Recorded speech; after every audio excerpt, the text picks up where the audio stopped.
Transcending into the world of Naruto, I have become a member of the esteemed Uchiha clan. I have become the uncle of the formidable duo, Itachi and Sasuke Uchiha Fuyu. Uchiha Fuyu, the scion of the Uchiha clan, is deemed a failure among his kin, despite being of direct lineage. At the age of 16, he has yet to awaken his Sharingan and is looked down upon by countless clan members.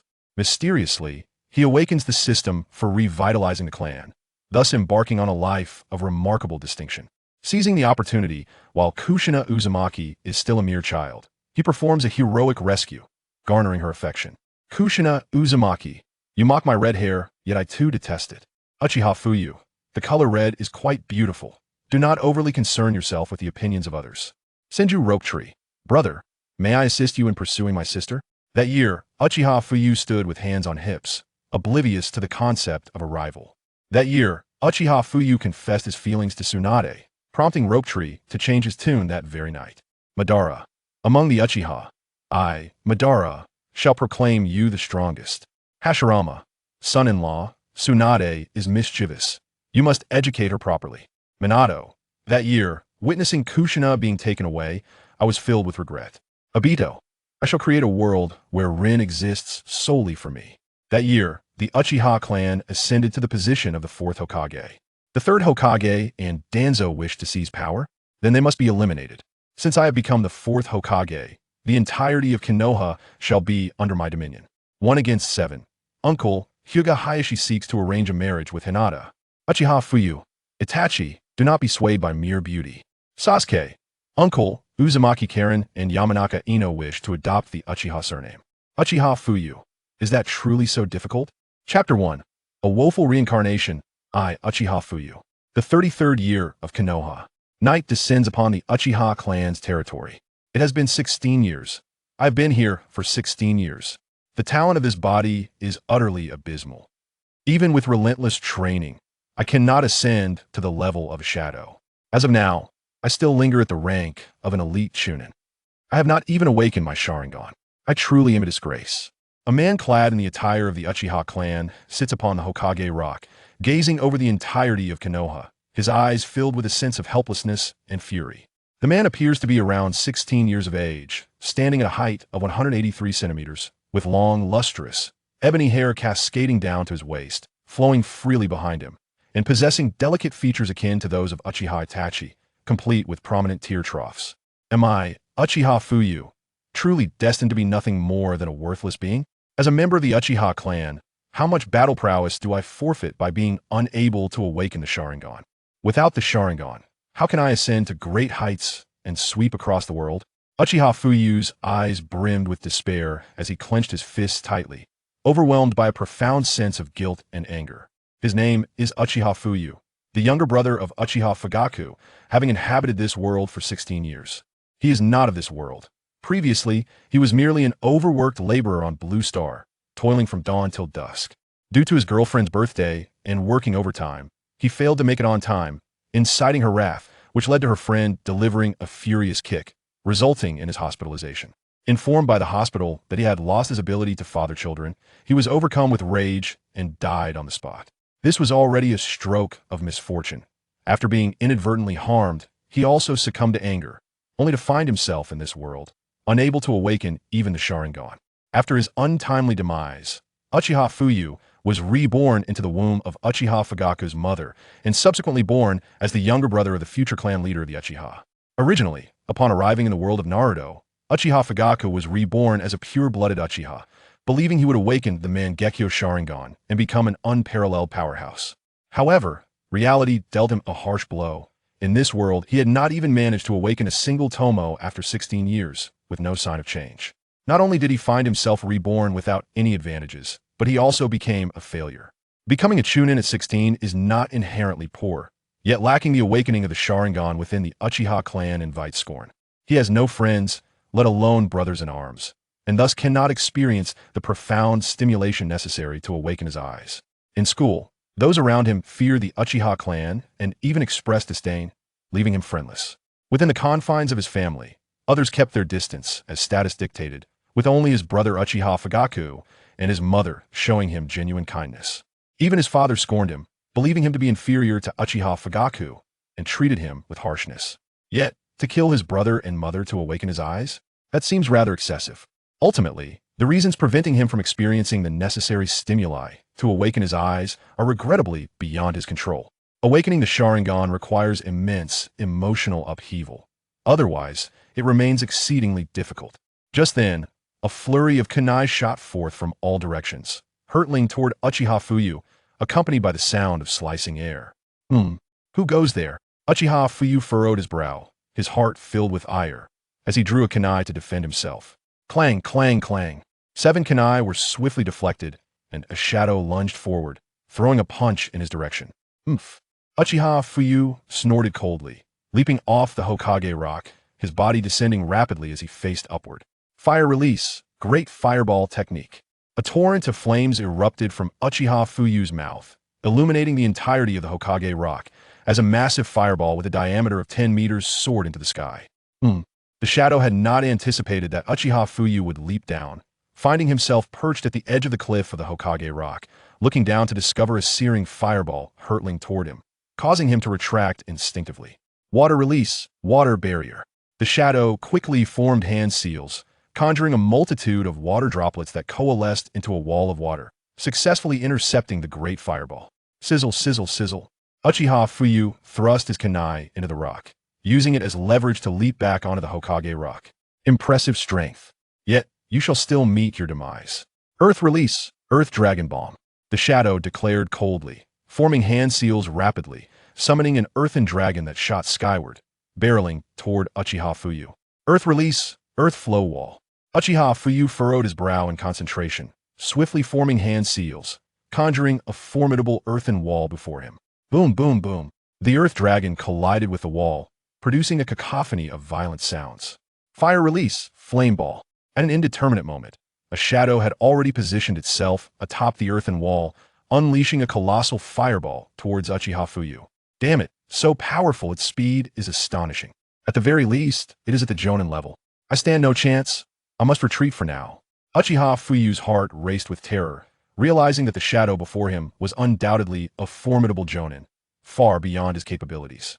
Fire release, great fireball technique. Uchiha Fuyu retaliated with a massive fireball of his own, launching it towards the flame projectile. Boom, boom, boom. The two immense fireballs collided, resulting in a tremendous explosion. Run! Uchiha Fuyu dared not linger any longer and swiftly turned to flee. Trying to escape? Too slow. The shadow appeared behind Uchiha Fuyu, a kunai pressed against his throat. What? When Uchiha Fuyu was struck with dread, a bead of sweat forming on his forehead. At the moment I released the flame ball, you became distracted. Thus, you may perish. The shadow's hoarse voice echoed as it waved its right hand. Boom! Substitution technique? The shadow sliced through the air, realizing it had struck a piece of wood, its tone cold and disdainful. Despair. Earth release. Landslide Fawn. Uchiha Fuyu erupted from the ground, a faint smile gracing his lips, reminiscent of an Ultraman transformation, as he threw a punch at the shadow. Boom! The shadow was struck, immediately transforming into a cloud of white smoke, vanishing from sight. What? Shadow clone technique? This is bad. Uchiha Fuyu's heart sank. He had not anticipated facing a mere shadow clone, realizing the gravity of his situation. Crack! As predicted, a figure emerged behind Uchiha Fuyu, grasping his arm and once more positioning the kunai at his neck. Cursed! Who are you? Uchiha Fuyu was engulfed in dread, having been captured, and recognized that he was no match for his opponent. Not bad. You've managed to reach this level against your brother. However, your attention still lacks refinement. At that moment, a familiar voice resonated in Uchiha Fuyu's mind. Brother? Uchiha Fuyu blinked in surprise, turning to see Uchiha Fugaku, who had dispelled his transformation. Haha, Fuyu, do not take offense. Your brother merely wished to play with you. Seeing you so sullen every day, I wanted to gauge your abilities. Very impressive. You've made progress. Uchiha Fugaku smiled, poking Uchiha Fuyu's forehead playfully. In your brother's presence, you still appear too weak. At 16, I had already awakened my 3-tomo Sharingan and possessed the strength of an elite Jonin. When I exerted my full potential, I was even comparable to shadow-level power.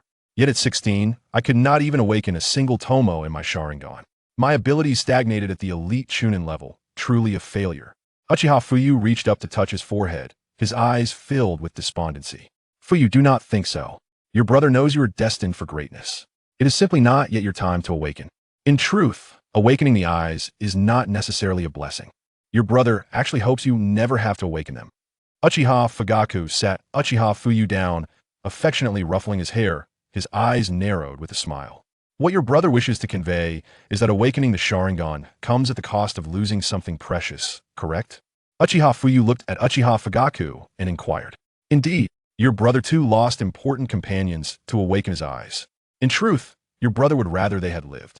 Thus, perhaps not awakening is a blessing in disguise. Uchiha Fugaku smiled, nodding. Lost important companions? But brother, I have no companions at all.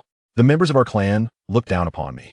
My classmates and peers regard me with disdain. What companions could I possibly have?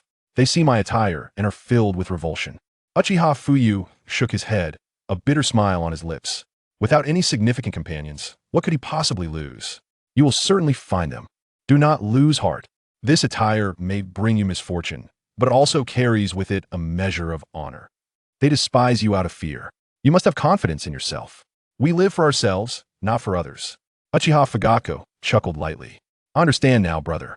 Uchiha Fuyu nodded with a smile. This elder brother of mine genuinely treats me with great kindness. Perhaps the Uchiha clan truly embodies the legendary archetype of brotherly affection and devotion to younger siblings. Were it not for my brother, I shudder to think of what my existence would have amounted to. All the clan members covertly whisper disparaging remarks, referring to me as a mere shadow of my esteemed lineage.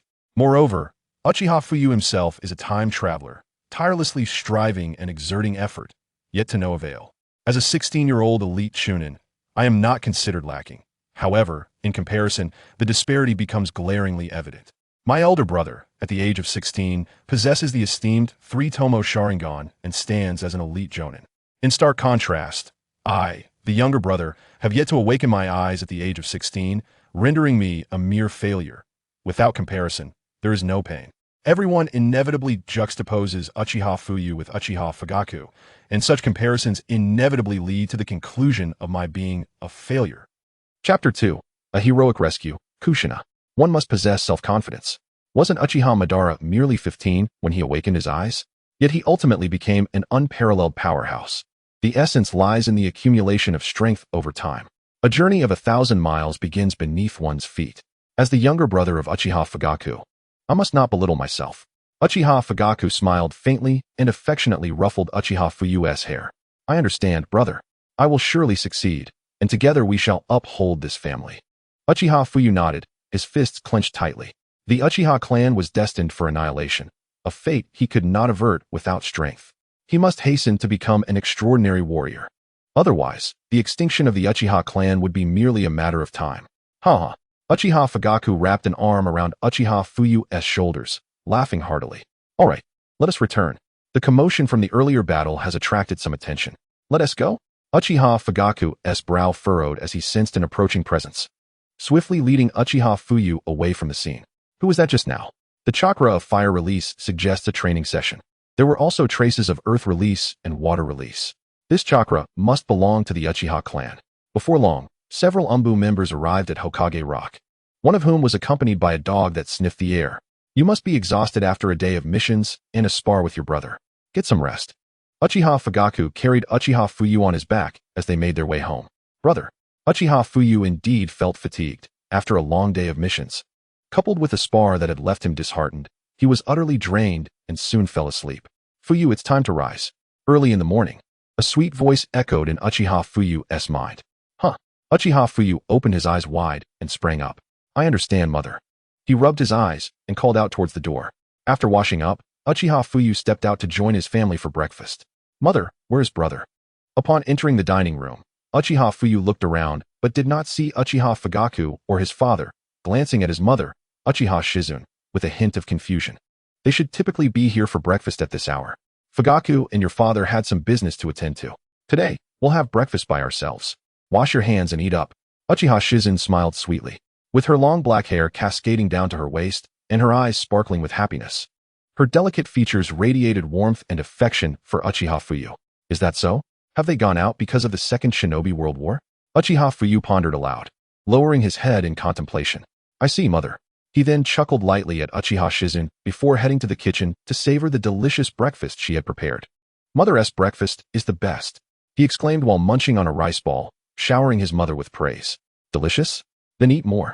The more you eat, the faster you'll grow, Uchiha Shizune gently encouraged. After finishing breakfast, Uchiha Fuyu strapped on his sword and left home. Look, it's that underachiever. What a disgrace. Being a direct descendant and not having awakened his eyes by 16. Indeed, I awakened mine at 11. What a waste of space he is. Lord Fugaku opened his eyes at 8 and achieved 3 tomo by 16, now a jonin. What a shame to have such a useless brother. Who could deny it? An absolute failure, that underachiever. As Uchiha Fuyu walked, he overheard the scornful remarks of his clansmen, branding him a disgrace to the Uchiha clan for not awakening his eyes by the age of 16, a symbol of worthlessness in their eyes. He seemed accustomed to their derision, passing by them with an impassive expression. The Second Shinobi World War was far from over. It was now the 33rd year of the Hidden Leaf Village, with several years still ahead. I must quickly acquire strength. Otherwise, surviving the Second Shinobi World War will be impossible. The last time I was on the battlefield, had it not been for Orochimaru's timely intervention, I might have perished. Uchiha Fuyu clenched his fists, his eyes ablaze with anger as he recalled the moments when he narrowly escaped death on the battlefield. In such a perilous world, I must possess immense power. After a brief respite following the war, he had been sent back to recuperate. Is it that time of year again when the cherry blossoms bloom? How beautiful they are. As he walked forward, Uchiha Fuyu noticed the cherry blossom forest ahead, a smile creeping onto his face. He often trained here alone, drawn by the breathtaking beauty of the blossoms that filled the air each April. The sight of these cherry blossoms always uplifted his spirits. Is it you who often makes my brother cry? As he continued, Uchiha Fuyu heard 3 figures not far away, 2 boys and a girl with a mane of red hair, seemingly attempting to bully her. He provoked me first. He brought this upon himself. The girl, with her vibrant red hair, pointed accusingly at a boy of similar age, her voice laced with indignation. Oh, so you're the one who bullied my brother. Look at what I have. You haven't even graduated from the ninja academy, while I'm already a genin. Being a genin is quite formidable, you know. Since you admit to bullying my brother, it's time for you to experience what it feels like to be bullied. Jajajaja. A boy around 14 scoffed coldly, rolling his wrists and charging at her. Oh no. The red-haired girl's heart raced in horror as she retreated, swiftly maneuvering through the branches in a desperate attempt to escape. Don't run. I'm right behind you. Whoosh. The boy flung a kunai, aiming to strike her down. Is this a real kunai? How wicked. Is he trying to kill me? The red-haired girl was struck with dread, beads of cold sweat forming on her forehead. She had yet to graduate from the ninja academy and had never faced life-and-death battles. Hearing the whistle of the projectile, she instinctively dodged, her anger simmering. If you intend to kill me, then I will not hold back. Fueled by rage, the red-haired girl planted her feet on a tree branch and leaped back, delivering a punch to the boy's head. Bang! Substitution jutsu? Oh no. The red-haired girl landed gracefully, only to realize her foe had been replaced by a mere log, her heart racing with alarm. Bang! Ah! The boy appeared behind the red-haired girl, striking her down and sending her sprawling. Red hair? Yellow clothing? Uzumaki Kushina? Uchiha Fuyu furrowed his brow, observing the girl being beaten not far away, a sense of surprise washing over him. Ah! Uzumaki Kushina scrambled to her feet, only to be seized by the hair by the 14-year-old boy who yanked her up, eliciting a pained scream. This is what it means to be a genin, something you graduates from the ninja academy cannot comprehend. Your abilities are far too weak, lacking real combat experience. You can't even see through the most basic of substitution techniques. You truly are a child. The boy jeered, mocking her vibrant hair, comparing it to a tomato, asserting its ugliness. Jajajaja, this is what you get for bullying me before. Now you know what it feels like to be bullied, don't you? The boy's younger brother stepped forward, mocking her. Wah wah wah. Tears of grievance flowed from Uzumaki Kushina's eyes. She despised her hair, feeling it was truly unsightly amidst the ridicule of so many. Yet, what could she do? It was a part of her, and she felt utterly helpless. Let go of her, and then get lost.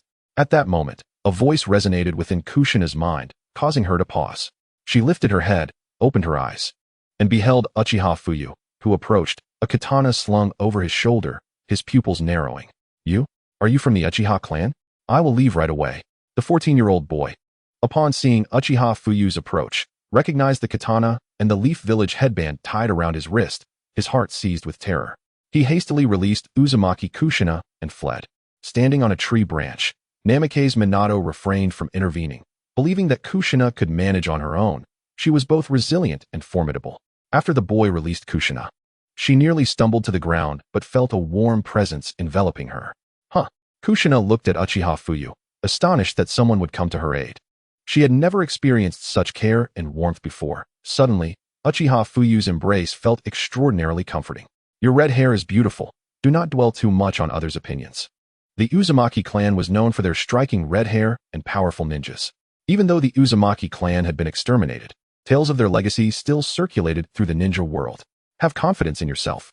Uchiha Fuyu gently set Kushina down beneath a tree, allowing her to lean against it. His gaze neutral.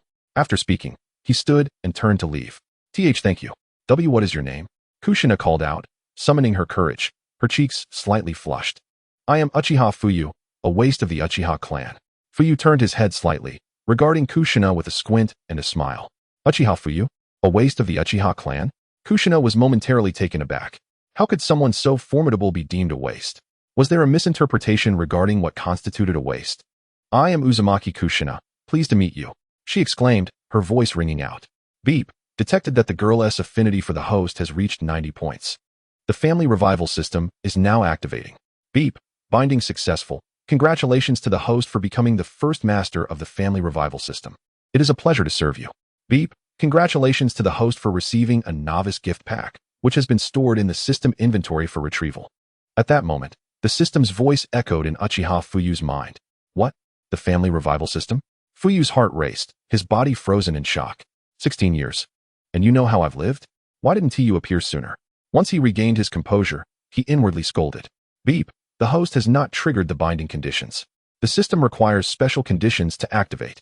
After all, you haven't found a girlfriend in 16 years. Uchiha Itachi, on the other hand, has always been the center of attention, adored by all, and even with cat ears, he could make girls swoon. You, on the other hand, maintain a perpetually stern demeanor, naturally awakening slower. The system responded. How was I to know the conditions for awakening? You never mentioned it. Fuyu felt exasperated.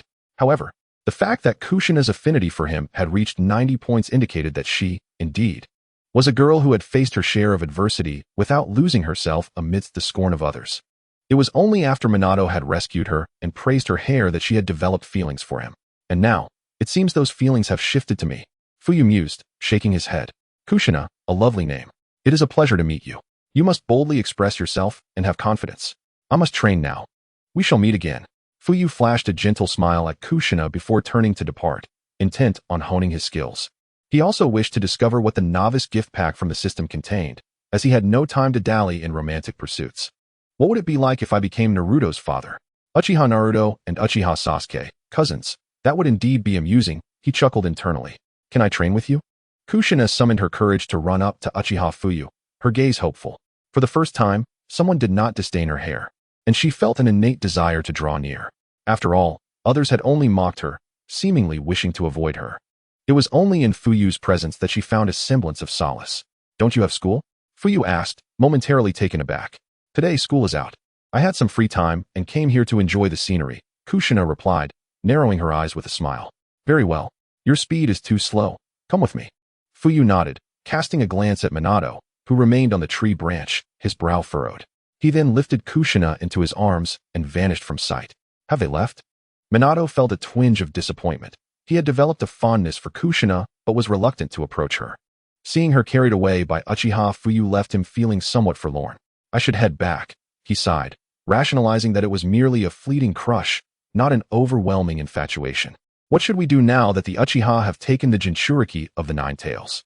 The Hokage has stated that it must remain a secret that she harbors the Nine Tails within her. We will follow them discreetly. Uchiha Fuyu is merely an elite chunin. 3 Umbu members whispered among themselves, guarding Kushina from the shadows, prepared to intervene only if her life was in danger. Brother Fuyu, do you mind that I am an outsider? I am not from the Leaf Village. I was brought back from elsewhere, Kushina inquired, her pupils trembling slightly. An outsider? What does it matter? We are not enemies, are we? You are in the Leaf Village now, and so am I. That makes us comrades. Uchiha Fuyu smiled softly. His eyes filled with warmth. He could not deny his thoughts about Kushina.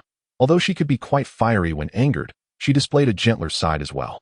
Besides, Kushina was undeniably beautiful. Who wouldn't be attracted to such a lovely girl? Brother Fuyu. Thank you, Kushina said, her cheeks flushed with shyness. We have arrived.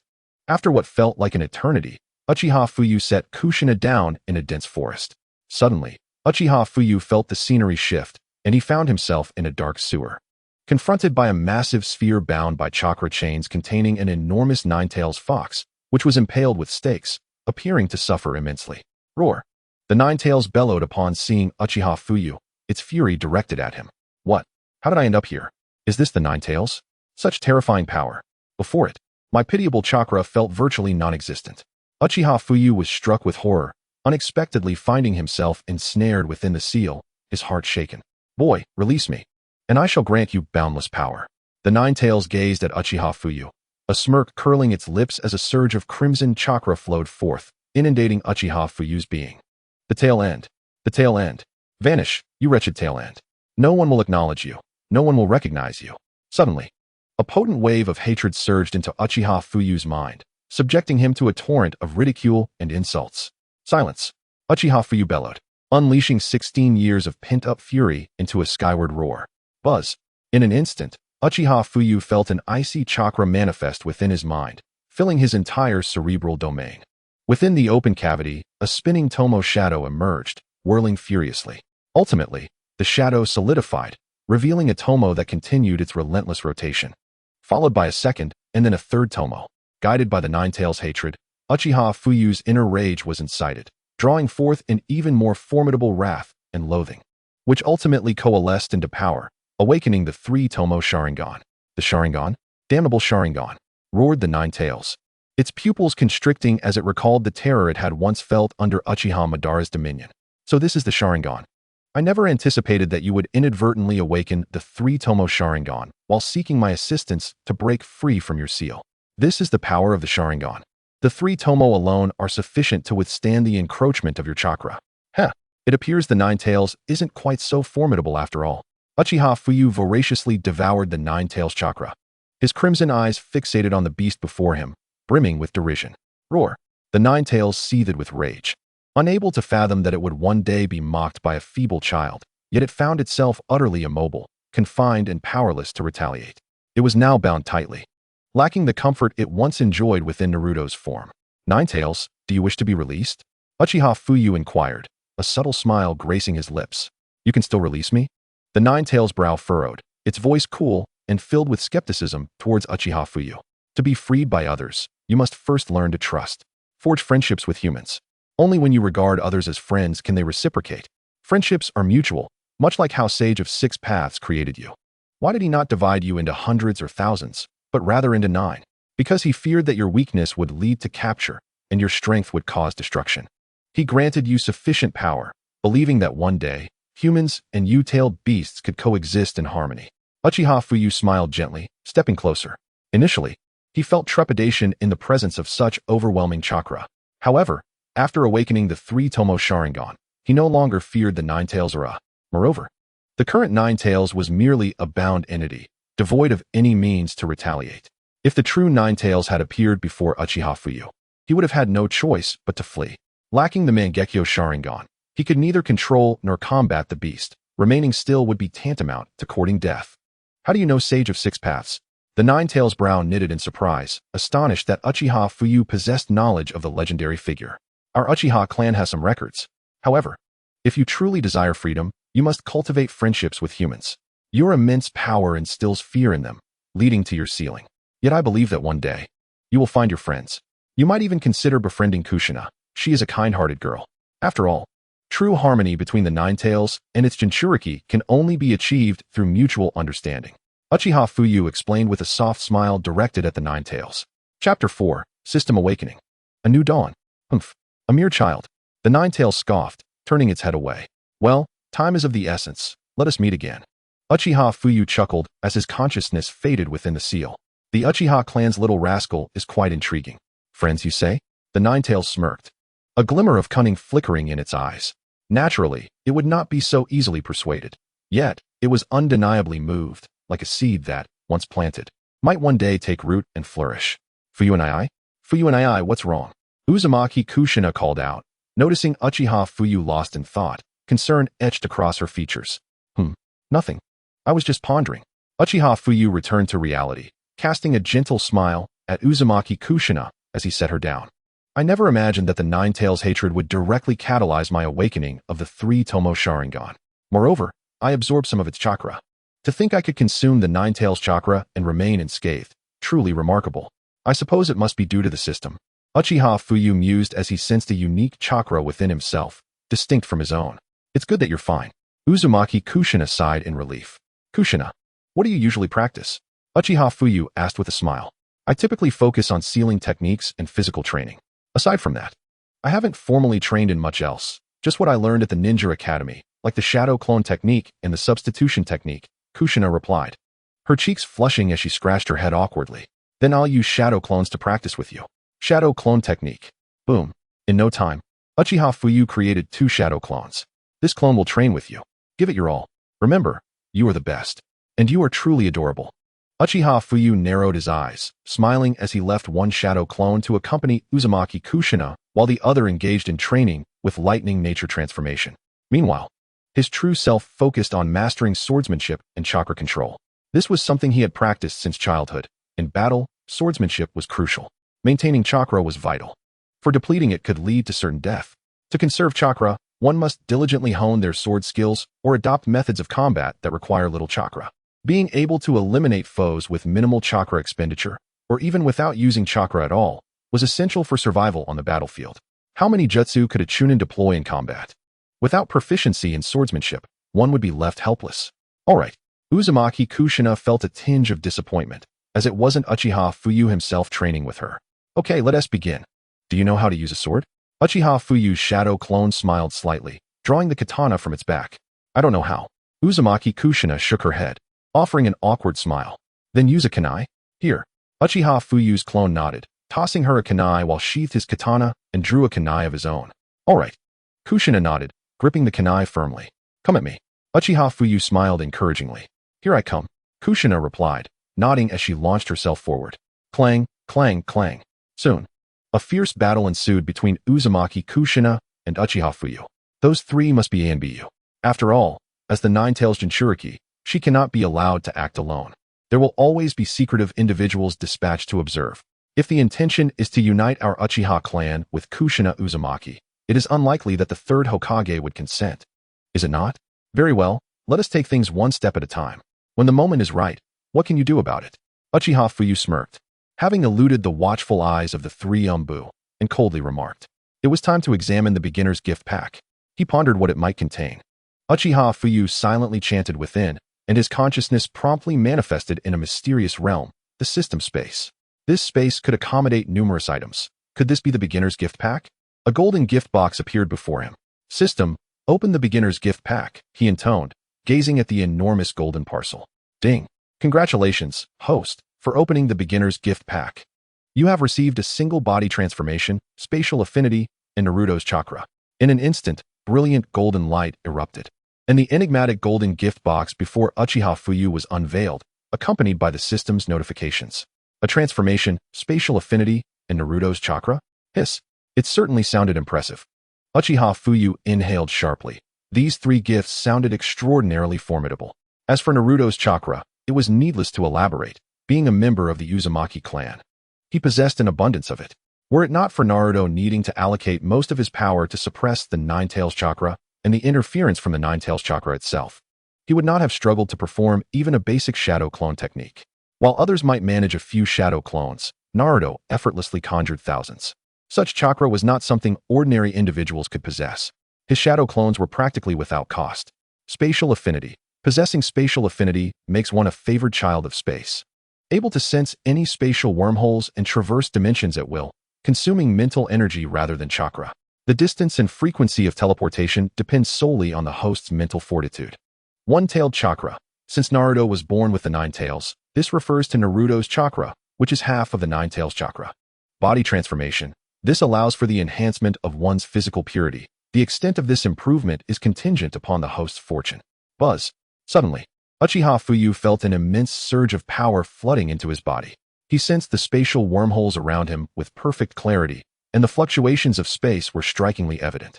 It was as if he had become a beloved of space itself, embodying it entirely. He then felt his chakra swell exponentially. with an additional half of the Nine Tails chakra merging with the chakra he had just consumed. His physical constitution also felt significantly bolstered, as the chakra that had once belonged to him surged over tenfold. His mind cleared, and even the power of his three-tomo Sharingan had multiplied immensely. Is this the spatial affinity? It feels as though I am one with space itself. The ability to traverse dimensions at will is truly remarkable. After the transformation was complete, Uchiha Fuyu instantly vanished from his original location, reappearing 10 meters away, then back to the starting point, and again several hundred meters away, returning once more. He felt an overwhelming sense of joy within. The space before him now resembled a series of prompts. Entering this wormhole would mean advancing 100 meters south, while this one would take him 1,000 meters west. Each wormhole, even without inscriptions, was immediately comprehensible to him, revealing its purpose. There was no need for coordinates. He could dive into any wormhole and arrive at his desired destination. It was utterly astonishing. It was akin to an elevator in a hospital. Simply select the floor you wish to visit. Each option was clearly indicated, showing which elevator to take. The same principle applied to these wormholes. He could instantly perceive where he wanted to go and dive right in. Uchiha Fuyu's lips curled into a smirk. Such spatial affinity was immensely powerful. Furthermore, he could utilize space to launch attacks on enemies. Every spot where someone stood was a realm of space, and he could manifest any visible space to separate or merge. Should someone stand before him, he could manipulate the space to instantaneously sever a part of their body, or even send their head through a wormhole to another location. I shall name this technique spatial strangulation. He chuckled softly, for this spatial ability had numerous applications waiting to be developed. Ding! Transformation successful. Congratulations, host, for acquiring the Indra's body. His ocular power seemed to have intensified, surpassing the original by many times. Indra's body, is it? If only it were the Sage of Six Paths' body. In the end, it was merely Indra's body. Nonetheless, it sufficed. Once I awaken the Mangekyo Sharingan, I shall wield the power of the eternal Mangekyo Sharingan. This is the strength inherited from the progenitor of the Uchiha clan. It is the purest form of the Sage's Eye, requiring no familial eyes to awaken the eternal Mangekyo Sharingan. Coupled with the power of the half-nine tails within me, I shall be invincible beneath the Sage of Six Paths. Uchiha Fuyu smirked, retracting his three-tomo Sharingan, feeling the exhilaration of possessing half of the nine tails. With the emergence of the system, Uchiha Fuyu had instantaneously transformed from the Uchiha clan's underdog to one of its formidable figures. He now possessed strength on par with the Kage, and considering his spatial abilities, even the most powerful would struggle to withstand his assassination. At last, he had the means of self-preservation. In this era, I am already the strongest. Though Uchiha Madara has yet to perish, his demise is imminent. Obito is still just a child, and Nagato is merely a boy as well. There are hardly any foes capable of vanquishing me now. Uchiha Fuyu felt immensely satisfied. This system was quite powerful, rendering him nearly invincible in this age. Chapter 5. Using Uchiha to contain Uchiha? Ah, yes, system, please elaborate on what other effects you possess. Uchiha Fuyu silently contemplated, still unaware of the system's additional capabilities. Ding. This system is a family revival system. As long as the host begets descendants, rewards will be granted. The rewards are random, depending on chance. They may include wealth, the Rinnegan, or even fruits of the god tree, all contingent upon the host's fortune. Moreover, should the host marry or take concubines, or if a woman's favor towards him reaches 90 points or higher, different rewards will also be granted. These rewards are likewise random. But the host must marry women who have appeared in the Naruto universe. Once the favor reaches maximum, that woman will not abandon the host and will remain eternally loyal. For instance, Kushina Uzumaki, Mikoto Uchiha, Tsunade, Kurenai Yuhi, Konan, Terumi Mei, and so forth. As long as she is a woman who has crossed paths with the Naruto world, rewards can be obtained. Of course, if the host has peculiar tastes. Even Tsunade could be considered. Name, Kushina Uzumaki. Gender, female. Age, 10 years old. Favorability, 90. The system provided a brief overview of its functions, offering Uchiha Fuyu commendable examples. A madman, Tsunade, who could even entertain such thoughts. You might as well find me a younger candidate. Do you truly believe my tastes are that depraved? Ugh. Uchiha Fuyu nearly choked, wondering what it meant to have peculiar tastes, suggesting Tsunade as a possibility. An old crone, why would I wish to marry her? Beep. The system merely offers a suggestion for the host's consideration. Please do not be angered, coexist peacefully.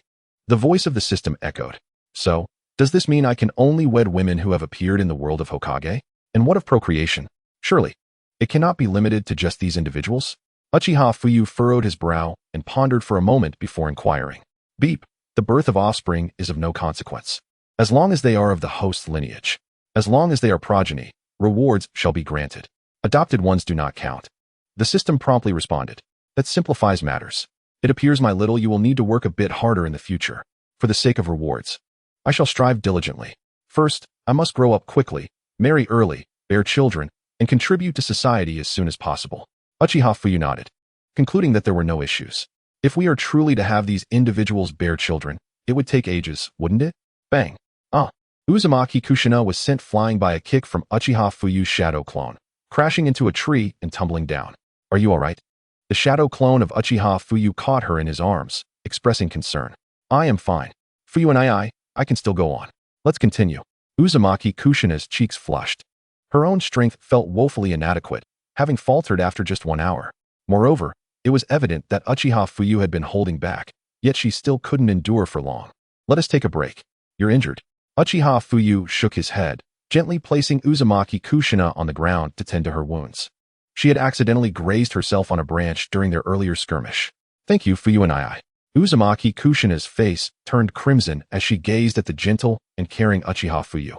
Her heart racing. Even in battle, one must be cautious of their surroundings. Keep your eyes open and your ears attuned. Otherwise, it's easy to be ambushed. As Uchiha Fuyu bandaged her injuries, in the next moment, her wounds healed completely. Is that the chakra of the Nine Tails? Uchiha Fuyu smiled slightly at the sight of Uzumaki Kushina's swift recovery. Yes, I will be more careful from now on. Uzumaki Kushina nodded, a radiant smile gracing her lips. The wound healed so quickly, I didn't expect that. Looking at Uzumaki Kushina, Uchiha Fuyu chuckled lightly. Perhaps my constitution is somewhat unique.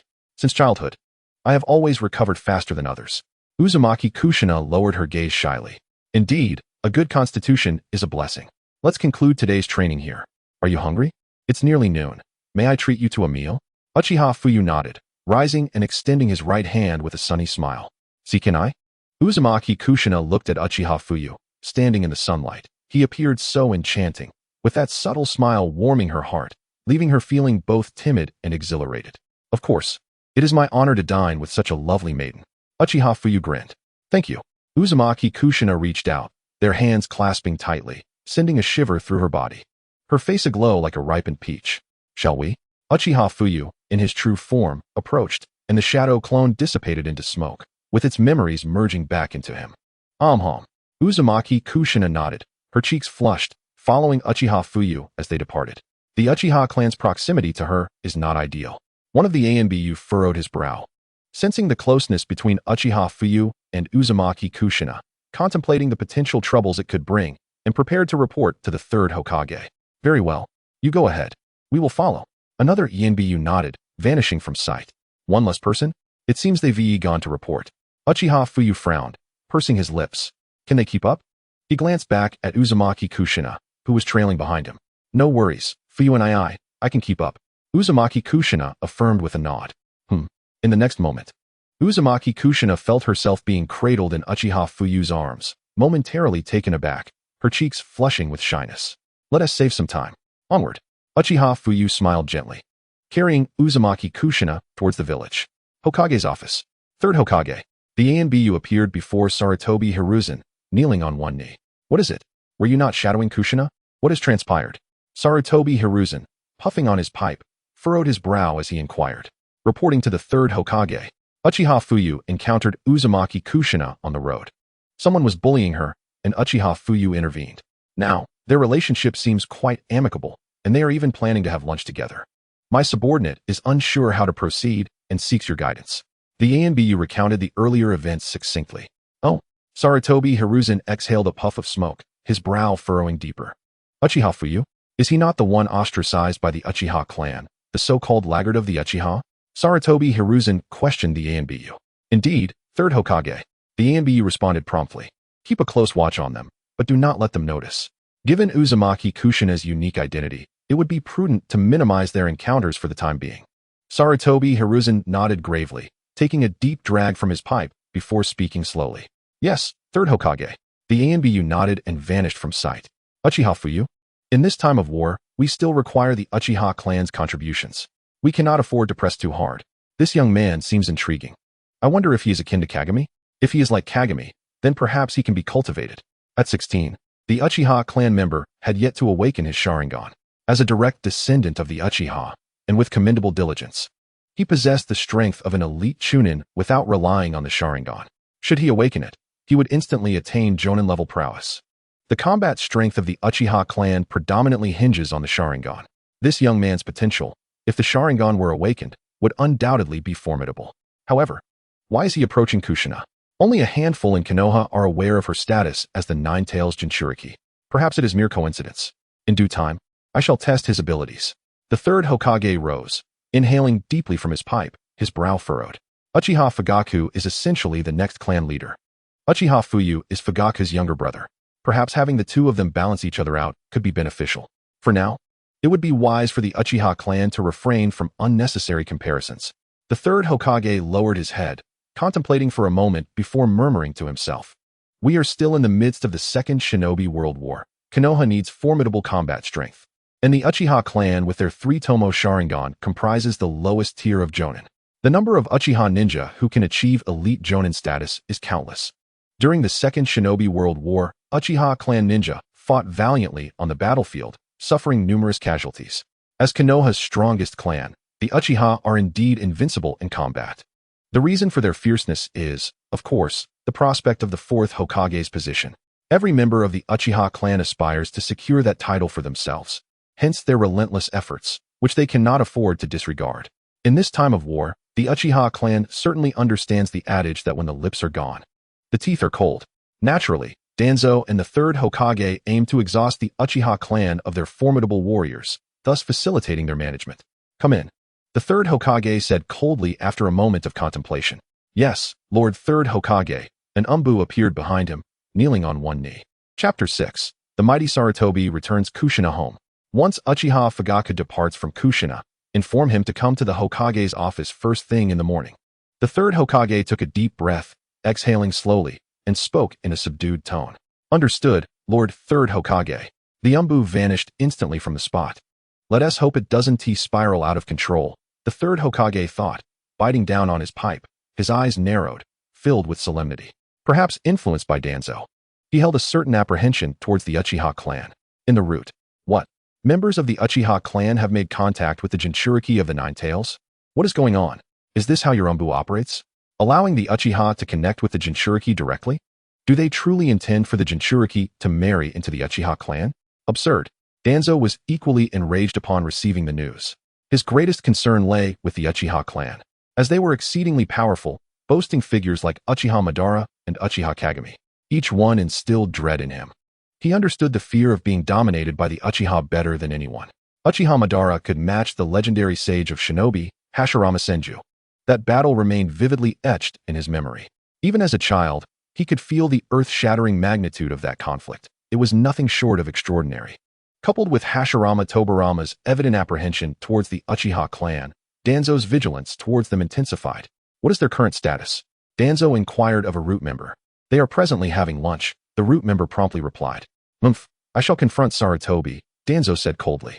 At that moment, he appeared robust and imposing, with no sign of injury, particularly accentuated by his strong jawline, which exuded a somewhat tyrannical aura. Bang! Sarutobi, what are you doing? You can't even keep an eye on the Jinchuriki of the Nine-Tails. Shouldn't you replace your Umbu with my root? How could you allow the Uchiha to make contact with the Jinchuriki? What if the Uchiha instigate a rebellion using the Jinchuriki? Why are you so reckless? Danzo stormed into the Hokage's office, his voice booming. What's all this commotion about? I just learned of this, didn't I? Stop incessantly mentioning the Uchiha clan's betrayal. Which of your eyes saw the Uchiha harboring treasonous intentions? The Uchiha are out there fighting valiantly while you are here causing a ruckus. Danzo, what do you intend to achieve? Also, who permitted you to barge in without knocking? The young third Hokage, still exuding an air of authority, cast a cold glance at Danzo, his powerful presence pressing down upon him. You. Danzo was rendered speechless by Sarutobi's rebuke, momentarily at a loss for words. Next time you enter, remember to knock. Now what brings you here? Sarutobi inhaled deeply from his pipe, speaking icily as he took a seat.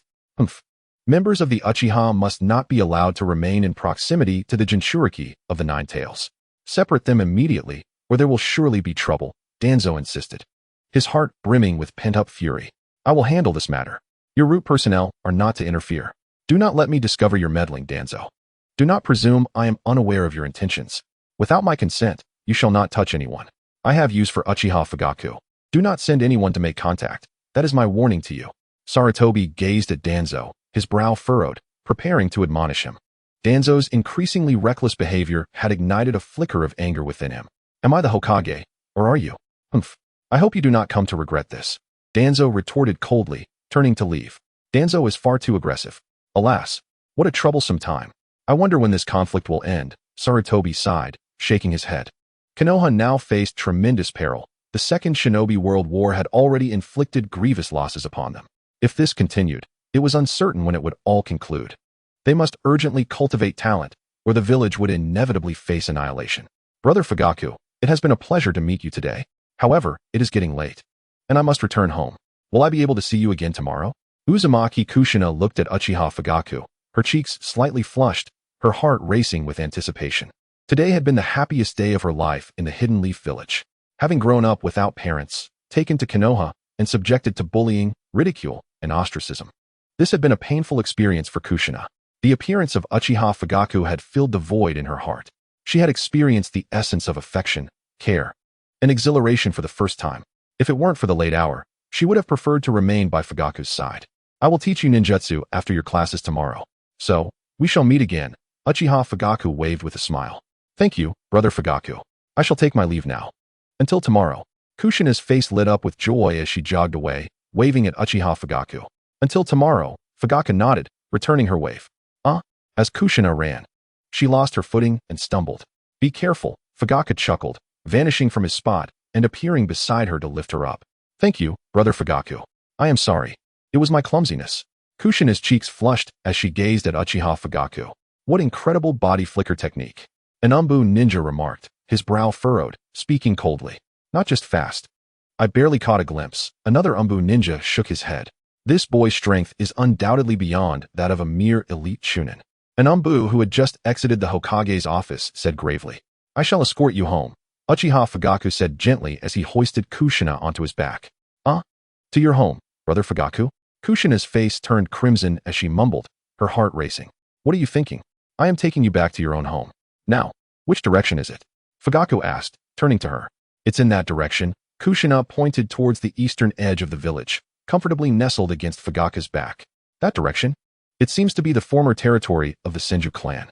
Let us go. I will return you home, Fugaku noted, recognizing that Kushina likely resided within the Senju estate. Given that she had no relatives in Konoha except for Uzumaki Mido, who had passed away, it was entirely reasonable for her to stay there. Let us be on our way. Uchiha Fugaku walked steadily towards the former territory of the Senju clan, carrying Uzumaki Kushina on his back. Once the mightiest clan in Konoha, the Senju clan has now vanished into oblivion. According to my elder brother, the Senju clan, under the directive of the First Hokage, assimilated all its members into the village, adopting new names and fully integrating into Konoha. As long as the village endures, the legacy of the Senju clan will not perish. This is indeed a clever strategy. I find myself pondering whether Minato Namikaze is, in fact, a descendant of the Senju clan. Otherwise, his prodigious talents seem almost otherworldly.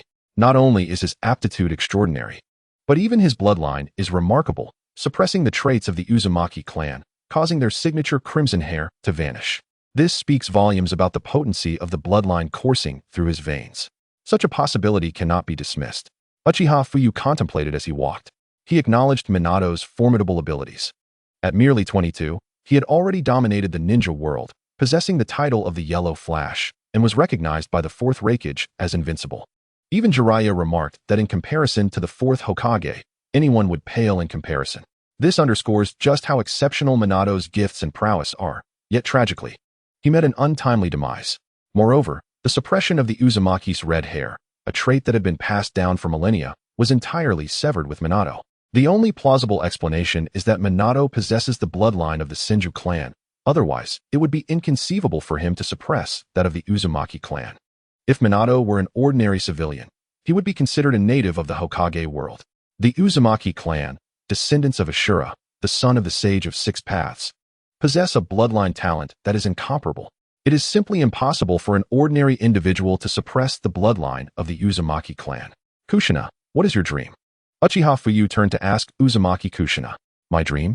Well, actually Kushina hesitated, glancing at Fuyu, feeling somewhat shy to voice her aspirations. In front of the entire class, she could boldly express her thoughts, yet before Uchiha Fuyu, she hesitated. What is it? One must be brave to declare their dreams. There is nothing to fear. Fuyu encouraged with a warm smile. Fuyu and I? Kushina's eyes sparkled as she looked at him, a sweet smile gracing her lips. I want to become the first female Hokage of this village. Do you think I can succeed?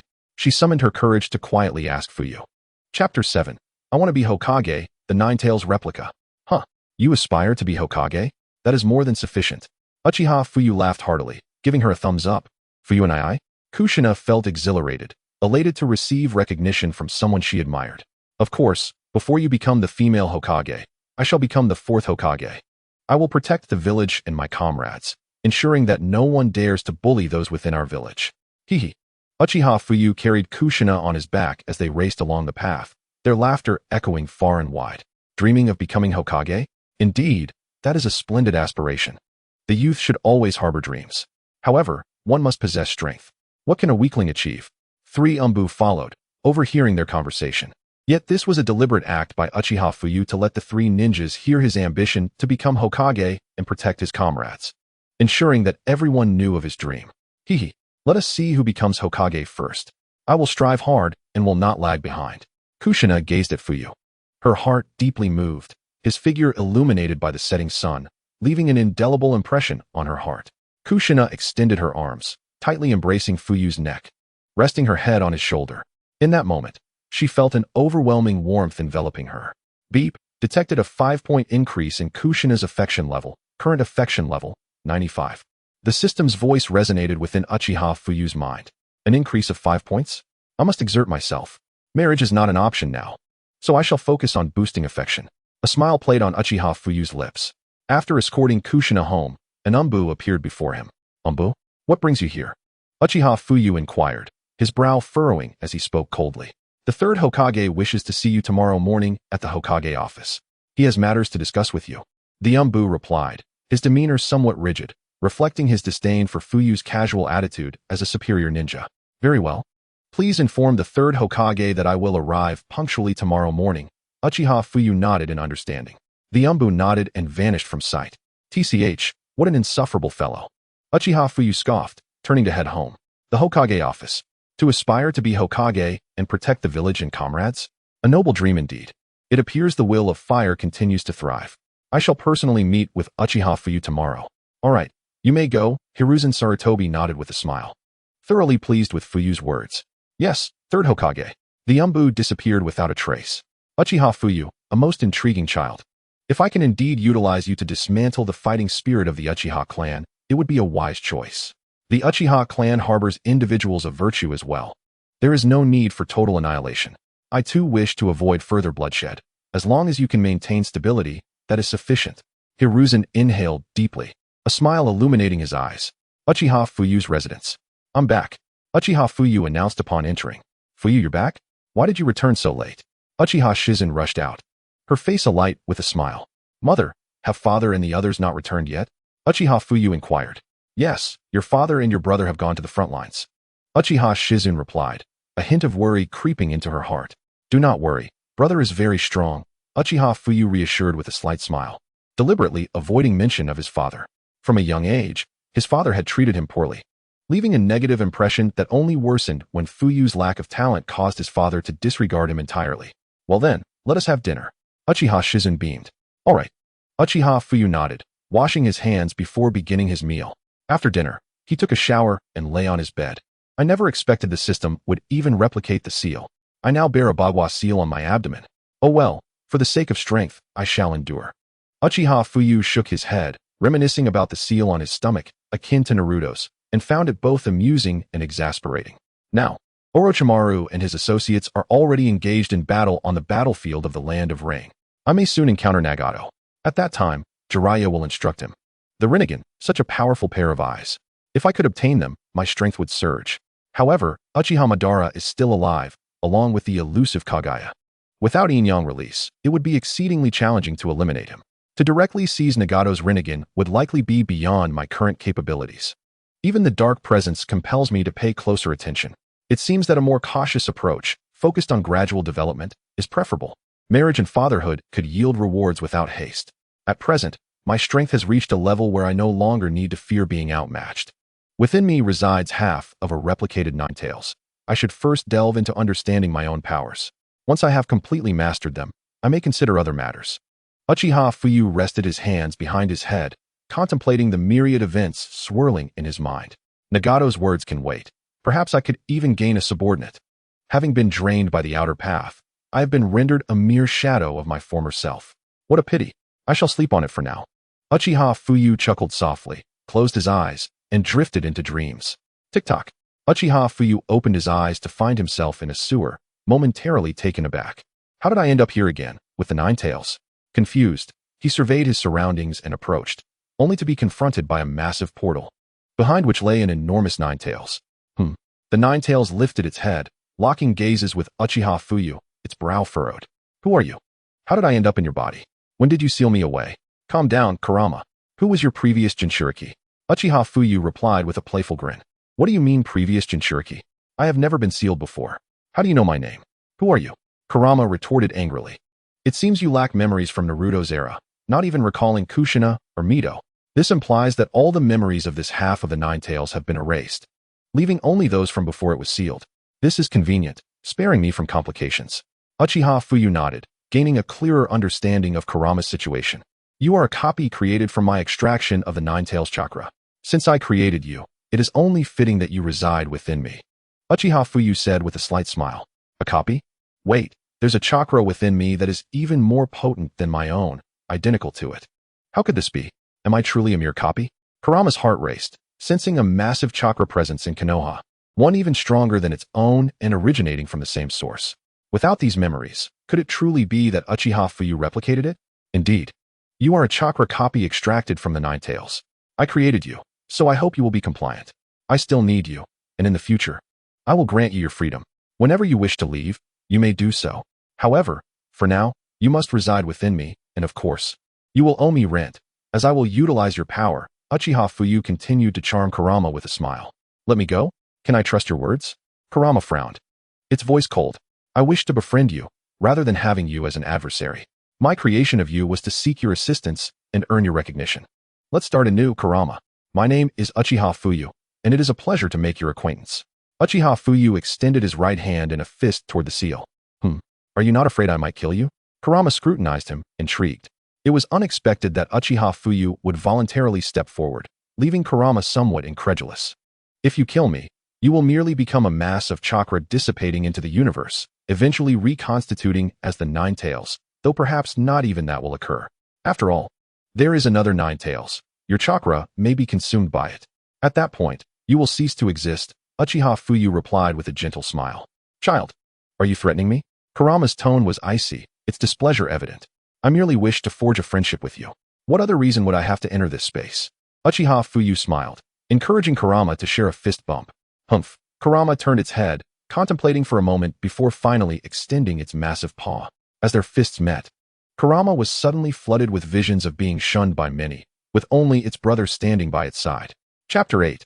Treating tailed beasts as friends?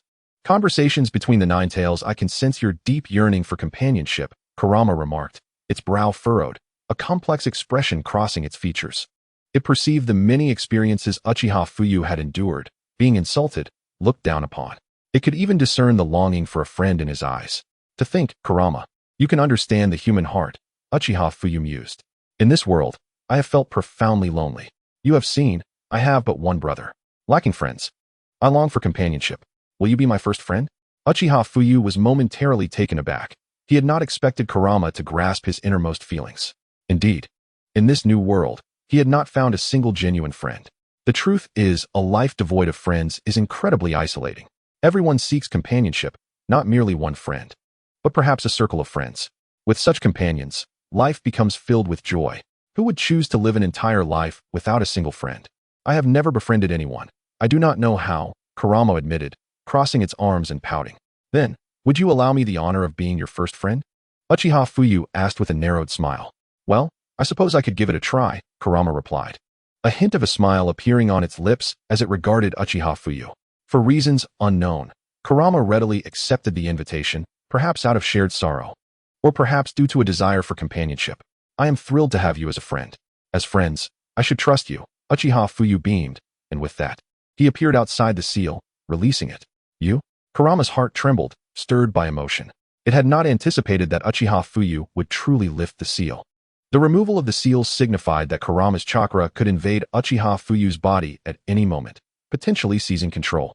Similar to how the Nine Tails had fought using Naruto's body during the Fourth Great Ninja War, the unsealing meant Kurama could invade Uchiha Fuyu's mind at will. As friends, this is only natural, is it not? Uchiha Fuyu chuckled lightly, approaching and laying on Kurama's fluffy tail, closing his eyes. What a peculiar human, Kurama thought.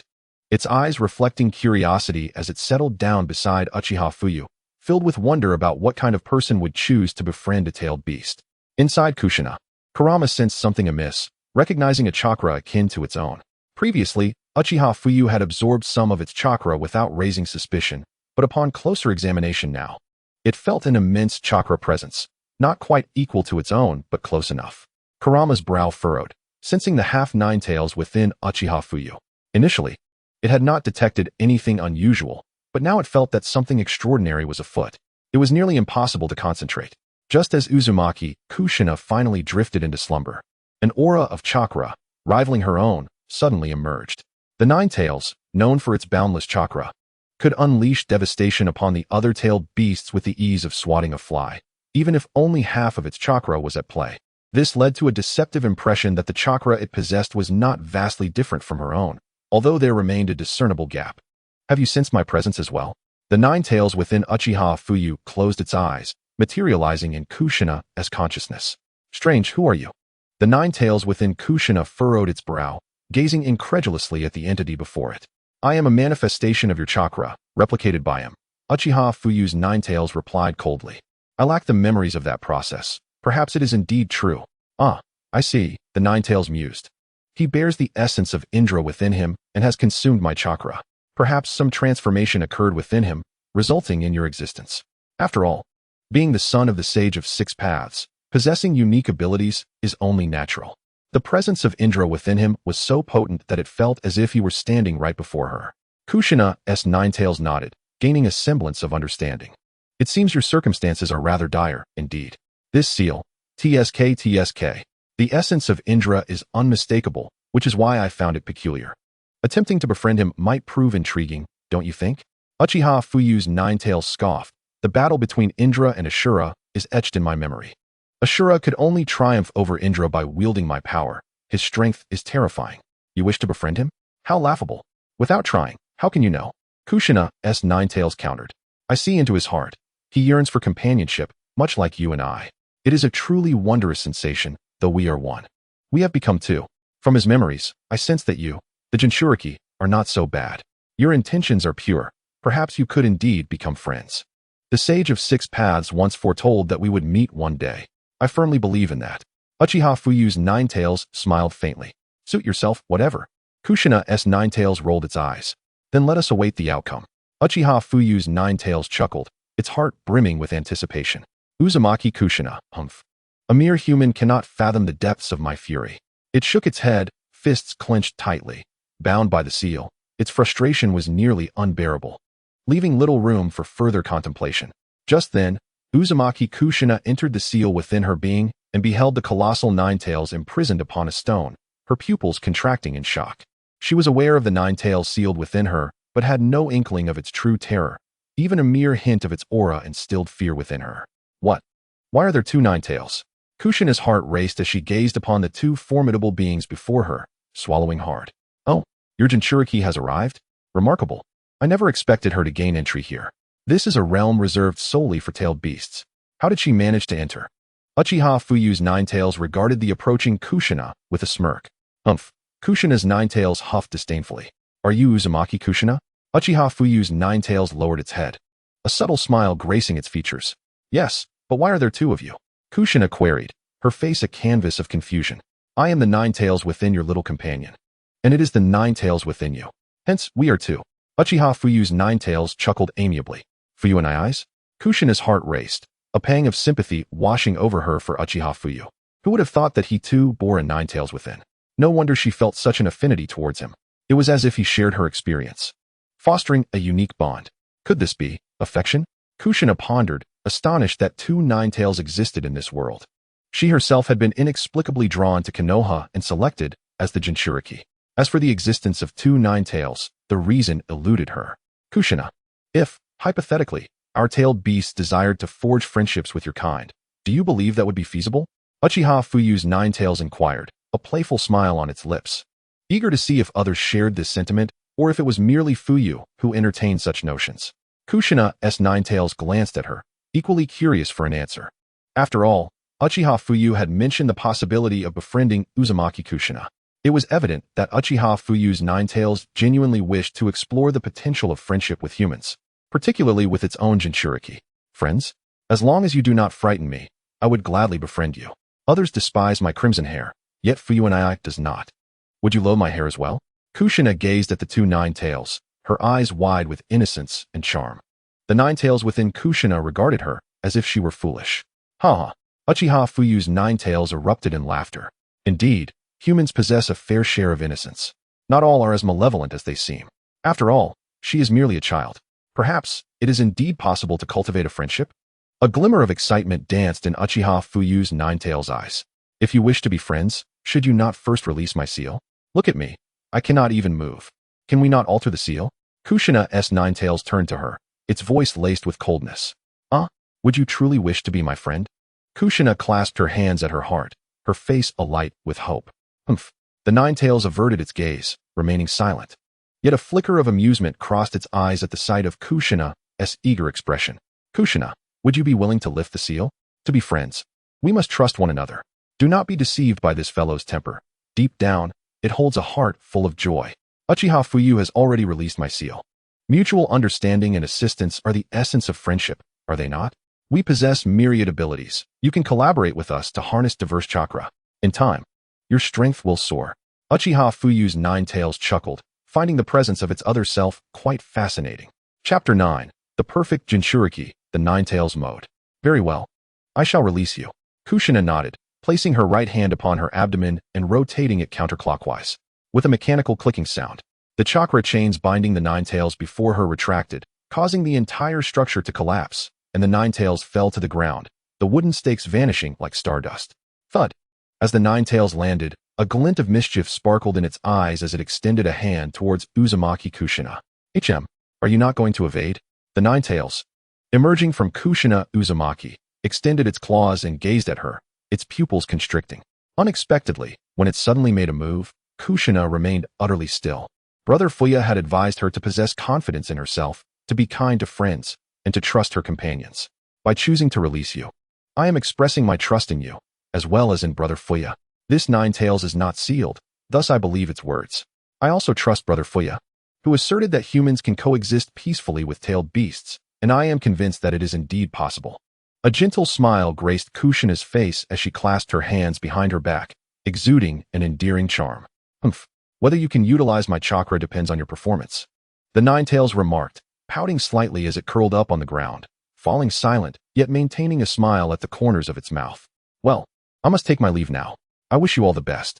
With a cold chuckle, Fuya's Ninetales severed the link and vanished from sight. From now on, we shall be friends, Ninetales. I never expected my first friend to be you. It is a pleasure to meet you. Kushina stepped closer, sensing that the Ninetales was not as fearsome as she had once thought. Isn't Brother Fuya your friend? The Ninetales scoffed. Brother Fuya, he is also a friend. But this is different, Kushina replied, her cheeks flushing as she shook her head. TCH, humans are so complicated, the Ninetales retorted, closing its eyes. Hee. With a playful giggle, Kushina carefully approached and laid down beside the Ninetales, a smile adorning her lips as she drifted off to sleep. Today was a joyful day. Not only had she gained Fuya Uchiha, but she also had a Ninetales as a friend, marking it as her happiest day. Ding. Detected that Kushina Uzumaki's affection for the host has increased by 5 points. Current affection level maxed out. Once the affection level reaches its peak, they will remain loyal to the host, never betraying them. Ding. Congratulations to the host for achieving max affection with Kushina Uzumaki. Reward, Kurama mode.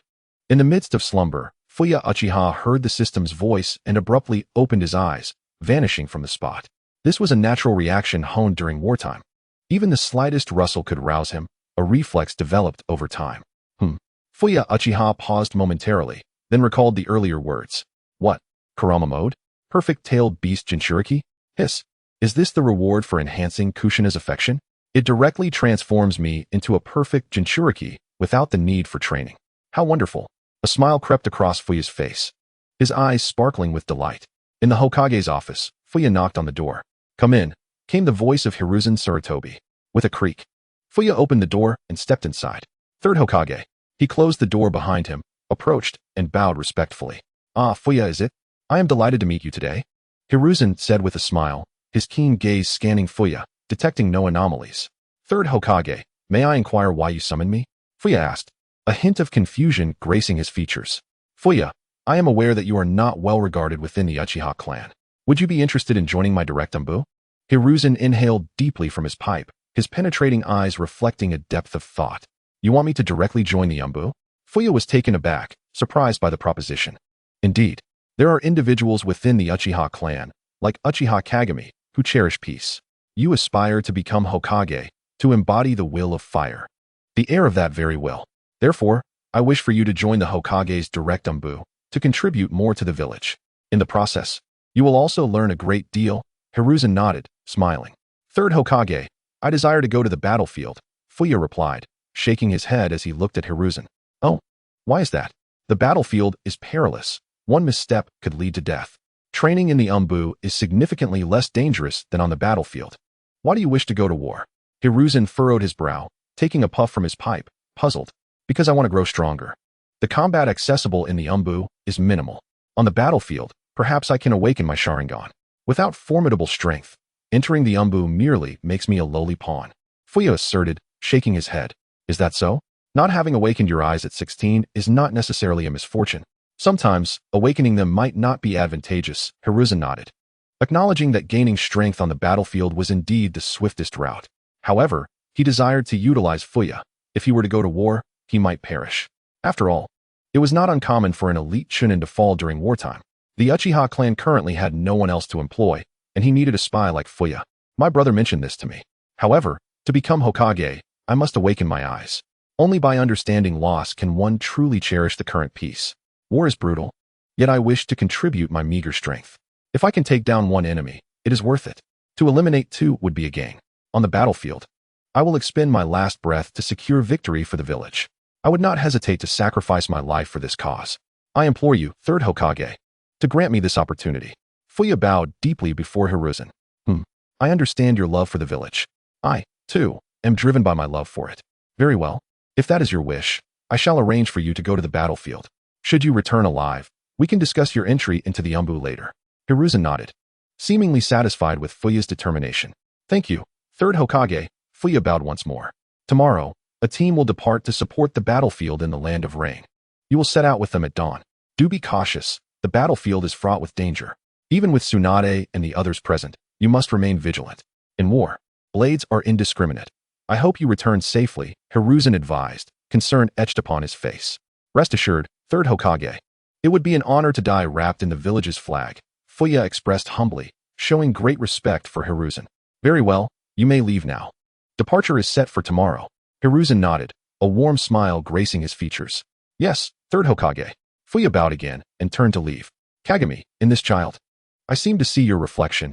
Hiruzen inhaled deeply from his pipe, exhaling slowly, letting out a long sigh. Monitoring me? The direct Anbu.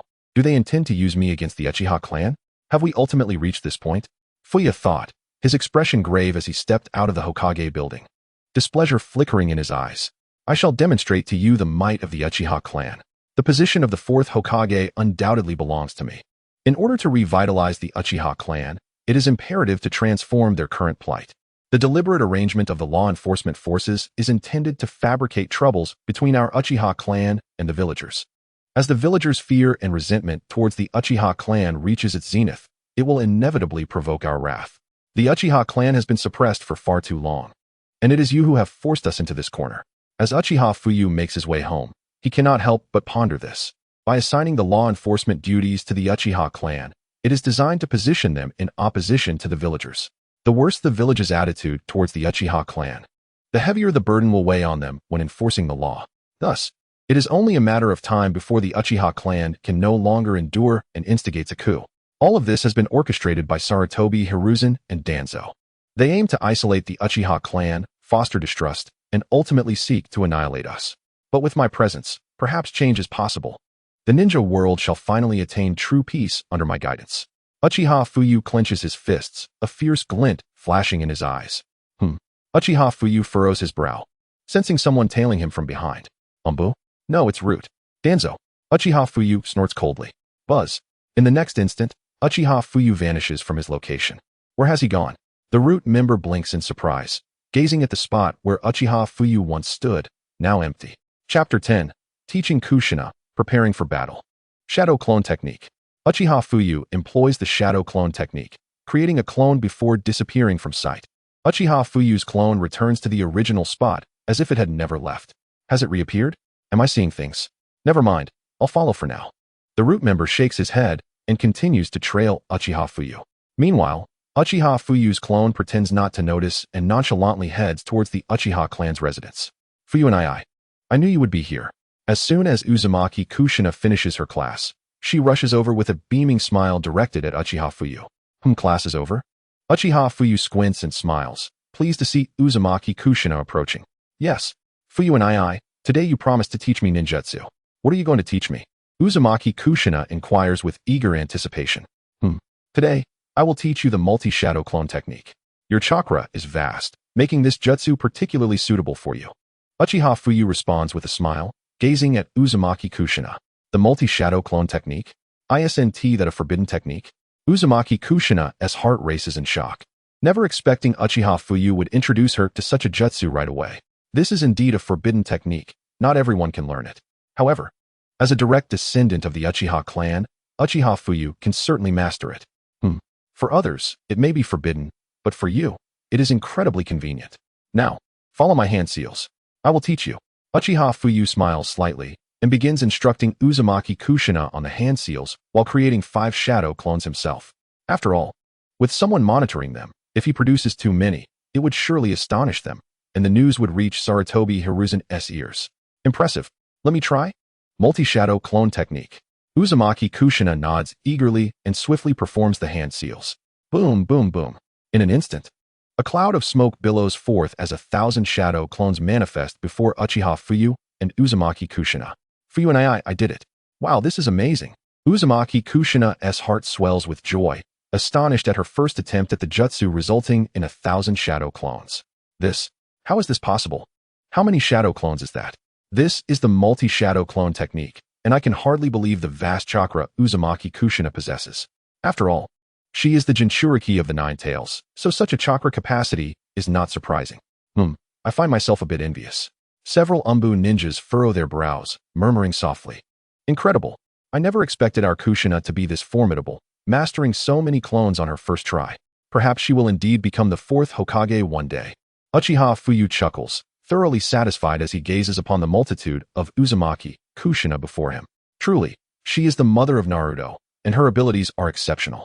Like Naruto, she can effortlessly create 1,000 shadow clones, and her chakra surpasses his by a great deal.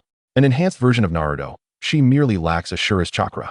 Observing the delighted expression on Uzumaki Kushina's face, Uchiha Fuyu nods in approval. It's all thanks to Fuyu and I's excellent teaching. Uzumaki Kushina's cheeks flush as she squints her eyes and smiles. Kushina, have you ever tested your chakra nature? Uchiha Fuyu inquires. Not yet. Uzumaki Kushina shakes her head. Let's give it a try.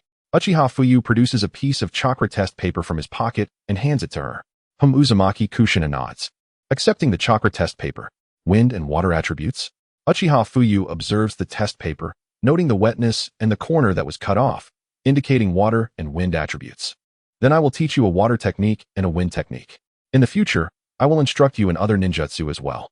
Uchiha Fuyu smiles at Uzumaki Kushina. Thank you, Fuyu and Uzumaki Kushina's face reddens slightly, nodding eagerly like a chick pecking at rice. Watch closely. Wind release. Great breakthrough. Uchiha Fuyu chuckles, quickly forming hand seals as a fierce wind whips through, akin to a typhoon of considerable strength, uprooting trees and leaving chaos in its wake. Amazing. Uzumaki Kushina gasps, observing the devastation around her, swallowing hard. Now give it a try. Uchiha Fuyu gently encourages. All right. Wind release. Great breakthrough. Uzumaki Kushina nods, summoning a whirlwind that spirals upwards, encircling the two of them. The gale intensifies, sweeping everything previously scattered into its vortex. Your talent for ninjutsu is remarkable. However, this is merely a C-rank wind technique, and it suffices for you at this stage. Once you graduate, you may learn even more powerful techniques. Uchiha Fuyu's eyes brim with admiration. Indeed, Uzumaki Kushina is a formidable descendant of the Uzumaki clan, mastering a C-rank technique in an instant. Her control over chakra is astonishing, leaving Uchiha Fuyu in awe. Perhaps, without the interference of the Nine-Tails chakra, Naruto's talents would have flourished even more. The Uzumaki clan truly embodies the legacy of Hashirama. Uchiha Fuyu muses to himself. Thanks to Fuyu Nii's excellent teaching. Fuyu Nii, will you teach me some water ninjutsu? Uzumaki Kushina beams with a smile. For water ninjutsu, I will teach you the water wall technique. The water wall can serve both defensive and offensive purposes. Since I don't know many water techniques, I can only teach you this simple one for now. Uchiha Fuyu chuckles, acknowledging his limited knowledge of water ninjutsu, having primarily focused on fire, lightning, and wind techniques. He has only learned a few defensive water techniques and a couple of C-rank ninjutsu, lacking significant offensive power. Sounds great. Fuyu Nii, please teach me quickly. Kushina Uzumaki showed no signs of reluctance as she nodded affirmatively. Indeed. Water release, water barrier. Uchiha Fuyu echoed her gesture, and around them, glimmers of water emerged, coalescing into a mighty river that enveloped the two, surging forward with tremendous force. The water barrier was not merely a defensive technique, it possessed offensive capabilities as well, making it a versatile ninjutsu suitable for both attack and defense. For a genin, it was more than sufficient. Not to mention that Kushina Uzumaki had yet to earn her title as a ninja. With a resounding crash, torrents of water burst forth, the sheer impact suggesting formidable power. It's my turn now, exclaimed Kushina, her face beaming with excitement. Water release, water barrier. She smiled brightly as she swiftly formed hand seals, unleashing a torrent of water that converged into a massive river. Following this, Uchiha Fuyu guided Kushina in honing her ninjutsu skills, encouraging her to create several shadow clones for practice, one for mastering water walking, another for tree climbing, one for manipulating wind nature transformation, and yet another for water nature transformation. While her original self focused on physical techniques, with such clear division of labor, they could expedite the mastery of ninjutsu. Utilizing shadow clones for training was a unique privilege of the Uzumaki and Senju clans, owing to their vast chakra reserves and the sage body. Their regenerative capabilities were remarkable, further augmented by the presence of the Nine-Tails within Kushina. Unbeknownst to them, an entire day slipped by in this manner. As was customary, Uchiha Fuyu carried Kushina home, just as he had the day before. Thank you, Fuyu Nii. I had a wonderful time learning ninjutsu today, she said, her eyes sparkling with joy. I too am delighted. He replied, but it is time for me to take my leave. You should rest early after such a long day. Nodding, he donned his shoes and prepared to depart. Fuyu Nii, Kushina called out, her cheeks flushed, hands clasped tightly behind her back. What is it? He inquired. Moi? Uchiha Fuyu turned back, suddenly aware of a damp sensation on his cheek, momentarily taken aback. Thank you, Fuyu Nii. See you tomorrow. Kushina's face turned crimson as she turned and dashed away. That girl is quite endearing, Uchiha Fuyu mused, a smirk gracing his lips as he wiped the moisture from his cheek, chuckling softly before rising to leave. Kushina stood in the shadows, watching him depart, her face aflame with embarrassment, her heart racing as if it might leap into her throat. Fuyu, when you go to battle, please be careful. Don't be reckless. Remember, the goal is to survive. Uchiha Shizune gazed at Uchiha Fuyu with a mixture of reluctance and concern. Do not worry, mother. I will return safely, he assured her with a smile. Here, take this bento and eat it on the way. I'll be waiting for your safe return, Shizune said, her hand gently brushing his cheek, her eyes brimming with tears. Thank you, mother. It's getting late. I must be on my way. Wait for me. Uchiha Fuyu waved goodbye, a smile lingering on his face as he set off. Be careful on the road, Shizune called after him, tears streaming down her cheeks. The memories of Kato Dan and Tsunade's brother, Nawaki, perishing in battle lingered in her mind, a heavy reminder that led to Tsunade's phobia of blood. Nawaki? The grandson of the first Hokage, the last pure blood of the Senju clan. If his body were infused with cells from Hashirama Senju, he would undoubtedly inherit would release. The combination of the sage body and would release is unparalleled, far surpassing even Yamado's abilities in Konoha. Nawaki is likely to perish soon. Should I intervene? If I could save him, perhaps Tsunade could. A grin spread across Uchiha Fuyu's face as he resolved to rescue Nawaki. After all, the boy was merely a year younger than him and was destined to die soon. Surely, he could save his little brother at least once. Chapter 11. Reinforcements on the battlefield, the necklace of death. It was now April, and Nawaki would meet his demise shortly after his 12th birthday. Meaning time was of the essence. In the Hokage's office, the third Hokage addressed the assembled shinobi. You are to provide support at the battlefield along the borders of the Land of Earth and our Land of Fire. Currently, fierce battles are raging between the Land of Earth, the Land of Wind, and our own forces in the Land of Rain. The initial contingent has already been dispatched, and you are part of the second wave. Your task is to assist Orochimaru. I hope you all return safely. Yes, Lord Third Hokage. The assembled Leaf shinobi responded in unison. Do not worry, Lord Third. We shall serve our village and fight to the death if necessary, they declared loudly. Excellent. Your efforts are greatly appreciated.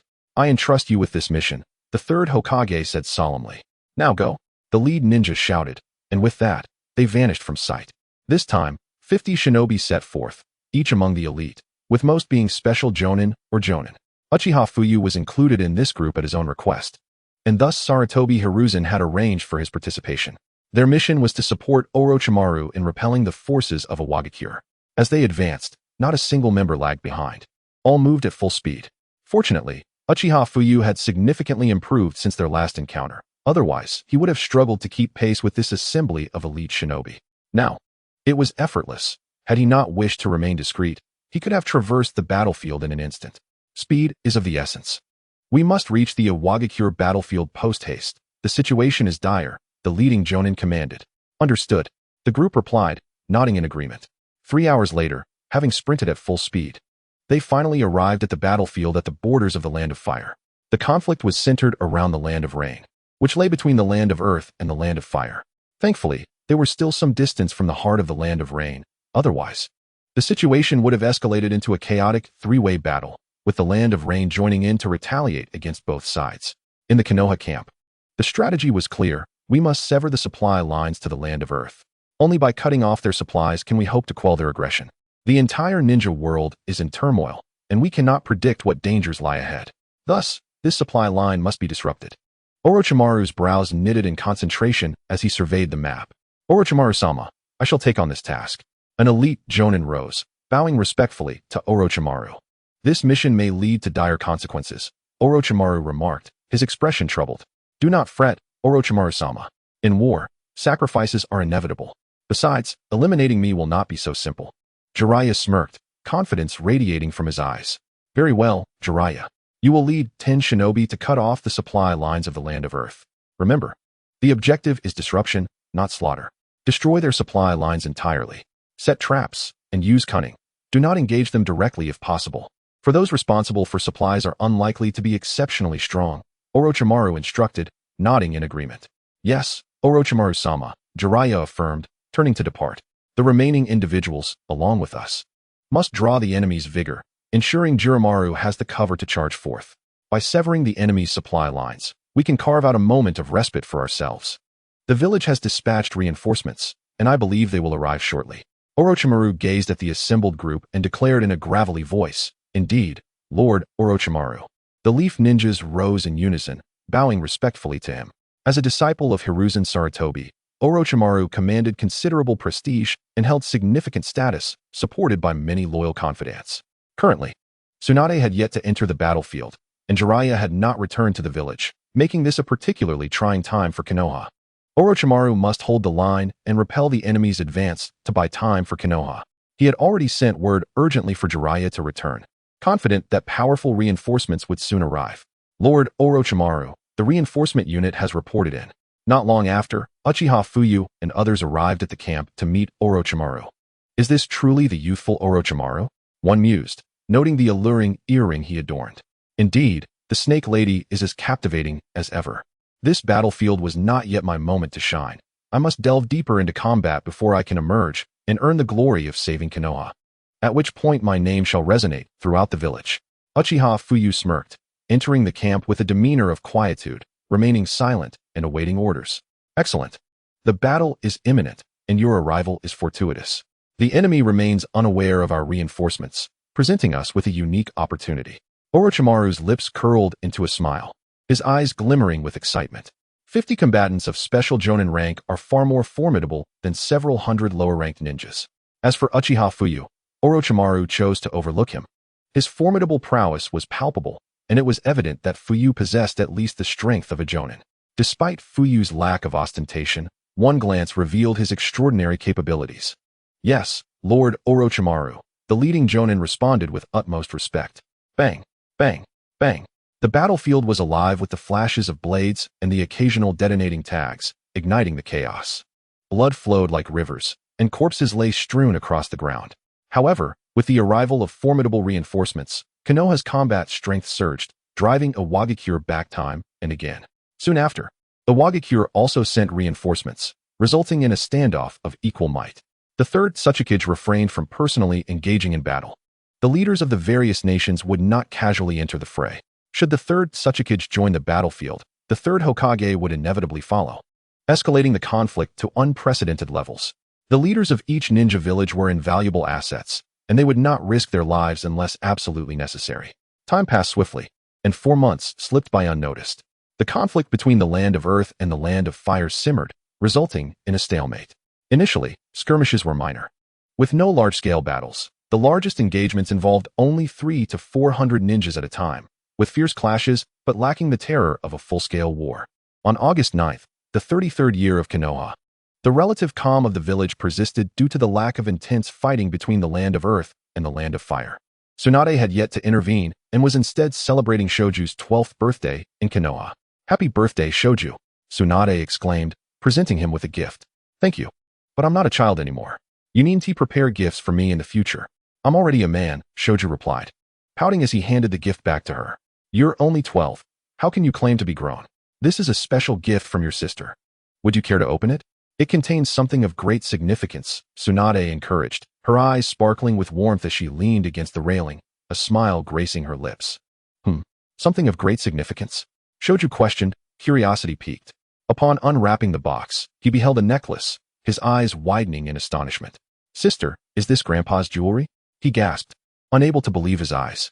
"Indeed. This is the jewelry worn by our grandfather, the first Hokage of Konoha. I am passing it to you now.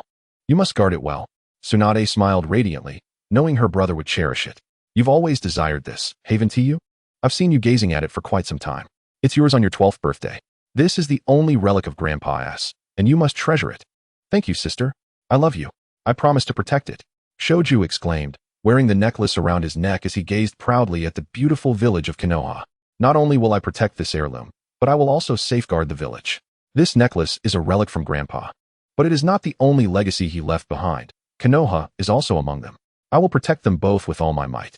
Shoju laughed heartily, filled with joy, and looked out at the splendor of Konoha, feeling immense pride for his grandfather.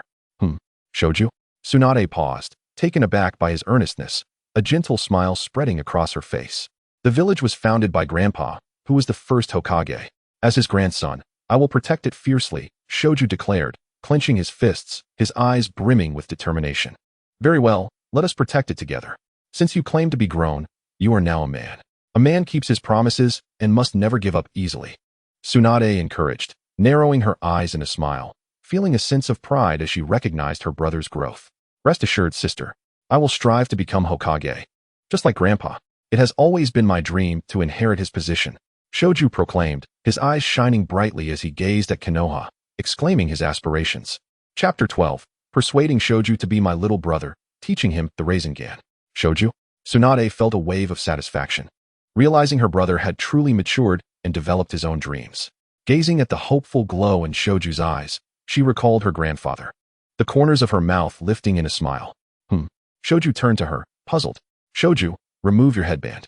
I have another gift for you," Tsunade said, her smile radiant as she looked at him. "Another gift?" Shoju queried, bewildered. "What gift requires me to take off my Konoha headband? Hurry, let us see." "This is the magical gift from your sister that will help you realize your dreams." Tsunade beamed, bending down to untie Shoju's headband.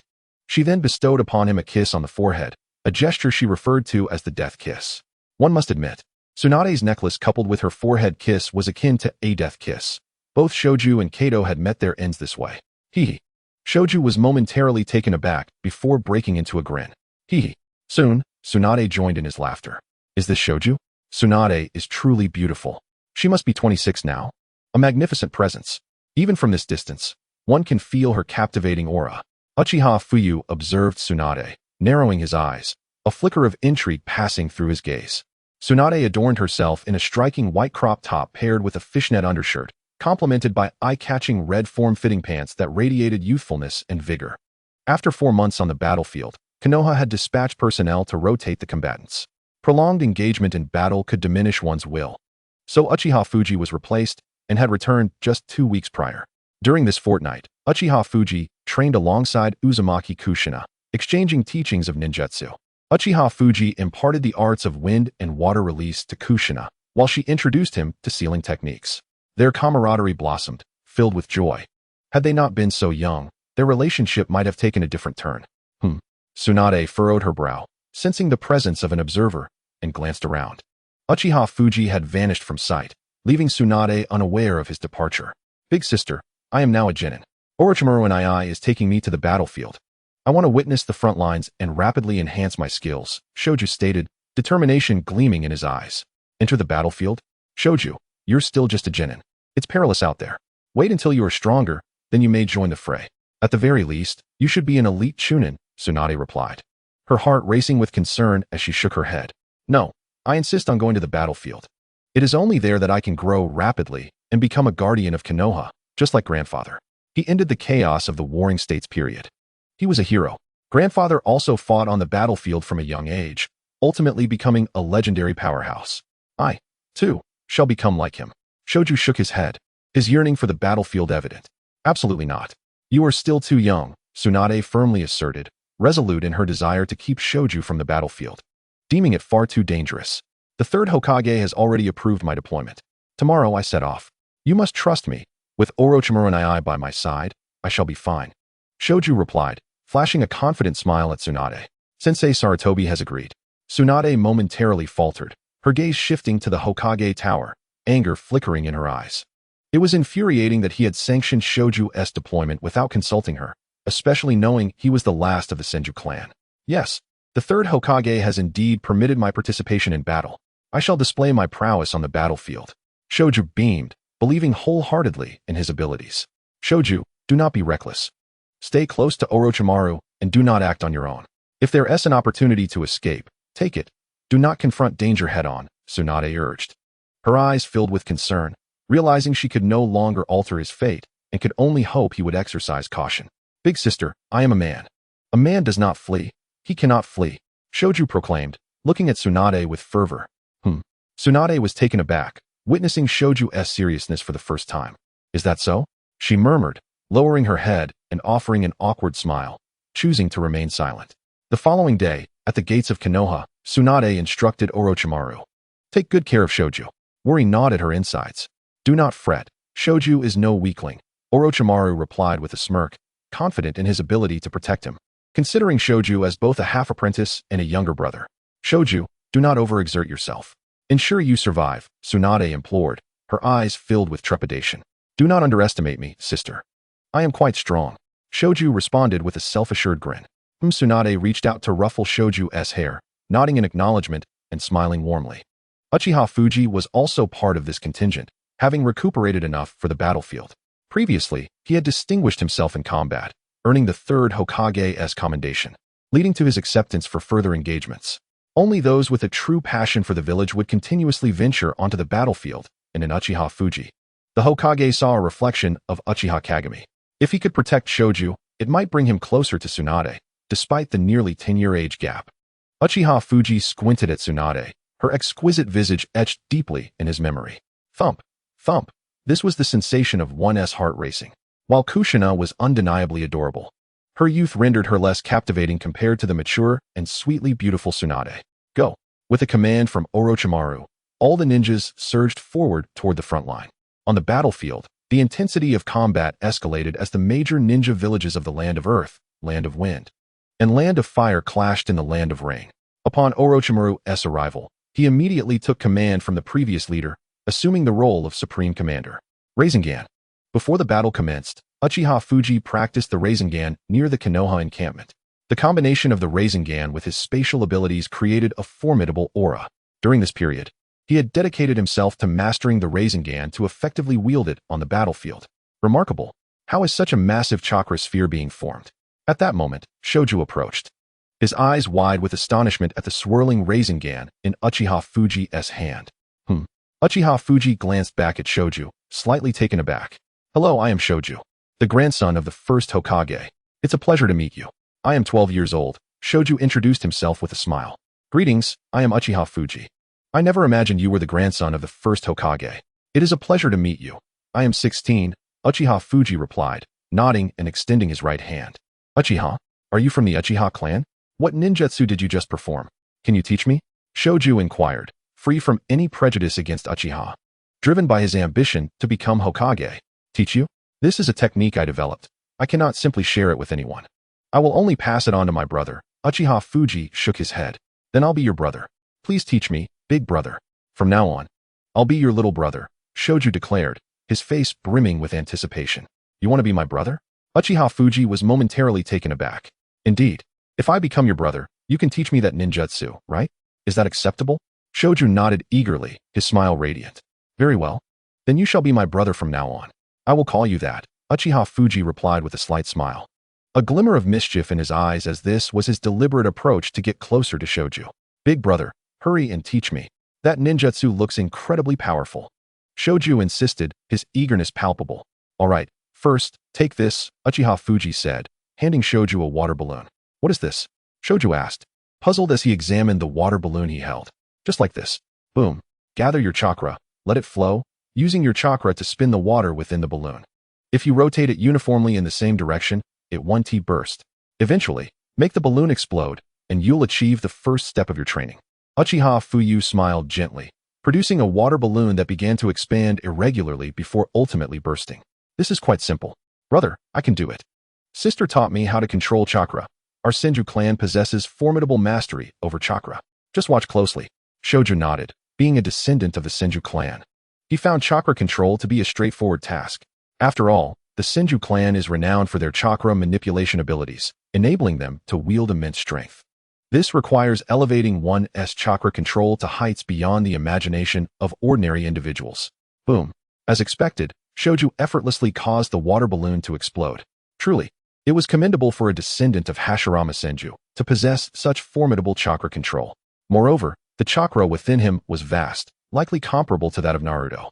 Uchiha Fuyu nodded, observing Shoju and contemplating. He could sense Shoju's chakra. It certainly did not fall short of Naruto's, indicative of a powerful sage body. Chapter 13. A sudden assault on the rear of a Wagakure. Now, let us proceed to the second phase. Uchiha Fuyu tossed a rubber ball towards Shoju. Huh, a rubber ball? Brother, why is it all about balls? Shoju questioned, puzzled by the focus on spherical objects. The previous was a water balloon, and now it was a rubber ball. Why this obsession? Because the rubber ball is 100 times more formidable than the water balloon. Only by bursting the rubber ball can we create a powerful chakra. The first stage is about making your chakra rotate. The second stage aims to enhance the potency of your chakra. Simply having chakra is insufficient to rupture this rubber ball. So give it a try. Boom. Uchiha Fuyu also produced a rubber ball, which promptly exploded with ease. It shouldn't be too difficult. Shoju felt a wave of astonishment. It was his first encounter with such a training method. He began to gather chakra in his right hand, yet found it far from simple to burst the rubber ball. Was it truly this challenging? Shoju was taken aback, realizing this jutsu was indeed difficult to master. A man must not concede defeat. Once more, Shoju furrowed his brow. Continuing his training, he focused intently on his chakra, urging it to spin rapidly and irregularly, for only then could he amplify the power of his jutsu. Pay close attention. Feel it deeply. There are no water currents to guide you.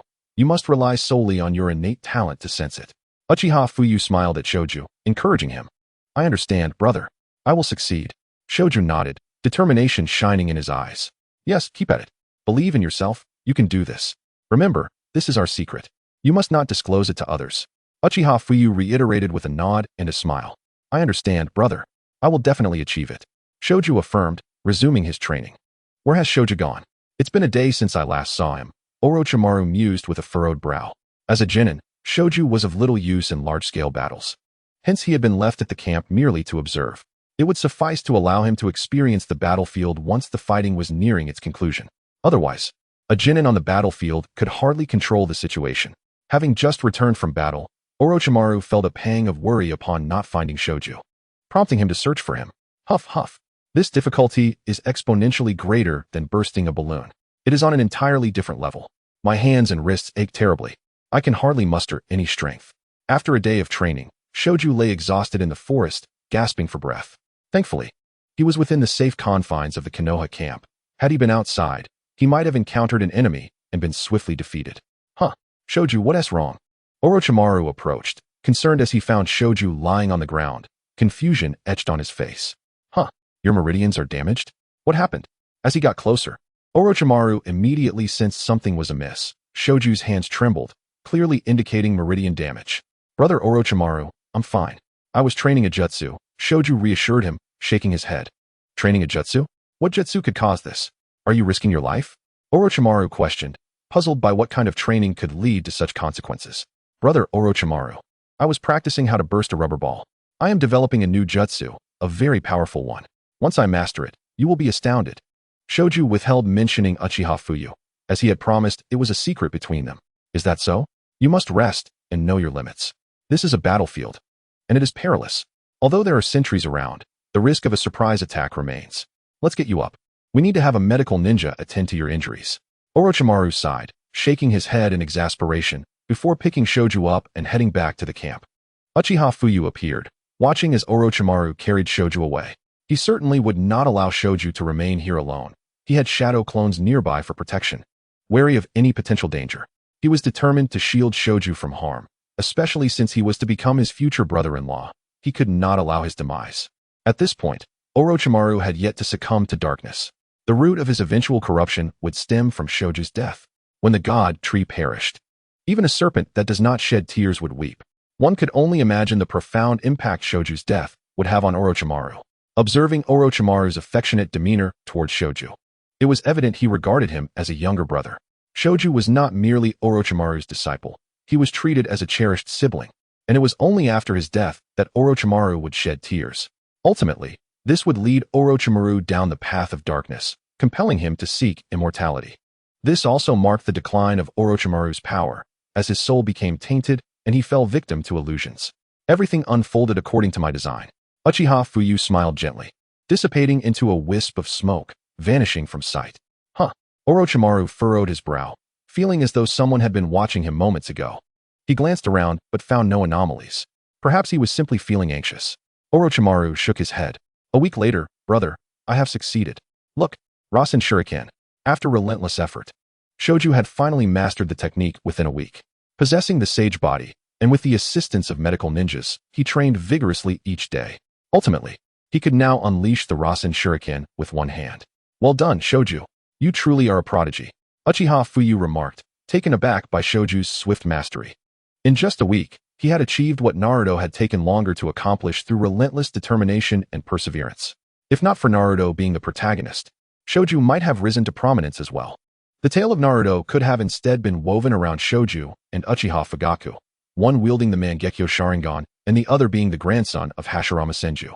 Alas, they were not the protagonists, destined to fade into the annals of history within the shinobi world. Uchiha Fuyu's lips curled into a smile as he gazed upon Shoju, reminiscent of the future Naruto. Hee, I am destined to be the man who becomes Hokage. Naturally, I am a genius. Shoju grinned sheepishly at Uchiha Fuyu's praise. Indeed, Uchiha Fuyu reached out to tousle Shoju's hair. Would you like to further enhance the potency of your Rasen Shuriken? Uchiha Fuyu cast a glance at Shunshu and chuckled softly. Brother, can this Rasengan be further enhanced?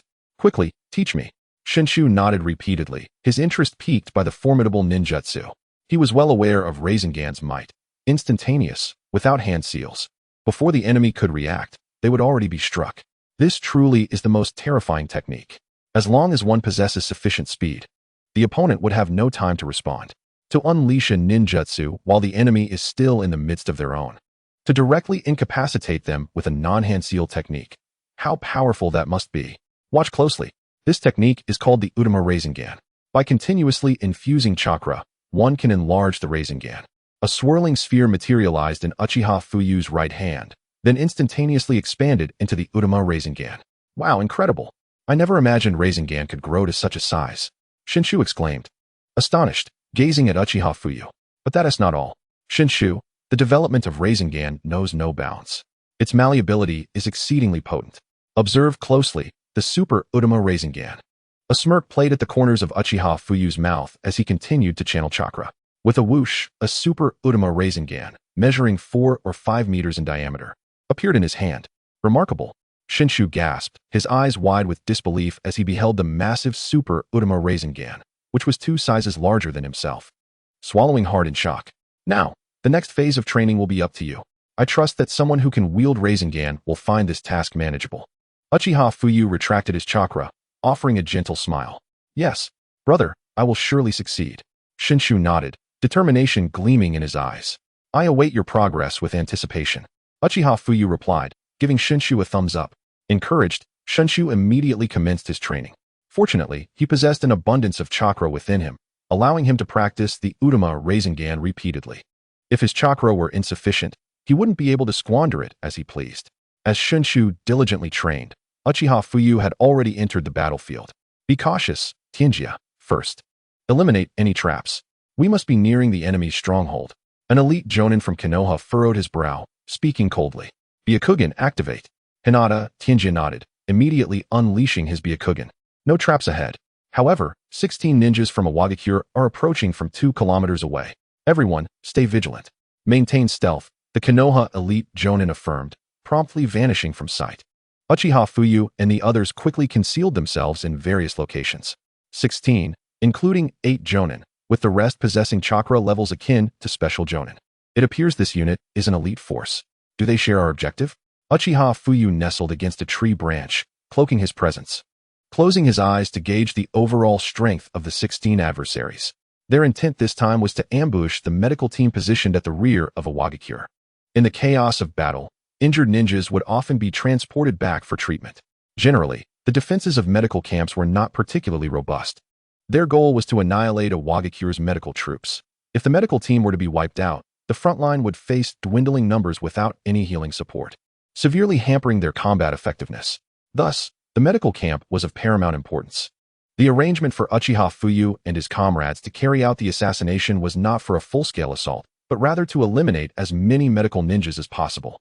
Clearly, the Awakens ninjas harbored similar intentions, dispatching their elite forces. Wait a moment. Captain, there are 15 chakra signatures ahead. It seems they intend to ambush us. One of the sensing ninjas from Awakens, his brow knitted in concentration, immediately detected the chakra of the Konoha ninjas, prompting all to halt. It appeared they too possessed sensing ninjas. Be cautious. When narrow paths converge, the brave prevail. Chuanhan, can you discern their positions? A burly man stopped and inquired of Chuanhan beside him. I can, Chuanhan affirmed with a nod. Excellent. Our mission is one of infiltration, and I presume they aim for the same. It appears we have crossed paths fortuitously. Since this is an infiltration task, we must remain undetected by the enemy. If we are discovered, we shall eliminate them all. We must not jeopardize the mission. Everyone, proceed. Utilize earth clones to incapacitate them. Joshu Anshuan lied. Employ camouflage techniques to ambush them. The burly man quickly devised a strategy and issued commands. Understood. Joshu and the others nodded, immediately conjuring earth clones while they themselves burrowed underground. The remaining team surged toward Uchiha Fuyu and the others. The enemy approaches. They possess sensing ninjas and have detected us. Hinata, Tianjia warned, his brow furrowed. In that case, there's no need for ambushes. Charge in, swiftly conclude the battle. The Konoha elite jonin commanded coldly, vanishing from sight and leading the charge. Whoosh. In an instant, the Konoha elite jonin sliced through the branches before him, sending a flurry of sharp twigs hurtling towards the Awakens ninjas. Earth release, rock arm. One Awakens ninja's brow furrowed as he hastily formed hand seals, slamming his hands onto the ground. A colossal stone hand emerged before them, blocking the onslaught of sharp branches. Whoosh, whoosh, whoosh. A volley of sunban flew toward the Awakens ninjas, each laced with explosive tags. Boom, boom, boom. The deafening blast shattered the rock hand to smithereens, and the Awakens ninjas vanished from sight. Uchiha Fuyu charged forward, brandishing his sword, concealing his true strength, engaging in a fierce exchange with an Awagakure ninja before being pierced in the chest. Flap, flap. Uchiha Fuyu transformed into a flurry of crows, disappearing from sight, only to reconstitute himself and plunge his blade into the chest of a special jonin from Awagakure. An earth clone? Uchiha Fuyu's brow furrowed, surprised to discover he had struck an illusion. Curse be you. A rush of air signaled the appearance of an invisible assailant beside Uchiha Fuyu, thrusting a blade toward him. Uft. What? How is this possible? Jushu gazed in disbelief at the sword embedded in his abdomen, blood gushing forth, his pupils constricting in shock. He had inexplicably been slain by Uchiha Fuyu? Your breath trembles the very fabric of space. I see you. Uchiha Fuyu's expression remained impassive as he withdrew his long blade, speaking coldly before vanishing once more. Breath? Trembling? Boom. Jushu, perplexed, could not fathom how his breath could cause spatial disturbances, thinking it was absurd. Yet, before he could comprehend, he gasped his last breath. Boom, boom, boom. The battle raged on. Aside from Uchiha Fuyu, who fought with ease, the others faced immense difficulties. This contingent comprised the elite forces of Awagakure, all-powerful individuals ranked special jonin and above, not to be trifled with. Amidst the fierce combat, both Konoha and Awagakure ninjas began to suffer casualties. In the absence of external intervention, the two sides were evenly matched and would likely face total annihilation. Enough. Uchiha Fuyu shook his head, witnessing the stalemate on the battlefield. He decided to employ his spatial abilities to assist his comrades in the fight. Uft, uft. Not long after, the inhabitants of Awagakure inexplicably manifested upon the blades of Konoha's shinobi, whether it be the katana or the kunai, as they engaged in combat utilizing the body flicker technique. Uchiha Fuyu impulsively opened the surrounding space, allowing them to penetrate within, only to emerge at the precise moment of being stabbed. Tragically, they remained oblivious to how they had appeared before their foes, meeting their demise in utter confusion. Hyuga Tenji's group was left bewildered, questioning how their adversaries had seemingly charged at them without warning. Indeed, they had perished. How peculiar. Nevertheless, it was imperative to continue their journey. If the commotion of this battle were to attract unwanted attention, it would spell trouble. The elite shinobi of Konoha furrowed their brows in deep contemplation, perplexed and unable to discern the cause, attributing it merely to their fortuitous luck. Their foes were simply too swift, failing to perceive their blades before colliding. Whoosh! Uchiha Fuyu and his companions swiftly followed suit, vanishing from their location. Ahead lay the medical camp of Awagakure. Wait, upon closer inspection, was that the decor of Kimogakure? Had they mistakenly arrived at the wrong place? Ah well, for this endeavor, we shall all don the guise of Awagakure's shinobi and launch a surprise attack on Kimogakure. Under the cover of night, we shall infiltrate quietly. As dusk gradually enveloped the sky, they remained vigilant, determined not to be discovered. The elite shinobi of Konoha, brows knitted in concentration, beheld the vast encampment before them, filled with the anguished cries of the wounded. Medical ninjas rushed about, scarcely granted a moment's respite. The chakra emanating from within? What? The host of the Two Tails? Uchiha Fuyu's brow furrowed in realization. He had not anticipated that a Jinchuriki of the Two Tails would be stationed within this medical camp. No wonder they had dared to deploy such a small contingent here. It appeared that this was the former host of the Two Tails, as the current one had yet to be born. Uchiha Fuyu scrutinized the medical camp, his expression grave. With the presence of the Two Tails host, any attempt to confront them would be tantamount to delivering oneself to the slaughter.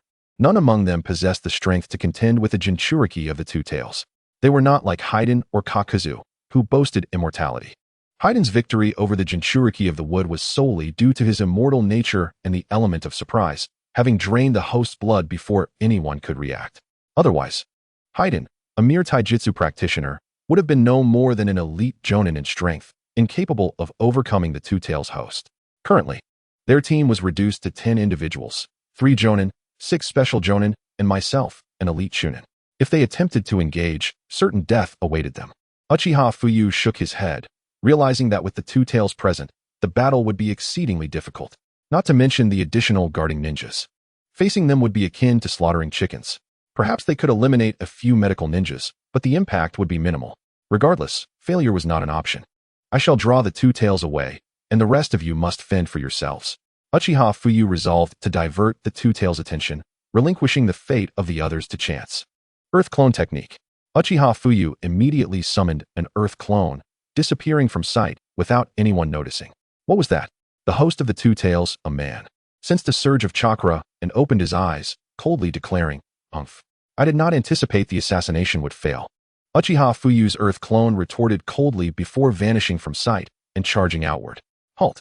The Two Tails host commanded icily, pursuing him without hesitation. "Lord Nisai?" The guarding ninjas outside observed the Two Tails host rushing out and immediately followed suit. "You stay behind to guard the camp. There must be no failures. I will investigate." The Two Tails host, Nisai, stated coldly as he charged after Uchiha Fuyu's Earth clone. "Someone has emerged?" Hyuga Tenji, brow furrowed, gazed towards the camp, witnessing a man chasing another man outside. Had the camp of Kumogakure been breached? This could prove advantageous for them. The elite shinobi of Konoha, brows knitted in concern, remarked coldly. "Indeed, the chakra within that individual is exceedingly formidable. Had he remained undetected, the sheer volume of chakra is terrifying. He is likely the Jinchuriki of Kumogakure. Had we charged in earlier, we would have met certain death. This person seems intent on luring him away." Hyuga Tenji nodded in agreement. "Just as we encountered earlier on the road, it appears someone is assisting us." This development was indeed fortuitous, potentially minimizing their casualties. The elite shinobi of Konoha nodded, having previously suspected external assistance. With another ally appearing, it seemed they were genuinely being aided. Once they had departed, immediate action must be taken. The elite shinobi of Konoha declared coldly, "Understood, Captain." The others nodded in agreement, readying themselves for combat. "Halt! Fire release, fireball technique." The Two Tails host roared, unleashing a torrent of blue flames towards Uchiha Fuyu. "Humph!" Uchiha Fuyu scoffed, swiftly evading. "Damn, he's fast." The Two Tails host's brow furrowed.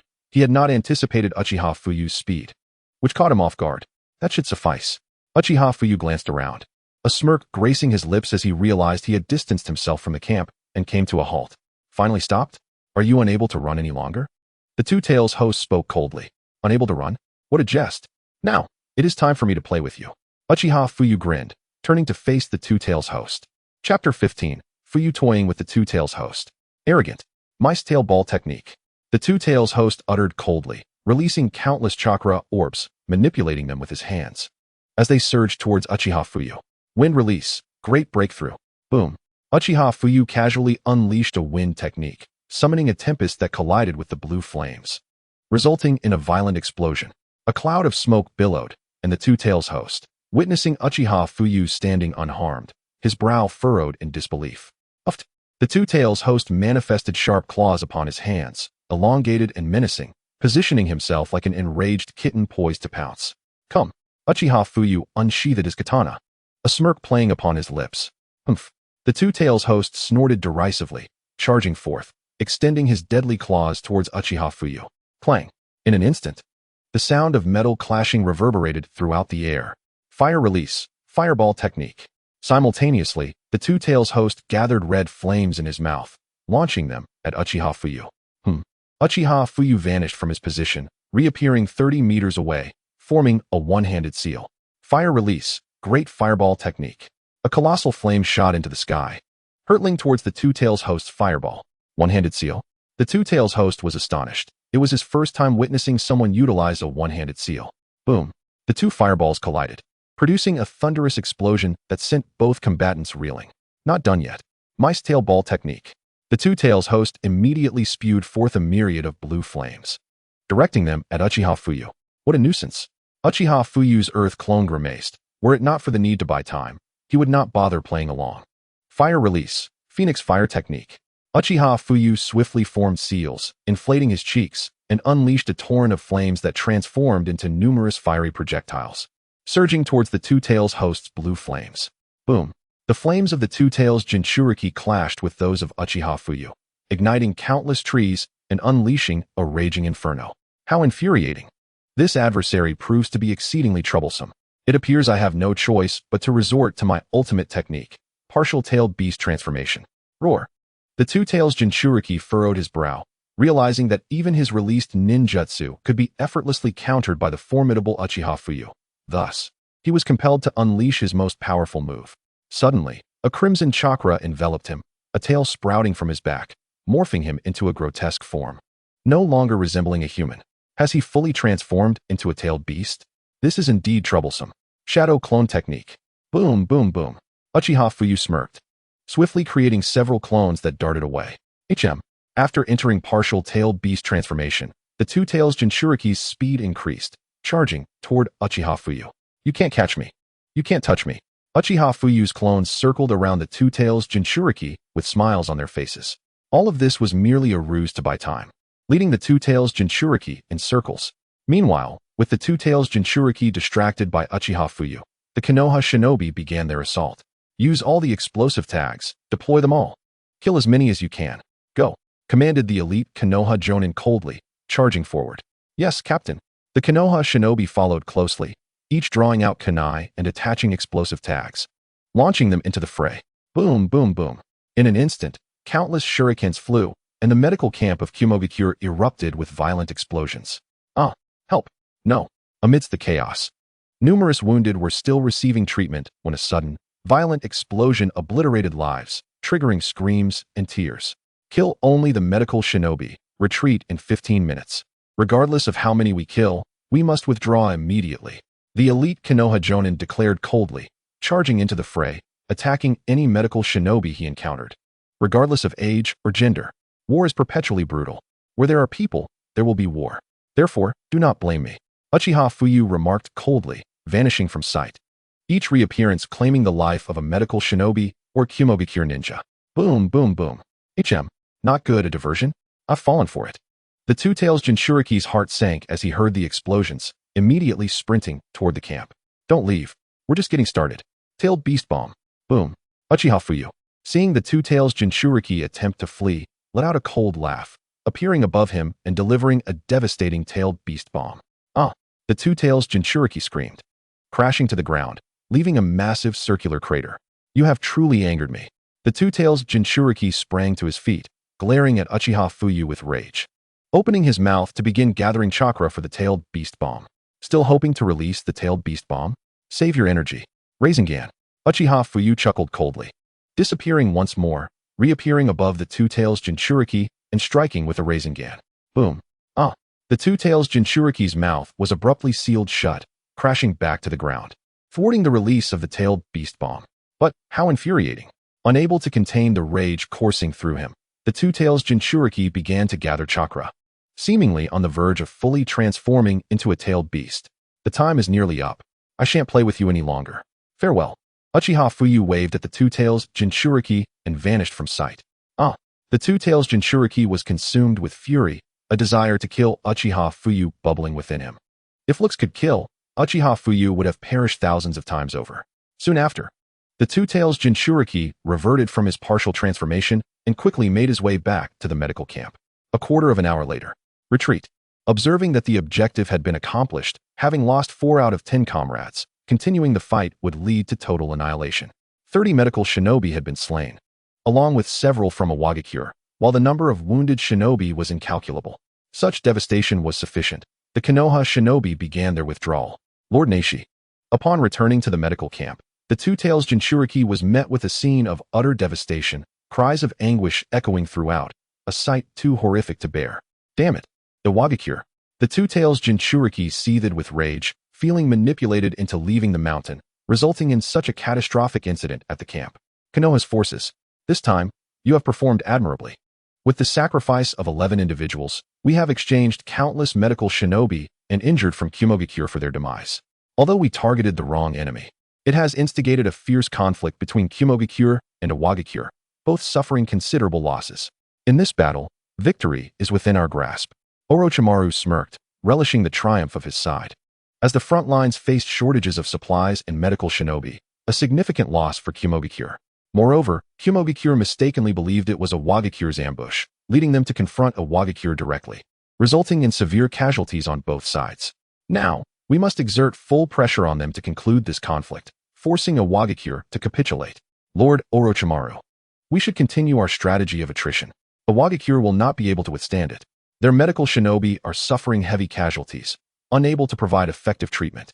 Those shinobi will either die from delayed treatment or suffer long-lasting effects, rendering them significantly weaker. Thus, Awagakure's combat strength will be diminished.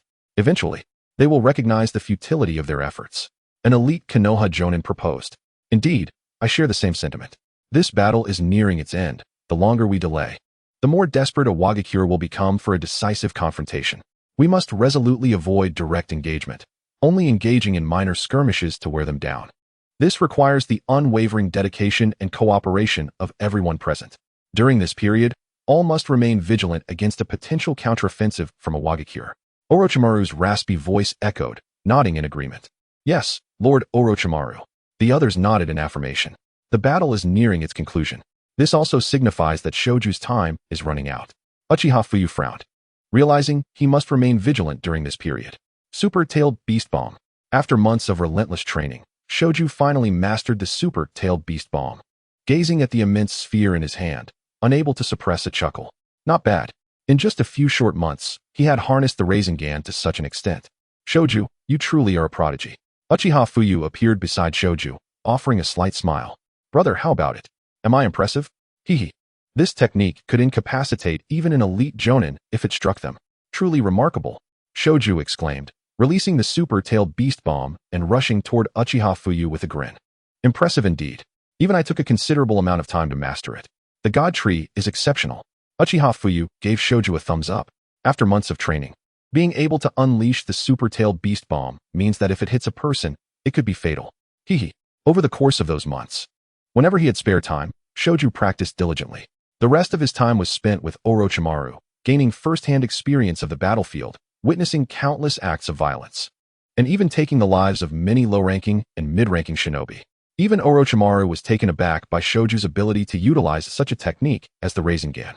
When Orochimaru inquired where Shoju had learned this ninjutsu, he admitted that even he had never encountered it before. Shoju simply replied with 2 words, "It's a secret." Orochimaru chuckled, not pressing further. During this period, under Orochimaru's guidance, Shoju's strength surged remarkably. Although merely 12 years of age, his prowess had already reached the level of a special jonin. Special jonin possess unique abilities that allow them to momentarily rival the strength of a jonin. Shoju's inherent sage body, combined with the Rasengan and the shadow clone technique, rendered him nearly invincible. Chapter 16.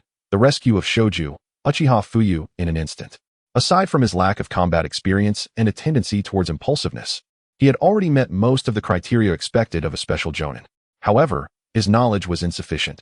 He had yet to fully comprehend the definition of a chunin. Brother, why are you so powerful, yet content to be a chunin? Shoju inquired, perched on a branch alongside Uchiha Fuyu, his confusion palpable. Because of fear. Uchiha Fuyu replied with a narrowed gaze and a smile. Fear? What could possibly instill fear in you, brother? Shoju asked, astonished that anything could intimidate his formidable sibling. It is not the strength of others that I fear, but the hearts of men. Uchiha Fuyu shook his head with a wry smile. The hearts of men? What is so frightening about that? Shoju questioned, perplexed as to why the human heart should evoke such dread. You do not understand. As you know, our Uchiha clan has long been viewed with suspicion by the village, particularly by the Third Hokage and Danzo, who are wary of us. They fear that we might instigate a coup. In truth, it is their own internal fears and speculations that lead the Uchiha clan further astray.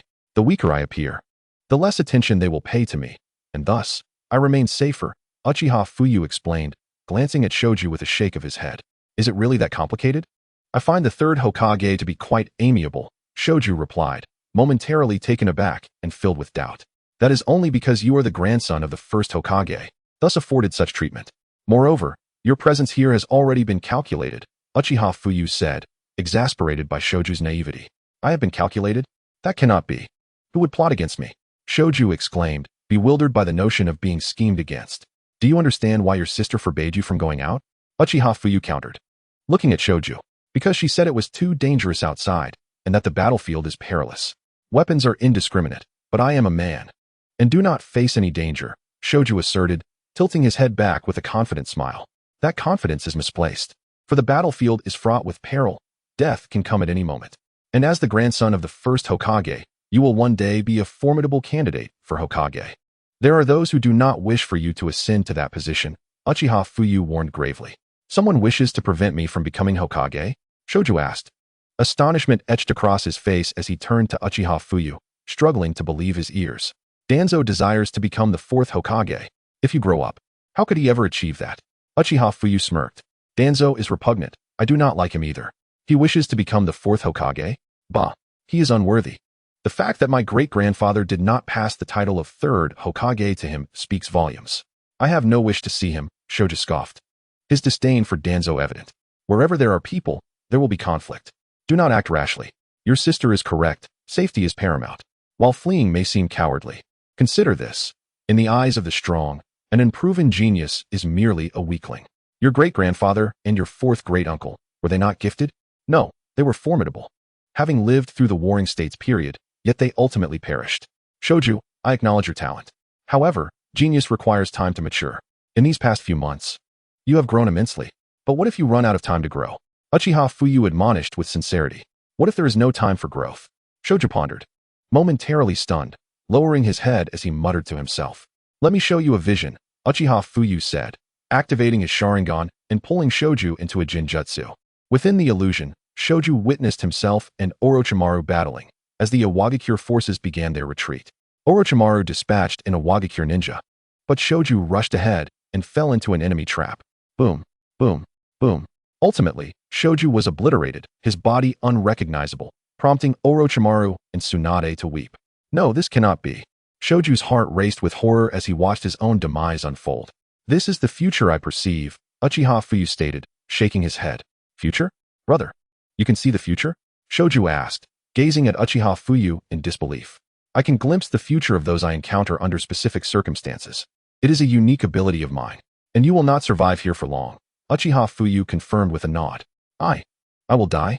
Shoju felt fear for the first time, trembling as he stared at his hands. Yet now that he was aware of the outcome, he believed he could alter it. Do not panic excessively. It is crucial to live well.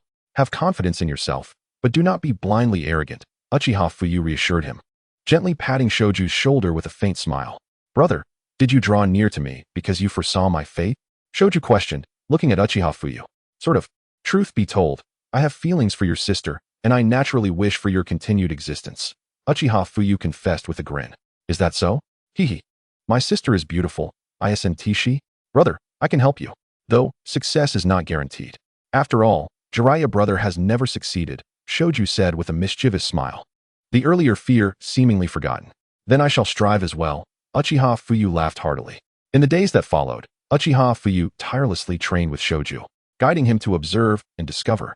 He taught Shoju to identify traps through keen observation, enabling him to evade fatal pitfalls.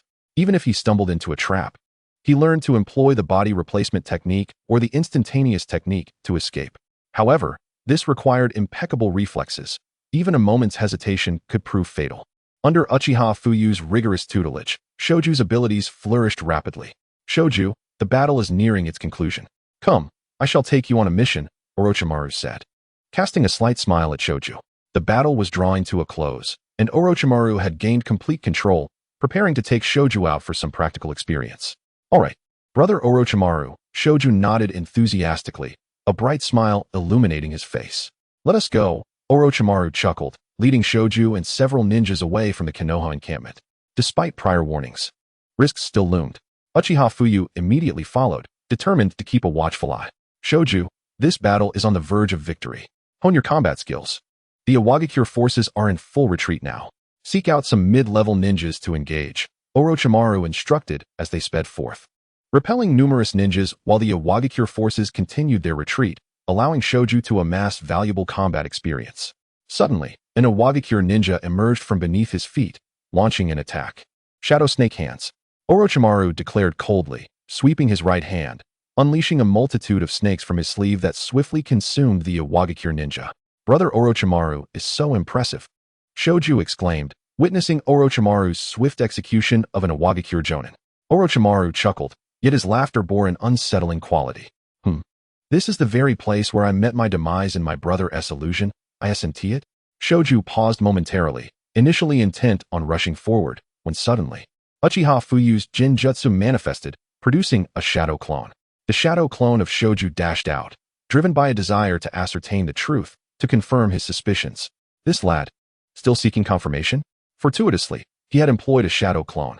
Uchiha Fuyu couldn't help but feel bemused as he trailed behind the others at a distance.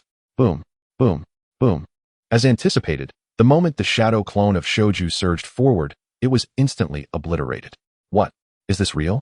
Shoju's face turned ashen, a chill creeping down his spine, as he began to wholeheartedly believe Uchiha Fuyu's words. It appears that someone genuinely wishes for my demise, seeking to prevent me from becoming Hokage. Shoju clenched his fists tightly, his heart heavy with gravity. Shoju, well done. You've managed to uncover a trap. However, do refrain from using shadow clones for exploration.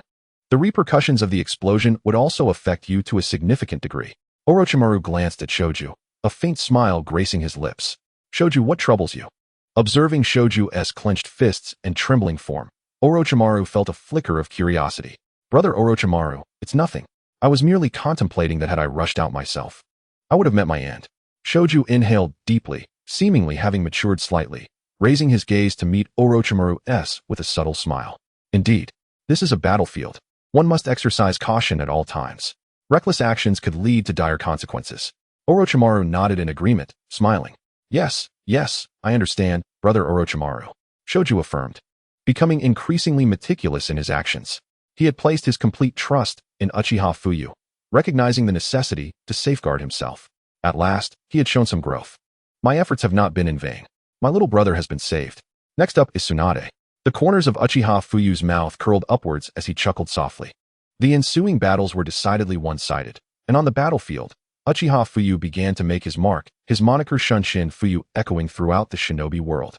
Mastering the Shunshin technique, he swiftly eliminated foes, earning the attention of Awakens as a target of significant concern. There even emerged proclamations in Awakens stating that upon encountering Shunshin Fuyu, one should abandon their mission and flee.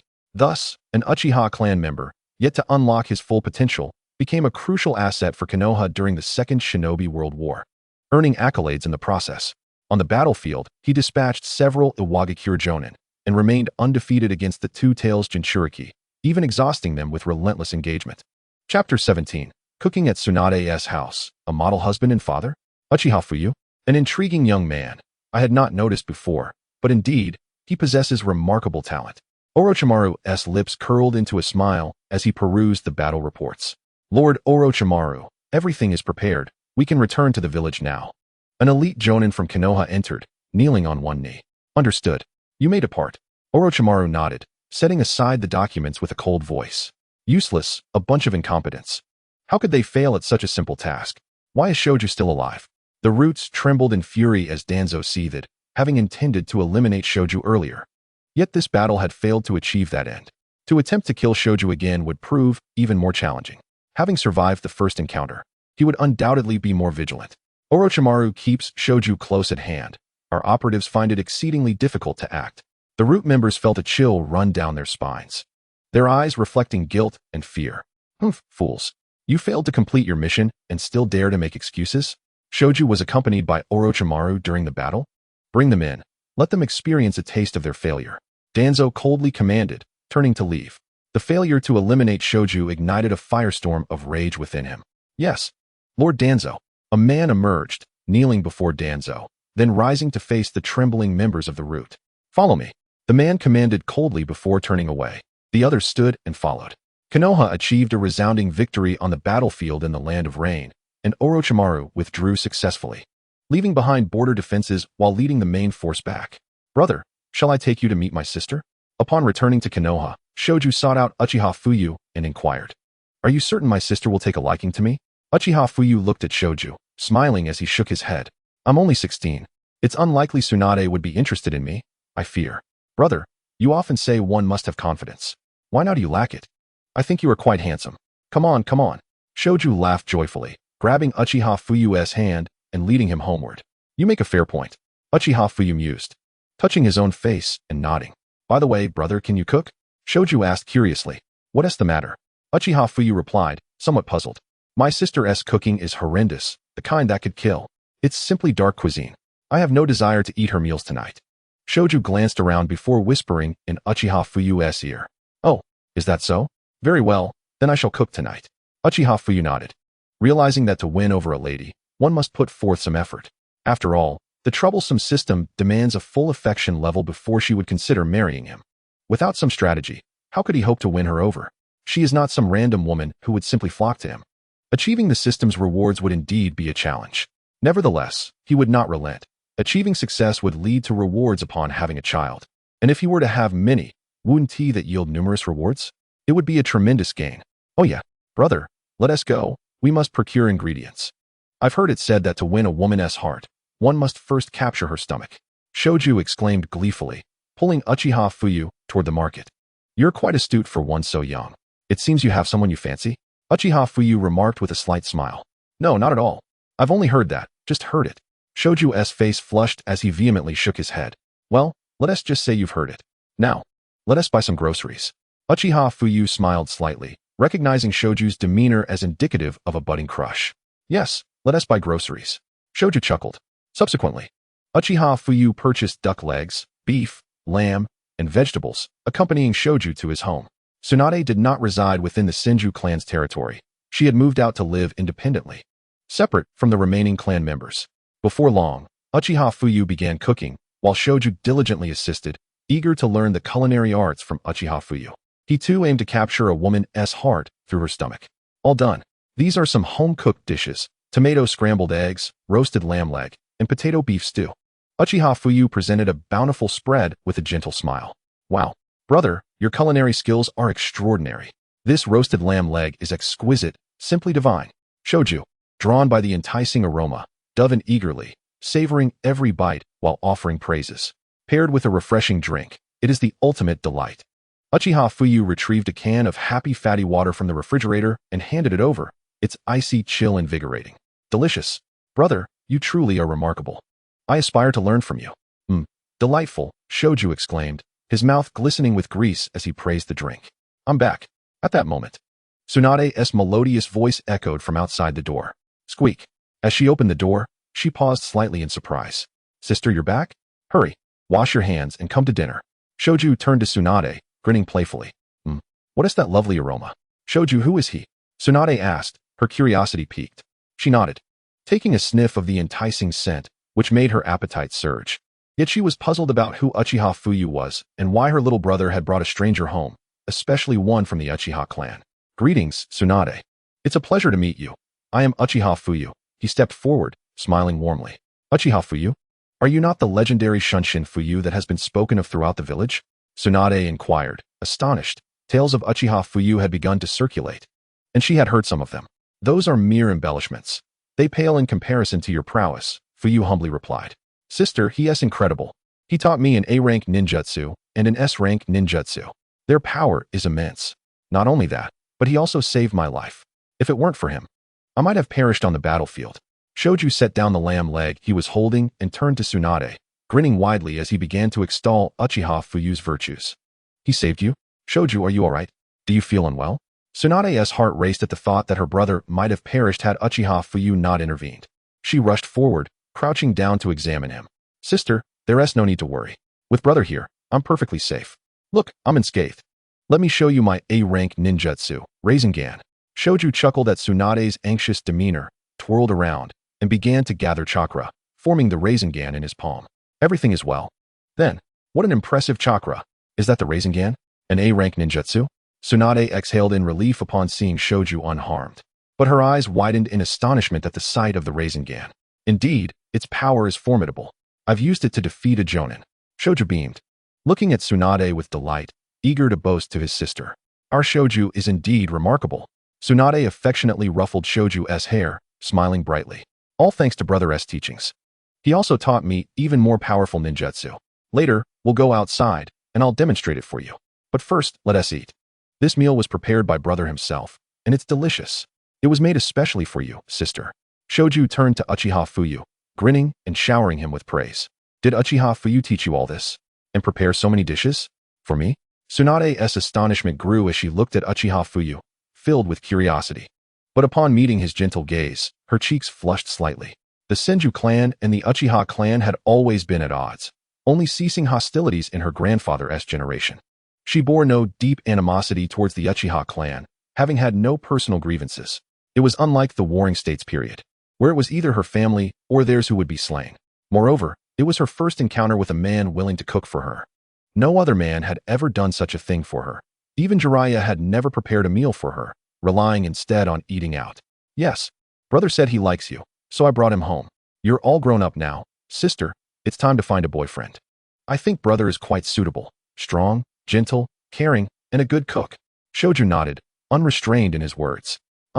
Uchiha Fuyu felt a mix of amusement and embarrassment as the conversation seemed to spiral out of control. Likes me? Tsunade's face turned crimson.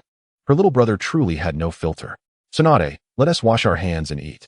Don't mind shoju, Uchiha Fuyu chuckled awkwardly, promptly setting out the bowls and chopsticks for Tsunade. Thank you, she replied, nodding, her gaze darting away from Uchiha Fuyu's eyes.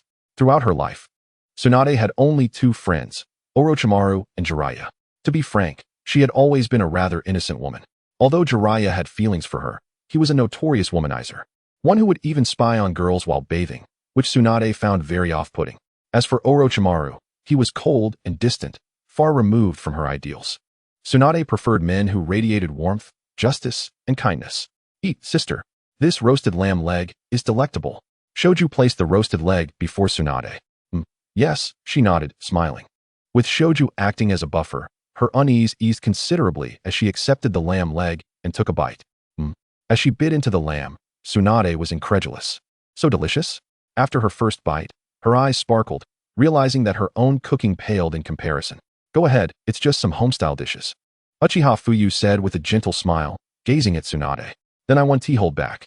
Tsunade nodded, her smile radiant, her eyes sparkling like stars. Her beauty captivating as her cheeks turned a delicate shade of pink. Uchiha Fuyu was momentarily taken aback. Such a smile seemed to fill his heart. No wonder she was adored by so many. Tsunade, you are truly beautiful, he remarked, his gaze fixed on her, captivated by her blossoming smile. Tsunade noticed Uchiha Fuyu's unwavering gaze and felt her cheeks warm. She lowered her head, returning to the roasted lamb leg. It was the first time a man had looked at her so boldly, and his gaze was pure, devoid of any lewdness or impropriety. If it were Jiraiya, his eyes would resemble that of a wolf, which was precisely why she often felt irritated. Yet Uchiha Fuyu's gaze was filled with tenderness and purity, sending a slight shiver through Tsunade's heart. Is this what it feels like to be smitten? Both Uchiha Fuyu and Tsunade pondered simultaneously. From the moment he first laid eyes on Tsunade, Uchiha Fuyu felt an overwhelming desire to protect her from afar. Such a woman was too perfect, stirring feelings within him.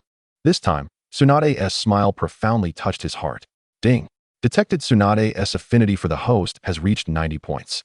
Name, Senju Tsunade. Gender, female. Age, 24. Affinity, 90. Ding! Congratulations, host has gained 90 points of affinity with Tsunade. Rewards granted. Tsunade's forbidden techniques, creation rebirth, Een sealing, and the 100 healings technique. The Een seal, upon its activation, a diamond-shaped mark will manifest upon the forehead, meticulously adjusting the chakra to achieve instantaneous healing and enhanced defensive capabilities, thereby augmenting speed. Furthermore, it bestows the gift of youthful vitality, enhancing physical functions to maintain the body in its prime. Ninjutsu, creation rebirth, an S-rank forbidden technique of Tsunade's own invention, utilized in conjunction with the Een seal. It stores a substantial amount of chakra in the forehead, which can be released in great quantities when needed, stimulating various proteins and accelerating the rate of cellular division, allowing for the instantaneous regeneration of all organ tissues. At that moment, the voice of the system reverberated in Uchiha Fuyu's mind. Indeed, it is rather easy to engage with a girl who has never experienced romance. Even if she is destined to become the fifth Hokage, she is no exception. Uchiha Fuyu was momentarily taken aback. He never anticipated that Tsunade's affection for him would surge to 90 points. Such rapidity was rather astonishing. Creation rebirth is undeniably a commendable ability. After all, Tsunade does not possess the unparalleled sage body of Hashirama Senju. Yet her ability to devise such a forbidden technique could prove life-saving in times of peril. This capability is indeed noteworthy. Uchiha Fuyu nodded, recognizing its value, particularly for others, as not everyone is as exceptional as Hashirama Senju. Big sister, I'm full. I need to visit Orochimaru and I for a bit. You all continue your conversation. I'll take my leave. Goodbye, Shoju declared with a cheerful grin, setting down his bowl and dashing away.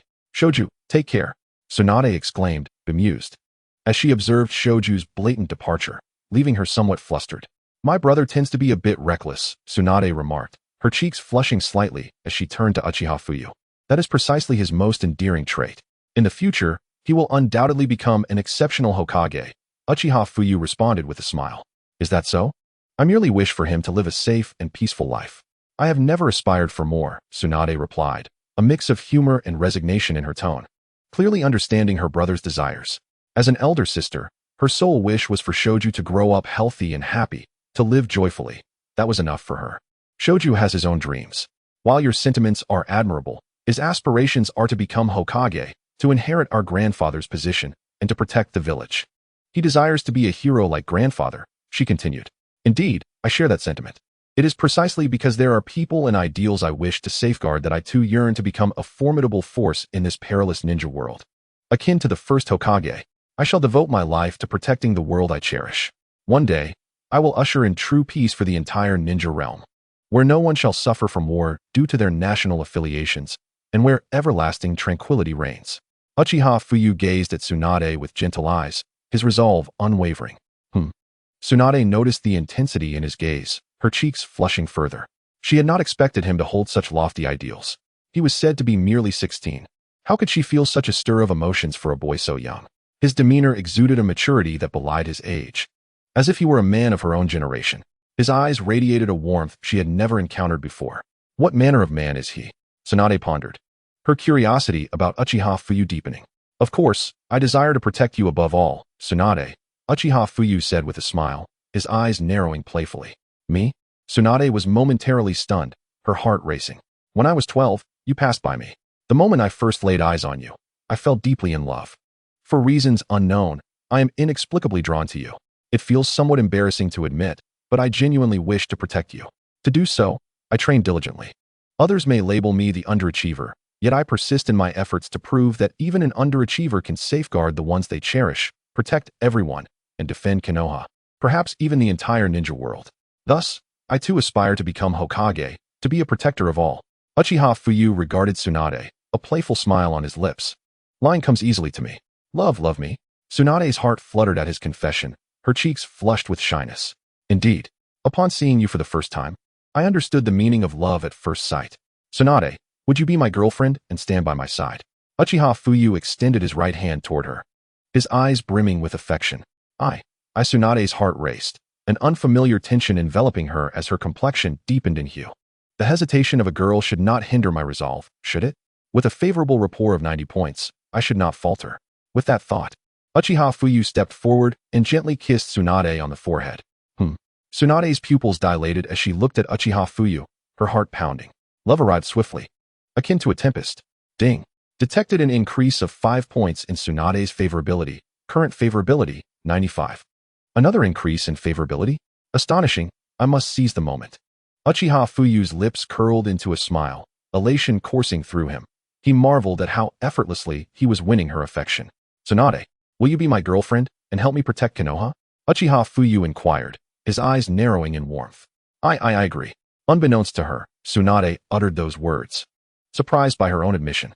How could she possibly have developed feelings for a man she had only just met? Ding. Detected an increase of 5 points in Tsunade's favorability. Current favorability has reached its maximum. Ding. Congratulations. Host has achieved maximum favorability with Tsunade. Reward. Ultimate power of Yang release. Suddenly, Uchiha Fuyu felt a surge of boundless energy coursing through him. What? Ultimate power of Yang release. This is the Yang release within the Six Paths power. What a tremendous gain. Uchiha Fuyu was astounded as he sensed the power within him escalating to a critical point, achieving an unparalleled strength. Ding. Detected that the host possesses both ultimate power of Yang release and ultimate power of Yin release, about to merge, acquiring the power of Senjutsu. Ding. Detected that the host has awakened all characteristics required for the Rinnegan. Ding. Awakening of the Rinnegan will require 3 years, with a countdown of 2 years. 364 days, 23 hours, 59 minutes, and 59 seconds. Ding. Congratulations, host has awakened the Mangekyo Sharingan. Due to the host's pure bloodline, there is no need to merge with another Mangekyo Sharingan, and there will be no side effects. The voice of the system echoed continuously in Uchiha Fuyu's mind. Swish, swish, swish. Uchiha Fuyu's eyes began to spin wildly, the tomo swirling. 1, 2, 3. The Mangekyo Sharingan activated. Chapter 19. Mangekyo, the Eye of Great Love. Boom, boom, boom. Uchiha Fuyu felt a refreshing coolness enveloping his mind, as a tremendous dark power filled his consciousness, invigorating him. His strength surged dramatically, and his eyes radiated a scarlet glow. Fuyu, your eyes? Tsunade's heart raced with trepidation as she gazed into the eyes of Uchiha Fuyu. Feeling an overwhelming sense of being drawn into their depths, a sensation tinged with fear. She herself could not comprehend why she had suddenly developed feelings for the man before her. Witnessing his current state filled her heart with a profound concern. "Thank you, Tsunade," Uchiha Fuyu said, stepping forward to envelop her in his embrace, holding her tightly. Feeling her grandeur, and inhaling the delicate, ethereal fragrance of her youthful essence, an indescribable sensation. "Fuyu?" Tsunade's heart thundered as she leaned against him, her cheeks flushed with embarrassment. "What is happening with your eyes?" she asked, lifting her gaze to his, still harboring a hint of worry. "This is the kaleidoscope Sharingan. Our Uchiha clan is also a lineage of love. Once we possess love, we are imbued with strength. Whether we gain love or lose it, it evokes a powerful stimulation in our minds. Ultimately, this stimulated my awakening. I have harbored unspoken affections for you for 4 years, and at this moment, you have agreed to be my girlfriend. My heart is overwhelmed with exhilaration and joy. This happiness surged into my brain, instantly unlocking my love's eye, which is this very kaleidoscope Sharingan." As Uchiha Fuyu gazed at Tsunade with his kaleidoscope Sharingan, his eyes brimmed with tenderness, a gentleness that masked the darkness of his unique vision. "The kaleidoscope Sharingan? This is what is renowned as the ultimate eye of the Uchiha clan? I have heard my grandfather speak of it," she responded, astonished. "Only a few among the Uchiha can awaken the kaleidoscope Sharingan. The only one I am aware of is Uchiha Madara. I never expected you." Tsunade's heart was in turmoil as she beheld the strange yet gentle gaze, her mind reeling. Indeed, back then, Uchiha Madara awakened his Sharingan out of a fear of losing his friend, the first Hokage. Later, when his father perished in battle, he unlocked the kaleidoscope Sharingan. This is the eye of love. He used it to protect his brother and his clan.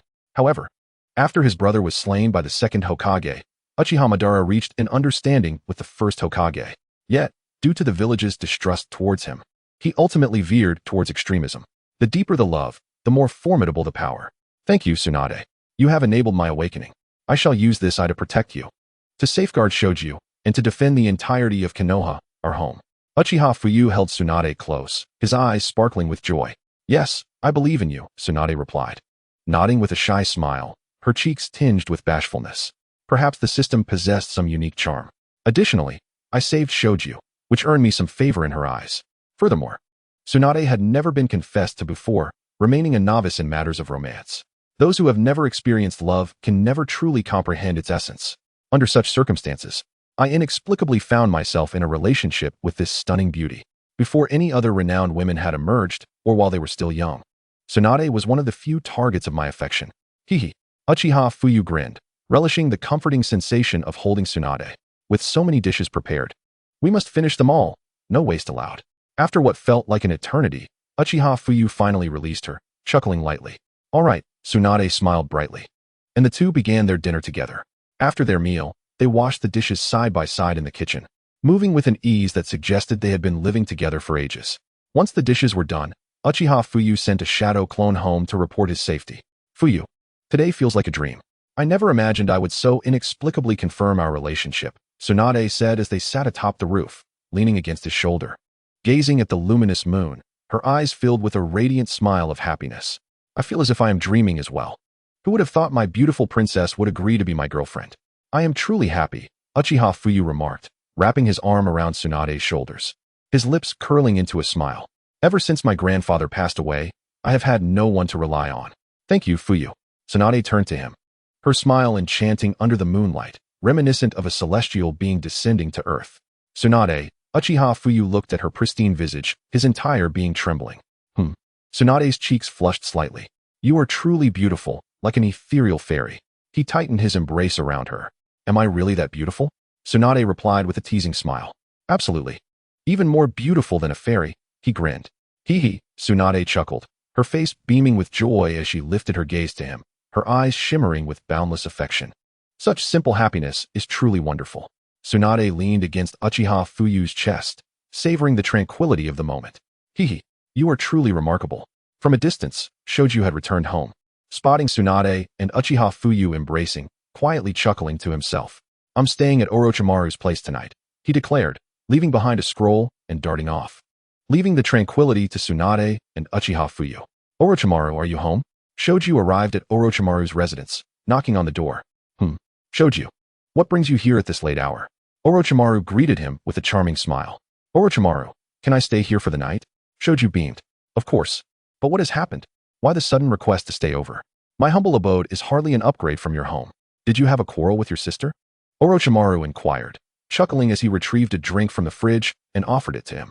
No, my sister doesn't need me tonight. She has her boyfriend with her. It would be inappropriate for me to return and intrude on their time together, Shoju replied playfully. Your sister has a boyfriend? Orochimaru's expression shifted. Beads of sweat forming on his forehead as he recalled the fierce Tsunade, now with a boyfriend? How had he missed this? As her best friend.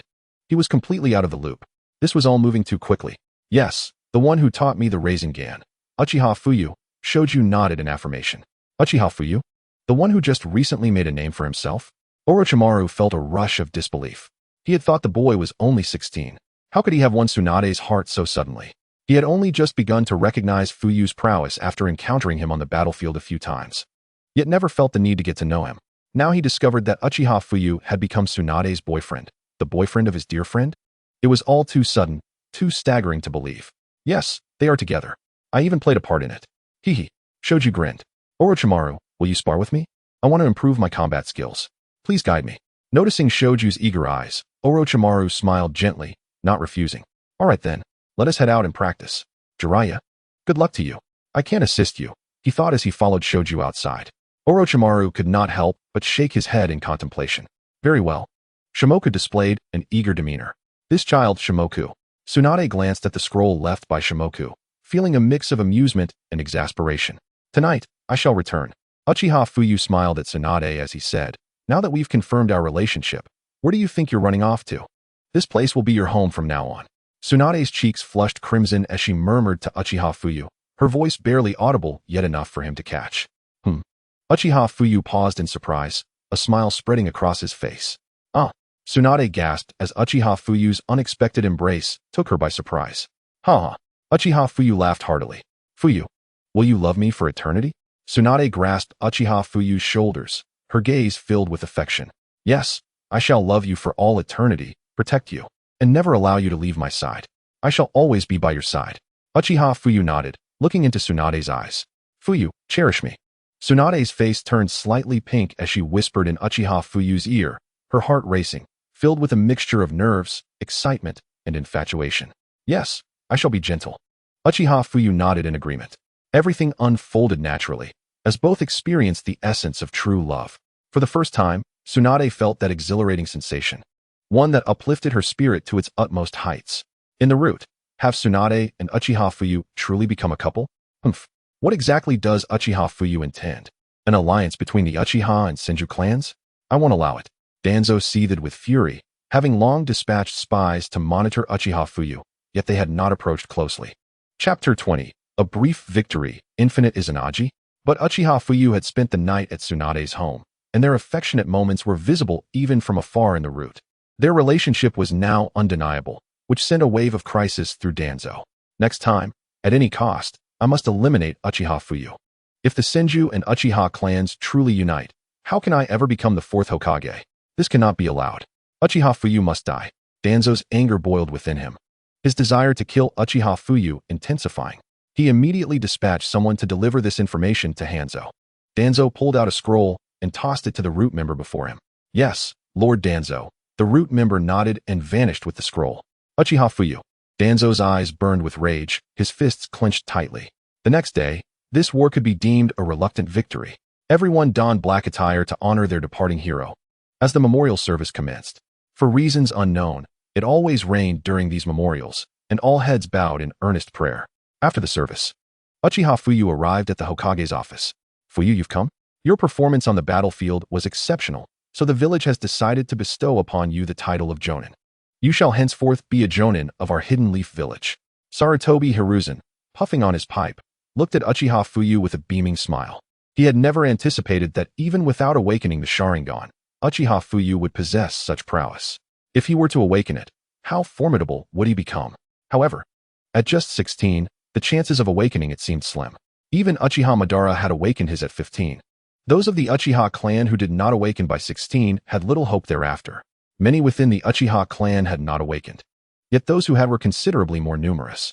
It was later that Danzo and Obito collected countless Sharingan, all of which were 3 tomo. They dismissed the 1 Tomo and 2 Tomo Sharingan as beneath them. The third Hokage jested. This was merely luck. On the battlefield, the Awakens forces were already in disarray when I struck.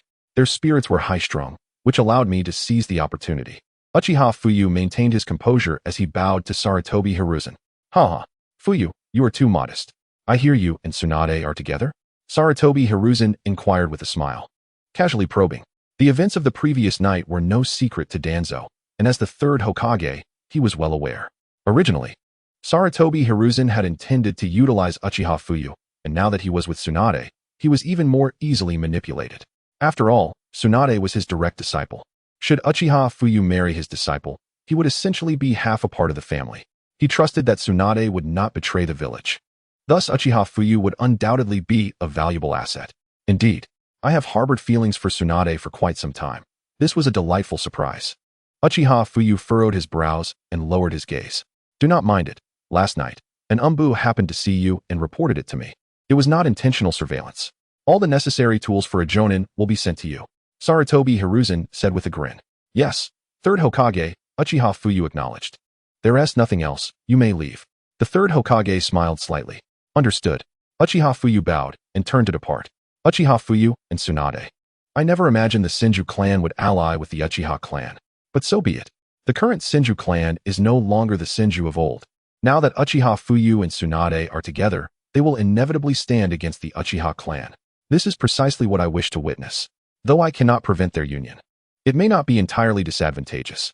A smirk played on Sarutobi Hiruzen's lips, his deep-set eyes brimming with mirth. If it weren't for the deliberate display for you to see, would you have noticed? TCH. Uchiha Fuyu exited the Hokage building, slightly curling his lip. He had intentionally showcased his relationship with Tsunade to the third Hokage. For Tsunade was a direct disciple of Sarutobi Hiruzen, and their union would position him within the Hokage's faction. Thus, he could avoid unnecessary troubles. Of course, this merely mitigated the issues arising from Sarutobi Hiruzen's side. Troubles from Danzo would remain. Danzo had become obsessed with becoming Hokage, willing to sacrifice the interests of Konoha without hesitation.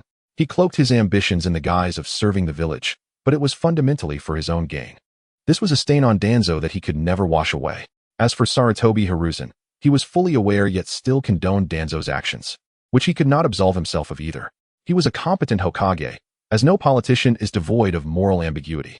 Politicians inherently dwell in darkness. Their overarching vision pertains only to Konoha, not to the individuals. To achieve their objectives, they would sacrifice anyone as long as the village remained unharmed. Everything else was of little consequence. This was the primary reason why Hinata Hizashi sacrificed himself for the village. Now, the Mangekyo Sharingan had awakened. Inheriting Indra's body, it resembled Indra's Mangekyo Sharingan precisely. The abilities of the Mangekyo Sharingan varied by individual. Perhaps because I had previously endured the scorn of the Byakugan, my heart was filled with rage, longing to alter my fate. Therefore, the ability of my left eye manifests as an illusionary nightmare. Within this illusion, all is beautiful, once ensnared. One succumbs to eternal slumber, unless one possesses the Mangekyo Sharingan and surpasses my ocular power. Otherwise, it shall remain unbroken for eternity. At present, the prowess of my Kaleidoscope Sharingan surpasses even that of the eternal Kaleidoscope Sharingan. This implies an insurmountable advantage within the realm of ninjas, unless I choose to dispel the illusion myself. Otherwise, those ensnared by my nightmare will perish within an endless dream, akin to the infinite Tsukuyumi, witnessing only the most exquisite and fervently desired visions of their hearts until they are eternally lost. The ability of my right eye is also a form of illusion, yet it diverges from the nightmare, as it is cast upon myself. It allows me to transmute all harm into nothingness, functioning as an infinite Izanagi. This technique converts all injuries and detrimental factors, including death, into a void dream, rendering all attacks ineffective during this period, while simultaneously manifesting advantageous elements of the caster's attacks into reality. Under this ocular technique, all damage is rendered futile against me, with no limitations on frequency or duration. It is akin to infinite resurrection, perhaps born from the fear of stagnation in my powers for 16 years after my transmigration. The dread of an inexplicable demise culminated in the creation of such an ocular technique. Uchiha Fuyu smirked, acknowledging the formidable nature of his two ocular techniques. Infinite resurrection is effectively a powerful glitch, nearly unsolvable. Unless someone can destroy my eyes while I activate my ocular technique, I remain invincible. Even having just acquired the kaleidoscope Sharingan, I wield it with effortless mastery. Currently, the forces of yin and yang within me are continuously merging. The pinnacle of yang release empowers me to utilize yin-yang release. Regrettably, I have yet to study sage techniques. Otherwise, I could attain the Sage of Six Paths mode. The study of sage techniques should be prioritized. But how can one truly master sage techniques? Is it solely through the three great sanctuaries? The toads surely will not teach me, and the great sage toad might even foretell something ominous. As for the Ryuchi cave, its inhabitants are grotesquely transformed, resembling neither human nor spirit, covered in scales, truly unappealing. The wet-bone forest has yet to present any sage techniques. Senju Hashirama's sage techniques do not originate from the wet-bone forest, as he lacks its summoning arts. Moreover, Tsunade's summoning from the wet-bone forest was a personal contract, not a familial inheritance. This suggests that Senju Hashirama's sage techniques are likely a unique form of sage art inherent to his sage body, akin to the special abilities of the Uzumaki clan's adamantine sealing chains. Uchiha Fuyu's brow furrowed. Without mastering sage techniques, he cannot utilize the Sage of Six Paths mode. This mode is a unique amalgamation formed through sage techniques. However, I can already employ yin-yang release, and with Sage Chakra, I could unlock the Sage of Six Paths mode. Madara Uchiha was able to wield the Six Paths sage techniques due to possessing the Ten Tails, a fusion of natural energy. It is imperative to learn sage mode swiftly. Once I access the Sage of Six Paths mode, my power will ascend to the level of the Six Paths currently. I stand at the threshold of half the power of the Six Paths. Even at his prime, Senju Hashirama would scarcely pose a challenge to me. My chakra has eclipsed his, augmented by yin-yang release, the perfect nine tails, and the ultimate kaleidoscope Sharingan. My ocular power is gradually evolving towards the Rinnegan, and each day I can feel my ocular prowess surging. Uchiha Fuyu's brow tightened. He was merely a step away from the level of the Six Paths. Once he masters sage techniques and commands the chakra of sage arts within himself, he can combine it with yin-yang release to unlock the Sage of Six Paths mode. Chapter 21. The ominous storm approaches. Do you wish to become the Fourth Hokage? Fuyu, what are you pondering?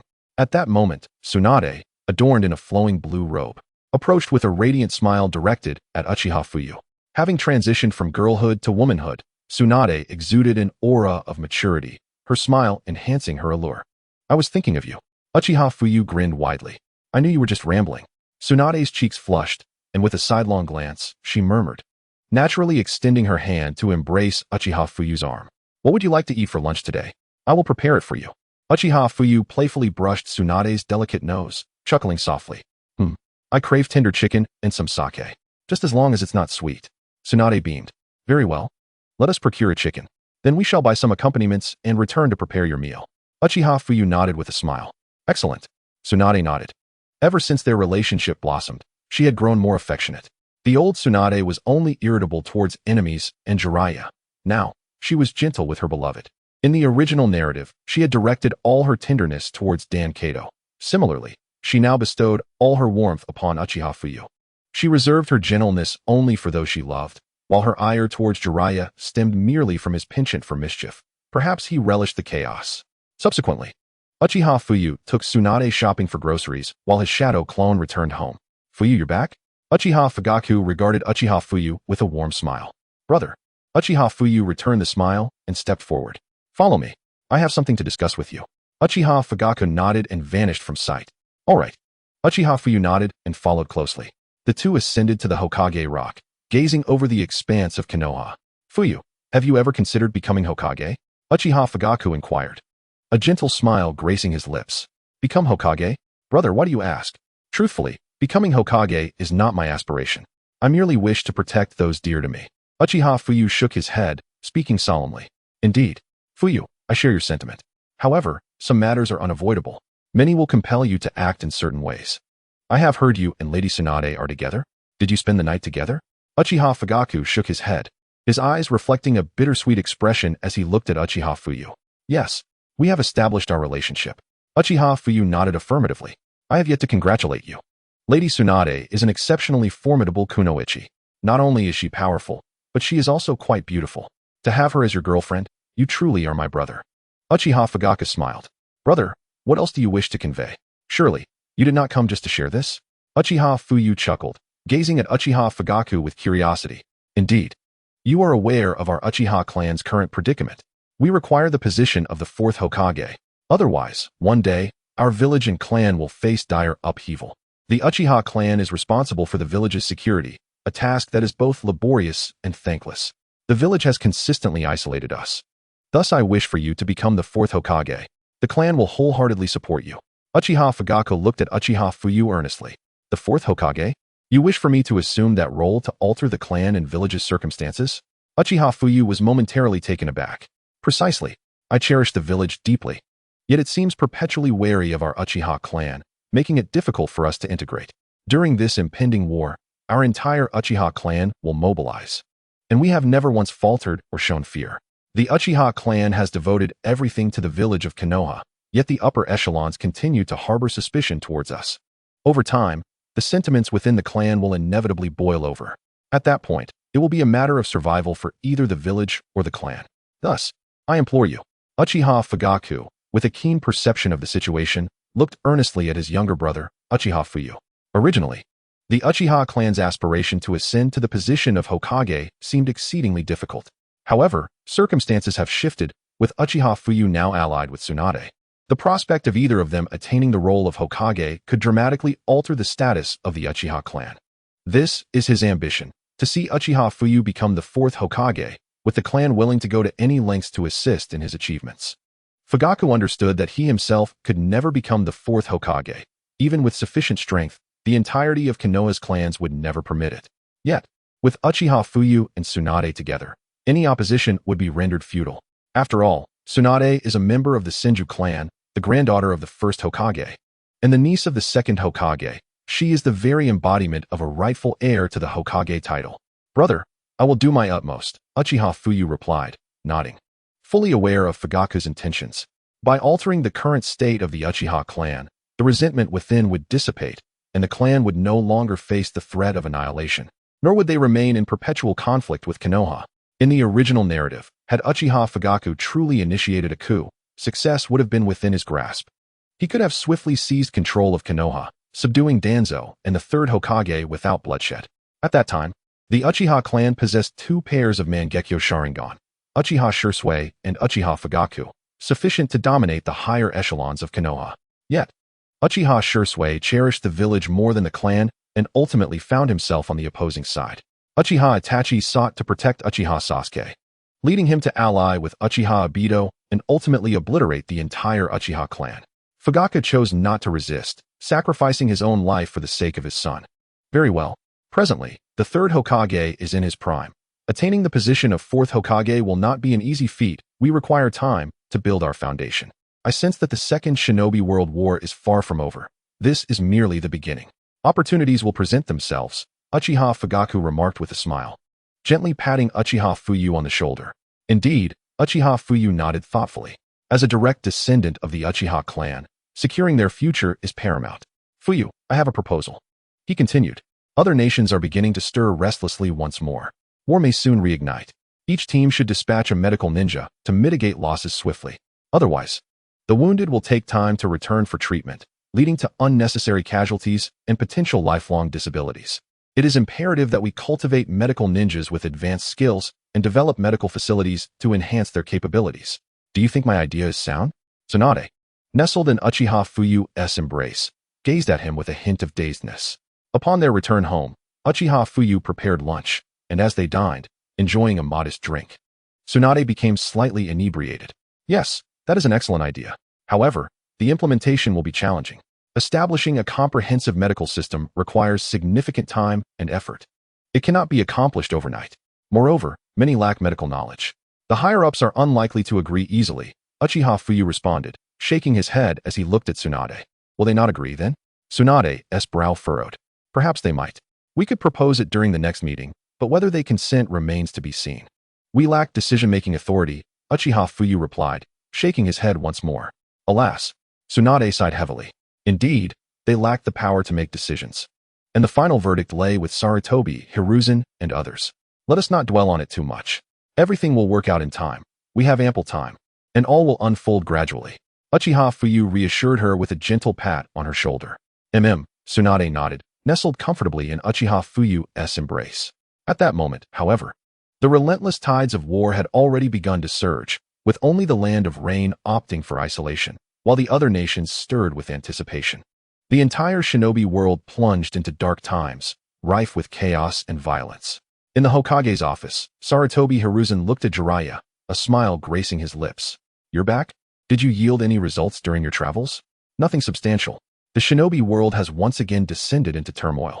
The Second Shinobi World War is on the verge of breaking out," Jiraiya replied, shrugging his shoulders in resignation. "Indeed, a storm is brewing. And though I did not wish to witness it, it has arrived. We cannot evade it. The enemy is well prepared for an offensive. Your return is timely. I wish to send you, Tsunade, and Orochimaru to the battlefield in the Land of Rain. The Land of Rain has simultaneously declared war on Konoha, the Hidden Stone Village, the Hidden Sand Village, and the Land of Iron. Their fury has been ignited, and our battles will unfold there, provoking them to seek our mutual destruction. Thus, your presence in the Land of Rain is crucial. The three of you should be able to contend with Hanzo. His strength is formidable, particularly with his summoned beasts. Caution is paramount when engaging him," Sarutobi Hiruzen advised, a smile lingering on his face. Chapter 22. Jiraiya drowns his sorrows in drink. "I understand. I've only just returned. Is there truly a need for such urgency? At least allow me a few days to rest," Jiraiya replied, lazily resting his hands behind his head. "Ha! You have a point. It has been quite a while since your last return. You deserve a respite. This evening, I will convene a meeting with all the Jonin. You should attend." Sarutobi Hiruzen chuckled heartily. "Understood," Jiraiya nodded. "By the way, there is one more thing I must tell you. Tsunade has a boyfriend." Sarutobi Hiruzen's gaze sharpened as he studied Jiraiya's reaction. "Tsunade has a boyfriend? What did you say? Tsunade has a boyfriend? How could this be?" Jiraiya exclaimed, clutching his head in disbelief, tears streaming down his face. "Who can blame you for being absent, allowing someone else to seize the opportunity? Nevertheless, I'm rooting for you." Sarutobi Hiruzen chuckled, puffing on his pipe. "I'm leaving now," Jiraiya said, dejectedly turning away. "Ultimately, it seems we were never meant to be," Sarutobi Hiruzen murmured to himself. Shaking his head, "Jiraiya, you're back?" Orochimaru remarked, a smirk playing at the corners of his mouth. I have returned," Jiraiya replied, appearing somewhat downcast. "Are you aware of Tsunade's situation?" Orochimaru chuckled softly. "I can't believe it. I was away for such a short time. Yet," Jiraiya lamented, throwing his arms around Orochimaru, weeping profusely. "I truly don't understand you. Your relationship is beyond my comprehension." Orochimaru shrugged, his expression one of resigned perplexity. From a young age, it has always been thus. Jiraiya once fancied himself a hero swooping in to save the damsel, only to find himself on the receiving end of a thorough beating. "Orochimaru, how dreadfully mundane you are. Come, accompany me for a drink." Jiraiya cast a glance at Orochimaru, snorting dismissively. "I have no inclination towards alcohol," Orochimaru replied in a dispassionate tone. "Let it be a favor for me," Jiraiya insisted, tugging Orochimaru towards the tavern. Orochimaru offered no further resistance and followed him away. At the Konoha training ground number 30, brother-in-law, watch this. Spiral sphere. Shoju charged toward Uchiha Fuyu with remarkable speed, much swifter than an average jonin, launching a spiral sphere at him. In the realm of ninja combat, it is not about loud shouts and bluster. If you shout, your opponent has already prepared for your attack. How then can you land a hit? Uchiha Fuyu remained composed, standing still as he awaited Shoju's advance, offering a lesson in the process. "Allow me to demonstrate my efficacy, brother-in-law," Shoju bellowed, leaping high into the air, aiming to strike Uchiha Fuyu. Whoosh! Clang, clang, clang. Uchiha Fuyu deftly produced 7 shuriken from his pocket, which flew rapidly, colliding and ultimately appearing behind Shoju. Should Shoju connect with Uchiha Fuyu, he would find himself pierced by the shuriken in the next moment. "I shall not concede easily." "Yeah," Shoju roared, disregarding the shuriken behind him as he hurled another spiral sphere at Uchiha Fuyu. "Ah!" Uchiha Fuyu cried out, only to transform into a piece of wood. "Oh no! A substitution technique?" Shoju's heart sank, realizing it was merely a substitution. Uchiha Fuyu then stood a short distance away from Shoju. Thud! "Ah!" Shoju was struck by a shuriken, letting out a cry as he transformed into a cloud of smoke. "It is not over yet." Shoju emerged from the earth, launching a punch at Uchiha Fuyu. "Shadow clone." "Perhaps?" Uchiha Fuyu smiled slightly, leaping high into the air. "I was waiting for this." Shadow clone technique. From the earth, Shoju's strike missed, while from the nearby woods, another figure emerged, unleashing a barrage of shuriken at Uchiha Fuyu. Brother-in-law, you cannot evade this.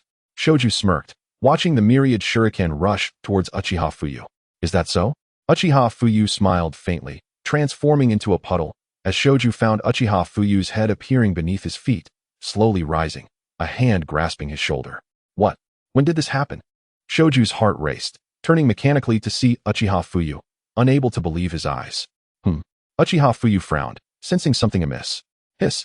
In an instant, the Shoju before him morphed into a python, wrapping around Uchiha Fuyu. Hee, brother-in-law, this is Orochimaru's snake substitution. How do you like it? Got you now.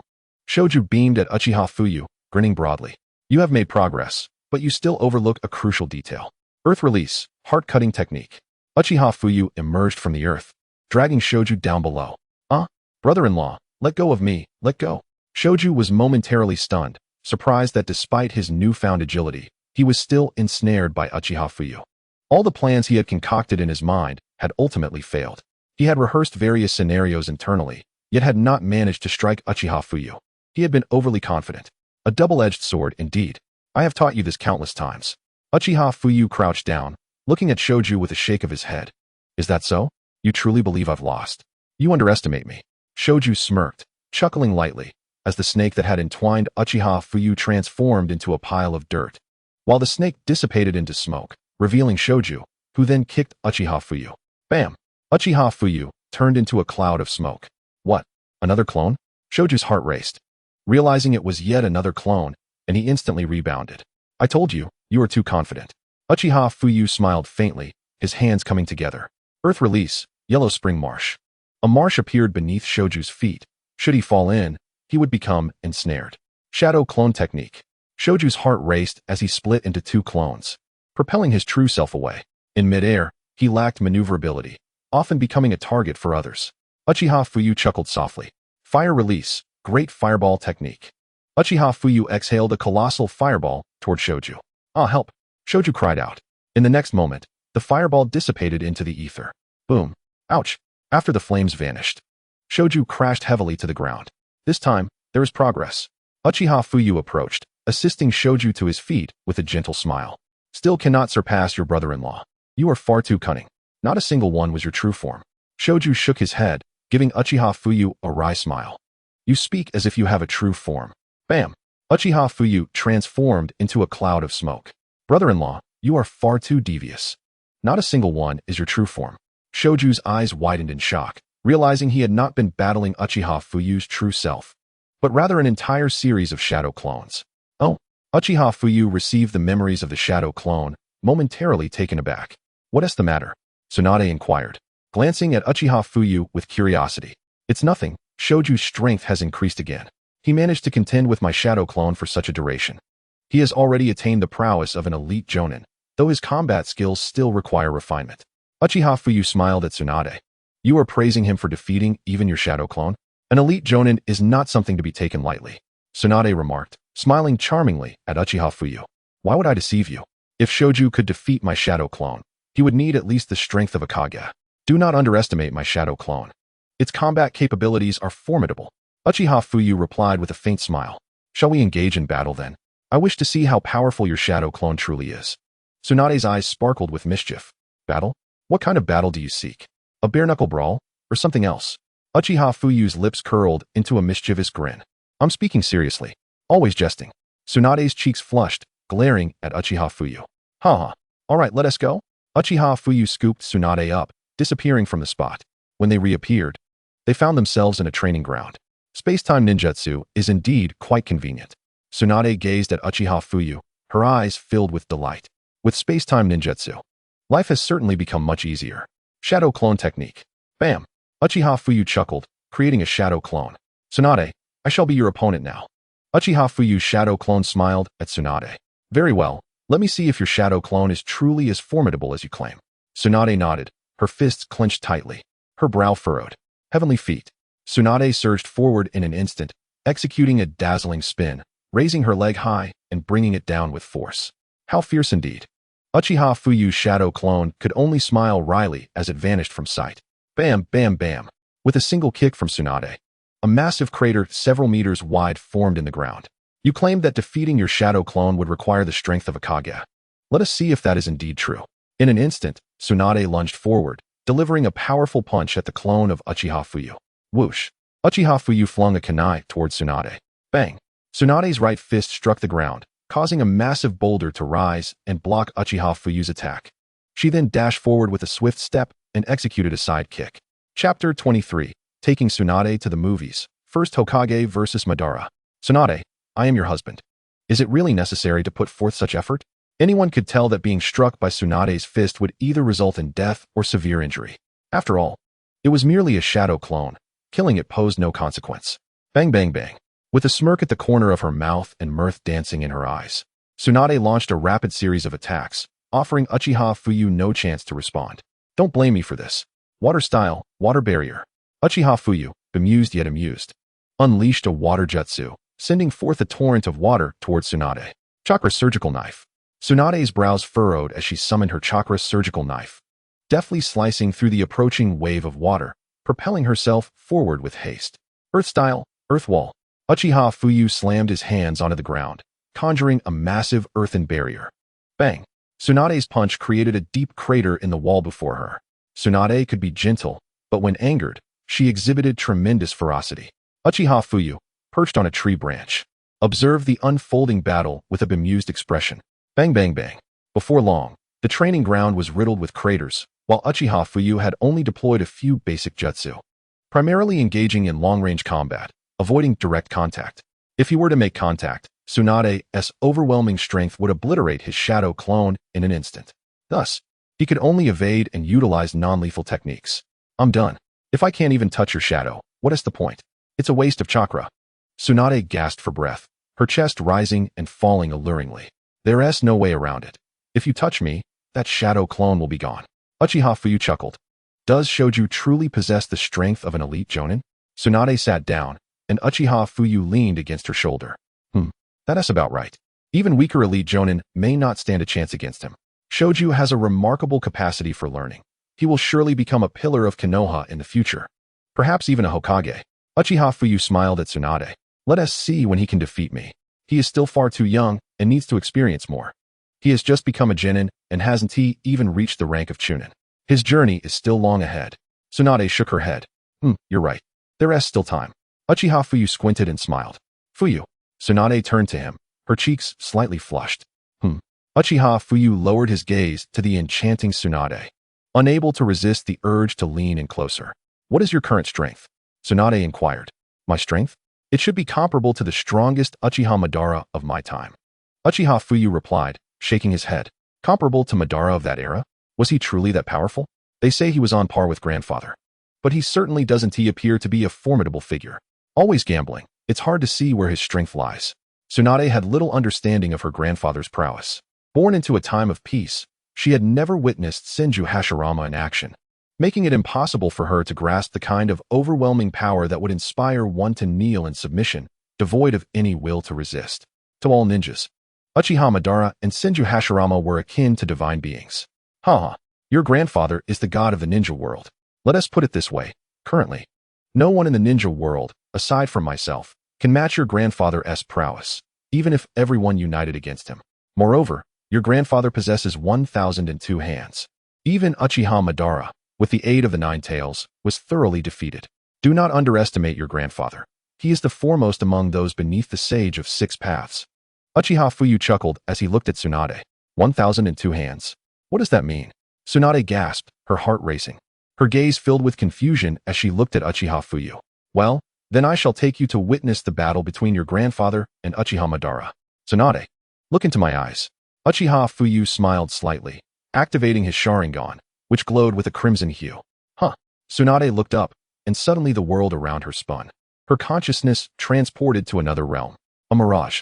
What is this? Tsunade was astounded as she beheld a towering blue giant before her. This is the ultimate ocular technique of our Uchiha clan. Once one awakens the Mangekyo Sharingan, they can unleash the formidable Susanoo. To attain a form like Uchiha Madara's, one requires the eternal Mangekyo Sharingan. Otherwise, one cannot achieve the complete form of Susanoo. Uchiha Fuyu extended his arm around Tsunade as the two floated in the air, a black disc appearing beneath their feet. Susanoo? Is this truly a power attainable by mere mortals? Moreover, this Susanoo is enveloped by the nine tails? How is that even possible? Tsunade's heart raced at the sight of Uchiha Madara summoning a colossal blue titan, riding atop the nine tails, the sheer aura instilling an overwhelming sense of dread within her. Could one truly triumph against such an entity? Indeed, this is the empowered Susanoo, capable of merging with summoning beasts, the potency contingent upon the strength of the summoned beast. The Susanoo unleashed by Uchiha Madara is insurmountable, and aside from your grandfather, no one could withstand it, at least not in your grandfather's era. Watch closely. Your grandfather is about to unleash a significant move. Uchiha Fuyu nodded, explaining. Empowered Susanoo? Gasp. Tsunade felt the terrifying pressure, her heart filled with awe. Madara, cease this. Our battle will yield no benefits. Engaging in conflict here will only harm our village and the ninjas within it, dishonoring our brothers and compatriots. We have no need to partake in such a senseless fight. Senju Hashirama gazed coldly at Uchiha Madara. Huh, you once again preaching to me? Uchiha Madara's eyes blazed with fury as he retorted. Madara, I have no desire to kill you. Senju Hashirama stated gravely, locking eyes with Uchiha Madara. Huh, are you insulting me? Do you mean to imply that you could kill me whenever you wish? Uchiha Madara seethed at Hashirama's words, his anger mounting. Madara, my intention is that we are friends. Hashirama's verbal finesse faltered, only fueling Madara's ire. Let the past remain in the past. I shall strike. Uchiha Madara roared. The nine tails howling in response. Damn it, I have no choice but to go all out. Sage art, true thousand's hands.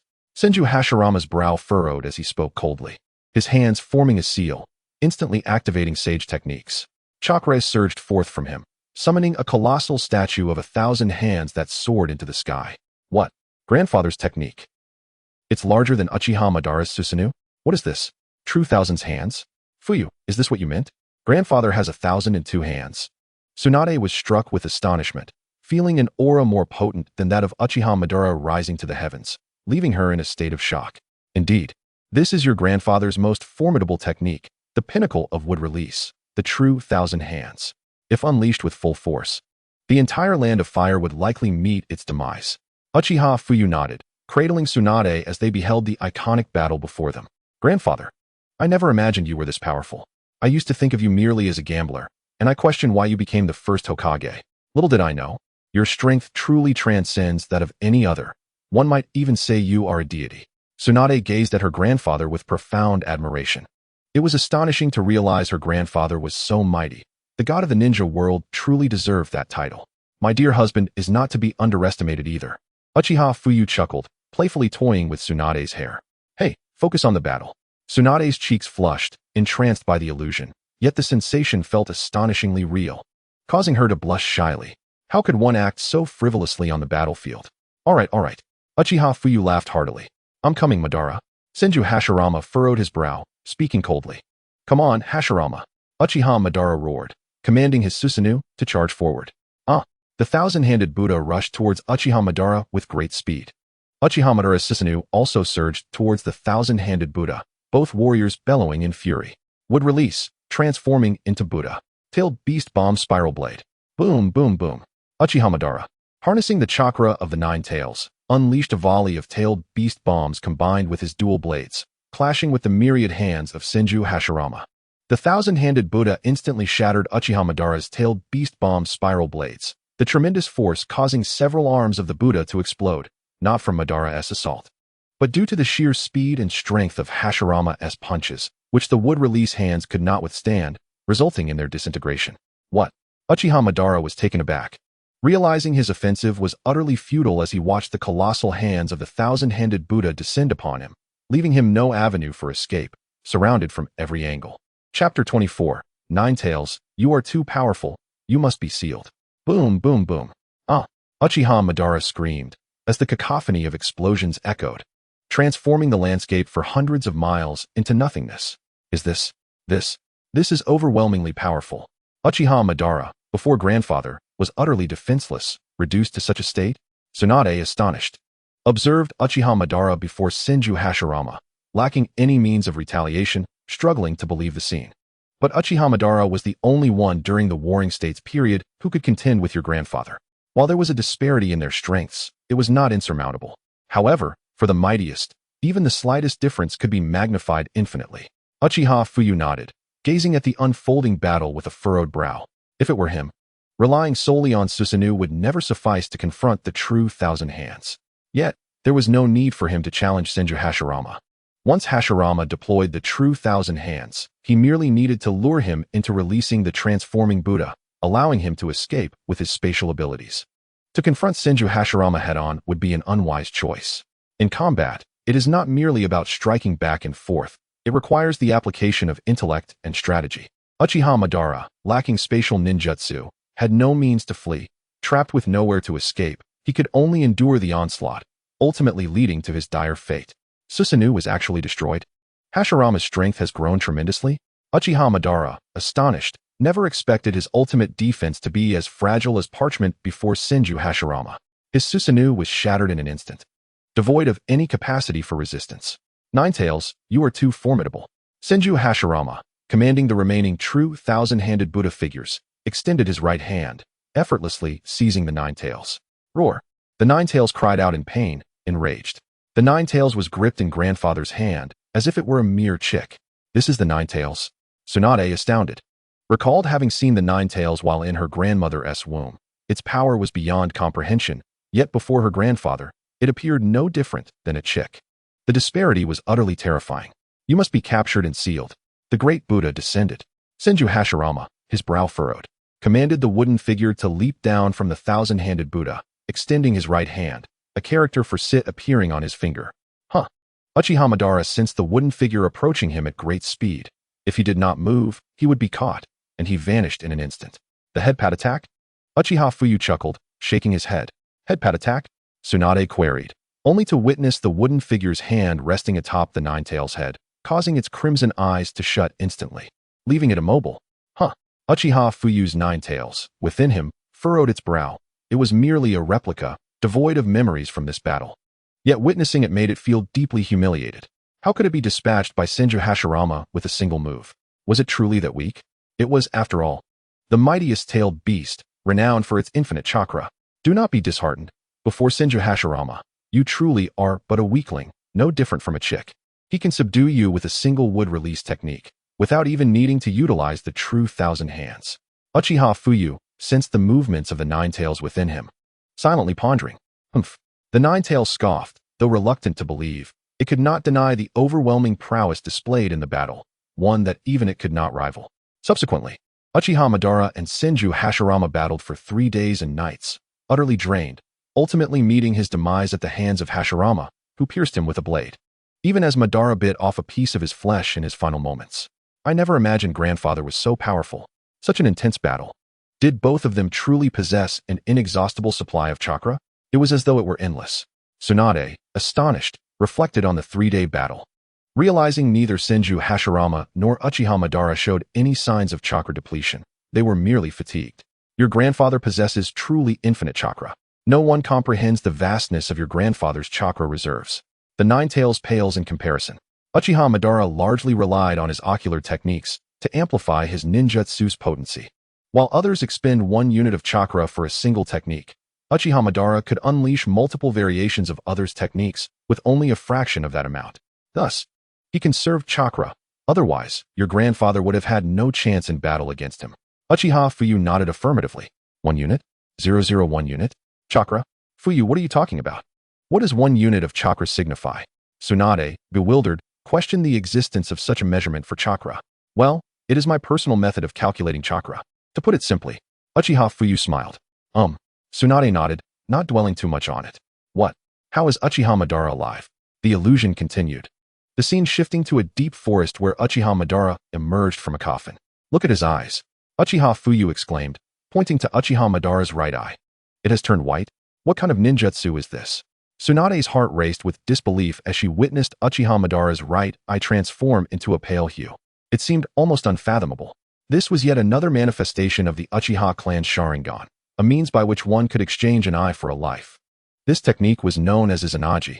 It represented one of the ultimate ocular jutsu of the Uchiha clan, yet it was also classified as a forbidden art. In a fleeting moment, it could convert the user's injuries and even death into a mere dream, allowing for a continuous cycle, while simultaneously manifesting advantageous factors from the user into reality. Once the effects dissipated, the eye that had activated the technique would be rendered blind. The Uchiha clan had plunged into civil war upon discovering such a power, marking a terrifying era. Uchiha Fuyu shook his head, uttering Izanagi? The ultimate ocular technique of the Uchiha clan? Hiss. Could it be that Uchiha Madara still lives? Tsunade's heart sank as she turned to Uchiha Fuyu, questioning him. Yes, he still lives. Though he has aged into a frail old man, barely clinging to life, he is still breathing. He orchestrated a grand conspiracy, which is still unfolding. Fuyu affirmed with a nod. Fuyu, how do you know this? Tsunade's heart trembled. The realization that such a formidable figure as Madara was still alive was unsettling. Moreover, he was plotting a monumental conspiracy. What could be his purpose? Because my activated Mangekyo Sharingan grants me glimpses of the future. However, these insights are somewhat fragmented. I have seen Madara resurrected as the Ten Tails Jinchuriki. In the future, the ninja world will face an unprecedented calamity, with countless ninjas sacrificing their lives, nearly leading to the annihilation of the ninja realm. Fuyu explained, his bloodshot eyes fixed on Tsunade. Uchiha Madara will be resurrected? Was he not already dead? Why would he need to return? Tsunade asked, bewildered. He is nearing death, but prior to this, he awakened the Rinnegan. The Rinnegan, the eyes of the Sage of Six Paths, possesses incomprehensible powers, including the ability to resurrect the deceased. One of his schemes involves his own resurrection. Yet, the exact means of his revival remains unclear to me. It is shrouded in ambiguity, Fuyu replied with a shake of his head. The Rinnegan can actually bring the dead back to life? Tsunade gasped in shock, struggling to comprehend the enormity of this revelation. Hiss. Uchiha Madara has awakened the Rinnegan? This very Uchiha Madara, who toyed with me and fought against Senju Hashirama, has now gained the Rinnegan and become the Ten Tails Jinchuriki? Is he not seeking to devour us all? The Nine Tails shivered, taking a sharp breath. It had already branded Madara as a formidable Dark Lord, and now, with the awakening of the Rinnegan and becoming the Ten Tails Jinchuriki, was he not outright intending to use them tailed beasts as nourishment for the Ten Tails? Would they not perish? Such a thought was terrifying. This matter is still far off. There should be at least 20 years before it comes to fruition. For now, we must prepare and enhance our abilities, Fuyu asserted with a nod. Yes, if that is indeed the case, we must hasten our efforts to grow stronger. Even without the Rinnegan, Uchiha Madara is already a terrifying adversary. If he were to possess the legendary Rinnegan, the eyes of the Sage of Six Paths, would there be anyone capable of defeating him? Tsunade remarked. The Ten Tails is the amalgamation of all tailed beasts, far more powerful than the Nine Tails, Fuyu clarified, shaking his head. Hiss, how is that even possible? More powerful than the Nine Tails, a culmination of the 9 great-tailed beasts? My heavens, Tsunade exclaimed, incredulous at the magnitude of this information. She had been completely unaware of such matters, and to think that the Nine Tails was already formidable, what could possibly surpass it by numerous degrees? The Ten Tails embodies a combat prowess equivalent to that of the Sage of Six Paths. This designation of Sage is merely a broad term, used to compare the power of the Sage of Six Paths with others. His strength eclipses that of your grandfather by countless measure. Currently, the mightiest within our ninja realm are the elite Jonin. Even the Kage are but the leaders of the 5 great nations, a notion that is rather inaccurate. Ninjas can be categorized as Genin, Chunin, Special Jonin, Jonin, Elite Jonin, Kage, and Super Kage, culminating in the Sage of Six Paths. Your grandfather surpassed all the Kage, hence the title of Super Kage, reaching an unparalleled peak, deemed invincible. The third Hokage is approximately at the pinnacle of Kage, still in his prime and quite formidable. The Sage of Six Paths should be at a level equal to or surpassing that of the Six Paths. The pinnacle Sage of Six Paths even devoured the Ten Tails, likely placing him at the apex of the Six Paths. As for the Ten Tails, it should reside at the initial stages of that level, Fuyu elucidated. Chapter 25. Teaching Tsunade the Forbidden Technique, the Ultimate Sage Body. Fuyu, what level have you attained in your current strength? Tsunade's heart raced at the realization that the ninja world had so many tiers of power. What realm had Uchiha Fuyu reached?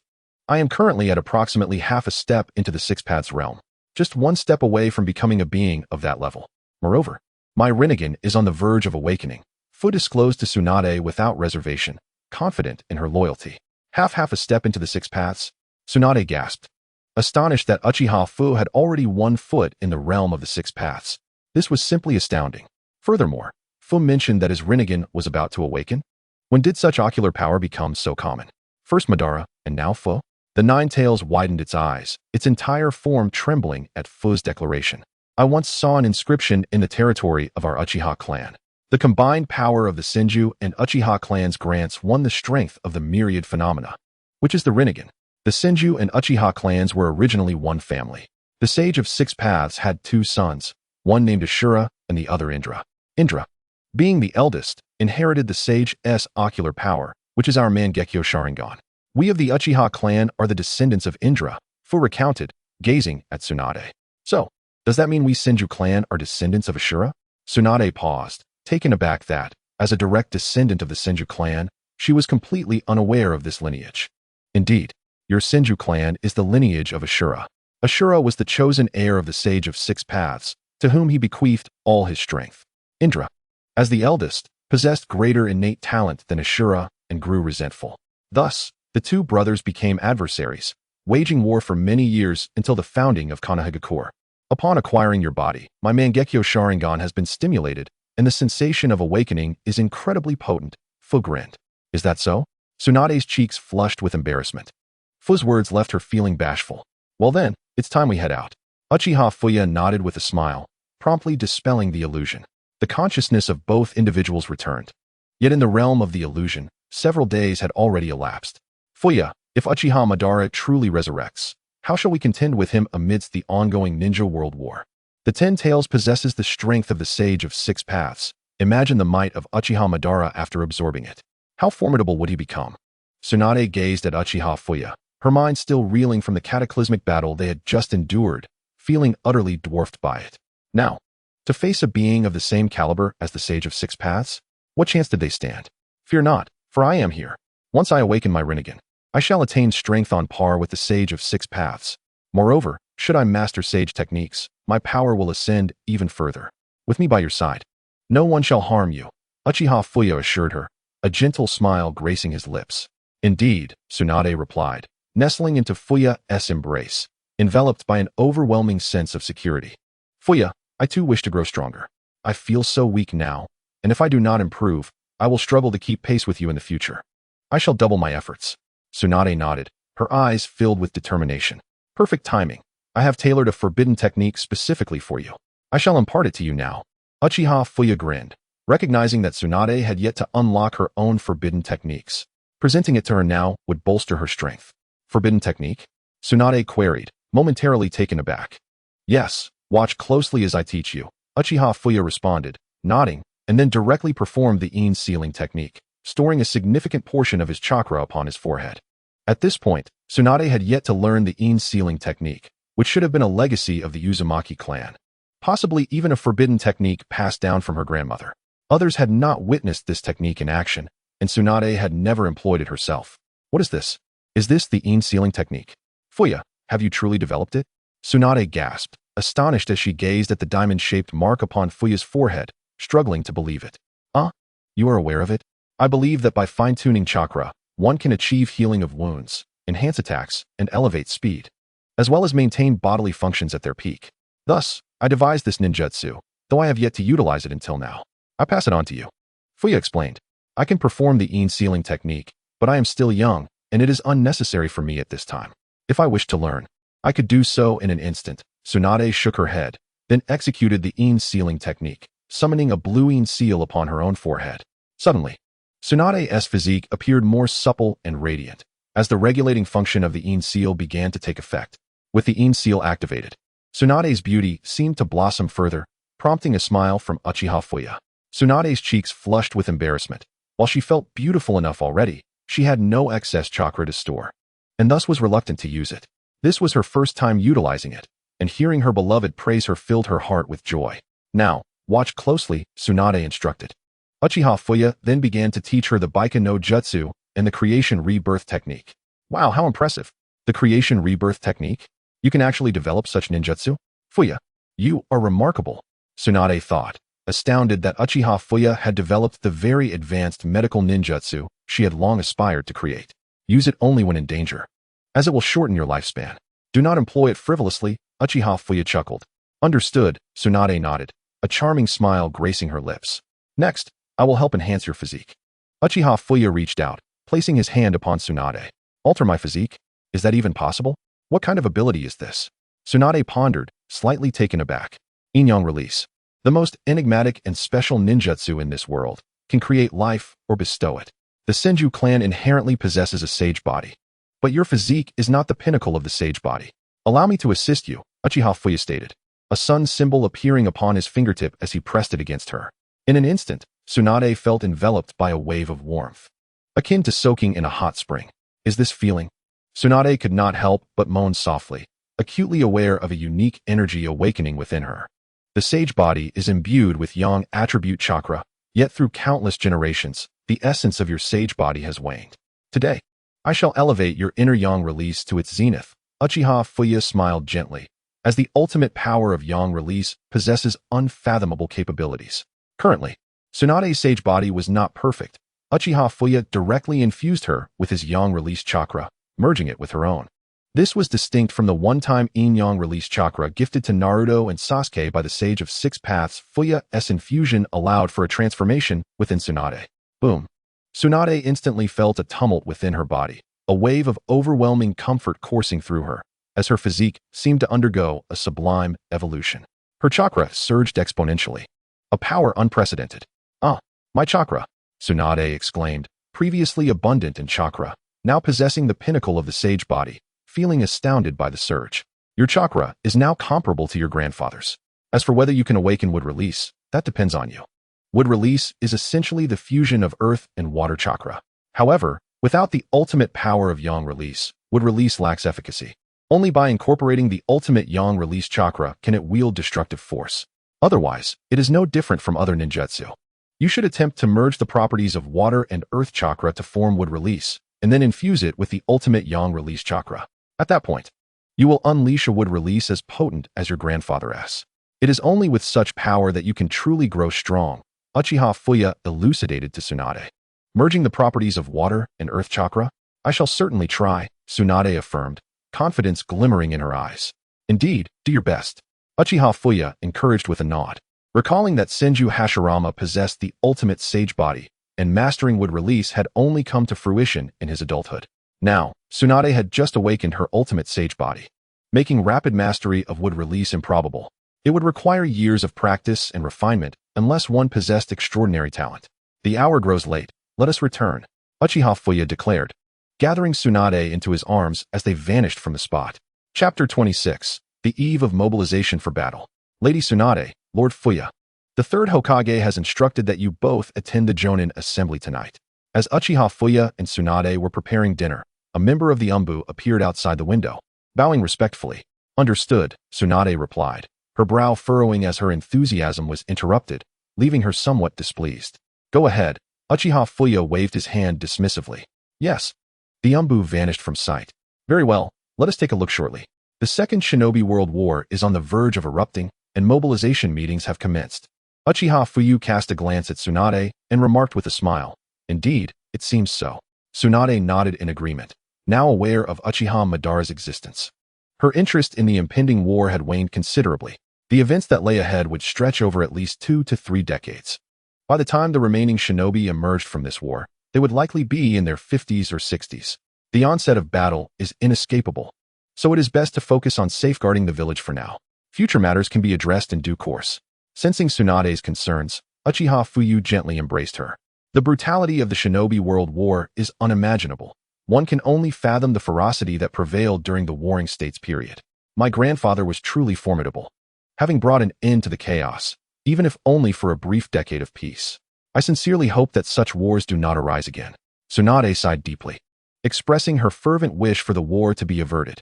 As long as there is conflict, there will be sacrifice. The world is indeed harsh. One day, the Shinobi World War will conclude, but the grievances among the villages cannot be resolved overnight. We must continue to strive. Uchiha Fuyu smiled with narrowed eyes. Yes, let us work together, Tsunade exclaimed, her laughter radiant. In the Konoha conference hall, it was clear that the situation outside was known to all. The realm was engulfed in chaos. The Second Shinobi World War had truly commenced. What had previously been mere skirmishes would now escalate into genuine slaughter. Everyone must prepare themselves. The purpose of today's mobilization meeting is to mentally equip you for what lies ahead. If the 5 great shinobi villages descend into turmoil, we must vow to defend Konoha to the death. War is unforgiving, yet we cannot relent, Behind us stand our brothers, sisters, and loved ones. Sarutobi Hiruzen, Mito Kazumi, and Nara Shikaku took their positions as guardians and began the mobilization meeting. You may now voice your opinions and highlight any preparations we may have overlooked, or even the keys to victory, Sarutobi Hiruzen stated, his tone resolute. So this is Uchiha Fuyu? That wretched fellow has stolen my Tsunade, Jiraiya thought, vexed, and yet, he appears more handsome than I. Ridiculous. I am Jiraiya, the legendary sage of the toads. How could anyone surpass my charm? Tsunade, how could you be enamored with such a mere child? Jiraiya's gaze shifted to Tsunade and Uchiha Fuyu, filled with helplessness and heartache. Having loved Tsunade for over a decade, he felt anguish at being bested by Uchiha Fuyu. If the Second Shinobi World War is to commence, I propose that we select the Land of Rain as our battlefield. The Land of Rain connects us to Konoha, Iwagakure, and Tsunade. If we can draw the battlefield entirely into the Land of Rain, its shinobi will be compelled to join the fray. Should they wish to invade the Land of Fire, they will have to traverse the Land of Rain. This will inevitably lead to conflict with the strength of the Land of Rain, perhaps even igniting a full-scale battle. Moreover, the Land of Rain has simultaneously declared war on us, Iwagakure, the Land of Iron, and Tsunade, seeking to seize territory. They must pay the price for their audacity. A weak nation daring to challenge 3 great shinobi villages reveals their ambitions, which are all too apparent. I believe we should decisively obliterate the Land of Rain and seize their lands. Orochimaru expressed, his brow furrowed, his voice cold. He regarded the audacity of the Land of Rain with disdain. I concur with Orochimaru's assessment. This battle will not be like those of the past. With the Land of Rain now at war with us, failing to eliminate them would invite scorn. Only by vanquishing the Land of Rain can we demonstrate the might of our great shinobi villages. Yagura, a jonin from Konoha, stood and proclaimed, I too support Orochimaru's view. So do I. I stand with him as well. In an instant, numerous voices rose in agreement, underscoring Orochimaru's esteemed status within Konoha. However, the Land of Rain serves as a buffer zone for our 3 great nations. It is not that we cannot eradicate them. Rather, we must refrain from doing so. Their strength is not formidable against us, yet we cannot afford to annihilate them. With the Rain Village as a buffer, we can more effectively organize our defenses. Should the enemy advance upon us, they must first traverse the Land of Rain, allowing us to detect any disturbances. Sarutobi Hiruzen shook his head, resolutely refuting the notion. We can engage in battle, but we cannot eliminate the Land of Rain. Should we do so, the 3 great nations would be contiguous, and in the event of conflict, we might find ourselves caught unawares, swiftly overwhelmed by the enemy. The others wore furrowed brows, falling silent, while Orochimaru remained unfazed. It is merely a small nation. Its destruction is inconsequential. I have simply voiced my opinion. I have a proposal. Presently, our casualties in battle are excessively high, largely due to the absence of medical ninjas accompanying our shinobi during missions. If a medical ninja were present, injuries sustained in combat could be treated immediately. Many shinobi are currently engaged in prolonged, solitary operations behind enemy lines. I believe every 4-man squad should include a medical ninja. This would significantly reduce casualties and enhance the survival rate of squads, thereby increasing the success rate of subsequent missions. I assert that our foremost priority should be to intensify the training of medical ninjas and develop our medical infrastructure. Establishing a comprehensive medical system is of utmost importance and requires immediate attention. Tsunade rose, addressing Sarutobi Hiruzen with her proposal. Indeed, I resonate with your sentiments. However, at present, it is not feasible. With war looming, we must allocate vast resources and manpower to the conflict, leaving no room to establish such a medical system. Creating this infrastructure demands not only considerable time and finances, but also extensive medical knowledge. This endeavor is too time-consuming, with the war on the horizon. We simply do not have the luxury of time. The training of medical ninjas is essential, but it must occur post-war. The enemy will not afford us any grace. Sarutobi Hiruzen shook his head. This proposal, while commendable, is ill-timed. The enemy is on the brink of engaging us in battle. Investing time in training medical ninjas would be counterproductive. Old fool, do you not realize you are toying with the lives of our warriors? The absence of medical ninjas will only lead to greater casualties. Tsunade exclaimed, slamming her palm down on the table, splintering it with her fury. I support Tsunade's viewpoint. Carrying medical teams is undeniably advantageous compared to those who do not. This is a long-term strategy, both now and in the future. Our shinobi are currently engaged in battles across the land, facing life-threatening dangers at every turn. Without medical ninjas, we risk catastrophic losses. Time may be limited, But we must prioritize. The knowledge required for medical ninjas does not have to be extensive. Mastery of basic healing techniques can significantly benefit us in battle. I firmly believe that the cultivation of medical ninjas is indeed a pressing matter.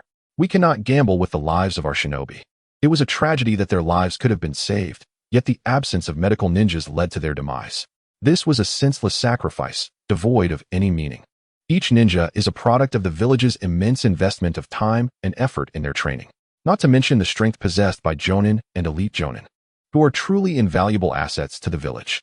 The cost of nurturing a single elite jonin could undoubtedly be utilized to train 5 or 6 medical ninjas, wouldn't it? Uchiha Fuyu stepped forward, directing his gaze towards Sarutobi Hiruzen. Naturally, he felt compelled to support his wife's stance, and rightly so.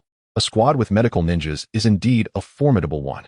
In a battle of equal strength, if one is injured without anyone to tend to their wounds, while the other receives effective treatment, the balance shifts unfavorably. I concur with their sentiments. I do not wish to see these ninjas perish in vain. We must glean lessons from their sacrifices. Should we continue to remain indifferent, it could very well lead to the heavy casualties that Fuyukuin has mentioned. It would be a fruitless endeavor. Kato Dan expressed his agreement, rising to speak. Indeed, we shall deliberate on this matter with due consideration. Sarutobi Hiruzen, with a furrowed brow, lowered his head in contemplation for a moment before nodding in acknowledgement. Subsequently, the assembly shared their opinions, and by the time the meeting concluded, it was already 10 past midnight. Very well, let us return. Uchiha Fuyu grasped Tsunade's hand as they made their way home. Yes, Tsunade nodded, a smile gracing her lips as she linked arms with Uchiha Fuyu, striding away. Sighing, Jiraiya observed the retreating figures of Tsunade and Uchiha Fuyu, his heart heavy. Jiraiya, let us go. I'll accompany you for drinks. Orochimaru's eyes glinted with a hint of intrigue as he shook his head, responding coldly. Rarely do you seek my company for drinks? Come on, we'll celebrate until dawn, ha ha ha. Jiraiya instantly donned a cheerful expression, throwing an arm around Orochimaru's shoulder as they departed with laughter. Meanwhile, Kato Dan gazed pensively at the departing figures of Tsunade and Uchiha Fuyu, shaking his head as he turned to leave in the opposite direction. Chapter 27. Uchiha Fugaku awakens the Mangekyo. The Second Shinobi World War had officially commenced, with Orochimaru, Jiraiya, and Tsunade dispatched to the battlefield in the Land of Rain, facing off against the forces of that nation. The impending battle loomed, and chaos erupted on the battlefield as ninjas from the 4 nations clashed. Whether from Tsunade-kure, Iwabikure, Amigakure, or Konohagakure, skirmishes erupted, rendering the Land of Rain a veritable battleground. All the ninja villages plunged into a frenzy, with no clear enemy. Any encounter with another ninja village would result in immediate confrontation. The current leader of the Uchiha clan, Uchiha Tenyu, who was also Uchiha Fuyu's father, met his end on the battlefield, ambushed and killed by Tsunade-kure. With Uchiha Tenyu's passing, Uchiha Fugaku was elevated to the position of clan leader by the unanimous support of the Uchiha clan members. The entire clan mourned, and Uchiha Fuyu was present at the funeral. Ultimately, you have fallen in battle. Over the years, you have been distant with me. Yet your departure has left our mother heartbroken. My sorrow is not for you, but for her. Throughout our lives, you have regarded me with disdain, deeming me a failure. Now that you are gone, my heart remains untroubled. Nevertheless, I must express my gratitude. Thank you for bringing me into this world. I shall ensure the Uchiha clan is well taken care of. I will elevate our clan back to the pinnacle of the shinobi world, so that you may rest in peace, proud of my accomplishments. Uchiha Fuyu stood before the gravestone, murmuring to himself. Meanwhile, Uchiha Shizune wept uncontrollably, having lost her husband, and with him, the man she could lean on. Mother, from now on, my brother and I will protect you. Uchiha Fuyu's only concern lay with Uchiha Shizune, and upon witnessing her tear-streaked eyes, he too was momentarily enveloped by sorrow. At that moment, Uchiha Fuyu sensed a powerful surge of In chakra awakening within him. Turning, he beheld his brother's eyes glowing a deep crimson, a fleeting flicker. Mangekyo Sharingan. Is it possible that my brother unlocked it here? The death of our father must weigh heavily on his heart, for while he treated me with indifference, he lavished care upon my brother. It is only natural that my brother would harbor such feelings for our father. Uchiha Fuyu nodded, gaining some understanding as he witnessed his brother activate the Mangekyo Sharingan. Father, let your love continue to resonate in this world. Uchiha Fuyu observed Uchiha Tenyu's fury, a smirk forming at the corners of his mouth. After the death of a member of the Uchiha clan, their remains are always returned for burial, and prior to interment, their eyes are removed and destroyed. The eyes of the Uchiha clan must never fall into the hands of others. In contrast to the Hyuga clan, which remains indifferent to the lives of their branch families. The Uchiha clan's eyes remain Sharingan even after death. Thus, they must be destroyed rather than allowed to be lost. The eyes of Uchiha Tenyu now rested in Uchiha Fuyu's possession. Without the eternal Mangekyo Sharingan, his brother would eventually go blind.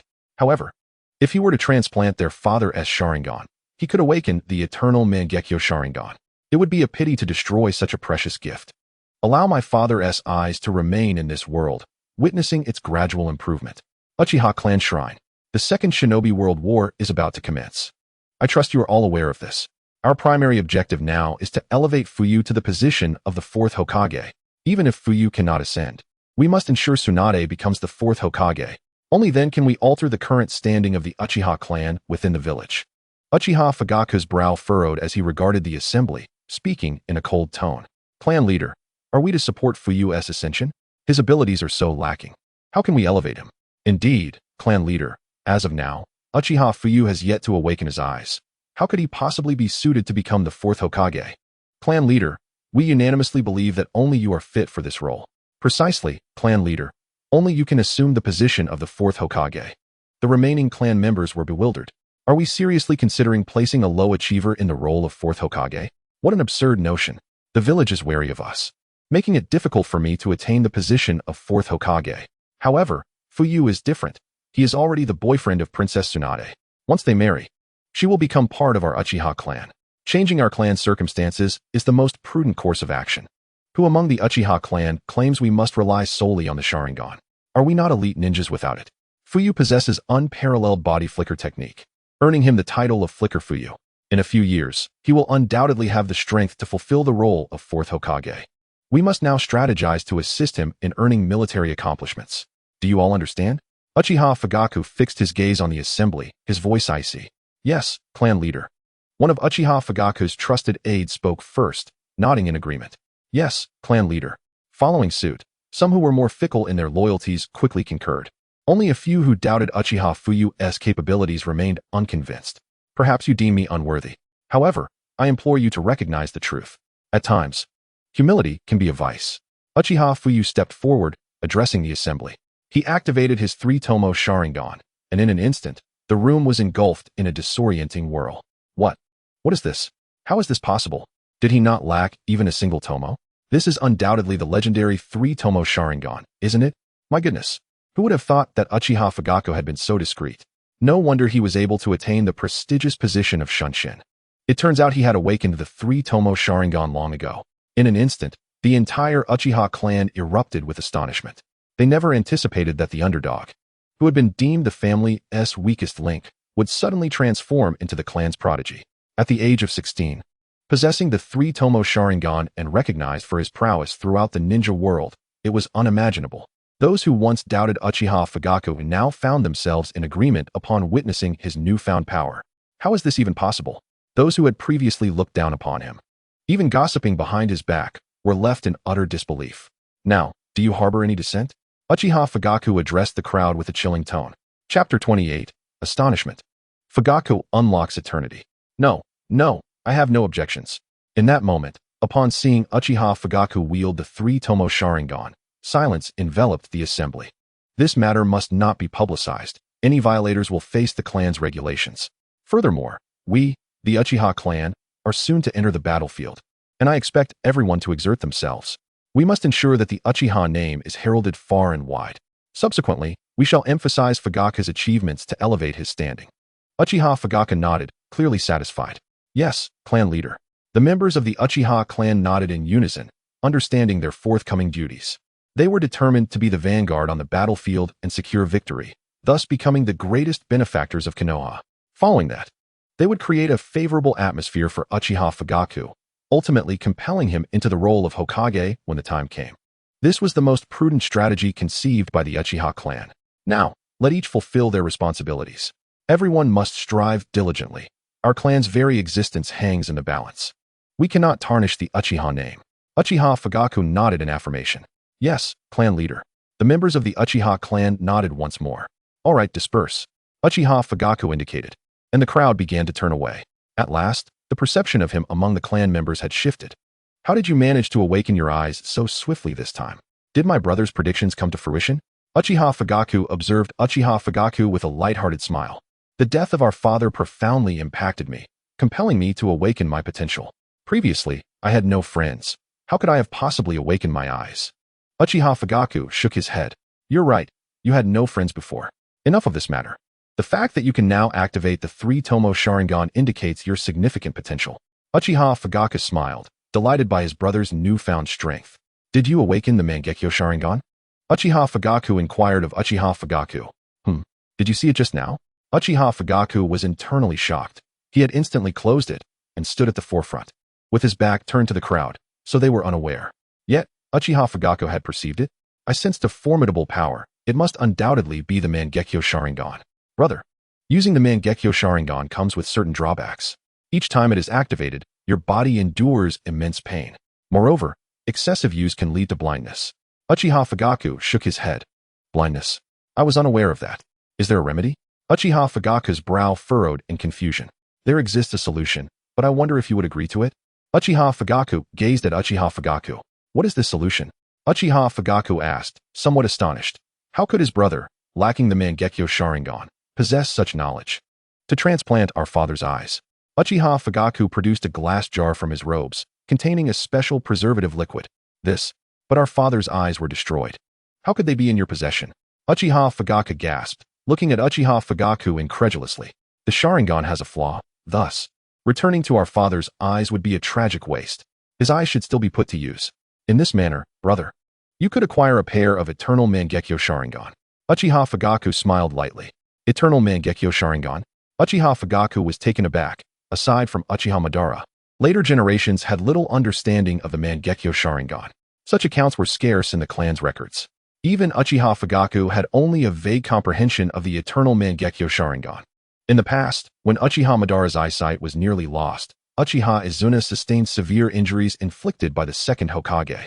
Uchiha Izuna then gifted his eyes to Uchiha Madara. Subsequently, Uchiha Madara acquired the eternal Mangekyo Sharingan, enabling him to elevate the Sharingan's power and ensuring he would never suffer blindness. Thus, if you desire a pair of Mangekyo Sharingan that will not succumb to blindness, you must transplant our father's eyes.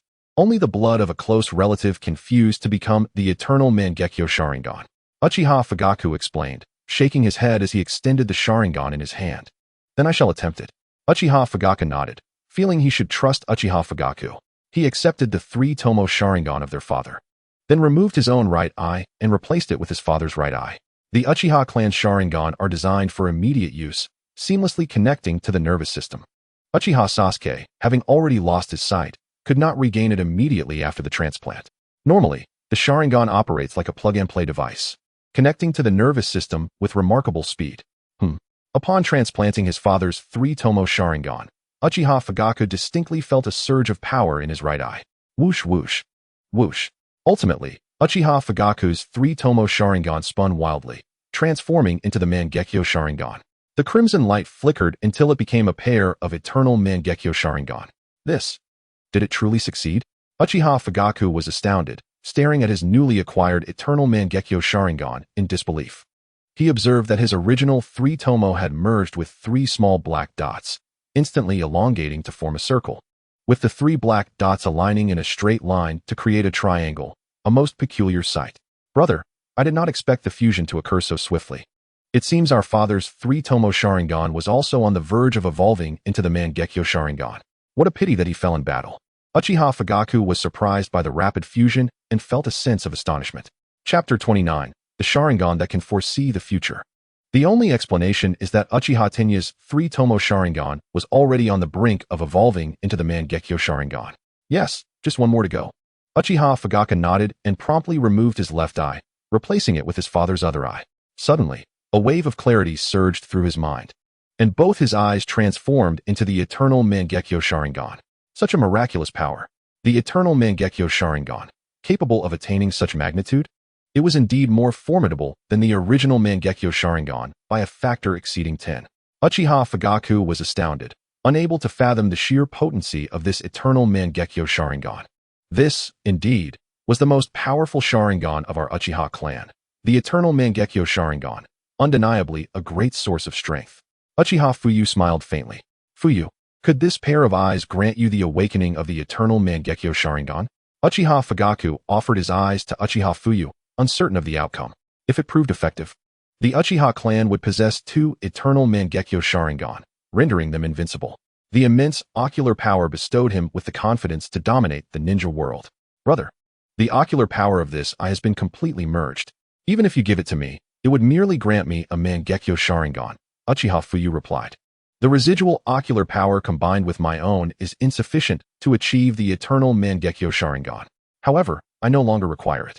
My unique constitution has already awakened the Mangekyo Sharingan, and unlike others, I will not go blind. It bears no difference from wielding the Mangekyo Sharingan. There is no need to transplant your eyes, brother. This pair could be preserved. Perhaps it will prove useful in the future. When someone falls in battle, do not destroy their Sharingan. We can assimilate the ocular power within their Sharingan into this Mangekyo Sharingan. It could be passed down to your child. You are no longer young, brother, and as the clan leader, it is time for you to marry and have children. Uchiha Fuyu activated his Mangekyo Sharingan. His crimson gaze fixed upon Uchiha Fugaku, the corners of his mouth curling into a smile. So it is true. Uchiha Fugaku was momentarily taken aback. Is it truly so? What do you mean by that? Uchiha Fuyu inquired, puzzled. The ocular technique of my left eye is the ability to foresee the future. However, this future is uncertain. I have seen you possessing the Mangekyo Sharingan in my visions of the future. By targeting someone, I can glimpse their future during a specific time frame. Uchiha Fugaku shook his head. He had previously envisioned Uchiha Fuyu awakening the Mangekyo Sharingan when he himself activated it. Foreseeing the future? That is indeed a remarkable ability.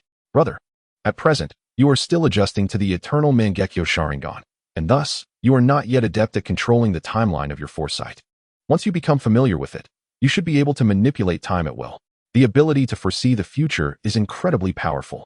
Uchiha Fuyu was astonished, realizing that Uchiha Fugaku's awakened ability was indeed linked to foresight. The future, after all, is an elusive concept. Perhaps so. We shall discuss such matters later.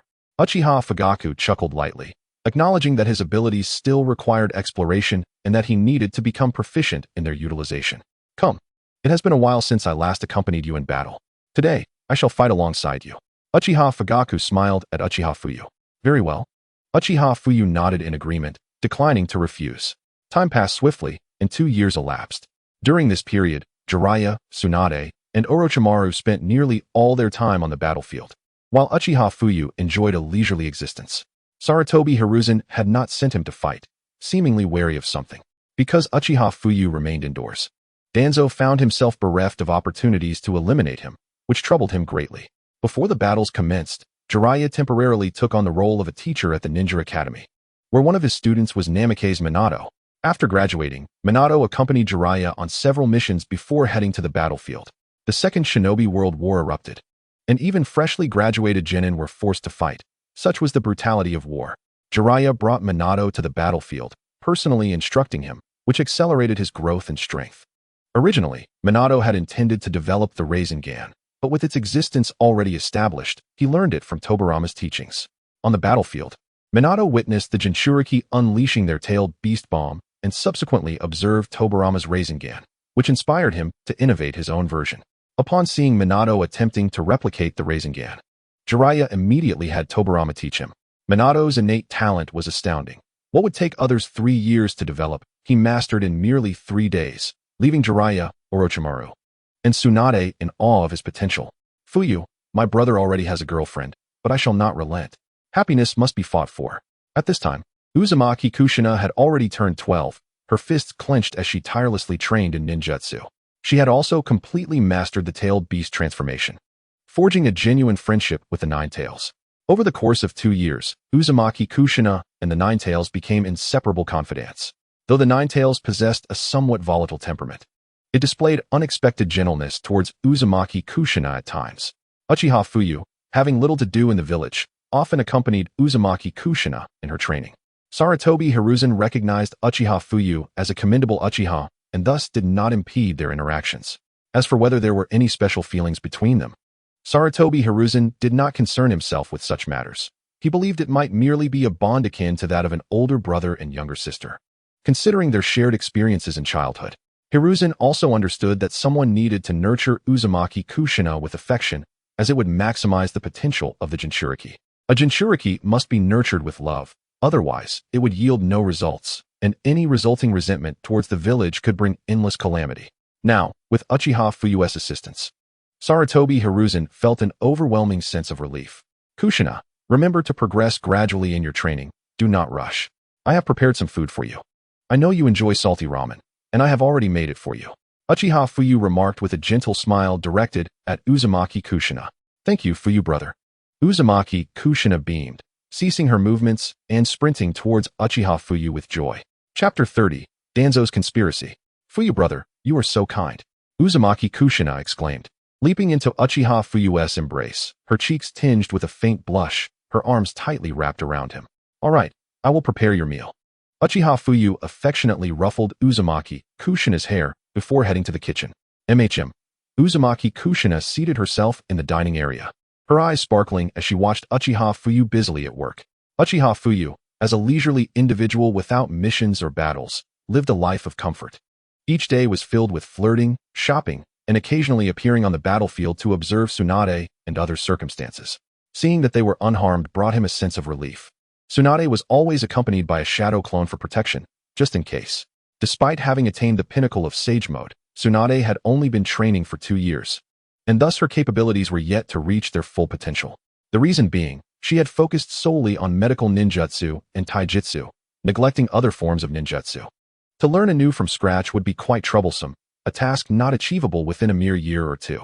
Not to mention, Tsunade was also attempting to merge water and earth-style transformations to create wood release.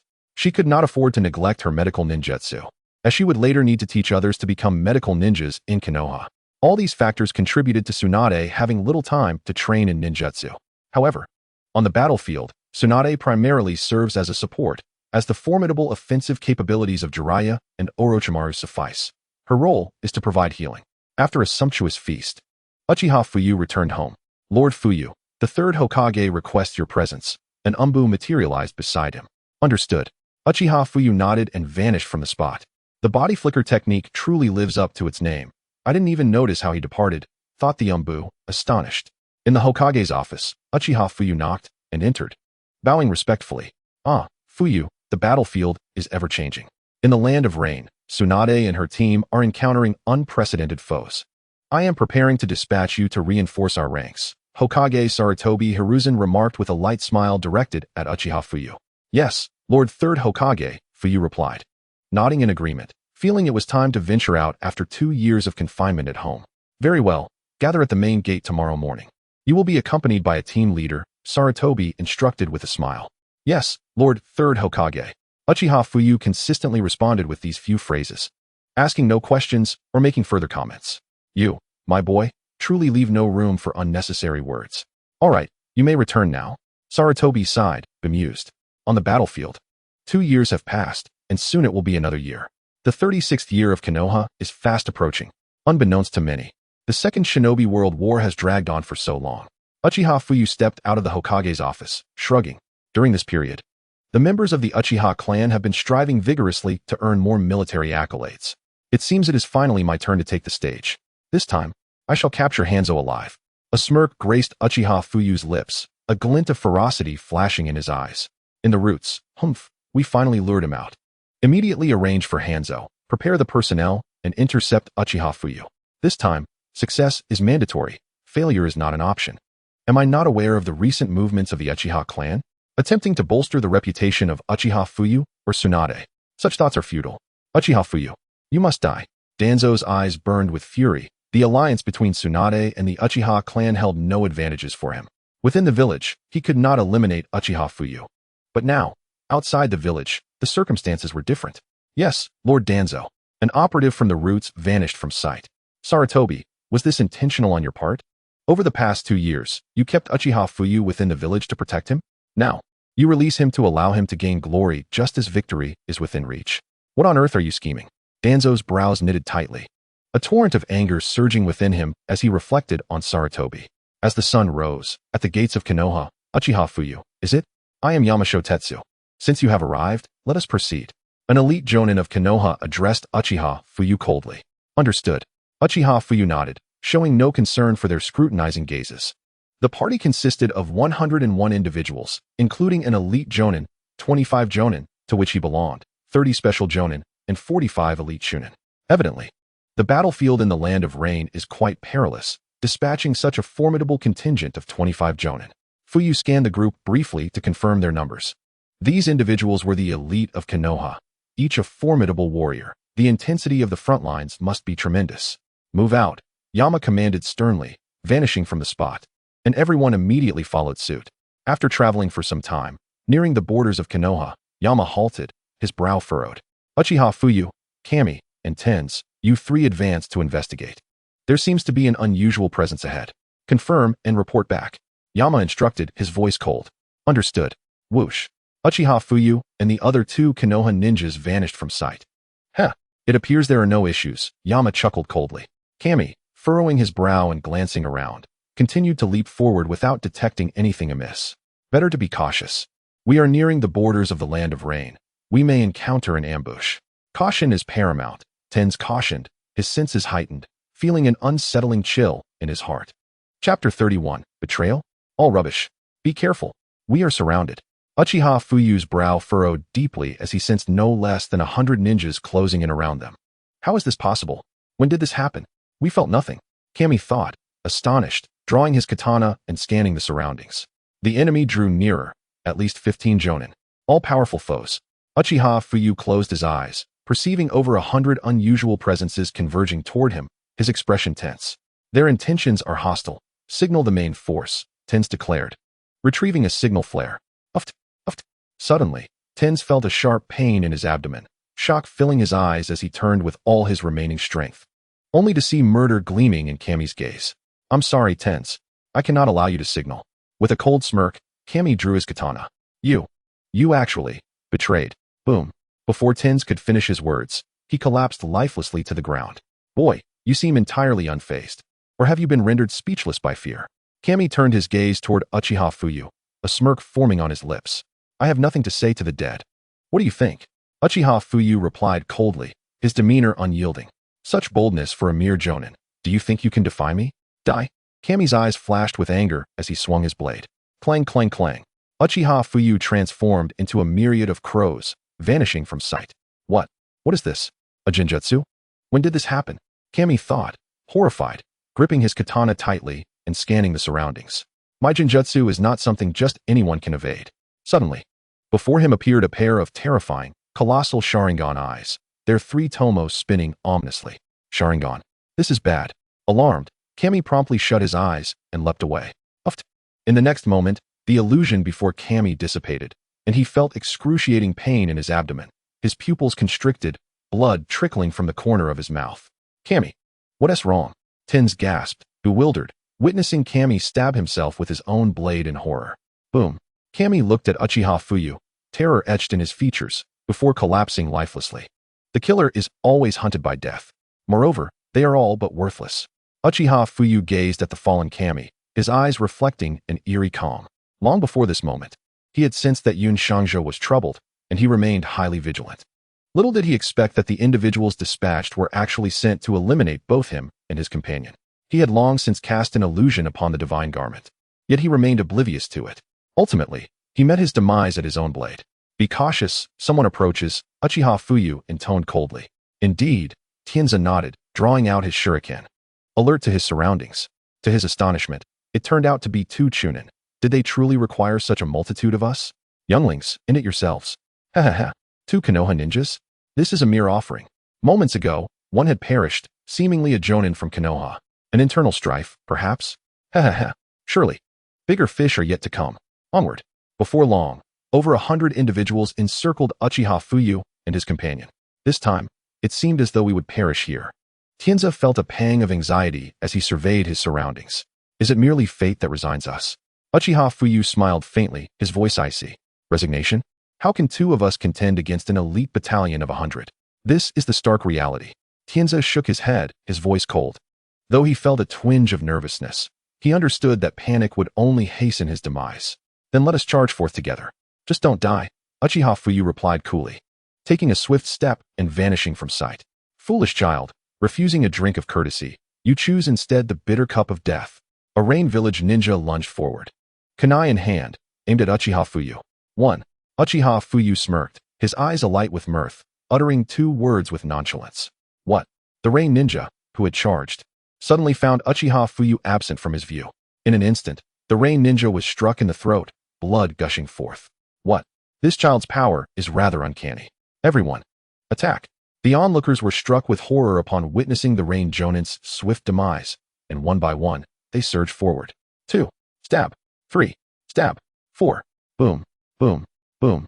A quarter of an hour later, all 100 had fallen to Uchiha Fuyu's blade, the ground awash with blood. Is this the legendary Shunshin Fuyu? Truly, he is formidable. Tianzi gazed in disbelief at Uchiha Fuyu, unable to trust his own eyes. I had initially intended to spare you, but upon reflecting on the fate of White Fang, it seems you too shall meet Yama. Uchiha Fuyu, bloodied and battered, stood before Tianzi, a blade embedded within him. Ugh! Uchiha Fuyu, you dare, rebel? Thud! Tianzi collapsed, his pupils dilated, death claiming him before he could close his eyes. Without my assistance, you would have met your end regardless. You should be thankful for the additional moments I granted you, Uchiha Fuyu remarked coldly, regarding Tianzi's lifeless form. He then extracted a plethora of explosive tags, having also gathered those carried by the fallen Rain Village ninjas. Let them explode. Uchiha Fuyu scoffed, flinging the tags into the air and blowing gently with his right hand. Boom, boom, boom. Nearly 1,000 explosive tags detonated simultaneously, their thunderous roar echoing through the heavens. Meanwhile, Uchiha Fuyu had vanished, reappearing 300 meters away, his attire shredded by blades, his lips stained with fresh blood, and his body marked by bruises as he hastily fled the scene. If they wish to engage in play, I shall indulge them. Captain, there are explosions in that direction. Should we investigate? One of the ninjas asked, brow furrowed. No need, let us wait. If there is an ambush there, we would be walking into a trap by advancing now. Hold on, Yun Shangja replied, his expression grave. Captain, it's bad. There's another ambush. Uchiha Fuyu dashed back, calling out to Yun Shangja, collapsing before the group, who quickly rushed to assist him. Chapter 32. 3 Ninjas versus Hanzo. Uchiha Fuyu. Why are you the only one to return? Yun Shangja was taken aback, astonished that only Uchiha Fuyu had returned from the trio he had dispatched. We encountered the ninjas from the Rain Village. They attacked us. Shun-Yi and Tianzi sacrificed themselves to cover my escape. I returned to warn you of an ambush ahead. Uchiha Fuyu explained, tears streaming down his face as though he had lost his parents. By the heavens, the intent was to kill you. And yet you claim I would be allowed to return first? How could he escape? Did over 100 individuals truly fail to subdue one Uchiha Fuyu? Impossible. That was 100 elite ninjas. Even if he possesses the title of Shunshin Fuyu, he could not wield such overwhelming combat prowess. Coincidence? Or perhaps Tianzi aided him. That useless Shun-Yi, Yun Shangja thought, a flicker of apprehension flashing in his eyes as he regarded Uchiha Fuyu. Assassination could not be brazen. Yun Shangja found himself without other options. He had yet to witness Uchiha Fuyu's true capabilities. The moniker of Shunshin Fuyu was merely circulated rumors, and it was not certain he could eliminate over 100 ninjas and escape unscathed. Uchiha Fuyu, rest for a moment. You too, go ahead and assess the situation. Confirm we are clear before we proceed. If the enemy lays in wait, we shall face total annihilation. Yun Shangja instructed the 2 ninjas beside him. Understood, Captain. They nodded before vanishing from sight. Thank you, Captain. Uchiha Fuyu sat down, lowering his head, a smirk gracing his lips, his eyes filled with derision. To kill me? You are still quite unseasoned. Uchiha Fuyu mused, reclining against a tree branch to rest. Before long, the 2 Konoha ninjas returned. Captain, we discovered over 100 corpses, all obliterated to smithereens. No other anomalies present. One of the Konoha ninjas reported to Yun Shangja. Is that so? Yun Shangja's brow furrowed as he glanced at Uchiha Fuyu, who was now resting, his expression grave. Understood. Let us continue onward. Yun Shangja nodded, leading the way. TCH. I wonder who sent these assassins. Most likely it was Danzo. That vile scoundrel. I shall eliminate you in due time, Uchiha Fuyu thought, immediately associating the disturbance with the old schemer Danzo. Aside from him, who else would dare strike against him? As for Sarutobi Hiruzen, he likely would not intervene at this moment. It was evident this was Danzo's doing. Senior Fuyu, it is time to depart. A female Konoha ninja smiled at Uchiha Fuyu, offering a reminder. Ah, thank you. Uchiha Fuyu nodded in acknowledgement. Senior Fuyu, do you require assistance? The female ninja inquired. No, I am merely slightly injured. Nothing serious, Uchiha Fuyu replied, shaking his head. That is good to hear.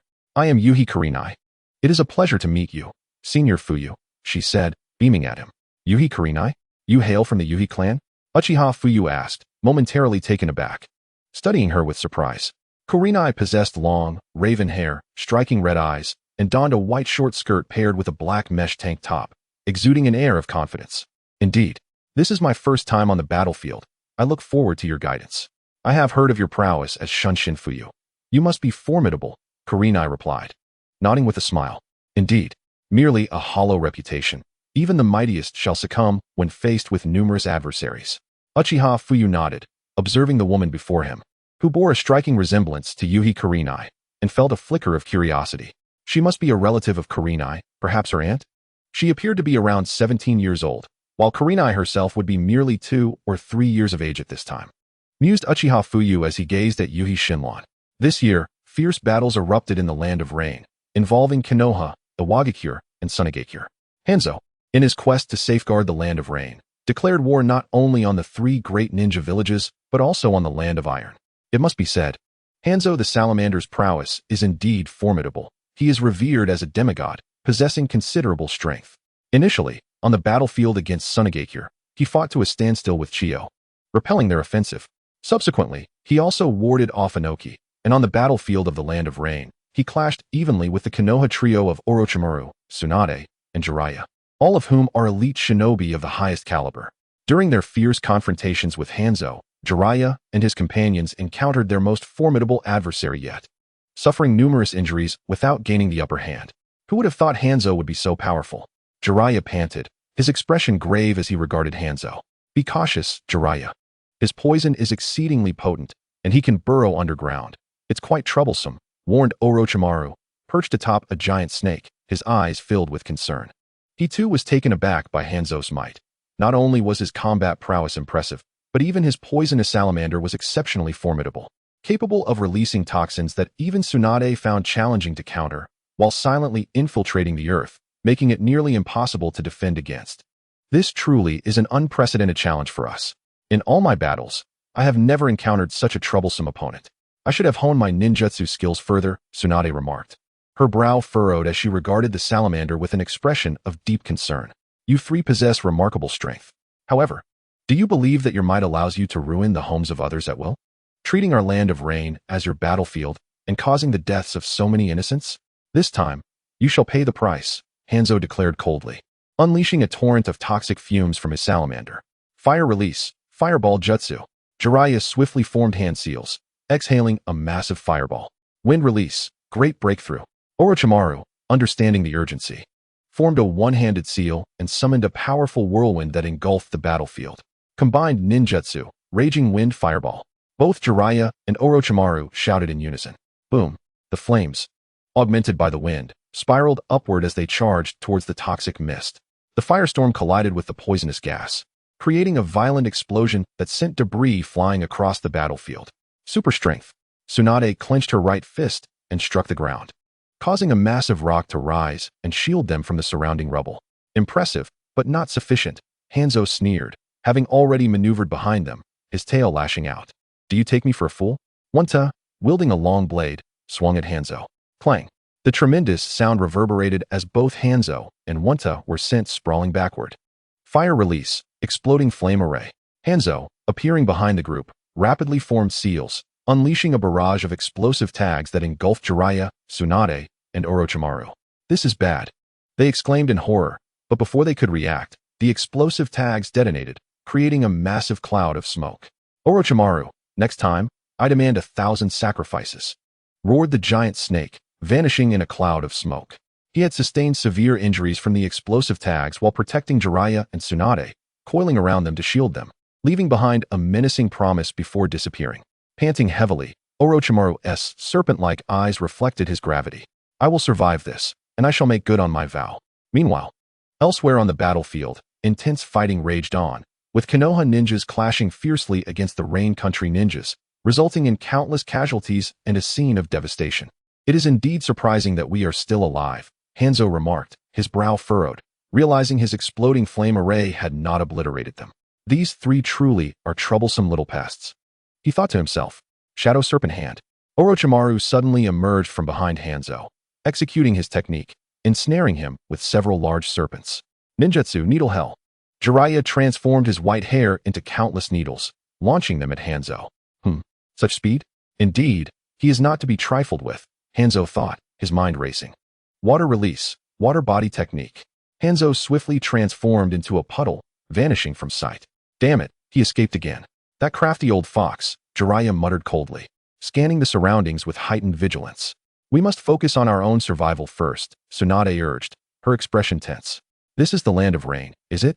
I only glimpsed the periphery before, but I did not witness such chaos, Uchiha Fuyu observed, his brow furrowing as he surveyed the battlefield strewn with bodies, where countless shinobi fought fervently. This was a grand melee involving the Wind Country, Rain Country, Earth Country, and Fire Country. A scene far surpassing the earlier clash between Konoha and awakens. Quickly, we must reinforce the battlefield. This battle is nearing its conclusion, and we are the final wave of support. Yunja shouted, casting a glance at Uchiha Fuyu. Charge! Kill! The group surged forward, racing towards the direction of the Rain Village, throwing shuriken and kunai as they went. The reinforcements have arrived. The reinforcements have arrived. Follow me to victory. The Konoha side, witnessing the arrival of their allies, felt their morale surge, as if the energy that had waned was rekindled, their actions becoming swifter. Boom. With Uchiha Fuyu and others joining the fray, Konoha gained a significant advantage, tipping the scales of battle. That presence. Tsunade is over there, Uchiha Fuyu noted, his brow furrowing as he glanced toward the fierce battle involving Hanzo. That summoned beast? It must belong to Hanzo the Salamander. Hanzo, known for his prowess, was also referred to as a demigod. In his prime, he single-handedly battled Jiraiya, Orochimaru, and Tsunade, three of the most formidable shinobi of their generation. His strength was unimaginable. Even now, the three Sannin, though newly initiated into the ranks of elite shinobi, could not simply be regarded as a sum of their parts. They had trained together for over a decade. Their combined might could rival that of even the highest tiers of ninja. Yet, how could Hanzo so effortlessly withstand their onslaught? Such a conundrum left one perplexed. Orochimaru's lack of experience with the reanimation jutsu further complicated matters, as his strength was now incomparable. In the prime of his power, Orochimaru instilled such dread that even Kakashi, now a jonin, found himself devoid of any desire to engage in battle, plagued instead by a sense of fear. In his heyday, Orochimaru was impervious to Jinjutsu, untroubled by its existence. Alas, after undergoing the reanimation jutsu, his soul suffered significant damage, rendering him helpless against illusions. Currently, alongside Tsunade, his strength has notably increased. However, as a taijutsu ninja, he remains at a disadvantage. Tsunade's greatest prowess lies within her medical ninjutsu, serving primarily as support, while the long-range offense still relies heavily on Orochimaru and Jiraiya, placing them at a considerable disadvantage. It would be prudent to instruct Tsunade in ranged combat as well. Uchiha Fuyu furrowed his brows, charging directly towards the battlefield where Hanzo the Salamander was engaged. After joining forces with Tsunade, he had entrusted her with a forbidden technique that significantly enhanced her abilities. Yet, confronting the seasoned Hanzo, Tsunade, despite her prowess as a medical combat ninja, faced considerable challenges. Over the past 2 years, her opportunities to learn ninjutsu were scarce, spent predominantly on the battlefield, leaving little time for study, a necessity to remain ever vigilant. Uzukija frowned, taken aback to see Uchiha Fuyu rushing towards the battlefield of Hanzo and Jiraiya. What a foolhardy move. Did he truly believe himself invincible merely because he had earned the title of instantaneous Fuyu? Uzukija scoffed coldly. A jonin stepping into a battlefield dominated by elite jonin-level combatants was tantamount to courting death. If he perished, so be it. It would save me the trouble of having to eliminate him myself. Hehe. Uzukija chuckled darkly, launching a fierce assault on the Rain Village ninja before him. Bang! Bang! The closer Uchiha Fuyu approached, the louder the explosions became. Just then, a child searching for food stumbled onto the battlefield, witnessing a shuriken hurtling towards him, adorned with an explosive tag. A child? Dressed in a raincoat? Red hair? Is that Nagato? Uchiha Fuyu's heart raced upon spotting a child standing amidst the chaos. A shuriken in close proximity, and an explosive tag affixed to it. In the blink of an eye, Uchiha Fuyu vanished from his position, appearing beside Nagato, lifting him into his arms, and disappearing once more. Bang! Bang! As soon as Uchiha Fuyu had left, an explosion erupted at the spot where he had just been. which would have surely obliterated Nagato had he remained.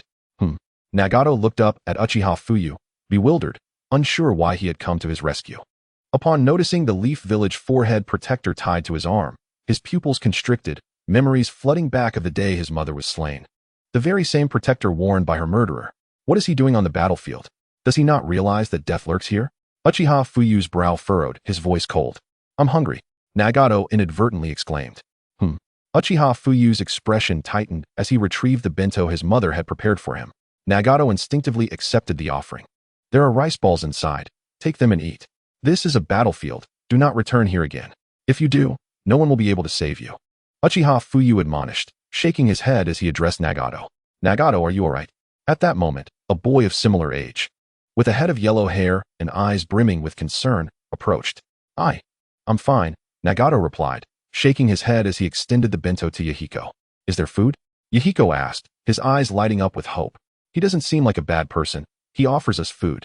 Since the onset of the war, Yahiko had not experienced a full meal, and now, staring at the rice balls, he swallowed hard. Big brother, can you teach us ninjutsu?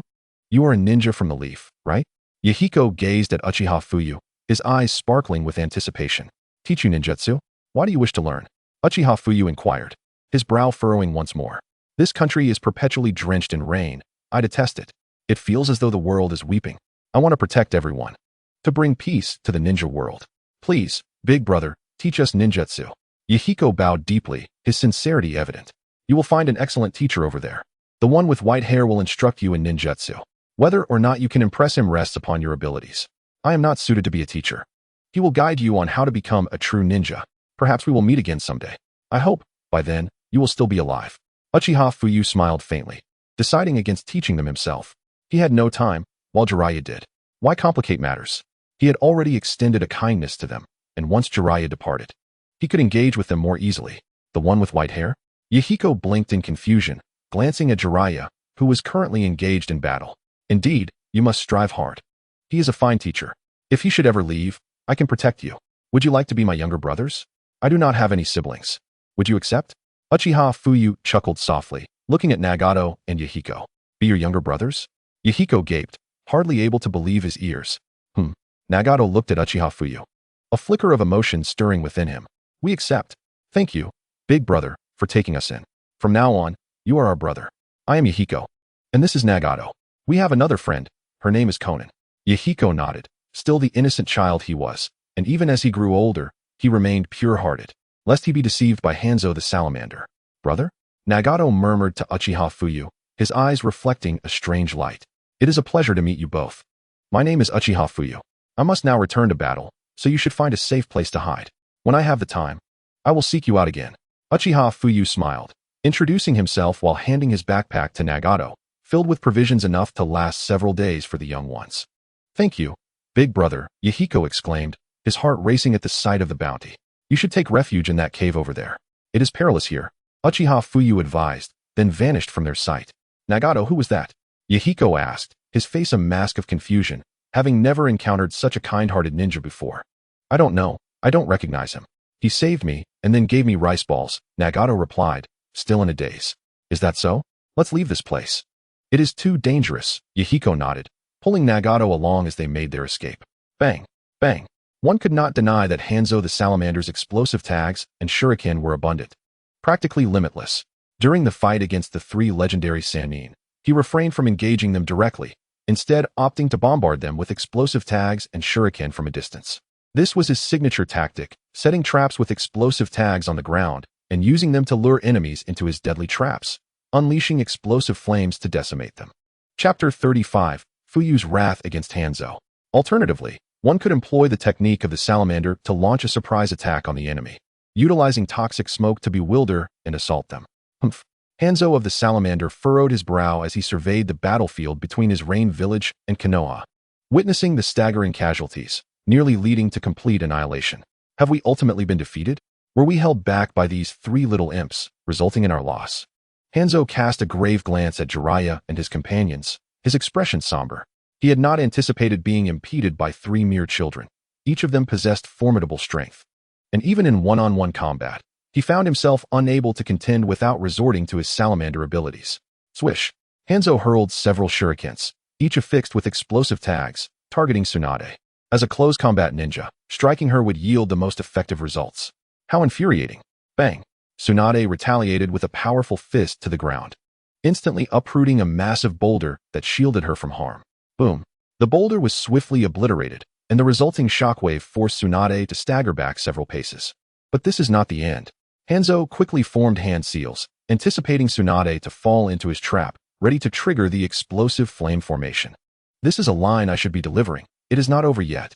Fire style. Jiraiya erupted from the earth, swiftly forming hand seals to unleash a fireball attack against Hanzo. Bang! However, in the next instant, Hanzo sent Jiraiya flying with a powerful tail swipe. Jiraiya, Tsunade, and Orochimaru rushed forward. Tsunade assisted Jiraiya to his feet, while Orochimaru stood beside them, his expression grave and his breathing labored. This battle was exceptionally perilous. The three of them had expended a considerable amount of stamina and chakra, and continuing would undoubtedly lead to defeat. It appears that this time, Konoha has triumphed. I shall allow you to escape this time, not because you have bested me, but because Konoha has prevailed. Hanzo addressed Jiraiya and the others coldly. If a fight is to ensue, then let it happen. There is no need for your permission. We have not yet lost, Jiraiya shouted defiantly. Jiraiya, hold your tongue. Tsunade admonished, shaking her head. Her chakra had been significantly depleted from healing their injuries, hastening her own exhaustion. Moreover, Hanzo was a seasoned veteran. Striking him directly proved futile, relegating her to the role of a mere support ninja, which was profoundly frustrating. Nevertheless, your strength is commendable. However, you are still too young. Surviving such a fierce battle places you among the rarest in the history of the ninja world. Your prowess has earned my recognition. Henceforth, I shall refer to you as the legendary Three Ninjas of Konoha. I hope you can uphold this honor and continue to thrive, Hanzo remarked, his voice cold. Humph.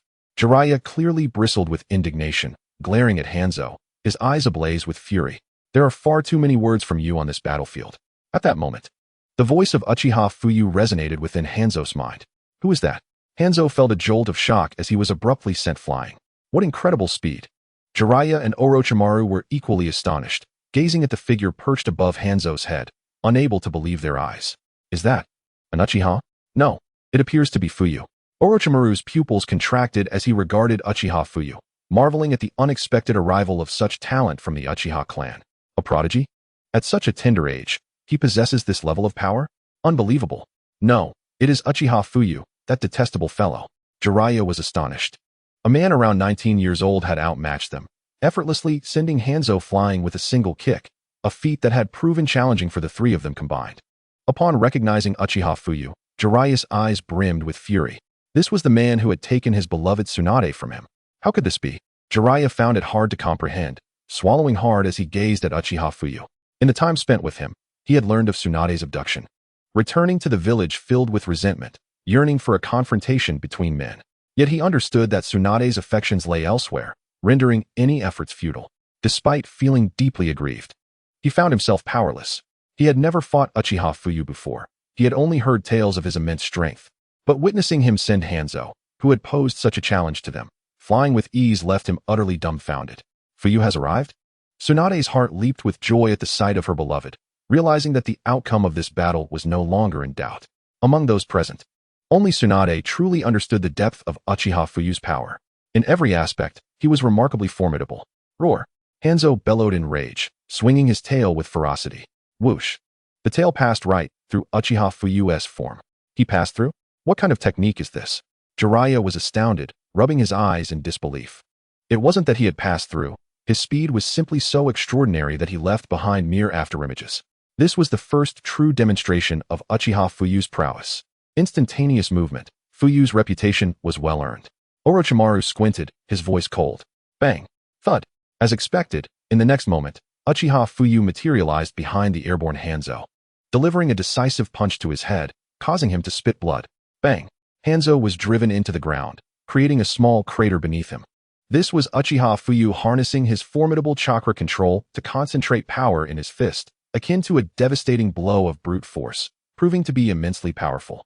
I never anticipated that Konoha would possess such talent. To think that someone so young could injure me? Hanzo rose, glaring at Uchiha Fuyu with cold disdain. You have yet to witness the full extent of my abilities. Uchiha Fuyu replied icily, having merely capitalized on his spatial affinity. seamlessly appearing beside Hanzo to deliver a significant strike. Chapter 36. Instantaneous strike on Hanzo, leaving the three ninjas in awe. He merely intended to showcase his abilities before the trio, as the battle was nearing its conclusion. Kid, you are far too arrogant. Bang! Hanzo roared. Following his roar, the rocks beneath Uchiha Fuyu's feet shifted, and Hanzo burst forth from the ground. It seems that his previous strike had missed Uchiha Fuyu, and he had immediately burrowed underground to launch a surprise attack. Caw. Uchiha Fuyu's figure transformed into a flock of crows, vanishing from sight. What is this? A genjutsu? Hanzo's heart raced as he glanced around, witnessing crows coalesce into Uchiha Fuyu's likeness behind him. What exceptional illusionary techniques!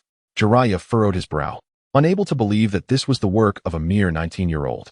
Tsunade, just how powerful is Fuyu? Orochimaru licked his lips, his raspy voice sending chills down spines. His eyes glinting with intrigue. I cannot ascertain the full extent of Fuyu's strength, but I know he far surpasses me. Yet, he remains exceedingly low-key, rarely engaging in combat. Tsunade's face lit up with pride as she smiled, feeling an overwhelming sense of admiration for her partner's strength. This individual is anything but ordinary. How can his speed be so astonishing? When did I fall under his illusion? The heart of Hanzo the salamander quaked with disbelief as he gazed upon Uchiha Fuyu, a 19-year-old man he had never encountered before, who had the audacity to dominate him. It is futile. Once ensnared in my illusion, escape is not so easily attained. You dare strike my woman? Hanzo, have you consumed the heart of a bear and the courage of a leopard? Uchiha Fuyu scoffed, slowly advancing towards him. Suddenly, tendrils erupted from beneath Hanzo's feet, ensnaring him in their grasp. This cannot be. With a gasp, Hanzo withdrew a kunai and plunged it into his own knee, hoping to disrupt the illusion with pain, striving for freedom. I warned you, it is of no use. My illusion nullifies the five senses. Your pain will not liberate you from my grasp. A vine sprouted beneath Uchiha Fuyu, elevating him above Hanzo's level, as he coldly declared. Infuriated, Hanzo, still caught in the illusion, furrowed his brow and ceased his movements, closing his eyes. In a moment of clarity, Hanzo sensed his impending doom and launched a frenzied assault on Uchiha Fuyu. Caw. Uchiha Fuyu swiftly transformed into a crow, evading the attack. With a flick of his tongue, Hanzo attempted to ensnare Fuyu and retreat underground. Trying to escape? Lightning release. Uchiha Fuyu's voice was icy as he unleashed a torrent of lightning, amplified by the dampness of the rain country, instantly incapacitating foes. Roaring, Hanzo felt the surge of electricity and spat Hanzo out. The jolt of lightning roused Hanzo, who opened his eyes and vanished from sight. This is infuriating. I can feel the numbness spreading. This man is truly formidable. Hanzo stood atop his namesake, casting a wary glance at Uchiha Fuyu, who had effortlessly subdued him. Is this the true extent of Uchiha Fuyu's power? No wonder Tsunade is enamored with him. Is he truly stronger than I? Cursed be it, I shall surpass him. Jiraiya, rejuvenated by Tsunade's healing, observed the battlefield where Uchiha Fuyu held the upper hand, his fists clenched with dissatisfaction. Fuyu is undeniably powerful. I have yet to engage him in battle, and I had no inkling he was so adept. This strength, I fear, even I would struggle against. Uchiha Fuyu surpasses me. Orochimaru smirked, curiosity gleaming in his eyes as he regarded Uchiha Fuyu. What should we do now? The battle over there is nearing its conclusion. Tsunade inquired while restoring Jiraiya's stamina. Capturing Hanzo would provide a significant advantage for Konoha, would it not? Orochimaru replied with a sneer. Do you think Hanzo is so easily captured? Jiraiya scoffed, his voice laced with skepticism. Tsunade shot him a glare. Of course, Jiraiya quickly amended. TCH. Orochimaru shook his head at Jiraiya's antics. Shadow clone technique. At that moment, Uchiha Fuyu dispersed several shadow clones, darting towards Hanzo with incredible speed, while the other clones brandished kunai from the book. Clang, clang, clang. Hanzo swiftly wielded his poisoned scythe in defense, secretly astonished by Uchiha Fuyu's unparalleled velocity. For symbol seal. Before Hanzo could react, Uchiha Fuyu had materialized before him, and while Hanzo's scythe was still occupied with the clones, he was struck in the abdomen by the four-symbol seal, sealing away his chakra. What? This is bad. By the time Hanzo recognized the threat, it was too late. He felt his strength draining as the seal took effect. This sealing technique was taught to him by Kushina Uzumaki. Bang! Hanzo collapsed to the ground, captured. Bang! After being sealed, Hanzo transformed into smoke and vanished, unable to sustain his summoning without chakra. Just as Jiraiya spoke, he was abruptly proven wrong. This power is truly formidable. Orochimaru was astounded, An adversary that even the legendary three struggled against was swiftly subdued by Uchiha Fuyu, piquing his interest further. Even having witnessed the complete suppression of Hanzo, he had not anticipated such a swift capture. Yet, Fuyu accomplished it, leaving him in awe. Cursed, Hanzo was engulfed by an overwhelming sense of humiliation. He had never imagined that his undefeated life would come to an end at the hands of a mere 19-year-old. Chapter 37. Your speed is too slow. In the realm of martial prowess, only speed prevails. Your speed is too slow. Before me, you are no different from a turtle. Indeed, you are even easier to defeat than a turtle. Uchiha Fuyu coldly remarked, turning away towards Orochimaru and Jiraiya. Too slow? Easier to defeat than a turtle? How dare you insult me, you little brat? Hanzo seethed with rage, a once great warrior, a being revered as a demigod, now defeated by a child. Moreover, to be likened to a turtle, does that imply I am less formidable than one? Hello, Jiraiya, Orochimaru. It has been a while. I see you are looking rather worse for wear. Uchiha Fuyu approached, smiling at Jiraiya and the others. Fuyu, you are truly impressive. Tsunade beamed with delight upon hearing his voice and rushed into his embrace. Silly girl, have you been bullied? Fear not, I have dealt with him. Anyone who dares to harm my wife is merely asking for a beating. Uchiha Fuyu comforted Tsunade, patting her shoulder. Not at all. I haven't even exerted my full strength. I was merely giving you an opportunity. If I had dispatched him at once, how would you accrue merit? I knew you would come. Otherwise, how could he withstand my onslaught? I needed to present this facade to enhance your prestige. This time, you must capture him, and the honor of the village will surely rise. Soon enough, becoming the fourth Hokage will be within reach. Tsunade's eyes sparkled with happiness as she whispered into Uchiha Fuyu's ear. You have endured much, my dear. Uchiha Fuyu murmured softly, his eyes filled with warmth. Hee. Tsunade beamed. Her previous struggle forgotten, now radiating joy. Fuyu, you have accomplished a great feat once again. Capturing Hanzo the Salamander is indeed a significant achievement. Tsunade smiled at Uchiha Fuyu, brimming with pride for her partner. This is all thanks to the three of you. Had you not drained Hanzo's chakra, my success would not have been so seamless. The reason he suggested sparing you is, in fact, due to his own insufficient chakra. Otherwise, he would not have been so easily captured by me. It was merely luck. Sheer luck. Uchiha Fuyu chuckled lightly, extending his hand to scratch his head. Fuyu spoke truthfully. Had we not drained a substantial amount of chakra from Hanzo the Salamander, he would not be so feeble. Ha. Jiraiya quickly indulged in self-admiration, rolling with the flow, for that is the true path to greatness. Well then, let us have someone escort Hanzo away, awaiting further instructions from Lord Sarutobi. Orochimaru's voice echoed from a distance, his right hand waving as he summoned a colossal serpent, which promptly devoured Hanzo, vanishing in a plume of smoke. Indeed, after a long day, it would be prudent to find a place to rest. Jiraiya nodded, feeling a pang of sorrow as he witnessed Tsunade and Uchiha Fuyu unabashedly displaying their affection. I shall proceed to rejoin the main force and ascertain if any issues have arisen there. Tsunade, you and the others should take a moment to recuperate. I will return shortly. Uchiha Fuyu smiled, gazing tenderly at Tsunade in his arms. That sounds good. Fuyu, do take care. Tsunade nodded, not declining, as she stepped out of Fuyu's embrace. Tsunade, do you not find Fuyu rather peculiar? Jiraiya inquired, casting a glance at her. What do you mean peculiar? Tsunade responded, her expression one of confusion. I am uncertain. There is just something decidedly odd about him. Jiraiya stroked his chin thoughtfully. Bang. I think you are the peculiar one. Always behaving in such a nonsensical manner.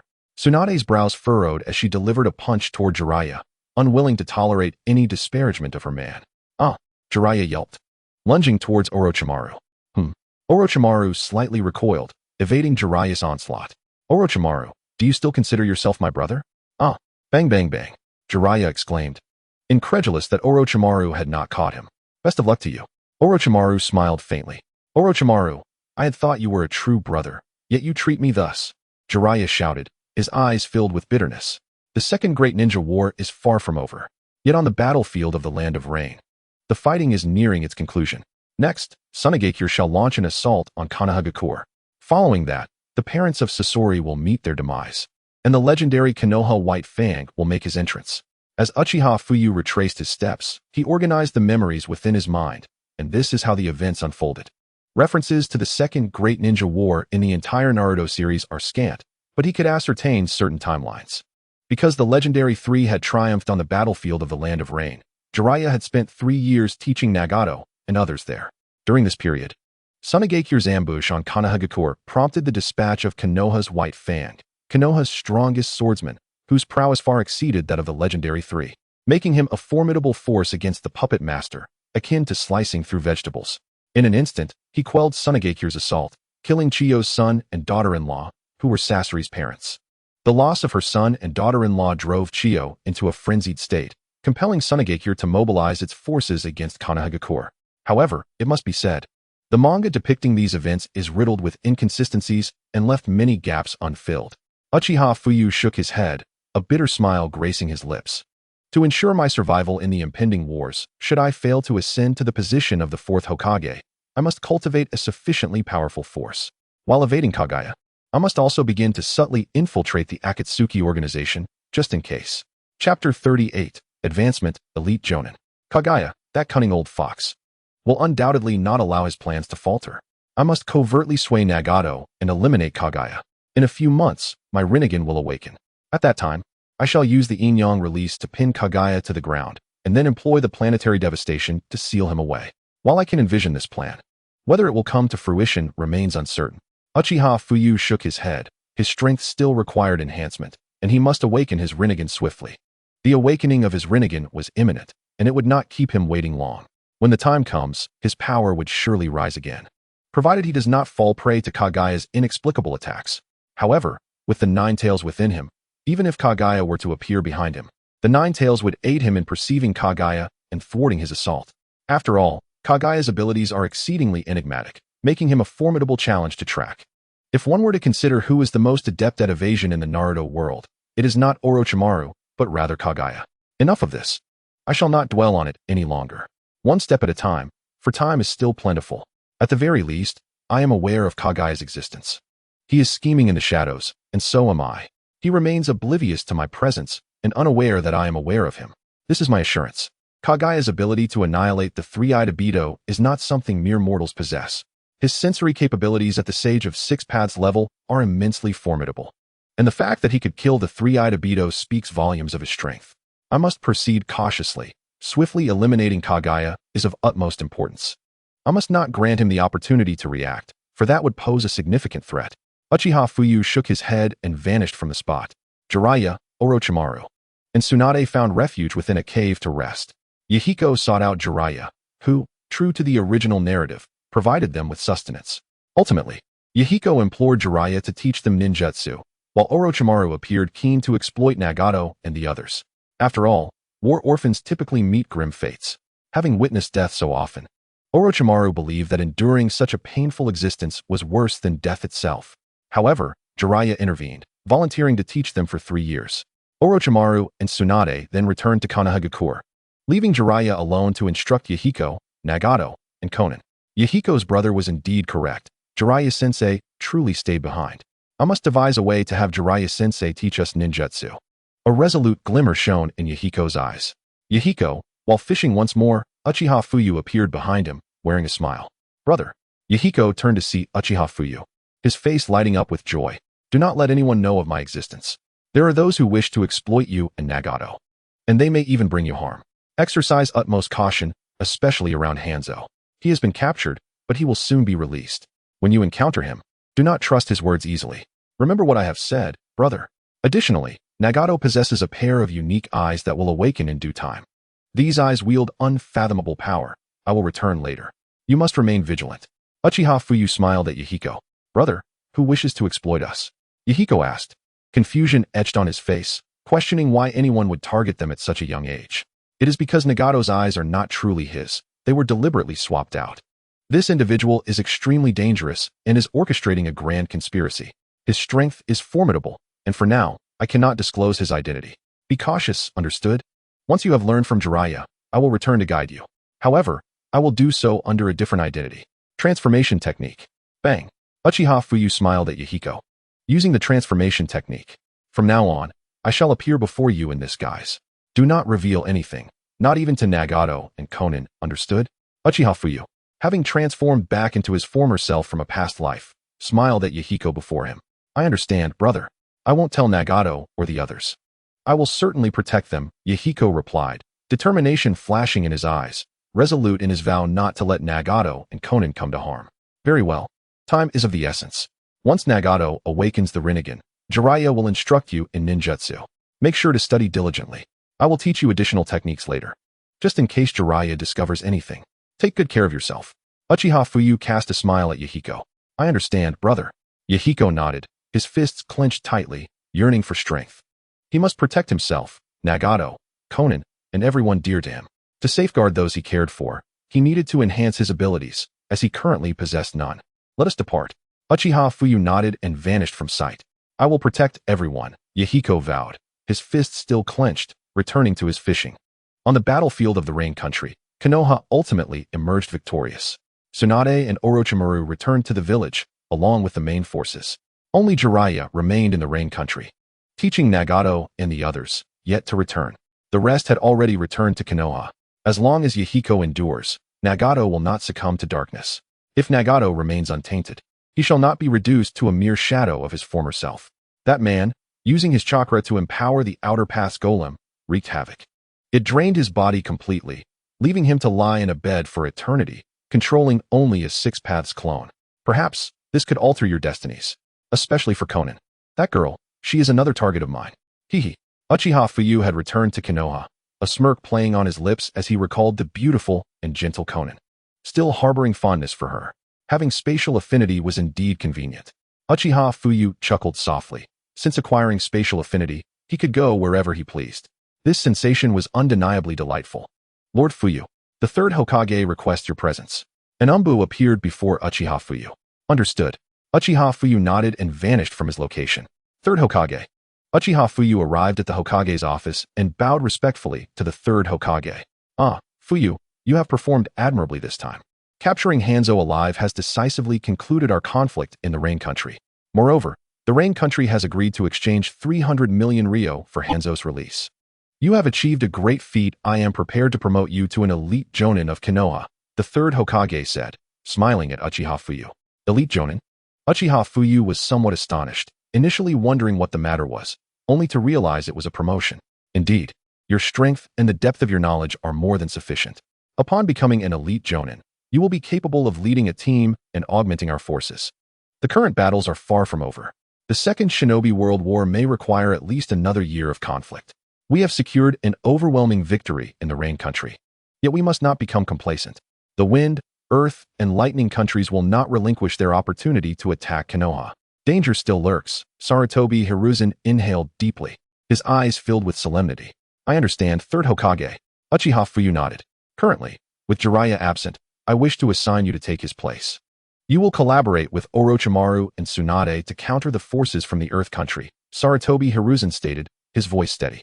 It was also due to Jiraiya's absence that he lacked a combatant. Otherwise, he would not have entrusted Uchiha Fuyu with Jiraiya's responsibilities. He was unaware of why Jiraiya had yet to return, and when he inquired with Orochimaru and Tsunade, they refused to answer, merely stating they had matters to attend to outside. In these times of war, Sarutobi Hiruzen had no choice but to elevate Uchiha Fuyu's position. He would accompany Orochimaru and Tsunade into battle, as the legendary Sannin of Konoha were already renowned throughout the shinobi world. As a direct disciple of Sarutobi Hiruzen, the reputation of the Konoha Sannin served as his hallmark. After all, they were all his students, belonging to the lineage of the Hokage. The collective merits of the trio would reflect upon him, thus he sought to integrate Uchiha Fuyu into their ranks. In this manner, even if Uchiha Fuyu were to gain accolades, they would ultimately be attributed to Konoha's shinobi, considering the prestige of the Konoha Sannin far surpassed his own. Firstly, Tsunade was the princess of the Senju clan and the granddaughter of the Uzumaki clan princess, a title still highly esteemed. The memory of Senju Tobarama, the second Hokage, lingered fresh, as he had only recently passed. Everyone vividly remembered the second Hokage of the Senju clan. The reason for taking Tsunade as a disciple and becoming her mentor was due to her status as the current leader of the Senju clan. Yes, third Hokage. Uchiha Fuyu nodded and bowed to Sarutobi Hiruzen.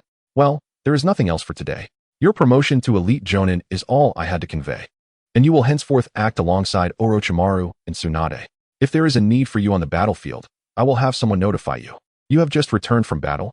Take some time to rest. The next great conflict may not be far off, so we must remain vigilant. Although we emerged victorious this time, Konoha has also suffered significant losses, including many elite Jonin, and Shunin. This will inevitably diminish the strength of our village. Sarutobi Hiruzen smiled at Uchiha Fuyu. Rest assured, Third Hokage, we will be vigilant regarding this matter. If there is nothing further, I shall take my leave. Uchiha Fuyu smiled at Sarutobi Hiruzen. Very well. Today's audience was merely to commend you. You have performed excellently, and I am pleased. Go forth. Sarutobi Hiruzen squinted, a smile on his lips as he took a deep puff from his pipe, exhaling slowly. Yes, Third Hokage. Uchiha Fuyu bowed and turned to depart. Indeed, Uchiha Fuyu's strength was formidable, yet one could not help but wonder if this piece on the chessboard could truly be wielded to one's advantage. He was capable of single-handedly confronting Hanzo and even capturing him alive. It was known that even the combined efforts of Orochimaru, Tsunade, and Jiraiya would only manage to barely hold their ground. Yet here was Uchiha Fuyu, effortlessly capturing Hanzo, a feat that, at his age and with such power, was alarmingly extraordinary. Should he truly engage Uchiha Fuyu? Would he feel discontent? Might he even rebel, posing a threat to Konoha? Originally, if Uchiha Fuyu had been an underachiever, he would have been a highly useful pawn. Yet now, inexplicably, his abilities had surged, now capable of capturing Hanzo. Confronting Hanzo would require utmost caution, even for himself. Yet Uchiha Fuyu managed to capture him with ease. Capturing an enemy alive is a challenge that far surpasses the mere act of slaying them, often proving to be an endeavor fraught with difficulty, even for oneself. There is indeed an enigmatic quality surrounding Uchiha Fuyu that eludes comprehension. Initially perceived as a mere underachiever, he now seems enveloped in a shroud of mystery that renders him increasingly inscrutable. Alas, there appears to be no alternative course of action at this juncture. Given that he is now allied with Tsunade, the prospect of erasing him seems quite formidable. Moreover, his prowess has exceeded all my prior expectations. Attempting to encircle and eliminate him outside the village would be a daunting task. Very well, I shall proceed with caution and hope that Uchiha Fuyu does not disappoint me. Should he do so, even at the cost of Tsunade's sorrow, I shall have no choice but to act against him. With Uchiha Fugaku now serving as the new clan leader, and with his brother's formidable strength, I find myself in a rather precarious position. Pressing them too hard might provoke actions detrimental to Konoha, which is utterly intolerable. But how can I truly gain control over the Uchiha clan and maintain a delicate balance? Sarutobi Hiruzen squinted his eyes, observing the departing Uchiha Fuyu with a furrowed brow, his mind racing with thoughts of concern. Initially, he had intended to use Uchiha Fuyu as a means to keep the Uchiha clan in check, but now that Fuyu has proven to be unexpectedly powerful and influential, manipulating such a formidable individual may pose significant challenges. Chapter 40. A flirtatious exchange with Tsunade. After all, Uchiha Fuyu is no fool. Should I attempt to exploit him, he would likely uncover my intentions over time. Unless he possesses a genuine love for the village and respects me as the third Hokage, my efforts could backfire. If he were to join forces with his brother in defiance of Konoha, the consequences would be dire. Hiruzen felt a twinge of anxiety. Uchiha Fugaku and Uchiha Fuyu are undeniably powerful individuals. Even I may not be able to swiftly defeat them. The prospect of utilizing the Uchiha clan in the future seems increasingly fraught with difficulty. The third Hokage's gaze appeared somewhat unsettling. He had initially aimed to leverage my influence over the Uchiha clan. Now that he perceives I have gained considerable strength and influence, his feelings towards me are undoubtedly complex. He wishes to eliminate me while simultaneously fearing my potential. Moreover, now that I am allied with Tsunade, should I accumulate significant merits, his position as Hokage may soon be at risk. It is clear that the third Hokage is wary of me, perhaps due to my alliance with Tsunade and my newfound strength, leaving him uncertain of my intentions. I recently captured Hanzo, a feat that even Sarutobi Hiruzen would find difficult to accomplish. I can distinctly sense his apprehension towards me, tinged with an almost imperceptible hint of malice. The third Hokage, a seasoned political player. Once I have amassed sufficient merit, I shall ensure your removal from office. After leaving the Hokage's office, Uchiha Fuyu's lips curled into a slight smile, a glimmer of amusement dancing in his eyes. He then returned home, which, at present, was no longer the Uchiha clan's stronghold, but rather a shared dwelling with Tsunade. Together with Shinsuke, the three of them formed a new family unit. Although he had yet to formally marry Tsunade, the entire village was already aware that it was merely a matter of time before they did. Their bond seemed destined, evoking a sense of envy in others. Over the years, Uchiha Fuyu had been quite active on the battlefield, earning the moniker Shunshin Fuyu. It is indeed a case of beauty and strength in perfect harmony. I'm home, Uchiha Fuyu announced as he opened the door, calling out cheerfully. Fuyu, you're back. Please wash your hands. I have prepared lunch for us. It will be ready shortly, Tsunade replied, her voice warm and inviting, as she donned an apron in the kitchen. Thank you for your hard work. Uchiha Fuyu said with a smile, removing his shoes as he approached Tsunade, wrapping his arms around her, and inhaling the faint fragrance of roses that lingered in the air. Fuyu, hold on. I haven't finished cooking yet. Tsunade's cheeks flushed slightly as she felt his embrace, her face blooming with warmth. Not to worry. You tend to your cooking, and I shall cherish my time with you. It's quite delightful to coexist without interfering with one another, wouldn't you agree? Uchiha Fuyu replied with a gentle smile, whispering sweetly in her ear. You are impossible. All right. Just one last tomato and egg drop soup, and we can eat. That rascal Shinsuke spends all his time at Orochimaru's place, completely disregarding our meals. He always with Orochimaru, which is quite frustrating. Tsunade lamented, her brow furrowed as she thought of her brother, Shinsuke Senju, feeling a twinge of annoyance. After all, Orochimaru is currently Shinsuke's mentor, so it is only natural for him to visit frequently.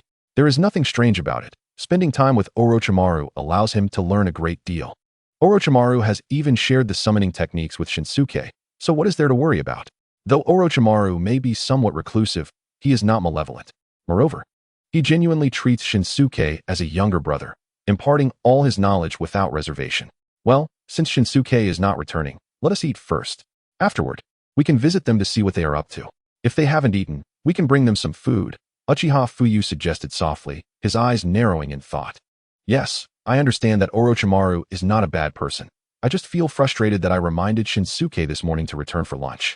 Yet he still hasn't come back. It bothers me. I'm not saying there's anything wrong with him being with Orochimaru. I know that Orochimaru genuinely considers him a brother. However, he is my only sibling, my only family, and I wish to spend more time with him. It's rare for me to return, and he's never home. Humph. Tsunade pouted, her thoughts drifting to Shinsuke's absence. Feeling a twinge of annoyance at not being able to accompany him. Does that mean I'm not considered your family, then? I'm here with you. Yet you're still thinking of another man. Although he is your brother, I cannot help but feel a tinge of jealousy, Uchiha Fuyu chuckled, narrowing his eyes with a playful smirk. I want to entertain such a rogue. You're not my family yet. You haven't even married me. When will you come to propose? Tsunade retorted with a radiant smile, placing her hands on her hips and gazing at Uchiha Fuyu with a teasing glint in her eyes. Are you applying pressure for marriage? Let me think. Should I marry you in 10 years, 20 years, or perhaps 30 years? I believe 30 years sounds splendid. By then, we would have a son who could hold his own children, and we can finally wed. What do you think? Uchiha Fuyu jested, lifting Tsunade into the air and spinning her around. Fuyu, put me down. I still have the soup spoon in my hand. The soup has spilled, splattering all over the ground.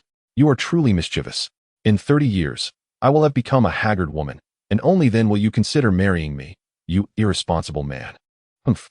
If you do not wish to marry me, then I certainly shall not wed you. I shall scout for other suitors, humph, and I certainly do not want you.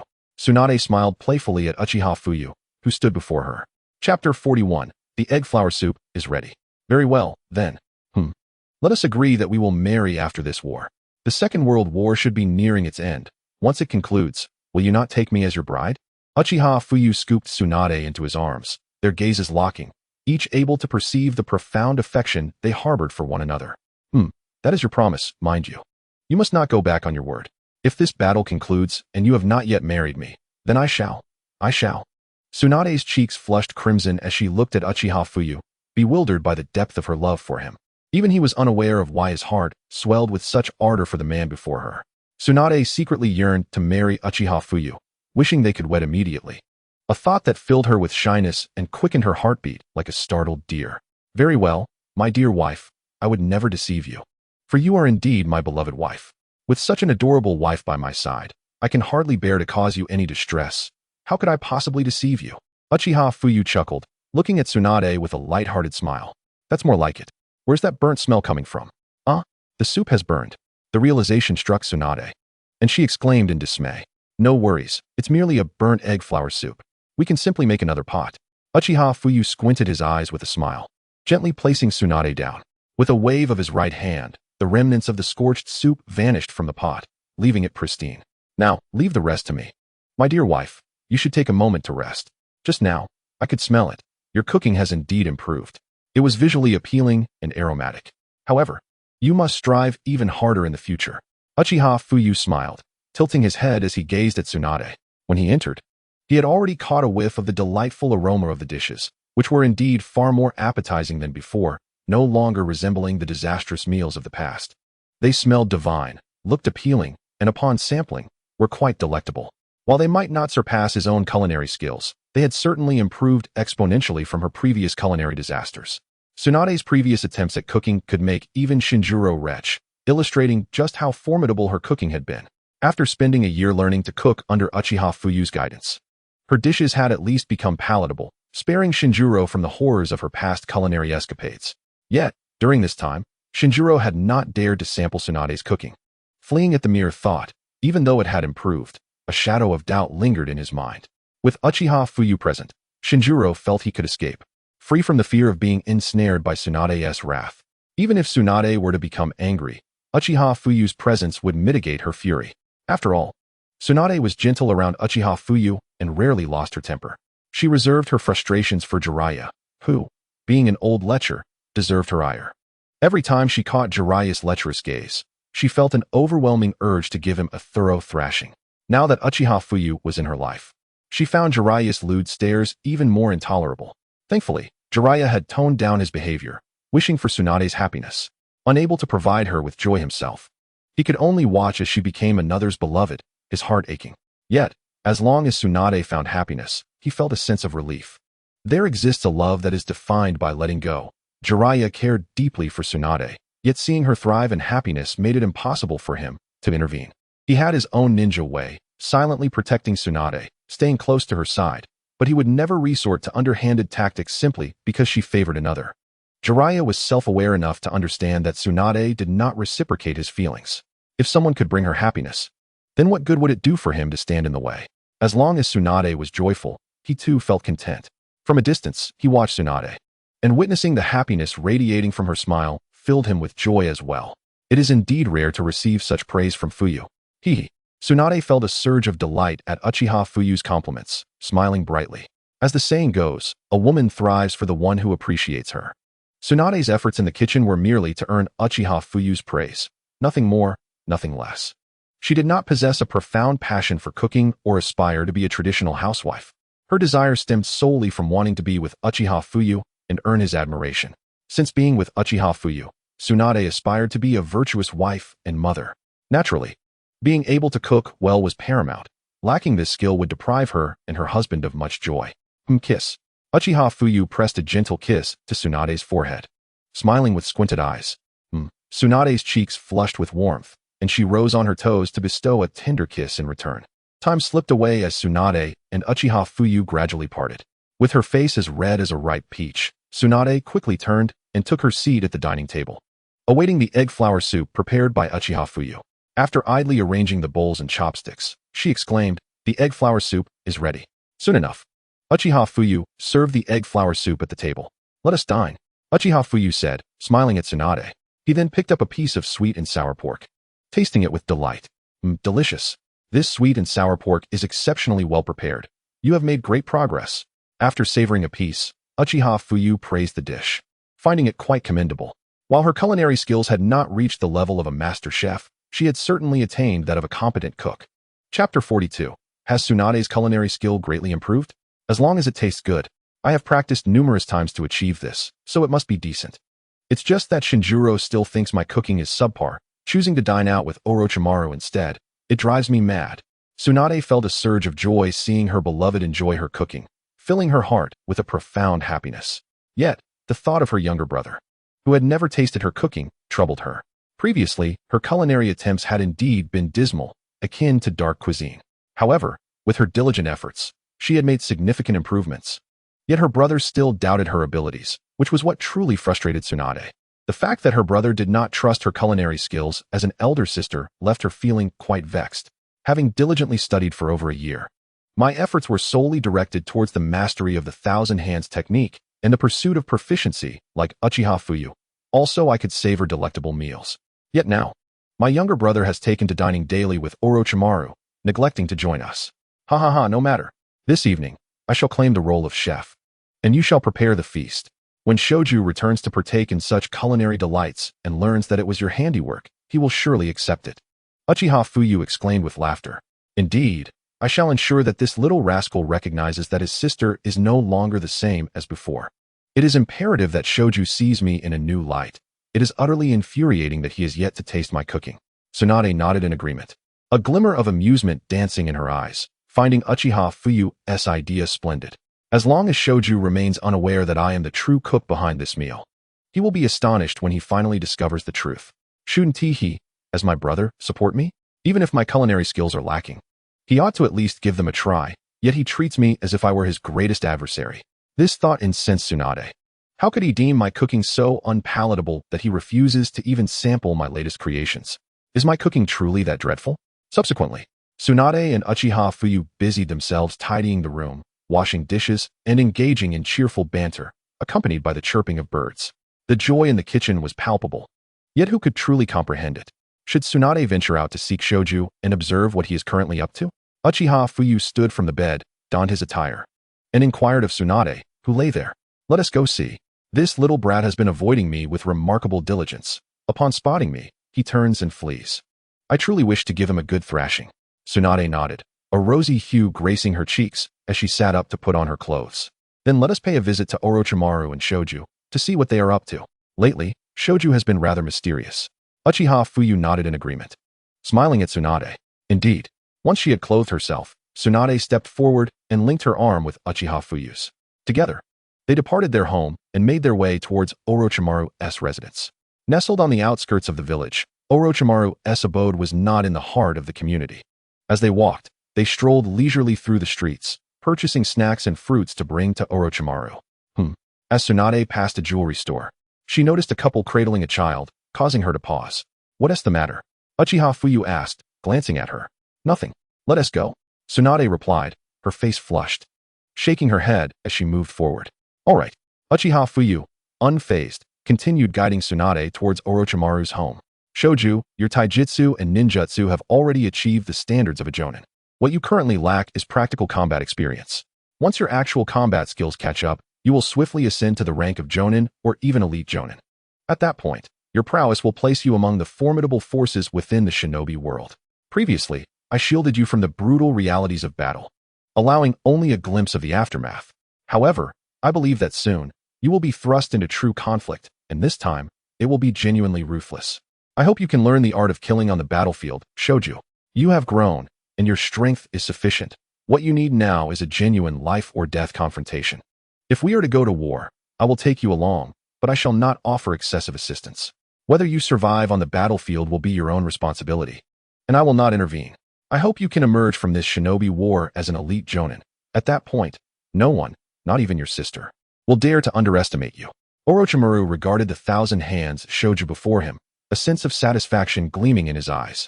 The current 1,000 hands Shoju could indeed be considered a jonin-level ninja. In fact, in certain aspects, his chakra was significantly greater than that of an average elite jonin. Although he could not yet reach the level of a Kage, he was exceedingly close. One cannot deny the formidable nature of the Senju clan's sage body. Presently, Shoju's chakra exceeded Orochimaru's by several-fold, a testament to his terrifying potential. However, Shoju lacked extensive combat techniques and had not spent considerable time on the battlefield. Previously, he had merely followed in Orochimaru's wake or cleaned up after battles. Thus, his recent experiences had not provided him with substantial training. This time, however, Shoju had not only mastered all of his secret techniques in ninjutsu, but had also learned Uchiha Fuyu's Rasengan. Orochimaru had even witnessed Shoju executing an even larger version known as the Otama Rasengan and the Kodama Rasengan, which astounded him. Such a potent ninjutsu would surely leave even the most formidable jonin or elite jonin severely impaired if not dead. Chapter 43, The Humble Orochimaru. Orochimaru and I. Is my strength truly on the verge of reaching elite jonin level? Shoju gazed at Orochimaru, his eyes filled with delight. You have not yet reached that level. However, in a certain sense, should you manage to strike an elite jonin with your Rasengan, you could indeed defeat or even kill him. Nevertheless, your combat skills remain immature. You still have shortcomings in hitting an elite jonin. Therefore, should war arise again, I intend to take you to the battlefield immediately. Although the battlefield is fraught with peril, it is the most reliable way to enhance your strength. As the next heir of the Senju clan, you cannot afford to falter. Do you have confidence?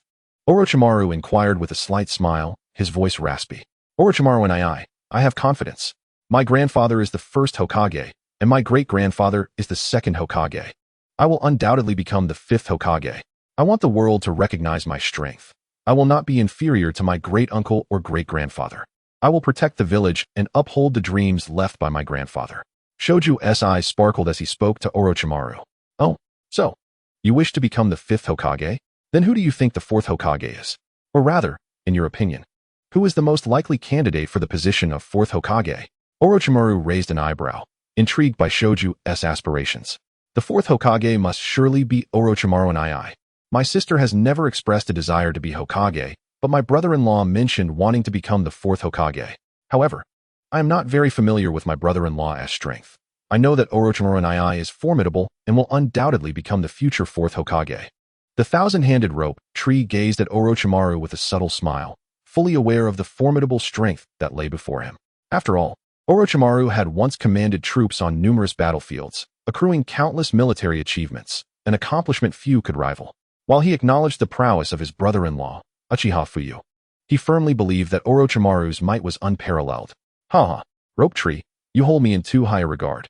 Before your brother-in-law, it seems I have little room for resistance. His abilities are beyond your current comprehension. Back then, alongside your sister and Jiraiya, we faced Hanzo of the Salamander. The three of us could not subdue him. Yet your brother-in-law captured him effortlessly, as if he were a mere fledgling. Do not underestimate your brother-in-law. His strength may surpass even mine, though I cannot ascertain by how much. However, I, brother Orochimaru, shall not yield. Together, we will strive to enhance our powers, to protect our village and safeguard our comrades. Orochimaru regarded the thousand-handed rope tree with narrowed eyes, a smile gracing his lips. The recollection of Uchiha Fuyu's prowess sent shivers down his spine, rendering him incapable of discerning Fuyu's speed. Had he taken on Hanzo in that moment, he believed he would have succumbed swiftly. Yet, Orochimaru held firm in his conviction that he would eventually match and even surpass Uchiha Fuyu. This was his confidence. He had never considered himself inferior to others. Although he currently fell short compared to Uchiha Fuyu, he was resolute in his pursuit of greater strength. In the present, Orochimaru's ambitions did not solely revolve around the pursuit of immortality or the study of all ninjutsu. He was not tormented by inner turmoil, for the thousand-handed rope tree still lived. It was the loss of the thousand-handed rope tree that had plunged Orochimaru into a frenzy, prompting him to research the secrets of immortality, driven by a desire to keep those he cherished alive and to avoid the heart-wrenching pain of loss. Life was fragile, and he refused to see his friends and brethren depart from him forever.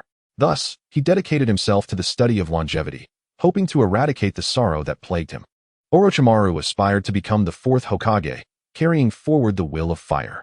The realization that Uchiha Fuyu was also formidable and harbored ambitions of becoming the fourth Hokage posed a challenge to Orochimaru. If he could vanquish Uchiha Fuyu and claim the title of fourth Hokage, it would affirm that his efforts were not in vain. Brother Orochimaru, is this true? Is my brother-in-law truly that powerful? I cannot definitively say how formidable my brother-in-law is. I have only heard tales. However, he mentioned that it was thanks to you, Brother Orochimaru, Jiraiya, and my sister that they managed to exhaust Hanzo's chakra. Without your contributions, victory would not have come so easily. This is what my brother-in-law himself stated. Could it be that he truly surpasses you, Brother Orochimaru? The thousand-handed rope tree looked at Orochimaru, his heart brimming with uncertainty regarding Uchiha Fuyu's capabilities. After all, Uchiha Fuyu had never demonstrated his true strength in his presence, only teaching him the Rasengan. He had yet to witness Uchiha Fuyu's actual combat prowess. As Orochimaru's student, the thousand-handed rope tree held a deeper understanding of his master's abilities. Is that what your brother-in-law said? Perhaps he is simply being modest, not wishing to overshadow others. Orochimaru replied with a knowing smile. He was acutely aware of the truth, having been present at the time. He had struggled to perceive Uchiha Fuyu's incredible speed. All he had seen were countless afterimages surrounding Hanzo, rendering the latter incapable of landing a blow. Fuyu's speed had created illusions that misled others into believing they had struck him. In truth, it was merely a testament to his astonishing swiftness. At least, this was something Orochimaru could not replicate. However, he remained confident in his ability to escape. No one could claim his life on the battlefield. And that confidence stayed with him. Chapter 44. Eating your cooking? I won't end up in the hospital? Is that so? I am eager to witness my brother-in-law's true combat abilities. Can he truly be stronger than Brother Orochimaru? The thousand-handed rope tree thought in astonishment, realizing Uchiha Fuyu's remarkable strength. The notion that not even his teacher, the mighty Orochimaru, could measure up to his brother-in-law was a staggering revelation. In his mind, Orochimaru was the epitome of strength. Even the third Hokage could hardly compare. He had yet to observe the true capabilities of these other figures, yet he had witnessed Orochimaru's prowess firsthand. Orochimaru not only summoned formidable summoning beasts, but also possessed abilities that exceeded those of a typical elite shinobi.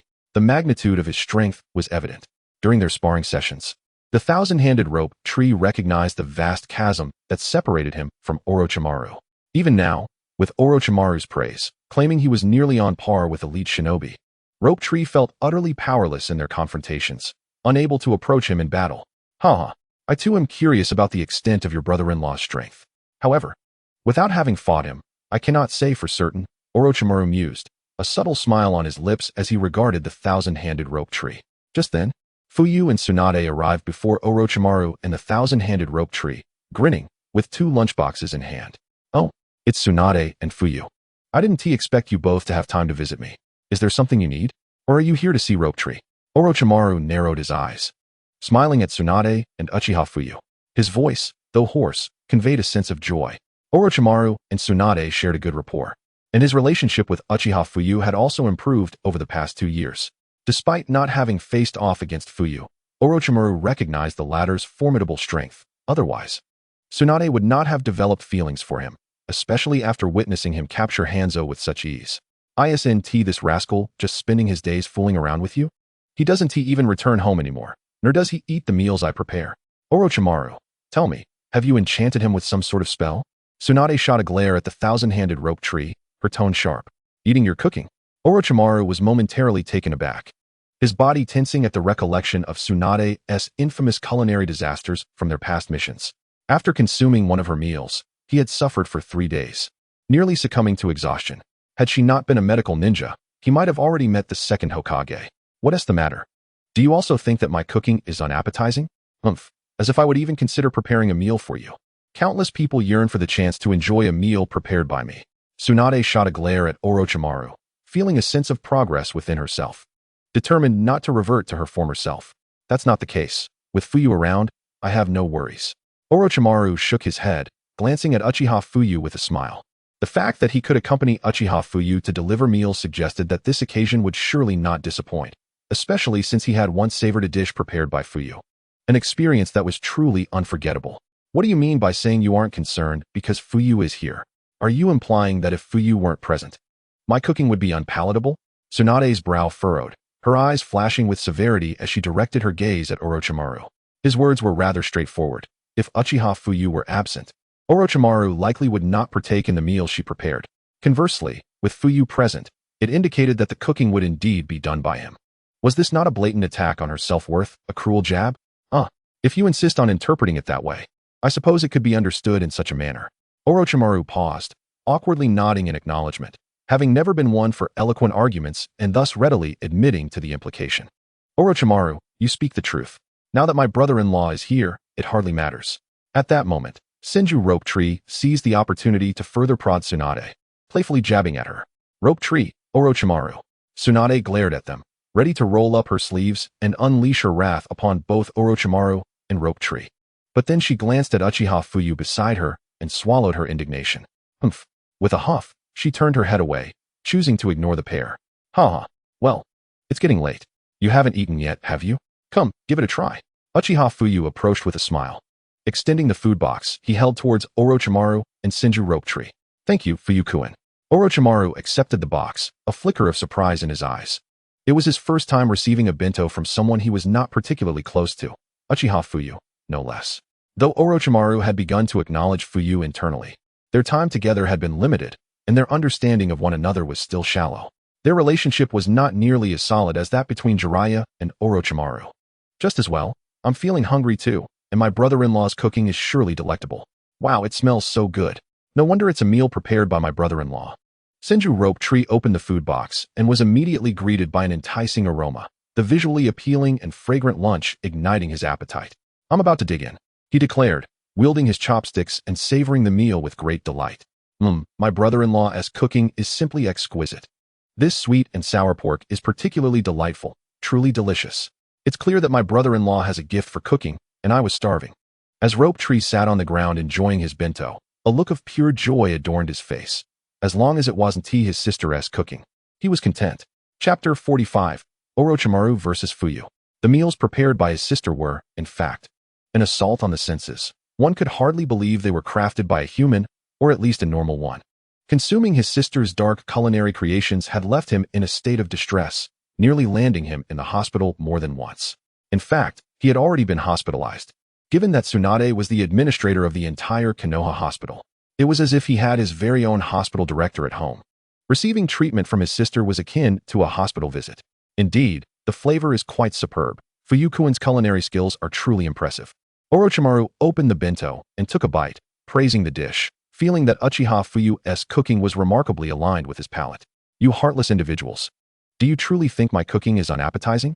This meal was not prepared by Fuyu. I had made it before he returned. After studying for over a year. Surely my culinary skills have improved? Rope Tree, why do you constantly avoid your sister? Do you truly think she would consume you? Tsunade interjected. Explaining to the two of them, I have made significant progress in my cooking. While I may not compare to your brother-in-law, I have certainly improved. What do you think of the meal you are currently enjoying? Do you find it unpalatable? Tsunade's lips curled into a smirk as she looked at Senju Rope Tree and Orochimaru. Just moments ago, they had criticized her cooking, and now they were clearly enamored by it. Orochimaru glanced at Tsunade, surprise flickering in his gaze.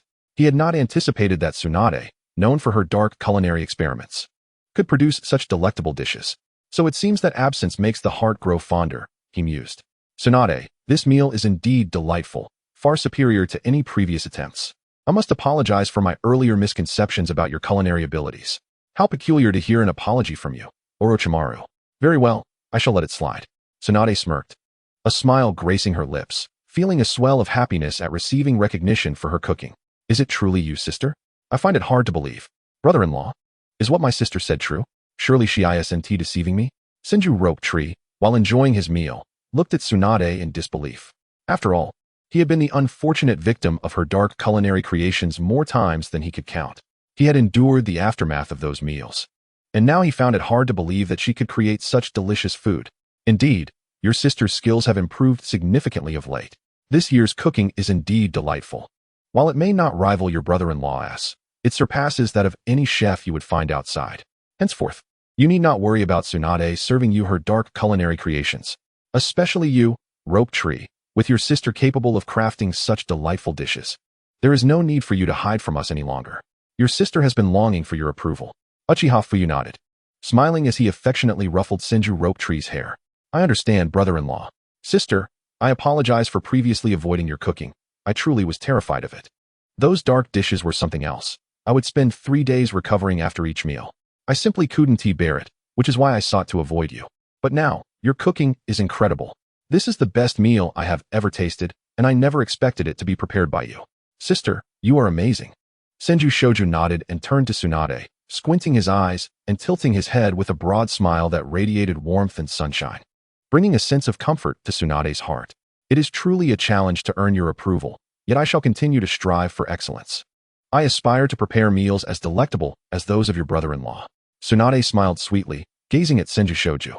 She reflected on her own past struggles, desiring to be a good sister and provide a better life for Senju Shoju, wishing for him to savor meals crafted by her own hands. However, lacking culinary talent, she had only self-taught herself and, regrettably, had learned little, being capable only of grilling fish. Even then, her attempts often resulted in burnt offerings with an odd taste, the origin of which remained a mystery. Gaining her brother's acknowledgement was, for Tsunade, a significant triumph. Yes, I can certainly achieve this, she reassured herself. Sister, you can do it. Senju Shoju grinned at Tsunade, raising his fist in encouragement. Indeed, Tsunade chuckled softly, ruffling Senju Shoju's hair, her heart brimming with joy. Orochimaru, did you genuinely express a desire to battle me? Shall we practice together? After feasting, Uchiha Fuyu cast a faint smile at Orochimaru. He was eager to engage with Orochimaru, to gauge the disparity between their strengths, not in terms of his own inferiority, but rather to comprehend just how much stronger he had become. Fuyukuin, I too wish to test the limits of our capabilities. I hope you will unleash your full power. I do not wish to harbor regrets of youth, and I am curious to discern the differences between us. Orochimaru's expression turned serious as his serpent-like eyes scrutinized Uchiha Fuyu, equally intrigued by the gap in their prowess. Chapter 46. Beyond the Heavens, Beyond the Humans. Very well, let us ascertain this. Orochimaru expressed a keen desire to know if he truly possessed the strength to contend with Uchiha Fuyu. After all, my victory over Hanzo was largely due to the three of you depleting his chakra. Without your assistance, I would have been unable to defeat him. He acknowledged Hanzo's formidable power, noting that absent the support of his comrades, triumph would have been impossible. Uchiha Fuyu nodded, addressing Orochimaru, as he did not wish to undermine his opponent. Thank you, Fuyu-kun. I humbly accept your guidance. Please, Orochimaru nodded, his demeanor grave as he began to gather chakra. Poised for action. Please. Uchiha Fuyu nodded in response. Body flicker technique. Orochimaru's brow furrowed as he vanished instantaneously, reappearing behind Uchiha Fuyu, delivering a swift punch. Remarkably quick. Uchiha Fuyu extended his right hand, effortlessly blocking Orochimaru's strike and enveloping his fist. Heh, hidden shadow snake hands. Orochimaru sneered, releasing several snakes from his sleeve, charging toward Uchiha Fuyu. Uchiha Fuyu's heart raced, retreating swiftly. Orochimaru's brow knitted in realization that what lay before him was not the real Uchiha Fuyu, who had vanished from sight. You are quite nimble. Uchiha Fuyu frowned, scanning his surroundings, yet failing to locate Orochimaru's presence. Fuyu-kun, I have found you. Orochimaru emerged from behind Uchiha Fuyu, thrusting a kunai toward him. Thud. Uchiha Fuyu transformed into a puddle, dissipating into thin air. Water clone, yet another clone. Orochimaru's heart sank. Uchiha Fuyu's speed surpassed his own, vanishing from view. Orochimaru, I can see you.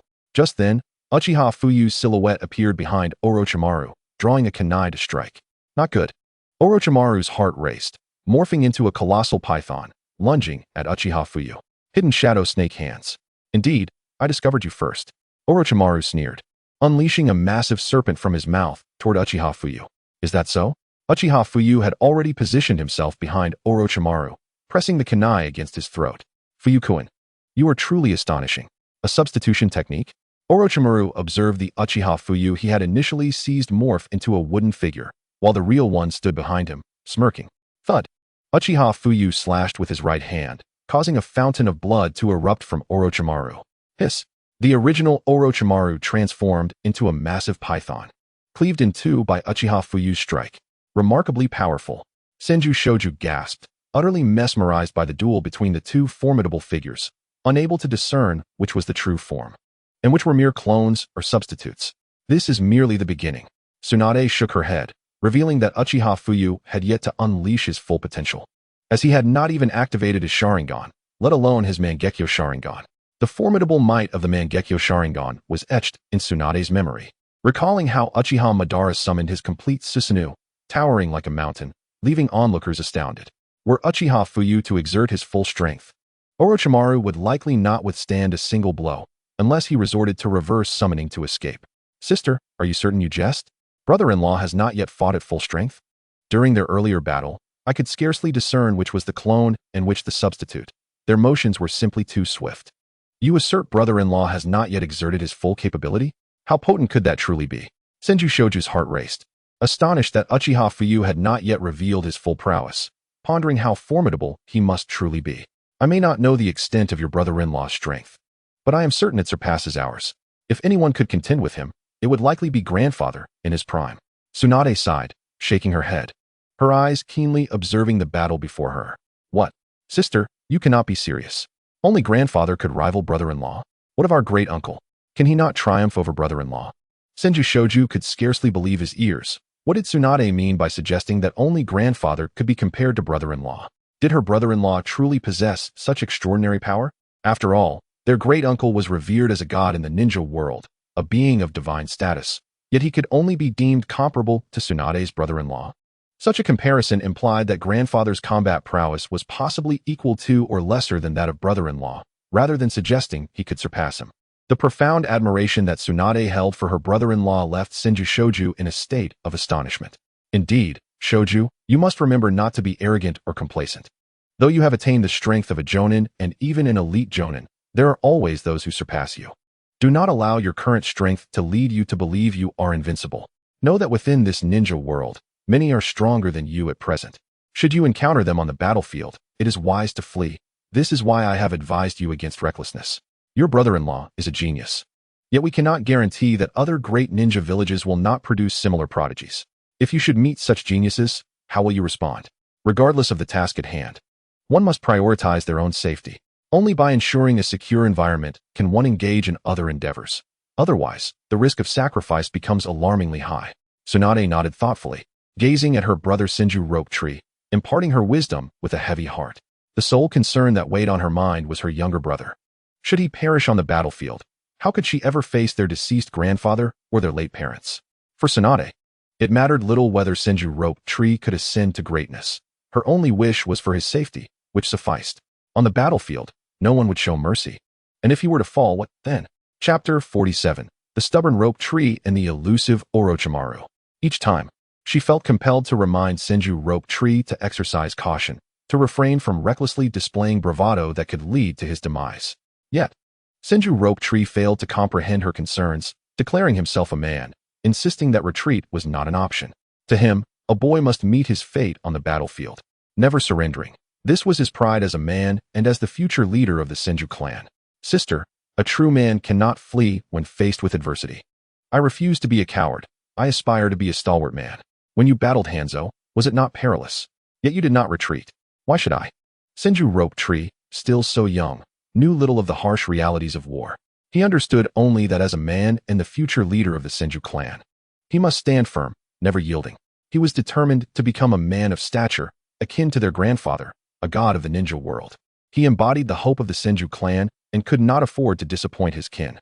Presently, many members of the Senju clan had integrated into the village, adhering to Hashirama's wishes. Thus, the clan had dispersed, losing their name, yet still remaining part of the community. Hashirama had his reasons. As long as the village remained intact, the Senju clan would endure. Even if they no longer bore the Senju name, they were still his people. This was the only way to ensure the Senju clan's legacy would persist. Currently, the Senju clan was not numerous. Fewer than 500 still carried the name, with less than 300 capable of combat. The rest were elderly, weak, and infirm, lacking significant fighting power, and perhaps their days were numbered. He could not let his remaining kin down. They held great expectations for Senju Rope Tree to revive the glory of their clan. Over the years, countless Senju clan members had perished in battle, and most of those who survived had assimilated into the village. The few who remained loyal to the clan were under Tsunade's command. However, the true leader was Senju Rope Tree. If he could ascend to the position of the fourth or fifth Hokage, the Senju clan could once again rise to prominence. Many elders had witnessed the clan's past splendor. Yet now they could only watch helplessly as the Senju legacy dwindled, with fewer than 1,000 members. This was a painful reality for many, leading them to place all their hopes in Senju Rope Tree. If he could grow stronger, perhaps even reach the heights of Hashirama, how could the Senju clan fail to rise once more? Alas, speaking to you feels like playing music to a cow. Do you think I wish to leave? When the three of us faced Hanzo, if we had retreated, even more lives would have been lost behind us. On the battlefield, you are not a commander but a combatant. You must ensure your own survival to defeat more enemies. If I, along with your brothers Orochimaru and Jiraiya, had withdrawn, the Rain Country Ninja would have surged into the Land of Fire, causing untold devastation. Your current status cannot be compared to ours. Only when you mature and can surpass me will your strength be deemed genuine, at least granting you the ability to protect yourself. The pressing matter now is to enhance your strength and combat skills, not to engage in reckless bravado. You think we merely fought on the battlefield? I, along with your brothers, have fled countless times to survive. Rope Tree, I say this to you only to emphasize the importance of your safety. On the battlefield, no one will shield you, and if you die, it is truly the end. Tsunade sighed deeply, observing her passionate brother. She felt utterly powerless in her attempts to reason with him. The brutality of war seemed to pale in comparison to his pride. Is fleeing truly so disgraceful? If you cannot win, what is the point of dying honorably? We must preserve our lives to eliminate more foes. If you perish, all is lost. Surviving could allow you to continue striking at the enemy, inflicting greater harm, or perhaps you might become a great warrior capable of genuinely protecting Konoha. But if you die, you will lose the chance for growth, becoming merely a hero on a gravestone, unable to fulfill your duty to protect Konoha. Yet, my brother remains obstinate. And that is what troubles Tsunade the most. I understand, sister, Senju Rope Tree replied, nodding in acknowledgement, choosing to remain silent as he watched Tsunade's fervor rise. Preferring to concede, After all, he knew he would not heed her words. Tsunade, hoping he could comprehend, said, "Your life is your own." With a resigned shake of her head, Tsunade recognized her brother's steadfastness and sighed heavily, feeling utterly helpless regarding his fate. Meanwhile, Orochimaru and Uchiha Fuyu had been engaged in battle for quite some time, neither able to best the other. Orochimaru possessed formidable strength, high vigilance, and remarkable speed. Though I did not employ the Sharingan, my power was no less. Orochimaru, however, proved to be quite slippery, managing to evade capture at critical moments. Even when injured, it seemed to have little effect on him. Uchiha Fuyu observed Orochimaru with a furrowed brow. Despite not utilizing the Sharingan, my ninjutsu, taijutsu, and shunshin technique surpassed any shadow-level opponent. Yet, before me, Orochimaru resembled an indestructible cockroach, always finding a way to escape at the most pivotal junctures. I must concede. As an unkillable adversary, Orochimaru is indeed formidable. Regrettably, his pursuit of immortality through the study of the impure world reincarnation ultimately damaged his soul, rendering Jinjutsu a critical weakness. Chapter 48. Fierce Battle, Stalemate? I must concede, as an unkillable adversary, Orochimaru is indeed formidable. Regrettably, his pursuit of immortality through the study of the impure world reincarnation ultimately damaged his soul, rendering Jinjutsu a critical weakness. Presently, Orochimaru stands at the precipice of greatness. With a resistance to Jinjutsu rated at 10, meaning his defenses against illusions are at peak capacity. Ordinary Jinjutsu hold no sway over him. However, I have discerned the extent of your strength. Uchiha Fuyu smirked, surveying his surroundings with keen vigilance. Fuyukuin, your prowess is indeed formidable. There were several occasions where I nearly met my demise at your hands. Yet, it seems you were distracted just now. The voice of Orochimaru echoed within Uchiha Fuyu's mind. Suddenly, a colossal serpent erupted from beneath Uchiha Fuyu's feet, its gaping maw aimed directly at him. Is there truly an abundance of these serpents? Uchiha Fuyu chuckled at Orochimaru. Leaping high into the air, a kunai hurled into the serpent's mouth, tethered to an explosive tag. Boom! A thunderous explosion erupted within the serpent's mouth, causing it to recoil in pain and dissipate into a cloud of white smoke. I've got you now. Earth release, Earth Dragon Bullet, Orochimaru declared, a smirk playing on his lips as he rapidly formed hand seals, summoning a dragon made of earth that charged towards Uchiha Fuyu. Water release, Water Dragon Vortex. Uchiha Fuyu clasped his hands together, conjuring a swirling vortex in the shape of a dragon that soared upward, effectively neutralizing the Earth Dragon. Damn it, instantaneous ninjutsu. How can Uchiha Fuyu execute techniques with such speed? Orochimaru's brow furrowed, his voice cold and tense. To his astonishment, Uchiha Fuyu had effortlessly countered his only opening. The Earth Dragon and Water Dragon clashed, canceling each other out as Uchiha Fuyu landed gracefully on solid ground. Fuyukuin, your strength is remarkable. I cannot find any flaws in your defenses. You haven't yet unleashed your full power, have you? This time, I concede, Orochimaru admitted, shaking his head. He understood that Uchiha Fuyu had merely granted him a modicum of face before Senju Rope Tree. Before him, Uchiha Fuyu was unfathomable. Orochimaru could not ascertain the depths of his strength and recognized he was not his equal. Haha, Orochimaru, your strength is also quite impressive. I merely had the fortune of the moment. To be candid, I have nearly expended all my power, yet I still could not inflict significant harm upon you. Shall we consider this a draw? You could not capture me, and I could not eliminate you. We are evenly matched, would you not agree? Uchiha Fuyu smiled. His eyes narrowed as he regarded Orochimaru. Thank you, Fuyukuin. Orochimaru chuckled, surprised by Uchiha Fuyu's diplomatic nature. Grateful that he had not embarrassed him in front of Senju Rope Tree. At the very least, Uchiha Fuyu had spared him from losing face before his disciple. The balance of power was evident to Orochimaru. Very well, let us conclude our discussion here. Rope Tree, you and Orochimaru shall continue your training. I, along with your sister, shall take our leave. We merely came to bring you lunch. Since you have already dined, we shall depart. Focus on your training. Orochimaru's power is formidable. If you manage to acquire all of it, you could walk through this ninja world with ease. Uchiha Fuyu smiled at Senju Rope Tree, contemplating that if he truly mastered everything Orochimaru had to offer, no one in the ninja realm could harm him. Orochimaru's escape abilities were renowned throughout the ninja world. After all, the title of Immortal Serpent was not merely for show. No one could slay Orochimaru, and even if one succeeded, he would invariably find a means to resurrect himself. Fuyukuin, I eagerly anticipate our next confrontation. Orochimaru sensed the formidable strength of Uchiha Fuyu and felt an urgent desire to enhance his own abilities. if he did not strive to improve. He feared that the position of the fourth Hokage might be snatched away by Uchiha Fuyu. Orochimaru still aspired to become the fourth Hokage, as it was also the hope of Hiruzen Sarutobi. Hiruzen had great expectations for him, desiring him to inherit the position of Hokage, to become the fourth Hokage.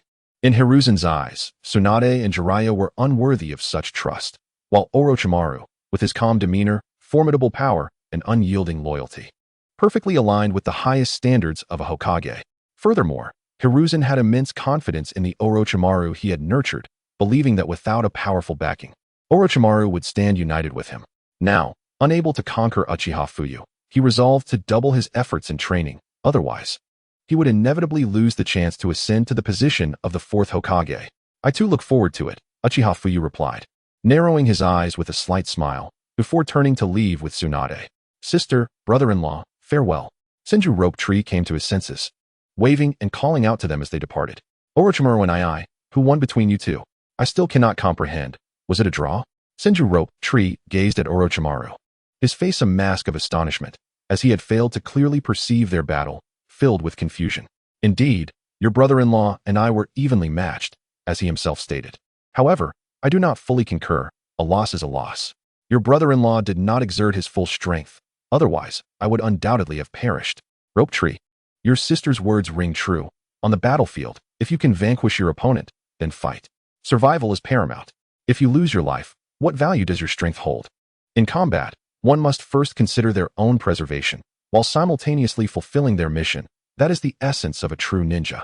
If you cannot protect yourself while completing the task, it is of no consequence, for only the genin and chunin would willingly serve as cannon fodder. You must ponder this carefully, as the second great ninja war shall soon unfold, and you must be vigilant. Orochimaru explained to Rope Tree. His intentions clear. He wished to prevent any misfortune from befalling him. Chapter 49. Fuyu, shall we have a child? I understand, Orochimaru and I. Senju Rope Tree nodded. Very well. Let us resume our training. This time, we shall venture into the forest of death. Orochimaru nodded and vanished from sight. Orochimaru and I, wait for me. Senju Rope Tree called out, chasing after him. What occupies your thoughts? Uchiha Fuyu inquired, glancing at Tsunade with a smile. I worry for Rope Tree. With his personality, I fear he may one day perish on the battlefield. In the chaos of war, he possesses such a misguided sense of masculinity, believing that fleeing is unmanly. If he were to face real danger, I fear he might stay behind for the sake of his comrades. What would I do if something happened to Rope Tree? Tsunade's eyes brimmed with concern for her inept brother, who troubled her greatly. Since Senju Rope Tree first expressed a desire to enter the battlefield, she had felt he was being reckless. Yet, she was powerless to rein him in, for he refused to heed her advice. Even now, returning from the battlefield, he remained unchanged, continuing his reckless ways, treating war as if it were a mere game. This only heightened Tsunade's anxiety for Rope Tree's safety. If something were to happen to her brother, what would she do? She had so few loved ones left. Now, only Rope Tree and Uchiha Fuyu remained. She did not wish to lose either of them. They were the two most important men in her life. Rest assured, Rope Tree is quite strong. He will not encounter any unforeseen mishaps. After a few more experiences on the battlefield, he will surely come to understand. His current strength is now barely comparable to that of an elite jonin, and on the battlefield, it is a rare occurrence for anyone to be able to defeat him. Thus, your concerns may seem somewhat excessive at this moment. However, you can rest assured, for I can dispatch shadow clones at any time to ensure his safety. As long as he remains on the battlefield, my shadow clones will protect him for that duration. Have no fear. I will not allow Shinshu to come to harm, both for his sake and for the sake of my beloved wife. After all, Shinshu is also my younger brother. Uchiha Fuyu gazed at Tsunade before him, narrowing his eyes with a smile. He would naturally not let any misfortune befall his brother-in-law. On the battlefield, he consistently maintained a shadow clone to safeguard Senju Shinshu. Moreover, even when Tsunade was engaged in battle, he would send clones to protect her, and should they encounter life-threatening dangers, he would rush to assist. Initially, Uchiha Fuyu was drawn to Tsunade primarily due to her beauty and physique. Yet, after spending more than 2 years together, it seemed he had truly fallen for her. Tsunade was not only remarkably bold in her endeavors, but also possessed a charmingly delicate demeanor, which brought immense satisfaction to Uchiha Fuyu. Throughout his life, he had never received much recognition within the Uchiha clan. However, since being with Tsunade, he felt a newfound sense of importance, coupled with Tsunade's gentleness. She seemed to embody the ideal of a devoted wife and mother. Though she appeared to have a fiery temperament in the anime, she was, in truth, a remarkably tender-hearted woman. This was evident in her relationship with Dan Kato. They were a deeply affectionate couple. Furthermore, Tsunade was quite proactive, often embodying a gentle, dependent persona. Yet, on the battlefield, she transformed into a formidable powerhouse, leading many to perceive her as a symbol of strength and ferocity. In reality, Tsunade was inherently gentle. Though it depended on the person in question, she had a penchant for gambling, which was merely a pastime. Moreover, after the deaths of Senju Shinshu and Dan, she found herself devoid of those she cared for, resorting to gambling as a means to numb her heart. Additionally, following Dan's demise, she developed a fear of blood, making her reluctant to engage in battle, thus opting to spend her days gambling and drinking to dull her emotions. Fuyu, why are you so kind to me? Tsunade felt deeply moved as she looked at Uchiha Fuyu before her and leapt into his embrace. Ever since she lost her grandfather, uncle, and parents, no one had truly cared about her thoughts or worries. Few could understand her, and even fewer engaged her in conversation. The people she had interacted with the most throughout her life were Orochimaru and Jiraiya, leaving her feeling quite isolated. As for Senju Shinshu, she had raised him herself, which burdened her with sorrow. What would she do if Shinshu were to perish on the battlefield? In many ways, Tsunade resembled a mother figure to him. Because you are my wife, it is only natural that I treat you well. If I do not treat you well, then who else would I? Uchiha Fuyu replied softly, gazing at Tsunade. Thank you, Fuyu. Marrying you is truly the greatest happiness of my life.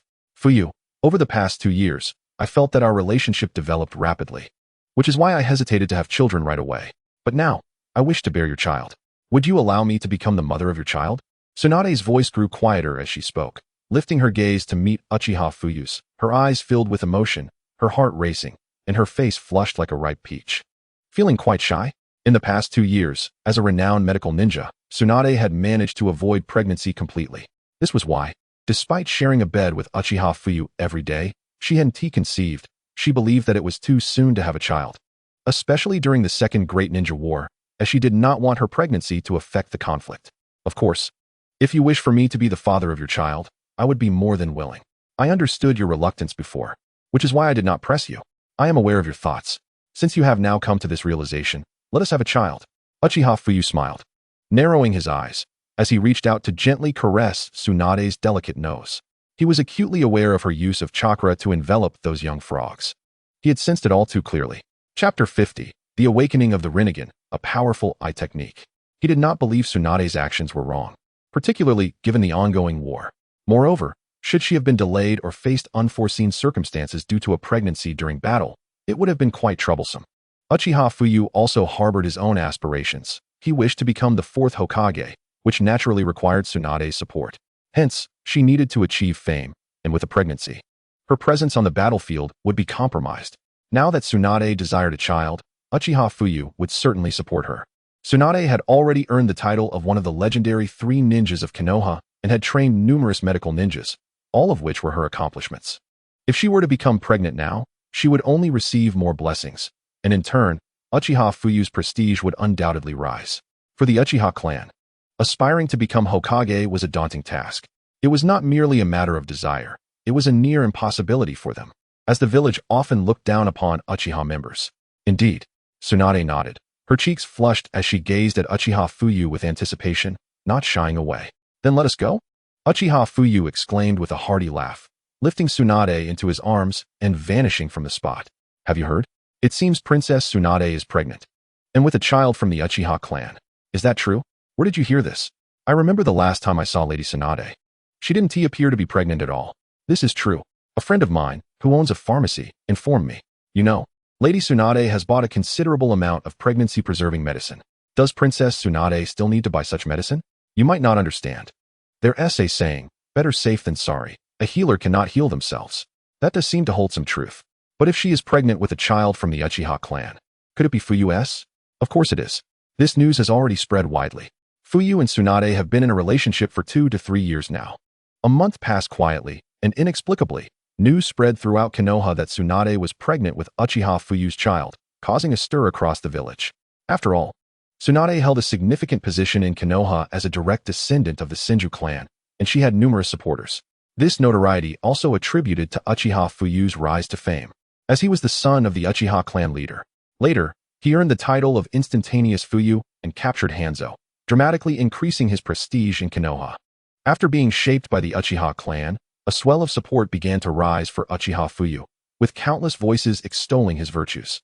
His decisive end to the war in the Land of Rain garnered him immense admiration from many villagers in Konoha, who fervently supported his candidacy for the position of the Fourth Hokage.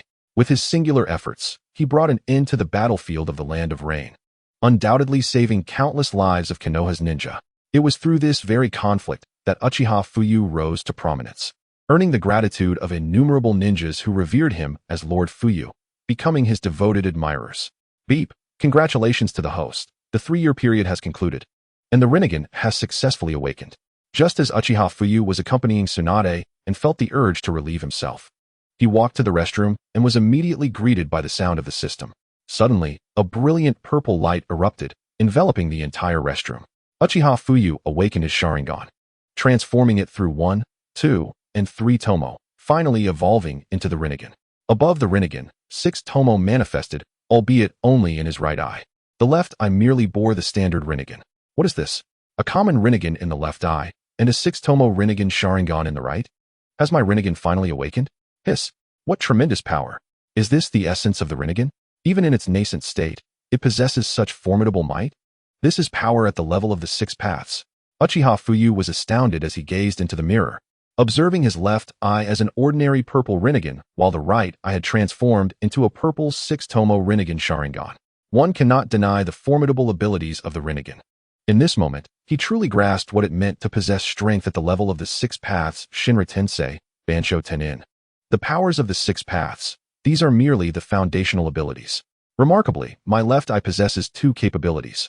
One is the enhanced ability of Amaterasu. This means I can absorb my enemy's ninjutsu and amplify it, retaliating with even greater power. The potency of the ninjutsu unleashed through such a technique far exceeds the original force my adversaries directed at me.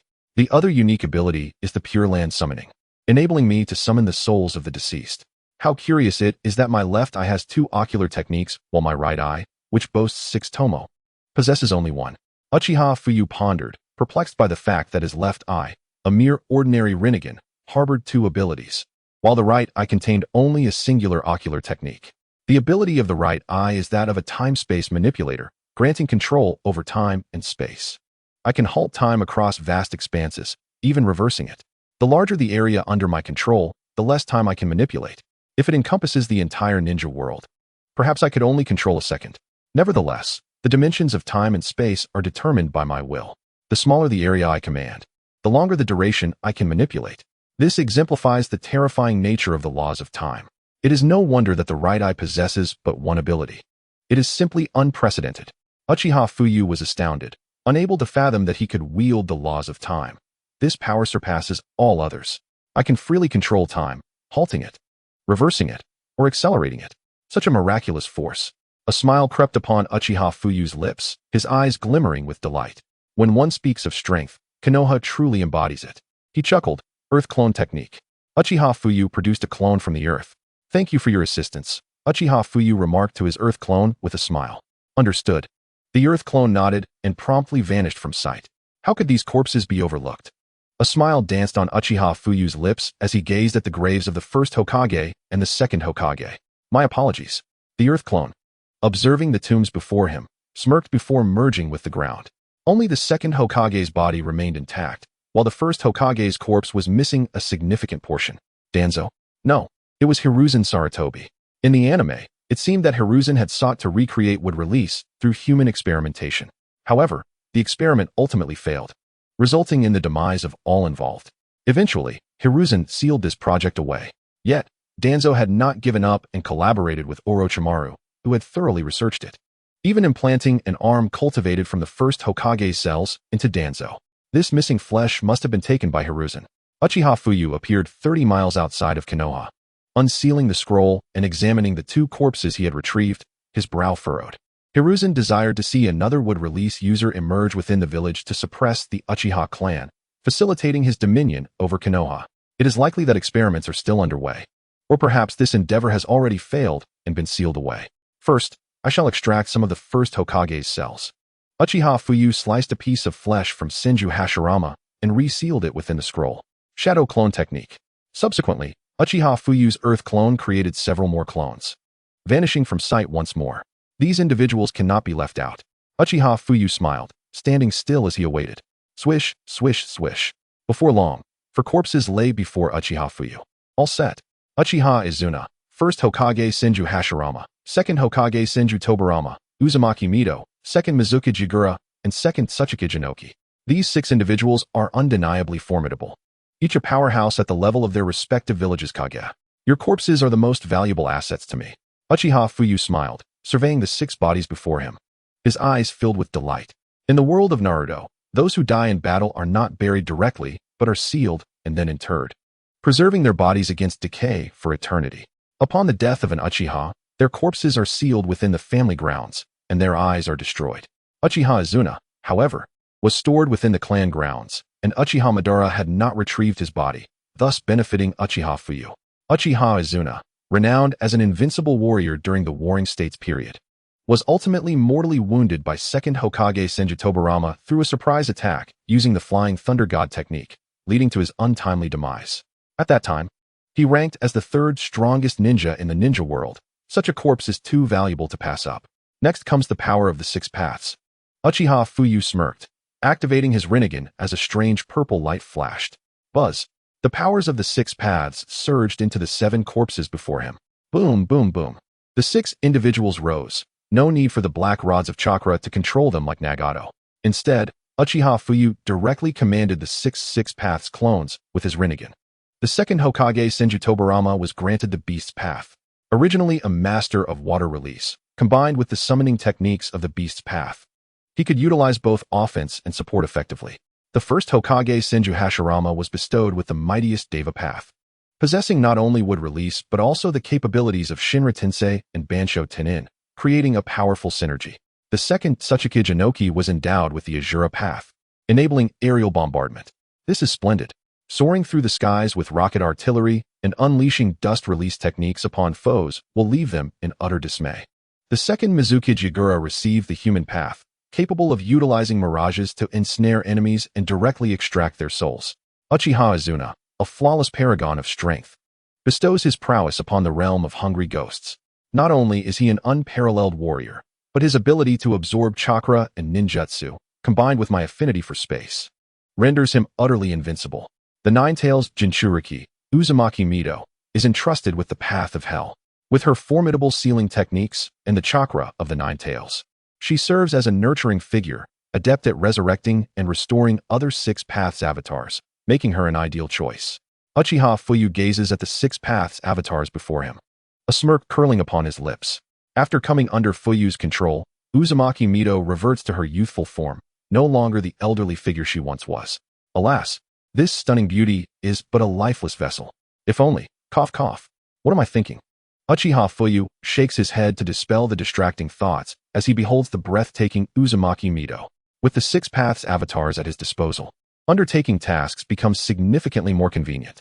However, it remains necessary to employ transformation techniques. Otherwise, venturing out would draw unwarranted attention. Uchiha Fuyu casts a glance at the 6 avatars and promptly uses the transformation technique, altering their appearances. After all, strolling down the street in such a terrifying guise, resurrected corpses, and the Rinnegan would surely incite panic. It is time to assign tasks. Human path. You shall venture to the land of water and seek out individuals with bloodline limits. The land of water remains secluded and insular, particularly the 3-Tails Jinchuriki. You must keep a close watch on them. If necessary, capture them. Hungry Ghost Path. Your duty is to safeguard Yahiko, Nagato, and Konan. Azura Path. Proceed to the land of wind to gather talent. Hell Path. Remain in close proximity to Tsunade for her protection. Animal Path. Provide unwavering protection to Senju Rope Tree. Deva Path. Covertly seek the whereabouts of Uchiha Madara. Upon locating him, eliminate both him and Kaguya. Black Zetsu and Uchiha Madara are unpredictable variables. It would be best for them to meet their demise. With Senju Hashirama, the Deva Path grows old, lacking the Mangekyo Sharingan and the Rinnegan. Uchiha Madara is merely a pawn. As for Black Zetsu, the Deva Path possesses Yin-Yang release, allowing it to pin him down and subsequently seal him away in another dimension. No one shall find Black Zetsu, which is sufficient. While it may not be possible to kill him, he can certainly be sealed. Heh, Soon, Uchiha Fuyu assigns tasks to the Six Paths avatars, a cold smile adorning his lips, before dissipating into a cloud of smoke. Chapter 52. Does Uchiha Makoto love me? My lord Fuyu, the clan leader requests your presence at home. As Uchiha Fuyu steps outside to dispose of the trash, a member of the Uchiha clan approaches. Kneeling on one knee. Understood. Fuyu furrows his brow, glancing back at his room, then creates a shadow clone to return home, while he himself vanishes from sight. Before long, Uchiha Fuyu arrives at his doorstep. Lord Fuyu? Just as he reaches the entrance, he notices a girl, around 17, bowing respectfully. Uchiha Fuyu nods slightly, walking past her with a stoic expression. After taking a few steps, he pauses, slightly taken aback, and turns to face the girl. Makoto? Initially, he hadn't recognized her. But now, noticing her bowed head, he recalls her familiar silhouette and curiously inquires. It has been quite some time since he last saw Uchiha Makoto. To his surprise, the once little girl has blossomed into a stunning young woman, exuding an enchanting charm with every gesture, a natural allure radiating from her. Lord Fuyu, I never expected you would remember me. Uchiha Makoto's cheeks flush slightly as she looks up at him. Her tall figure, long black hair cascading over her shoulders, clad in the Uchiha clan attire, showcases her shapely form to perfection. Her gentle gaze, large and expressive eyes, emanate a quality akin to a freshly bloomed lotus, exuding an ethereal grace that could only be described as breathtakingly beautiful. I heard your father intends to arrange a marriage with my brother? Uchiha Fuyu queries, observing Uchiha Makoto. And no, I rejected it, Lord Fuyu. The chosen one is my sister. Uchiha Makoto's cheeks redden as she quietly mumbles, casting her gaze downward. You refused? Why? Uchiha Fuyu expresses his confusion. This woman is poised to become his sister-in-law, the mother of Sasuke and Itachi. Why would she decline an alliance with his brother? Could it be that his arrival in this world altered the course of events? Because I like you, Lord Fuyu. Please, would you consider going out with me? Uchiha Makoto's cheeks flush deeply, her neck blushing like a ripe peach, exuding irresistible allure. What? Uchiha Fuyu is momentarily taken aback, gazing at Uchiha Makoto in disbelief. When did he become so charming? Ding! Detecting Uchiha Makoto's affection for the host has reached 90 points. Name: Uchiha Makoto. Gender: female. Age: 17. Affection: 90. Ding! Congratulations host for achieving 90 points of affection with Uchiha Makoto. Rewards granted. Kusanagi Sword, Yata Mirror. Kusanagi Sword. Once pierced by the Kusanagi Sword, the victim is ensnared in a dreamlike illusion, allowing for the permanent sealing of any individual. It is one of the legendary swords, capable of extending indefinitely depending on the host's power, replete with powerful sealing techniques. Yata Mirror, a special spiritual tool forged from potent chakra, possessing the ability to change its attributes to counter any opponent's attack, effectively neutralizing their assault and capable of defending against all physical attacks the host can endure. What? Aren't these the two legendary artifacts of Uchiha Itachi? They were revealed so easily? Hiss. Uchiha Makoto has feelings for me? Does this mean Itachi is my son? And Sasuke too? The tear troughs of Itachi are inherited from me? After all, my brother's tear troughs are much shorter than mine. Uchiha Fuyu's heart races, astonished by the revelation of Uchiha Makoto's hidden affections. To date you? Makoto, do you understand that I am already involved with Tsunade, and she is even expecting my child? You do not mind? Uchiha Fuyu speaks gently to Uchiha Makoto as he regards her, initially thinking of her as his sister-in-law, hence refraining from harboring any romantic thoughts. After all, in this world, his only family consists of his mother and brother. He would never usurp his brother's wife, but now that she has feelings for him, he can naturally accept her. It is quite normal for a strong man to have multiple wives. I do not mind, Lord Fuyu. I can be a subordinate. Uchiha Makoto looks at Uchiha Fuyu, her face flushed, yet boldly declares her feelings for the one she loves. Are you certain you want to regret this? Uchiha Fuyu regards Uchiha Makoto, his brow furrowing, speaking in a serious tone. He dislikes forcing others to harbor affection for him, especially not a kind-hearted girl like Uchiha Makoto. I will not regret it. I hope Lord Fuyu can grant me a chance. Makoto is willing to marry Lord Fuyu. Uchiha Makoto steps forward, bows deeply before Uchiha Fuyu, her heart racing, filled with trepidation. Very well. In the evening, wait for me at the 30-number training ground. I will be there awaiting your arrival. If you come, I shall grant you this opportunity. Presently, I have matters to attend to and cannot accompany you. Uchiha Fuji glanced at Uchiha Makoto, shook his head, and turned to leave. Thank you, Lord Fuji. I will seize this chance, Uchiha Makoto replied, her face brightening with joy. She bowed to Uchiha Fuji and watched him depart. Her eyes filled with delight. Lord Fuji, do you know? Since my childhood, I have always kept you in my thoughts. Yet, you have never noticed me. I have followed closely behind you, witnessing the loneliness in your eyes each day, and it pains my heart. I wish to offer you warmth, and I shall not give up. No one can prevent me from marrying you, not even if you are with Lady Tsunade. Thank you for granting me a chance. With a heart brimming with joy, Uchiha Mikoto turned and skipped home, eager to prepare herself. Chapter 53, An Evening Date with Mikoto.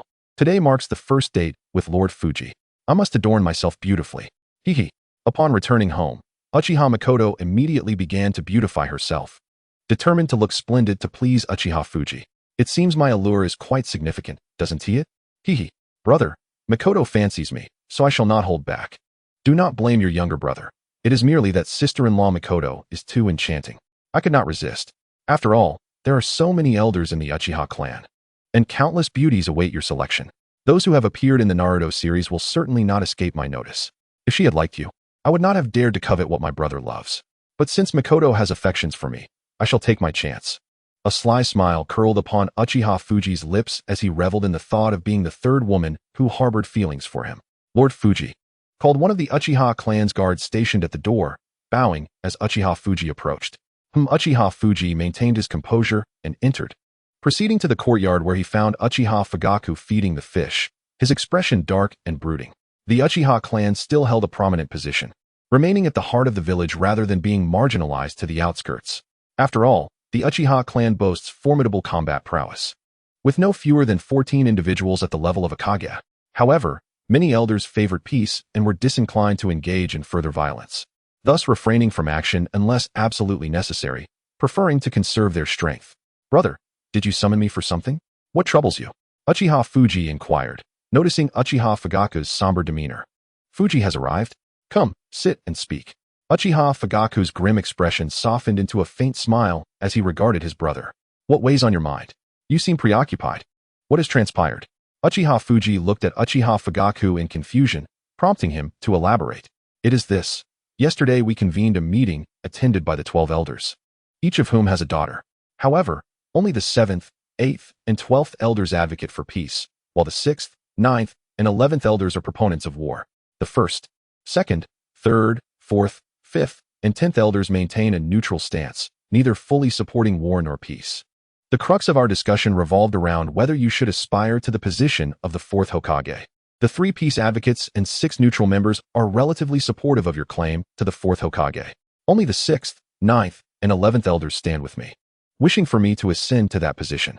As a result, a heated argument ensued, and the clan is now abuzz with debate over whether you or I should assume the title of 4th Hokage. However, I possess more supporters, and many fear that if you were to become the 4th Hokage, you might seek retribution against them. Thus, they have rallied to my side. This is precisely what I wish to avoid. If the Uchiha clan fractures into factions, it will lead to a myriad of complications and conflicts. Brother, this is the source of my distress.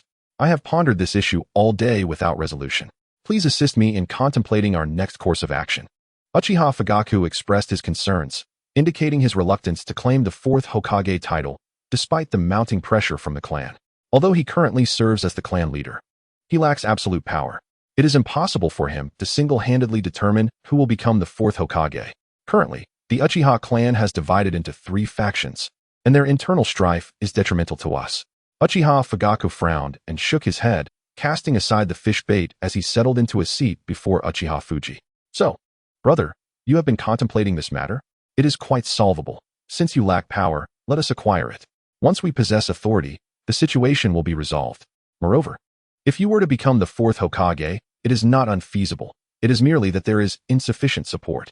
After all, our Uchiha clan has a notorious reputation in the village.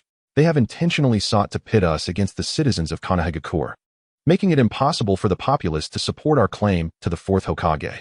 Now that I am with Tsunade, whose grandfather is the 1st Hokage, my chances of becoming the 4th Hokage are considerably enhanced. However, we must address the dissenting voices within the clan and make them aware that I am not a narrow-minded individual. If I am to ascend to the 4th Hokage position, I shall treat all fairly and will not bear animosity towards anyone, for the entire village has once conspired against me. Should I become Hokage, would I then seek to eliminate everyone one by one? I believe it is crucial to convene another meeting, and this time, I will be present. Furthermore, brother, you can exert your full strength to subdue them. Under the eternal Mangekyo Sharingan, they will possess no capacity to resist.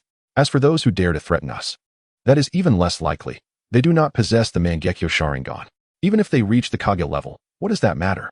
Their formidable strength and numbers cannot withstand our eternal Mangekyo Sharingan. Now that you are the leader of the Uchiha clan, you must secure your power firmly and not allow it to be distributed among the 12 elders. If you wish to seize power, you must take action against the 12 elders. If possible, I believe you should consider marrying the daughters of several elders to consolidate their influence under your control. I find the daughters of the 3rd, 6th, 7th, and 8th elders to be quite suitable. They are all exceptionally beautiful and have reached the age of 18, yet remain unmarried. If you desire, you could take all 4 of their daughters into your fold. This would constitute a strategic alliance. Forcing them into submission would only breed resentment and potential subterfuge. What do you think, brother? Uchiha Fuji nodded, contemplating Uchiha Fugaku's words as he articulated his thoughts. Chapter 54, Marrying 5 at Once. Surely you jest. Indeed, you are correct. The reins of power must be firmly held in our hands. My elder brother has previously exhibited a degree of leniency, particularly towards those he knows well, which has made it difficult for him to act decisively. Your words resonate with truth. The authority within our clan must be tightly controlled by us brothers to ensure compliance with our directives. Otherwise, should they establish connections with outsiders, it could spell misfortune for us, especially as some may seek to exploit the Uchiha clan. If we provoke them, they may be compelled to ally with the 3rd Hokage, potentially endorsing figures like Orochimaru or Jiraiya. Should they ascend to the position of 4th Hokage, all our prior efforts would be rendered futile. However, the 3rd elder, 6th elder, 7th elder, and 8th elder are indeed commendable candidates. These elders have previously approached me with the prospect of marrying their daughters, and it appears that an opportunity has now arisen. Yet, to marry 4 women at once, might that not be excessive? Historically, no one in our clan has taken more than 2 wives. Uchiha Fuyu is, after all, a man untouched by the complexities of marital life. Despite his remarkable composure and formidable strength, he harbors a certain hesitation regarding marriage, as it transcends mere familial alliances for him. He too has his affections and desires to be with someone he loves. To take 4 wives simultaneously seems rather overwhelming for him. What harm is there in a powerful man having multiple wives? Moreover, the daughters of the 4 elders are all exceptionally beautiful and gentle. What objection could there be if my brother were to marry them all? As the clan leader, he bears the responsibility of revitalizing our lineage. What is the harm in expanding his household? It is for the sake of increasing our direct line's population. Look at our clan now. Our direct line consists of only the 2 of us. If we do not produce more heirs, the remainder will be composed solely of collateral branches and the offspring of the elders. Uchiha Fuyu smiled at Uchiha Fugaku before him, for it is known that the majority of the direct line are the sons of the clan leader and elders, while others are considered collateral. Generally, the bloodline of the direct descendants is the purest, and all collateral branches aspire to marry their daughters into the direct line, as only the clan leader possesses the most untainted bloodline. However, not everyone within the Uchiha clan enjoys harmonious relations. This time, the offspring of the elders are predominantly daughters, with few sons. As some of the elders' sons are quite young, the responsibility of perpetuating the direct line now falls upon Uchiha Fuyu and Uchiha Fugaku. The Uchiha clan is divided into 3 factions: the pro-war faction, the pro-peace faction, and the neutral faction. These factions harbor mutual disdain and contempt for one another. The pro-war faction looks down upon the pro-peace faction, deeming them cowardly. Conversely, the pro-peace faction perceives the pro-war faction as excessively brutal, believing that the current peace is hard-won and should not be frivolously jeopardized. The neutral faction, meanwhile, remains indifferent to the quarrels of the other 2, focusing solely on their own affairs, neither siding with the pro-war nor the pro-peace faction. Thus, they are equally loathed by both sides. This dynamic is indeed telling. But tell me, Fuyu, if a man is unable to marry the woman he loves, does that not signify a failure in life? Uchiha Fugaku, gazing at Uchiha Fuyu, furrowed his brow in inquiry. Brother, remember this. There is a saying that affection grows over time. How many instances of love at first sight truly exist? If I were to take a liking to a girl at first glance, it would likely be due to her appearance or some captivating trait, such as her kindness or gentleness.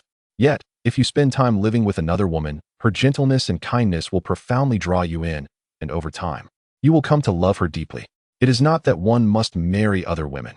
If you desire to wed someone you hold dear, That is entirely permissible. It all depends on your heart. However, brother, it seems you may have a special someone in mind. May I inquire as to her identity?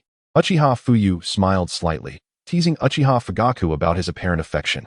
Ah yes, the one who captures my heart is the eldest daughter of the first elder, Uchiha Tami, who is 18 this year. She reciprocates my feelings, yet marrying her now does not seem prudent. The first elder belongs to the neutral faction, yet his influence within it is minimal. In fact, he operates almost entirely independently, wielding no power and taking no responsibility.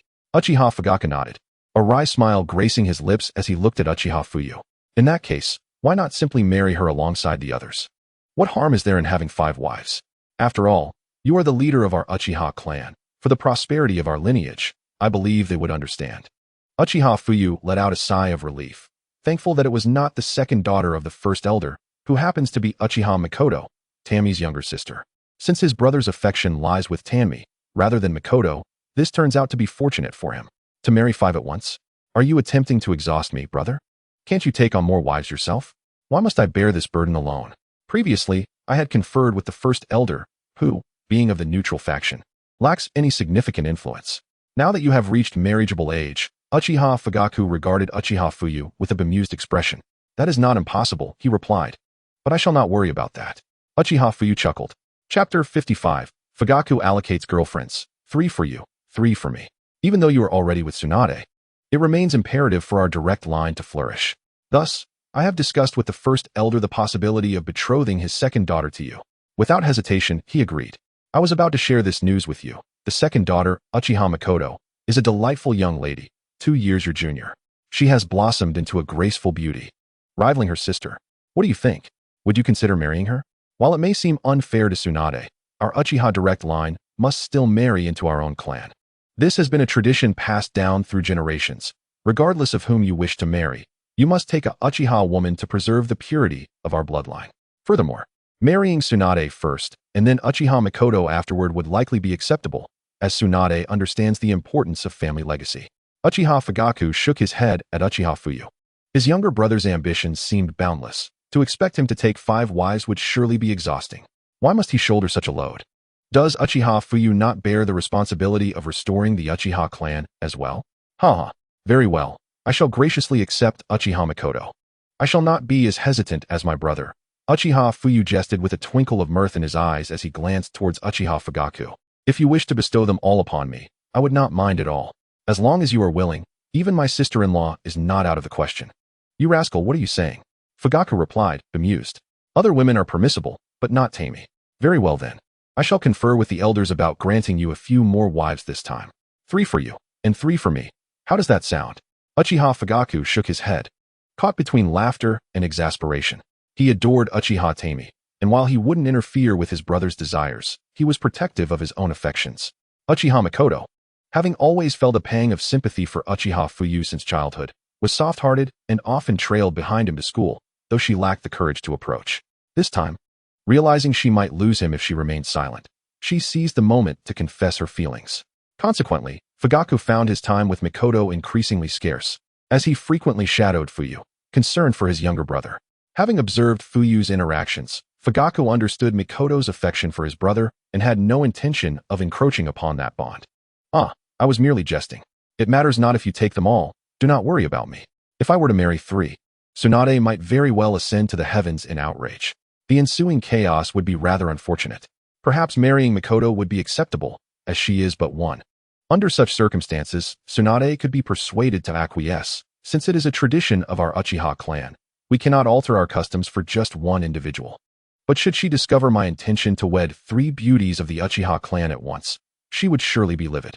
What if she decided to harm the child she carries? Therefore, dear brother, you should reluctantly accept 5. Just 5 women. Surely your constitution can withstand that? Your physique is quite robust, as I am well aware. Not to mention, you could easily manage 10 without issue. 10 in one night would be a trivial matter. I have faith in you, brother. Uchiha Fuyu laughed heartily at Fugaku's swift refusal. As for the women he desired, Fuyu sought those who had made their mark in the world of shinobi, rather than those who had not graced the narrative. He was not a mere stallion seeking wives solely for procreation. That would lack significance. He could effortlessly attract numerous women, given his esteemed position within the Uchiha clan. Thus, He only required Tsunade, Uchiha Mikoto, and Uzumaki Kushina for the time being. For now, these three were sufficient. The plot had yet to unfold properly. And with the likes of Naruto still unborn, what was there to rush? You rascal, enough of this jesting. I shall immediately notify the elders to convene a meeting.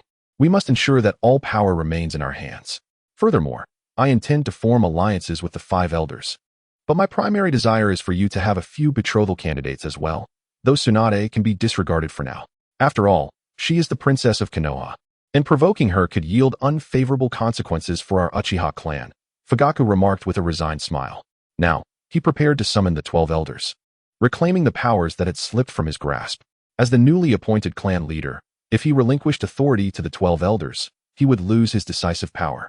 It was imperative to consolidate authority within his own hands to truly establish his position within the Uchiha clan. Though he was still young, his strength was not to be underestimated. While a stable development was feasible, it was far too slow. They needed to elevate Uchiha Fuyu to the position of Fourth Hokage without delay. To accomplish this, all power within the Uchiha clan must first be secured under his command. Indeed, it is time to convene the Elder Council. Previously, my brother only gathered our father's former subordinates. This time, we must directly engage the full strength of the 12 elders. Once we hold sway over their collective influence, the formidable combat power of the Uchiha clan will significantly bolster our cause. Uchiha Fuyu nodded. The last family meeting convened by his brother merely involved their father's remnants, while the 12 elders had not been summoned before. Given their formidable strength, they would not easily yield authority to Fugaku, who had only just assumed the role of clan leader. Very well, I shall summon the 12 elders for a meeting. Someone, promptly go to the residences of the 12 elders and invite them to the ancestral hall for the council. Uchiha Fugaku commanded. Understood, clan leader, a voice echoed in acknowledgement. And soon Fuyu felt a ripple of spatial energy as a dark-clad Uchiha operative executed a body flicker technique and hurried away. Come, let us witness the might of the 12 elders. You rarely make an appearance before them. You were never brought along to previous meetings. This time, let us see for ourselves. Fugaku smiled at Fuyu before turning to leave. Indeed, it is time to confront those old geezers. They have always looked down upon me, deeming me a waste. This time, I shall make them see my worth. They are the true wastes, lingering at the level of a mere shinobi despite their advanced age. Such disgrace to our Uchiha clan. Fuyu nodded, a slight smile gracing his lips as he followed suit. Previously, it was not just the 12 elders who scorned Fuyu. Even his father held him in contempt. After all, he was a direct Uchiha who had yet to awaken his Sharingan by the age of 16. A source of embarrassment for the clan. In the eyes of the Uchiha, he was practically a failure. Among the ordinary branch members, those who failed to awaken their eyes by the age of 12 were already considered useless. The era of the warring states was long gone. During that time, people were desensitized to killing and being killed, making the awakening of the Sharingan exceedingly difficult. However, the present day offered a relatively peaceful environment where friendships flourished. Witnessing death firsthand on the battlefield could trigger the awakening of one's eyes. In contrast to the past, awakening the Sharingan had become significantly easier in modern times. Uchiha Obito was a prime example. He did not awaken his Sharingan until he was 12, and he was not even a direct descendant. In the Uchiha clan, he was merely a branch member, and even without awakening his eyes by 12, he had already become the clan's laughingstock. Moreover, it is worth noting that Uchiha Fugaku is the son of the clan leader, a direct descendant of the Uchiha clan's main lineage. The distinction between direct and collateral lines is profound. Not having awakened his Sharingan by the age of 16 raises grave concerns about his abilities. What else could one call him, if not a failure? The disdain he faces stems from the fact that, as a direct descendant of the clan leader, he remains unenlightened at 16, possessing merely the strength of an elite chunin. Such a status within the Uchiha clan can only be regarded as a veritable disgrace. It is not the case that all members of the Uchiha clan possess the ability to awaken their Sharingan. However, the awakening rate within the clan exceeds 85%. This implies that only about 15% of Uchiha members are unable to awaken their eyes, and this number may even be less than 15%. Among that 15%, a minority might become ninjas, while the majority typically engage in familial commerce and logistics. Do not underestimate the Uchiha clan. They maintain numerous shops throughout Konoha. Historically, the Uchiha clan stands as one of the most formidable clans in the Land of Fire, and their numbers should not be taken lightly. To this day, the Uchiha clan boasts a population of over 8,000, with more than 7,000 of them being combatants. These 7,000 warriors are the elite of the elite, generally. Upon awakening their Sharingan, their combat prowess surges dramatically. A typical individual, upon reaching the age of 14 or 15, could rival elite ninjas, even special jonin. This capability is a primary reason why Konoha has successfully repelled attacks from several major ninja villages during the First, Second, and Third Shinobi Wars. The Third Hokage strategically leveraged the Uchiha clan's formidable combat strength to secure victories in these conflicts. Consequently, during the First, Second, and Third Wars, the Uchiha clan contributed significantly. Yet their resources were heavily depleted. This led to a decline in their population, yet they remained a source of trepidation for the Third Hokage and Danzo Shimura. In later years, not only did Uchiha Fugaku awaken the Mangekyo Sharingan, but Uchiha Shursui also achieved this feat, showcasing the clan's remarkable strength. The Shinobi World Wars often involved thousands, if not tens of thousands, of ninjas in battle, with personnel being replenished continuously after each engagement, ultimately resulting in a dwindling Uchiha population. Once, the Uchiha clan numbered over 30,000, including non-combatants. The Uchiha clan is deeply devoted to Konoha and cherishes peace. They do not seek to instigate internal strife. Yet, due to mistrust, some perceive them as a threat, not to the village, but to their own positions of power. Such is the nature of politics. The Third Hokage, as a formidable politician, deemed those who threatened his authority must be eliminated. This gave rise to the Fifth Hokage, Tsunade Senju, and ultimately led to the downfall of the Uchiha clan, leaving only Uchiha Obito, Uchiha Itachi, and Uchiha Sasuke as its remaining scions. Subsequently, Uchiha Itachi perished, followed by Obito, leaving Sasuke as the last pure-blood Uchiha. Upon arriving at the Uchiha clan shrine, Uchiha Fugaku and Uchiha Fuyu took their seats, closing their eyes in anticipation. Before long, the 12 elders entered, their expressions grave and seemingly displeased. Fugaku, what prompted you to summon us old-timers today? What matter warrants discussion in the Uchiha shrine rather than the meeting room? One elder, appearing to be around 55, strode in, his eyes brimming with disdain. He seated himself without acknowledging either Fugaku or Fuyu, closing his eyes and crossing his arms, speaking coldly with an air of arrogance, as if he were the true authority. Let us refrain from wasting time with idle chatter. Other elders, I implore you to speak respectfully and abandon your ostentatious demeanor. Remember, you are in the presence of the Uchiha clan leader, not your subordinates. Maintain awareness of your own standing. Fuyu furrowed his brow and activated his Mangekyo Sharingan, fixing his icy gaze upon the 11th elder, who responded with a haughty retort.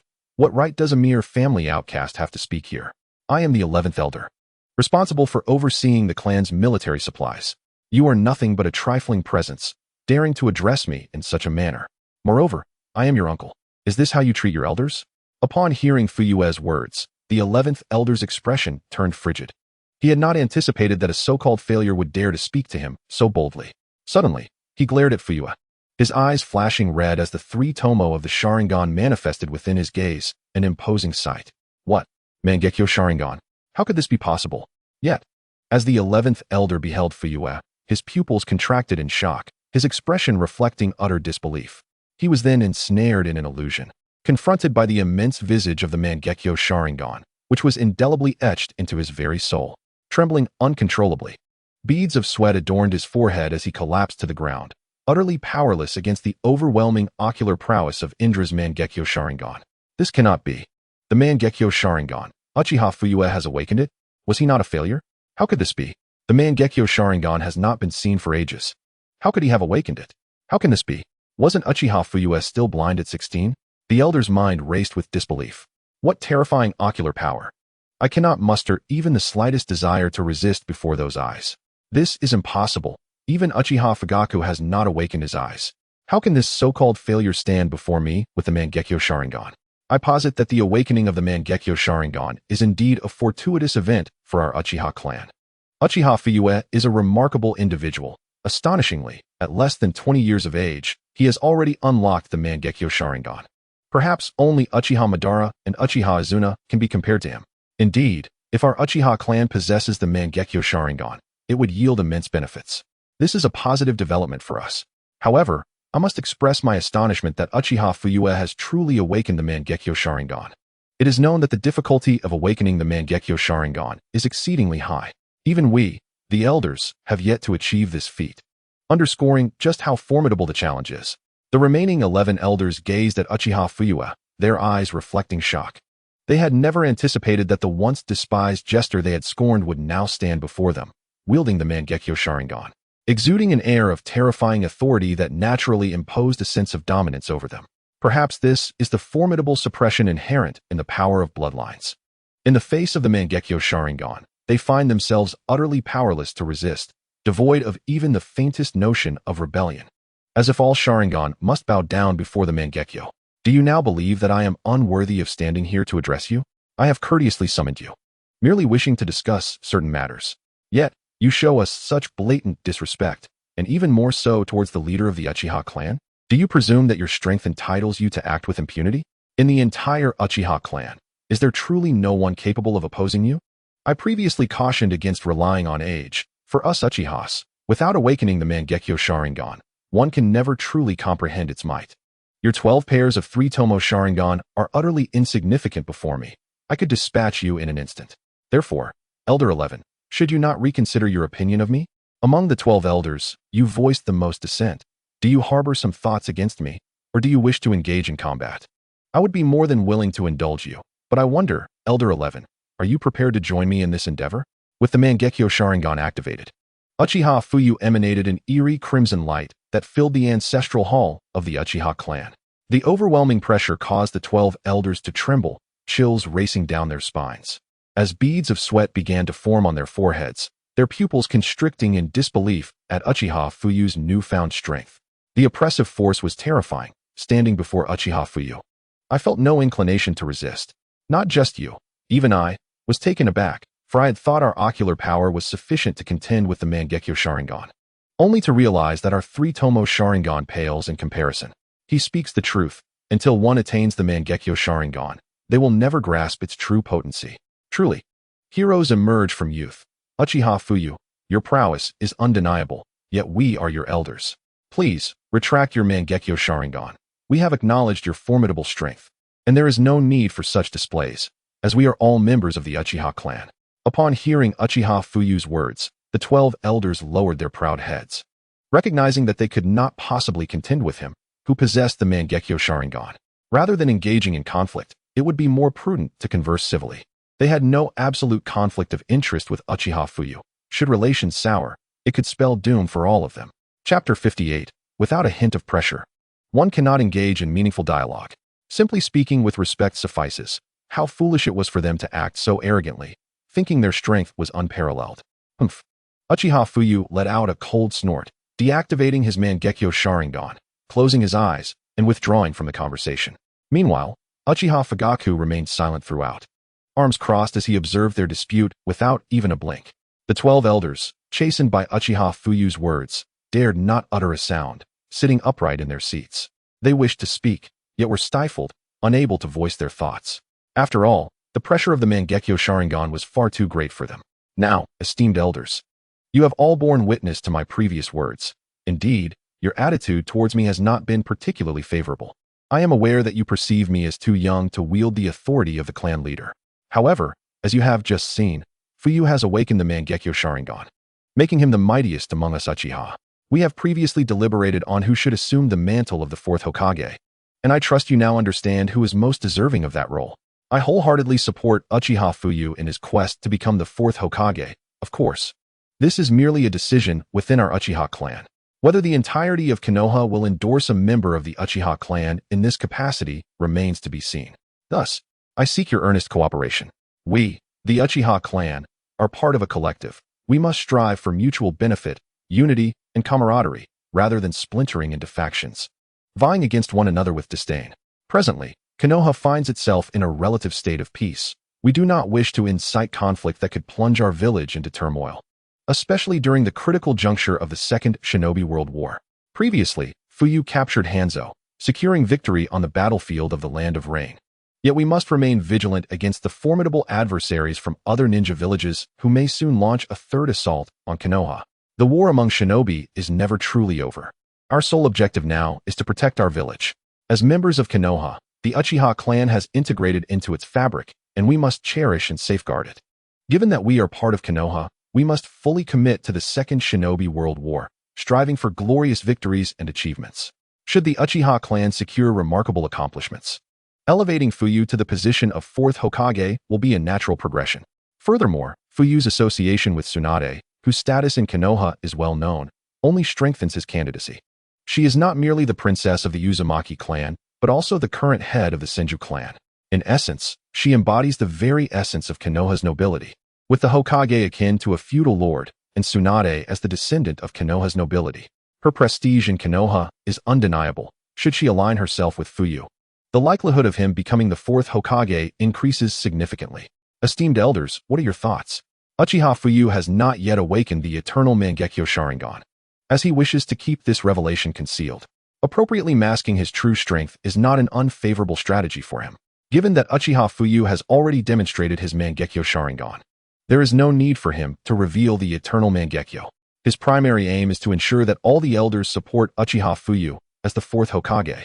While this decision may be internal, the Uchiha clan's strength can undoubtedly propel Uchiha Fuyu into the role of Fourth Hokage. Should I seek the position for myself, I would likely face immense opposition, as the Uchiha clan is not well regarded by the rest of Konoha. Since the Uchiha clan has taken on the responsibility of the police force, many villagers and even ninjas harbor disdain for us. Uchiha Fugaku understands that this animosity was deliberately fostered by the second Hokage, who, while not overtly antagonistic towards the Uchiha clan, remained cautious. The true animosity that drove a wedge between the Hokage and the Uchiha clan emerged from the actions of the third Hokage and Danzo Shimura. The third Hokage and his advisory team believed the Uchiha clan to be overly extreme, seeking to stifle their development and thus create discord between the villagers and the Uchiha. As a consequence, the Uchiha clan lost its claim to the position of Hokage. If the Uchiha clan is not favored by the villagers, how could anyone support me in becoming the Fourth Hokage, or even a Hokage in the future? Faced with numerous obstacles, Uchiha Fugaku was acutely aware of the challenges ahead. Therefore, he ultimately resolved to support his younger brother, Uchiha Fuyu, in assuming the position of the Fourth Hokage. Yet, many of the elders before him held a rather dim view of Uchiha Fuyu, despite his having earned the title of Shunshin Fuyu on the battlefield. After all, the body flicker technique was a skill possessed by all shinobi of Jonin rank. It was hardly an extraordinary accolade. In contrast, one could observe the legendary Sannin of Konoha, whose titles carried an air of uniqueness, while Shunshin Fuyu merely suggested that he was slightly faster than others. Did that render him invincible? Certainly not. In the eyes of many members of the Uchiha clan, Uchiha Fuyu remained a mere waste, having yet to awaken his Sharingan. Your speed may be remarkable, but without the Sharingan, I can perceive your every move with clarity, they reasoned. To them, Uchiha Fuyu's prowess seemed insufficient. Moreover, the 12 elders present were formidable figures of the Uchiha clan, possessing strength comparable to that of a Kage, and they were remnants from the Warring States period. Typically, they refrained from intervening unless in dire circumstances. These 12 had emerged from the battlefield of that tumultuous era, where their names were already well known throughout the shinobi world. Now, they had retreated into the shadows, but their capabilities should not be underestimated.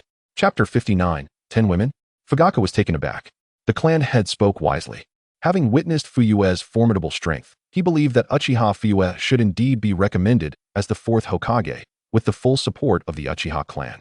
The elder nodded, glancing at Uchiha Fuyu and Uchiha Fugaku, and began, "Since my elder brother has no objections, I too have none. I agree that Fuyu's strength is indeed formidable enough to assume the role of Fourth Hokage." The second elder nodded in agreement, immediately turning to Uchiha Fugaku. Having witnessed Uchiha Fuyu's Mangekyo Sharingan and recognizing his capabilities as suitable for the position, one could even argue that Uchiha Fuyu was the most likely candidate to become the Fourth Hokage. Currently, Uchiha Fuyu was akin to Tsunade's beloved, and coupled with the immense power of the Uchiha clan's Mangekyo Sharingan, he could effortlessly accumulate military merit on the battlefield.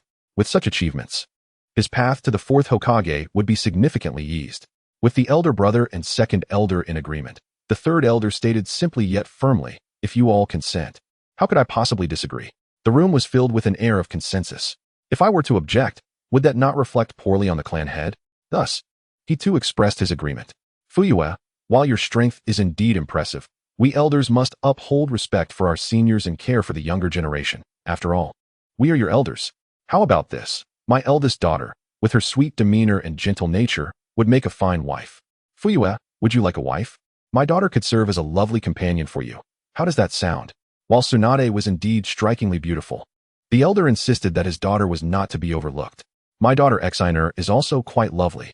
Our Honor is even more stunning. She is exceptionally capable and understanding, destined to be a wonderful wife. Suddenly, the atmosphere shifted as the elders began to promote their daughters one after another. It was worth noting that Uchiha Fuyu had awakened his Mangekyo Sharingan, a legendary power of which the elders were well aware. Having survived the brutal Warring States period, they had witnessed the terrifying Tsunade of both Uchiha Madara and Uchiha Izuna firsthand. Its overwhelming might was almost unfathomable. The Tsunade, as imposing as a mountain, was a symbol of invincibility, and perhaps only Senju Hashirama could rival such power. The cataclysmic clash between Uchiha Madara and Senju Hashirama had sent shockwaves throughout Konoha. Even from a distance, the sight of their battle had instilled fear in the hearts of many. Now, with Uchiha Fuyu capable of awakening the Mangekyo Sharingan, he might possess a strength akin to that of Uchiha Madara. Presently, Konoha lacked such high-caliber combatants, and if Uchiha Fuyu wielded power comparable to Madara's, he could undoubtedly lead the Uchiha clan to a new era of glory. In such a scenario, the entire village could fall under the Uchiha clan's control, a prospect that was exceedingly favorable to them. The potential benefits of marrying off their daughters to Uchiha Fuyu were immense. Uchiha Fuyu stood there, bewildered, gazing at the elders before him. He had not anticipated that upon revealing his Mangekyo Sharingan, they would begin to promote their daughters so fervently. It must be said that the women of the Uchiha clan were indeed exceptionally beautiful and kind-hearted. To claim indifference would be disingenuous. However, he was reluctant to delve deeply into matters concerning those he did not know well, though he remained open to exploration. Observing the elders extolling their daughters' virtues, each seemingly more beautiful and gentle than the last, stirred within Uchiha Fuyu a flicker of desire. As a member of the reincarnated army, who would not wish for a harem of beautiful companions? Initially, Uchiha Fuyu had not contemplated such notions, but now it appeared the opportunity was presenting itself. Refusing seemed somewhat inappropriate. As a junior of the Uchiha clan, it was only right to honor the wishes of his elders, and their requests were difficult to dismiss. As a friend to women, or rather, a friend to young maidens, Uchiha Fuyu decided to embrace the idea. I can agree to your requests, but I shall only accept the second daughter of the elder, Uchiha Mikoto, along with the daughters of the second, fourth, fifth, ninth, 10th, 11th, and 12th elders. As for the eldest daughter of the elder, as well as the daughters of the 3rd, 6th, 7th, and 8th elders, let them be wed to my brother. With such a proposal, I trust there are no objections. However, given the current circumstances, until I ascend to the position of Fourth Hokage, this matter must remain confidential. It must not be disclosed that they are my women. I still require Tsunade's assistance to secure my position as Fourth Hokage, for only then can we seize control of Konoha. I believe the elders will not object to this arrangement, will they? Uchiha Fuyu rose, surveying the elders, who appeared eager to present their daughters to him. He did not refuse and readily accepted the arrangement, although he reserved the daughters of Uchiha Tamaki, the 3rd elder, as well as those of the 6th, 7th, and 8th elders for Uchiha Fugaku. As brothers, he felt he had been quite generous, having left 5 for Fugaku. Wait. Uchiha Fugaku blinked, utterly bewildered as he regarded his younger brother. Just moments ago, Fuyu had expressed disinterest. What had changed? Now he was accepting them all. His younger brother's appetite seemed insatiable. 5 felt overwhelming for him, yet here Fuyu had claimed 8. If we were to include Tsunade, that would make it 9. And I've heard that he shares a commendable relationship with Kushina Uzumaki. If she were also included, wouldn't that make it 10? My goodness, my brother is truly remarkable. Chapter 60. I have an opinion. I also have a daughter. Uchiha Fugaku was utterly bewildered. His brother was indeed extraordinary. Having claimed 5 for himself while directly possessing 10 women, my word, that is double. No objections, of course, none whatsoever. It has been decided.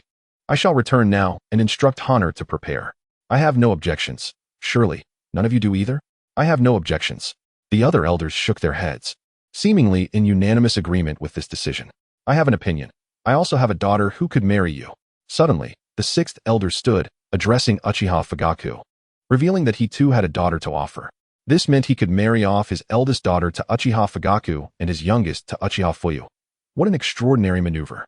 A true win-win. The remaining elders paused, taken aback by the 6th elder's proposition, unsure of how to respond. They lamented not having sired more daughters, as their own had already aged and married off, leaving only one unmarried daughter among them. Very well, today's matters have been settled.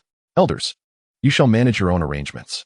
Do not disclose this to the outside world until Fuyu becomes the 4th Hokage. It must remain a secret that he has such a multitude of fiancées. Do you all understand? Uchiha Fugaku gazed at the 12 elders before him. Yes, clan head. They all nodded in agreement. Uchiha Fuyu's ascension to the Fourth Hokage was of utmost importance. Furthermore, esteemed elders, your current power is excessively concentrated. It is imperative to redistribute half of it to my appointed individuals for management. I trust you have no objections? Uchiha Fuyu finally articulated his intentions. The goal of these unions had been achieved. With all 12 elders allied through marriage with the two brothers, there was no necessity to reclaim all their power. After all, such actions could sour relationships. Merely reclaiming half was sufficient for his needs. The combined authority of 12 elders, halved, would already surpass their capacity. And with the influence his father had bequeathed him, he could easily contend with them. Moreover, they did not possess the Mangekyo Sharingan, rendering them quite simple to handle. So, he opted not to reclaim their entire power, but merely half, which was more than adequate. What? The 12 elders understood that the main event had finally arrived. It was apparent that Uchiha Fuyu and Uchiha Fugaku merely sought to reclaim authority from them. The 12 elders wielded a significant portion of power within the Uchiha clan. Thus, Uchiha Fugaku was effectively rendered powerless. Now, he aimed to recover full control, even if it was just half, consolidating it in one individual to sufficiently contend with them, which would surely diminish their standing within the Uchiha clan. The 12 elders exchanged glances, momentarily awkward, uncertain of how to proceed. After all, they had just forged alliances through marriage. To refuse now would be rather unseemly, yet they were reluctant to relinquish the power they held. Esteemed elders, you are aware that it is not our intention to reclaim all your power. We seek only half, which does not entail a loss of your established status. As long as you adhere to my directives, I shall not impose any unfavorable actions upon you. However, your excessive power has begun to impede my role as clan head, necessitating the retrieval of your authority. The rationale for only reclaiming half should be clear, now that all 12 elders are allied through marriage with my brother and myself. We do not wish to jeopardize our relations. Thus, surrendering merely half of your power suffices. Uchiha Fugaku recognized that seizing power from them would undoubtedly be met with resistance. Yet he understood the necessity of obtaining such authority to genuinely govern the Uchiha clan. Otherwise, he risked being manipulated by the clan's members. Certainly, he could not eliminate them all. A timid approach was not the outcome he desired. Uchiha Fuyu's assertiveness perfectly complemented his own weaknesses. Had it been left to him, he would have preferred to forge alliances rather than directly reclaim their power. However, ultimately, he would not wish to harm the Uchiha clan, making it difficult to regain authority. My brother is not mistaken. Relinquishing half of your power is merely a fraction. The remaining half will still afford you considerable prestige. Now that we have allied through marriage, a price must be paid. Should you disagree, it is simple. Merely walk out the door. I do not compel your presence. Those who wish to retain their authority need not comply. The choice is entirely yours. Uchiha Fuyu activated his Mangekyo Sharingan once more, a subtle smile gracing his lips, eyes sparkling with mirth. The Uchiha elders exchanged bewildered glances, each wearing expressions of confusion. Was this not a form of coercion? With the activation of his Mangekyo Sharingan, how could he claim not to be forcing them? At this moment, they found themselves compelled to acquiesce, for they lacked the Mangekyo Sharingan. Facing Uchiha Fuyu, who was both youthful and formidable, he presented himself as a worthy investment. Since they had already pledged their daughters to these two brothers, surrendering half of their power seemed a reasonable concession. After all, they would still be their fathers-in-law, ensuring that their circumstances would not be dire. Very well. I shall willingly relinquish half of my authority, considering it a dowry for honor. I too shall yield half of my power. I shall agree as well. Me too. After a moment of contemplation, the elders unanimously consented, ultimately agreeing to surrender half of their authority. Only the eldest, who held little power to begin with, retained a degree of influence as the eldest brother. Excellent, esteemed elders. I am exceedingly pleased with today's meeting. Partnering with you has been a delightful experience. Now that we have united through marriage, I intend to marry several of your daughters in 1 month. I trust you will all be prepared, and I will arrange for the necessary preparations. Uchiha Fugaku nodded, satisfied with the outcome, his lips curling into a slight smile as he regarded the elders before him. Chapter 61. Can your body handle such a demand? Yes, clan head. We will ensure all matters are arranged appropriately. The other elders nodded, smiles gracing their faces. Additionally, the other elders who wish to marry their daughters to Fuyu should prepare as well. The ceremonies will occur that very night. However, the pretense will be that I am marrying your daughters. At that time, each of your daughters will be sent to Fuyu's residence. I have arranged for Fuyu to have an independent courtyard equipped with sufficient rooms for their accommodation. Uchiha Fugaku nodded. To maintain appearances, he planned to hold a wedding for Uchiha Fuyu on the same day as his own.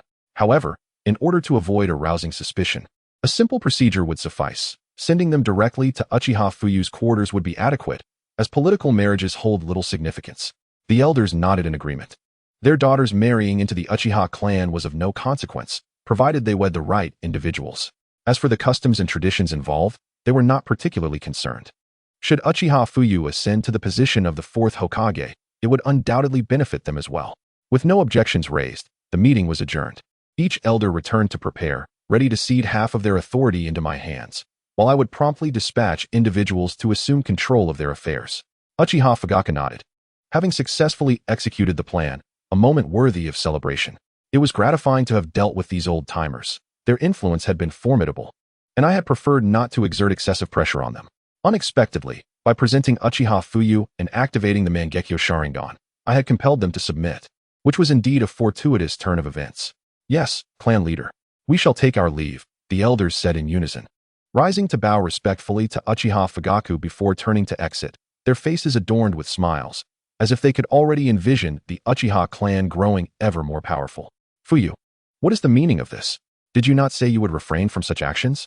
Yet now you have taken 9, one elder remarked, astonished.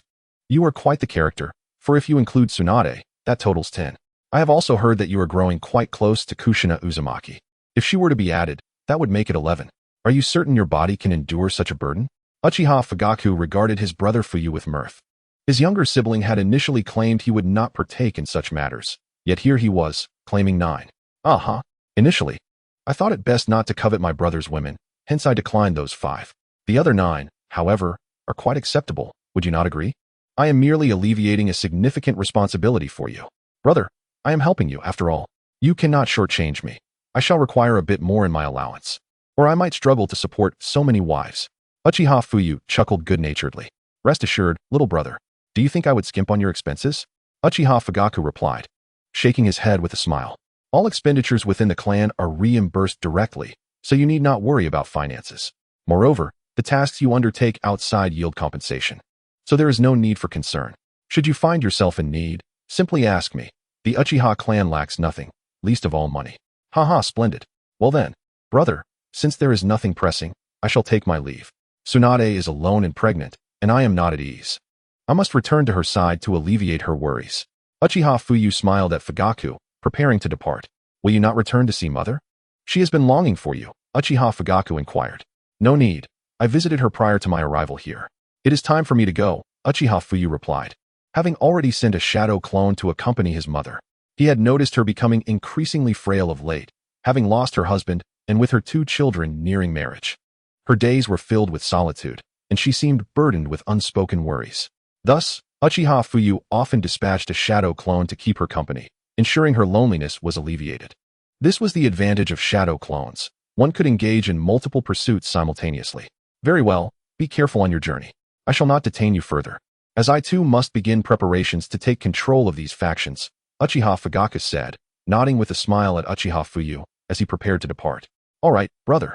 I shall return soon. If you require anything, simply call for me, Uchiha Fuyu replied, nodding in agreement before waving goodbye and disappearing from sight.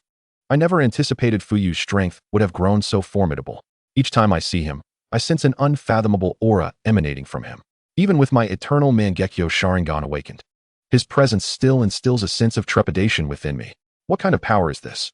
Uchiha Fugaku murmured to himself, gaze fixed on the spot where Uchiha Fuyu had vanished, a hint of confusion flickering in his eyes. Never mind, no need to dwell on it. Fuyu's burgeoning strength is ultimately beneficial to me.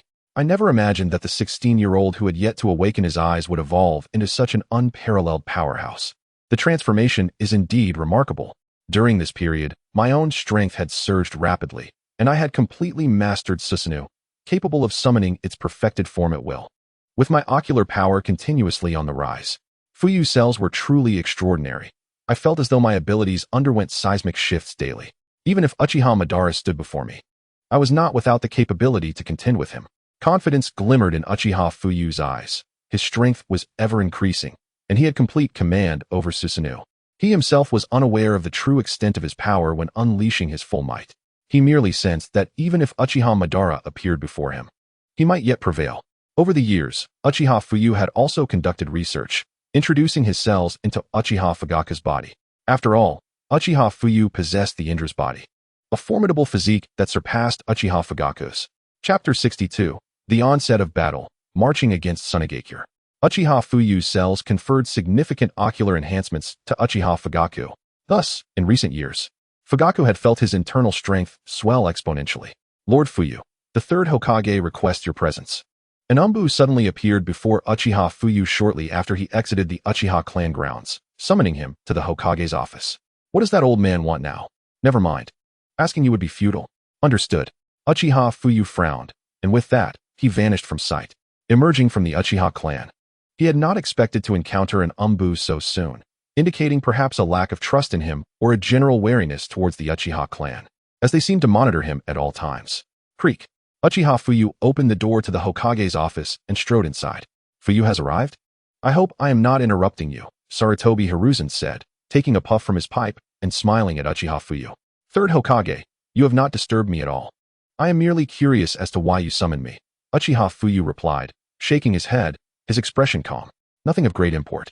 The Umbu reported some unusual activity from Tsunade. They may be plotting something against us. Given that Tsunade is now pregnant, I would like you to operate separately from Orochimaru.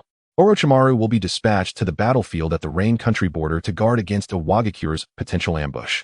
Meanwhile, I wish for you to go to the Wind Country to assist Kakashi Hitaki, Sarutobi Hiruzen explained, regarding Uchiha Fuyu with a gentle smile, preparing to send him to the battlefield against Tsunade. The rationale behind enlisting his assistance for Hitaki Tsukumo was, of course, to share in the accolades. Sarutobi Hiruzen had a modicum of understanding regarding the aspirations of the Uchiha clan. They were currently rallying support to elevate Uchiha Fuyu to the position of the Fourth Hokage, which posed a significant threat to his own ambitions. Previously, on the battlefield in the Land of Rain, Uchiha Fuyu had successfully captured Hanzo, thereby amassing considerable merit. Should he be dispatched alone to Tsunade and emerge victorious, perhaps even triumphantly, such accumulated accolades could eclipse his own achievements. Consequently, he resolved to send Uchiha Fuyu to assist Hitaki Tsukumo, thereby distributing their merits. He envisioned Orochimaru as the rightful candidate for the Fourth Hokage, and should Uchiha Fuyu and Hitaki Tsukumo outshine him, all his efforts would be rendered futile. Hitaki Tsukumo, at the very least, belonged to the lineage of those who had been Hokage, indicating that Uchiha Fuyu's role would merely be one of assistance, with the ultimate acclaim still resting upon Tsukumo. The necessity to deploy Uchiha Fuyu stemmed from the need for the Uchiha clan to assert their presence on the battlefield, compelling them to exert their strength. Sarutobi Hiruzen also needed to deplete the Uchiha's resources. Without sending Uchiha Fuyu to the front lines, the clan might choose to withdraw their support entirely. Thus, the decision to send Uchiha Fuyu to the battlefield had become imperative. He deemed it prudent to dispatch Uchiha Fuyu to Tsunade, a village recognized as relatively feeble, particularly among the 5 great nations. Pairing with Hitaki Tsukumo to conquer Tsunade would not yield substantial merit. The accolades would be minimal, shared between them. Presently, Hitaki Tsukumo was reputedly more formidable than the legendary 3 ninjas of Konoha, making a victory over Tsunade entirely plausible under his command. This strategy would dilute Uchiha Fuyu's merits, aligning with Hiruzen's objectives. Lord Third Hokage, are you assigning me to Tsunade? Shouldn't I be accompanying Orochimaru to confront Awagakure? Uchiha Fuyu expressed his surprise, as he had initially planned to team up with Tsunade and Orochimaru for the Awagakure mission. Now, midway through, he was being redirected to Tsunade, seemingly to diminish his own accolades. It was well known that Awagakure was a formidable force, and relying solely on Orochimaru would only suffice for defense. Victories on other fronts would naturally compel Awagakure to retreat without a relentless pursuit. A successful solo stand against Awagakure would render him considerable merit. But being dispatched to the weakest Tsunade was not what he had anticipated. Indeed, while Hitaki Tsukumo specializes primarily in swordsmanship, the treacherous terrain of Tsunade raises concerns without a powerful ninja at his side. Your considerable strength will be invaluable on that battlefield. Hence, I have decided to deploy you there, Sarutobi Hiruzen affirmed, his eyes narrowing with a smile. This old man, perpetually engaged in political maneuvering. If I were to confront Awagakure, fewer lives would be lost, yet I was instead sent to Tsunade. Tsunade, with Hitaki Tsukumo alone, would require no additional support. He could easily handle their main forces by himself. My presence would merely be superfluous embellishment, yet he insists on sending me. It is evident he aims to curtail my potential for greater accolades. Nevertheless, given my current strength, resisting would be futile. Even in Tsunade, I could still attain significant merit.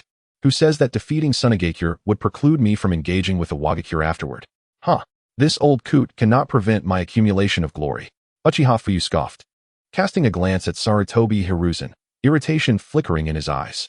However, upon reflection, he realized that even a mission to Tsunade could yield substantial merit, enabling him to swiftly resolve the situation and proceed to confront awakens, thus finding solace in the notion.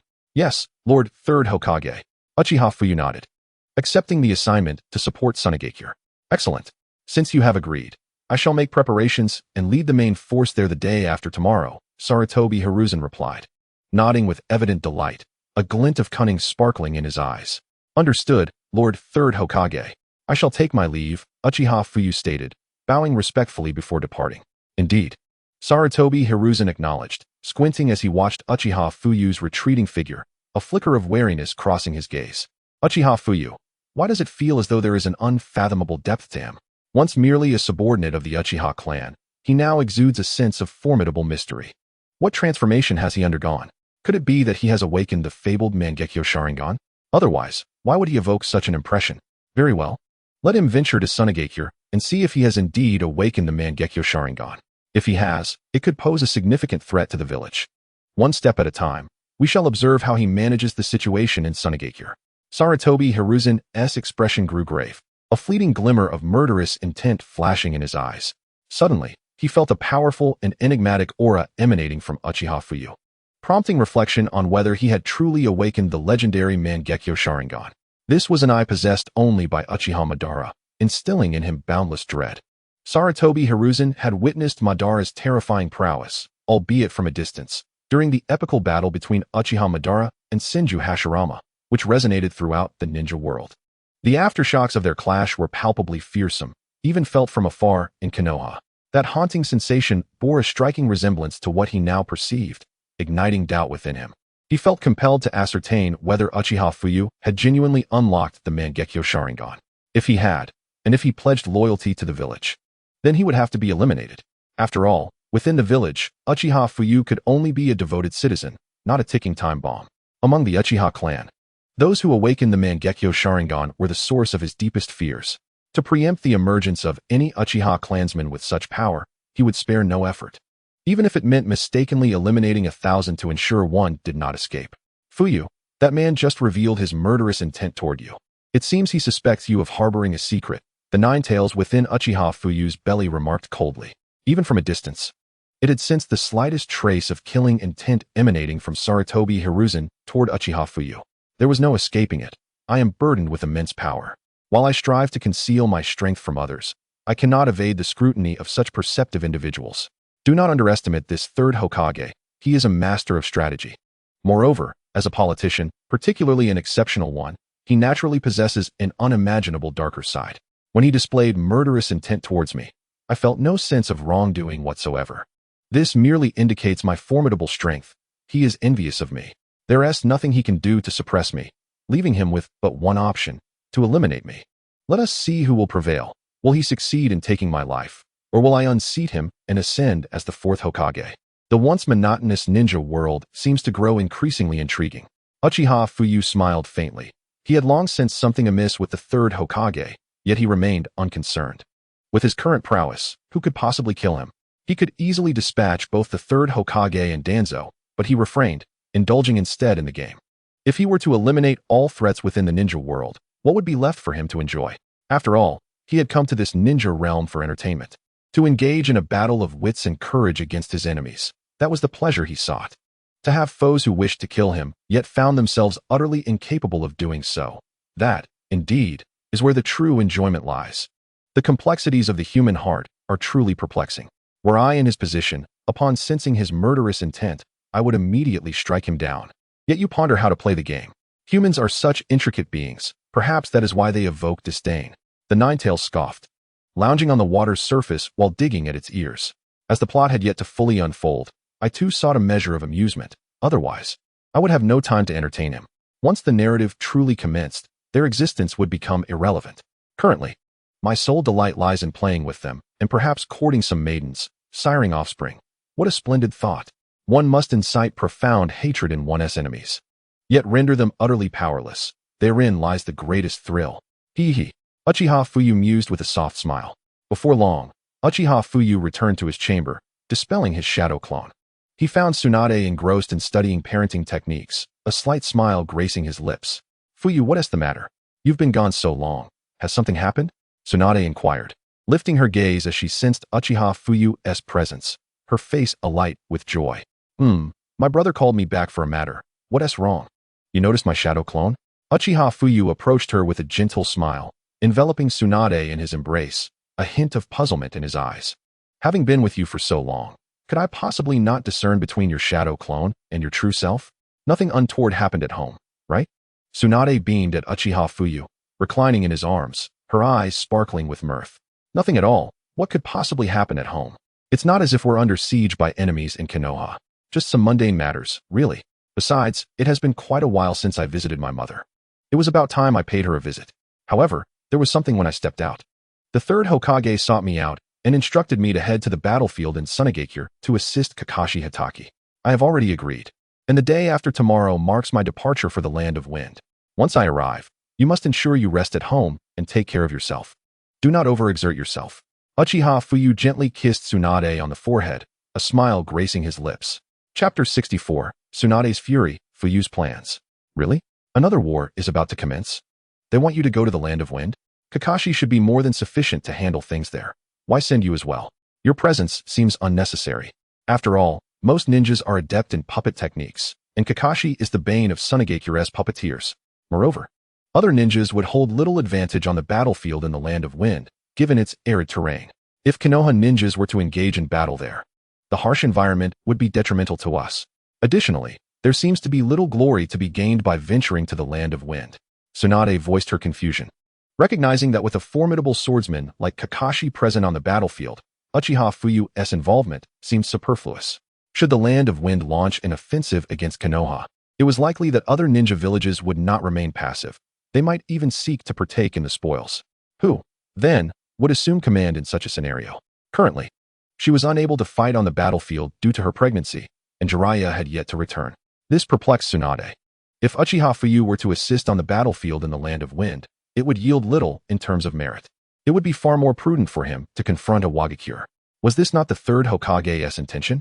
He sought to prevent her from accumulating sufficient accolades, aiming to nurture Orochimaru instead, hoping to elevate him to the position of Fourth Hokage. Thus, he had dispatched Orochimaru alone to a Awakens, where merely repelling their attack would suffice. Should they achieve victory in the Land of Wind, morale would soar, allowing for more ninjas to be sent against a Awakens. With Orochimaru positioned to singularly confront a Awakens, he would undoubtedly garner greater acclaim. In contrast, what would Uchiha Fuyu's victory in the Land of Wind amount to? His achievements would be halved, and a Awakens' strength far surpassed that of Tsunade. Uchiha Fuyu shook his head, chuckling softly. Tsunade, you suggest that the third Hokage deliberately seeks to deny me my earned accolades while intending for Orochimaru to claim the glory from a Awakens? Is he truly so brazen? His actions reek of self-serving manipulation. How can he act in such a manner? This will only lead to the demise of more Konoha ninjas. By deploying me to the battlefield in a Awakens, I could save many Konoha lives. But sending me to the Land of Wind is simply a matter of overwhelming force. No significant casualties will occur. I cannot abide by this. I must confront that old fool and clarify matters. Has he truly become so senile? To act in such a self-serving manner, does he even deserve to be Hokage? He treats the lives of Konoha ninjas with such disregard. It is no wonder I insisted that every team include a medical ninja, only to be met with his outright refusal. He clearly does not regard Konoha ninjas as human beings. If this is the case, I vehemently oppose his continuance as third Hokage and demand an immediate replacement. I will not allow my grandfather's legacy in Konoha to be tarnished under his watch. Upon hearing this, an unquenchable fury flickered in Tsunade's eyes. She had not anticipated that Hiruzen Sarutobi would engage in such underhanded tactics, disregarding the safety of other Konoha ninjas merely to pave the way for Orochimaru's ascension as Fourth Hokage. She would not permit anyone to jeopardize the village her grandfather had painstakingly built, nor would her brother allow such a travesty. After all, her brother's dream was to become a Hokage as well. Don't worry. Just because I'm heading to the land of wind doesn't mean I cannot also go to the battlefield in the land of rain to confront a Awakens.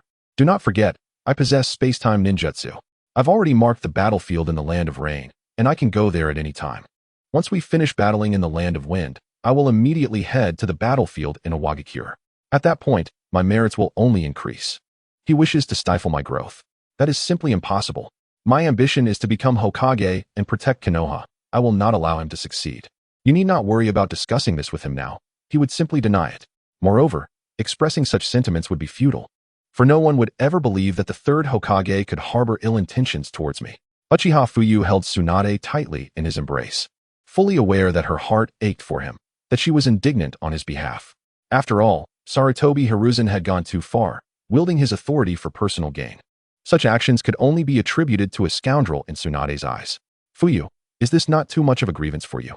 Tsunade lamented, astonished that the old man could stoop to such depths, a revelation that had eluded her until now. It was truly infuriating. Tsunade, in her fervent defense of her husband, was taken aback to discover that the third Hokage was of such a character. She had previously regarded him as a mentor, albeit a lecherous one, believing there to be little else amiss. To her surprise, his machinations were both intricate and sinister. In that instant, Tsunade found herself harboring a growing disdain for Sarutobi Hiruzen. Do not fret. There is no cause for grievance. He remains oblivious to my true capabilities. Once he realizes, my prowess will echo throughout Konoha. Once I ascend to the position of Fourth Hokage, I shall simply oust him. Furthermore, I will ensure that messages detailing Sarutobi's flawed leadership, which led to the needless sacrifices of countless shinobi on the battlefield, reach the village. As these truths ferment within Konoha, it is only a matter of time before Sarutobi finds himself unable to retain his position, ultimately relinquishing the title of Hokage. Do not be angry. Do not let this trouble you. It is not worth it to allow such a man to disturb your peace. Uchiha Fuyu smiled softly, cradling Tsunade and gently caressing her smooth skin. Indeed, that wretched old man must be taught a lesson, made to understand that not every issue can be resolved through political maneuvering. The older he becomes, the more befuddled he seems. What will become of him in his twilight years? Tsunade nodded, fully aware at 27 that the world of politics is shrouded in darkness. Yet, as her mentor, he had also been a benefactor. She had never aspired to be Hokage. Now, learning of Sarutobi's actions towards her husband, she felt a twinge of displeasure. Chapter 65. An evening date with Mikoto. Well then, darling, do take a moment to rest. I must step out for a while this evening, but I will arrange for a shadow clone to keep you company. It is time I began to establish my own influence within Konoha. Uchiha Fuyu regarded Tsunade, a subtle smile gracing his lips. What kind of influence do you wish to develop, Fuyu? Our Senju clan has seen better days, and while we still have a few hundred capable warriors, I could easily entrust them to you. If you wish, I can hand them over to you right now, ensuring you are not left without support. Tsunade offered, her gaze fixed on Uchiha Fuyu, willing to entrust her clan's members to him, for what was hers was also his. And vice versa, they were family, after all, with no need for such distinctions. It matters not, truly. My brother has already assumed the role of clan leader within the Uchiha, and should I require assistance, he will certainly oblige. The Senju clan may still harbor reservations towards me.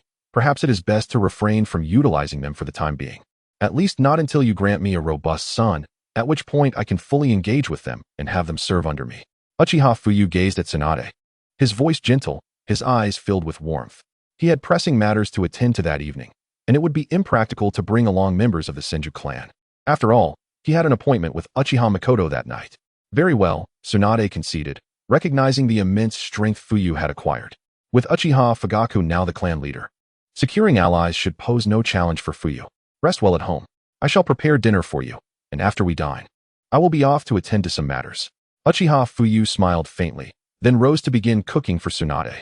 All right, Tsunade replied, her face lighting up with joy as she watched Fuyu's retreating figure, her eyes brimming with happiness. Before long, Uchiha Fuyu had prepared dinner, and they enjoyed a delightful meal together. He then summoned a shadow clone to keep Tsunade company while his true self made his way to training ground number 30. Training ground number 30. I wonder if Fuyu will come. I feel quite nervous. What could he want from me? Might he wish to engage in some embarrassing escapade? Uchiha Mikoto mused, her cheeks flushed as she stood anxiously in place, lost in thought. Before arriving, her mother had informed her that she would marry Fuyu. and in a month's time, she would be his bride. Though she would share him with 8 others, she was willing, content to remain by his side. Fuyu asked me to come to this training ground, but has he forgotten me? I arrived early and have been waiting here, scanning the surroundings with bated breath. Uncertain if he would remember, Uchiha Mikoto wrestled with her anxiety, her hands clasped tightly, her heart racing. Just then, the sound of footsteps reached her ears, and her heart leaped with joy as she turned to see Uchiha Fuyu approaching.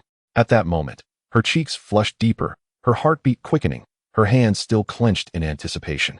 "Mikoto, you arrived quite early," Uchiha Fuyu called out, his eyes sparkling with mirth upon noticing her waiting for him. "And no, it's nothing. I just got here myself," Mikoto stammered, stepping closer to him, her cheeks aflame, her heart racing with shyness. "Today, you look truly beautiful, Mikoto. I always thought you were adorable. But it seems you have blossomed into such a stunning young woman," Uchiha Fuyu said as he reached out, gently taking her delicate hand, smooth and soft. His eyes filled with warmth and admiration. Mikoto had dressed exquisitely in a white cheapao that accentuated her graceful figure, her rosy lips and ample curves igniting a fervor in those who beheld her. "Thank you, Fuyu-kun. I am not as beautiful as Lady Tsunade," Mikoto replied, her complexion as rosy as a ripe peach. Gazing into Fuyu's eyes, her heart stirred. "When did you first develop feelings for me?" Uchiha Fuyu inquired, drawing Mikoto into his embrace, and in an instant, they vanished from Konoha. When they reappeared, they found themselves by the seaside. "Fuyu-kun, how did we end up at the beach?" Mikoto exclaimed, astonished, gazing at Uchiha Fuyu, her heart racing in disbelief. "I wished for no interruptions. Here. It is much more convenient. You still have yet to answer my question," Uchiha Fuyu spoke softly. "Actually, when I was a child, I witnessed how others looked down upon you, and I saw the sadness in your eyes. I was inexplicably drawn to you. My heart aches deeply.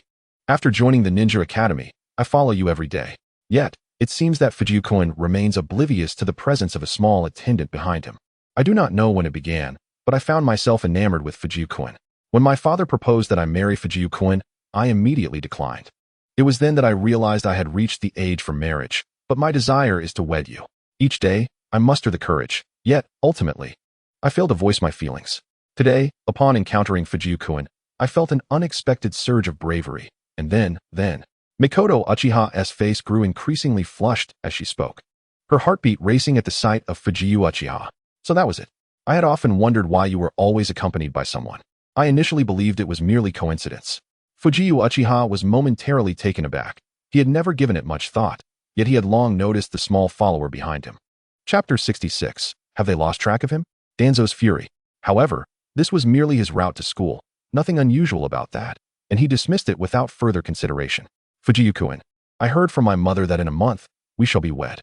I am overjoyed," Mikoto Uchiha said, gazing shyly at Fuyu Uchiha. Her cheeks flushed as she nestled into his embrace, too bashful to show her face. "Would you be willing to become my woman?" Fuyu Uchiha asked, looking at Mikoto with a gentle smile. I would," she replied. "Fuyu-kun, I wish to give myself to you completely. But is it to be here?" Mikoto Uchiha trembled slightly, lifting her gaze to Fuyu Uchiha, her heart racing. "Yes, right here." Fuyu Uchiha nodded, waving his hand, and an earthen dwelling appeared around them, enveloping them in its confines. "Fuyu-kun, please, cherish me, Mikoto Uchiha said, her face a deep crimson, gripping Fuyu Uchiha's garment tightly, her voice barely above a whisper. "Mikoto, you are beautiful. I will treat you well," Fuyu Uchiha assured her. He nodded and then lifted Mikoto Uchiha into his arms, a surge of chakra resonating through him. Suddenly, a flurry of white fabric filled the space, wafting throughout the earthen room, saturated with the scent of roses. Mikoto Uchiha felt a wave of shyness wash over her, yet, upon seeing the solid muscles of Fuyu Uchiha, she could not help but laugh, her eyes brimming with embarrassment. Everything unfolded rapidly, yet the moments lingered. The seaside shimmered with gentle waves, and the calls of seagulls echoed through the air, as if heralding the excitement and fervor within them. "Wait, what? You lost him? How could you possibly misplace such a significant figure? Are you all utterly useless? A bunch of incompetents. Get out, every one of you."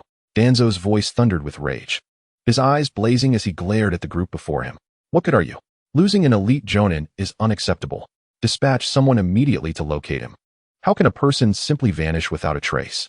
Danzo's fury intensified as he contemplated the implications of Uchiha Fujiyu's disappearance. "Surely, he must be up to something. You've already alerted him. This is intolerable." His gaze swept over the crowd, filled with anger and disappointment. The elite Jonin, their faces flushed with shame and helplessness, bowed and disappeared from sight. Tracking Uchiha Fuyu was no simple task. His perceptiveness was beyond compare. Even from a distance, he could sense their presence, evading them effortlessly. Such an individual was indeed formidable. Damn Uchiha Fuyu, where could he possibly be? Danzo pondered. His strength seemed to grow increasingly potent and enigmatic. He never anticipated that even a few elite Jonin would lose sight of him. What level of power had he attained? Uchiha Fuyu had once been the weakest among the Uchiha clan. How could he possess such formidable strength? In the span of a mere 3 years, he had transcended from being a mere chunin to a level of power that left even elite Jonin baffled. Why could several elite Jonin not keep track of Uchiha Fuyu? Had he reached a level comparable to mine or Hiruzen's? Even I barely managed to maintain this level, while Hiruzen is exponentially more powerful. Yet, how could a mere 19-year-old possess such strength? Or perhaps the Shunshin technique he employs is not merely a method of instant movement, but rather a form of space ninjutsu. However, the Flying Thunder God technique remains sealed within the scroll, never having been examined. Why would he possess such a technique? Or is it possible he has been concealing his true strength, far beyond what is currently apparent? Does he already possess the 3-tomo Sharingan? Without the use of the Sharingan, his skills likely align with that of an elite Jonin, perhaps even stronger. Now that he has awakened the 3-tomo Sharingan, his power could potentially rival that of Hiruzen Sarutobi. It stands to reason that his ability to escape is entirely plausible. Danzo's brow furrowed as he sat in the root headquarters, his expression dark and contemplative. He could not fathom how a mere 19-year-old could achieve such power. In the ninja world, it is exceedingly rare for someone of that age to surpass elite Jonin status. Even among the talented individuals of Konoha, there were none who reached such heights at 19. The legendary Sannin achieved their prowess in their 20s, forged through the crucible of battle, and were disciples of Hiruzen Sarutobi. Yet, Uchiha Fuyu had been a mere failure at 16, unable to awaken his Sharingan. How could such a failure attain this level of strength? This conundrum left Danzo perplexed. It is also possible that the Uchiha clan deliberately concealed his abilities, suggesting that his true potential exceeds what is currently evident. They might be orchestrating a scheme to elevate Uchiha Fuyu to the position of Fourth Hokage. The Uchiha clan's intentions are indeed insidious. What am I to do if they succeed? The position of Hokage rightfully belongs to me. Danzo seethed with anger at the mere thought of Uchiha Fuyu, his heart ablaze with resentment. Chapter 67. Is Danzo plotting again? Had I not secretly dispatched individuals to monitor him, I would remain oblivious to the extent of Uchiha Fujiyu's powers. The Uchiha clan truly harbors malicious intentions, concealing such a formidable figure in the shadows. Uchiha Fugaku, as the leader of the Uchiha clan, had achieved elite Jonin status by the age of 16 and matched my strength by 19. Now in his 20s, his prowess has significantly intensified. Thus, one must ponder why his brother appears to be utterly inept. Such a notion is fundamentally illogical. There exists only one plausible explanation. Uchiha Fuyu is a hidden contingency of the Uchiha clan, aiming to seize the position of the Fourth Hokage through an element of surprise. However, as long as I, Danzo, remain, I shall never allow anyone from your clan to ascend to the role of Fourth Hokage. Danzo's expression darkened, and he finally comprehended why Uchiha Fuyu, once a mere underachiever, has now undergone such a remarkable transformation. The entirety of Konoha is abuzz with whispers, as numerous individuals seek to elevate Uchiha Fuyu to the status of Fourth Hokage. His singular thought now is that the Uchiha clan has always intended for Uchiha Fuyu to remain concealed, only to emerge dramatically, garnering immense accolades and ultimately usurping his rightful claim to the Fourth Hokage. It is imperative to understand that the position of Fourth Hokage must belong solely to him. No one else shall contest it. Should anyone dare to challenge him, he would eradicate them without hesitation, at any cost. It appears that you, my dear adversary, cannot be allowed to continue existing. I shall ensure your demise at any price. You intend to support the Land of Wind, do you? Then I shall leak your information and witness whether you can withstand the onslaught of hundreds, even thousands, of Tsunade ninjas alone. Ha ha ha. Uchiha Fuyu, even if your strength is formidable, you shall never escape my grasp. One day, I shall ensure you meet a fate worse than death for daring to vie for the position of Fourth Hokage. Such audacity is nothing short of folly. Danzo's lips curled into a slight smirk, a glint of disdain flickering in his eyes. What a delightful day it has been. Good morning, sister. Why do you have dark circles under your eyes? Were you too excited last night to sleep well? Sister Uchiha Tamemi smiled teasingly at the somewhat listless Uchiha Mikoto. Good morning, sister. I've just had a bit of insomnia. I'll catch up on sleep later. Uchiha Makoto's cheeks flushed with embarrassment. Yes, do take care to rest. Oh, did you just have breakfast? You still have milk on your lips. Tamimi remarked with a playful tone, noticing the remnants of milk on her sister's face. Yes. I had a lot of milk and forgot to wash my face. I was too sleepy. Sister, I must go and sleep now. Uchiha Makoto blushed and quickly licked her lips clean before hastily departing. Such a scatterbrain, that girl. But perhaps she is simply overjoyed? Hee hee. I too shall soon marry Fuyukin. How delightful. Uchiha Tamimi beamed, recalling her sister's flustered expression, and twirled in place, her face aglow with anticipation. With worn shoes, a tattered hat, and a frayed robe. You mock me, and he mocks me. Uchiha Fuyu returned home, feeling invigorated, gazing at Tsunade, who still slumbered peacefully. A smile graced his lips as he approached her, bestowing a gentle kiss upon her forehead. Given that the grand wedding with Makoto and the others is just a month away, should he not first hold a ceremony for Tsunade, considering she was his first love? However, he had previously promised her that they would wed after the battle concluded. Yet, circumstances have shifted. Perhaps it would be prudent to organize a grand wedding for her now? But with the impending conflict, what should he do? As he looked upon Tsunade, a flicker of guilt crossed his eyes. Over the years spent with her, he had undeniably fallen in love with this extraordinarily beautiful woman. She was enchanting, virtuous, gentle, and kind, a truly flawless wife in his eyes. Yet, to secure greater rewards and navigate the looming crises, he found himself compelled to marry other women. After all, only by producing offspring could he obtain further accolades. Relying solely on the women known within the world of Naruto to bear children would be excessively slow. He must acquire more offspring to receive grander rewards. For now, he needed to stabilize the Uchiha clan. Only by doing so would he secure the strength that lies behind him.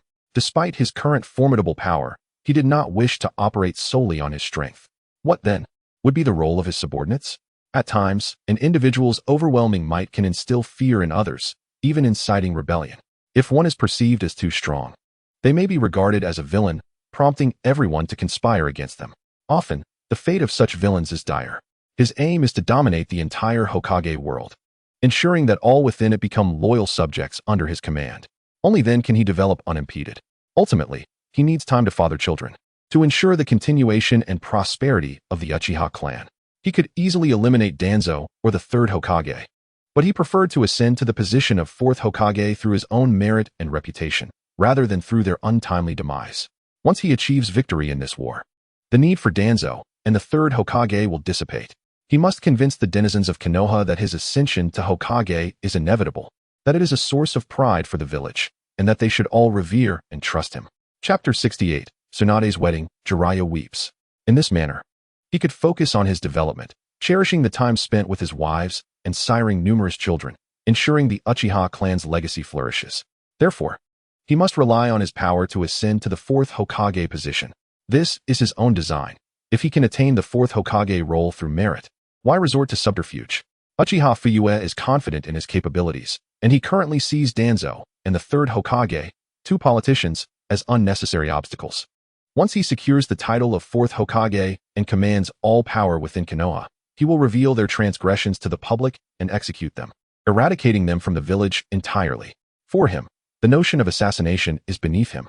Many may wonder why he should tolerate their existence and engage in false pleasantries. The strong do not concern themselves with the weak, and if he can ascend through his strength, why resort to cunning? To him, no matter how many assassins they send, could they truly kill him? Any plot is futile against overwhelming strength. Moreover, he possesses immense confidence in his abilities. Once he becomes the Fourth Hokage, he can disgrace them and expel them from Konoha. Why should they meet a death shrouded in mystery? A mysterious demise leaves behind a legacy of infamy. In his resolve to render them the pariahs of Konoha, he aimed to ensure that all would recognize these two as eminent politicians who had never regarded the citizens of Konoha as worthy of consideration.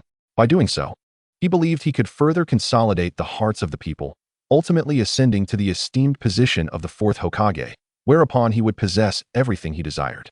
With this in mind, he declared, "Tonight, I shall make you my true wife." Though the arrangements may be somewhat rudimentary, he promised to provide more in the future, Tsunade. Now prepare yourself, he instructed, ensuring everything was in order, and that Tsunade would be acknowledged as his first wife, subsequently announcing this to the ninja world, so that all would know Tsunade had become the genuine spouse of Uchiha Fuyu. With a subtle smile, Uchiha Fuyu vanished from his location, reappearing at the 11th training ground of Konoha. Shadow Clone Jutsu. With a series of explosive sounds, he swiftly produced hundreds of clones. You all know what to do next. Let's divide our tasks, procure what needs to be bought, and decorate as necessary. Move quickly. Today we will make Tsunade the happiest woman in the world. Of course, they would later arrange a grand wedding for her. Once he took the mantle of the Fourth Hokage, he would ensure it was a celebration worthy of her. Do not forget to send the invitations. Uchiha Fuyu gazed at the clones before him, smiling faintly. He instructed them to prepare and purchase various decorations and celebratory items, determined to give Tsunade a delightful surprise. Though the setup might be modest, he was confident it would delight her. As for the guests, it would naturally include Orochimaru, Jiraiya, and Shikamaru, along with Uchiha Fugaku and others. Though the number was small, it was sufficient, as these were their closest and most important companions. As for Sarutobi Hiruzen and the others, there was no need for them to be informed. Understood, understood, we shall take our leave now. With a flurry, the group of shadow clones began to disperse, each embarking on their respective tasks to prepare for the wedding. Today we must give Tsunade a surprise. Uchiha Fuyu's lips curled into a gentle smile, his eyes brimming with warmth. At the border of the land of rain, Jiraiya was taken aback. What? You and Tsunade are getting married tonight? Why didn't you inform me sooner? Are you that rushed? An avatar of Uchiha Fuyu materialized before him, conveying the news. Jiraiya felt as though his heart had been struck by a heavy blow, a profound ache resonating within him. Though his heart bled, he forced a facade of jubilance, as though eagerly anticipating the union of Uchiha Fuyu and Tsunade. It was a sudden decision. After all, I must return to the battlefield tomorrow. So I wanted to notify you. As one of Tsunade's few friends, your presence at the wedding is essential. Would you like to return to the village with me? Uchiha Fuyu observed Jiraiya, a subtle smile gracing his features. He could clearly see the pain masked behind Jiraiya's facade, yet he concealed it for Tsunade's happiness. Of course, I must return. After all, it's Tsunade's wedding, and I need to prepare a gift. You certainly informed me in haste. Jiraiya chuckled heartily, looking at Uchiha Fuyu. All right, I shall take my leave now. I will undoubtedly be there tonight. Uchiha Fuyu nodded, smiling before disappearing from sight. Tsunade is getting married. It's time to prepare a gift for her, Jiraiya murmured to himself as he turned away, intent on finding something suitable. Once he reached a secluded spot, tears began to flow uncontrollably. Tsunade, oh, my heart aches so terribly, Jiraiya lamented, pounding his chest as he gazed at the desolate landscape of the land of rain, where relentless rain fell day and night. In this mournful land, he too wept, feeling his heart break as he knelt down, despair flickering in his eyes. He never imagined that after loving Tsunade for so many years, he would be usurped by another, and now she was to be wed. The thought of his beloved marrying another, while he remained the unchosen suitor, was an unbearable blow. In the original timeline, after Dan's demise, at least Tsunade had remained single. Chapter 69, The Complexity of Adult Emotions. Jiraiya had always believed he had a chance, but now, with Tsunade's impending marriage, that opportunity vanished. Nagato, Yahiko, do you see? Jiraiya-sensei is crying.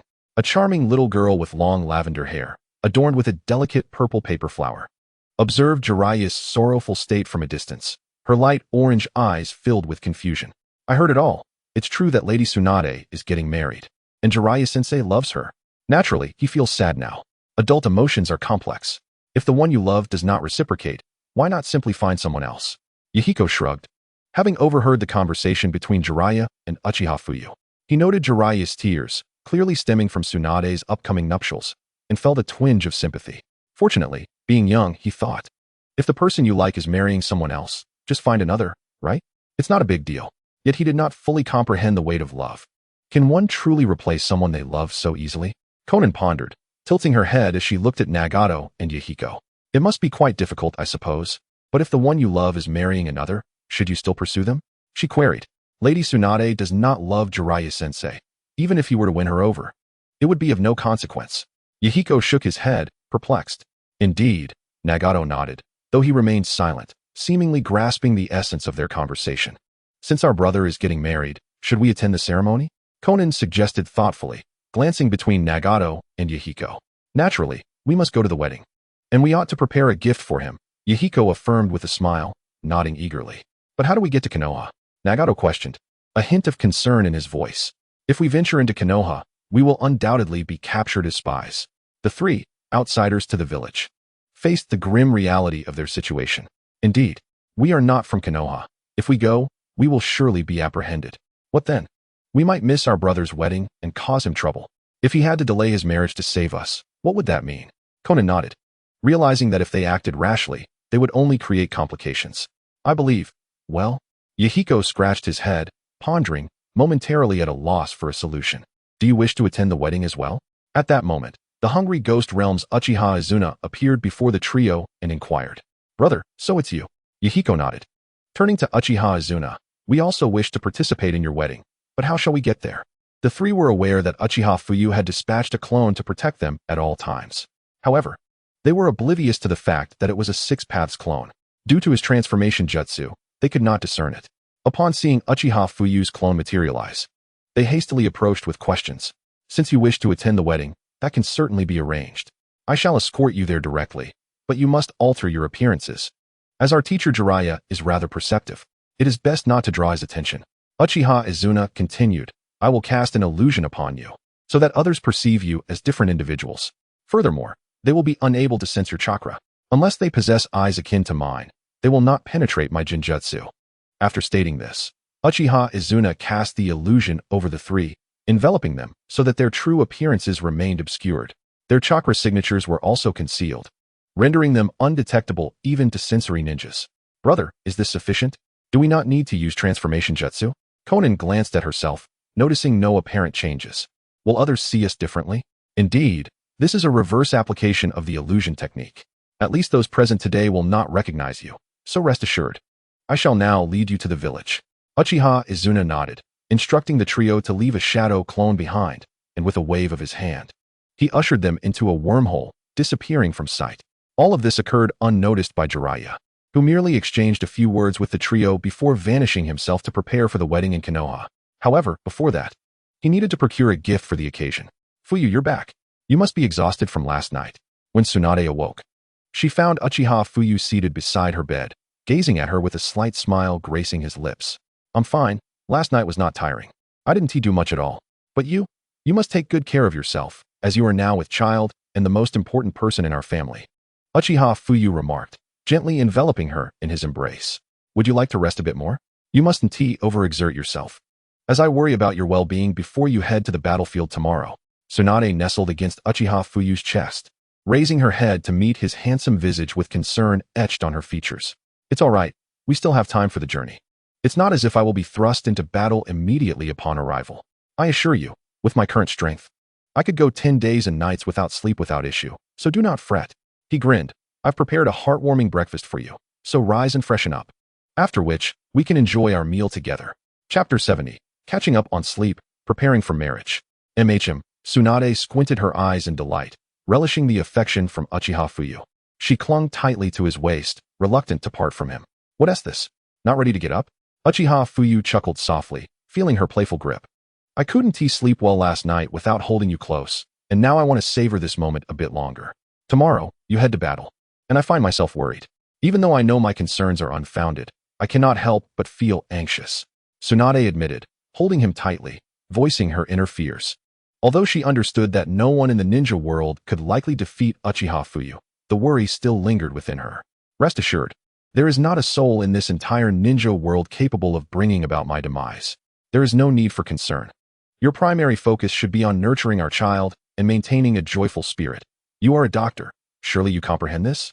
Uchiha Fuyu replied with a smile, lifting Tsunade effortlessly into his arms and making his way towards the bathroom. Oh, you're such a tease. I simply want to hold you a little longer. Will you indulge me for just one more sleep? Tomorrow you'll be off to battle, and I'm uncertain when I shall see you again. Tsunade pouted, glancing at Uchiha Fuyu, expressing her desire to cuddle and doze off again. She was unaware of how long it would be until they could reunite after he departed for the battlefield. Could it be days, weeks, or even longer? Once he entered the fray, it would be nearly impossible for him to return swiftly. Tsunade understood this all too well, having experienced the battlefield on multiple occasions. Each time, it had lasted no less than several months. Moreover, if the Land of Wind joined the conflict, it would undoubtedly incite other nations to act, leading to an all-out war, with no certainty of when it might conclude. All right. I shall accompany you for a brief slumber, and upon waking, we can enjoy breakfast together, shall we? Uchiha Fuyu said, embracing Tsunade tightly, a hint of guilt flickering in his eyes. he decided to indulge her wish for a little more sleep, acknowledging that she might have had a restless night without him by her side. Fuyu, you're the best. Tsunade smiled brightly, her face radiating joy. You fool. Uchiha Fuyu chuckled, lifting Tsunade and lying down on the bed. They held each other closely, gazing into one another's eyes, both filled with boundless affection. Before drifting into a deep slumber, the two caught up on their much-needed rest, sleeping until midday, skipping breakfast entirely and rising to have lunch instead. Originally, Tsunade suggested they simply have the breakfast prepared earlier for their midday meal. However, Uchiha Fuyu insisted on preparing a sumptuous lunch for her to help her regain her strength. Their lunch concluded amidst laughter and joy. Tsunade, initially, I wished to marry you after the war concluded. However, upon reflection, to put your heart at ease, I believe we should wed now before I depart for battle. What are your thoughts? Shall we marry immediately? Uchiha Fuyu asked, his smile soft as he sought Tsunade's opinion. Time was of the essence, as they were set to wed that evening. What? Fuyu, did you just say we are getting married today? Right now? But you're leaving for battle tomorrow. We have no time for this. Even if we hurried, it might be too late. Tsunade expressed her surprise, her face flushing with a mix of confusion and embarrassment. Although she was already with child, the prospect of marriage brought forth a different set of emotions. They had initially agreed to wait until after the war to wed, and this sudden proposition left her feeling flustered and anxious. Despite her happiness at the thought, she was also overwhelmed by shyness. Of course, there is still time. I have already made the arrangements. However, we need not invite so many people to our wedding. I have only invited Jiraiya, Orochimaru, my brother, and my mother. The rest, I believe, are not of great significance. Whether they know or not is inconsequential. Once I ascend to the position of the Fourth Hokage, I will publicly marry you in a grand ceremony, allowing the entire shinobi world to envy our family, Tsunade. What do you think? Uchiha Fuyu spoke softly, gazing at Tsunade, whose face was flushed with joy. It's perfectly fine. As long as these individuals are aware, that suffices. The others are not important, after all. My marriage does not require the knowledge of everyone.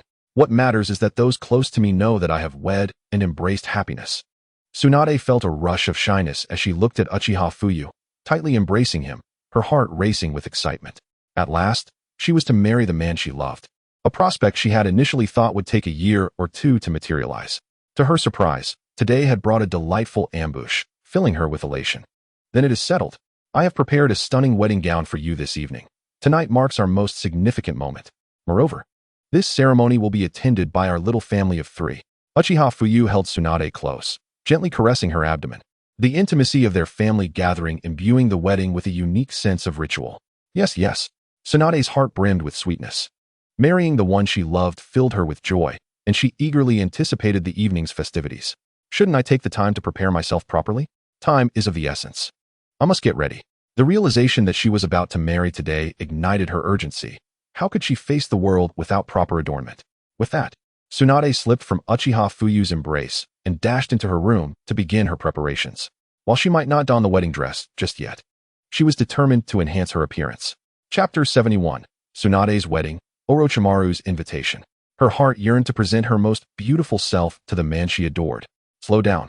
Take care. There is still plenty of time. Uchiha Fuyu chuckled, bemused by Tsunade's frantic demeanor. Her hasty nature had yet to change, although she was gentle with him. Her temperament remained unchanged. He then summoned the ladies of the Uchiha clan to assist Tsunade with her preparations, recognizing that she would struggle to adorn herself alone. Tsunade typically favored casual attire, relying on her natural beauty, so she required assistance to achieve a more refined look. Fortunately, the Uchiha clan had plenty of women capable of helping her. That evening, Tsunade and Uchiha Fuyu held a grand wedding on the outskirts of the village. Although they invited only a handful of close friends and family, for Tsunade, this day was the epitome of happiness. Clad in a resplendent white wedding gown, her tall figure accentuated by the flowing fabric, her beauty was undeniable, her lips a captivating shade of red. Uchiha Fuyu wore a blue suit, resembling a dream from Tsunade's fantasies, ethereal and enchanting. The attendees included Jiraiya, Orochimaru, Shoto, Uchiha Fugaku, Konan, Nagato, Yahiko, and Uchiha Shizune. In the presence of their friends, they exchanged vows, formally declaring Uchiha Fuyu as Tsunade's husband. Due to the small number of guests, the wedding was simple yet joyous, concluding amid the cheers of those present. Following the ceremony, everyone gathered for a celebratory feast, smiles gracing all faces as they presented gifts to the newlyweds. After the wedding, the customary consummation awaited them. However, given Tsunade's pregnancy, their activities would be limited. Yet, there remained certain avenues to alleviate the emotions of their newlywed state. Details too intimate to share. What troubles you? Are you still preoccupied with Tsunade? A raspy voice interrupted Jiraiya's thoughts as he sat by the lakeside, gazing at the shimmering surface illuminated by the moonlight. No, not at all. I am merely contemplating the direction of my life. How could I still be thinking of Tsunade? She is married now, beyond my reach. Jiraiya shook his head, not turning to look, maintaining his focus on the lake's tranquil waters. Reflecting on his life, he felt a profound sense of failure. He had once been at the bottom, and although he had gained considerable strength, he had lost the woman he loved. Your words suggest lingering regret. As for matters of the heart, I cannot assist you. However, if you were to pursue Tsunade, not only would she retaliate, but Fuyu would as well. So, perhaps it is best to let go. There are plenty of women in the world. Why hang your hopes on one tree? Orochimaru observed Jiraiya's despondent state.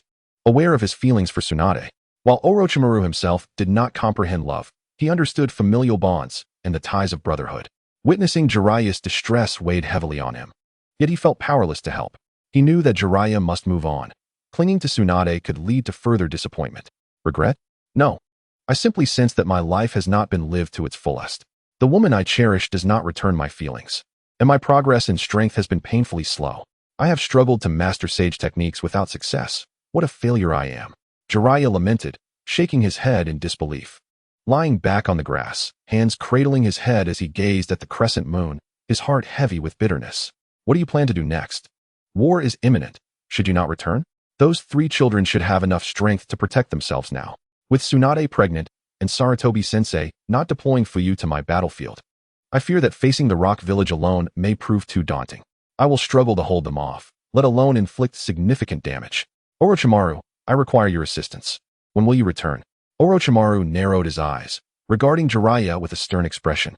He was uneasy about facing the rock village alone, realizing he could only barely withstand their assaults. Defeating them seemed nearly impossible, and he was acutely aware of his limitations, especially considering the presence of tailed beasts. If they were to attack en masse, even he would have no choice but to flee. Orochimaru was desperate for Jiraiya's help. If Jiraiya could return, he would stand a fighting chance against the rock village, and he held on to that hope with confidence. At present, it is not yet feasible. I have my own duties to attend to. Although you may not comprehend, I must remain there to safeguard them during this time. They lack the strength to protect themselves adequately. They hold great significance for me now, and I seek to ascertain whether I have indeed chosen the right individuals. Jiraiya shook his head, gazing at Orochimaru before him, stating that he needed to confirm one more matter. If he truly had found the child of destiny, it was imperative that he ensure no misfortune befell him, requiring diligent protection and guidance. Should Nagato indeed be the child of destiny, he would need to be instructed thoroughly to prevent him from straying down a dark path. Moreover, Jiraiya had only recently begun teaching them ninjutsu, and they were not yet capable of mastering it swiftly. The moment they could truly defend themselves would coincide with his departure. However, he held faith that such a day was not far off. Chapter 72. Journey to the battlefield, heading to the land of wind for reinforcement. Is that so? If that is the case, I shall not press you further. It is indeed impossible to conquer them, but to hold them at bay is quite sufficient. It seems you have not yet quenched your thirst. Would you care for another drink? Orochimaru squinted, smiling as he looked at Jiraiya and inquired. It is a rare occasion for you to treat me to a drink, so I cannot refuse your hospitality. Come, let us indulge. Ha ha. Jiraiya laughed heartily 3 times, swiftly rising and pulling Orochimaru along, vanishing from sight in a display of sheer delight. After a night of tender affection, Uchiha Fuyu rose, gazing at the peacefully slumbering Tsunade beside him. A faint smile graced his lips as he kissed her gently on the forehead and chest, then quietly exited the room to prepare breakfast for her. Having completed this task, Uchiha Fuyu created a shadow clone to remain at home, then disappeared from the spot. Allow me to introduce myself. I am Uchiha Fuyu, leading this mission. Our destination is the land of wind, where we shall provide support. This journey may prove perilous, so I implore everyone to remain vigilant. I abhor witnessing sacrifice within our ranks, and I wish for no one to lag behind. The individuals before you possess commendable strength, yet the battlefield is unforgiving. I hope you will not succumb to arrogance, for those who survive the battlefield are truly the elite. However, you will be facing the elite of Tsunade. That is all for today. Dismissed. Uchiha Fuyu addressed the assembled group with a cold demeanor, disappearing from view thereafter. He is Uchiha Fuyu, known as the Swift Fuyu. His His speed earlier was astonishing. I had presumed it was merely a title crafted by the battlefield. Yet it proved to be genuine. If someone can earn such a title in battle, while you have not, it is time to reflect on the vast disparity between your abilities and theirs. Moreover, he is a direct descendant of the Uchiha clan. Why would you deem him lacking in strength? Indeed, he is also Tsunade's partner. It is essential to recognize that Tsunade is not someone we can easily compare ourselves to. Her prowess is formidable, and her beauty unparalleled. If Uchiha Fuyu were truly mediocre, how could she ever fall for him? Undoubtedly, Tsunade's affection for Uchiha Fuyu signifies his exceptional strength. As you witnessed, his body flicker technique eluded even my discerning eye, and I am a jonin skilled in taijutsu. A group of jonin following Uchiha Fuyu were left astounded, observing the rapid movements of Uchiha Fuyu, whose swiftness was beyond their comprehension. Each time he vanished and reappeared seemed effortless, unlike their own reliance on tree branches for leverage. Watching Uchiha Fuyu on his journey was akin to witnessing a leisurely stroll. With each step, he appeared mere paces ahead, leaving them bewildered as to how he executed such feats. The prowess of Lord Fuyu is not something you can fathom. Do not presume to measure his strength with your limited understanding. One of the Uchiha jonin spoke coldly. Following this remark, the others fell silent.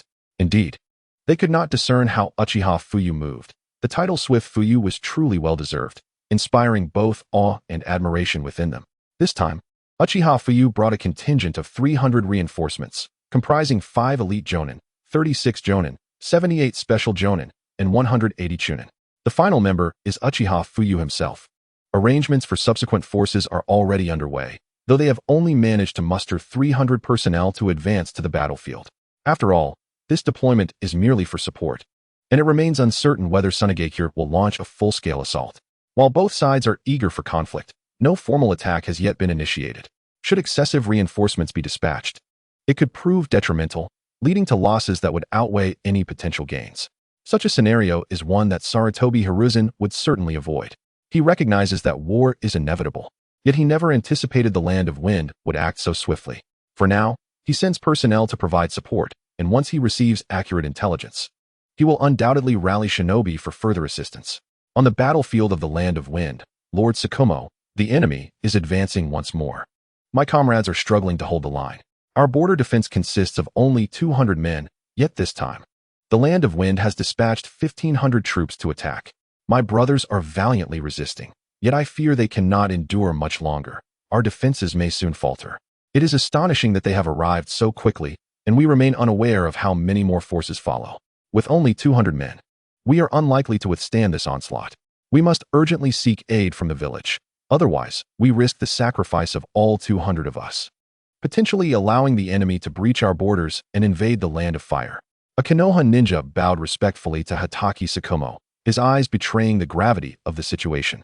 The rapid arrival of 1,500 enemy shinobi at their borders had taken them by surprise.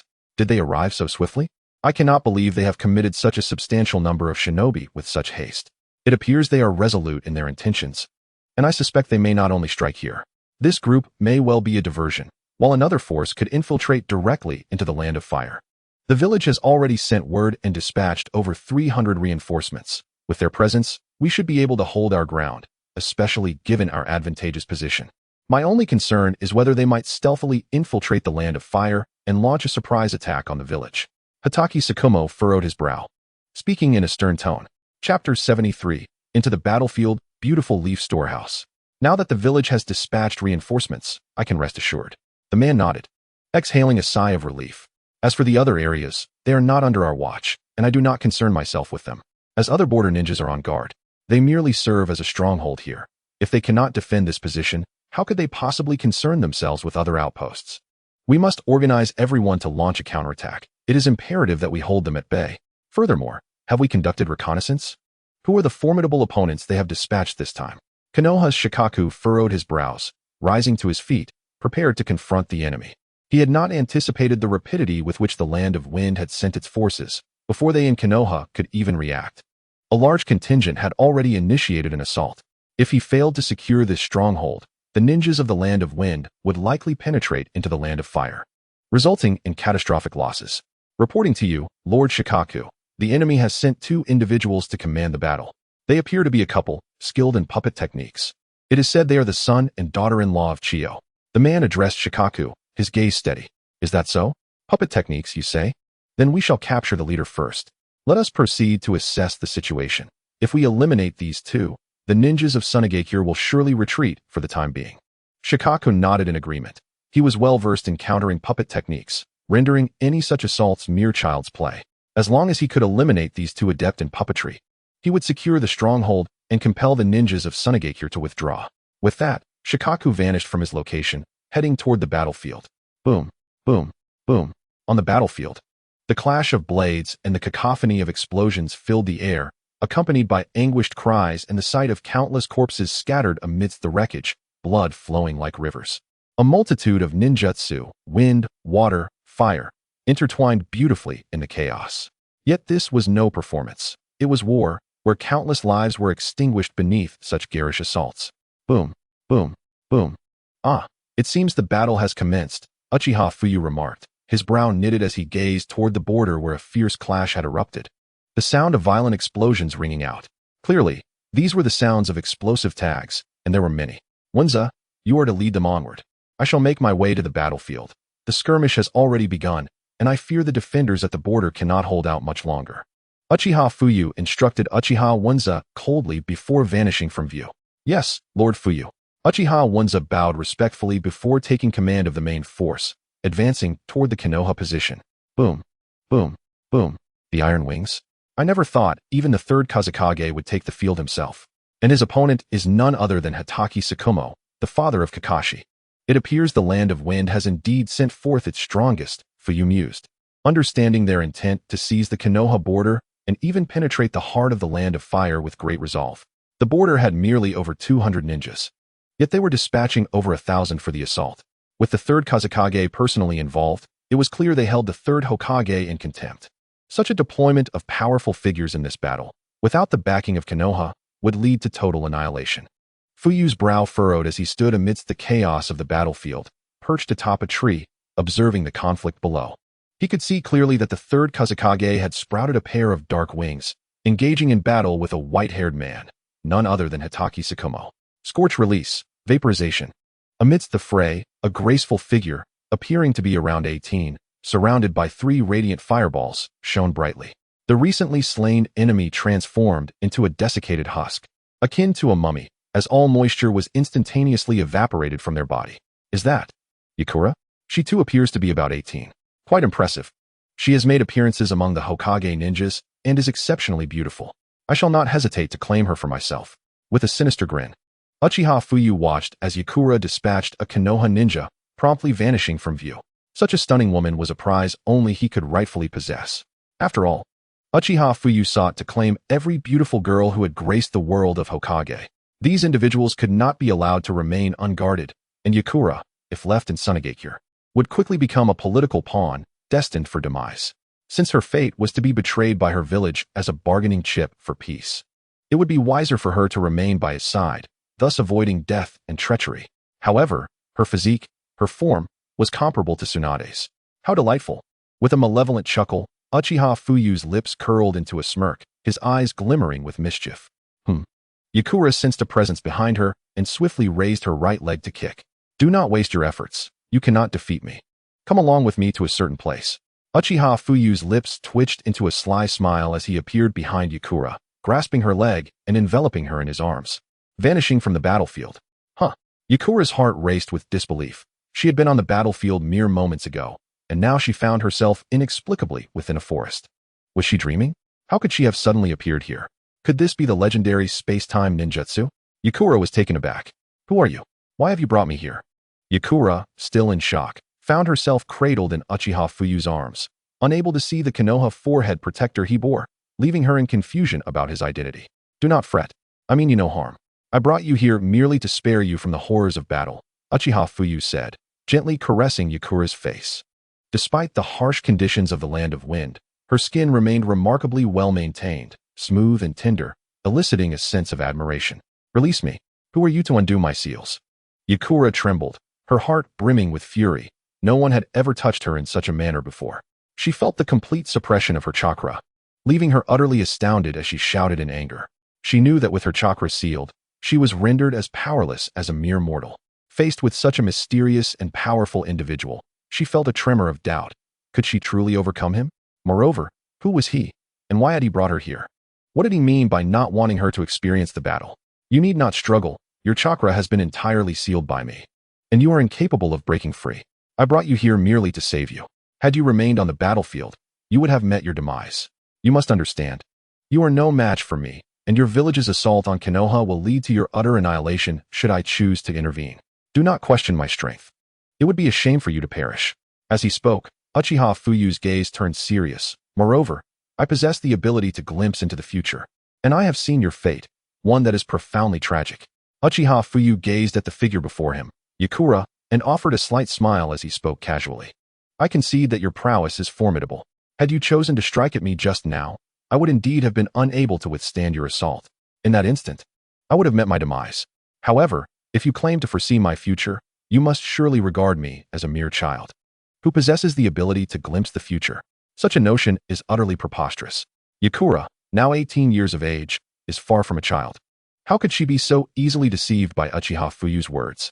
Who could possibly possess the power to see into the future? It is simply an impossibility, and only a fool would believe otherwise. To claim one can glimpse the future implies the ability to alter it, does it not? Yakura, I am aware you will not believe me, yet I am a traveler from the future. Since you choose skepticism, allow me to demonstrate whether a future exists, and if I am indeed capable of perceiving it. Look into my eyes. Uchiha Fuyu's expression remained serene as he turned Yakura around, activating his Sharingan, and unleashed a Jinjutsu upon her. Suddenly, Yakura's pupils contracted in surprise. She had never anticipated the existence of such a terrifying gaze, and was instantaneously ensnared within an illusion. Examine your surroundings closely. Does this not seem familiar to you? This vision unfolds several years hence. In the years to come, the 3 generations of Kazekage will vanish, and the village hidden in the clouds will launch a surprise attack on your village hidden in the sand. In the face of peril, the 4th Kazekage will rise to the occasion, igniting the flames of the 3rd Shinobi World War. During this conflict, you shall achieve great renown for the Sand Village, particularly on the battlefield against the village hidden in the mist. Observe for yourself. This is your future encounter with the enemies of the Sand Village. Moreover, you will be hailed as a hero of the Sand Village, yet at that time, you will still be embroiled in battle with the village hidden in the rocks. Ultimately, your superiors will decide to sacrifice you in exchange for peace with the village hidden in the mist, rendering you a political pawn. Uchiha Fuyu unveiled Yakura's destiny before her, his voice cold as he recounted the subsequent events, which materialized before her in vivid detail, leaving no doubt in Yakura's mind. Teacher, called out Masaki, rushing to Yakura's side. Masaki, what is it? Is something the matter? Yakura inquired, her brow furrowed in confusion. Teacher, you finally returned. Please, guide me in my training, Masaki panted, catching his breath. I just returned from a mission, and you come seeking me already? Yakura replied with a light laugh. A series of events unfolded before Yakura, each character's traits appearing flawless, as if she were watching a recording of her past. The illusion felt strikingly authentic, as if it were a genuine recollection. In the end, the higher-ups of the Sand Village abandoned her, sacrificing her for a tenuous peace with the village hidden in the mist. Everything felt so real, as though it had transpired just as depicted. If it were not a feasible reality, how could this man before her possess such acute knowledge of every individual's character, manner of speech, and relational dynamics? Are you not bewildered, wondering how I traverse time to return from the future and present all this before you? Uchiha Fuyu gazed at Yakura with a subtle smile, casually questioning her. Indeed, why are you able to travel through time, returning from the future? Who are you? I have never heard of anyone possessing such capabilities, nor what could facilitate such temporal passage. Yakura mused, her mind swirling with questions about this enigmatic man. The scene before her was astonishingly vivid, as if she were experiencing it firsthand. She realized that had she been in that position, she would have made the very same choices, even down to the manner of speech. Yet, the ultimate betrayal by her village, of which she was a celebrated hero, left her utterly confounded. Now, continue to watch. What lies ahead is of utmost importance, and it is the primary reason I have returned from the future, Uchiha Fuyu asserted, shaking his head before urging Yakura to witness what follows. What follows? Yakura's heart raced with uncertainty as she turned her gaze back to the unfolding events. The scene shifted to the border of the village hidden in the mist, where she found herself ambushed and slain by ninjas she believed to be allies. Chapter 75. Will I love you in the future? They had evidently laid a trap, waiting for her arrival to strike her down. Yukura's heart sank, her spine chilling at the revelation. Although she had previously witnessed the high-ranking officials of her village convening, she had not seen the moment of her own death until now. The vision revealed her as a sacrificial pawn, brutally attacked within the territory of the village hidden in the mist. Consumed by regret and fury, she perished with a sense of unfulfilled duty. She had only wished to protect her village from enemy aggression. Yet the irony of being betrayed by her own comrades, despite her status as a village hero, was unfathomable. In this clandestine mission, you were ambushed and killed, a sacrifice orchestrated by the higher-ups of the Sand Village to secure peace. At the time, your village was still engaged in conflict with the village hidden in the rocks, leaving them unable to counter the village hidden in the mist. They harbored a deep-seated animosity towards you, the wielder of bloodline limits. For you had slain countless ninjas from their ranks. Thus, your life became the bargaining chip for peace. Now, continue to observe. The next part is the most crucial. Uchiha Fuyu remarked, a slight chuckle escaping his lips as the scene before them shifted once more. Just moments ago, there was a violent explosion, suggesting a battle had ensued. Coincidentally, a figure strikingly reminiscent of Uchiha Fuyu, or rather, himself, appeared at the border of the village hidden in the mist. He approached the site of the ambush, only to discover the shattered remains of Yukura, her body mutilated and riddled with kunai. This demonstrated the depth of the enemy's hatred for her. Sand Village Ninja? What are you doing here, and how did you end up dead? Wasn't the Sand Village still engaged in combat with the village hidden in the rocks? How could you have inexplicably met your end here? The figure surveyed the scene, noting the hair and physique, deducing it to be a woman, though her visage was beyond recognition due to the devastation. Wait, she has not yet succumbed. There is still a faint heartbeat. How astounding. Despite such grievous injuries, you cling to life. Your spirit seems indomitable. Allow me to extend my mercy and save you. The man placed his hands upon Yukura's chest, flooding her body with a torrent of green energy. How can this be? Yukura gazed at the unfolding scene in disbelief, witnessing the man visibly channeling chakra to mend her, despite her previously disfigured state. In other words, my limbs and body had become disassociated. Yet under the influence of the man before me, I astonishingly began to mend. He pieced my severed limbs back together, swiftly enabling my body to regenerate fresh flesh and blood. Before long, Yitsong's entire form was restored, as if she had never suffered any harm at all. Apart from her clothing, which had entirely vanished, there was not a single trace of injury left upon her. The deafening explosion, coupled with the flames, had long since incinerated her garments, leaving her utterly bare before this man. This man was none other than him. Could it be that he actually saved my life in the future? Yitsong found it hard to believe as she glanced at Uchiha Fuyu behind her, her heart filled with astonishment. She had never imagined that someone in this world could resurrect a person who had already perished. Moreover, his ability was nothing short of miraculous, given that she had been torn asunder. Yet, here stood this man, seamlessly reconnecting her dismembered parts and initiating the restorative process. Cough, cough, cough. After saving Yitsong, the man erupted in a violent fit of coughing, expelling a mouthful of blood. It seemed that the endeavor was indeed quite taxing. How tragic it was to be torn apart. It nearly drained the very essence of my life.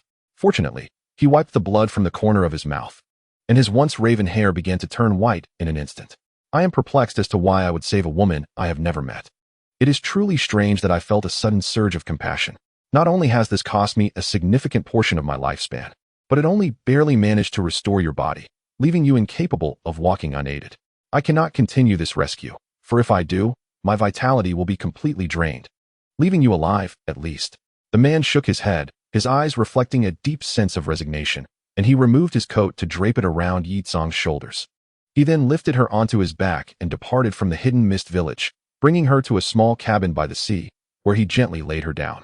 At that moment, Yitsong felt excruciating pain and slowly opened her eyes, gazing at the man with confusion.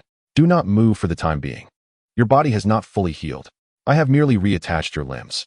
However, the meridians within you remain unconnected, and my remaining lifespan is insufficient to enable you to walk on your own. In saving you, I have expended 50 years of my vitality.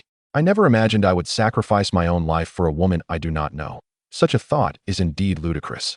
The man shook his head and turned to leave, his hair now entirely white, revealing the weariness of age. What? He consumed 50 years of his life to save me. Indeed, I had been torn apart, so how am I still alive? He willingly forfeited 50 years of his life for a stranger? I distinctly remember my soul momentarily leaving my body before witnessing everything that came after. Yitsong's heart raced as she gazed at the man, now gray-haired and bearing the weight of his sacrifices, her eyes glimmering with emotion. In the following days, under the man's tender care, Yitsong gradually regained her confidence and the courage to live.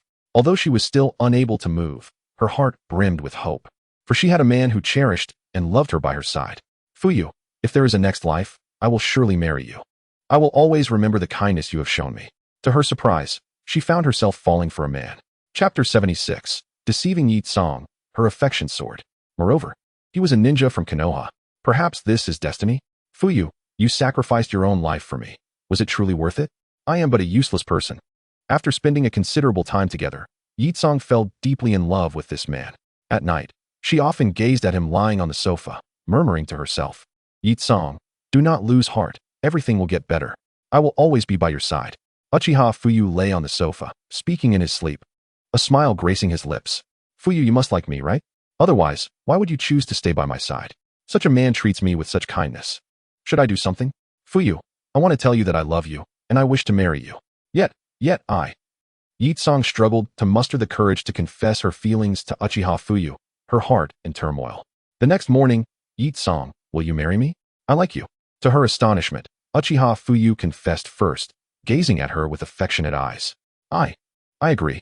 Yitsong cried tears of joy, her heart swelling as she exclaimed before him. Thus, Uchiha Fuyu and Yitsong began a blissful life by the seaside, eventually welcoming a beautiful daughter whom they named Uchiha Tsong. However, their happiness was short-lived. While Uchiha Fuyu was away, ninjas from the hidden mist village suddenly attacked, mercilessly slaying Yitsong and their daughter while they lay in bed. I've returned. Uchiha Fuyu called out as he entered through the door, only to sense something was amiss. Observing the disarray in the room, his heart sank in horror as he rushed inside, only to find the lifeless bodies of his daughter and Yitsong. What? How could this happen? No. Uchiha Fuyu's heart seethed with fury as he activated his Mangekyo Sharingan. Yet, the scene before him was merely an illusion. Yet Yitsong felt a profound sadness, an overwhelming urge to weep. She turned to gaze at the man behind her, who looked at her with a tender expression, his eyes brimming with love. You claim to foresee the future. Are the scenes you have shown me real or mere fabrications? And how is it that you traverse time? If you are a being from the future, why are you here? Yitsong questioned Uchiha Fuyu, puzzled. Even if this scene were indeed true, how could this man possess the ability to travel from the future to the present? Because of the Mangekyo Sharingan, the highest eye of our Uchiha clan. It is called Mangekyo because each pair of eyes is unique, each possessing its own distinct ability. At that moment, after your and Tsong's demise, the emotional toll upon me was immense, which fueled my anger, prompting me to activate my Mangekyo Sharingan. The power of the Sharingan intensifies with the depth of one's rage. Without much thought, I unleashed the full capacity of my Mangekyo Sharingan, only to lose consciousness. When I awoke, my consciousness had returned to this body. In other words, this body now harbors the memories of my future self. You may not know, but in Konoha, I am referred to as the Uchiha clan's failure, for I had yet to awaken my Sharingan by the age of 16, being a direct descendant of the clan leader. Failing to awaken my Sharingan at that age rendered me nearly worthless in the eyes of the entire clan. However, upon my consciousness's return, you witnessed the illusion I cast upon you, which originated from this Mangekyo Sharingan. Thus, it not only transferred my consciousness to this body, but also imbued me with the boundless fury that accompanied it. Uchiha Fuyu explained to Yitsong. In this context, one could assert that you possess a form of memory, having awakened the Mangekyo Sharingan. Your arrival on the battlefield seems to be driven by a desire to rescue me, to prevent my betrayal by the village. Yakura, undoubtedly, began to comprehend this notion. She had heard of the Sharingan and was aware of its formidable power. It is said that in the past, Uchiha Madara wielded the Mangekyo Sharingan with such prowess that he dominated the entire ninja world.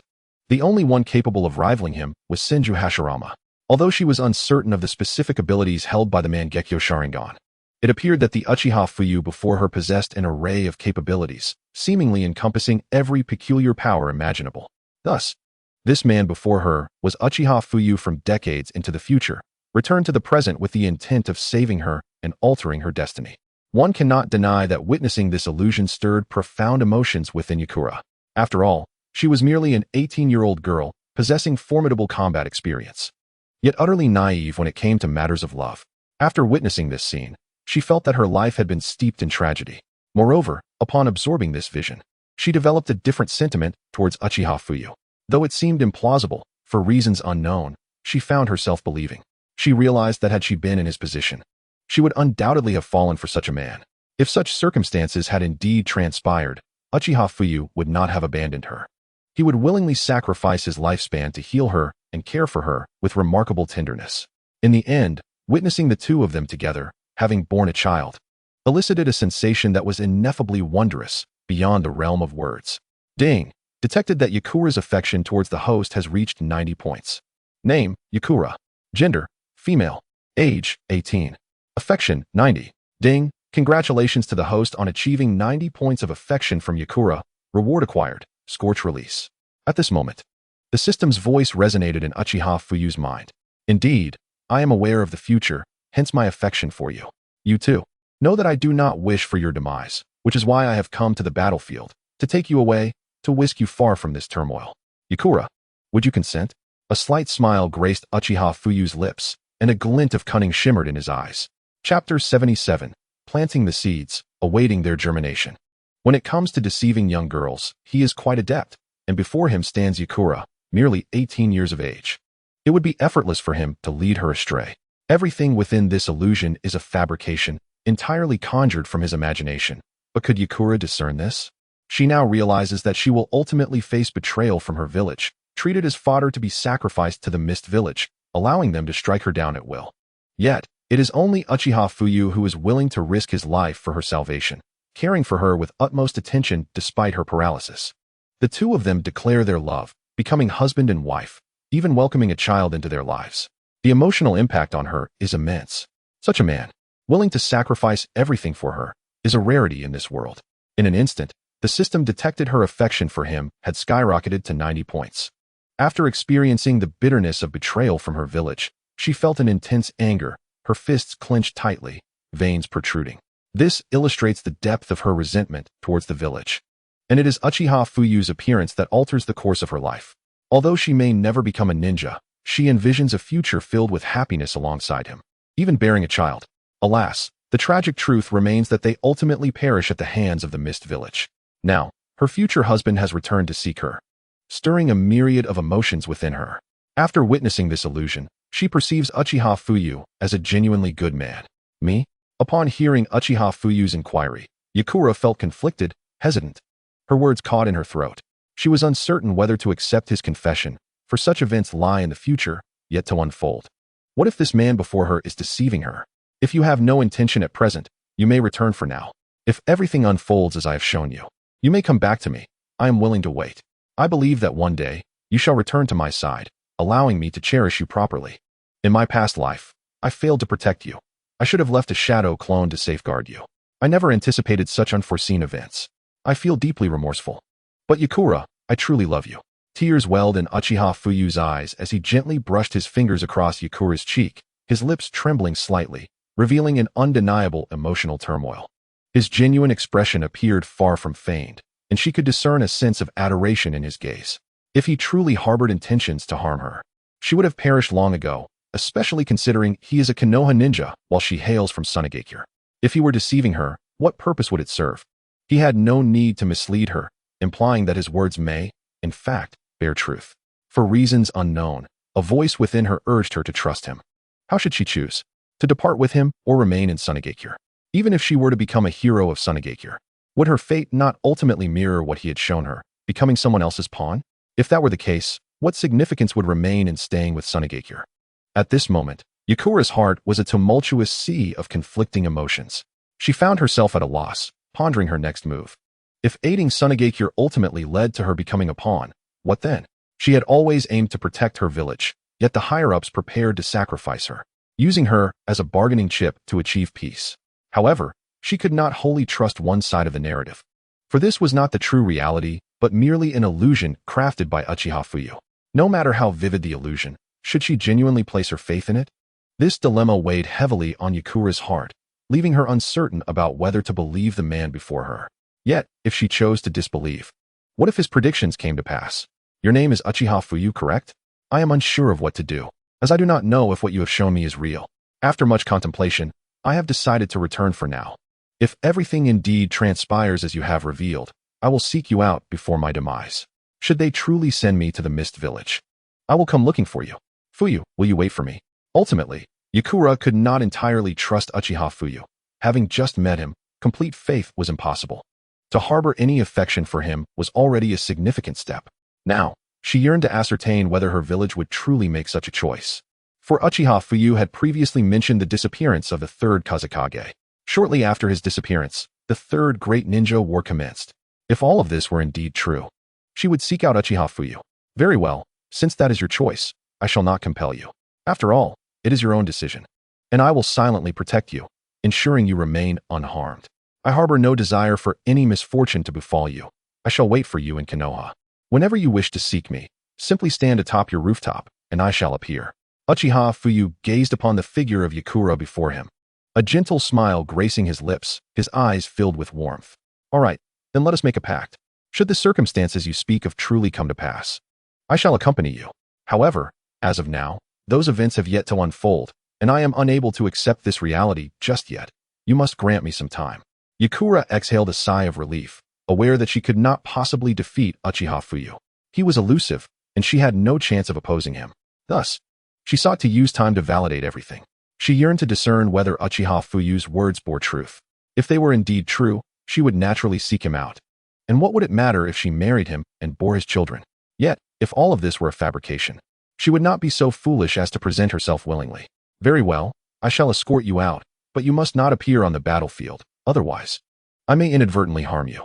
For now, it is a conflict between Konoha and Tsunade, and I do not wish for you to intervene.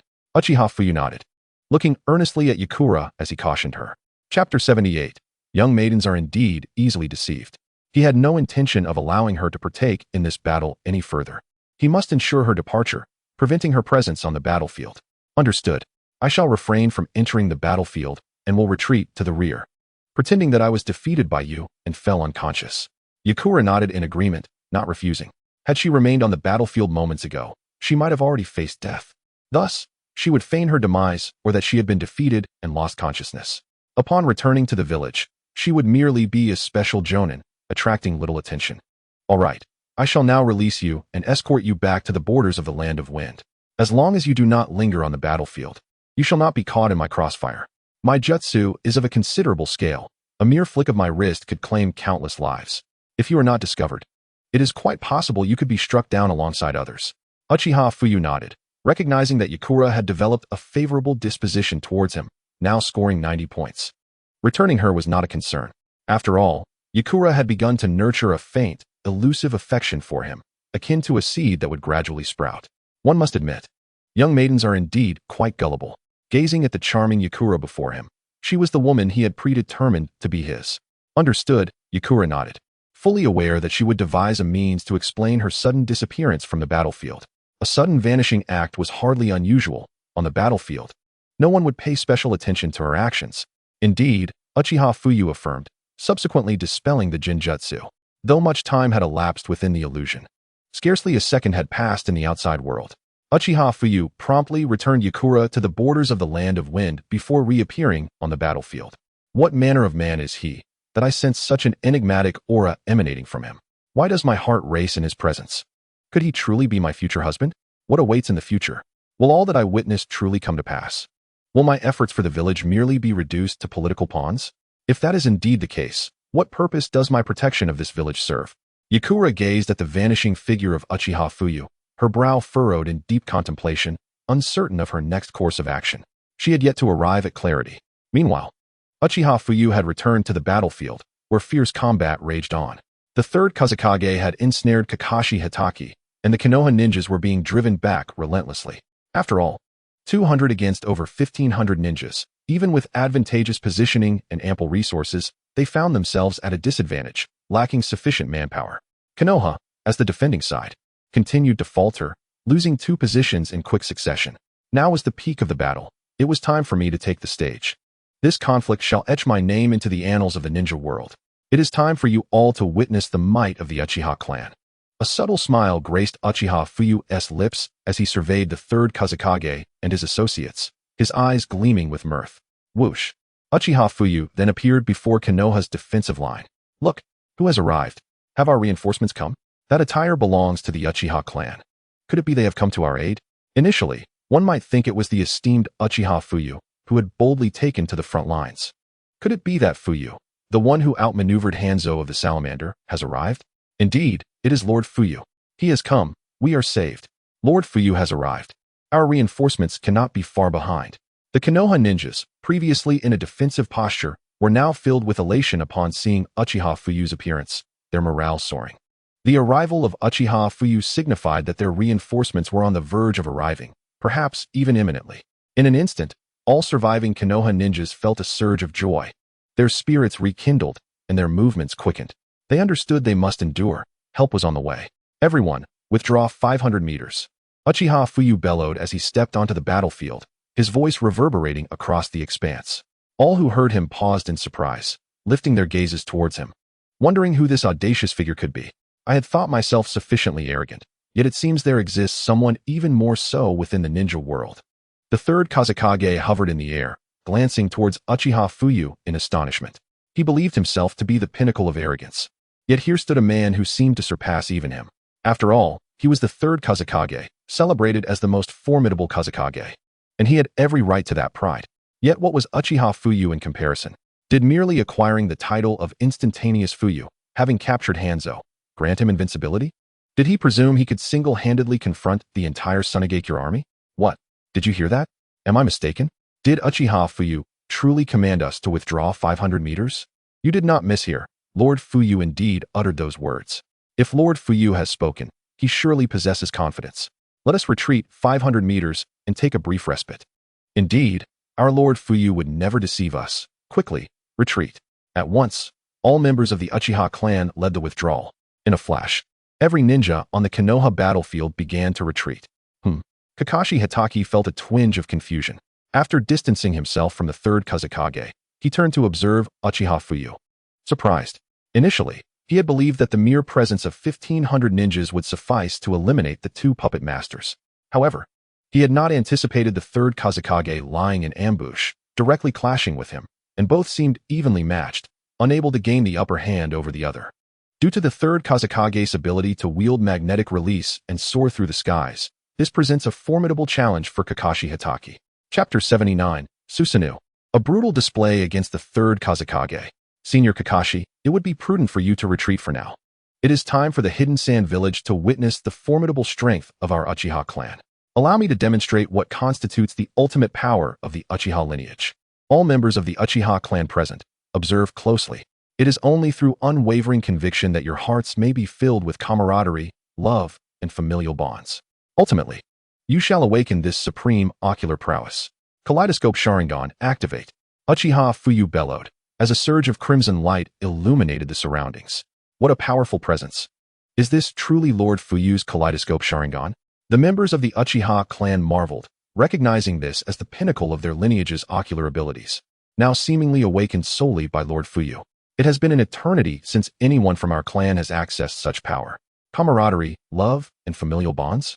Is it truly these that grant us the ability to unlock the Kaleidoscope Sharingan? The Uchiha clan members were left in awe, their gazes fixated on Uchiha Fuyu, whose eyes shimmered with a sense of profound impact. A palpable pressure from their bloodline surged through the air.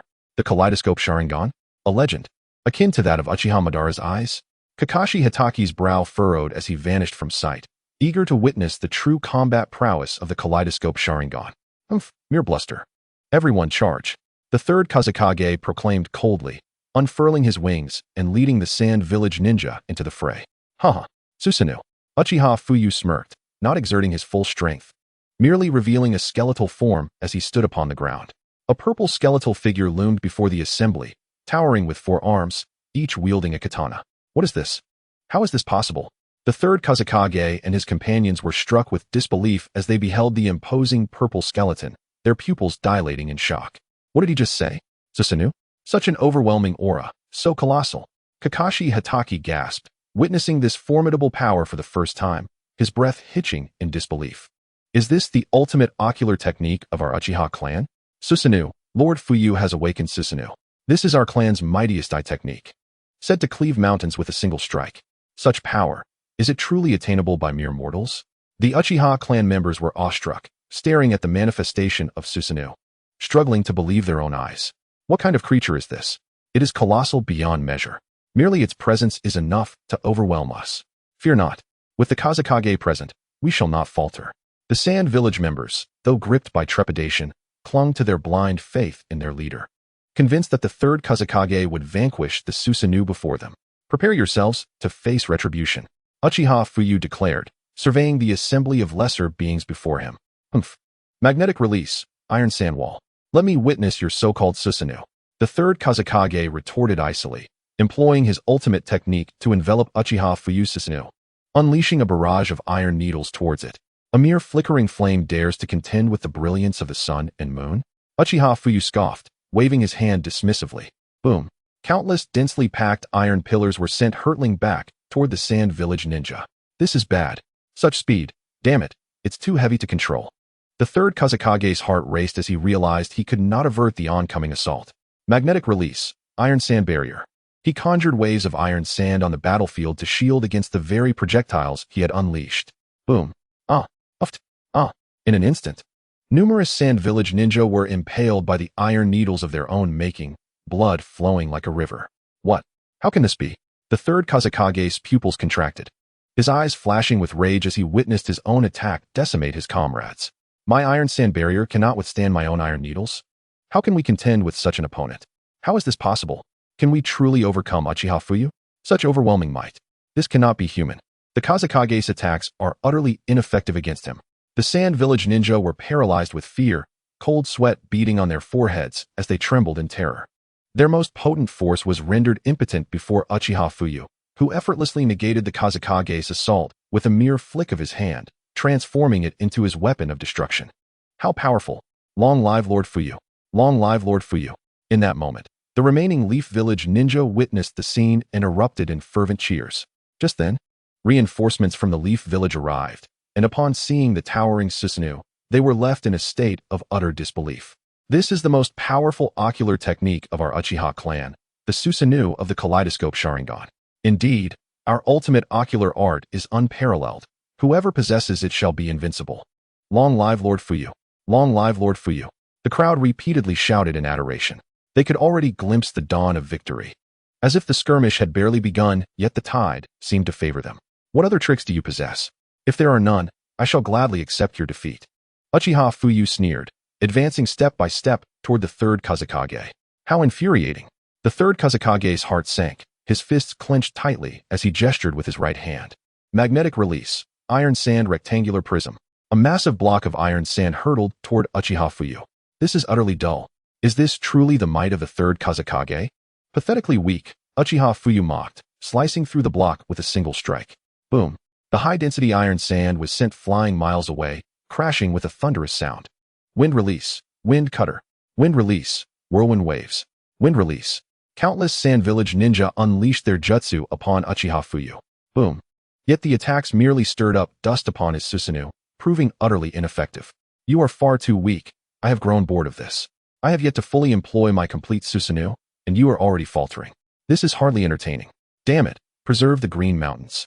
And there will be no shortage of firewood. Everyone retreat. The third Kazekage realized defeat was inevitable and hastily turned to flee, urging the remaining forces to withdraw. Trying to escape? The rest of you do not concern me. However, you two must remain with me. Ha ha ha. Uchiha Fuyu paid no heed to the departure of the third Kazekage. His primary concern lay with the parents of Sasori. Chiyo should be around 49 years old now. What might she look like? Yet, at the very least, his daughter-in-law had made an appearance. This was commendable.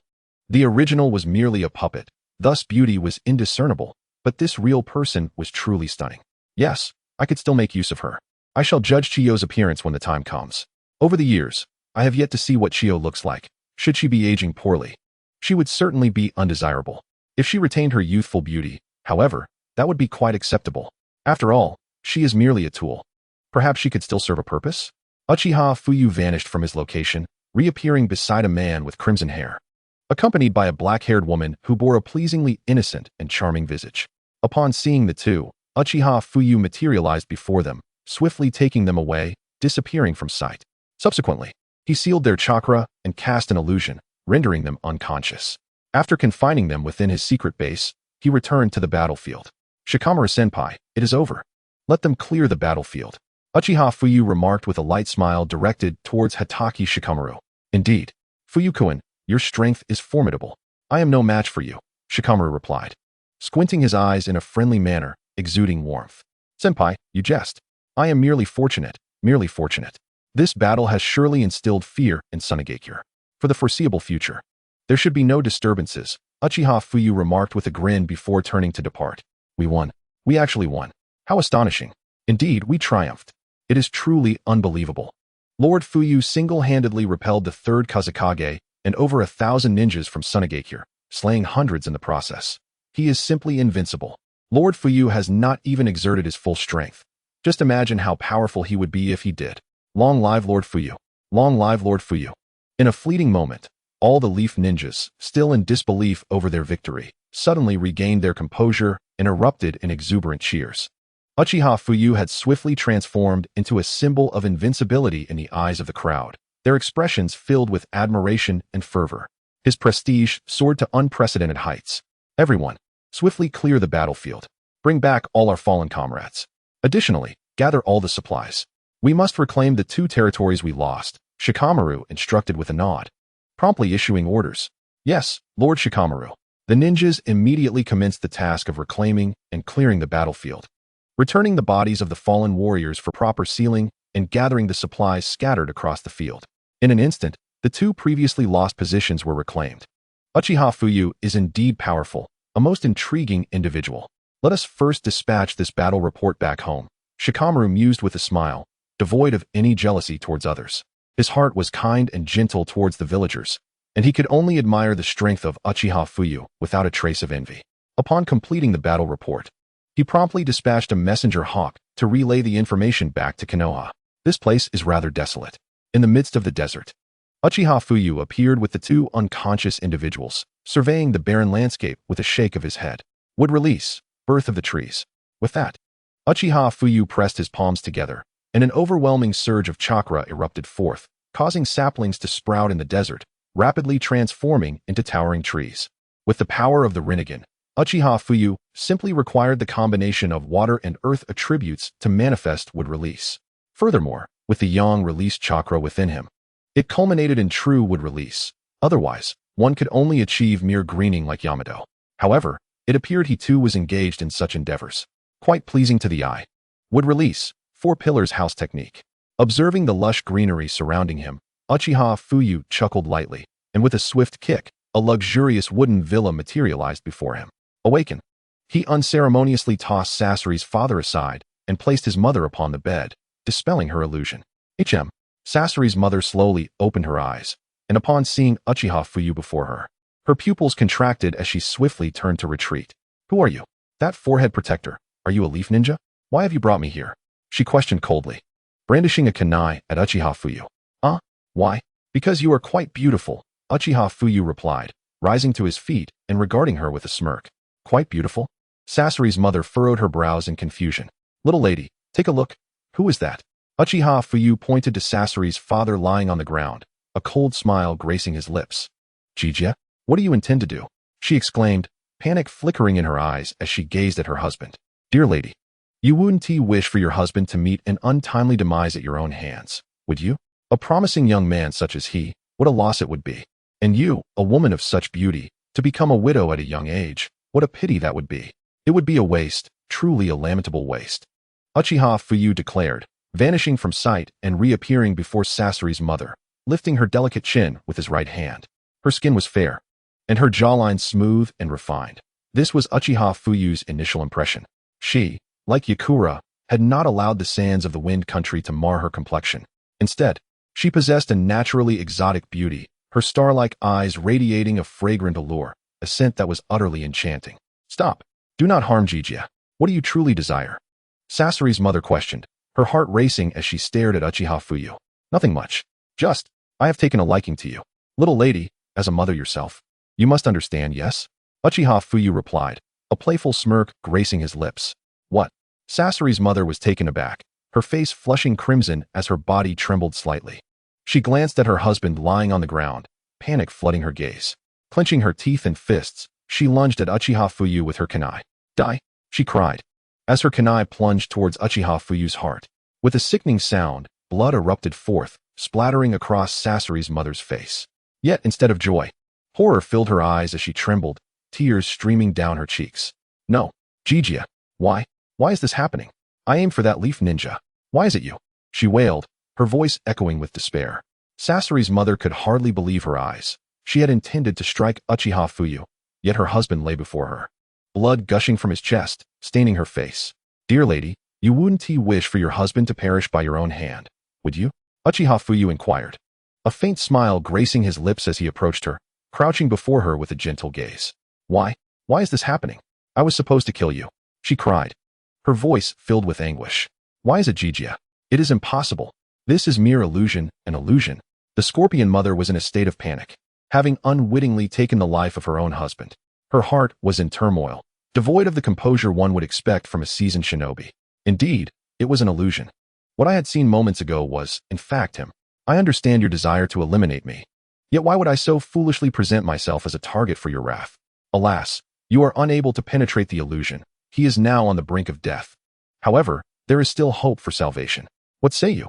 Will you consider it? Uchiha Fuyu lifted the scorpion mother's chin, a mischievous smile gracing his lips. Can you truly save him? If you can restore Jijia, I am willing to do anything, the scorpion mother replied, her eyes shut, filled with bitterness and despair, her heart in turmoil.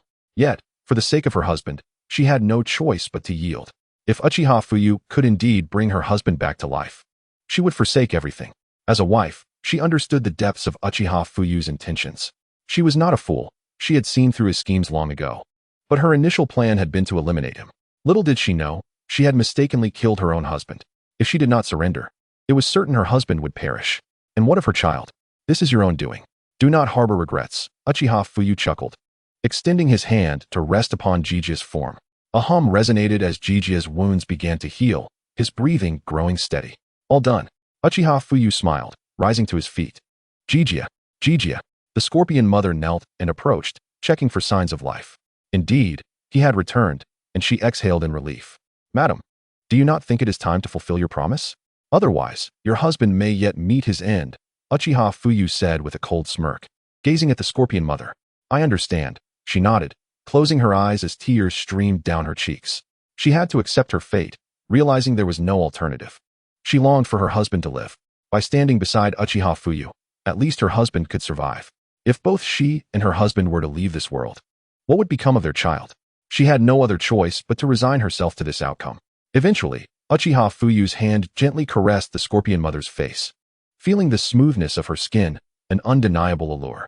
I must say, the scorpion mother has developed quite splendidly, he mused, indulging in the moment.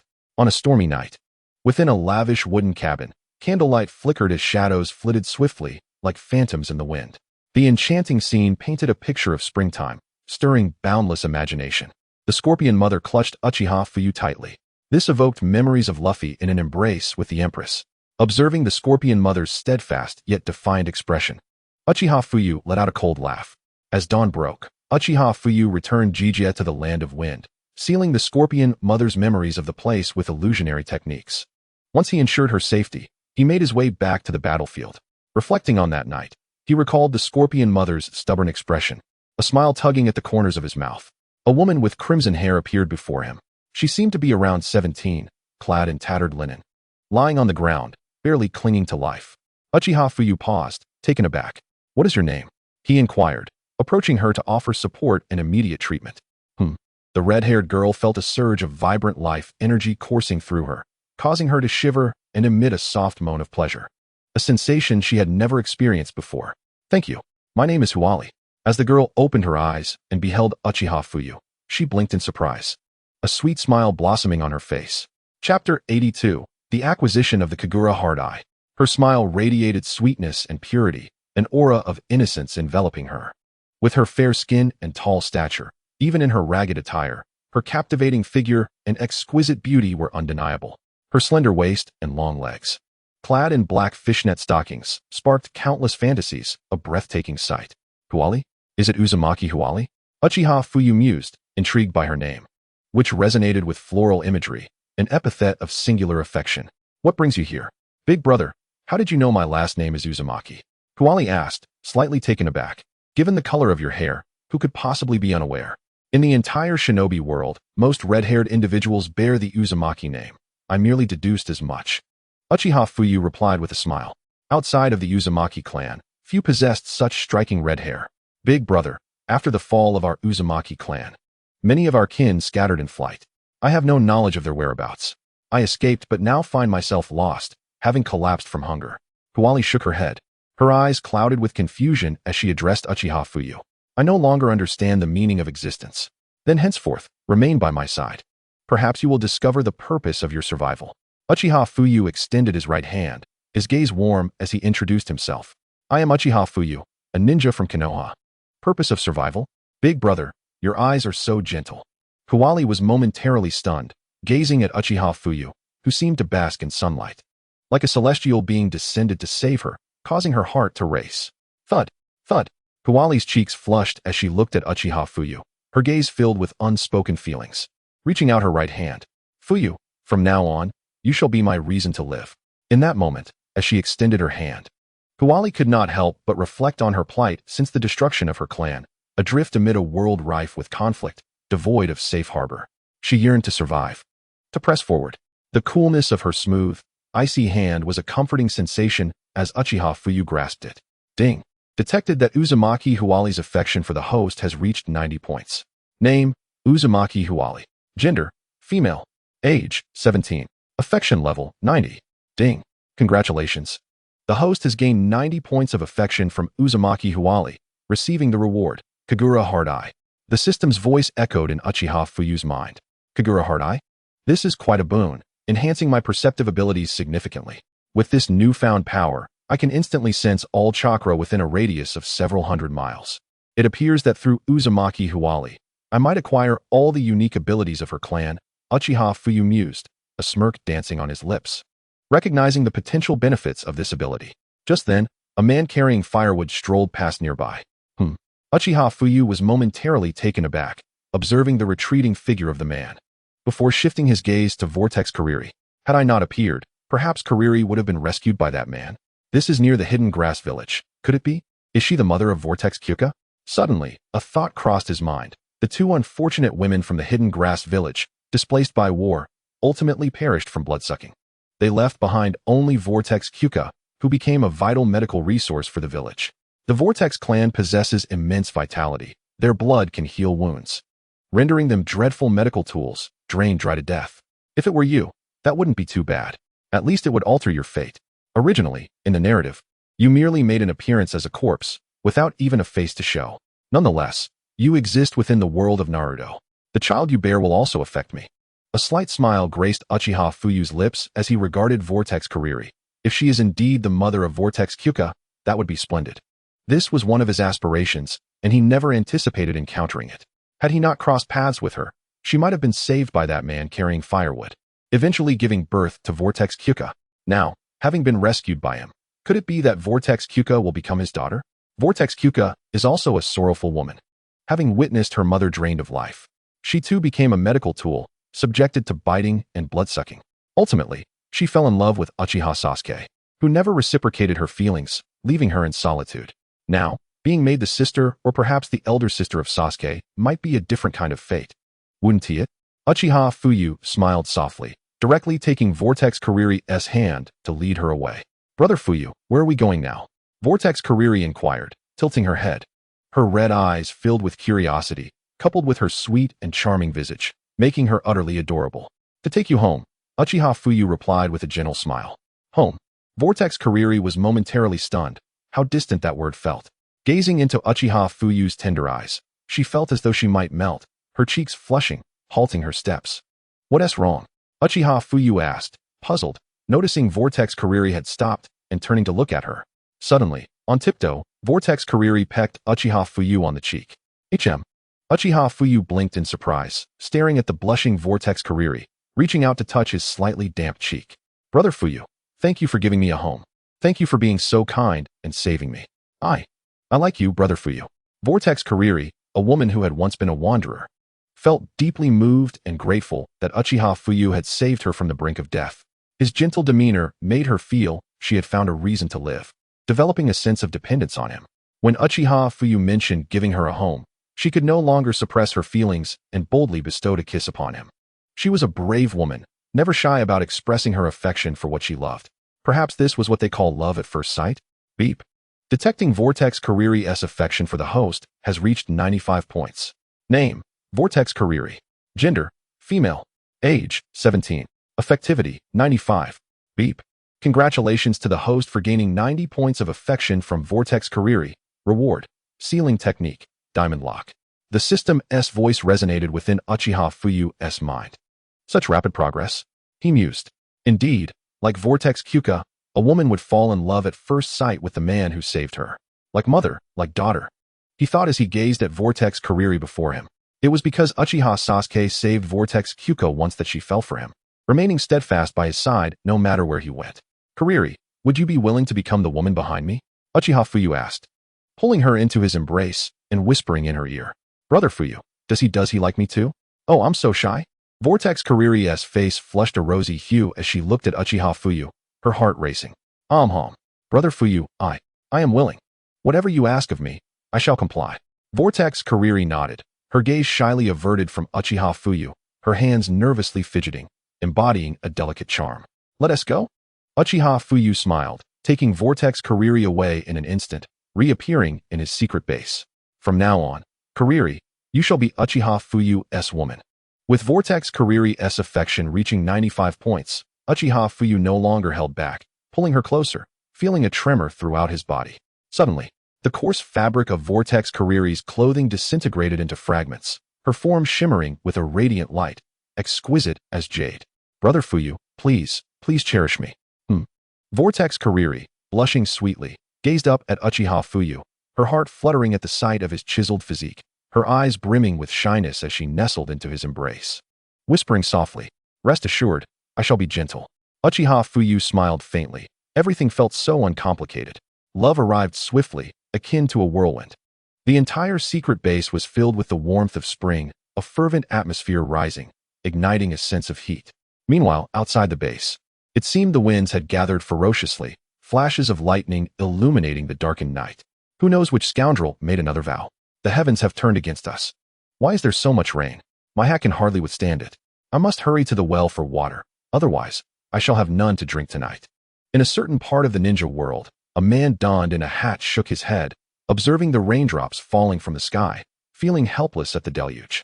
Afterward, he went to fetch water from the well, returning with a bucket. How did a fish get into my well? A fish? In the well? Did it find an alternate route to enter? I can have fish for dinner tonight.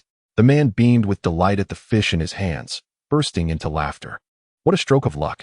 I must prepare it well for dinner. Days later, after taking an alternate route, the man returned home and immediately had his wife cook the fish.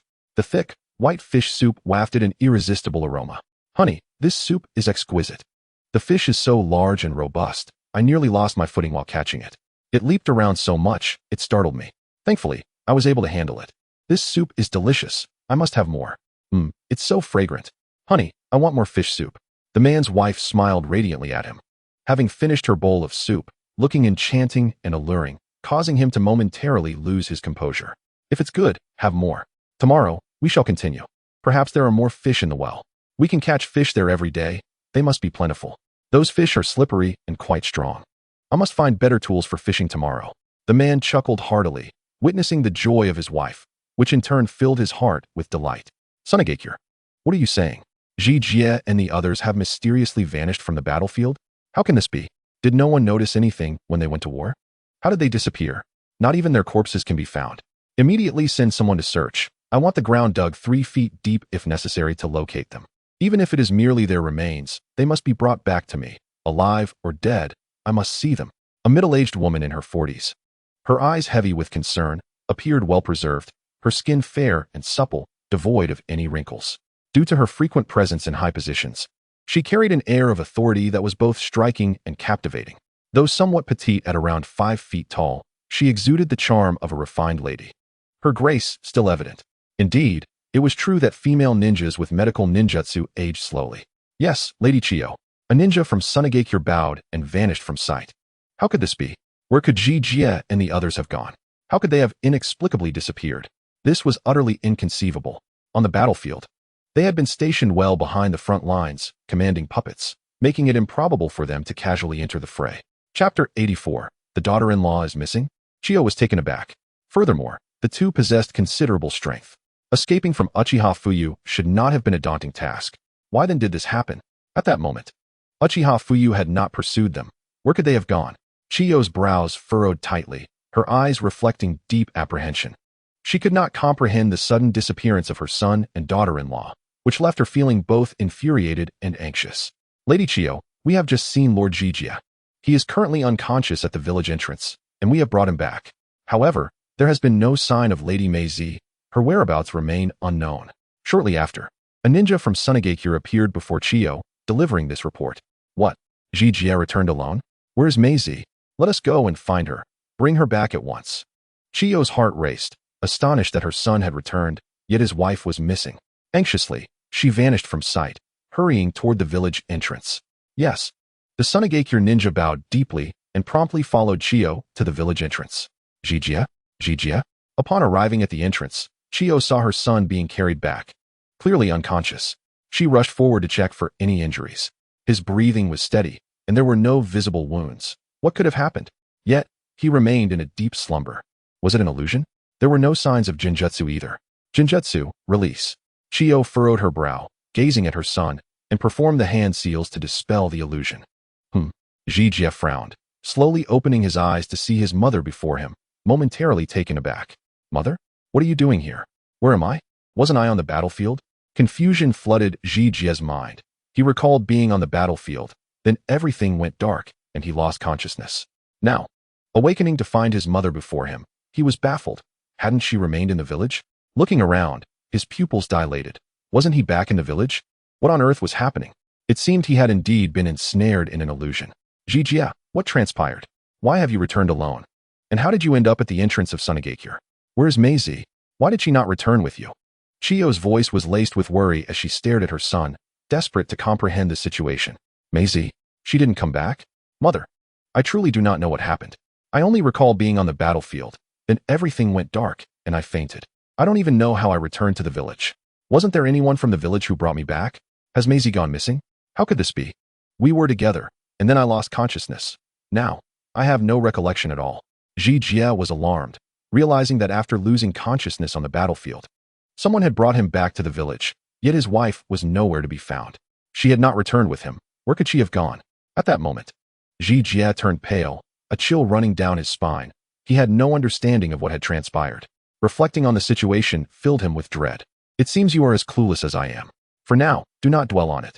I have already dispatched people to search for Mei. I believe we shall have results soon. After all, unless her body has been completely obliterated, it is usually possible to locate remains. Even if the Konoha forces have taken Mei's body, we can reclaim it. For now, try not to worry too much and rest. This war has concluded, and we have been defeated. Chiyo shook her head, looking at her son, her eyes filled with gravity and helplessness. She understood that they had lost this battle, and her daughter-in-law had not returned. Either she was dead or captured. Those were the only two possibilities. If she was captured or killed, there remained a chance to negotiate with Konoha. After all, they had been defeated, and discussions regarding reparations would surely ensue. As long as they could retrieve either her body or her alive, it was not an impossible task. Mother, I know we had no chance of victory in this battle. I never anticipated that Uchiha Fuyu would awaken the Mangekyo Sharingan. Moreover, he seemed to have activated a power known as Susanoo. Such abilities are terrifying.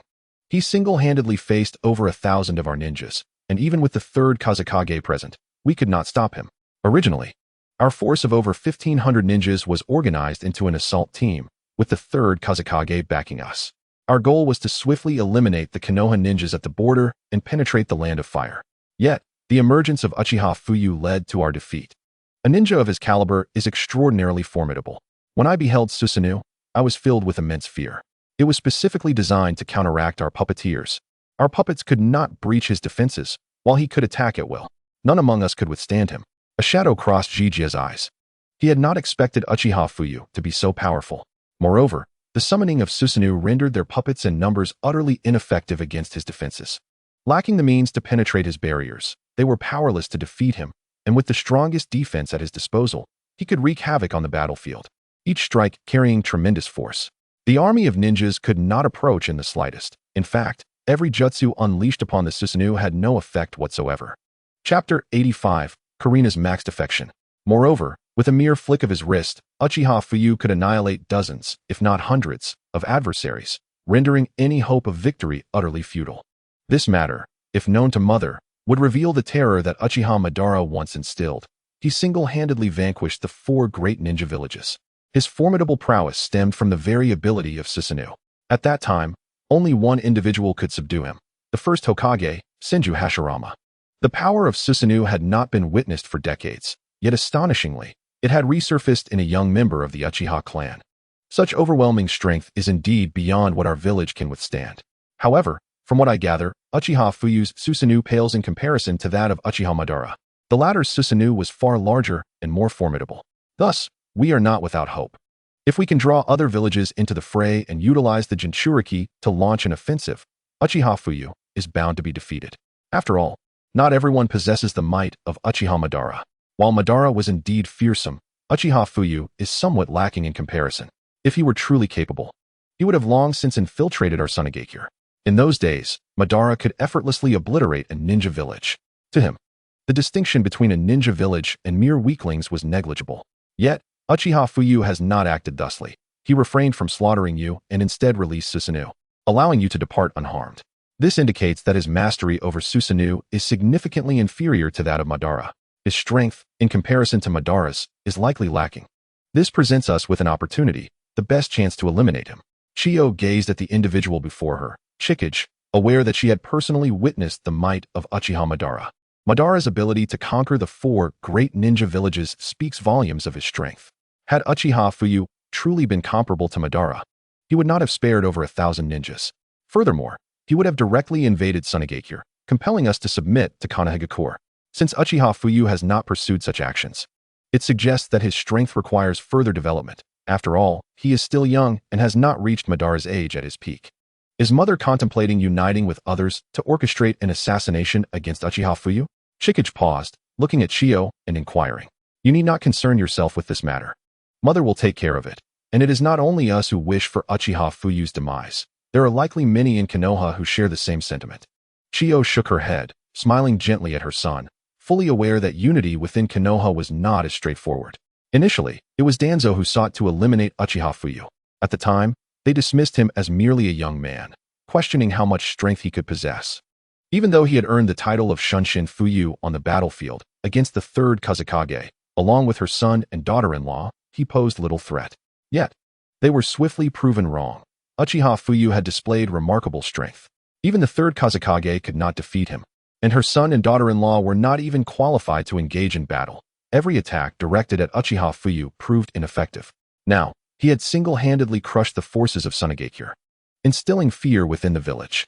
Should Uchiha Fuyu remain unchecked, the ninja world may witness the rise of another Uchiha Madara, leading to a cessation of peace across the realm. I understand, Mother, but we must ensure that Mei Z is rescued. I must see her alive or dead. Chikage nodded, her eyes reflecting a sense of helplessness as she recalled her wife's current predicament. Understood. You should rest now. Chiyo nodded in agreement, smiling warmly at her son. Very well. Chikage acknowledged, rising to his feet and vanishing from sight. What manner of person is Uchiha Fuyu? It seems the time has come to meet him. This time, we must unite with other ninja villages to eliminate Uchiha Fuyu. Otherwise, he may yet replicate the former glories of Uchiha Madara. Currently, the Awakens is also at war with Konoha. Surely, Inoki's fear of Uchiha Madara surpasses my own. We could then ally with Awakens to launch an offensive against Uchiha Fuyu. Uchiha Fuyu must not be allowed to grow any stronger, for the entirety of the ninja world would suffer as a consequence. Chiyo's eyes were solemn with determination. She knew she had to eliminate Uchiha Fuyu. To achieve this, she must collaborate with other ninja villages, for Tsunade alone could not hope to defeat him. Meanwhile, Uchiha Fuyu remained blissfully unaware, still ensconced in his gentle sanctuary. Ding! It has been detected that Uzumaki Karina's affection for the host has reached 90 points. Name, Uzumaki Karina. Gender, female. Age, 17. Affection, 100. Ding! Congratulations to the host for attaining 100 points of affection from Uzumaki Karina, ensuring her unwavering loyalty and receiving the reward. All sealing techniques of the Uzumaki clan. Upon opening his eyes, Uchiha Fuyu was immediately greeted by the notification echoing in his mind. After a fervent night with Uzumaki Karina, her affection for him had reached its pinnacle. This had granted Uchiha Fuyu access to all sealing techniques of the Uzumaki clan, including the Shiki Fuin, among others. Although he and Kushina had previously learned many sealing techniques, mastering every single one was an unrealistic expectation. Even Kushina could not fully comprehend the entirety of the Uzumaki clan's sealing scriptures. Chapter 86. The Utility of Wood Clone. After all, the Uzumaki clan had been obliterated, and many of their secret arts and sealing techniques had been lost to time. The techniques that Kushina could learn were merely those that remained. Truly splendid. Far superior to Uzumaki Karen. This physique is incomparable to that of Uzumaki Karen. Perhaps Uzumaki Karen's stunted growth was due to being drained by others since childhood, leading to her lack of development. Meanwhile, her mother's figure was only slightly inferior to Tsunade's. Her beauty is enchanting. It would indeed be a pity if she were to perish as she did in the original tale. Nevertheless, she is now mine. Heh, Uchiha Fuyu smirked. Casting a glance at Uzumaki Karina, who lay sprawled across him like an octopus, his eyes glimmering with delight. Brother Fuyu, you're awake? Uzumaki Karina, possessing the sage body, was undoubtedly blessed with remarkable recuperative abilities. Upon sensing Uchiha Fuyu's movements and seeing his eyes open, she gazed at him with eyes brimming with affection. At this point, Uzumaki Karina's affection for Uchiha Fuyu had reached its zenith, ensuring her eternal loyalty. Gazing into the eyes of Uchiha Fuyu, one could easily perceive an abundance of affection. Were you tired last night? Uchiha Fuyu extended his hand, enveloping her in a warm embrace, his gaze suffused with tenderness. No. As long as Fuyu and I is happy, that's all that matters. Seeing Fuyu and I smile brings joy to my heart, Uzumaki Karen replied, narrowing her eyes and breaking into a radiant smile. Silly girl. All right, it's time to rise. The sun has already warmed the day. I'll prepare something delicious for you. What would you like to eat? What does Karen enjoy? Uchiha Fuyu chuckled softly, looking at Uzumaki Karen with a playful grin. Fuyu and I love noodles. Could you make me some? It's been ages since I had a warm bowl of noodle soup. After all these years, I haven't had even a single bowl. Now, I crave noodles, Fuyu and I. Can you cook some for me? Uzumaki Karen nodded eagerly, her eyes sparkling with delight as she gazed at Uchiha Fuyu. Noodles? Certainly. I'll prepare them for you, Uchiha Fuyu affirmed, gently setting her down before standing up and heading outside. Fuyu and I send a clone. I don't want to be apart from you. Please hold me a little longer, all right? I still want to sleep with you for a while, Uzumaki Karen said. Her cheeks flushed, looking at Uchiha Fuyu with shyness that made her appear irresistibly adorable. All right, Uchiha Fuyu replied with a smile, creating a wooden clone to prepare the noodles while he held Uzumaki Karen close. Uzumaki Karen, who had once been lost and displaced, finally found solace in having a home, wishing to spend every moment possible with Uchiha Fuyu. Honestly, the noodles are burning, and you're still not out here to eat. Thankfully, they're stored in the system space where time is frozen. Otherwise, they would have been completely ruined. What a pity that would be. Alas, it's been 3 hours. Do these two have so much to discuss? I'm already weary of these sounds. When will they come out to eat? The noodles are burning, everyone. The wooden clone of Uchiha Fuyu sat at the door, cooking the noodles, which had long since begun to overcook.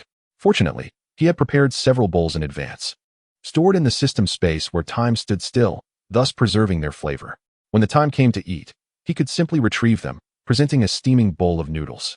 However, the clone pondered, 3 hours have passed. Why haven't they emerged yet? He was already tired of the sounds. If only I were not merely a clone. I would love to experience this myself. What a pity. However, this world's clones are indeed peculiar, maintaining consciousness and possessing physical form. This wooden clone is quite useful. If Tsunade could awaken wood release and create wooden clones, that would be quite fascinating. After all, this wooden clone is real and possesses substance. As long as it doesn't suffer significant damage, it will be fine. If wooden clones could function like this, how much fun it would be. The wooden clone of Uchiha Fuyu chuckled mischievously, reclining on the ground and gazing at the azure sky with a cheerful expression. Time to eat, Uchiha Fuyu announced as he approached Uzumaki Karen with a smile, holding the bowl of noodles. I'm about to dig in. Wow, it smells amazing. Fuyu and you're incredible. I adore you. It's been ages since I've had such delicious noodles. So delightful, they're so chewy and smooth. These noodles are simply exquisite. Fuyu and can you cook noodles for me every day? Uzumaki Karen beamed at Uchiha Fuyu, her smile sweet and sincere. Yes, of course. I shall prepare them for you daily. Uchiha Fuyu replied with a gentle laugh, playfully ruffling Uzumaki Karen's pert little nose. Hee, Fuyu and I is the best, Uzumaki Karen exclaimed, licking the broth from her face with a look of sheer delight, then lowering her head to continue enjoying the noodles. If it's delicious, eat as much as you like, Uchiha Fuyu said, smiling as he affectionately patted her little head. Hom. Uzumaki Karen nodded, squinting her eyes in joy as she savored the noodles. Having fled after the downfall of the Uzumaki clan, she had scarcely enjoyed a full meal in years. She could hardly recall the last time she had tasted such delectable noodles. Today's meal filled her heart with warmth as she gazed at her beloved, feeling an overwhelming sense of happiness. She never imagined that after years of wandering, she would find her own happiness. Just yesterday, she had been in dire straits, suffering in despair, desperately seeking hope to survive. Chapter 87. The Understanding Karen. When Uchiha Fuyu appeared, she thought it might all be a dream. But upon awakening this morning, she realized that everything was indeed real. Today, she finally felt the genuine happiness she had long yearned for. It was not a mere fantasy. An unprecedented sense of joy enveloped her, filling her with newfound strength. Karen, I must return to the battlefield shortly, so you need to stay safe here. I'll have my wooden clone accompany you, ensuring you're not left to face any dangers. I will return to keep you company tonight. Please don't wander off.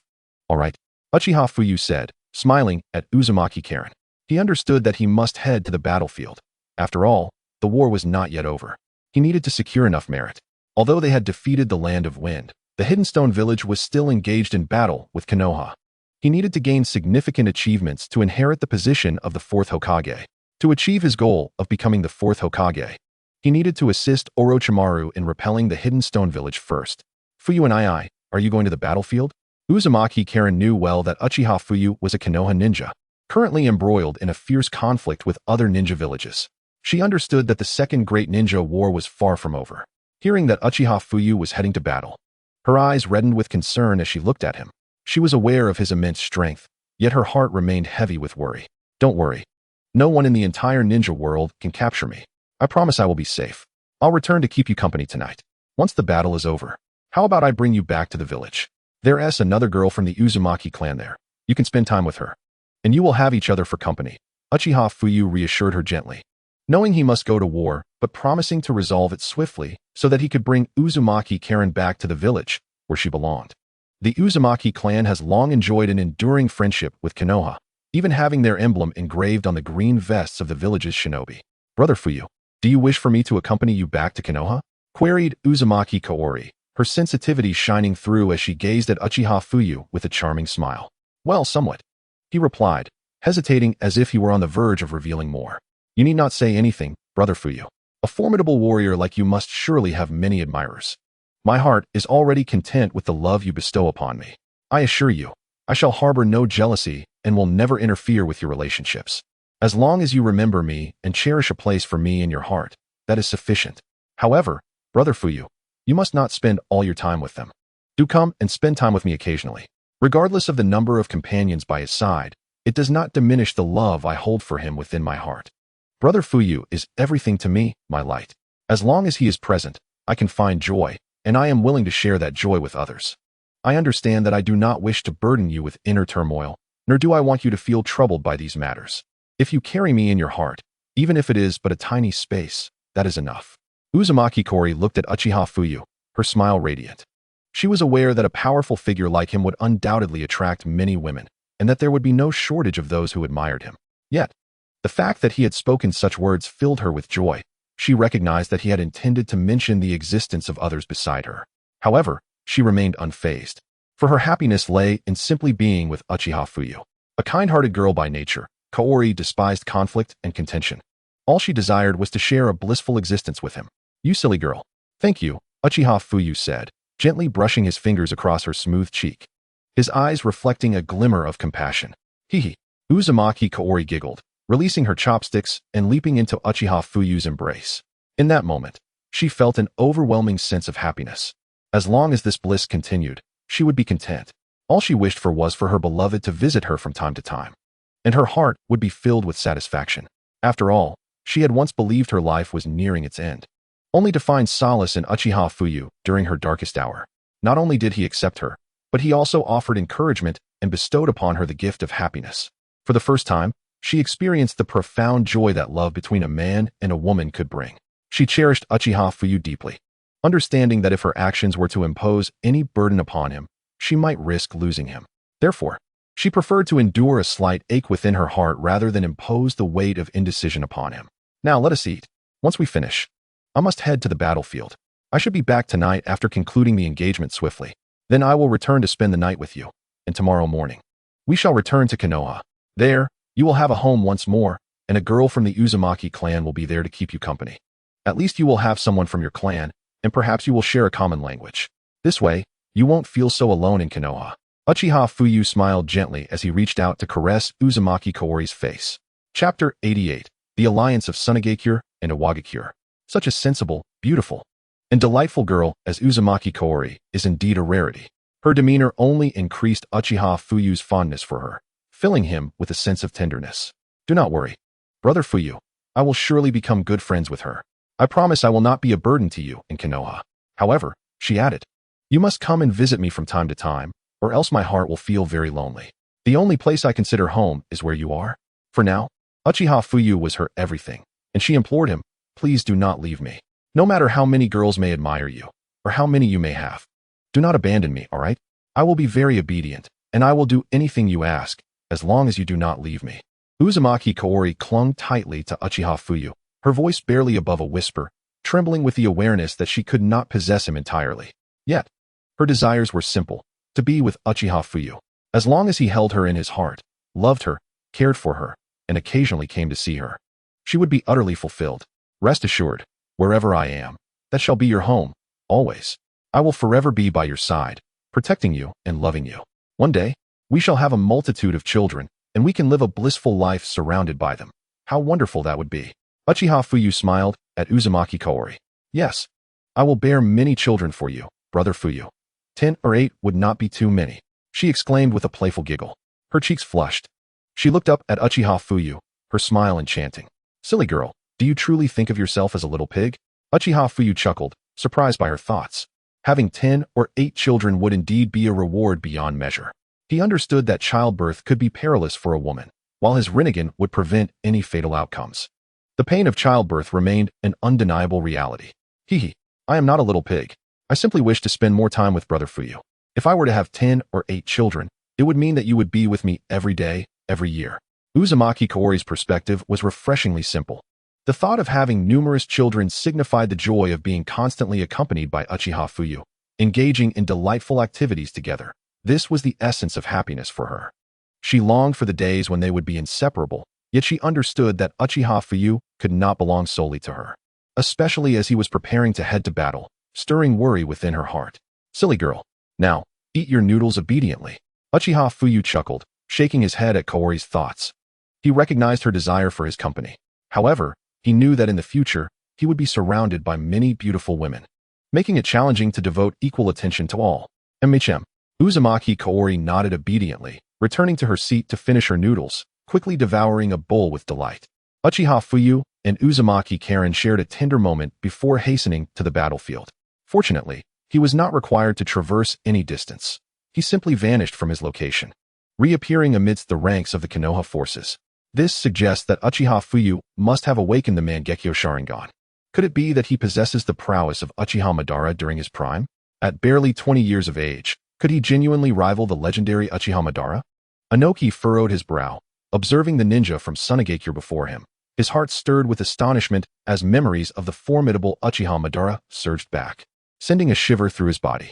It is vital to remember that he had once been deeply intimidated by Madara's overwhelming strength, which was indeed on a level that seemed unattainable. Even in retrospect, he felt cold sweat trickling down his spine. It was undeniable that Fuyu had awakened the so-called Mangekyo Sharingan. Furthermore, he appeared to have already entered the battlefield of Awakens. His strength was formidable, and he had initiated the legendary Susanoo. Such overwhelming combat prowess was something they had never encountered before. Surely, Lord Inoki must have witnessed the might of Susanoo firsthand.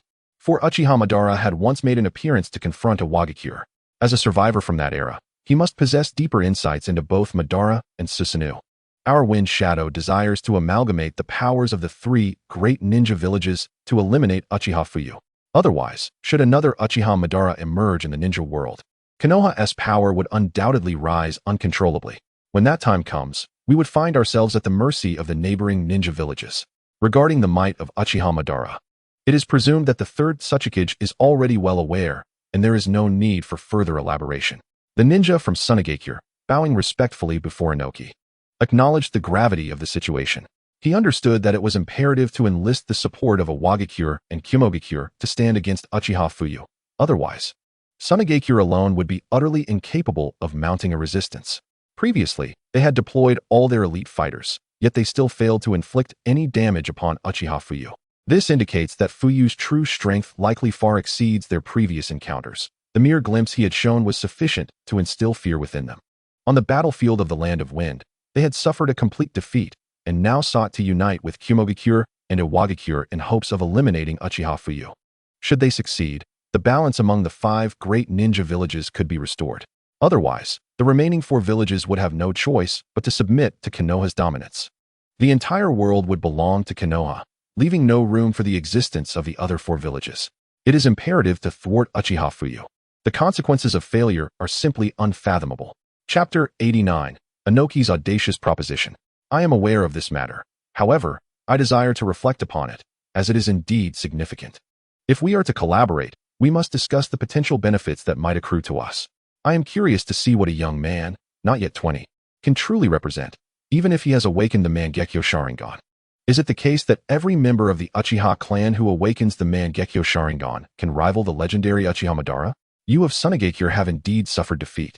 Yet the manner of that defeat cannot be solely judged by your account.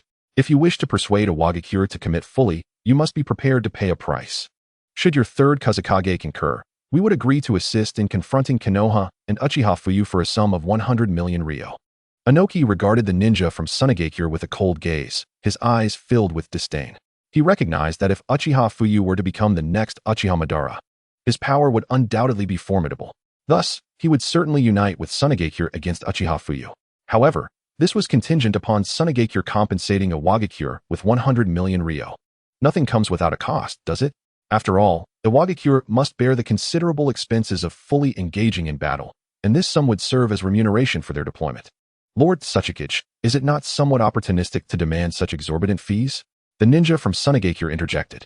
Moreover, if you choose not to ally with us, it matters little. For Uchiha Fuyu has already arrived upon the battlefield of Awakens. Whether you choose to fight or not, Uchiha Fuyu is already here. You must engage in battle. Should you refrain, Awakens will inevitably pay a heavy price. This is no longer a matter of us requesting your aid.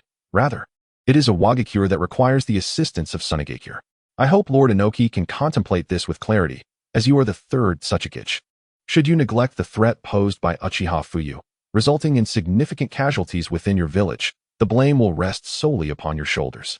Although we of the Wind Village have been defeated, should we extend an olive branch to Konoha and settle reparations to establish a peace treaty, it is you, Lord Inoki, who will suffer the repercussions. The man cast a cold gaze upon Inoki, taken aback by the audacity of the elder demanding such an exorbitant sum. It was precisely because Tsunade lacked resources and wealth that they sought to acquire the fertile lands and resources of the Land of Fire. Oh, it appears you possess some fortitude. What is your name? Inoki responded. You speak wisely. If Uchiha Fuyu indeed wields Susanoo and has already arrived on the battlefield, he is certainly a formidable adversary for Awakens. However, you must also recognize that Uchiha Fuyu is not yet 20 years old. Can he truly defeat me? How can you ascertain the depths of my power? Although your third Kazekage is reputed as the strongest of the Wind Shadows, he pales in comparison to my prowess. Furthermore, while Tsunade possesses but a single-tailed beast, we lay claim to 2. When Uchiha Madara assaulted Awakens in the past, we lacked a tailed beast. Therefore, if we were to possess tailed beasts now, do you truly believe that Uchiha Fuyu could emerge victorious against us? You underestimate Awakens and the might of my dust release far too greatly. My dust release exceeds even the boundaries of bloodline limits, having been mastered to perfection over the years.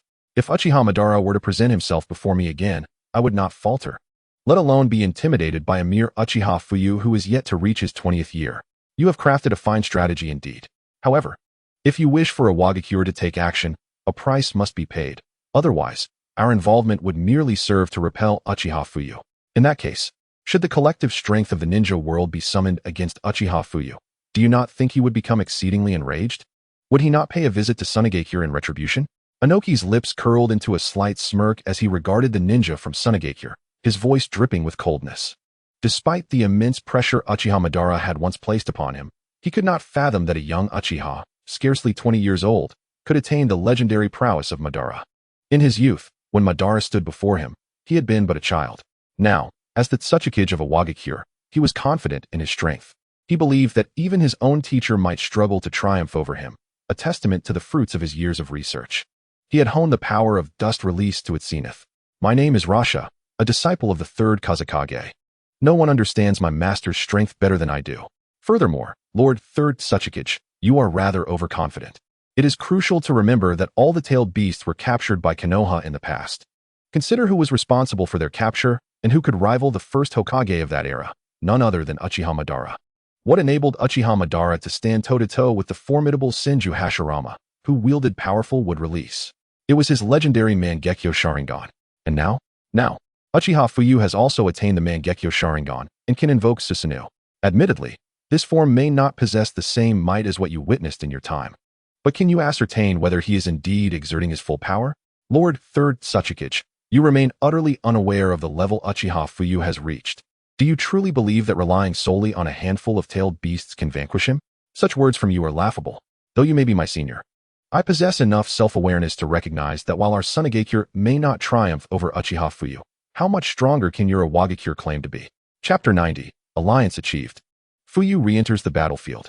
Should you, Lord Third Tsuchikage, lack genuine intent for cooperation, then our conversation bears no merit. I trust the intelligence of the Cloud Village surpasses yours. Does it not? Rasha stood and coldly addressed Inoki before turning to leave. Humph, Rasha is it? You possess quite the audacity. It has been ages since anyone dared to speak to me in such a manner. Inoki's voice was icy, his eyes betraying a flicker of displeasure. So, what are your plans, Lord Third Tsuchikage? Rasha paused, speaking coldly. Let us see whether you have the capital for such arrogance, Inoki replied coldly. Do you seek a confrontation? Apologies, Lord Third Tsuchikage, but this is merely a sand clone. Should you slay me, it would yield no consequence. Rasha smiled faintly, his tone frosty. Oh, it appears you are rather clever. Very well, I consent to this matter. Rasha, you are indeed bold. It has been long since anyone has dared to address me thus. Youth has its merits, does it not? Inoki laughed heartily, rising to commend him. Then, does this imply your agreement, Lord Third Tsuchikage? Rasha inquired with a sly smile. Naturally. My greatest disdain lies with the Uchiha clan, especially those who have awakened the Mangekyo Sharingan. Uchiha Fuyu must perish, Inoki nodded, a cold smile gracing his lips, his eyes glinting with murderous intent. Who are you? Are you, Lord Fuyu? What brings you here? Shouldn't you be on the battlefield in the Land of Wind? The Konoha guard ninja was taken aback upon seeing Uchiha Fuyu before him. To their astonishment, the Uchiha Fuyu, who had been on the battlefield in the Land of Wind, inexplicably appeared amidst their confrontation with Awakens. This left many puzzled. Had the battle in the Land of Wind concluded so swiftly? Have you not received word? The conflict in the Land of Wind has ended, Uchiha Fuyu remarked with a gentle smile.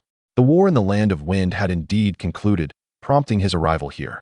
Yet it seemed they had not been informed. How could this be? Over a day had passed, and they still had no news. What had gone awry? What? The battle in the Land of Wind has concluded? How could it end so quickly? Hadn't it just begun? Indeed, it was said that Tsunade had mobilized their entire force. How could it suddenly finish? No war has ever concluded in just a day or two.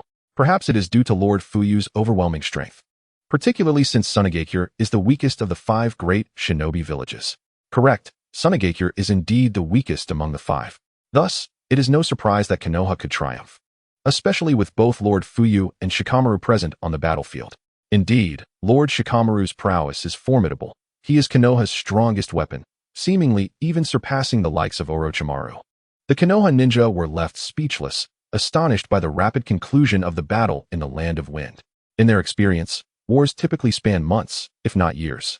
Yet, this skirmish had ended in a mere day or two, a phenomenon they had never witnessed before. However, upon reflection, it was evident that both Uchiha Fuyu and Shikamaru were exceptionally powerful. Their simultaneous presence on the battlefield of Tsunade made victory a reasonable outcome. Where is Orochimaru now? To what extent has the conflict evolved? Uchiha Fuyu inquired as he walked alongside the Konoha ninja. Lord Fuyu, I will escort you directly to Lord Orochimaru. He is currently in discussion with the elite Jonin on how to counter Iwagakure's relentless assaults. Over the past 2 days, Iwagakure has intensified their attacks against us, deploying increasingly larger forces, initially 2,000, now escalating to 4,000. They aim to decisively defeat Konoha in one fell swoop. Fortunately, when Lord Orochimaru arrived, he brought numerous ninja with him. Otherwise, we would have struggled to withstand the onslaught. Iwagakure has been repelled twice already, and it seems they will organize yet another assault this afternoon. A Konoha ninja addressed Uchiha Fuyu with utmost respect. Is that so? It appears the pressure is indeed heavier on this front, for the Land of Wind only dispatched a little over 1,500 ninja. However, they sought to take us by surprise, hence the limited mobilization, concentrating their elite forces to swiftly breach Konoha's border defenses. Had I not arrived in time, the third stronghold would likely have fallen. Now that I am here, it is only fitting that Inoki and his forces experience the dread of Tsunade. Let us see if this manifestation can instill fear in Inoki's heart. In the past, he trembled before Uchiha Madara, his countenance filled with terror upon encountering him. This time, let him rediscover that fear. If we can achieve victory in this conflict, the position of the Fourth Hokage shall undoubtedly be mine, Uchiha Fuyu mused, a cold smile gracing his lips. The war between Iwagakure and Konoha was bound to be more brutal, with Inoki deploying an even greater number of ninja. The scale of their battle was far beyond what the Land of Wind could muster. Furthermore, Orochimaru bore the burden alone, lacking the assistance of Tsunade and Jiraiya, and had to shoulder the entire battlefield by himself, a daunting challenge indeed. Before long, Uchiha Fuyu arrived at the military tent, where a multitude of elite jonin from Konoha and Orochimaru were already engaged in strategic discussions. Currently, Iwagakure has launched a fierce offensive against Konohagakure, necessitating the steadfast defense of all strategic points. Chapter 91. The shock of Orochimaru, such speed? If even one stronghold is breached, the entire Land of Fire will descend into chaos. Should the forces of Iwagakure penetrate the borders of the Land of Fire, they would undoubtedly commit unspeakable atrocities. It is imperative to maintain vigilance at every outpost and leave no ninja from Iwagakure unchallenged. Otherwise, the innocent citizens of the Land of Fire will suffer dire consequences. Upon the entrance of Uchiha Fuyu into the military tent, all eyes turned toward the doorway, where the arrival of Uchiha Fuyu elicited a noticeable contraction of pupils and expressions of astonishment. Fuyu should have been on the battlefield in the Land of Wind. How could he inexplicably appear amidst their conflict with Iwagakure? This seemed rather illogical, leaving everyone in a state of shock. Gazing at Uchiha Fuyu before him, Orochimaru also exhibited a look of perplexity. Fuyu, were you not at the battlefield in the Land of Wind? Why are you here now? Has something transpired there? Or have you resolved the situation? Orochimaru squinted, scrutinizing Uchiha Fuyu, unable to fathom the implications. If an issue had arisen in the Land of Wind, he would have received some form of intelligence, yet he had received no reports from the village. This suggested that the situation in the Land of Wind was unlikely to be problematic. So, why had Uchiha Fuyu come to this battlefield? The only plausible explanation was that whatever troubles existed in the Land of Wind had seemingly been addressed by Uchiha Fuyu himself. However, the question remained, how could he have resolved the conflict so swiftly? It was known that this was a clash between two major ninja villages. Could one individual truly withstand the onslaught of thousands? The notion of a single person opposing several thousand, or even tens of thousands of ninjas, was preposterous. Not to mention, the Land of Wind boasted the third Kazekage, Chiyo, and the Jinchuriki of Shikaku, all formidable figures whose prowess could rival his own. How could Uchiha Fuyu have effortlessly overcome such opponents? This left Orochimaru profoundly astonished. If he were to venture to the Land of Wind, even alongside Uchiha Fuyu or Kakashi Hatake, he doubted they could completely vanquish the forces of the Land of Wind. Moreover, the number of Konoha's defenders in the Land of Wind was at most a few hundred. Even with Uchiha Fuyu's additional 300, they would scarcely suffice to contend with the shinobi of Tsunade. This multitude of reasons left Orochimaru utterly baffled, questioning why Uchiha Fuyu was present in this location. Indeed, Lord Fuyu, how did you find yourself here? Has there been a significant turn of events on the battlefield in the Land of Wind? The strength of Lord Fuyu was undeniable. It seemed implausible that he would encounter any setbacks. I surmise that the conflict in the Land of Wind has already been resolved by him. How could such a situation be so easily remedied? If that were the case, should we not have expended so much time and effort preparing for battle? Indeed, while Tsunade is considered the weakest among the 5 great ninja villages, its strength remains formidable, particularly under the reign of the third Kazekage, renowned for his ability to manipulate all iron weaponry and utilize magnetic techniques, making him extraordinarily powerful. How can you be so certain that Lord Fuyu is incapable? Uchiha Fuyu is famed for his instantaneous prowess. His strength is beyond question and not something you should dismiss lightly. Yes, Lord Fuyu is indeed formidable, even capable of capturing Hanzo alive. Do any of you possess such abilities? If not, refrain from belittling Lord Fuyu. In that moment, the Uchiha clan's ninjas within the military tent rallied in support of Uchiha Fuyu. Contrasting starkly with those who remained in shock, they staunchly defended Fuyu's esteemed reputation. Should anyone attempt to defame Uchiha Fuyu, they would be met with vehement verbal opposition. Enough. This is a military tent. Cease your clamor. Anyone intent on causing a ruckus shall be immediately ejected, lest they disturb the morale of all present. Orochimaru's brow furrowed, a cold glint flashing in his eyes as he surveyed the gathering. Upon hearing Orochimaru's admonition, all fell silent, unwilling to speak further. In the realm of Konoha and on this battlefield, Orochimaru's authority was formidable, and he remained the commander of the current conflict. Very well, there is no need for speculation. The battle in the Land of Wind has concluded. They have been successfully repelled, and it is unlikely they will launch further attacks on Konoha. The skirmish in the Land of Wind was not as intense as here. When I arrived, they deployed merely over 1,500 ninjas. Alongside the third Kazekage, Chiyo's son and daughter-in-law, there were no particularly formidable figures among them. Thus, I swiftly resolved the conflict there, and they have been effectively driven back.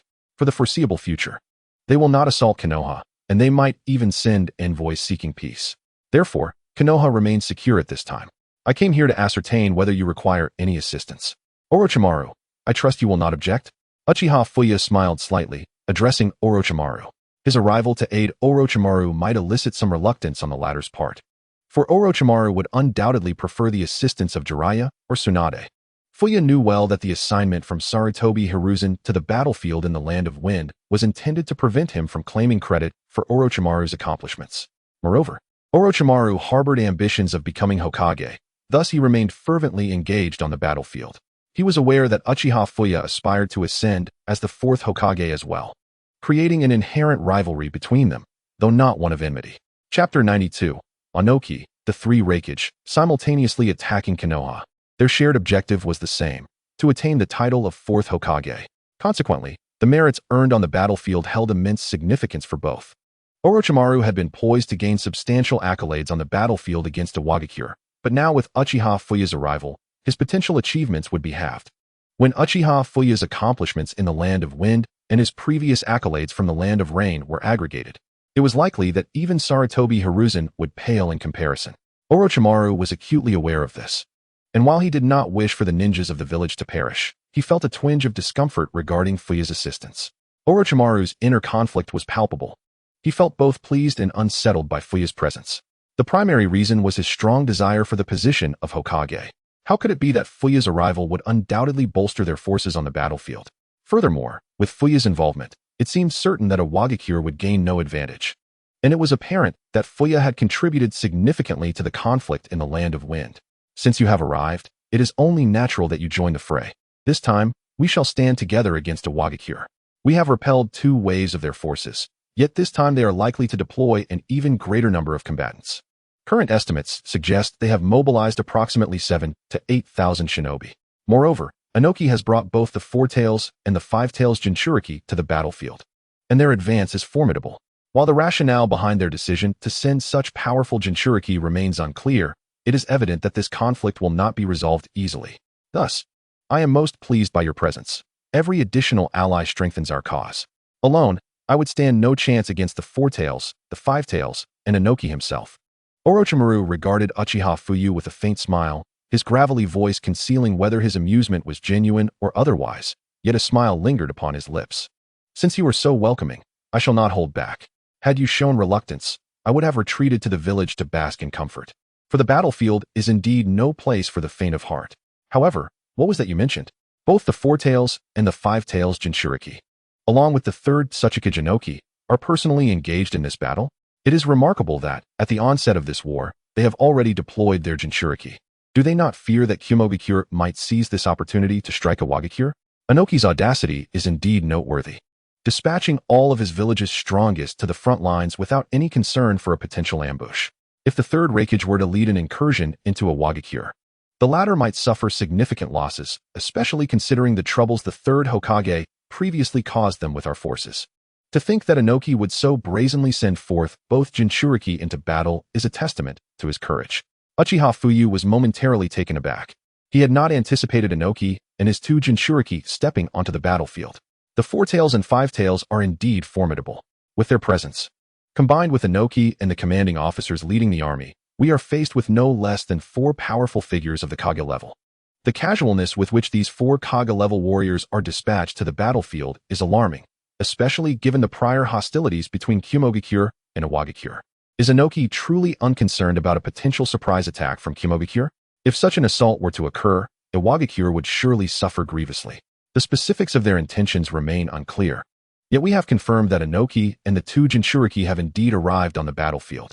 Furthermore, Kumogakure seems intent on entering the fray, but their target is not Awagakure. It is us, Konoha. This war is astonishingly significant, and this time their forces include 4 Jinchuriki. The 2 tails, the 4 tails, the 5 tails, and the 8 tails, all participating in combat. This means we must contend with at least 4-tailed beasts, in addition to 2 Kage-level fighters. The 3rd Reikage, renowned as the strongest spear, possesses extraordinary capabilities, while Inoki wields Dust Release, rendering him nearly invincible. Both are formidable adversaries.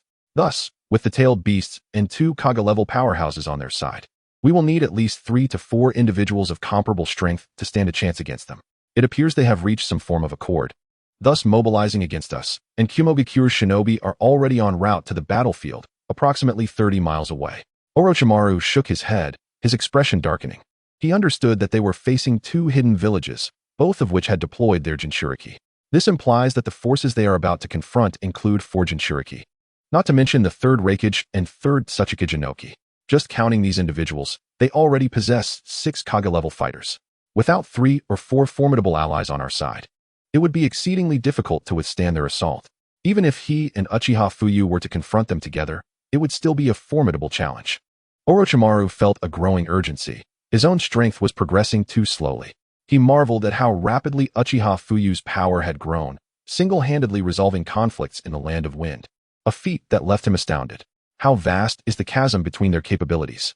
Moreover, the battlefield had become a clash among 3 ninja villages.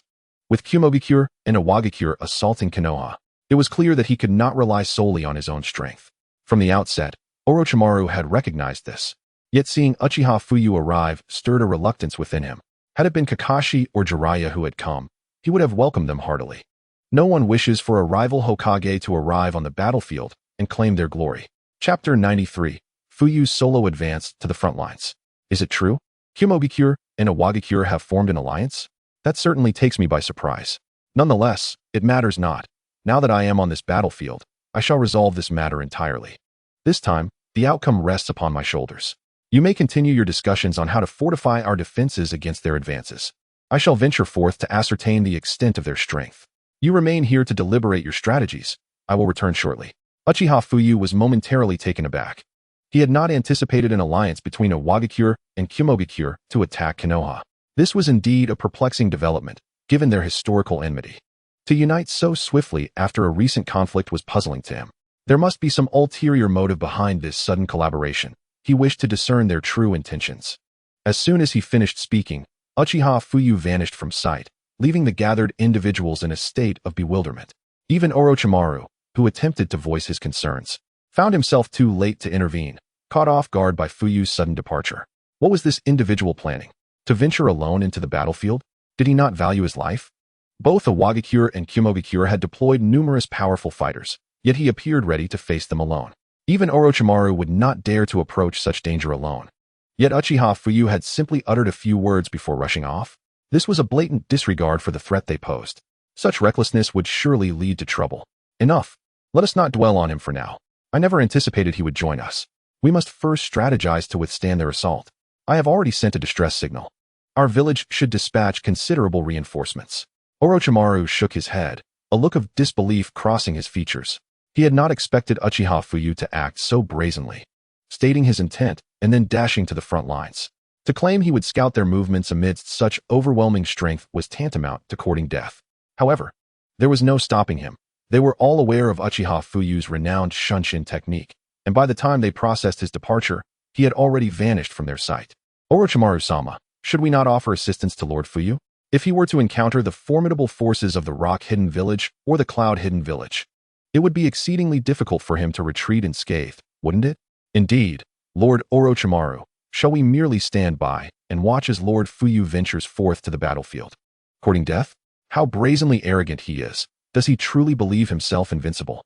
Does he fancy himself akin to the First Hokage, capable of dispatching enemies with a mere wood release? Who could argue otherwise? It is my first encounter with such audacity, such youthful hubris. Does he not realize he is merely inviting trouble? A cadre of elite jonin within the tent shook their heads. They were seasoned veterans who had survived numerous trials. They had heard tales of the legendary Senju Hashirama, who wielded wood release with unmatched prowess, clearing entire battlefields with a single technique. Yet now, Uchiha Fuyu dares to assert his intent to confront the rock and cloud villages alone. Has he truly deluded himself into believing he is the first Hokage? Can he even utilize wood release to vanquish his foes in such a manner? Such a notion is utterly preposterous.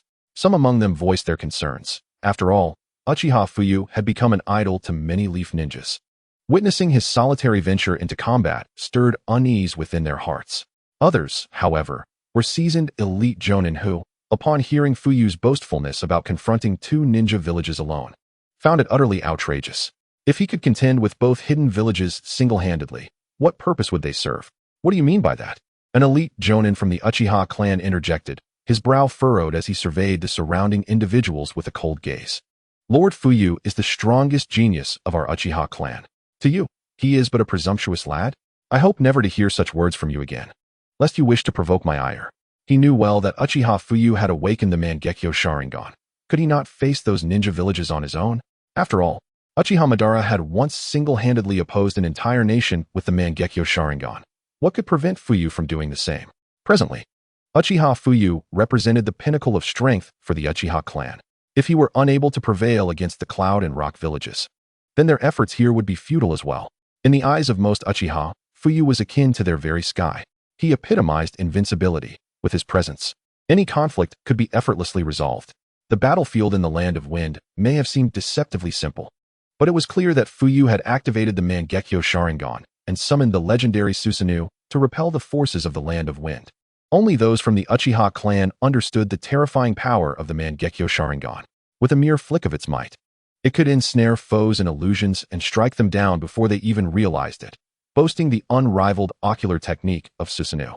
After all, it had only been a few decades since Uchiha Madara had vanished from the ninja world, leaving an indelible mark on the memories of the Uchiha clan. The Mangekyo Sharingan was unparalleled in its strength, and aside from Hashirama's wood release, none could withstand its might. This was the collective sentiment of the Uchiha. The other elite jonin scoffed at the Uchiha elite, then fell silent. This was a time of war. Unity was paramount, and they could not allow petty disputes to jeopardize their efforts. They understood that bickering with the Uchiha clan would yield no benefits. Enough of this talk. Fuyu's strength is formidable, and with his superior body flicker technique, he should be able to escape unharmed if things turn dire. Let us instead devise a battle strategy to ensure the enemy does not breach our defenses. We must hold the line and await reinforcements. Without them, we cannot withstand the onslaught from the rock and cloud villages. Chapter 94. The 3 great ninja villages unite to hunt Fuyu. Now, with both the rock and cloud villages directing their forces towards us, we face an enemy of at least 14,000 strong. Everyone must remain vigilant and not let their guard down. Orochimaru, observing the discord among them, swiftly intervened to halt the quarrels and began strategizing with the group. They needed to formulate a defense strategy promptly, holding firm against the enemy while awaiting reinforcements.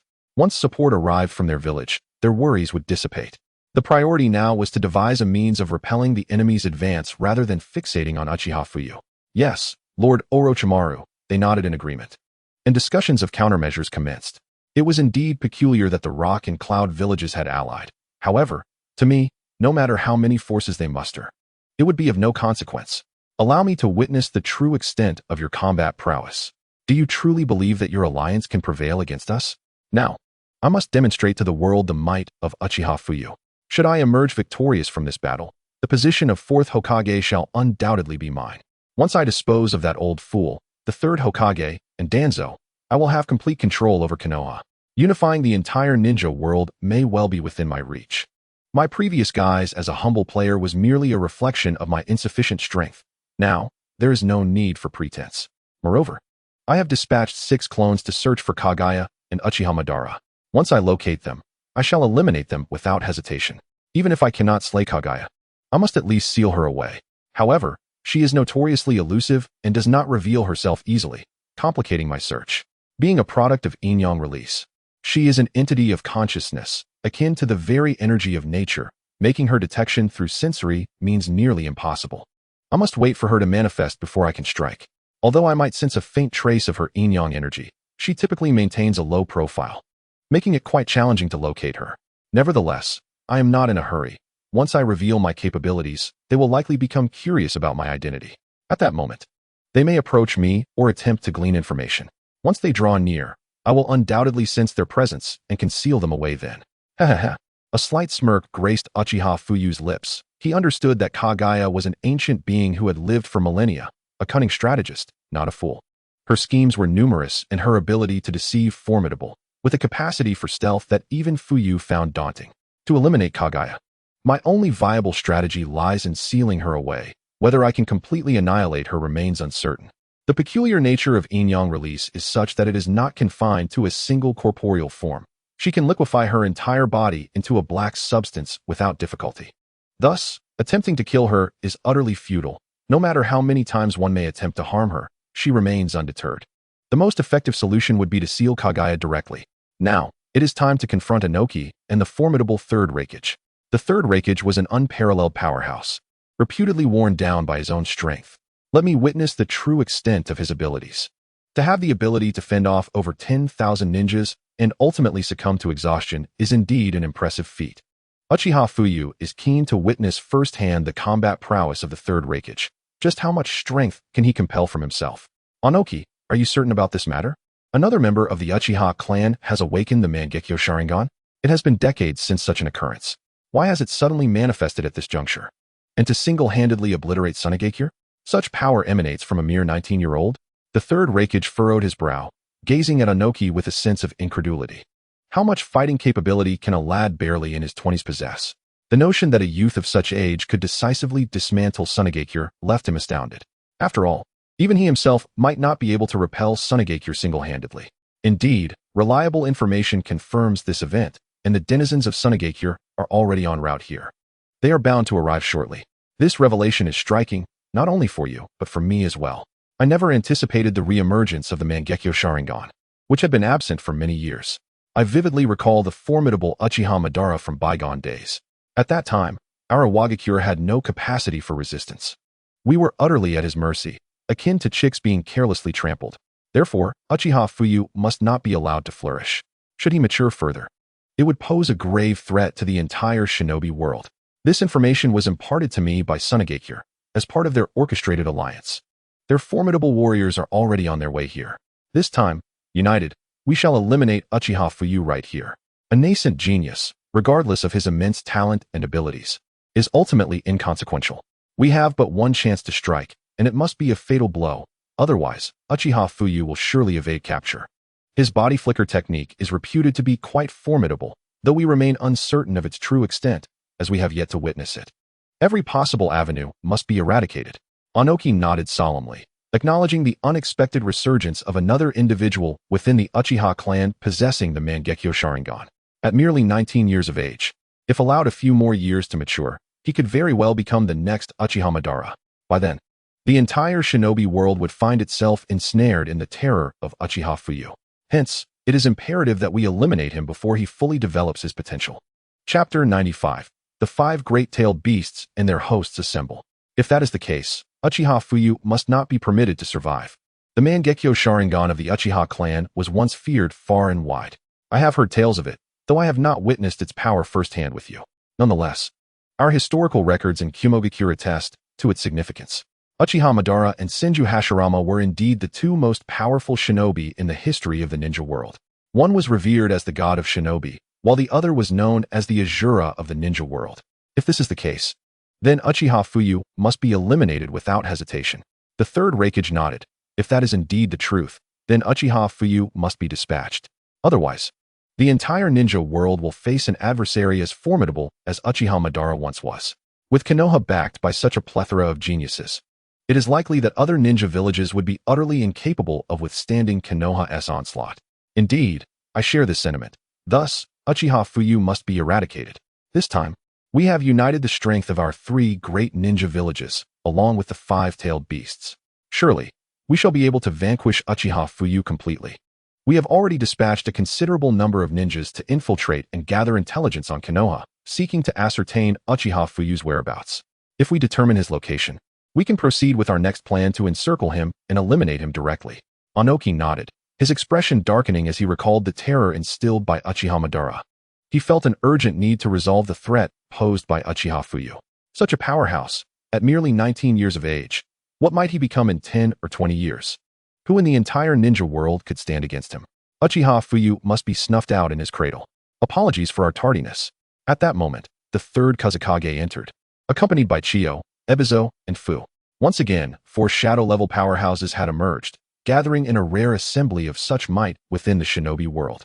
Present were the 3rd Tsuchikage Onoki, the 3rd Reikage A, the 3rd Kazekage, the 1 tail, 2 tails, 4 tails, 5 tails, 8 tails, Chiyo, Ebizo, and several elite jonin from various ninja villages, many of whom possessed shadow-level strength. Not too late at all. The timing is just right. We have only just convened. Do you have any plans for this occasion? It is crucial to note that Uchiha Fuyu is exceptionally swift, renowned for his body flicker technique. Should he escape, we will have no opportunity to capture him again. Onoki regarded the gathering with a stern expression, his voice cold. We must swiftly eliminate Uchiha Fuyu with a single, decisive strike. There can be no room for error. We cannot allow him to sense our approach. Otherwise, Uchiha Fuyu will undoubtedly flee, and we will be unable to catch him. Indeed, Uchiha Fuyu possesses formidable strength. He wields Susanoo, an indomitable defense. However, I have conducted some research and discovered that Susanoo appears to have a vulnerability, specifically, the ground beneath his feet. His feet remain planted on the earth, which presents an opportunity for me to employ magnet release to extract him from within Susanoo. Then, you will immediately launch an assault against him, the 3rd Kazekage remarked, his brow furrowed as he addressed the assembly. Oh, a weakness in Susanoo? Is it truly possible to draw him out? If so, I could unleash dust release and swiftly eliminate him. However, we must act quickly, otherwise, we may fail. We still need to deliberate on whether we can eliminate him in one fell swoop without any complications. Onoki's eyes brightened. If they could indeed draw Uchiha Fuyu out of Susanoo, he could unleash dust release and instantly obliterate him. He was confident that if he could strike Uchiha Fuyu, he would be able to eradicate him entirely from this world. Agreed. I too can intervene. I am confident in my speed and striking power. If I can get close, Uchiha Fuyu will undoubtedly meet his demise. The 3rd Reikage nodded, asserting that he too could take action, if he could close the distance. He believed no one could evade his most potent spear. Let us first discuss whether we can achieve a swift execution. Should we fall into a stalemate, unforeseen complications may arise. We are currently unaware if Uchiha Fuyu exerted his full strength during our previous encounter. However, I am convinced that he will not employ his full power at the outset. Thus, we may have an excellent opportunity to eliminate him when he least expects it.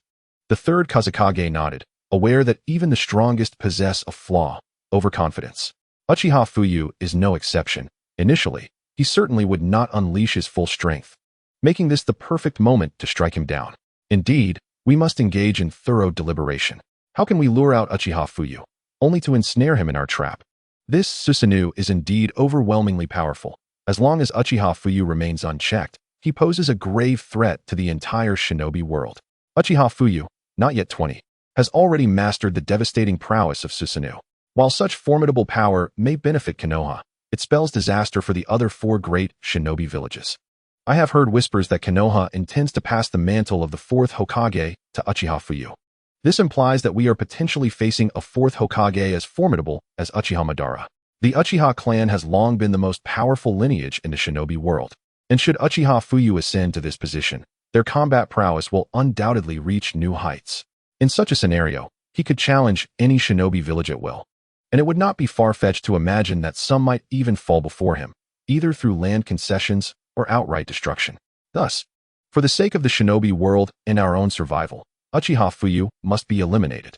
Chiyo seethes with unbridled rage towards Uchiha Fuyu.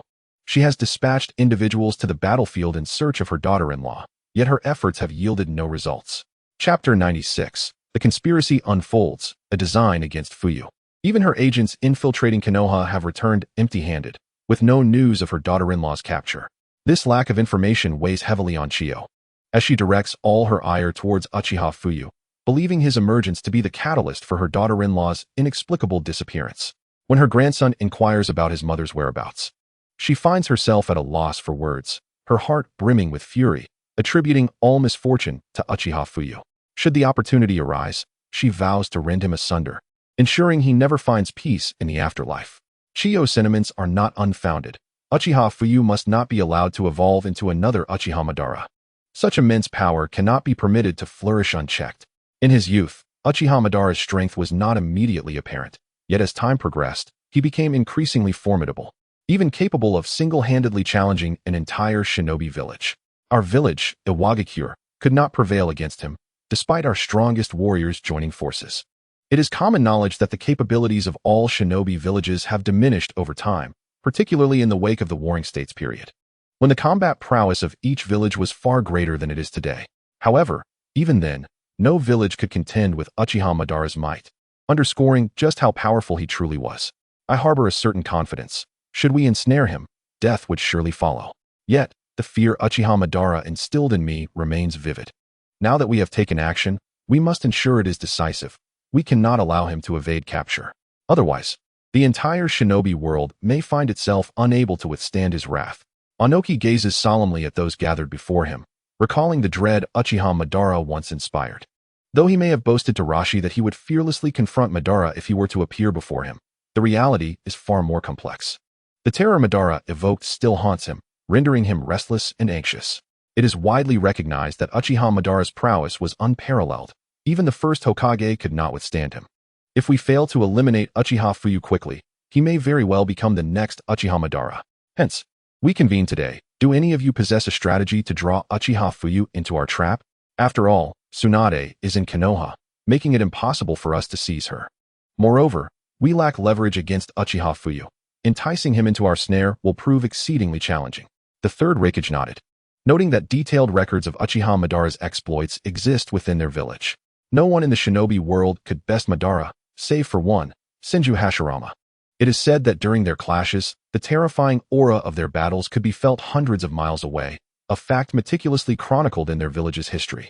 To entice Uchiha Fuyu into our trap will be no small feat. Though he currently graces the battlefield, we remain uncertain of his position on the front lines. My proposal is this. Let the villages of Kumogakure and Iwagakure launch an assault on Konoha tomorrow. Their border forces are limited, allowing us to send a substantial force to test the waters and inflict significant damage on Konoha. Undoubtedly, Uchiha Fuyu will not stand idly by. If he aspires to become the fourth Hokage, he must ensure Konoha's victory in battle or the safety of its shinobi to establish his reputation. We will leverage the lives of Konoha's ninjas to draw him out, and once he appears, we shall find a way to lead him into our trap.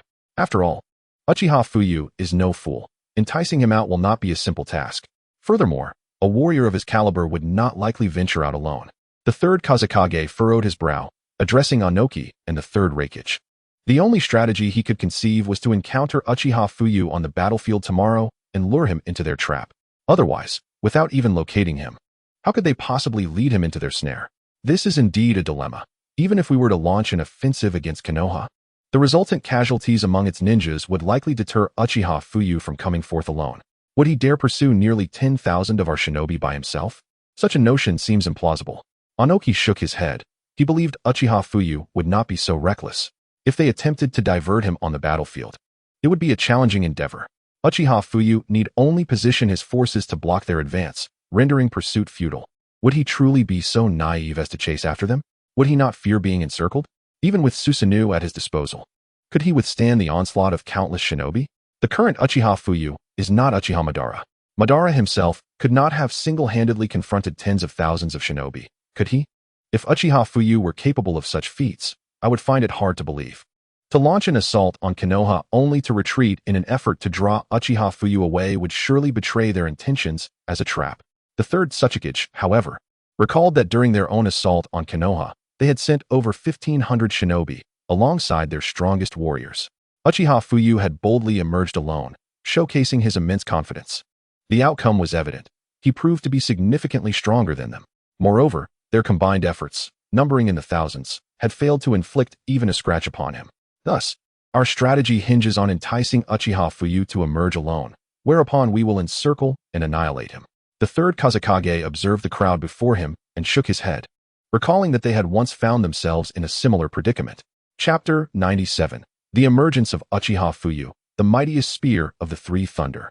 With Uchiha Fuyu's unwavering confidence, he would undoubtedly charge forth to confront us. This presented our optimal opportunity. After a brief pause, the third Kazekage continued, reflecting upon their contingent of 1,500 elite shinobi, bolstered by numerous formidable warriors, poised to assault Konoha. Yet, in the end, it was Uchiha Fuyu who single-handedly compelled all Konoha shinobi to retreat, confronting them alone. This demonstrated the extent of Uchiha Fuyu's self-assuredness, prompting him to devise such a stratagem. They sought to lure Uchiha Fuyu into a trap. His profound confidence rendered him susceptible to such manipulation.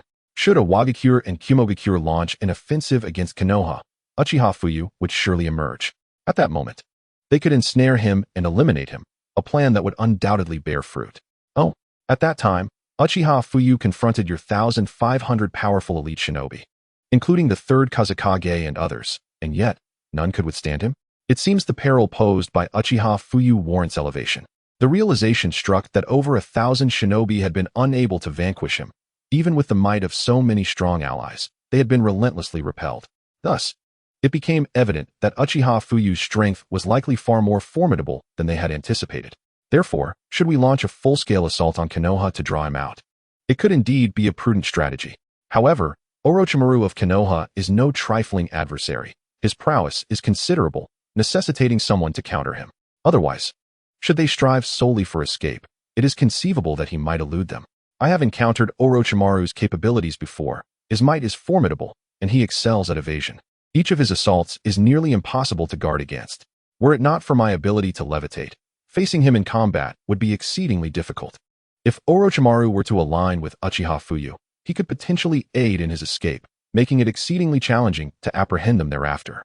After all, if we were to mobilize our entire force, Konoha would surely dispatch the Nine-Tails Jinchuriki, along with other strong warriors, to the borders, which would be exceedingly detrimental to our efforts to eliminate Uchiha Fuyu. Inoki nodded, acknowledging Orochimaru's capabilities. His offensive prowess was indeed formidable, and his ability to flee was unmatched. Capturing him was virtually impossible, having lost many shinobi to Orochimaru's cunning evasion. The sheer brilliance of his escape skills was something even he could scarcely rival. Leave this matter to me. Kaibutsu smiled slyly, narrowing his eyes. Very well, it is settled. We shall commence our final assault on Konoha tomorrow and draw Uchiha Fuyu into battle. Then we shall ensnare him, ensuring he can never rise again, declared the third Raikage with a nod, his voice cold. The others concurred, acknowledging that this strategy was indeed sound. The plan was straightforward yet effective, and exceedingly direct. Should Uchiha Fuyu choose to fight tomorrow, he would inevitably fall into their trap, allowing them to capture him entirely. Gentlemen, there is no need for such elaborate discussion. I have been standing here for quite some time, yet none of you have noticed me. Uchiha Fuyu's voice resonated within the minds of those present. Who? Uchiha Fuyu? This is bad. The assembled individuals, all masters of the shinobi arts, had failed to perceive Uchiha Fuyu's presence until now. Hearing his words sent chills down their spines. Had he chosen to strike, how would they have responded? Those who had heard Uchiha Fuyu's voice turned in shock, maintaining a safe distance while drawing their kunai. Their expressions filled with trepidation. Oh, so you are Uchiha Fuyu? A prodigy indeed, but your arrogance is rather excessive. Do you not grasp where you stand? This is the main camp of Awakens, and nearby lies Kumogakure's stronghold. Do you truly believe we would hesitate to eliminate you? Inoki regarded Uchiha Fuyu with a mix of surprise and disdain, a smirk forming on his lips. To think that after such an extended conversation, they had not detected Uchiha Fuyu's arrival. Now, the source of his ability and audacity against Tsunade became clear. Initially, they believed he would not dare to storm the battlefield alone, yet here he was, brazenly infiltrating their camp. Inoki could not help but admire his courage and confidence. Activate Lightning Release Chakra Mode. Hell Stab, one strike. Upon seeing Uchiha Fuyu, the third Raikage instantly engaged his Lightning Release Chakra Mode, vanishing from sight. Hell Stab, one strike was the third Raikage's most powerful technique, reputed to be the strongest spear capable of piercing anything. I am but a guest in your Awakens, yet you offer no tea, instead opting to assault me. Is this how you conduct hospitality? Uchiha Fuyu remarked with a smile. However, third Reikage, your speed is indeed impressive, even employing the one-strike technique, said to be the strongest spear capable of transcending all. But can your speed truly rival mine? Allow me to show you what it feels like to be struck down by your own might. With that, Uchiha Fuyu vanished from sight, reappearing at the third Reikage's right side, forming a Rasengan in his hand and striking towards the Reikage's arm. What? What does he mean by that? He intends for the third Reikage to perish at the hands of his own strongest spear? Moreover, the Reikage's speed is so swift that even I did not perceive his attack, yet Uchiha Fuyu dares to claim his speed cannot compare? Chapter 98. Instantaneous defeat of the third Reikage, the Vajra sealing technique binding all powers. How astonishingly swift must Uchiha Fuyu's own speed be? Inoki was aghast, unable to fathom the unfolding events, questioning whether Uchiha Fuyu was merely boasting. After all, the third Reikage was renowned as the fastest shinobi in the ninja world, possessing unparalleled defensive capabilities, and his offensive power was among the strongest, earning him the title of the strongest spear. Even Inoki himself would hesitate to approach the third Reikage in battle, for he was not a taijutsu specialist. Should he be caught, it could spell his doom. Yet, to his astonishment, Uchiha Fuyu displayed such audacity, claiming his speed surpassed that of the third Reikage. How could this be? Such incredible speed. This body flicker technique was undetectable, utterly terrifying. If I were to draw near to either of them, I might be struck down in an instant. Chiyo observed Uchiha Fuyu and the third Reikage before her, her heart racing in trepidation. As a puppeteer, if she were to be approached by either of these two, she would be in grave peril. 4 taijutsu specialists were the greatest threat to her puppets. Due to the astonishing speed of the taijutsu ninja, they barely had time to control their puppets. The velocity was so overwhelming that she hadn't even registered the moment before her demise. How swift, how formidable is the lightning release? The onlookers were awestruck by their speed, which was enough to instill a sense of dread. If they intended to assassinate her, she would scarcely have had time to react before meeting her end. What? The third Reikage felt a jolt of terror, his pupils constricting in disbelief. He had thought his speed sufficient, yet he had failed to inflict even a scratch on Uchiha Fuyu. Now, he found himself on her right side, unable to evade her onslaught. Boom. A faint smile curled at the corners of Uchiha Fuyu's lips as a glimmer of cold amusement flickered in her eyes. She struck the third Reikage's arm with a Rasengan, the immense force causing his limb to bend and crash towards his chest. Gosh! The third Reikage was taken aback. He had not anticipated that his own attack would backfire so dramatically. Renowned as the mightiest spear and the strongest of the lightning release, he was now the architect of his own demise. Thud! After injuring himself with his own assault, the third Reikage was engulfed in a torrent of blood, collapsing to the ground in disbelief. The third Reikage? How can this be? It's impossible. To be dispatched so effortlessly? The crowd was left in utter shock. The third Reikage, celebrated as the strongest spear and wielder of the most potent lightning release, had been instantaneously defeated. Uchiha Fuyu's lips curved into a smirk, her eyes gleaming with malice. To kill is the way of the assassin. Since you have sought my life, I shan't extend you any courtesy. It is now time for you to pay the price. Heh! As she surveyed the crowd, Uchiha Fuyu vanished from sight, reappearing behind Inoki, delivering a swift kick to his lower back. Ah! Crack! The speed was so tremendous that Inoki had no inkling of her approach. He merely felt a sharp pain in his waist before being sent hurtling backward, crashing to the ground in a most undignified manner. Not only that, but the robust Inoki found his spine shattered by Uchiha Fuyu's kick, the sound of splintering bones echoing throughout the encampment. What astonishing speed! We must retreat. The third Kazakage's men, sensing the gravity of the situation, immediately sought distance, fearing they too might fall victim to Uchiha Fuyu's lethal swiftness. Attempt to flee? It is far too late. You shall all remain right where you are. Sealing technique, adamant sealing chains. Uchiha Fuyu sneered as an array of chakra chains surged forth from her being, ensnaring everyone present. Ah! How is this possible? What manner of power is this? A sealing technique? This is the art of the Uzumaki clan. How could it possibly be wielded by a member of the Uchiha? This is inconceivable. The Uzumaki clan was long since annihilated. Even the last of their line in Konoha has perished. How could anyone still possess their sealing scrolls? Moreover, how could a Uchiha employ an Uzumaki sealing technique? This is utterly impossible. Cursed be it. My chakra is entirely sealed. I cannot move. What shall I do? The entire assembly, including all Jinchuriki, felt an overwhelming sense of helplessness, unable to fathom their instantaneous defeat. Furthermore, Uchiha Fuyu, a member of the Uchiha clan, was now utilizing the sealing techniques of the Uzumaki. It was a known fact that the Uzumaki were feared for their powerful sealing arts, leading to their extinction at the hands of the nations. Yet now, a member of the Uchiha was employing their techniques? Surprised, are you? To eliminate you. I need merely a glance. Your powers are simply lacking. Yet, your audacity is quite astonishing, leaving me rather speechless. A group of feeble beings. Yet you believe you can vanquish me? Who granted you such misplaced confidence, Liang Jingru? You are all foolish, clumsy, and weak, courting your own demise. Is it not preferable to remain peacefully in your village? Had you not attacked Konoha, I would have had no inclination to engage with you. But since you have initiated hostilities, I must respond in kind, for to not do so would be discourteous. Allow me to impart to you a true understanding of despair. Uchiha Fuyu smiled faintly, then cast her sealing technique upon each individual, binding their chakra and confining them all. The sight of these fools before her left her somewhat speechless. She had no intention of invading other villages. However, since they willingly offered her this opportunity, she would certainly accept their generous gift. Chapter 99. Controlling the Shadows of 3 Ninja Villages. Uchiha Fuyu, release us at once. Do you wish for all 4 great ninja villages to unite against Konoha? You wretched being, you have slain the 3rd Raikage. Do you not realize the ramifications of such an act? If you release us now, Tsunade will cease all hostilities with Konoha and willingly sign a peace treaty, offering reparations as well. The 3rd Kazekage was struck with fear.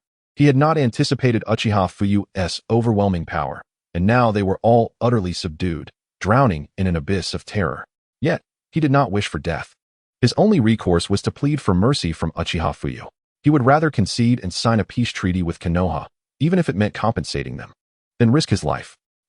Meanwhile, Inoki felt excruciating pain coursing through his body. His spine had been shattered by Uchiha Fuyu's kick, and an ocean of rage surged within him. However, he understood that he could not afford to insult Uchiha Fuyu. She held their fates in her hands, and he must endure. He had believed Uchiha Fuyu to be relatively weak. After all, he had significantly enhanced his own strength over the years. Even if Uchiha Madara were to appear before him, he would not exhibit the same terror as in the past. Yet, standing before him was Uchiha Fuyu, scarcely 19. Not even 20. Could such a young individual truly instill fear in him? It seemed utterly implausible. He was confident that even if he could not defeat Uchiha Madara, he could certainly contend with Uchiha Fuyu. But reality dealt him a harsh blow. In her presence, he was utterly powerless. All those present, including several Jinchuriki, found themselves incapable of resisting Uchiha Fuyu, all dispatched in an instant. The remaining onlookers were filled with indignation, yet none dared to voice their thoughts. Their faces flushed with suppressed fury. The 3rd Kazekage, I had already spared you once, yet you dared to plot against me again. No matter, it truly matters not.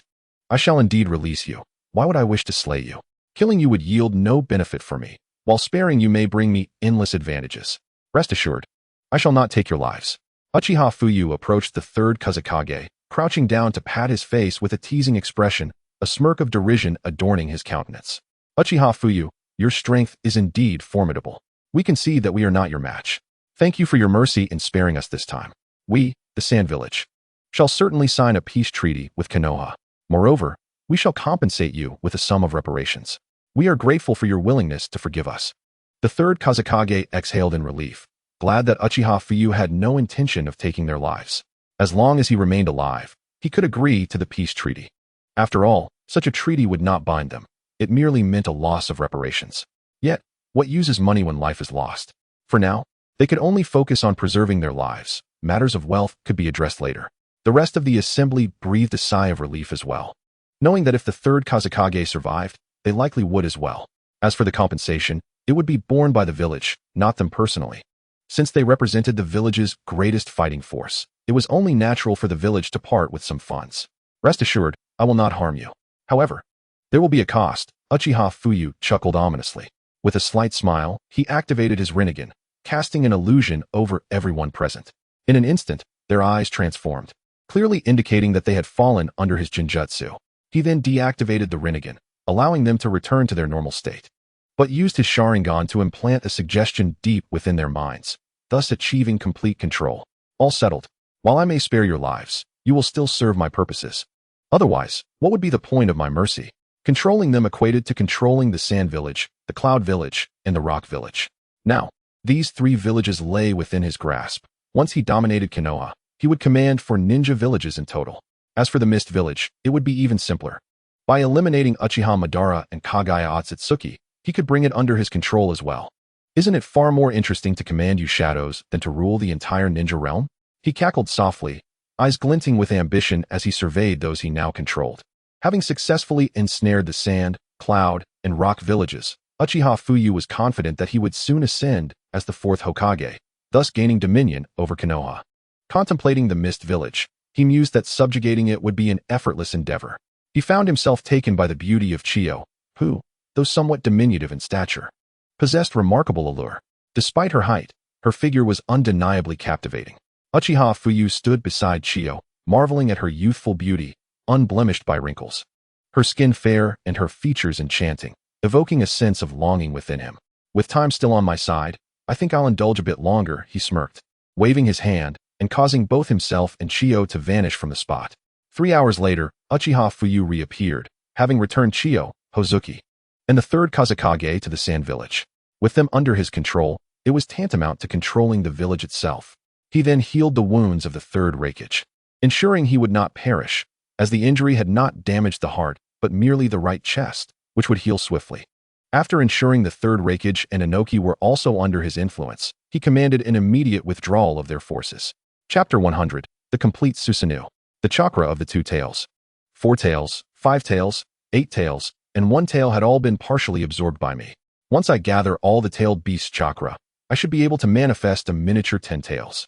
While it may not rival the original 10 tails of Kagaya Otsutsuki, it should surpass the 10 tails of 6 Paths Madara. Hee, what a fruitful endeavor this has been. Uchiha Fuyu mused, a smile gracing his lips as he reflected on the chakra of 6-tailed beasts now residing within him. Soon, by consuming the chakra of the 3 tails, 7 tails, and 6 tails, he would fuse together to become a miniature 10 tails and truly embody a tailed beast Jinchuriki. The powers of a 10 tails Jinchuriki are immensely potent, incomparable to the 9 tails. Furthermore, I must locate the remains of all previous Jinchuriki and, upon finding them, utilize the impure world reincarnation technique to resurrect them, allowing me to absorb their tailed beast chakra to fill in any gaps in my own. However, simply commanding their retreat would not suffice. I must create a spectacle to ensure my contributions are recognized. Otherwise, it would appear as though they retreated without my involvement. Thus, the time has come to unveil the complete Susanoo, instilling fear in the hearts of all. Should Kagaya Otsutsuki witness my perfected Susanoo, she would undoubtedly reveal herself. Once she does, I will seal her away. A sly smile crept across Uchiha Fuyu's face as he realized it was time for the world to witness his terror. With his strength steadily increasing, he had little to fear, save for Kagaya, whose elusive nature rendered her presence undetectable. Thus, she must be eradicated swiftly to eliminate the threat from her shadow. Yet, Chiyo truly retained her charm. Controlling her with Genjutsu was exhilarating. 30, like a wolf. 40, like a tiger. 50, what was it again? Ah, yes, sit and absorb the earth. Truly, she lived up to her reputation. This sensation is not one everyone can comprehend. Uchiha Fuyu chuckled, reminiscing about Chiyo's frenzied demeanor, his eyes sparkling with delight. He had also taught her the Een sealing technique, though instead of the traditional diamond shape, it could be whimsically altered into 4 heart-shaped flowers. Upon doing so, Chiyo immediately regained her youthful appearance, resembling an enchanting 18-year-old maiden. Now, time to get to work. Uchiha Fuyu grinned, vanishing from his location to issue commands to the 3rd Tsuchikage Inoki and the 3rd Reikage, inciting them into battle. The complete Susanoo. Boom, boom, boom. On the battlefield at the borders of Konoha, a colossal Susanoo, towering hundreds of feet high, emerged. Even the 9 tails appeared no larger than a mere palm before it. A sight most terrifying. Boom, boom. The earth trembled, compelling all eyes to turn towards Uchiha Fuyu. What? What is that? What is this enormous entity? Even from such a distance, we can feel its overwhelming presence. I've heard of it. It seems to be known as Susanoo. Susanoo. Could this truly be the mightiest ocular technique of the Uchiha clan? Indeed, you are correct. This is the unparalleled Susanoo of our Uchiha lineage. It is astonishing how immensely powerful Lord Fuya is. This colossal Susanoo seems poised to pierce the heavens, dwarfing mountains by countless magnitudes. All individuals at the borders of Konoha found themselves involuntarily drawn to Uchiha Fuya's Susanoo, engulfed by an overwhelming sense of dread. What manner of power could summon such a terrifying entity? At this moment, Elite shinobi such as Orochimaru emerged from their tents, their gazes fixed upon Uchiha Fuyu's direction, their pupils narrowing in disbelief at the sight of the immense Susanoo. What is that? Orochimaru thought, aghast, as he confronted such an awe-inspiring presence for the first time, rendering him unable to look directly at it. My lord Orochimaru, one of the Uchiha clansmen reported, this is indeed the mightiest ocular technique of our clan, Susanoo. According to our family records, it towers like a mountain, and with a mere swing, it can reduce a vast area to ruins. In the hands of Uchiha Madara, its power was unparalleled, with none able to withstand it. Only the leader of the Senju clan, the First Hokage, was capable of contending against it. To this day, no other in the shinobi world has been able to rival such formidable Susanoo. However, all of this is but recorded history. I have never witnessed it firsthand until now. This is indeed the Susanoo described in our family lore, appearing as colossal as a mountain, if not greater, easily over 1,000 meters in height. One clansman turned to Orochimaru and reported that they too had never seen the true form of Susanoo, having not been present on the battlefield at Tsunade. Furthermore, this is Uchiha Fuyu's first time unleashing the complete form of Susanoo. The oppressive aura emanating from it is palpable even from a distance of several miles, instilling a profound fear within me. Just how powerful is Fuyu? Is this truly the extent of your strength? I had no inkling that the Uchiha possessed such formidable capabilities. Uchiha Madara, a figure revered alongside the First Hokage, was a godlike presence in the shinobi world. Orochimaru's heart raced, his pupils constricting as fear and suppression coursed through his serpentine gaze. Chapter 101. Mastering the Art of Deception, Great Achievements. He never anticipated Uchiha Fuyu would be so powerful enough to instill fear within him. This was the first time he had felt such boundless terror. Despite years of battlefield experience, he had long grown accustomed to life and death. However, confronted with this overwhelming Susanoo, he felt a tremor coursing through his entire being. Even at a distance of several miles, he could distinctly feel the immense aura. It appears that this time, I can no longer contend for the position of the Fourth Hokage. If you are indeed as formidable as Uchiha Madara, then Kumogakure and Awakens would stand no chance against you. The Uchiha clan is truly a fearsome lineage. Fuyu, I, Orochimaru, seldom admire others, yet you are an exception. Deep down, Orochimaru understood that he was in no position to rival Uchiha Fuyu. He could not hope to compete for the title of Fourth Hokage against him. Uchiha Fuyu had already claimed victory on the battlefield of Tsunade. Now he appeared single-handedly in the ranks of Kumogakure and Awakens, challenging both great shinobi villages. If he emerged victorious, then the position of Fourth Hokage would be beyond his grasp, rendering Orochimaru's achievements insignificant in comparison. It was clear that he had forever lost the chance to claim that title. Help! What manner of monster is this? Run! What is this creature? How did it come to be here? I have never encountered anything so colossal. Is this even human? Do you see? On top of that giant, there appears to be a figure controlling it. All were urged to retreat swiftly. This individual was beyond their capacity to confront. The shinobi of Awakens and Kumogakure felt an insurmountable dread as they witnessed Uchiha Fuyu's complete Susanoo and hastily fled. All ninjas were commanded to withdraw immediately, avoiding any engagement. The third Tsuchikage commands all Awakens shinobi to retreat. All of you withdraw. An umbu from Awakens bellowed, instructing everyone to retreat and for Earth-style ninjas to create barriers against the enemy. Everyone retreat. Do not resist. The third Raikage issued a similar command, calling for all Kumogakure shinobi to withdraw immediately. The atmosphere mirrored that of Awakens. All were ordered to retreat, for failure to do so would likely lead to death.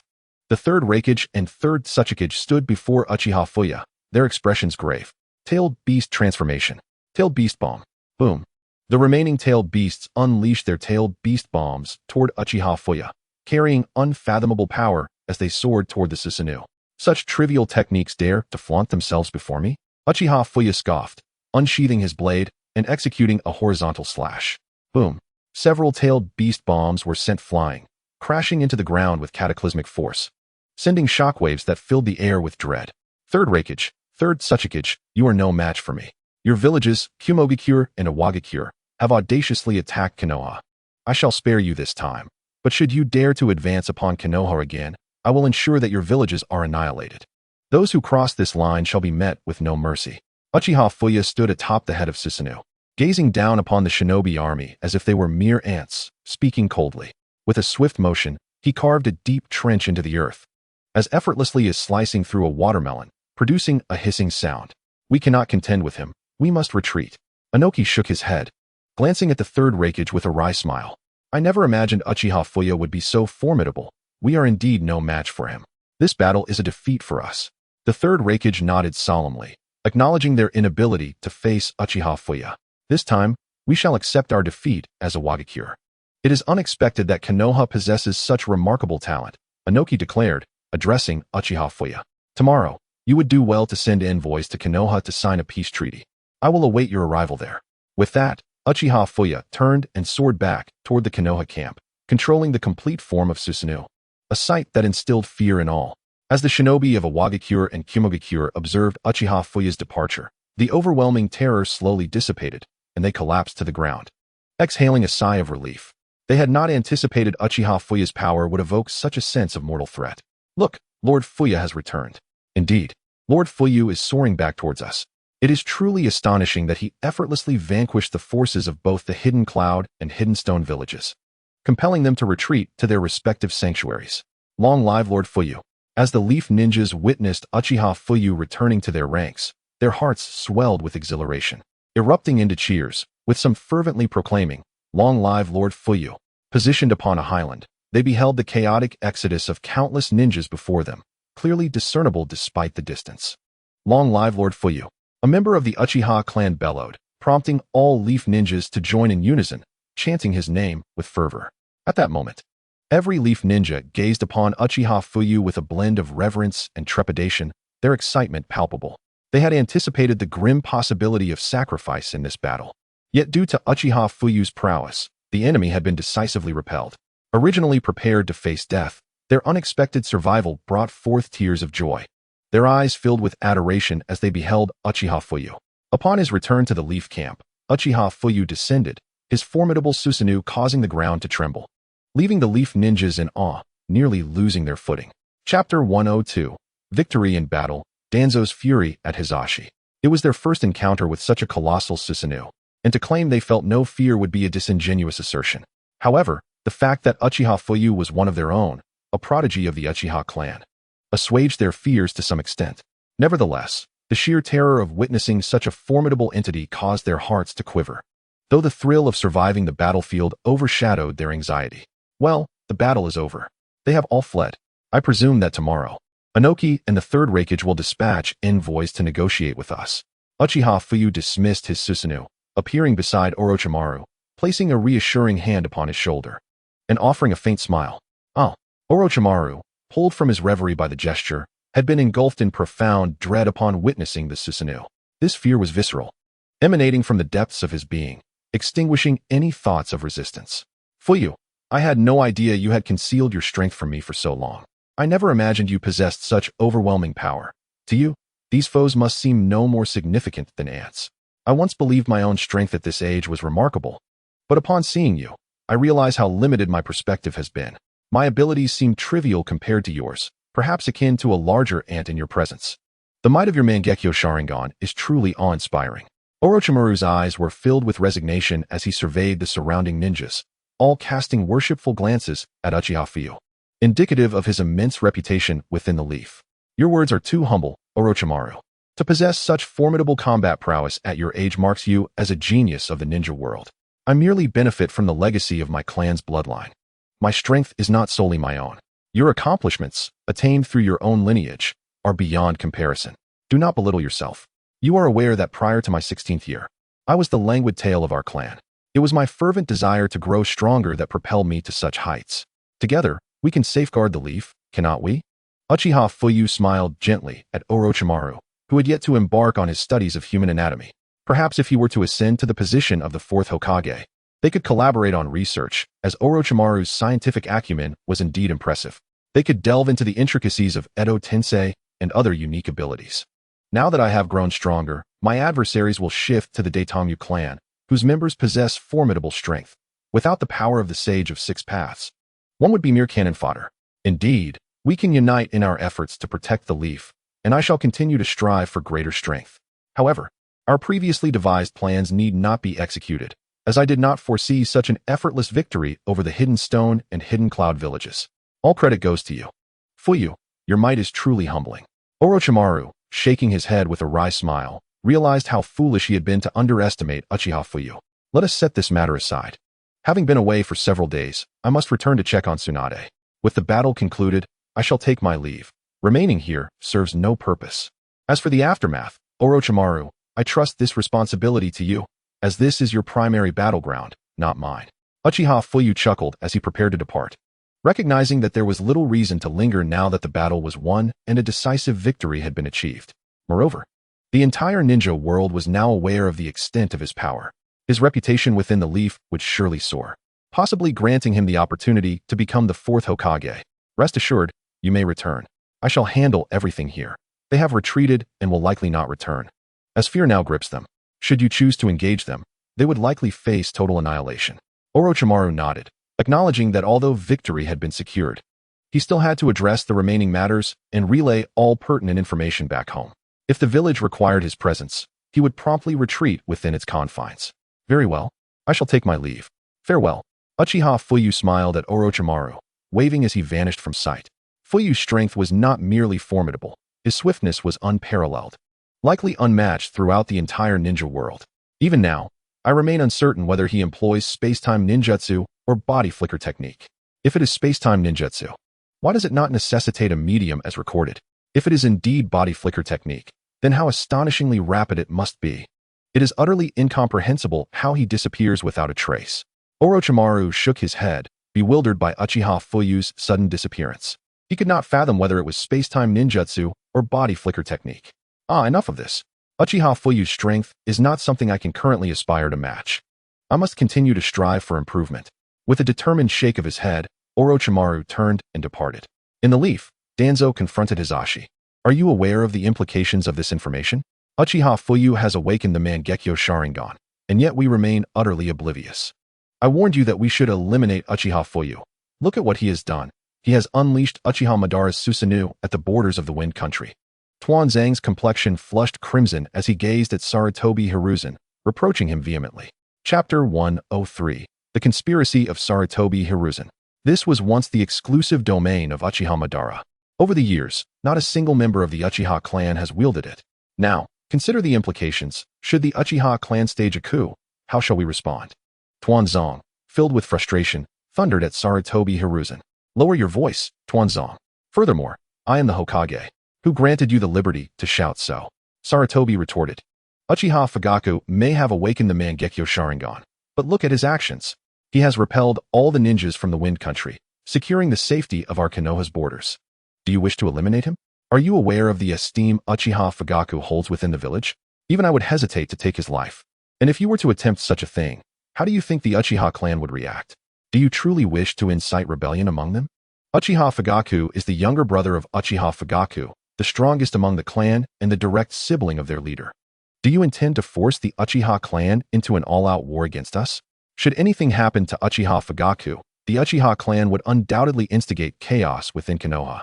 And at this juncture, with the Wagakure and Kumogakure jointly assaulting Konoha, we need the Uchiha clan more than ever. Their combat prowess is formidable. Are you truly considering eliminating Uchiha Fugaku now? Tuanzang, I warn you. This is my final warning. Uchiha Fugaku must not encounter any trouble within Konoha, otherwise, I shall hold you accountable. Sarutobi, seething with anger, confronted Tuanzang. You will regret uttering those words, Hiruzen. You now understand that Uchiha Fugaku's reputation has eclipsed yours.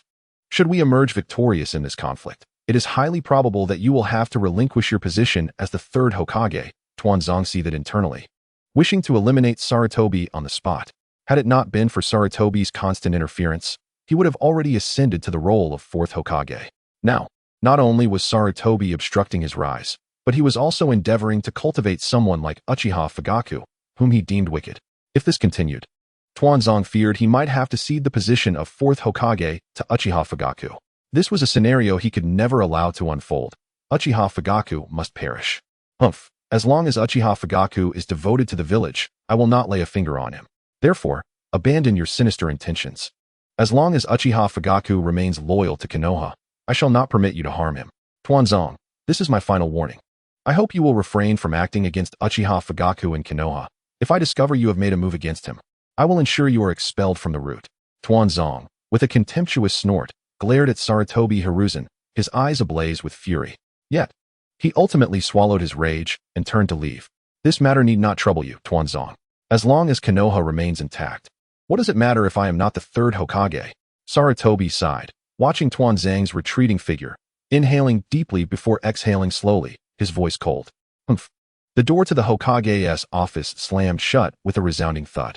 Hiruzen, did you not instruct me to refrain from acting in Konoha? Who led you to believe I would? You may be unaware, but the alliance between Kyumogakure and Awagakure is specifically aimed at Uchiha Fugaku. You might not know that Tsunade has also joined this confrontation, targeting Uchiha Fugaku as well. Uchiha Fugaku will undoubtedly perish on the battlefield, and the Uchiha clan will harbor a profound hatred for Tsunade, Kyumogakure, and Awagakure. When war breaks out, they will become mere cannon fodder. Let the Uchiha clan march to their doom. Once Uchiha Fugaku falls, who will be able to prevent me from becoming the fourth Hokage? Hee. After exiting the Hokage's office, Tuanzang's lips curled into a sardonic smile, his eyes gleaming with malice. He had long since allied with Kyumogakure, Tsunade, and Awagakure to eliminate Uchiha Fugaku, for they all feared Uchiha Madara. None wished to witness another figure like Uchiha Madara arise in the ninja world. Thus, he conspired with the other 3 ninja villages to encircle and annihilate Uchiha Fugaku.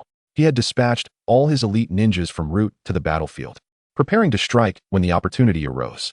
Should they fail to kill Uchiha Fugaku, his subordinates would capitalize on the moment of vulnerability to eliminate him.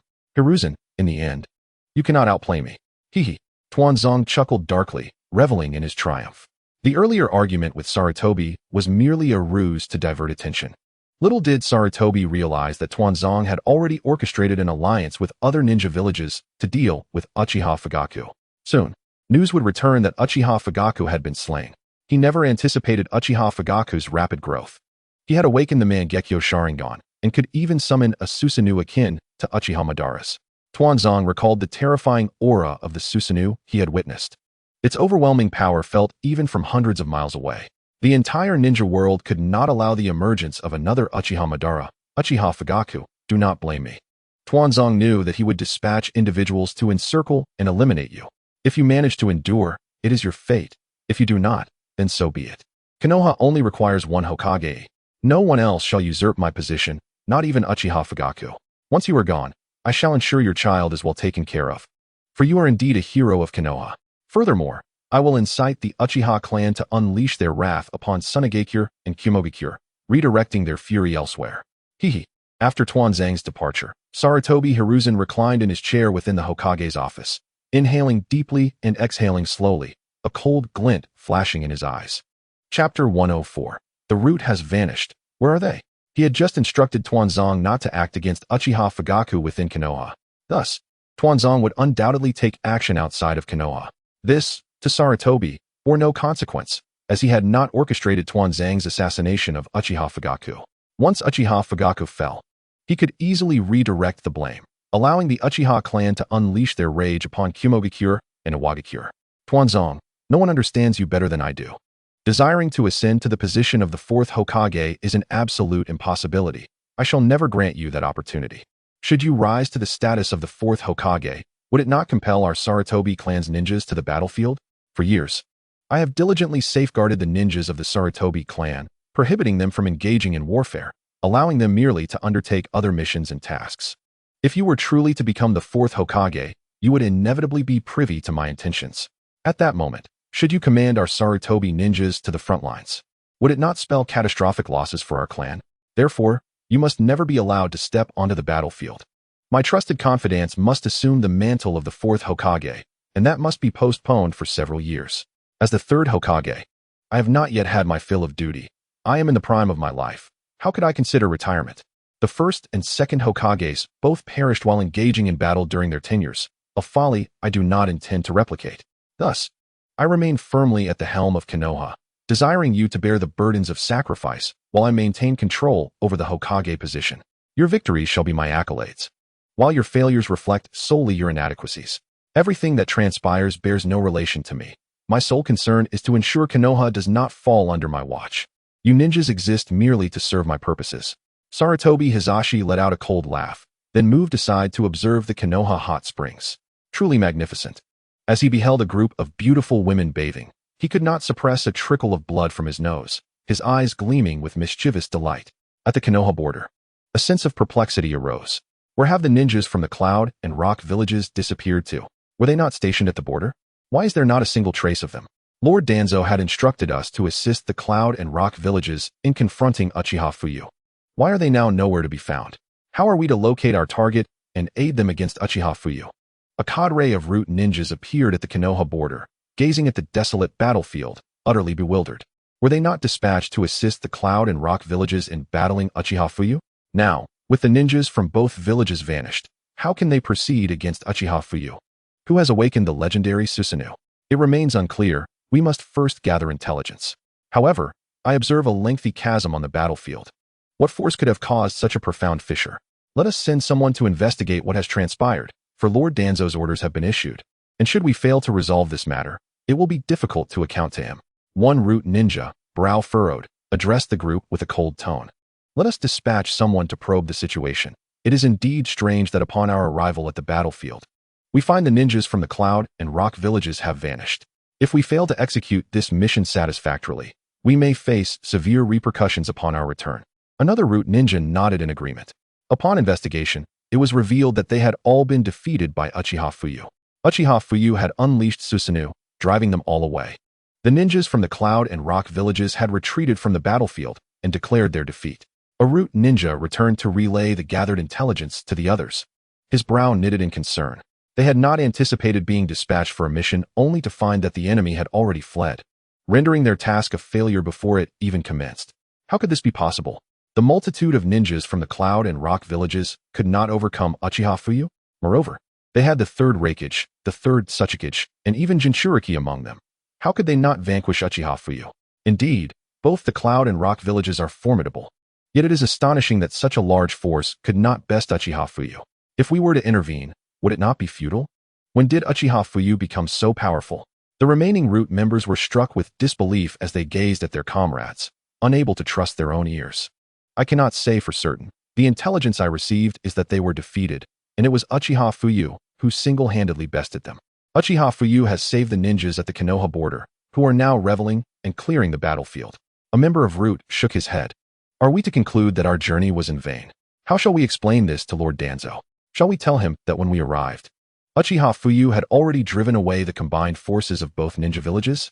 The remaining members of Root fell into a momentary silence, contemplating the absurdity of returning to inform Danzo that nearly 10,000 ninjas from the Cloud and Rock villages had been routed by Uchiha Fuyu alone. Who would believe such a tale? Chapter 105, The Fear of Danzo. Regardless of whether this news is true or if Lord Danzo chooses to believe it, the reality remains unchanged. Even if we refuse to accept it, there is no escaping the truth. Eventually, Lord Danzo will receive word that Uchiha Fuyu indeed triumphed over both the Rock and Cloud villages. As for the method of his victory, that remains uncertain and requires thorough investigation to elucidate. What shall we do now? Should we conduct our inquiries here, or return to the village to report to Lord Danzo, stating that our mission has failed, yet it cannot be held against us, given our recent arrival? The fact that the Cloud and Rock villages have already been driven away by Uchiha Fuyu, who has declared their defeat, might indeed be fortuitous for us. Had we engaged him at that moment, we might have perished. The Root members shook their heads, still reeling from the shocking news received upon their arrival. They had previously encountered Uchiha Fuyu, a mere underdog, who had suddenly transformed into an unparalleled powerhouse capable of decimating two major villages, hardly the kind of feat one would expect from such a figure. There is no need for further deliberation. You need not return to inform Danzo of your failure. At that moment, Uchiha Fuyu's voice resonated in the ears of several Root members. Who is it? Impossible. Uchiha Fuyu? This is not good. A group of Root members froze upon hearing Uchiha Fuyu's voice. They turned to see him, their pupils constricting, as in an instant, a blinding light flashed. And one by one, the Root ninjas fell to the ground, leaving only one, who was rendered unconscious. The curse of silence seal has been lifted. Uchiha Fuyu let out a cold chuckle as he dispelled the curse of silence seal, using Jinjutsu to extract information. Ah, Danzo, this is of your own making. With a sinister smile, Uchiha Fuyu swiftly snapped the neck of the last remaining member. Do not waste chakra. Now that he had just expired, his chakra was still warm within his body. Uchiha Fuyu chuckled darkly as he absorbed all the chakra from the fallen Root members, sealing their bodies within a scroll. Do you wish to kill me? How amusing. To attain beauty, even if the entire ninja world stands against me, what is there to fear? Danzo, this time, my achievements have reached the point where I can inherit the position of Hokage. Therefore, your existence has become unnecessary. This time, I will ensure your utter disgrace, and moreover, I will have both of you executed before the villagers of Konoha. Uchiha Fuyu let out a cold chuckle. He originally sought merely some prestige to claim the position of the Fourth Hokage. Now, Danzo and Sarutobi Hiruzen have become irrelevant to him. As long as he incites the populace, he can secure his succession as the Fourth Hokage. At that point, he will reveal the dark sides of both Danzo and Sarutobi, exposing all their past deeds to the public, inciting resentment among the villagers of Konoha. Then, he shall publicly execute them. In doing so, not only will his stature in Konoha be elevated, but all the citizens will harbor animosity towards Sarutobi and Danzo. Of course, should many express understanding, it would be permissible to eliminate them in secret later. Regardless, he would control Konoha. Everything else would be at his discretion. Has someone undone the tongue curse seal? Who could it be? Danzo's brow furrowed. Sensing the seal he controlled had been lifted, his heart filled with dread and a hint of fear. It is crucial to recognize that the tongue curse seal is a specialized sealing technique developed uniquely by the Root. No one even knew it existed in the Root's archives. Even the sealing scroll contains no record of it. This implies that aside from the individual who created the tongue curse seal, no one else could possibly unravel it. And that individual had long since been eliminated by him. So, who could possibly have the capability to undo his tongue curse seal? Someone. Danzo's expression darkened. He understood that someone must have learned the method of unsealing. If that were the case, he would have to develop a new sealing technique for Root. Otherwise, if this information were to leak, it would spell disaster for him, potentially jeopardizing his standing in Konoha. This sealing technique must not fall into the wrong hands. If others discover how to lift it, it would be a calamity for him. After all, the members of Root harbor vast amounts of information, both good and bad. The secrets of Root must remain concealed. Danzo-sama. A Root member appeared before him. Immediately investigate. It seems someone has lifted the seal. We must apprehend this individual, or the secrets of Root will fall into enemy hands. The information of Root must not be divulged. Otherwise, it would deliver a grave blow to Konoha. Dispatch personnel to ascertain who has been captured, who has gone missing. We must locate them without delay. Investigate the missions they undertook, and ensure this matter remains concealed from anyone. Before the enemy learns of this information, they must all be eliminated. Danzo's brow furrowed as he regarded the Root member before him. He promptly dispatched them to discover who had been sent on missions. They needed to be found and brought back. Otherwise, the secrets of his Root would be exposed, which would not bode well for his position. No matter who it was. Anyone who encountered the secrets of Root must die. Understood, Danzo-sama. The Root member nodded and vanished from sight. Chapter 106, Severing Danzo's Right Hand. Who could possibly have unraveled our Root's tongue curse seal, the sealing technique? Back then, I had thoroughly erased all traces. There should be no one who knows how to unseal it. If it were the Uzumaki clan, that would be impossible. The Uzumaki clan has long been exterminated. Even the surviving members likely lack such capability. These clan members, bereft of familial legacy and protection, devoid of the clan's sealing techniques, how could they become stronger? Let alone break my sealing technique. If it is not them, then who could it be? The ability to unravel my sealing technique is truly unbelievable. Regardless, the secrets of Root must not leak. Who dares to oppose me? If I discover their identity, they will certainly meet their end. Danzo's expression darkened as he scoffed. His heart filled with fury. He never anticipated that his subordinates would fall into the hands of another, and that they would directly lift his sealing technique. Should others learn to unravel this seal, they could extract crucial information from their minds. Such knowledge, if exposed to outsiders, would be disastrous for him. After all, he has committed numerous heinous acts within Root. If these were to be publicly revealed, there would be no place for him in Konoha. Thus, he must clarify this matter. Locate that group of individuals, and eliminate them all. None must be spared. I'm afraid, Danzo-sama, you needn't search any further. Do not waste your efforts. It is time for you to face your reckoning. If you wish to know who took your Root members, you need look no further. I am the one who took them. At that moment, Uchiha Fuyu appeared behind Danzo, his right hand sweeping through the air. Thud. Upon hearing the sound, Danzo swiftly turned, but it was too late. His right hand was severed by Uchiha Fuyu, blood gushing forth as he let out a furious roar. Is this your arm, Danzo-sama? You should know, this arm is sufficient for you to die 100 times. On this arm, not only are there numerous Sharingan from our Uchiha clan, but it also harbors the cells of the first Hokage, Hashirama Senju. It is evident that you, Danzo, have desecrated the grave of the first Hokage. Should the villagers of Konoha learn of this, I wonder what kind of punishment you would face. At that point, Danzo-sama, you would become a pariah, hunted by all. Even Sarutobi Hiruzen would be compelled, under the pressure of the villagers, to execute you. After all, Konoha was founded by the first Hokage. To toy with the remains of the first Hokage, if the villagers discover this, they would never tolerate you. Uchiha Fuyu bent down, picking up the severed arm from the ground, a mocking smile gracing his lips. Uchiha Fuyu, what do you intend to do? Do you not recognize who I am? How dare you ambush me and sever my arm? Once I capture you, no one will know of this incident. They will only know that you attacked me. At that time, you will surely be disgraced, and your Uchiha clan will suffer as well. Danzo's heart raced, his left hand clutching the wound on his right arm as he gasped for breath, his eyes filled with rage and panic as he gazed at Uchiha Fuyu before him. He never anticipated that Uchiha Fuyu would be so powerful, appearing behind him without warning. Unbeknownst to himself, he had carelessly severed his own right hand, which now lay in the possession of his adversary. However, Izanagi required prior activation. Yet, Uchiha Fuyu had afforded him no opportunity to prepare. Even if he were to unleash Izanagi now, it would merely record the current state of his severed hand, leaving him utterly incapable of transforming the damage into a mere illusion. Danzo had never fathomed that Uchiha Fuyu seemed to have been aware of the secret he held. A secret that was not known to just anyone, especially not the fact that his right hand was a recent creation of Orochimaru's research. How could Uchiha Fuyu have known so soon after he had merely integrated it? It was precisely after his last confrontation with Fuyu that Orochimaru, having been defeated, contemplated how to rapidly enhance his own strength. It was during that time that Danzo sought out Orochimaru, revealing a clandestine secret and providing him with the cells of Senju Hashirama, but at the cost of requiring Orochimaru to engineer an arm that could perfectly merge with the first Hokage's cells.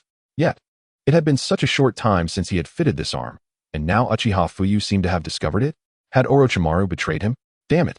The apprentice of Hiruzen truly cannot be trusted.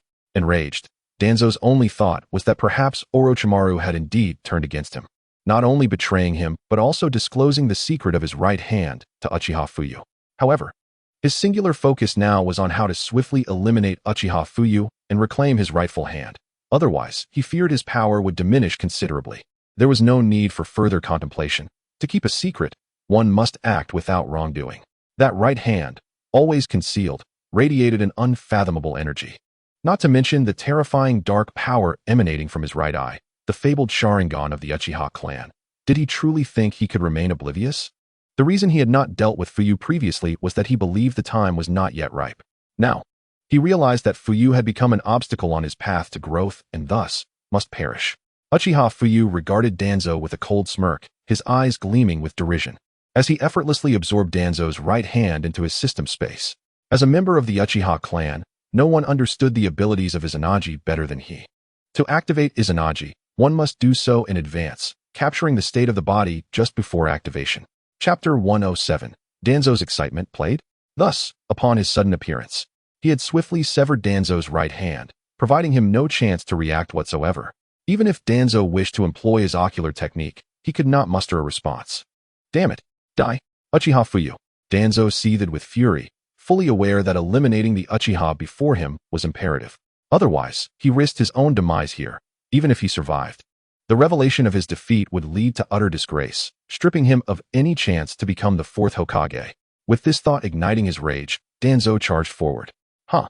You pathetic weakling, I'll entertain you. Uchiha Fuyu observed Danzo with a slight upward curl of his lips, his eyes betraying his disdain. He then reached out, grasping Danzo's head and casually tossing him aside, turning as if to depart. Izanagi. With a sudden thrust, Danzo activated the ultimate Uchiha ocular technique, Izanagi, reappearing behind Uchiha Fuyu to plunge his hand into his heart. PFF. How? How is this possible? You win. Uchiha Fuyu turned to face Danzo, his eyes wide with terror and disbelief. Huh.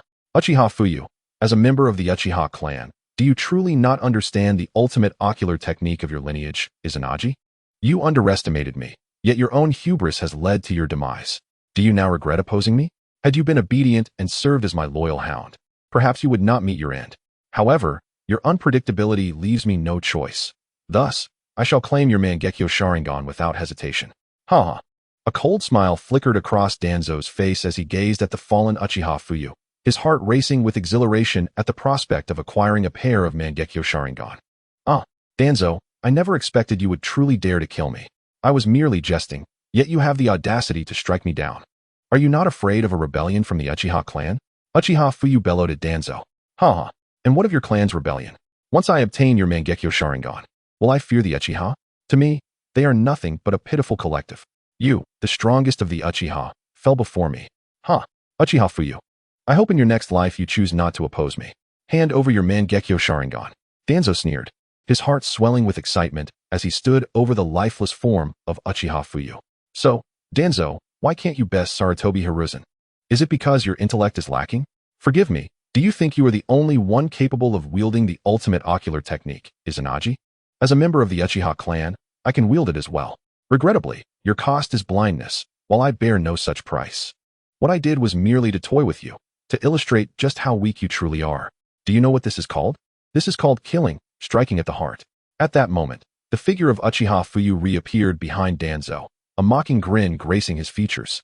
The Uchiha Fuyu who had stood before Danzo moments ago had inexplicably transformed into mere air, dissipating as if he had been nothing more than an illusion. Yet the blood that had spilled was all too real. What? How can this be? Danzo's heart raced in horror as he turned, only to find his heart pierced through, his body trembling as his pupils dilated. The unscathed Uchiha Fuyu stood behind him, and disbelief clouded his vision. Izanagi? No, there must be a cost. Your eyes? As he beheld Uchiha Fuyu's activated Mangekyo Sharingan, Danzo felt a profound shock wash over him, unable to comprehend. Why did he have to sacrifice an eye to use Izanagi? While Uchiha Fuyu bore no such cost. Because you will never comprehend the true power of the Mangekyo Sharingan. Only those like you, ignorant of its might, would squander it as if it were a mere token of revival. Do you grasp the magnitude of the Sharingan's strength? Yet in your hands, it devolves into mere revival tokens, a disgrace to the eyes of our Uchiha clan. Uchiha Fuyu gazed at Danzo with a slight smile, his voice cold. Revival tokens? Danzo stared incredulously at Uchiha Fuyu, feeling an overwhelming wave of pain wash over him as his eyelids began to droop, as if death were imminent. Have I been defeated? Danzo's left eye glowed crimson as he roared in fury. No, you have not merely been defeated, you have been deceived. Uchiha Fuyu chuckled softly, then dispelled the illusion. At this moment, Danzo knelt on the ground, gazing at Uchiha Fuyu before him. He realized that apart from his severed right hand, he bore no other wounds. However, blood was streaming from the socket of his right eye. An illusion? A genjutsu? How is this possible? Only then did Danzo comprehend that everything he had just experienced was merely an illusion. Not only had his right hand been amputated, but Uchiha Fuyu had also seized his right eye. Now is not the time for your demise. Soon, I shall ensure that you are utterly disgraced, suffering in agony as you perish. I was merely jesting with you earlier. Do not take it to heart.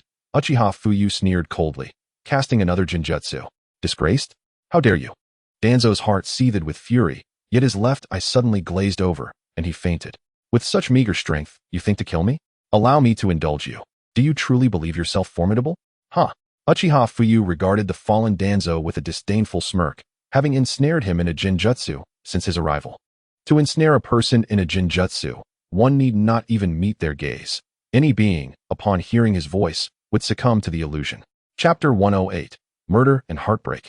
Sarutobi's shock. Earlier, Uchiha Fuyu had merely played a trick on Danzo to illustrate the vast chasm between them, allowing him a fleeting moment of elation. As if he had ascended to the pinnacle of the world, a sensation beyond imagination. Then, he would let him plummet from that peak, enabling the enemy to truly experience both joy and despair, to understand what it meant to murder with intent. Utilizing the shadow clone technique, Uchiha Fuyu created a shadow clone to take Danzo away while he transformed into Danzo's likeness and began to explore the roots of the organization. He had already extracted valuable information from Danzo's mind, revealing that this base housed cells from Hashirama Senju.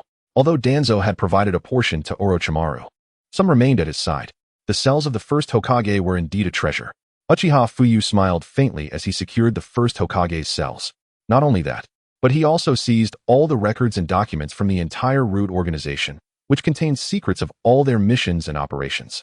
To truly dismantle Danzo and Sarutobi Hiruzen, he needed sufficient evidence. Such evidence would be more than enough to ruin Danzo's reputation. Next would be Sarutobi Hiruzen's turn. His secrets must also be revealed to the public. Uchiha Fuyu chuckled coldly, harboring no fondness for Sarutobi Hiruzen. He had long sensed a veiled malice emanating from the third Hokage. Now, Sarutobi Hiruzen was likely reveling in the thought of Danzo taking the fall for him, dispatching personnel to eliminate Uchiha Fuyu. After all, Sarutobi Hiruzen was the true ruler of Konoha. Everything Danzo had done was under his control, much of it tacitly approved or directly orchestrated by him. If it weren't for Sarutobi Hiruzen leaking information to Danzo, the latter would not have been able to grasp as much as he did. Everything stemmed from Sarutobi Hiruzen's deliberate revelations to Danzo, using him to handle the so-called darkness. Danzo was merely a blade in Sarutobi Hiruzen's hand, yet he reveled in his perceived power, oblivious to the fact that he was forever just a pawn in the third Hokage's game.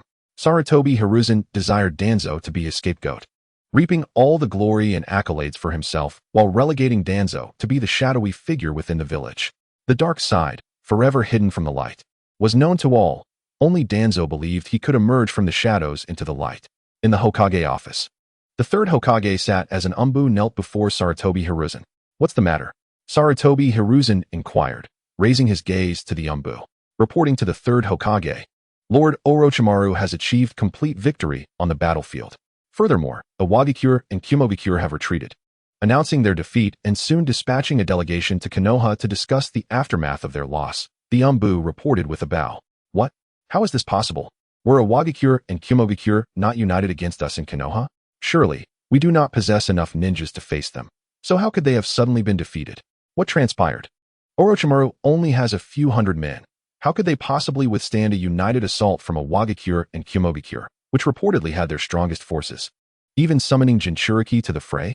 Sarutobi Hiruzen expressed his astonishment, baffled that Orochimaru could triumph against two great ninja villages. Reporting to the third Hokage, it was due to Lord Fuyu's presence on the battlefield in the Land of Earth that Awakens and Kumogakure were inexplicably defeated and retreated, announcing their surrender. According to intelligence, it seems that Lord Fuyu activated Tsunade, which, I have heard, towers hundreds of feet tall. Not only that, but it can fly, and with a single strike, it can shatter mountains, effectively repelling the simultaneous assault of both Awakens and Kumogakure. Moreover, all-tailed beast bombs were effortlessly swatted away by him. It was because of Lord Fuyu's overwhelming strength that both Awakens and Kumogakure were gripped by fear. Upon witnessing Lord Fuyu, they lost the will to fight, fleeing in terror, ultimately reaching an agreement to send a delegation to Konoha, announcing their defeat and willingness to compensate. The umbu explained, casting a glance at Sarutobi Hiruzen. "What? How is that possible?" Sarutobi Hiruzen was taken aback, incredulous. How could Uchiha Fuyu have arrived at the battlefield in the Land of Earth so swiftly? I had specifically sealed all information regarding the battlefield in the Land of Wind to suppress Uchiha Fuyu's reputation. How could he inexplicably appear in the Land of Earth? What could possibly explain his sudden appearance there? How could his speed be so extraordinary? I had intended for him to head to the battlefield in the Land of Wind, and even if he achieved merit, he would only share it equally with Kakashi Hatake. Yet, unexpectedly, Uchiha Fuyu not only quelled the turmoil in the Land of Wind, but has now also emerged victorious in the Land of Earth. None of this matters. What is crucial is that Uchiha Fuyu has defeated both Awakens and Kumogakure. If Uchiha Fuyu were to return to the village, it is likely that the combined merits of two wars would elevate his reputation to unprecedented heights, leaving even myself unable to match his standing. Sarutobi Hiruzen's countenance darkened. His eyes filled with a chilling intensity. Chapter 109. Sarutobi's thoughts, returning home. I never anticipated that the former Uchiha Fuyu was merely a laggard among the Uchiha clan. His strength was woefully inadequate, yet in just 3 short years, he has managed to confront 2 major ninja villages single-handedly on the battlefield. Not only that, but he has decisively vanquished both Awakens and Kumogakure. Such prowess has far exceeded my capacity to endure. If he is not swiftly eliminated, the entire Konoha may very well elect him as the fourth Hokage. Uchiha Fuyu has not only triumphed in 2 wars, but has also achieved these victories independently, garnering immense respect among the ninjas of Konoha. Moreover, being Tsunade's husband, the position of fourth Hokage will inevitably be his. What must I do to suppress Uchiha Fuyu? His strength is overwhelmingly formidable. How can I hope to vanquish him? His might poses an ever-present uncertainty for Konoha. Should he lead the Uchiha clan in rebellion, no one in Konoha would stand a chance against their onslaught. As the third Hokage, I cannot allow Uchiha Fuyu to wreak havoc upon Konoha or endanger any of its citizens. Sarutobi Hiruzen sat in his office, inhaling deeply from a cigarette. slowly exhaling as a grave expression crossed his face.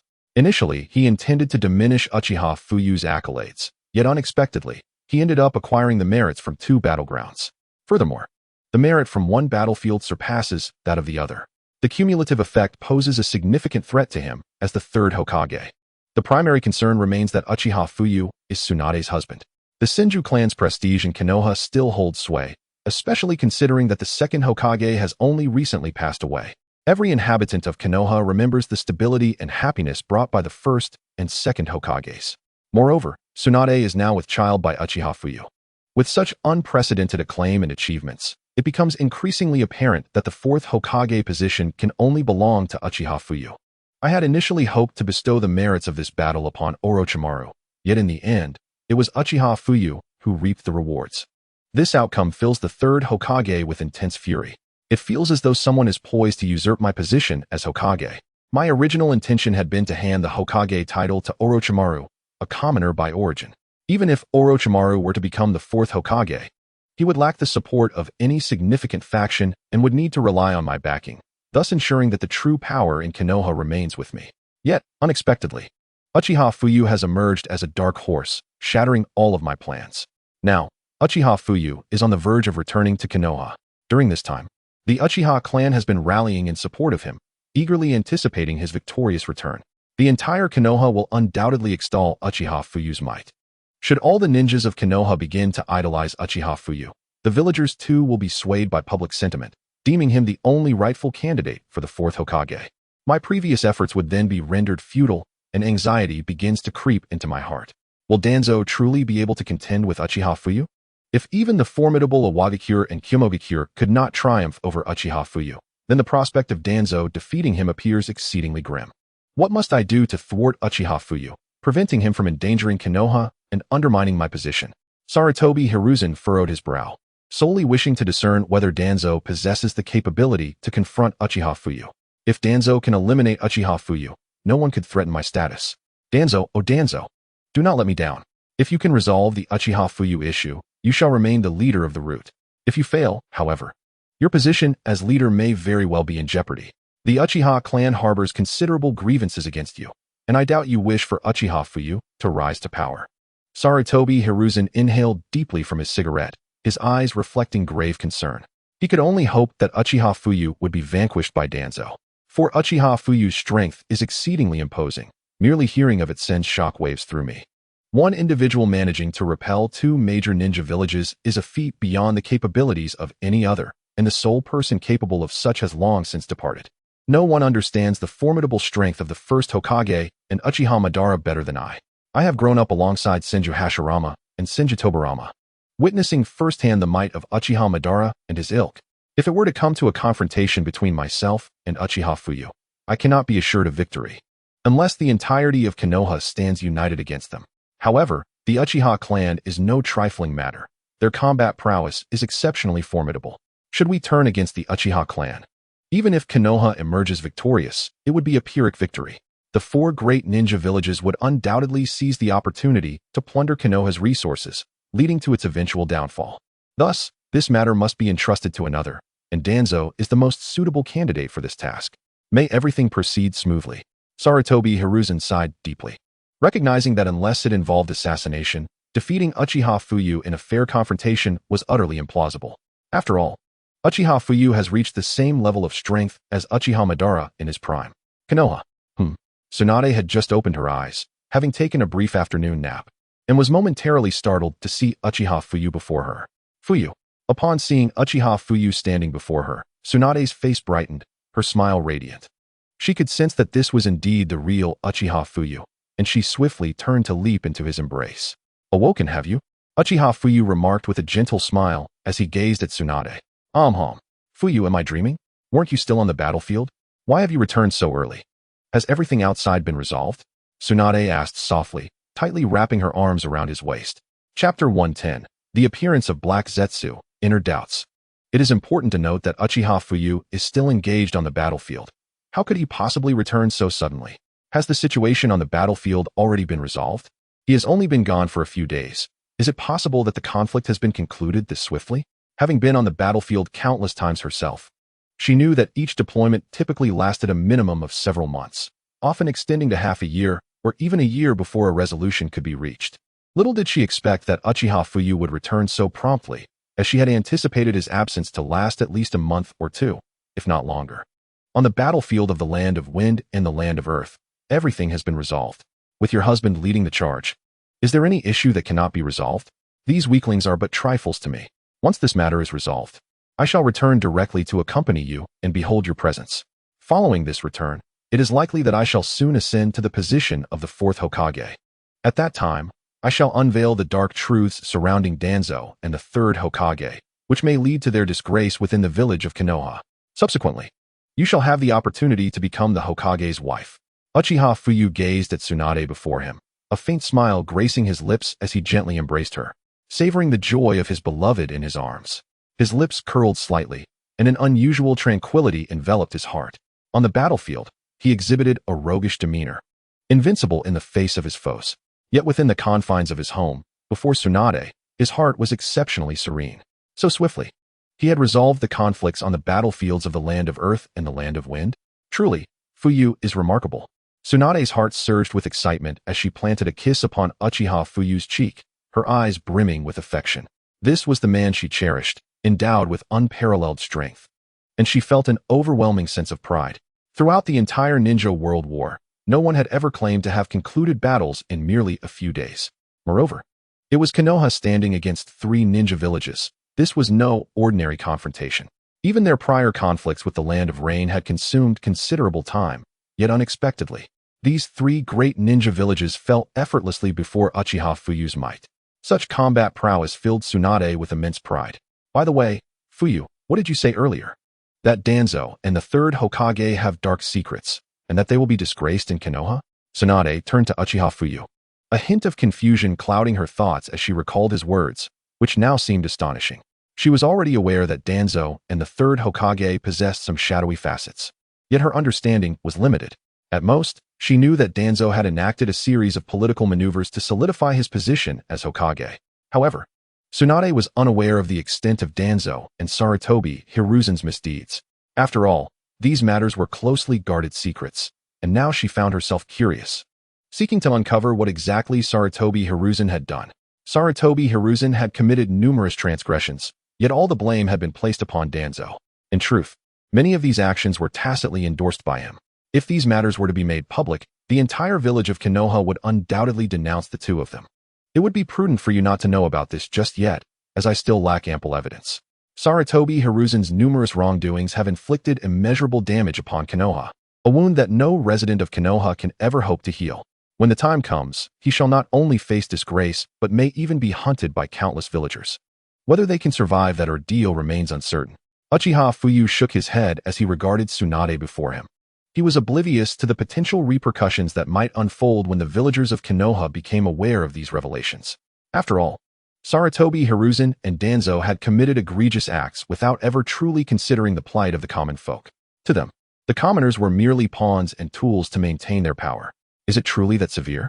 Tsunade blinked in surprise, nodding as she looked at Uchiha Fuyu, seemingly grasping the gravity of the situation. Shall we sleep a little longer? It is only a little past 2 o'clock. After we awaken, I shall prepare a sumptuous dinner for you. Uchiha Fuyu placed a gentle kiss on Tsunade's forehead, smiling softly. Very well. Fuyu, come lie with me. Tsunade embraced Uchiha Fuyu, her cheeks tinged with a slight blush. Certainly. Uchiha Fuyu nodded and lay down beside Tsunade. She nestled into his embrace, finding the most comfortable position, her face alight with a smile as she drifted into a deep slumber. Uchiha Fuyu tenderly caressed Tsunade's smooth back, a flicker of guilt crossing his gaze. He was acutely aware that the woman beside him was not the only one in his life, and he felt a twinge of remorse. However, this fleeting guilt was soon overshadowed by the rewards he anticipated. Throughout history, it has been said that no man is devoid of desire. It is simply in a man's nature. Subsequently, Uchiha Fuyu summoned several shadow clones to attend to various matters, remaining beside Tsunade as she slept. How could this be? Uchiha Fuyu? Initially, I had understood him to be merely a mediocre performer, someone who had not even awakened his Sharingan by the age of 16. I had wondered if he could ever become a pawn in our game. Yet I never anticipated that this Uchiha Fuyu would rise from the ranks of the underachievers and awaken the Mangekyo Sharingan within a mere few years. Furthermore, his Mangekyo Sharingan seems to possess qualities unlike any other, capable of manifesting the complete body Susanoo. The complete body Susanoo requires the eternal Mangekyo Sharingan to be activated, otherwise, no one can sustain its form. This implies that Uchiha Fuyu may very well possess Indra's chakra. Kagaya's manifestation of surprise was evident as she observed the unfolding events. Indra's 3-tomo could potentially yield a chakra reincarnation, yet such capabilities were not characteristic of any ordinary vessel. Chapter 111.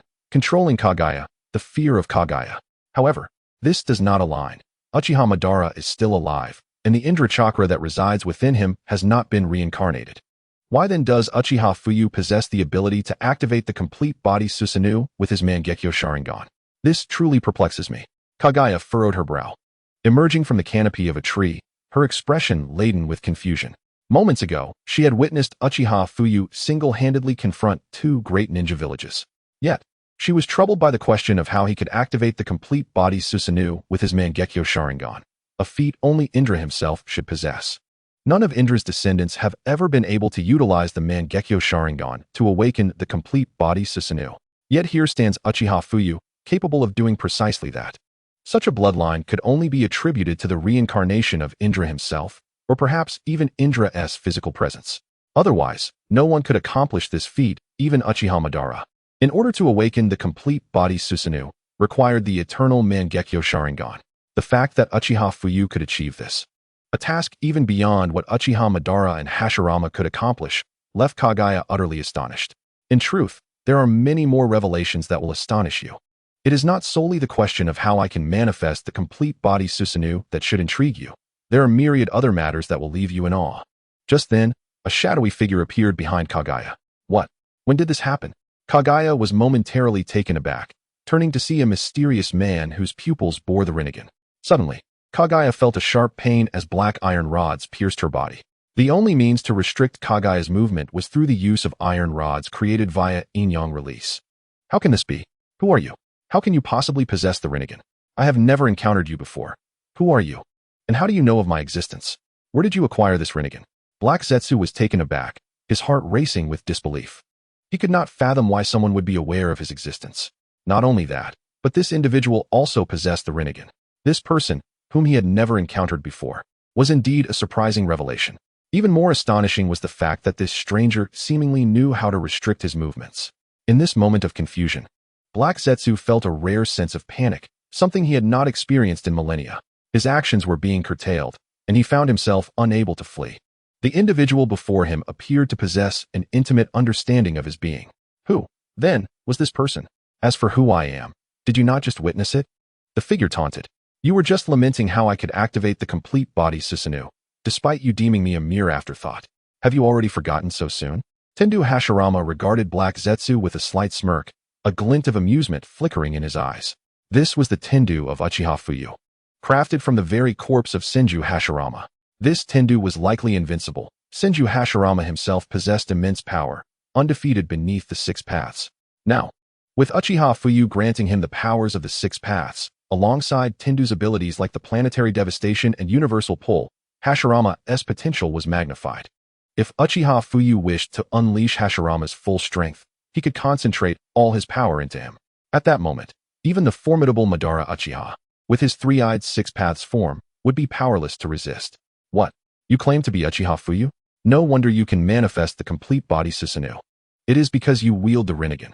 But how did you come to know of my existence? I have scarcely appeared before others, Black Zetsu questioned, astonished. He struggled to comprehend how this man could possess such knowledge of him. Furthermore, he sensed an anomaly in his chakra. It felt distinctly different.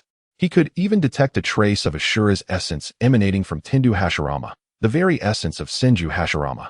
Having orchestrated schemes against Hashirama and Madara for years, he was intimately familiar with their powers. Yet, despite having the Rinnegan, which concealed much of his aura, he could still sense that this individual was closer to Ashura or Senju Hashirama. But both Hashirama and Ashura had perished. So who, then, stood before him? No, you must be Uchiha Fuyu, yet this body is not yours. It belongs to Senju Hashirama, does it not? The corpse of Hashirama still exists. Thus you have fashioned it into a 6 paths avatar. In essence, the being before me is indeed Hashirama, merely transformed into one of your 6 paths manifestations. Suddenly, Black Zetsu recognized the striking similarity in aura between this man and Senju Hashirama.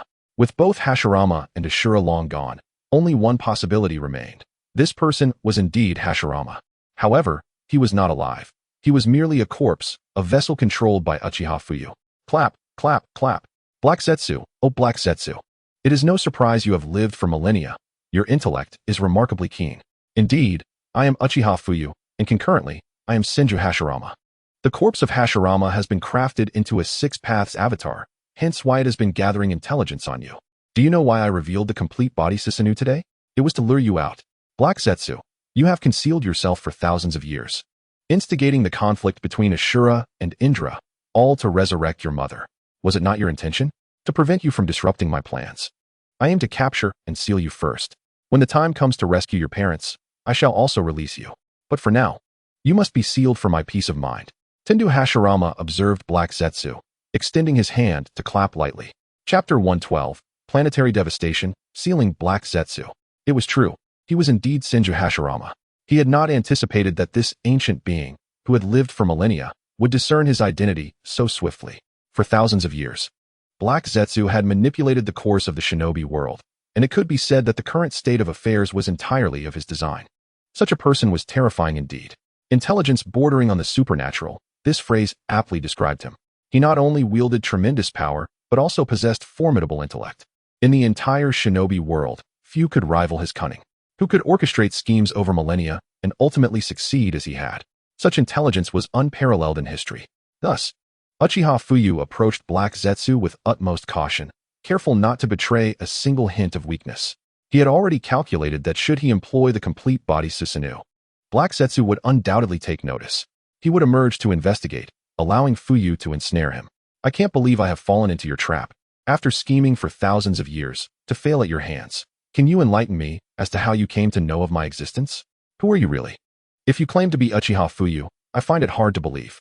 As Black Zetsu scrutinized Uchiha Fuyu, his mind raced, desperately searching for a means of escape. He was stalling for time, yet despite his efforts, he realized he could not extricate himself from the iron grip of the Yin-Yang release. Despair gnawed at him. After millennia of planning, he was on the verge of success, having cultivated the existence of the Rinnegan. All he needed to do was adhere to his meticulously laid plans, and he would surely resurrect his mother. Yet, the emergence of Uchiha Fuyu had shattered everything he had worked for. You are aware that our Uchiha clan possesses the Manjikyu Sharingan. Furthermore, the myriad abilities of the Manjikyu Sharingan remain a mystery to all. My Manjikyu Sharingan grants me the power of foresight. In my visions of the future, you slay Uchiha Madara and utilize his body to resurrect Kagaya Otsutsuki. This is what I foresaw, and since awakening my Manjikyu Sharingan, I have been diligently watching you, searching for you. Yet, I could not locate you until I realized you would be particularly concerned if a member of the Uchiha clan wielded the Manjikyu Sharingan. If an Uchiha were to manifest the Susanoo, you would undoubtedly take notice, especially if it were the complete body Susanoo. The complete body Susanoo signifies the unlocking of the eternal Manjikyu Sharingan. Thus, when I activated my complete body Susanoo, I had already positioned numerous shadow clones on the periphery, waiting for you to walk into my trap. I never anticipated the outcome would be so favorable. I found you almost immediately. Now let us venture to another world. With a slight smile, Tendu Hashirama seized Black Zetsu and vanished from the spot. Upon reappearing, they found themselves in a desolate realm blanketed in yellow sand, a world devoid of life, with no trace of humanity in sight. The Naruto world connected to countless alternate dimensions, and as long as one could locate a wormhole, they could arrive in this barren expanse. Uchiha Fuyu frequently trained in this world and was thus intimately familiar with it. Aware that it harbored no inhabitants, not even a trace of living beings. It is remarkably suitable for sealing Kurizetsu. After Tendo Hashirama brought Kurizetsu into this realm, a black sphere materialized above his right hand. Uchiha Fuyu, what are your intentions? Do you wish to seal me? Just moments ago, you spoke of the possibility of rescuing my mother. Are our objectives not aligned? Although I am perplexed by your desire to save her, it is evident that her liberation would yield immense benefits for you. Otherwise, you would not endeavor to rescue her. I remain unaware of your true intentions. Yet since you are willing to assist in freeing my mother, I am inclined to cooperate with you. Please, do not seal me. I shudder at the thought of being confined.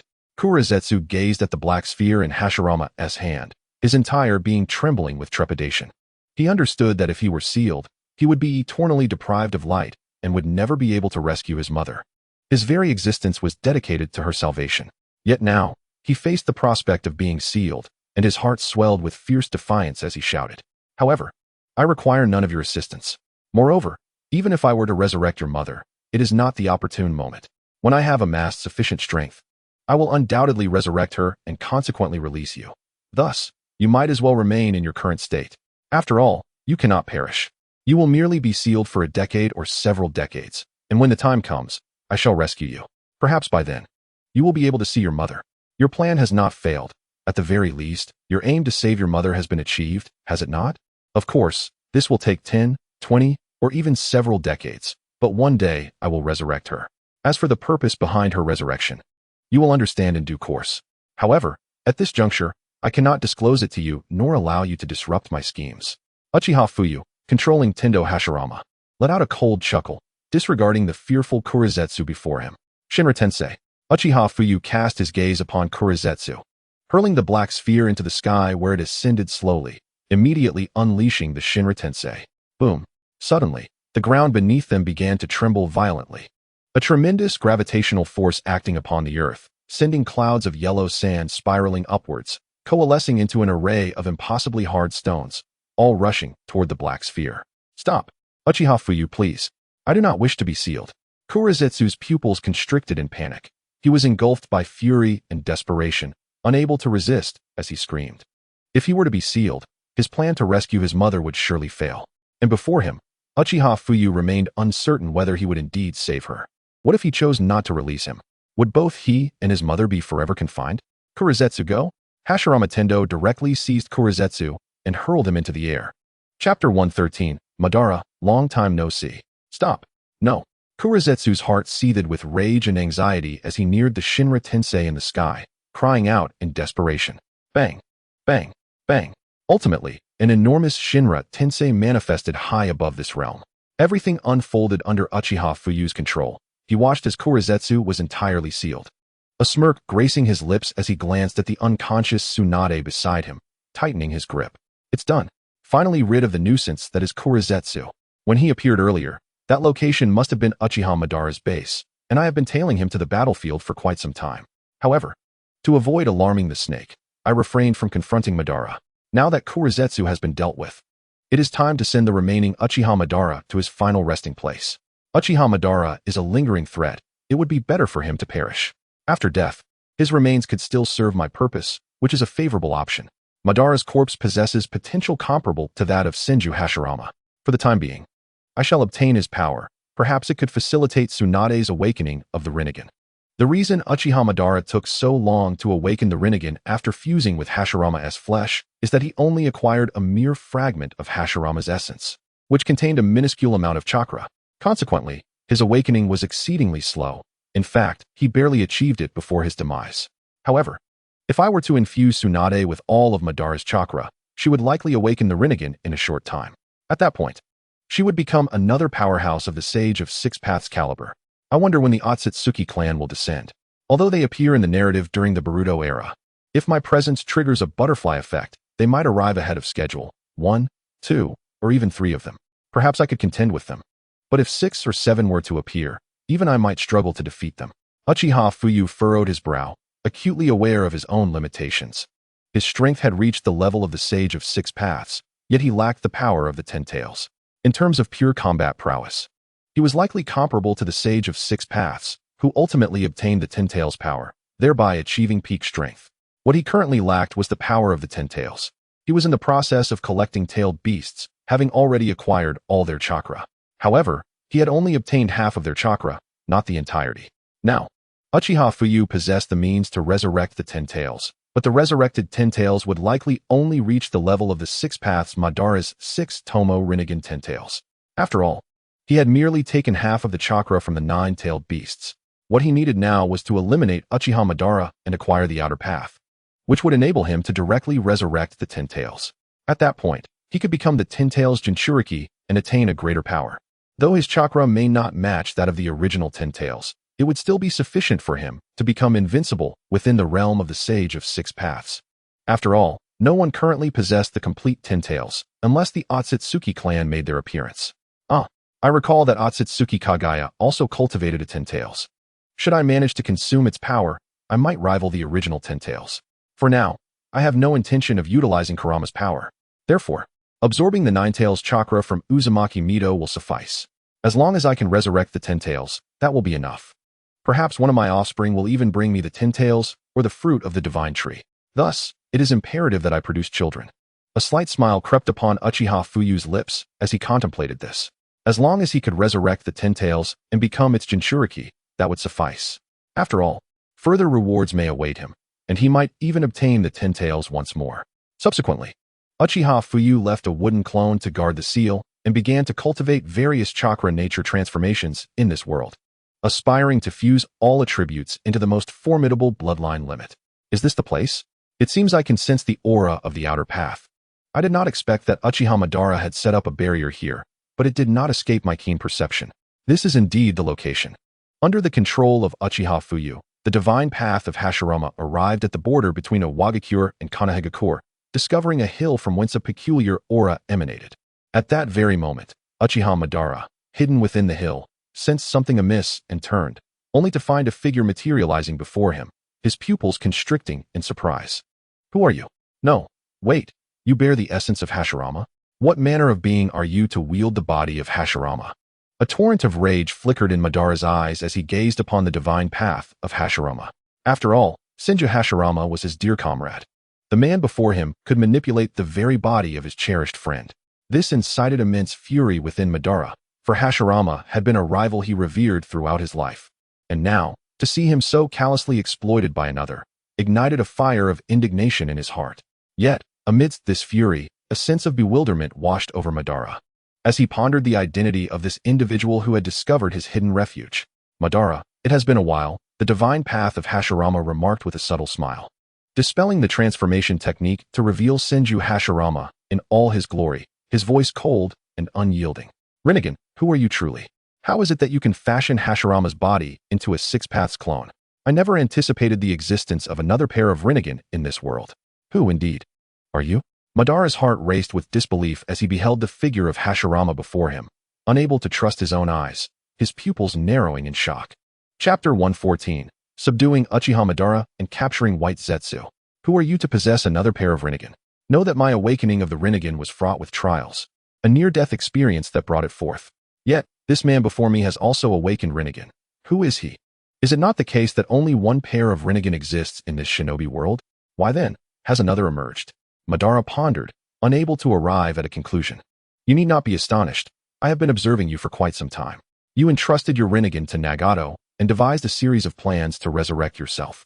All of this has been within my purview, and now, your time has come to an end. Your utility has been fully expended.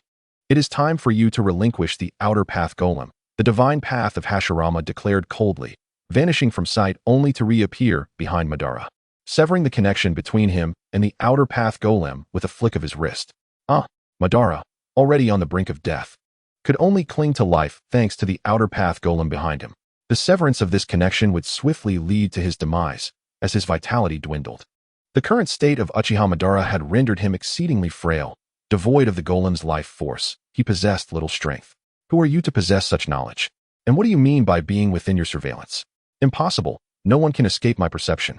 Madara roared, staring at the divine path of Hashirama in fury. He had not anticipated that all his schemes were fully known to this man, including his transfer of the Rinnegan to Nagato and his intent to use Nagato to resurrect himself, regaining the strength of his prime. How could this individual know him so intimately? Madara, there is no need for further inquiries. You need not know so much.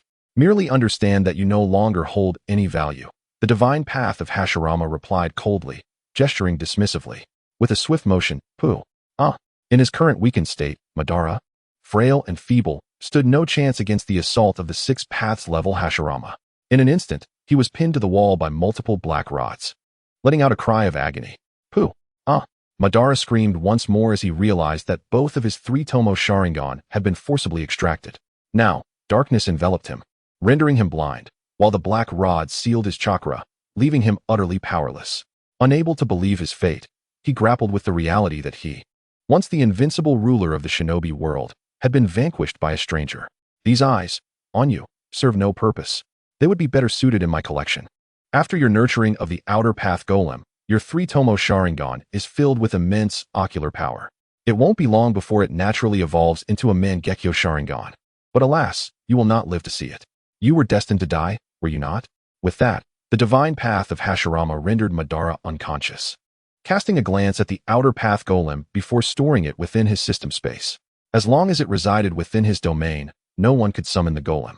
As for Nagato, he would not be permitted to wield it for the time being. He lacked the requisite strength to handle it, and his youth posed a risk of draining his life force, akin to the original tale. His next objective was to transform the outer path golem into the 10 tails and seal it within himself. And you, White Zetsu, still hiding? You're a clever one. You wouldn't wish for your demise, would you? The corners of the divine path of Hashirama's mouth curled into a smirk as his gaze fell upon a white figure peeking from a shadowy corner, revealing only its head. Hee. I didn't expect such a formidable individual to exist. Rest assured, I harbor no ill will towards you. Moreover, I do not align myself with Uchiha Madara. He views us as mere pawns, and I have no desire to associate with him. White Zetsu remarked with a grin as he stepped forward to face the divine path of Hashirama. Self-awareness is commendable. From now on, follow me. Perhaps I shall grant you a new physical form in the future. The divine path of Hashirama scoffed, advancing towards White Zetsu. Thank you. I wonder, can that new body defecate? I am quite curious about the sensation of it. White Zetsu inquired with childlike innocence, fully revealing himself to the divine path of Hashirama. Of course, a normal person would certainly allow you to experience what it is to relieve oneself. The divine path of Hashirama responded with a bemused expression, nodding. I would be pleased to serve you in that regard. Should I address you as Senju Hashirama or Uchiha Fuyu? White Zetsu had been present, absorbing all that transpired. From now on, you shall be called 10 paths henceforth. You will accompany me. The divine path of Hashirama spoke with an icy tone. Very well, 10 paths. I shall follow you, but do not forget our agreement. I wish to know the feeling of defecation, White Zetsu replied, nodding obediently. His curiosity piqued about the experience. With that, the divine path of Hashirama took Madara and vanished from the location, reappearing at his home in Konoha. Well done, Uchiha Fuyu remarked with a faint smile. Observing Tsunade peacefully asleep, before the divine path of Hashirama disappeared once more. If he were to channel all of Madara's chakra into Tsunade, she might swiftly awaken her Rinnegan. After all, Madara's 3-tomo Sharingan, nurtured over countless years, held immense ocular power. If he were to directly transfer it to Tsunade, she would likely awaken her Mangekyo Sharingan in no time. At that moment, Tsunade would also possess the Kaleidoscope Sharingan, and under the immense chakra of Uchiha Madara, it might merge with her own Kaleidoscope Sharingan, potentially awakening the Rinnegan.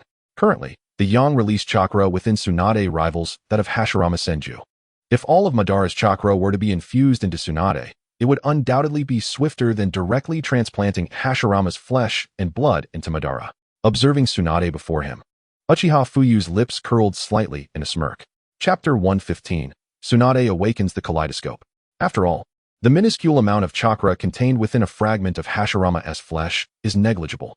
Now, Uchiha Fuyu would directly transfer all of Madara's chakra into Tsunade's body.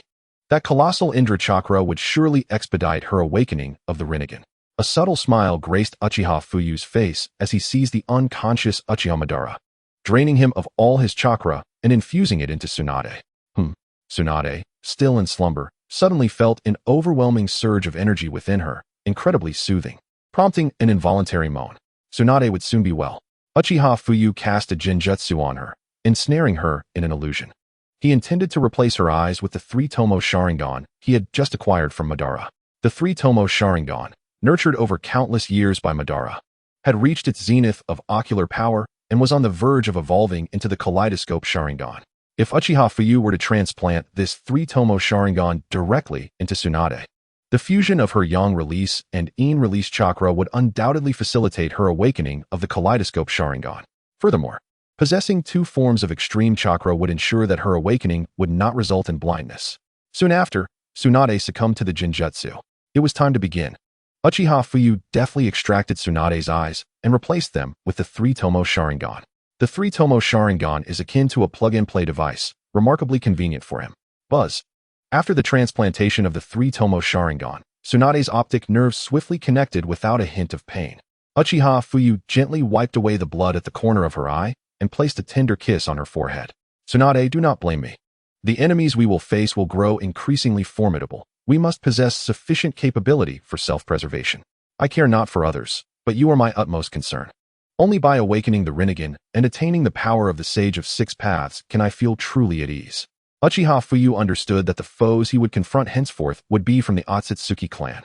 Their power was immense, and he had to ensure Tsunade was equipped with adequate means to protect herself. Only then could he be truly at ease. The thought of his wife being captured by another would surely unnerve him. Suddenly, the three-tomo Sharingan within Tsunade's eye socket began to spin wildly, culminating in the emergence of a five-pointed star. Indeed, the kaleidoscope Sharingan? This abundant ocular power was not significantly inferior to that of Indra. Tsunade awakened the kaleidoscope Sharingan, and with her physique, the likelihood of her succumbing to blindness was negligible.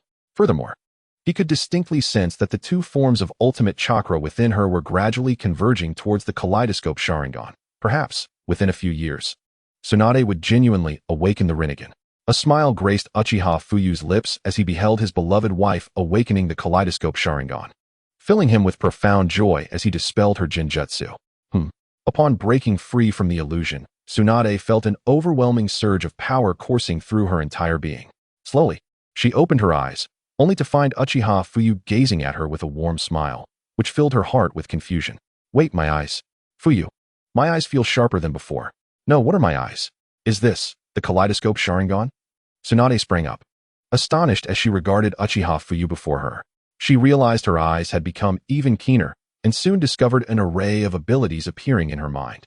At that moment, she understood that her eyes had indeed transformed into the kaleidoscope Sharingan, and she was capable of wielding its ocular techniques. Among them, the most familiar was Susanoo, accompanied by two other techniques that left her in awe. Tsunade, do not blame me. I just replaced your eyes with a three-tomo Sharingan, although I did extract your original ones. Now, you have successfully awakened the kaleidoscope Sharingan. Soon, you'll also be able to utilize the power of Susanoo. Additionally, I infused you with all of Madara's chakra, so you now possess the strength of both Ashura and Indra within you. Perhaps it won't be long before you awaken the Rinnegan, and you are aware of the formidable abilities it grants. With the Rinnegan, even if someone were to perish, we could bring them back to life. However, we cannot revive too many, or it would deplete our life force excessively, leading to our demise. The current ninja world is far from peaceful. We face not only enemies from within, but also those from beyond the stars. They all possess Byakugan and Rinnegan, and their strength is at least on par with your current level. Moreover, they wield terrifying powers. I fear that even my current strength may not suffice to truly vanquish them. Uchiha Fuyu held Tsunade close, aware that his act of extracting her eyes without consent was wrong. Yet, in his quest for her safety, he felt compelled to resort to such drastic measures. If he had simply asked Tsunade to accept the three-tomo Sharingan, she might have resisted. It was far more effective to replace her eyes directly and facilitate her awakening of the kaleidoscope Sharingan. Fuyu, I understand that you replaced my eyes with the kaleidoscope Sharingan because you care for me. You wish for me to gain formidable power, is that it? If you had told me, I would not have held it against you. Now, I am entirely yours. As long as it brings you joy, I willingly accept this. It is merely a change of eyes, not a loss of sight. You need not carry such a burden. We are husband and wife, united as one. And there are no secrets between us, are there? Tsunade shook her head, tightly embracing Uchiha Fuyu, softly speaking. She bore no resentment towards him, for she understood that all his actions were motivated by concern for her. Moreover, she could sense his underlying worry, and his earlier words revealed secrets unknown to her. Chapter 116. Is this corpse Uchiha Madara? Indeed, today I wish to discuss with you why I am so eager for you to enhance your power. Uchiha Fuyu smiled gently, content as long as Tsunade was not upset, and with a wave of his hand, he stored away the corpse of Uchiha Madara. Whose corpse is this? Tsunade nestled in Uchiha Fuyu's embrace, a charming smile gracing her lips. It was only then that she noticed the body he had collected. She had never seen Uchiha Madara before and felt perplexed about its origin. This is Uchiha Madara. He spent decades crafting a monumental conspiracy, which I had previously mentioned to you. However, it was not elaborated to you in detail. Did you not witness that footage back then? Because Uchiha Madara did not perish. He has been orchestrating a grand scheme aimed at his own resurrection. Uchiha Madara has awakened the Rinnegan and has implanted it within the eye socket of another individual. When the opportune moment arises, he intends to utilize this person to bring himself back to life. This is Madara's objective. He seeks to be resurrected so that he may reclaim his formidable power from his prime. Uchiha Fuyu explained to Tsunade with measured clarity. He understood the necessity of elucidating this matter to her, to make her aware of why he sought to replace her Sharingan with a Mangekyo Sharingan. Just moments ago, you observed that his current form is frail and decrepit. He is now but a shadow of his former self. Thus, in order to restore his peak combat prowess, he must be resurrected, for the lifespan of his current body has reached its limits. For some time, I have been searching for the whereabouts of Uchiha Madara, and finally, today, I discovered his hiding place. I defeated him and channeled his chakra into you. Awakening the Rinnegan requires the fulfillment of two conditions, the first being the Indra's chakra residing within Uchiha Madara, and the second, the Ashura chakra contained within your grandfather, Senju Hashirama. Of course, these two types of chakra merely represent the pinnacle of a singular chakra lineage. Indra embodies the ultimate power of Yin release, while Ashura signifies the ultimate power of Yang release. I have already enhanced the Yang release chakra within you to its utmost limit, thus equating it to possessing Ashura's chakra. When combined with Uchiha Madara's Indra chakra, the ultimate power of Yin release, you will be capable of awakening the Rinnegan. As for whether it is necessary to have previously possessed a Sharingan, I am uncertain. Therefore, I have opted to have you replace it with this Mangekyo Sharingan. The transition from Mangekyo Sharingan to Rinnegan should expedite your awakening process. Uchiha Fuyu smiled gently, revealing his intentions without reservation to Tsunade. Does this mean, Fuyu, that I will soon awaken the Rinnegan? I never anticipated Uchiha Madara possessed such cunning. To have survived all these years solely to seek his resurrection and reclaim his former strength is truly astounding. Uchiha Madara is indeed a formidable adversary. Now that I have this Mangekyo Sharingan, I feel my power is nearing the 6 paths level you speak of. Perhaps once I awaken the Rinnegan, I will attain strength comparable to yours, the 6 paths level you mentioned. Thank you, Fuyu. Tsunade nodded, her heart shaken by the depth of Uchiha Madara's intellect. She had not imagined that he had been scheming for so long merely to regain his prime strength and resurrect himself. Nonetheless, she was profoundly grateful to Uchiha Fuyu for enabling her to awaken the Mangekyo Sharingan, for it is likely that she may eventually awaken the Rinnegan as well. She could feel that all of this was born from Uchiha Fuyu's affection for her. She could also sense his urgency, perhaps related to the extraterrestrial foes he had mentioned. She refrained from questioning further, quietly listening to Uchiha Fuyu's discourse. She understood that if Uchiha Fuyu wished for her to know, he would surely disclose the reasons behind his concerns and the identity of these otherworldly enemies. From Uchiha Fuyu's words, she gleaned that these foes possessed both Byakugan and Rinnegan, which astonished her. Byakugan, is that not the hallmark of the Hyuga clan? Who are these extraterrestrial beings? Why do they possess Byakugan and Rinnegan? We are partners. What is there to thank for? Uchiha Fuyu smiled softly, enveloping her in his embrace and planting a gentle kiss upon her lips. Are these extraterrestrial enemies truly formidable? Tsunade gazed into Uchiha Fuyu's eyes, worry flickering within her gaze. To be honest, I cannot ascertain their true strength. All I know is that each of them possesses pure Byakugan. In fact, the majority have awakened the Rinnegan. Their power is unfathomable. This matter dates back thousands of years. Thousands of years ago, a celestial maiden descended upon this shinobi world, at a time when there were no ninjas, no chakra, and everyone was merely ordinary folk. It was her arrival that led to the planting of the god tree, awaiting its maturation. Once the god tree bore fruit, the celestial maiden consumed it, ultimately becoming the progenitor of chakra. She came to dominate the entire shinobi world and bore 2 children, one being the sage of 6 paths, and the other named Kagaya Otsutsuki. This celestial maiden is Kagaya Otsutsuki, hailing from an extraterrestrial realm, not from the shinobi world. They wield powers beyond comprehension, and our Uchiha and Senju clans are their descendants. Uchiha Fuyu looked at Tsunade, gently caressing her smooth cheek, and spoke softly. What? Are we, the Uchiha and Senju clans, truly descendants of Kagaya Otsutsuki? Kagaya Otsutsuki? The sage of 6 paths? Kagaya Otsutsuki? Fuyu, who exactly are they? Tsunade was taken aback, staring at Uchiha Fuyu, struggling to believe her ears. What does it mean that both the Senju and Uchiha clans are descendants of Kagaya Otsutsuki? According to what Uchiha Fuyu has said, does that imply that the Senju and Uchiha clans all trace their lineage back to Kagaya Otsutsuki? Chapter 117, Tsunade's Confusion. You silly girl. I had previously mentioned that the Senju and Uchiha clans are of the same root, one family. Have you forgotten? Truly, pregnancy can dull the mind for 3 years. Not only that, but the Hyuga and Uzumaki clans are also descendants of the Otsutsuki clan. The reason the Hyuga clan possesses Byakugan is that they inherited it from the Otsutsuki clan. The Sharingan of the Uchiha clan, on the other hand, is derived from the sage of 6 paths, who was born with the Rinnegan. There is also a legend that the Sage of Six Paths initially possessed the Sharingan, then killed his brother to awaken the Rinnegan. Thus, the Uchiha clan inherits the Sharingan of the Sage of Six Paths, referred to as the Eye of the Sage.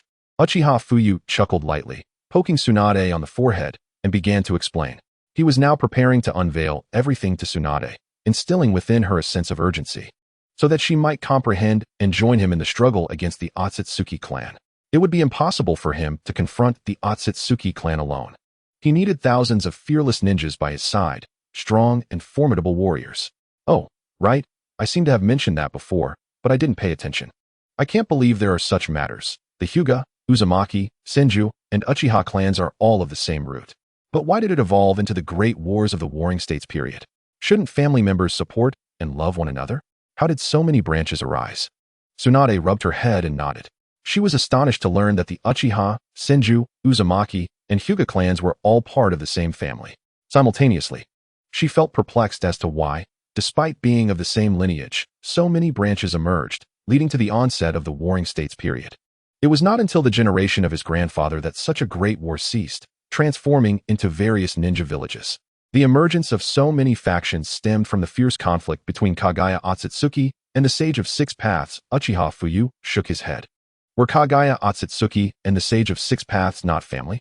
Why did they engage in such a cataclysmic battle? Moreover, you mentioned earlier that the Sage of Six Paths killed his own brother and subsequently awakened the Rinnegan. Was it the death of his brother that provoked this family feud? Tsunade, with her keen and expressive eyes, brimmed with confusion. Were Kagaya Otsutsuki and the Sage of Six Paths not kin? Why then did they end up in such fierce conflict? Furthermore, Uchiha Fuyu had also stated that it seemed the Sage of Six Paths killed his brother. Could this be the reason? No, it was due to the differing ideologies of Kagaya Otsutsuki and the Sage of Six Paths. At that time, the Sage of Six Paths killed his brother because his brother was under the control of their mother, leading to a fierce battle between them. Kagaya Otsutsuki, hailing from another realm, was originally a sacrifice for the divine tree. However, she was unwilling to be merely a sacrificial offering. So she killed another member of the Otsutsuki clan to take their place, fearing retribution from her family or even death at their hands. She cast a powerful illusion that ensnared the entire ninja world, ultimately turning its inhabitants into her pawns, rendering them a grotesque blend of man and beast. In truth, these beings possessed little formidable combat prowess. Yet, being merely a woman, she was engulfed in fear and terror of her own kin. Acting out of self-preservation, she resorted to such desperate measures. However, the Sage of Six Paths and his brother could not comprehend her actions, deeming their mother a senseless murderer, which ultimately led to discord between them. Afterward, their mother compelled the Sage of Six Paths and his brother to confront one another. Despite their comparable strengths, the Sage of Six Paths found himself with no choice but to kill his brother or risk exhausting himself. Ultimately, he took his brother's life, an act that profoundly traumatized him and awakened the Rinnegan. Of course, this is but a legend. Another tale posits that he was born with the Rinnegan's potential, yet the truth of which narrative holds is still uncertain. Subsequently, he and his brother united to oppose their mother, sealing her upon the moon. Originally, the ninja world did not possess a moon. The celestial body we now see was, in fact, created by the Sage of Six Paths and his brother. On that moon, Kagaya Otsutsuki remains sealed, as she is the progenitor of chakra and has consumed the fruit of the divine tree, granting her the power of immortality. Thus, she is not truly dead, she is merely confined to the moon. Uchiha Fuyu gazed at Tsunade before shaking his head, gradually elucidating all that had transpired in the past. Had not the Sage of Six Paths already killed his brother? How then could his brother still ally with him? Fuyu, your explanations have left me utterly perplexed, Tsunade remarked with a wry smile. If he was slain, how could he return to confront their mother? That was due to the intervention of the Sage of Toads. The Sage of Toads from Mount Mayaboku, utilizing the natural energy summoning technique, summoned a small toad. Upon the arrival of the Otsutsuki clan and the subsequent planting of the divine tree, it required the absorption of natural energy from the world. Only through this absorption could the divine tree grow rapidly, consequently depleting the natural energy of the entire ninja realm. The three great sage regions depended upon this energy for their own strength, akin to the divine tree usurping their sustenance. Thus, they allied with the Sage of Six Paths to combat Kagaya Otsutsuki. Mount Mayaboku possesses a talisman capable of resurrecting the dead, but it is said to exist only in a single copy, the truth of which remains uncertain. Uchiha Fuyu softly explained, observing the confusion in Tsunade's eyes. A smile of affection gracing his lips as he couldn't help but lean in for a kiss. Tsunade momentarily froze before embracing Uchiha Fuyu tightly. After a long while, they reluctantly parted. Chapter 118. The Birth of Black Zetsu and the Grievances Between the Senju and Uchiha Clans. I am well aware of the 3 great sage regions. I recall hearing about the Sage of Toads from Jiraiya. It is said that the sage possesses the ability to foresee the future and has sent Jiraiya in search of a destined child. It leaves me curious as to what purpose the Sage of Toads might have. Tsunade reached out to wipe the silver strands from her lips, gazing at Uchiha Fuyu with intrigue. Indeed, the Sage of Toads possesses the gift of foresight. He is also aware that Kaguya Otsutsuki is immortal and cannot be slain. Should she ever resurrect, it would bring untold devastation to the ninja world, and the natural energy of the 3 great sage regions might be entirely consumed. Thus, he has been tirelessly seeking individuals to form contracts with the sage regions, hoping to find someone capable of sealing Kaguya Otsutsuki once more.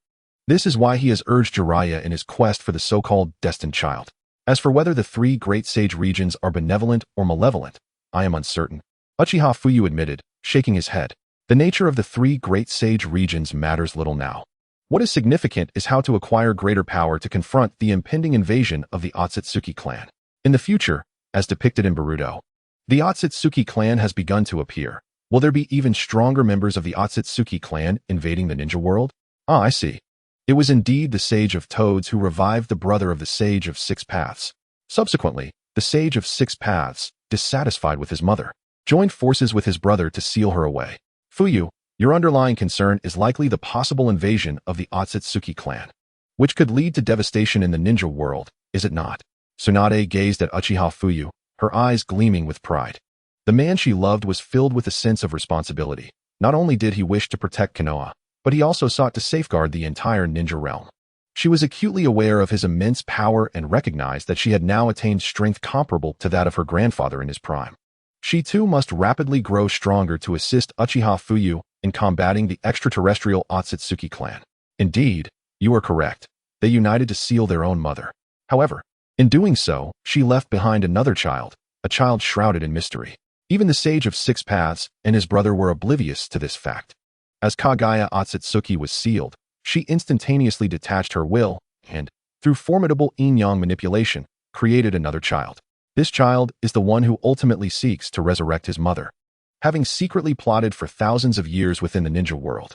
In truth, Uchiha Madara serves as one of his pawns. To resurrect Kaguya Otsutsuki, one must possess the Rinnegan.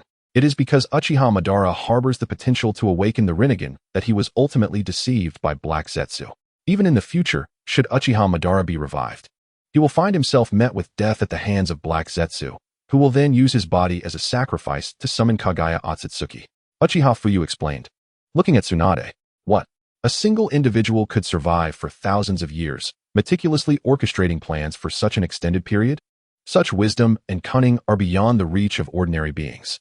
As this formidable figure gradually acquired such immense capabilities, not only could he sever his own will, but he could also employ the art of yin and yang to conjure a living being from thin air. Hiss! Tsunade was taken aback, inhaling sharply in disbelief. She never fathomed that it was possible for a person to create another human being out of nothingness. The notion of detaching one's own consciousness was utterly unfathomable. Moreover, the fact that one could exist for thousands of years was a staggering revelation. Not only that, but he also possessed extraordinary intelligence and means, orchestrating plans over millennia. He had found Uchiha Madara, enabling him to awaken the Rinnegan. Tsunade's astonishment was not merely at these events, but rather at the fact that after millennia, this individual had indeed succeeded, for Uchiha Madara had indeed awakened the Rinnegan. This meant he was merely a step away from resurrecting Madara. Had he accounted for the existence of Uchiha Fuyu, Madara would undoubtedly have been brought back to life. At that point, Kaguya Otsutsuki would inevitably be released. As the progenitor of chakra, it would take the combined efforts of the Sage of Six Paths and his brother to seal her away. An adversary of unimaginable power that could not be defeated. I have previously shared the subsequent events with you. After the Sage of Six Paths fathered the brothers Ashura and Indra, his brother, Otsutsuki Yumura, ascended to the moon, where his descendants would eternally guard Kaguya Otsutsuki. The first reason was to accompany their mother, as he could keenly sense her profound fear. Thus, he wished to be by her side. The second reason was to protect the seal. Should anyone venture to the moon, their lineage would still be able to repel intruders, thereby safeguarding the seal. The Hyuga clan, in fact, descends from Otsutsuki Yumura. The reason Ashura and Indra became bitter enemies was due to Kagaya's third son. He was entirely dark and did not resemble a true human, possessing the ability to merge with anything, including soil and trees, and could even invade human bodies. He could liquefy himself, an exceedingly enigmatic power. His initial targets were Ashura and Indra, for the Sage of Six Paths was far too powerful, and he could never hope to break the seal. Thus, he set his sights on the sons of the sage. Unfortunately, Ashura ultimately acquired the sage's Six Paths power, rendering Indra incapable of defeating him. From then on, he tirelessly sought the reincarnations of Indra and Ashura's chakra, aiming to awaken a pair of Rinnegan. It was not until your grandfather's generation that he finally discovered Uchiha Madara, enabling Madara to awaken the Rinnegan. Uchiha Fuyu looked at Tsunade and explained everything, revealing the intricate connections of the past. So that was it. Grandfather was the reincarnation of Ashura, while Uchiha Madara was the reincarnation of Indra. Their union led to the awakening of the Rinnegan. But where is this Black Zetsu now? If we can find him and eliminate him, could we prevent Kagaya Otsutsuki from being resurrected? Tsunade nodded, realizing the truth, from the arrival of the Celestial Maiden to the eventual rift between the brothers Ashura and Indra. It all culminated in the formation of the Uchiha and Senju clans. Chapter 119, United Hearts and Understanding Tsunade.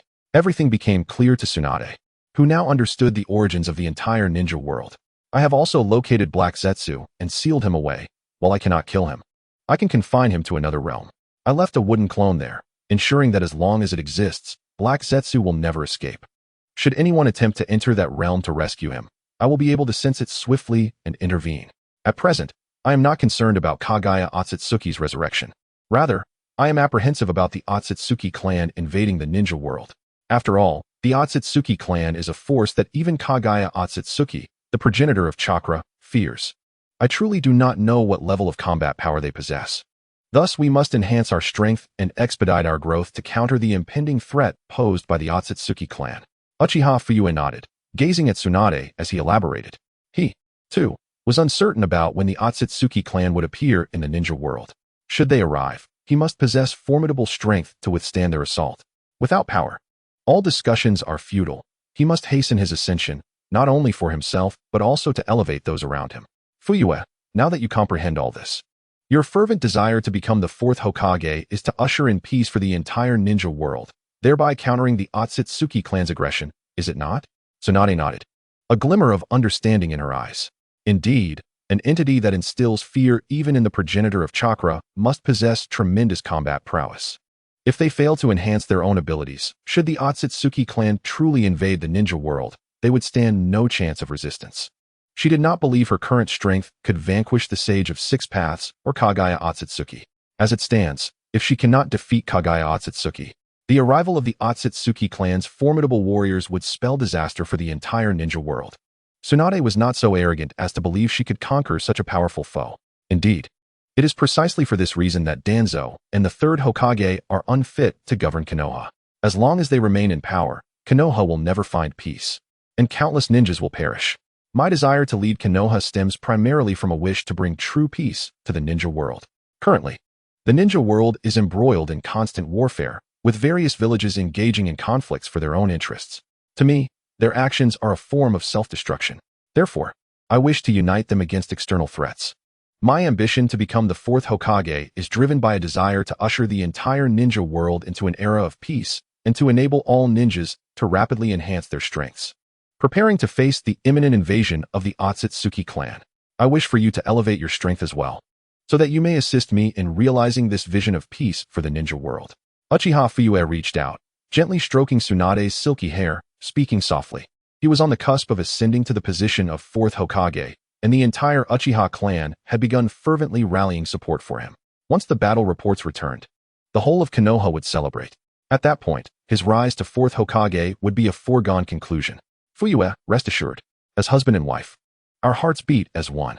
This is your aspiration, and I shall undoubtedly stand by you to fulfill it. Peace in the ninja world will be achieved through our efforts. I have faith in you. Together, we will unite the entire ninja world to confront the Otsutsuki clan. Even if we ultimately fail, at least we shall have strived valiantly. I am uncertain of the true strength of the Otsutsuki clan, but I know that you harbor deep concerns. This indicates their formidable power. After all, Otsutsuki Yumura and the Sage of Six Paths combined could create a moon. Such capability transcends the limits of what mere mortals can endure, almost deserving of the title of divine. If every member of the Otsutsuki clan possesses strength akin to that of the Sage of Six Paths, how many would be able to stand against them? Tsunade could see Uchiha Fuyu's apprehension, for the power of the Otsutsuki clan was indeed formidable. According to Uchiha Fuyu, the Sage of Six Paths created a moon, which, while not as vast as the ninja world, is indeed a celestial body of considerable size. If the Sage of Six Paths possesses the power to conjure a moon, one must ponder the capabilities of the other members of the Otsutsuki clan. Might they surpass even the sage himself? Should they indeed be more formidable, even a handful of them could prove overwhelming. Undoubtedly, the Otsutsuki clan wields godlike powers, having dominated the entire universe for countless years. For those of us in the ninja realm, the sheer magnitude of the cosmos is beyond our comprehension. Most have never ventured beyond the confines of our world, let alone into the vast expanse of the universe. The myriad stars above are all celestial bodies, and the countless stars that adorn the sky each day remain a mystery, leaving none to fathom the true enormity of the universe. The Otsutsuki clan, possessing eternal life, cultivates divine trees upon numerous planets. This indicates their dominion over the universe and serves as a testament to their immense strength, coupled with their immortality. The population of the Otsutsuki clan must be staggering. It is likely that the combined total of all individuals in the ninja realm pales in comparison to even a fraction of their numbers. This is precisely why Kaguya Otsutsuki is a source of fear and why I harbor my own concerns. If the Otsutsuki clan were to invade the ninja world, we would be utterly powerless to resist. A few may be manageable, but what if thousands were to descend upon us? Uchiha Fuyu shook his head, letting out a long sigh. His knowledge of the Otsutsuki clan was limited, as no one truly knows the extent of their numbers. To consume the fruit of the divine tree grants eternal life, and if their existence is inherently eternal, then after countless generations, how vast must their population have become? Fuyu reassured himself, believing that a solution would present itself. Our strength will continue to grow. Even if they govern the universe, what does it matter? Chapter 120. The method to rule the entire ninja world. The greater their dominion, the more cumbersome their governance becomes. This may well explain why. Despite Kaguya Otsutsuki's presence for millennia, no other members of the Otsutsuki clan have ventured into the ninja realm. I suspect the speed at which they receive distress signals is not as rapid as one might imagine. Furthermore, their arrival in the ninja world may not be swift, granting us ample time to enhance our own power. If we can bolster our strength, then when faced with a few members of the Otsutsuki clan, we can eliminate them, buying ourselves hundreds, even thousands of years. In that time, our descendants may quickly elevate their abilities, equipping them to confront the Otsutsuki clan and perhaps even garnering allies. If we can withstand the initial onslaught, we will instill confidence in them, prompting them to improve their strength and fostering a sense of urgency. They must realize that formidable members of the Otsutsuki clan will invade the ninja world at regular intervals, potentially growing stronger with each incursion. Thus, they must enhance their abilities to resist the Otsutsuki's advances. Tsunade tightly embraced Uchiha Fuyu, sensing his inner turmoil, and offered comfort with a radiant smile. Indeed, we cannot afford internal strife within the ninja realm. I aspire to unify the entire ninja world as swiftly as possible. However, simply achieving unification will not suffice. There will undoubtedly be dissent among them. Even if my power is sufficient to compel their submission to Konoha, their hearts will remain unconvinced. Such a situation could lead to internal conflict once more. This is my greatest concern. How to ensure their genuine allegiance to Konoha, to unite against external threats, is of utmost importance. Uchiha Fuyu nodded, gazing at Tsunade as he articulated his deepest fears. His desire to rule the entire ninja world seemed straightforward. Yet if the people remained unconvinced, his efforts would be in vain. They would not heed his commands, and chaos could erupt within Konoha and the broader ninja realm. Without a sincere allegiance, the dream of achieving peace across the ninja world would remain elusive. Coercively ruling the ninja realm holds no value. The true priority lies in fostering their genuine loyalty to Konoha. This sentiment rings true. The entire ninja world is fraught with animosity, each village locked in conflict with one another.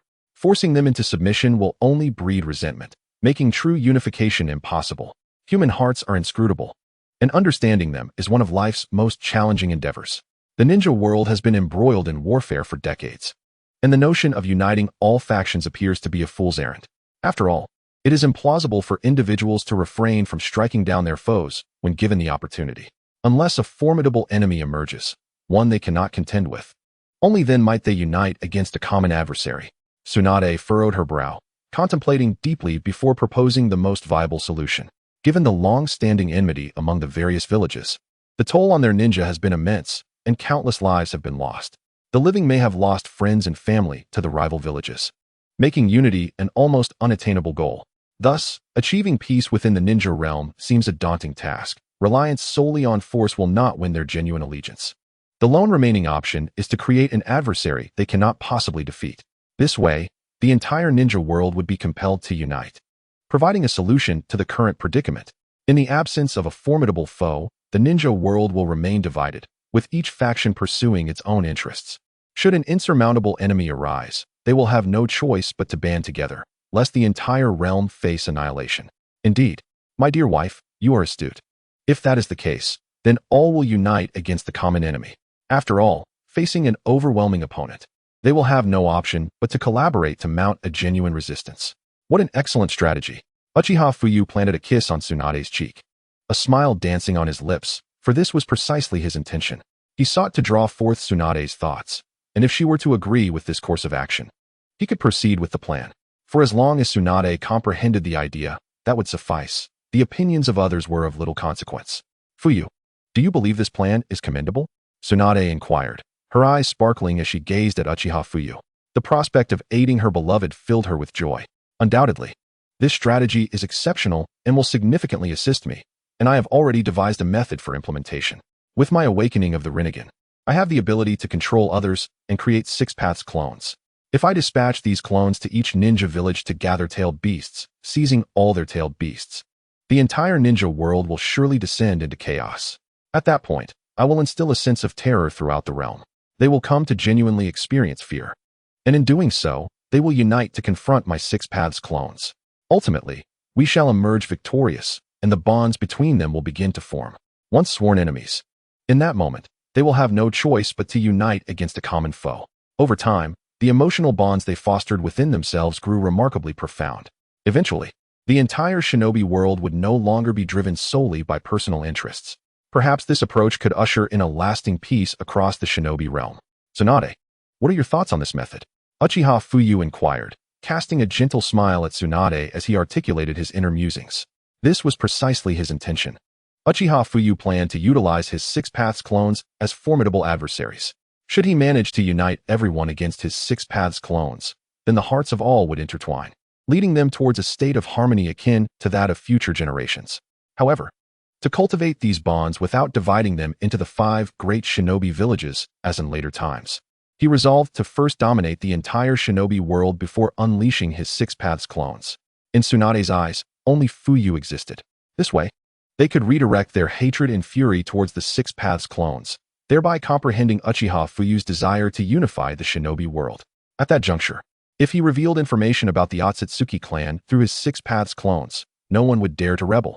Furthermore, everyone would earnestly strive to enhance their abilities in anticipation of the potential crises that lay ahead. After all, Uchiha Fuyu's rule over the entire shinobi world was essential for its gradual strengthening. Fuyu, I find this idea quite commendable, if it can indeed be put into practice, fostering bonds among everyone's hearts, then perhaps the entire shinobi world could truly embrace peace, Tsunade mused. Yet, is the cost not too great? After all, it requires so many to confront life and death. Once this battle commences, who knows how many lives will be lost? Fuyu, you may become the center of the shinobi world. Do you not care about that? If you fail or are discovered, even if the shinobi world achieves peace, they may not tolerate you. Tsunade nodded, her deep-set eyes reflecting surprise and bewilderment. Uchiha Fuyu's proposal was indeed remarkable. However, should war truly break out, the toll in lives lost could be catastrophic. If so many shinobi perished and eventually discovered that Uchiha Fuyu had deceived them, they would surely see him as the architect of chaos, seeking to dominate the entire shinobi world.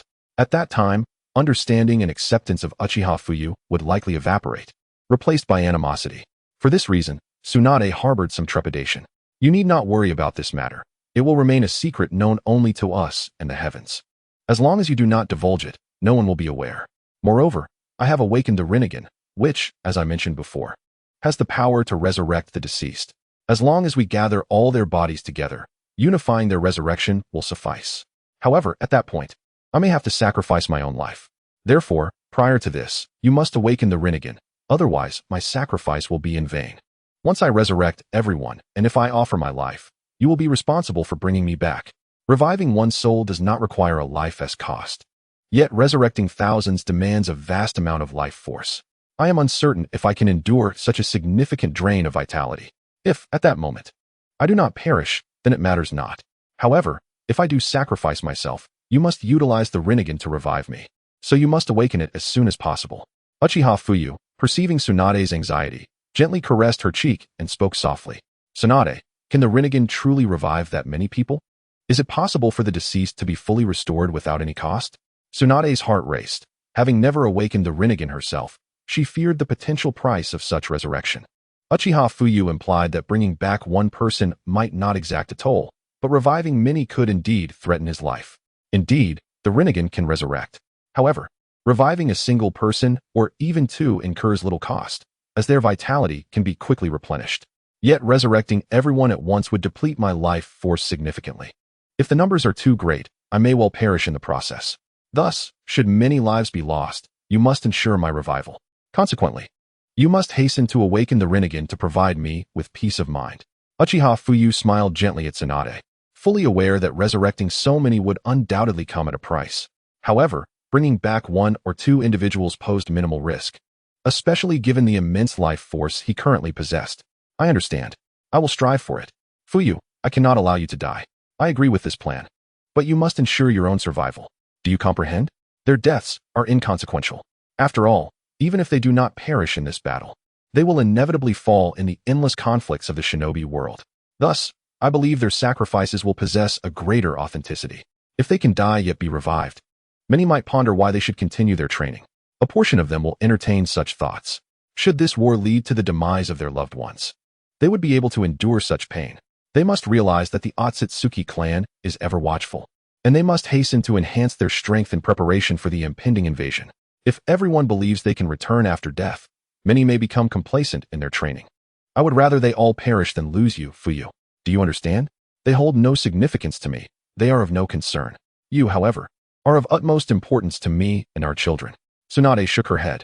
If the revival of so many could lead to Uchiha Fuyu's demise, she would adamantly oppose it. For her, Uchiha Fuyu was paramount, far surpassing any other shinobi. All others may perish, but you and my brother, Shosuke, must not die. Even if my brother has passed, Uchiha Fuyu can still resurrect him. At the very least, my brother's life must be spared. The fates of the other shinobi do not concern me. The loss of countless lives bears no relevance to me. As long as my family remains safe and together, that suffices. You foolish girl. Very well, I promise you. Regardless of who dies, I shall not revive them, with the exception of Shosuke and the like. The rest hold no relation to us. If they die, so be it.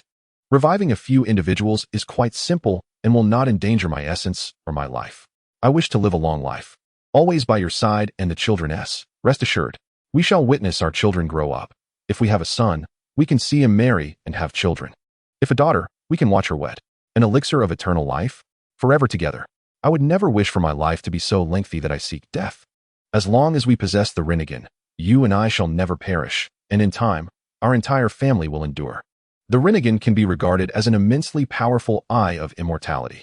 If I cannot withstand the burden, ultimately, you may resurrect me. If you falter, I can bring you back as well. Thus, none of us shall perish. Our child may indeed awaken the Rinnegan, and at that moment, we shall be together forever, never to be separated. Uchiha Fuyu gazed at Tsunade before him, a faint smile gracing his lips, for he understood that the Rinnegan was an extraordinary cheat. With 2 pairs of Rinnegan, we could resurrect one another. Your revival for mine, and thus, no one would ever truly perish. The act of resurrection through the Rinnegan does not inherently cost one's life. It was merely the case that Nagato revived the countless souls of the fallen denizens of Konoha, leading to his own demise due to the sheer volume of life he sought to restore. He expended his own vitality to bring back tens of thousands, or even hundreds of thousands, whereas Chiyo's revival of Gaara cost her own life. This illustrates that the resurrection through the Rinnegan does not always demand a life in return, unless the number of individuals revived surpasses the limits of the Rinnegan and the user's own life force. Yet, Why then did the Sage of Six Paths meet his end? Should not he and his brother also have awakened the Rinnegan? Could it be that awakening the Rinnegan truly grants immortality? Tsunade pondered, her heart filled with doubt. If awakening the Rinnegan could indeed bestow eternal life, why then did the Sage of Six Paths and his brother vanish from history, evidently having perished? For his brother awakened not the Rinnegan but the fabled Tenseigan, a mutation of the Byakugan. While it lacks the powerful ability to resurrect, its offensive capabilities far exceed those of the Rinnegan. Can one imagine the might of a Tenseigan wielder capable of cleaving the moon in twain? Uchiha Fuyu shook his head, turning to Tsunade to elucidate further. The resurrection through the Rinnegan does not necessitate life force. Rather, it requires immense chakra, a fact he was utterly certain of, as the ocular techniques within his mind had imparted this knowledge. Regrettably, the Sage of Six Paths' brother awakened the Tenseigan, precluding the possibility of their mutual resurrections. Thus, their lives ultimately reached a conclusion, obscured in the annals of ninja history. What? To cleave the moon? If such a power were unleashed upon the ninja world, would it not mean that the very fabric of our realm could not withstand such force? Tsunade gasped in astonishment, her pupils contracting. She had not fathomed the Tenseigan's sheer might. A mere strike capable of bisecting the moon implied that the entire ninja world would be rendered helpless against such an assault. If it were Otsutsuki Kagaya, indeed, her casual strike could potentially split the entire ninja realm asunder. In a vision I beheld of the future, there exists a descendant of the Otsutsuki clan, who, with a mere gesture, divided the moon into halves. Should a true Otsutsuki wield the Tenseigan's power, the entire ninja world could be cleaved in two, leading to untold casualties. Thus, they were incapable of resurrecting one another. However, if you were to awaken the Rinnegan, we could achieve mutual resurrection, thereby attaining immortality. Only through our everlasting existence could we stand against the Otsutsuki clan. For relying solely on a handful of powerful individuals would likely prove insufficient. Uchiha Fuyu nodded, explaining that had Otsutsuki Kagaya and her clan both awakened the Rinnegan, they would undoubtedly still exist today, rather than fading into oblivion. The Sage of Six Paths might still be alive, transformed into a mere mass of chakra, wandering the ninja world. As for Otsutsuki Kagaya, it appears he has vanished without a trace. No evidence of his chakra remains. No wonder. If they had both awakened the Rinnegan simultaneously, they might very well still be alive. If they were indeed still among us, the ninja world would not have devolved into its current state. I now sense the power within my eyes growing ever stronger, my ocular prowess expanding. Perhaps it will not be long before I awaken the Rinnegan, at which point I shall be able to assist you. Fuyu, do not bear too much hardship. Do not let all the pressure rest upon your shoulders. You have me. Tsunade nodded, sensing the immense burden upon Uchiha Fuyu, her gaze tender and soothing. Rest assured, once you awaken the Rinnegan, we shall secure eternal life. At the very least, we can ensure everlasting peace in the ninja world and encourage our children to swiftly enhance their abilities to contend with the members of the Otsutsuki clan. They possess eternal life, having proliferated over countless ages. If we too can attain immortality, our children shall gain formidable strength, sufficiently to resist them. As for how long we might withstand them, be it hundreds, thousands, or tens of thousands of years, that remains uncertain. So long as we live, the entire ninja world shall know peace. I will strive to enhance my own strength as well, to ascertain if I can grow even more formidable. After all, we remain unaware of the full extent of our enemy's power, and it is imperative to maintain our prowess at its zenith, or even transcend it. Uchiha Fuyu gazed at Tsunade, softly proclaiming, with such a wife, what more could a husband desire? Indeed, Tsunade replied, her smile radiant. Now it is time to rise. I shall prepare breakfast. Uchiha Fuyu chuckled lightly, extending a hand to tousle Tsunade's hair. No, use a shadow clone to cook, Tsunade protested, shaking her head and playfully clinging to Uchiha Fuyu. Very well, Fuyu laughed, shaking his head. Ever since her pregnancy, Tsunade had become particularly clingy. Chapter 123, Sarutobi Hiruzen in a panic. Subsequently, Uchiha Fuyu embraced Tsunade, engaging in their cherished activities. After days apart, Tsunade's passion ignited. Indeed, a brief separation felt almost like a new marriage. Although pregnant, both possessed formidable strength, and Uchiha Fuyu employed yin-yang release to safeguard their unborn child, enabling them to indulge freely. The next day, bang! What is going on? Why is there still no news? What is Danzo doing? Sarutobi Hiruzen's eyes blazed with fury as he slammed his hand on the table, a cigarette clamped between his teeth, berating the situation. He had not anticipated that an entire day and night would pass without any word from Danzo, which incited considerable ire within him. What would be the outcome if Uchiha Fuyu returned to Konoha? On the battlefield between the Land of Wind and the Land of Earth, they had achieved consecutive victories against Tsunade, Awakens, and Kumogakure, the three great ninja villages. This was unprecedented, a phenomenon not previously witnessed on the battlefield. While Konoha had always maintained a comparative superiority over other ninja villages, even taking on the four great ninja villages, it had never been an easy feat, as the number of shinobi who had fought throughout history was countless. This had ultimately led to a dearth of talent within Konoha. However, Konoha remained exceptionally robust, endowed with immense power. Although it could not single-handedly confront the four great ninja villages, any of those villages wishing to overcome Konoha would incur tremendous costs, potentially leading to their annihilation. In other words, Konoha still stood as the strongest among the five great ninja villages. Yet, there was no individual capable of concluding the battles on both fronts within a matter of days. If Uchiha Fuyu truly returned victorious, how many citizens would rally behind him? The citizens of Konoha are remarkably simple-hearted. As long as one can safeguard the village and achieve accolades on the battlefield, they will regard you as their guardian deity, venerating and idolizing you. They will perceive you as the most suitable candidate for the next Hokage.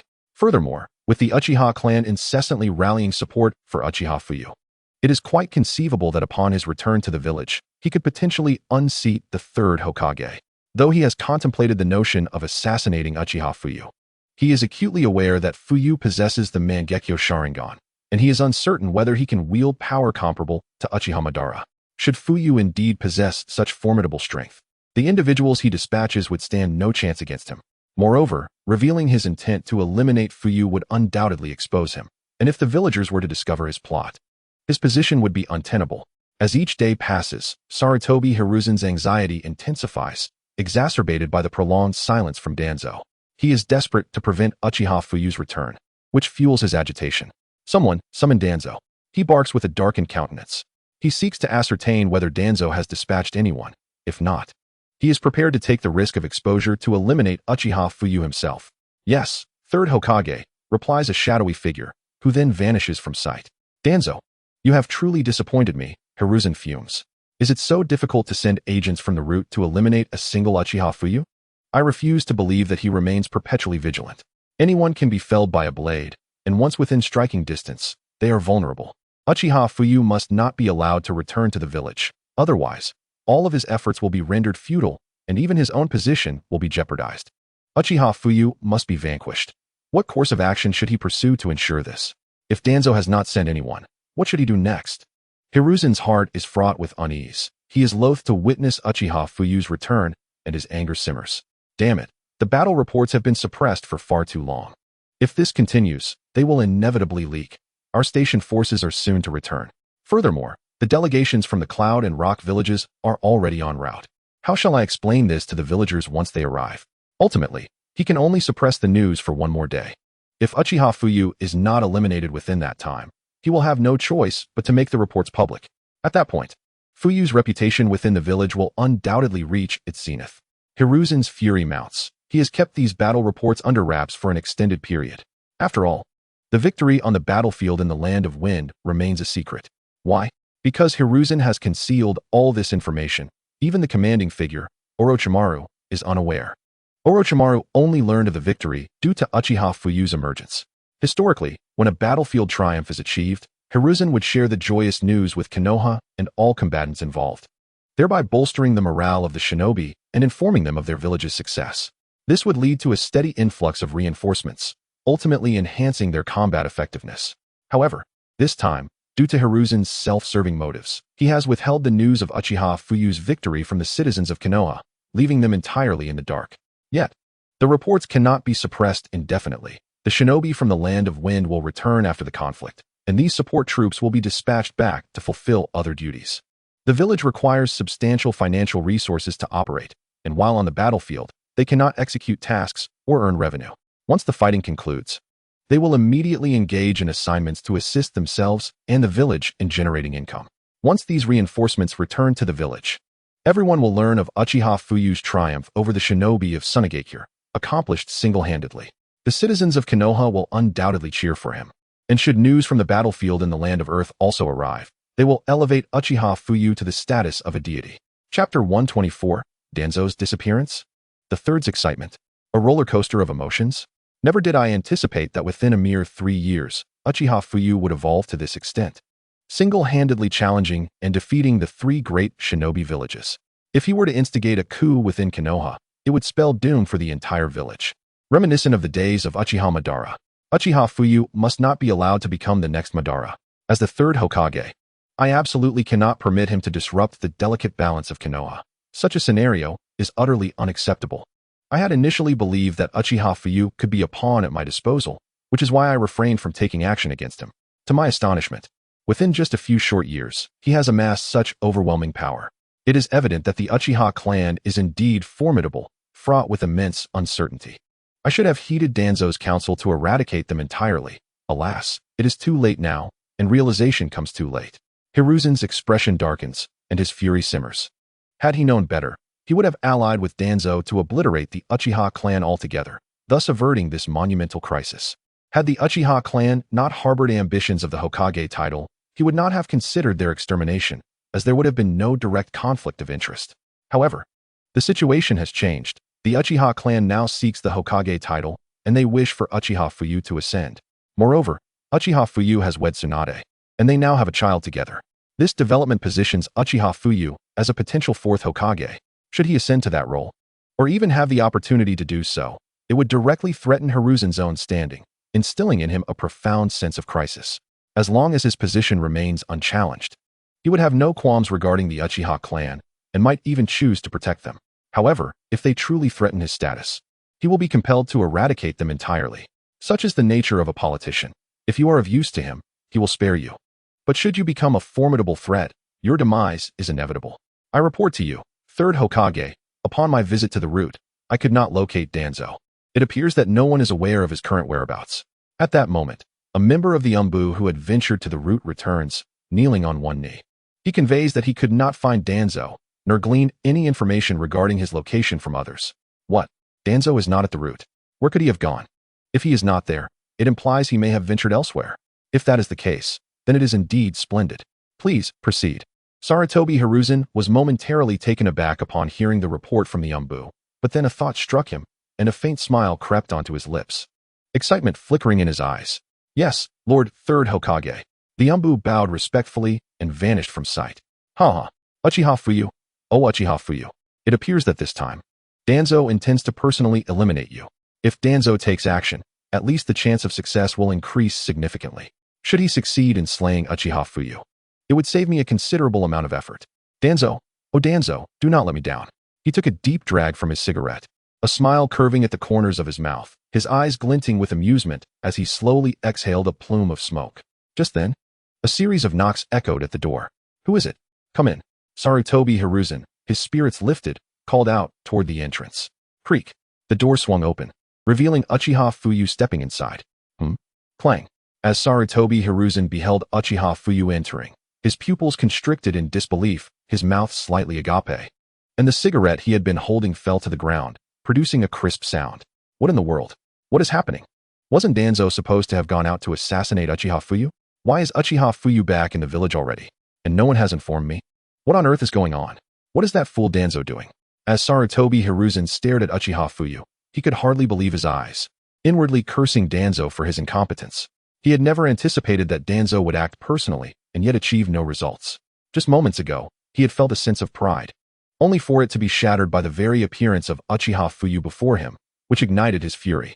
He had assumed that once Danzo had slain Uchiha Fuyu, his position as the 3rd Hokage would be firmly secured. However, to his astonishment, Danzo's efforts had borne no fruit, and Uchiha Fuyu now stood before him, signifying Danzo's failure. If Danzo had failed, it posed a threat to his own standing, and he might very well lose the position of 4th Hokage. Originally, he had intended for that position to be granted to Orochimaru, yet now Uchiha Fuyu had intercepted it, fueling his inner rage. He had aspired for his clan, the Sarutobi, to grow ever stronger, ultimately becoming the most powerful clan in the ninja world, but reality had delivered a harsh slap to his face. Now, faced with Uchiha Fuyu, Sarutobi Hiruzen was at a loss for words. Although his heart seethed with anger, he knew he must not exhibit the slightest hint of it. Otherwise, should Uchiha Fuyu sense his ire, and if he were to rally the Uchiha clan against him, the Leaf Village would pay a grievous price. Lord Third Hokage, Uchiha Fuyu has come to report. Uchiha Fuyu spoke, a slight smirk gracing his lips, his eyes filled with disdain. He was well aware that the third Hokage before him was visibly shaken by his presence. He understood that Sarutobi Hiruzen had likely conspired with Danzo to orchestrate his assassination. Chapter 125. The third Hokage lies without a draft. Yet, unexpectedly, not only had he survived, but he had also returned to Konoha. The sight of Sarutobi Hiruzen dropping his cigarette was the best evidence of his shock, his face betraying a mix of panic and fear upon seeing him. Clearly, he had been astonished to see Fuyu standing before him, believing that Danzo could eliminate him. Now, witnessing him unscathed, it was only natural for Sarutobi Hiruzen to be flustered and even somewhat fearful. Is it Fuyu? I truly did not expect the battles in the land of wind and the land of earth to conclude so swiftly. I had not received any news. He mused. It seems our communication summoning beasts have been intercepted. It is fortunate that you have returned. Have you had a chance to see Tsunade? Sarutobi Hiruzen smiled faintly at Uchiha Fuyu, his expression slightly strained. He was acutely aware that he had already received the news. Yet he had not disseminated it throughout the village. Everyone in Konoha remained oblivious. Thus he feigned ignorance, claiming that their communication beasts had been compromised. This way, he could barely manage the situation. He knew that once Uchiha Fuyu returned to Konoha, his position as Fourth Hokage would inevitably need to be relinquished to him. And it must not go to anyone else. After all, the victories in both wars were due to Uchiha Fuyu's prowess, which had brought immense benefits to Konoha. I see. That explains why the citizens of Konoha seem unaware of the circumstances surrounding the battlefield. It turns out that our communication beasts were indeed intercepted. Lord Third Hokage, I have already returned home and have come to report to you. Now that the war has concluded, it is time for you to be informed of the outcomes. In this war, Konoha has emerged victorious, and both the Cloud Village and the Rock Village will soon send delegations to Konoha. We will need to negotiate with them to ascertain what reparations can be secured. Fortunately, Konoha suffered minimal casualties among our ninjas, which is a blessing amidst misfortune. Uchiha Fuyu remarked with a smile, gazing at Sarutobi Hiruzen. Is that so? I have always believed that with you. Fuyu, nothing is insurmountable. Truly, you are the flashing Fuyu. Sarutobi Hiruzen chuckled, bending down to retrieve the cigarette that had fallen to the floor, though a solemn expression flickered in his eyes.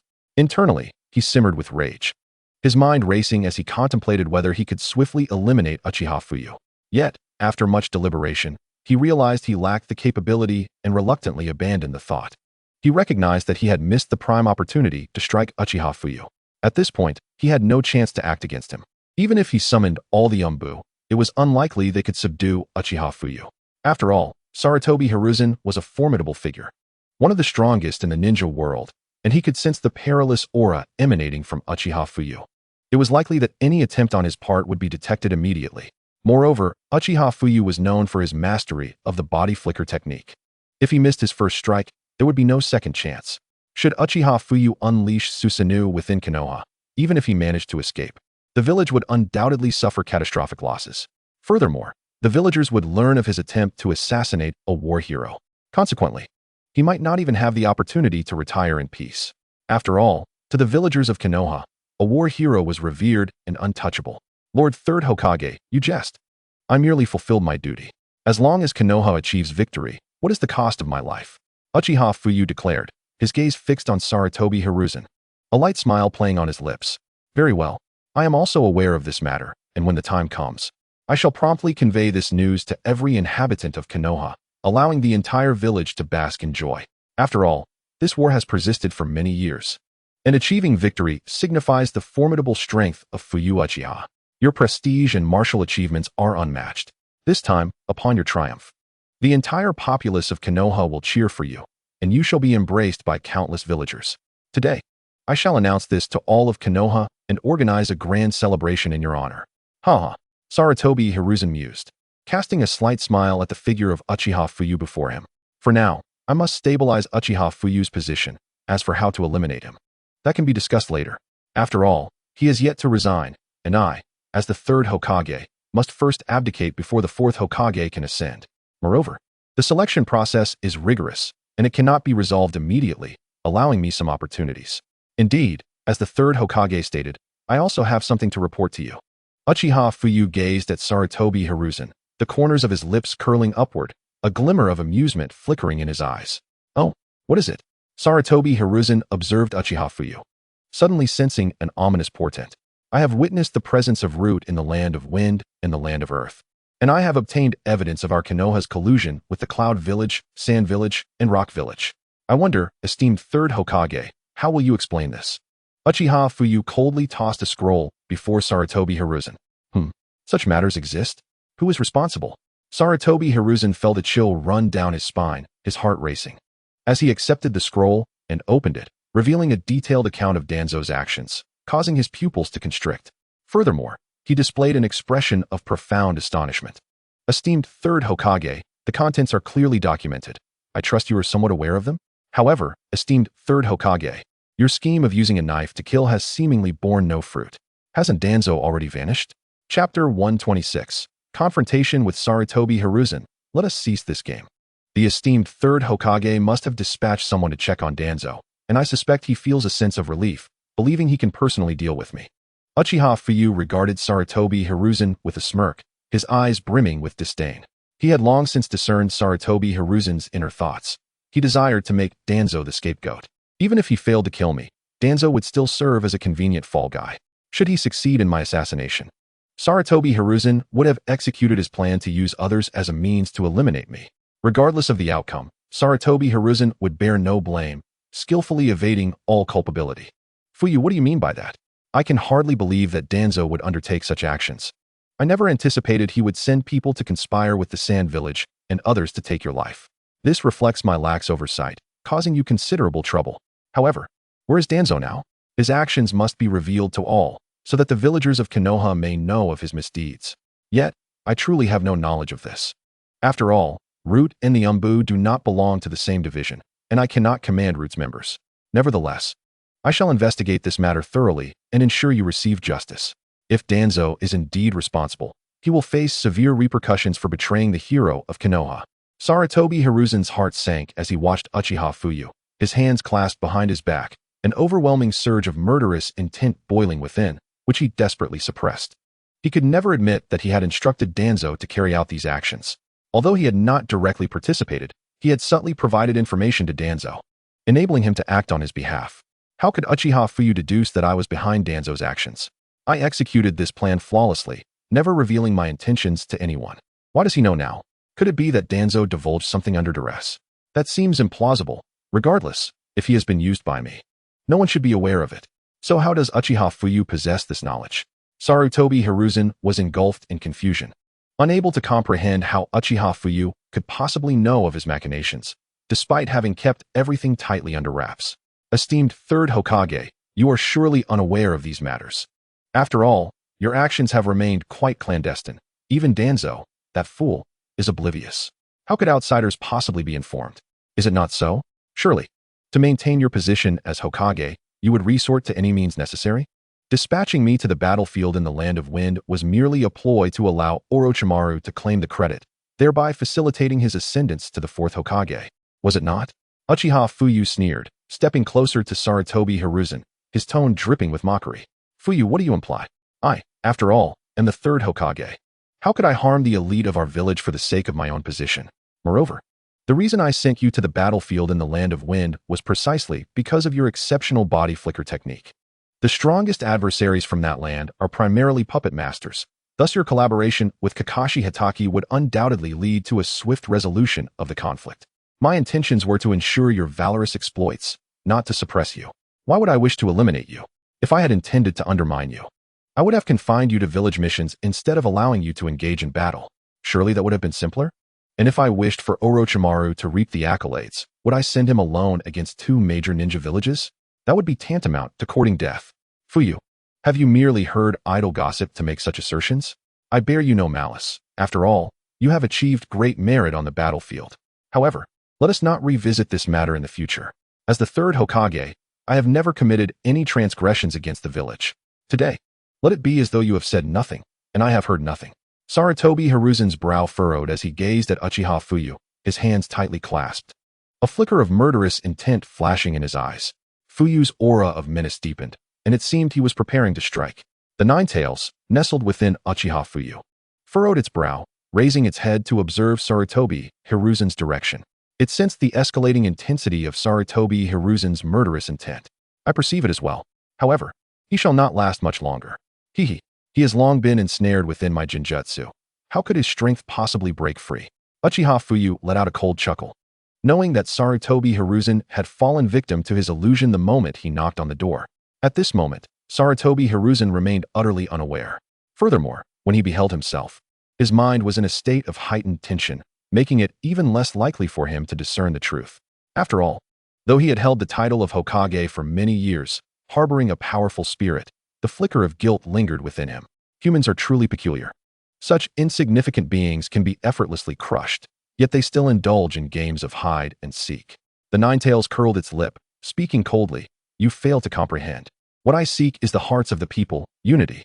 Relying on brute force is not my preference. Moreover, can true loyalty really be attained through sheer might? If I were to vanquish you through force, would you genuinely submit? It is impossible. Human emotions are intricate. Therefore, what I desire is the hearts of everyone in Konoha. Without that, who would engage with him?"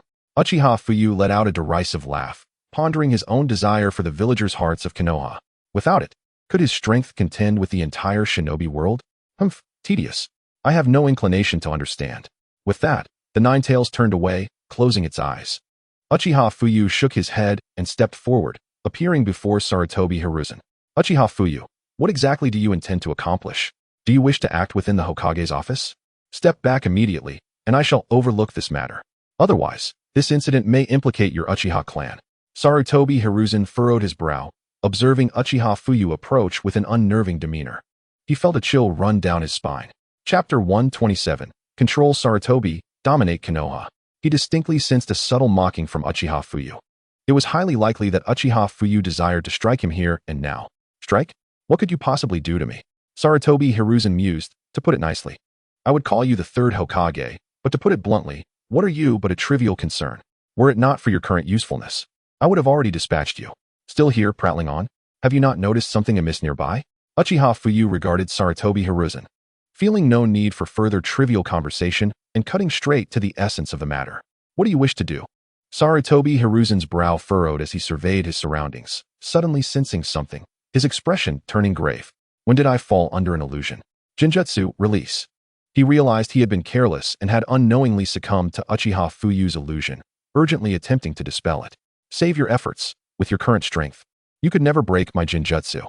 If you could, you wouldn't have been reduced to a state of fleeing from other ninja villages, too afraid to engage in battle.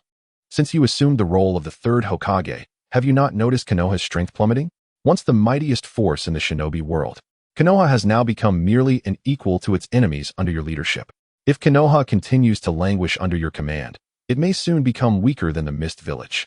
In order to prevent Konoha from falling into ruin because of you, for the sake of peace in the shinobi world, to uphold peace in the life of Fuyu, I, the mighty Uchiha clan, hereby declare, you, Sarutobi Hiruzen, the third Hokage, must acknowledge your errors and let all of Konoha know of the sins you have committed. Uchiha Fuyu regarded Sarutobi Hiruzen with a cold smile and activated his Rinnegan. What? This is Rinnegan? Sarutobi Hiruzen gasped, his heart pounding as he beheld the immense Rinnegan before him, only to lose consciousness thereafter. As a master of ninjutsu, Sarutobi Hiruzen had perused countless tomes, ancient and modern, from all over the world. He had even seen references to the Rinnegan in ancient texts, albeit with scant details. He had never encountered a real Rinnegan. Such a phenomenon had not existed in the shinobi world. Thus, he was entirely unaware of its reality. Upon witnessing Uchiha Fuyu's Rinnegan, he finally understood that such powers truly existed in this world. But it was too late. Sarutobi Hiruzen had succumbed to the Jinjutsu and had fallen into a deep unconsciousness, losing all awareness. Time was of the essence. White Zetsu. Uchiha Fuyu chuckled coldly, beckoning with his right hand. Hee. Master Fuyu, I have arrived. White Zetsu grinned, emerging from the ground. Possess him. Uchiha Fuyu smiled and immediately sealed Sarutobi Hiruzen, sealing all of his chakra and allowing White Zetsu to take control. Understood, Master Fuyu. White Zetsu nodded and dove into Sarutobi Hiruzen's body, taking control of his form, transforming into his likeness. Without the malevolent intent of the Ninetales' perception, no one could discern that this was not the true Sarutobi Hiruzen. Summon Mito Gate In and Toju Kamurasaki. Uchiha Fuyu instructed White Zetsu coldly. Of course, Master Fuyu. White Zetsu chuckled. Hiruzen, why did you call us here? What is the matter? Indeed, what has transpired? Mito Gate in and Toju Kamurasaki entered, looking at Sarutobi Hiruzen with confusion. Nothing much, just a reminder for you to behave. Uchiha Fuyu appeared behind the two and immediately cast a genjutsu upon them. What? Mito Gate in and Toju Kamurasaki had yet to react before being ensnared by Uchiha Fuyu's illusion. Having genjutsu is undeniably convenient. It saves the trouble of seeking you out, as you come directly to me. Hehe. Uchiha Fuyu regarded Mito Gate in and Toju Kamurasaki with a cold smile. Toju Kamurasaki was only around 45 years of age. Not particularly old. She still possessed some charm. If she were to undergo the Yin Seal, she could revert to her former self. In her youth, Toju Kamurasaki had been quite a beauty. Observing Toju Kamurasaki, Uchiha Fuyu sneered. White Zetsu, promptly relay the message. In the land of wind and the land of earth. On the battlefield, Uchiha Fuyu single-handedly repelled the 3 major ninja villages, garnering immense merit and saving countless lives of Konoha's shinobi. Uchiha Fuyu cast a glance at White Zetsu, coldly stating that he intended for all of Konoha to be aware of his triumph over the 3 major ninja villages. Only then would everyone in Konoha recognize the extent of his power. With the Uchiha clan's fervent propaganda, the entirety of Konoha would sing praises of Uchiha Fuyu's accomplishments. Eventually, he would have Sarutobi Hiruzen, Mito Gate on, and Toju Kamurasaki publicly endorse the transfer of the Fourth Hokage's position to Uchiha Fuyu. Following that, he would expose all their transgressions, leading to their disgrace, which would not hinder his ascent to Hokage. Everything was meticulously orchestrated within Uchiha Fuyu's grasp. Understood, Master Fuyu. White Zetsu nodded with a grin. Konoha, on the 3rd day of the 9th month in the 37th year. What is this? Quick look. It is Lord Fuyu. I never expected Lord Fuyu to be so formidable, single-handedly challenging the 3 major ninja villages. Not only that, but all 3 major ninja villages were defeated and forced to pay reparations. Truly, Lord Fuyu is exceptional. It is no wonder Lady Tsunade would marry Lord Fuyu. They are a match made in heaven. It is hard to believe that in our previous battles against other ninja villages, we faced such difficulty. Yet, upon Lord Fuyu's arrival, he effortlessly overcame all 3 major ninja villages, leaving us in disbelief.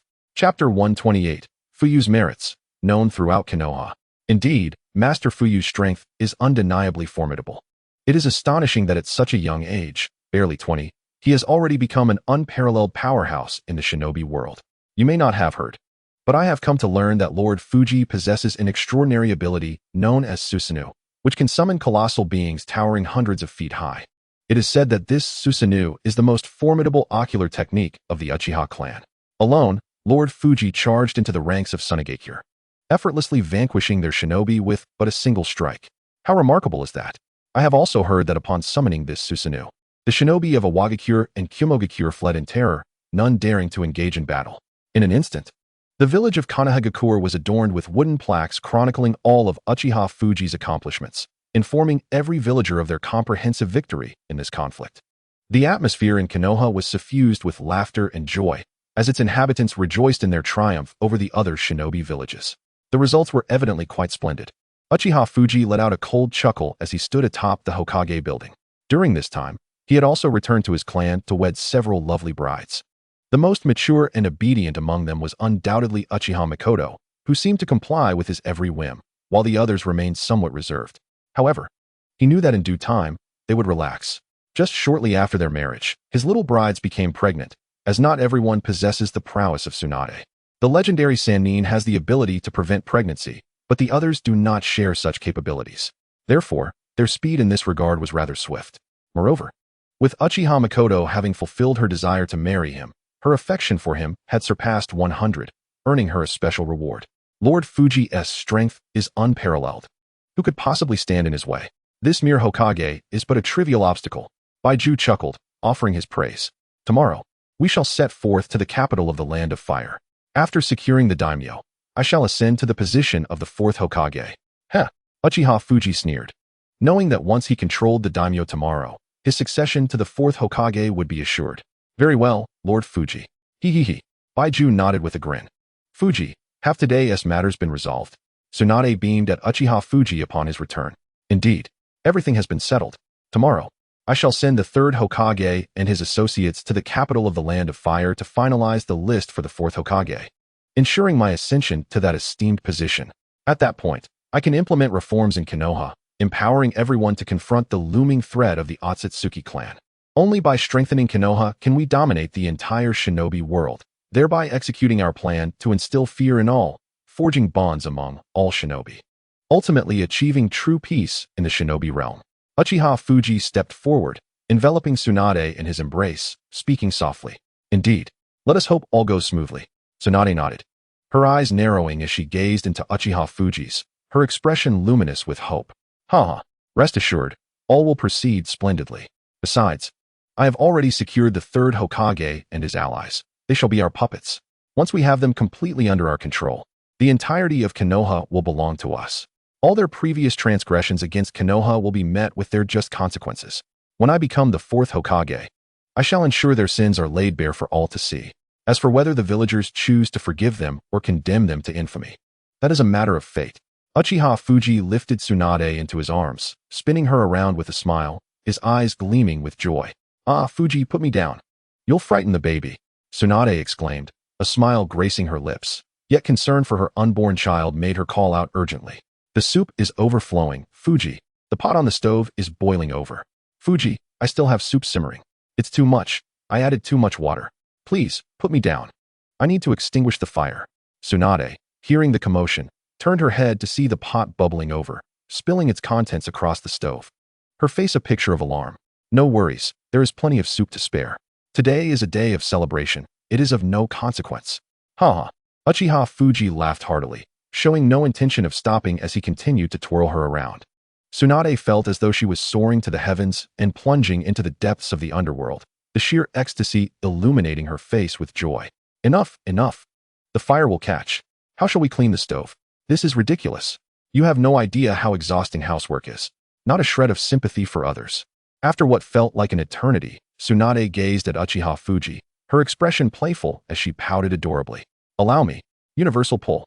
Uchiha Fuyu chuckled, employing the universal pull to draw all the mess into his hand, effortlessly disposing of it in the toilet. Truly convenient. This Rinnegan is indeed quite handy. Hee. Tsunade smiled at Uchiha Fuyu, pleasantly surprised by the Rinnegan's remarkable abilities, a true ally in domestic tasks. Well then, it's time to eat. Would you care for fish today?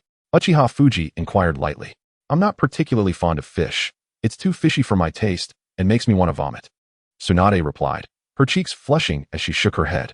Recalling her past attempts at cooking fish, she could hardly recall a single successful dish, each one marred by some peculiar taste that left her bedridden and bewildered. What would you like for dinner tonight? Uchiha Fuyu nodded, his voice gentle. Just prepare some abalone and sausages, please. You enjoy abalone, and I bought some specifically for you. I'll just have a little less sausage this time. I bought plenty of large meat sausages, enough for us to feast for quite some time. It would be wasteful to let them go uneaten. They are all meat, bursting with flavor. Both dishes are quite delectable. I didn't expect you to return so soon. I haven't even begun cooking yet. Tsunade smiled coyly at Uchiha Fuyu. Chapter 129. Tsunade masters Senjutsu. No one can stand in her way.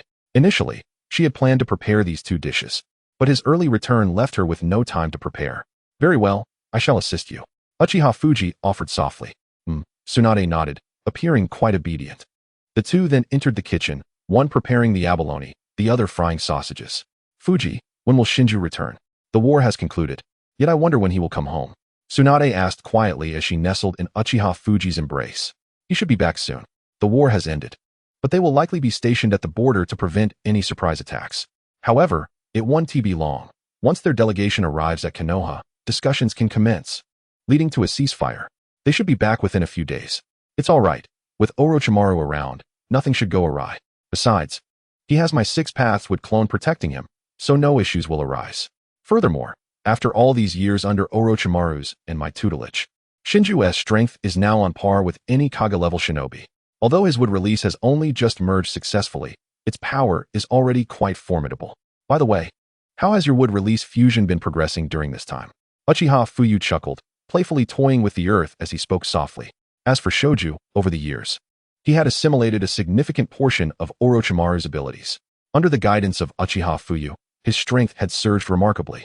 With Fuyu's assistance, the Yang release chakra within him had reached its apex, evolving into the ultimate Yang release chakra.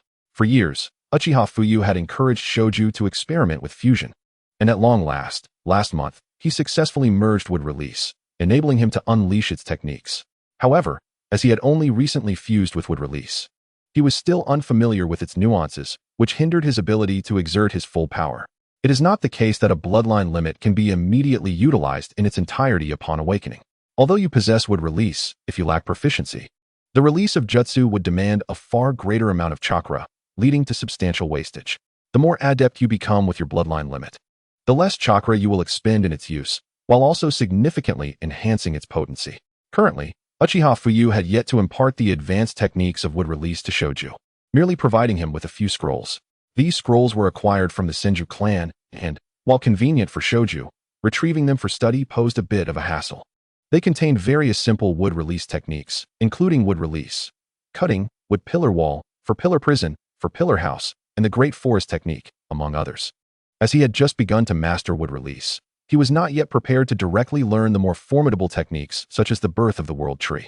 Learning must be a gradual process and cannot be rushed. The fusion of wood release had indeed been successful, allowing him to perform the wood clone technique. Still, to avoid chakra depletion and fatigue, he refrained from excessive practice, remaining somewhat unrefined. After the child is born, I will resume my training. For now, I shall refrain from exerting myself, as it may not bode well for the baby. Tsunade nodded, squinting her eyes with a smile. Indeed, marvelous.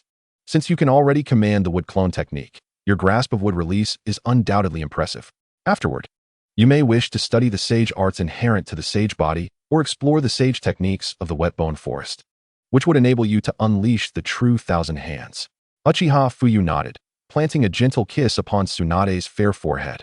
He had not anticipated her ability to freely execute the wood clone technique so swiftly. It was a powerful emblem of strength. Should she master the heart technique of the ancient spirit or awaken the sage arts of her sage body, she would surely be capable of unleashing the true thousand hands. Fuyu mused, with the Susanu's great Buddha, it seems we shall soon see its manifestation. Beneath the six paths, the true thousand hands reigns supreme. I wonder if it would prove effective against adversaries of the six paths caliber. Perhaps we shall find out. Uchiha Fuyu smiled faintly, contemplating the prospect. He had not expected Tsunade to master the wood clone technique so quickly, should she acquire sage arts alongside her current Mangekyo Sharingan. The direct execution of the Susanu's great Buddha would not be beyond reach.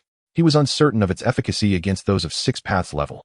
Yet the true thousand hands was indeed unrivaled beneath that tier. The unknown efficacy against foes of that caliber remained untested.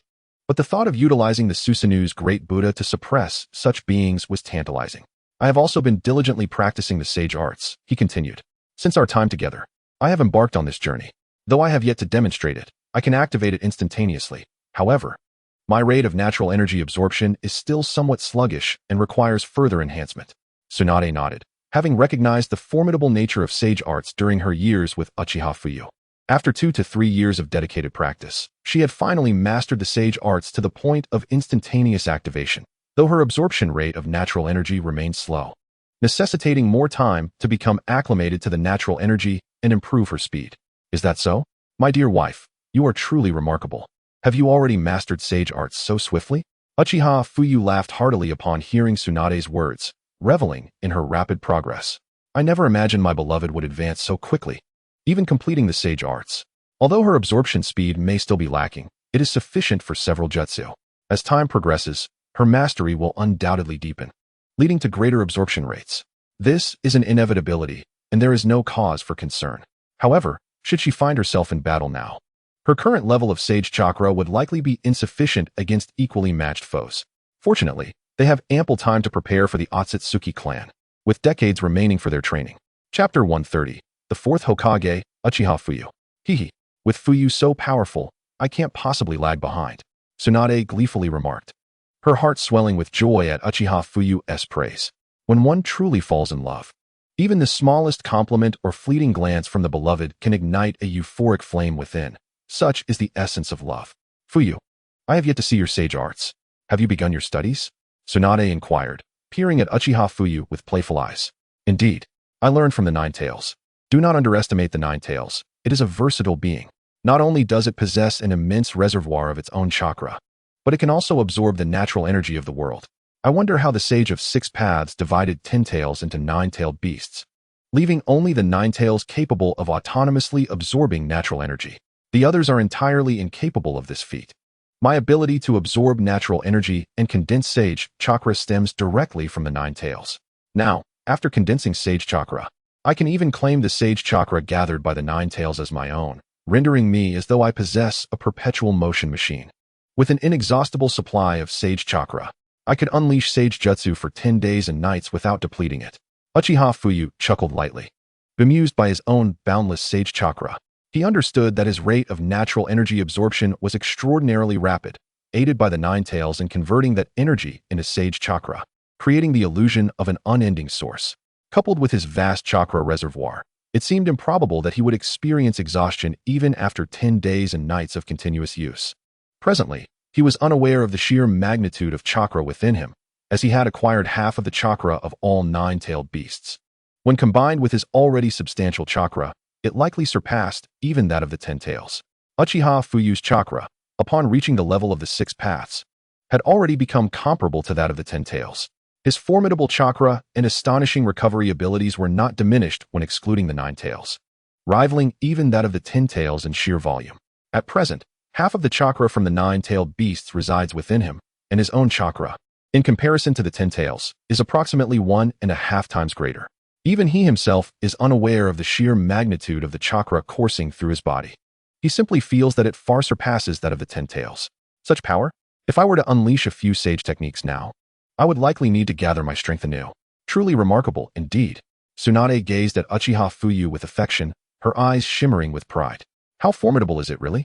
Uchiha Fuyu glanced at Tsunade, a playful smirk dancing on his lips. Oh, it's quite impressive everywhere. Tsunade's cheeks flushed as she murmured softly. Haha, then let us explore even greater prowess. Uchiha Fuyu laughed heartily.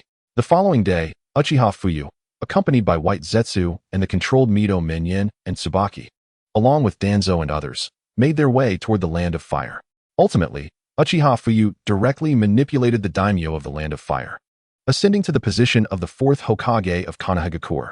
Upon returning to the village, Uchiha Fuyu promptly commanded White Zetsu to announce to the entire shinobi village that he had become the Fourth Hokage of Konoha. Tomorrow would mark the ceremony of the Hokage's succession. At last, he was to assume the mantle of Hokage. A smile crept upon Uchiha Fuyu's lips as he stood atop the Hokage tower.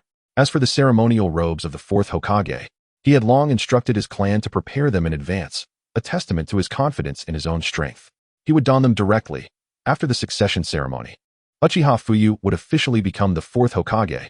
My Lord Fuyu, as per your directives, I have gathered all the Umbu members, a total of 70 individuals, all elite Jonin and above, including 6 elite Jonin. White Zetsu entered the room, closing the door behind him and bowing to Uchiha Fuyu. Very well. The Umbu of Konoha are the elite among the elite. The Umbu are referred to as the Special Tactical Assassination Force, consisting of 4 teams, each led by a captain and several squad leaders. The remaining personnel typically operate in groups of 4, executing missions with formidable prowess. The root members are even more numerous. These 70 Umbu are directly under Sarutobi Hiruzen's command, all possessing considerable strength. They follow the Hokage's orders exclusively, no matter who assumes the role. As long as authority is passed to the next Hokage, they will fully comply. They are the most unique division of Konoha.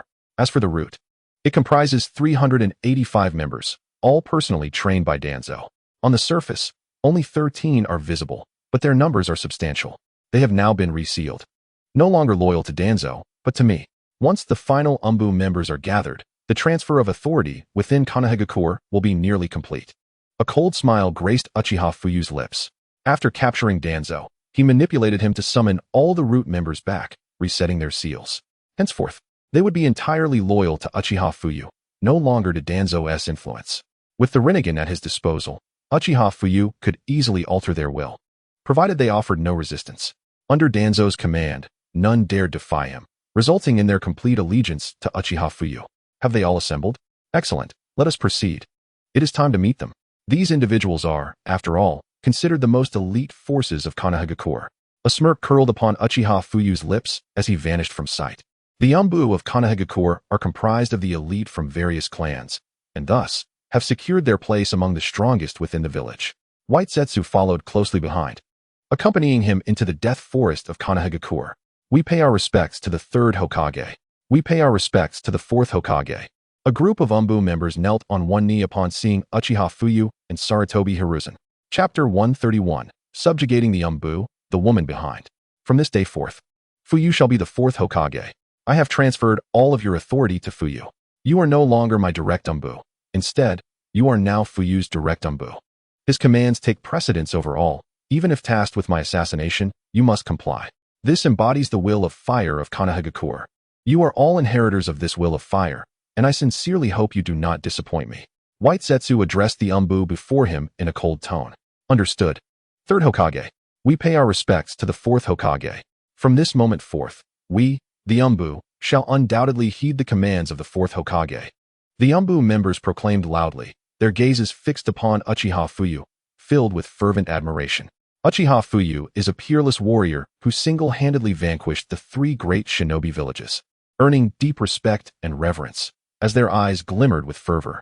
After all, since the founding of Konoha, no one had ever dared to challenge the three great shinobi villages alone. Not even the first Hokage attempted such a feat, yet now one man has accomplished it, Uchiha Fuyu. In just 2 days, he had traversed 2 battlefields, first repelling the sand village of the Land of Wind, and then, upon arriving at the battlefield of the Land of Earth, he left the Cloud Village and the Rock Village in utter disarray, prompting all Konoha ninjas to regard him with profound admiration. Uchiha Fuyu's ascension to the fourth Hokage is indeed well-deserved, as the citizens of Konoha raised their voices in praise. And the Umbu were no exception. The Umbu is a realm where strength reigns supreme. As long as one possesses formidable power, they can become an object of veneration. Umbu members are shinobi of Konoha, not mere automatons. They possess their own thoughts. Yet, they are unwaveringly loyal to the Hokage. When commanded, even if they internally resist, they will fulfill their missions.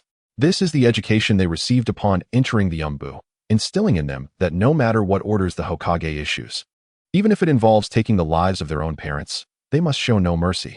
The training and indoctrination within the Umbu are meticulous and comprehensive.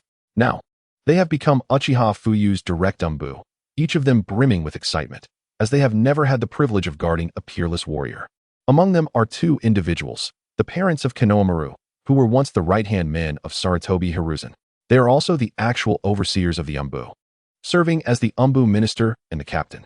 Although they were the trusted aides of Sarutobi Hiruzen, their loyalty lies solely with the village and the Hokage. These 2 are also among the key individuals under Uchiha Fuyu's careful consideration.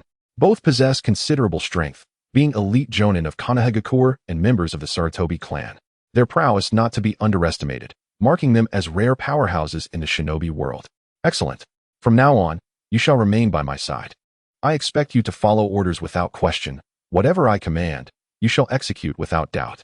Now that we have achieved comprehensive victory in the Second Shinobi World War, it is time for negotiations with the 3 great shinobi villages.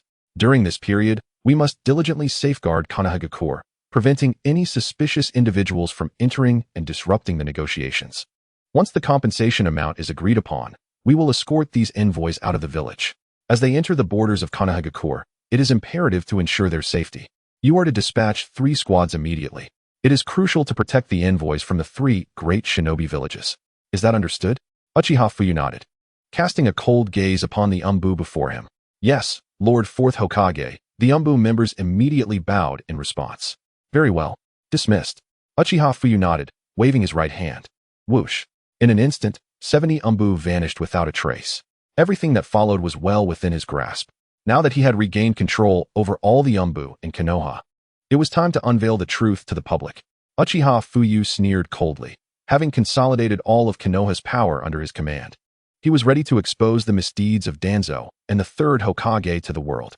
Hee, Lord Fuyu, the entirety of Konoha is now firmly in your hands. After tomorrow's transfer ceremony, there will be no one left to oppose you, White Zetsu remarked with a grin as he gazed at Uchiha Fuyu. Indeed, White Zetsu, you have performed admirably this time. Once everything concludes, I shall find a physical vessel for you, granting you the ability to experience all that humanity has to offer. Uchiha Fuyu replied with a light chuckle, looking at White Zetsu. Lord Fuyu, please let me experience the sensation of using the restroom. I am quite curious about what it feels like, White Zetsu expressed eagerly. Of course, Uchiha Fuyu said with an amused shake of his head, bemused by White Zetsu's singular fixation. Fuyu, congratulations on your impending succession as the fourth Hokage. You are finally on the verge of realizing your dream, Tsunade said with a playful smile as she greeted him upon his return home, having prepared lunch. Tsunade, after I assume the role of Fourth Hokage tomorrow, I will expose all the vile acts of the Third Hokage and Danzo. It is likely that many in Konoha will come to despise them. As for how to deal with them, we must deliberate carefully, for they were once the leaders and Hokages of Konoha. This matter requires prudence. Uchiha Fuyu spoke softly, embracing Tsunade and placing a gentle kiss on her forehead. From now on, whatever you wish to do as the Fourth Hokage, I shall support you wholeheartedly.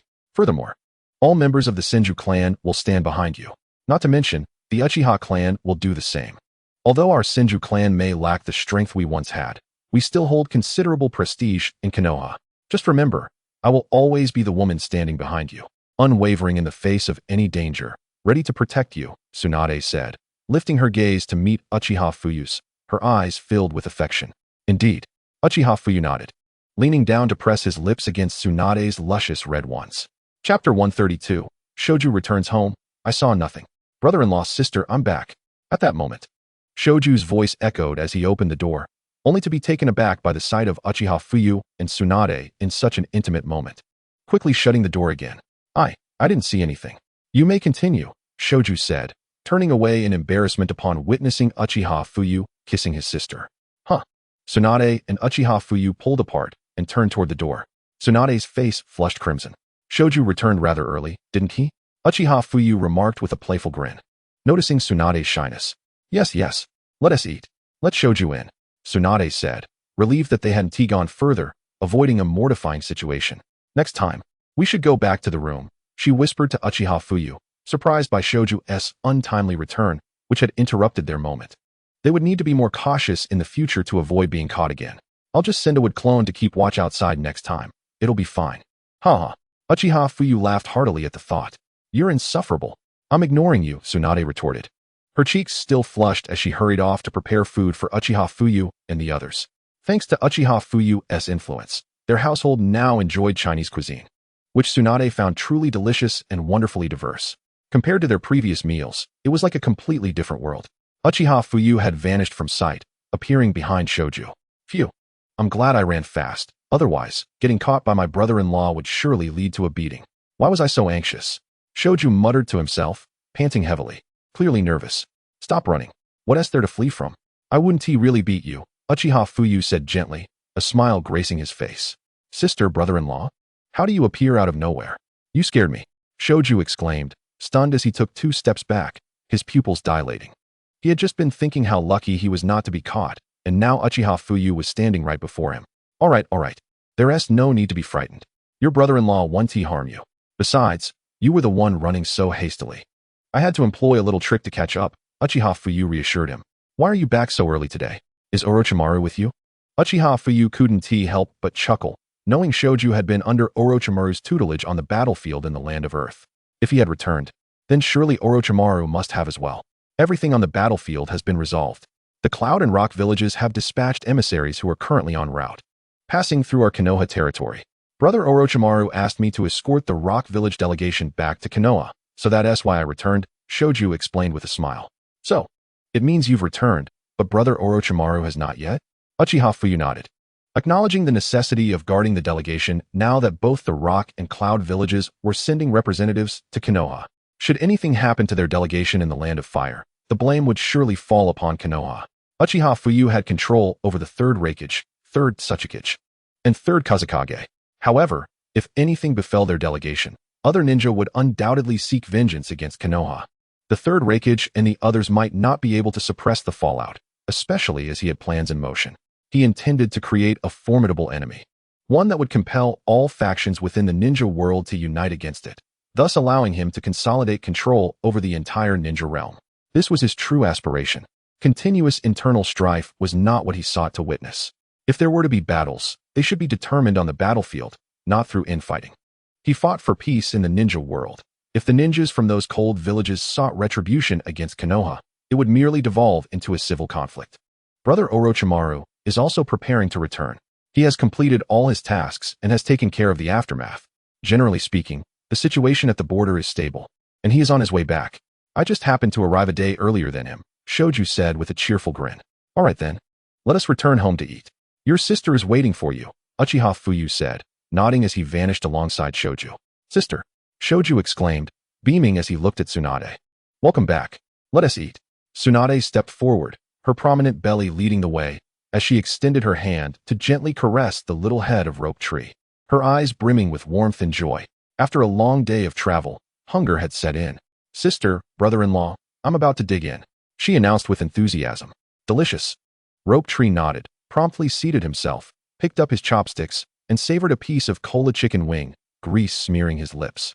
Eat slowly. There's no one here to snatch it away from you, Tsunade admonished, her gaze on Rope Tree shimmering with maternal affection. Although Rope Tree was indeed Tsunade's younger brother, she had single-handedly raised him since childhood. She was more than a sister. She had taken on the role of a mother. Moreover, with Tsunade poised to become a genuine mother herself, seeing her brother elicited a semblance of maternal love in her eyes. Your culinary skills have greatly improved, sister. It's absolutely scrumptious. After being away for so long, I've missed your cooking, Rope Tree exclaimed, beaming at Tsunade.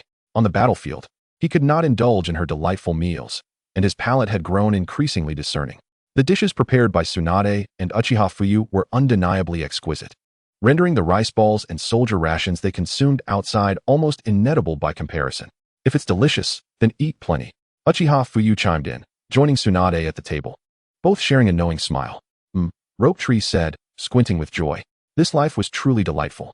Ever since Uchiha Fuyu had arrived, he had witnessed his sister's smile daily, which filled his heart with happiness.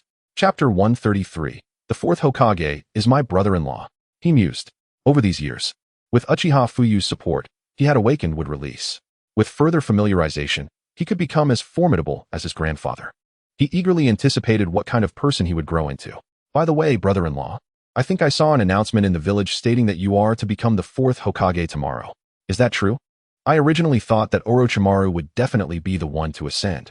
Rope Tree gazed in astonishment at Uchiha Fuyu, struggling to reconcile the notion that a member of the Uchiha clan could attain such a prestigious position, especially given the village's historical disdain for them. Rope Tree had matured significantly during this time, gaining a modicum of understanding. He was aware that the entire village had once looked down upon the Uchiha clan. If the Uchiha were to become the Fourth Hokage, it was likely that many villagers would find it hard to believe. Yet, this had now materialized into reality. Uchiha Fuyu was indeed becoming the Fourth Hokage, a fact that surprised him, as he had always assumed that Orochimaru would secure the position. Of course, why should it be surprising that your brother-in-law is becoming the Fourth Hokage? Is it so hard to believe? Your brother-in-law is a super strong warrior who can rival your grandfather, Tsunade teased, poking Rope Tree's forehead playfully. Hee, I'm just curious. Rope Tree replied with a sheepish grin. Yes, tomorrow marks the day of the Fourth Hokage's succession. It has already been confirmed by the daimyo. From now on, I will be the Fourth Hokage, Uchiha Fuyu affirmed with a smile. Brother-in-law, that's incredible. However, I shall certainly become the Fifth Hokage. Now that you're the Fourth Hokage, I will undoubtedly rise to the position of Fifth Hokage once you retire. Hee, Rope Tree declared, nodding enthusiastically. To his astonishment, it was indeed true. He had merely caught a glimpse of the announcement while passing by, but had not known if it was genuine.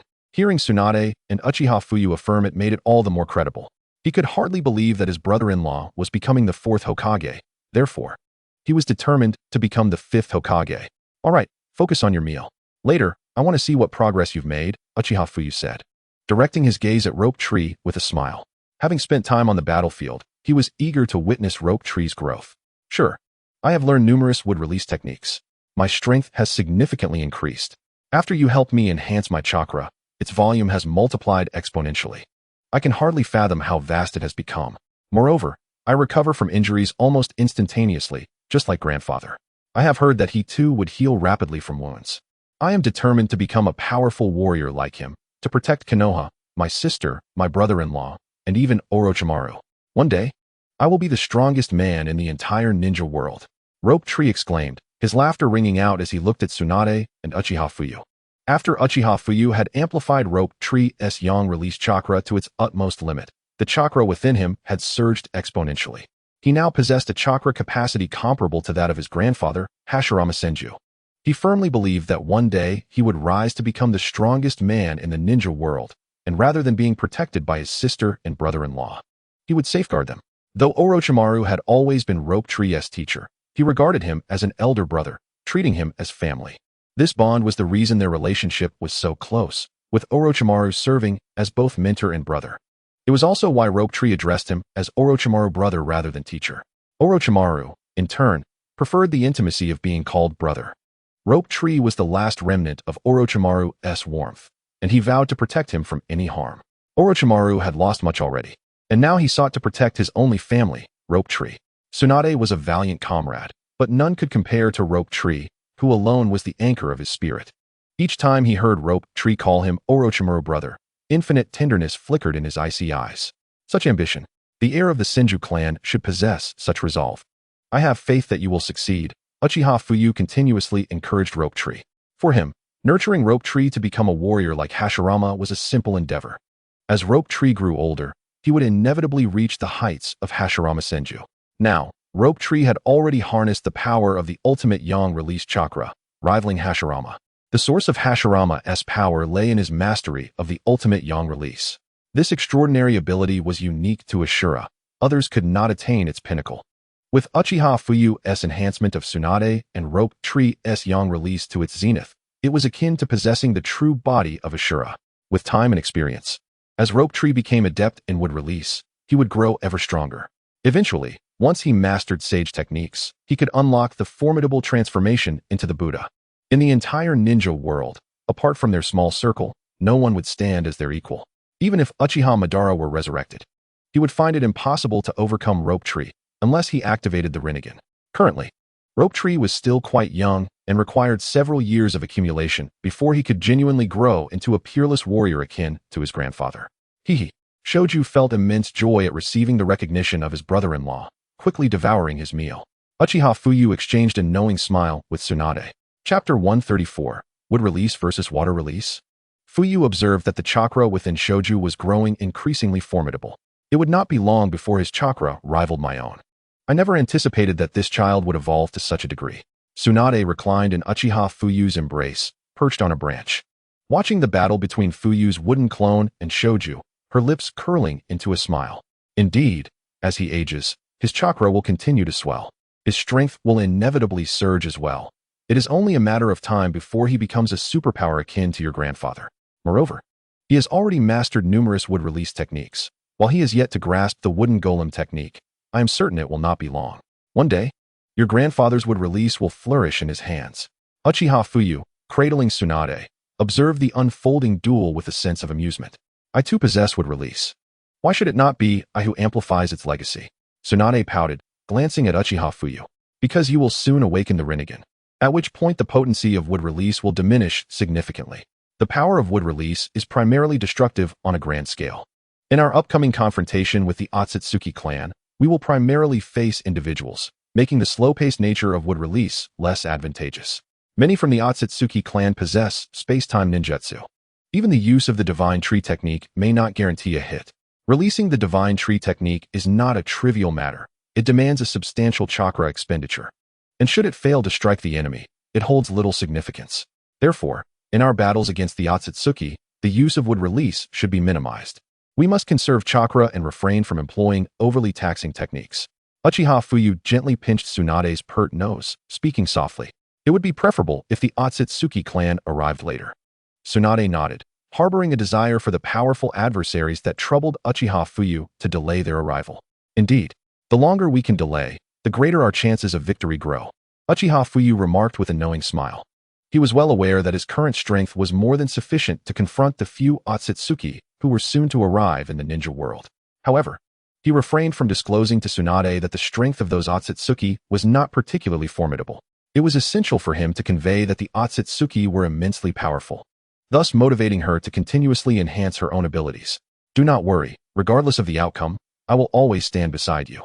Tsunade wrapped her arms around Uchiha Fuyu's waist, her voice tender.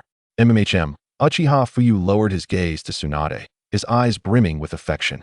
The time for her to give birth is approaching in just a few days. During this period, you must avoid unnecessary movement.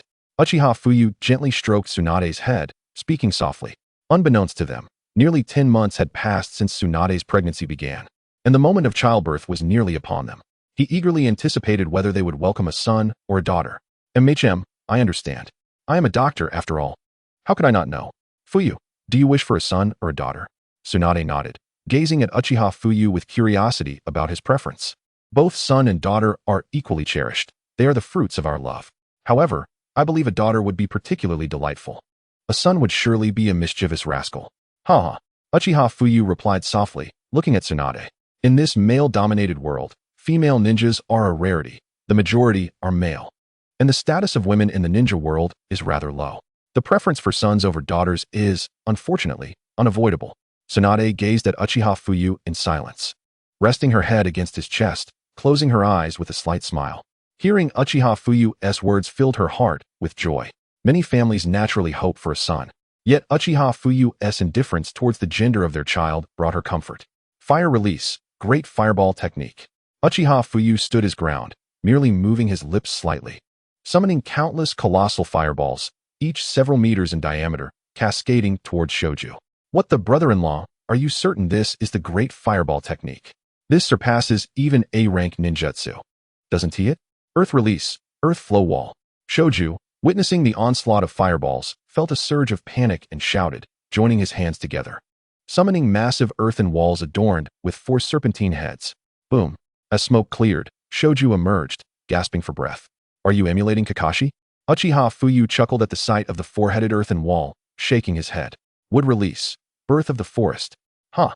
Shoju roared at Uchiha Fuyu, chakras surging from him as he transformed the surrounding area into a vast forest, leaving only the space occupied by Uchiha Fuyu and Tsunade untouched. This boy has a commendable grasp of wood release control, Uchiha Fuyu noted, his eyes glinting with admiration. Indeed, Shoju deliberately avoided our vicinity. Tsunade's eyes sparkled with delight. The stronger her brother became, the happier she felt. Water release, violent water wave. Uchiha Fuyu's wooden clone smirked, propelling himself into the air as torrents of water surged around him, enveloping the area and transforming it into a lake, submerging Shoju's would release attack range. Whoosh. Countless tendrils surged towards Uchiha Fuyu with great force. Water release, thousands of water serpents technique. Roar. A cacophony of dragon roars erupted as serpentine water forms ascended from the newly formed lake, relentlessly crashing into the wooden tendrils. Even if destroyed, they could reconstitute, continuing their assault without end. How is this possible? Water release can be wielded in such a manner?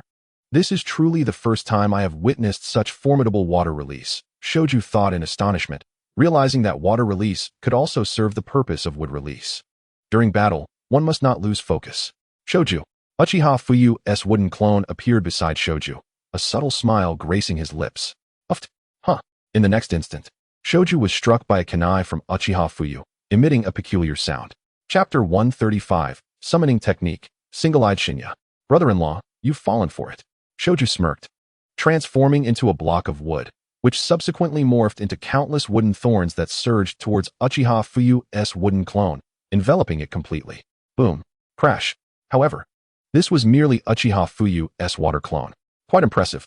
You have thoroughly analyzed the characteristics of wood release, Uchiha Fuyu remarked, emerging from the water and gazing at the now distant Shoju with a light chuckle. Your speed is indeed remarkable, brother-in-law. When did you release your water clone? Wood release, wooden clone technique. Shoju, furrowing his brow, summoned 6 wooden clones from within himself, remaining vigilant against Uchiha Fuyu. I mentioned it before, do not lose focus. Uchiha Fuyu's wooden clone chuckled softly, pointing behind him. This is bad. Shoju's heart raced as he realized that his clones and he were being dragged into the water by Uchiha Fuyu's water clone, which had suddenly emerged from the depths. This technique is the water release wave of your great-grandfather. Uchiha Fuyu stood upon the water's surface, observing the fierce clash between his water release and wood release. A faint smile gracing his lips. Wood release, binding. Brother-in-law, do not forget, this also lies within my wood release's domain. While you may command the water, my wood release can equally maneuver within it. Is your water release serpent superior to my wood release? With a sudden burst, the wood release directly manipulated the branches, obliterating Uchiha Fuyu's water clone, which then surfaced. Uchiha Fuyu's clone was ensnared by the wood release, momentarily taken aback. Suddenly, a leaf fluttered behind the wooden branches. I truly did not anticipate this. You possess quite the skill, my young friend. However, appearances can be deceiving. Have you truly seen through it? With a smirk, Uchiha Fuyu transformed into a puddle of water, vanishing from sight. Another water clone? Curse it, my brother-in-law is exceedingly cunning. Where's the true body? A wave of dread washed over the wooden branches. Each encounter with Uchiha Fuyu left him feeling powerless. This is bad. Body replacement technique. With a jolt of alarm, the wooden branches sensed a potent presence and immediately executed the body replacement technique, disappearing from the spot. Here, as a cloud of smoke dissipated, the greenery around transformed into Uchiha Fuyu's form, a bolt of lightning crackling in his right hand as it surged forward. Thud! The wood was instantly shattered. Phew, that was close. How is my brother-in-law's transformation technique so formidable? There's no discernible change. The wooden branch's heart raced, panting heavily, astonished that Uchiha Fuyu's transformation bore no flaws. Your reflexes are commendable. You've honed your skills well on the battlefield. There's a heightened sense of crisis. Uchiha Fuyu glanced over at the wooden branches, a subtle smile playing on his lips. A moment later, he would have faced dire consequences. The wooden branches shook his head, regarding Uchiha Fuyu with a furrowed brow. You are already quite powerful. My brother-in-law's wooden clone is not the usual type. Should you conquer this clone, no shadow-level ninja in the ninja world would be able to best you. Do your utmost. My brother-in-law has yet to employ his Sharingan. You must tread carefully. Uchiha Fuyu chuckled lightly, aware that his wooden clone possessed power beyond mere shadows. Even without utilizing the Sharingan or other abilities, relying solely on fundamental elemental ninjutsu, he was already beyond the reach of any shadow-level ninja. Meanwhile, the wooden branches had already attained strength comparable to the pinnacle of shadows. With wood release in his arsenal, his impact on the battlefield was profoundly evident. Few could contend with his wood release. In a confrontation, a single deployment could render the opponent incapacitated. In terms of one-on-one combat, however, he still required enhancement of his combat techniques. It was not solely the might of ninjutsu that ensured victory. This time, I shall surely defeat my brother-in-law. Summoning technique, Shinya. The wooden branches roared, biting his fingertip before slamming it onto the ground. Suddenly, a colossal Shinya serpent materialized on the battlefield, gazing at Uchiha Fuyu while the wooden branches stood atop its head, arms crossed. You summon me, little brat? You think you are worthy of calling upon me? Who gave you the audacity? Do you believe I won't devour you? Upon the entrance of Shinya, bewilderment coursed through him at being summoned, and he bellowed at the wooden branches atop his head. You insolent serpent, do not be so arrogant. Do you dare believe I won't slay you? The wooden branches, solemn-faced, realized this was his first time summoning Shinya. Aware of Shinya's notoriously fierce temperament, which was said to surpass that of the great serpent, he felt a growing unease. This was information imparted by Orochimaru. Shinya was exceedingly volatile, yet immensely powerful. The great serpent was a mere shadow in its presence, too fearful to approach. Moreover, Shinya wielded sage techniques, and being struck would lead to instant petrification, a formidable force indeed. Yet, it deeply despised humanity and harbored an unwavering distrust of humans. Hence, Orochimaru had never summoned it before. This time, the wooden branches sought to discern whether Shinya truly possessed such overwhelming strength. Despicable humans, do not come near me. Shinya roared, its tail swinging violently towards the wooden branches. Would release, binding. The wooden branches furrowed his brow as numerous wooden vines surged skyward, ensnaring Shinya's tail. Damn it, you wretched creature. I shall end you. Shinya bellowed, suddenly tilting its head to ram into a tree. This is bad. The wooden branches gasped in shock. He had not anticipated a self-destructive serpent. Desiring to end its own life through collision, he promptly leapt from Shinya's head. Thud, thud, thud. Shinya's head slammed into a large tree, uprooting it instantly. Wooden branches. It seems you cannot even tame your own summoning beast. Uchiha Fuyu chuckled lightly, observing the wooden branches before him. Brother-in-law, do not gloat. This is my first time summoning Shinya. I had heard of its strength, but did not foresee such volatility. The wooden branches trembled, offering an awkward smile. He recalled Orochimaru's warning about Shinya's fierce temperament, never expecting it to manifest so explosively. Initially believing that summoning Shinya would aid him, he now found himself grappling with its uncontrollable rage. Chapter 136, The Irritable Red Serpent. He had not anticipated Shinya to be so tempestuous. Binding its tail with wood release only provoked it further, as it attempted to ram its head into a tree, seemingly indifferent to its own well-being. What if it injured itself or rendered itself unconscious? It showed no concern, recklessly driving its head into the towering tree, which was not just any ordinary tree, but one of his own wood-release constructs. This realization struck him. Fortunately, he hadn't summoned it on the battlefield, or he would have not only embarrassed himself, but also caused significant casualties among allies. I have heard about this serpent. It harbors resentment towards humanity ever since its master blinded one of its eyes. Its temperament becomes so volatile upon being summoned because of this hatred. If you summoned it without understanding its nature, you might find yourself facing two adversaries. Uchiha Fuyu chuckled softly, gazing at the wooden branches. Fortuitously, I am not your enemy. Had I been, you would have faced a dual threat. The opponent you already confront is formidable enough, and summoning Shinya, this powerful beast, only adds to your troubles. Despicable humans, none are trustworthy. Shinya roared, feeling its chakra rapidly depleting, even the sage chakra. The wooden branches, taken aback, nodded in understanding. Shinya, I wish to avoid unnecessary conflict. From this point on, you shall be my summoning beast, and I assure you, I am not like your previous master. With unwavering determination, the wooden branches addressed Shinya. Humans are untrustworthy. Die. With a furious roar, Shinya disregarded the wooden branch's words, opening its massive jaws to unleash a torrent of venom. Let me show you my unyielding resolve. The wooden branches stood firm, refusing to retreat. Uchiha Fuyu furrowed his brow, gazing intently at the rope tree before him, seemingly unperturbed and unyielding. Just as he contemplated launching an attack, he ultimately refrained. The petrifying ability of Shinya could be nullified through contact, as the absorbed Senjutsu chakra would naturally release the affliction, hence he paid it little mind. Shinya paused momentarily, astonished that the rope tree did not evade but instead allowed his venom to spray upon it. In an instant, the rope tree was ensnared by petrification, frozen in place. Buzz. Shinya could hardly believe his eyes as he opened his long-sealed right eye. Tick-tock. Meanwhile, the rope tree entered Shinya's consciousness space. Witnessing the events of yore, betrayed by its own companions, it finally comprehended the roots of its current state. In truth, one might have misconstrued his intentions. The gaze he possessed suggested he was under the influence of an illusion. Moreover, if he had indeed betrayed you, why did you not perish? After you fell unconscious, no ninja acted against you. There was no necessity for him to slay you. At the time, the fortress was on the verge of collapse. He urged your retreat while you chose to stay and confront the enemy. Had he wished to end your life, he could have simply departed.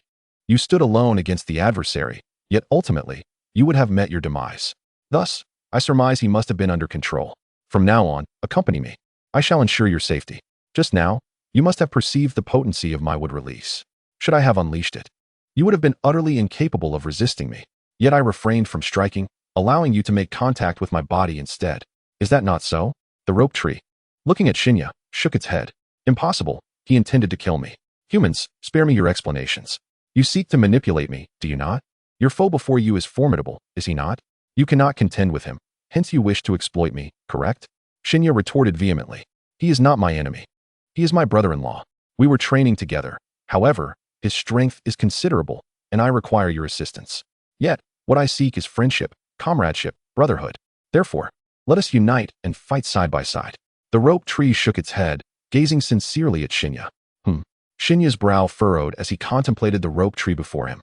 Its distrust of humans stemmed from the betrayal by its master, and the loss of its right eye had rendered it volatile, having been blinded by its own master. Its heart swelled with rage. However, upon hearing the rope tree's words, a semblance of reason began to emerge. If he truly intended to kill him, why was he unharmed in the end? Logically, if he desired Shinya's death, he would have struck while he lay incapacitated. But nothing transpired. Thus, it was plausible he had fallen under an illusion. If his aim was indeed to slay him, why not simply flee? He could have escaped alone, leaving the rope tree to confront the ninja army by itself. Surely, that would not be a prudent course of action. After hearing the rope tree's assertion, Shinya found himself momentarily at a loss, uncertain of the truth. If this were indeed the case, had he misjudged him all along? Surely, the turmoil in your heart must be profound. After all, why would he blind you if he could have fled? Such an act would only lead to the complete downfall of his fortress. The only explanation is that he was under someone else's control or that he sought to rescue you. He did not wish to abandon you, but rather incapacitate you to prevent harm from befalling you. After all, when you disregarded his counsel and chose to engage the ninja army, he had already allowed you to depart, yet you refused to leave, opting instead to charge into battle. Perhaps he wished for your escape, but your obstinacy led only to your injury and unconsciousness, sparing you from a fatal fate on the battlefield. Of course, I lean towards the belief that he was indeed controlled by an illusion.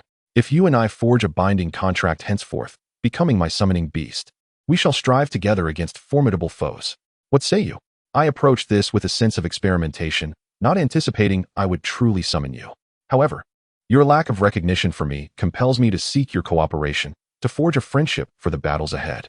The rope tree gazed at Shinya, a smile illuminating its features, radiating warmth and sunshine. Chapter 137. The rope tree accepts Shinya. The woodman technique emerges. You, young one, are truly audacious. Nonetheless, your words have stirred my curiosity. To clarify this matter, I am willing to acquiesce. Should you ever betray me, I shall surely consume you. Shinya regarded the rope tree with a cold gaze. For reasons unbeknownst to him, he felt an inexplicable sense of familiarity emanating from the aura of the rope tree. Furthermore, the words he spoke ignited doubt within Shinya. Had he wronged him all those years ago? Yet all remained unclear. Now, he could only search for answers within the rope tree. He wished to discern whether this rope tree was akin to the one he had known in the past. Haha, it's a promise. The rope tree looked at Shinya, grinning broadly as it extended its right hand, forming a fist. What does this mean? Shinya was perplexed, uncertain of the purpose behind the rope tree's gesture. Extend your head towards me, and we shall fist bump. You will understand my intentions. The rope tree chuckled. Humph, Shinya scoffed, a flicker of disdain crossing his eyes. Yet he still leaned in. Fuyu, rope tree, what has transpired? Why have you turned to stone? Tsunade's heart raced with concern upon witnessing the petrified form of the rope tree. Do not fret. Have you perceived anything? Uchiha Fuyu enveloped Tsunade in a gentle embrace. Speaking softly. What? Tsunade shook her head, her worry overshadowing her thoughts as she beheld the petrified rope tree. Within this fortuitous circumstance, the perfect sage body within him awakened entirely. The perfect senjutsu was on the verge of manifestation. The rope tree absorbed the petrifying power's senjutsu chakra, resonating with his sage body. Once he had fully assimilated this chakra, his strength would ascend to unprecedented heights. In that moment, he would embody a being surpassing the Hokage, with few rivals in the ninja realm. Uchiha Fuyu gently patted Tsunade's smooth back, offering solace. What? Mangekyo Sharingan, activate. Tsunade paused for a moment, then activated her Mangekyo Sharingan. Fixating on the rope tree, her mouth slightly agape. Is it truly happening? The perfect sage body's senjutsu has awakened? These markings? Tsunade gasped as she activated her Mangekyo Sharingan. Observing the intricate patterns emerging on the rope tree's form, symbols of sage power. She had not anticipated that the rope tree would, through misfortune, gain the blessing of the perfect sage body's abilities. Indeed, the rope tree had inadvertently unlocked the sage techniques inherent to the perfect sage body. Such techniques are the epitome of strength, a unique capability bestowed by the perfect sage body. For the sage of six paths possessed the chakra of the 10 tails, an essence formed entirely of natural energy. The 10 tails can be deemed devoid of any single attribute, while embodying all attributes, its natural energy vast and immeasurable.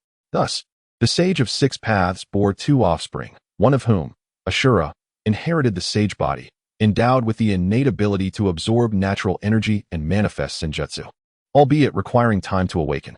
Conversely, Indra inherited the sage eyes of the sage of six paths, with both capabilities being exceptionally formidable.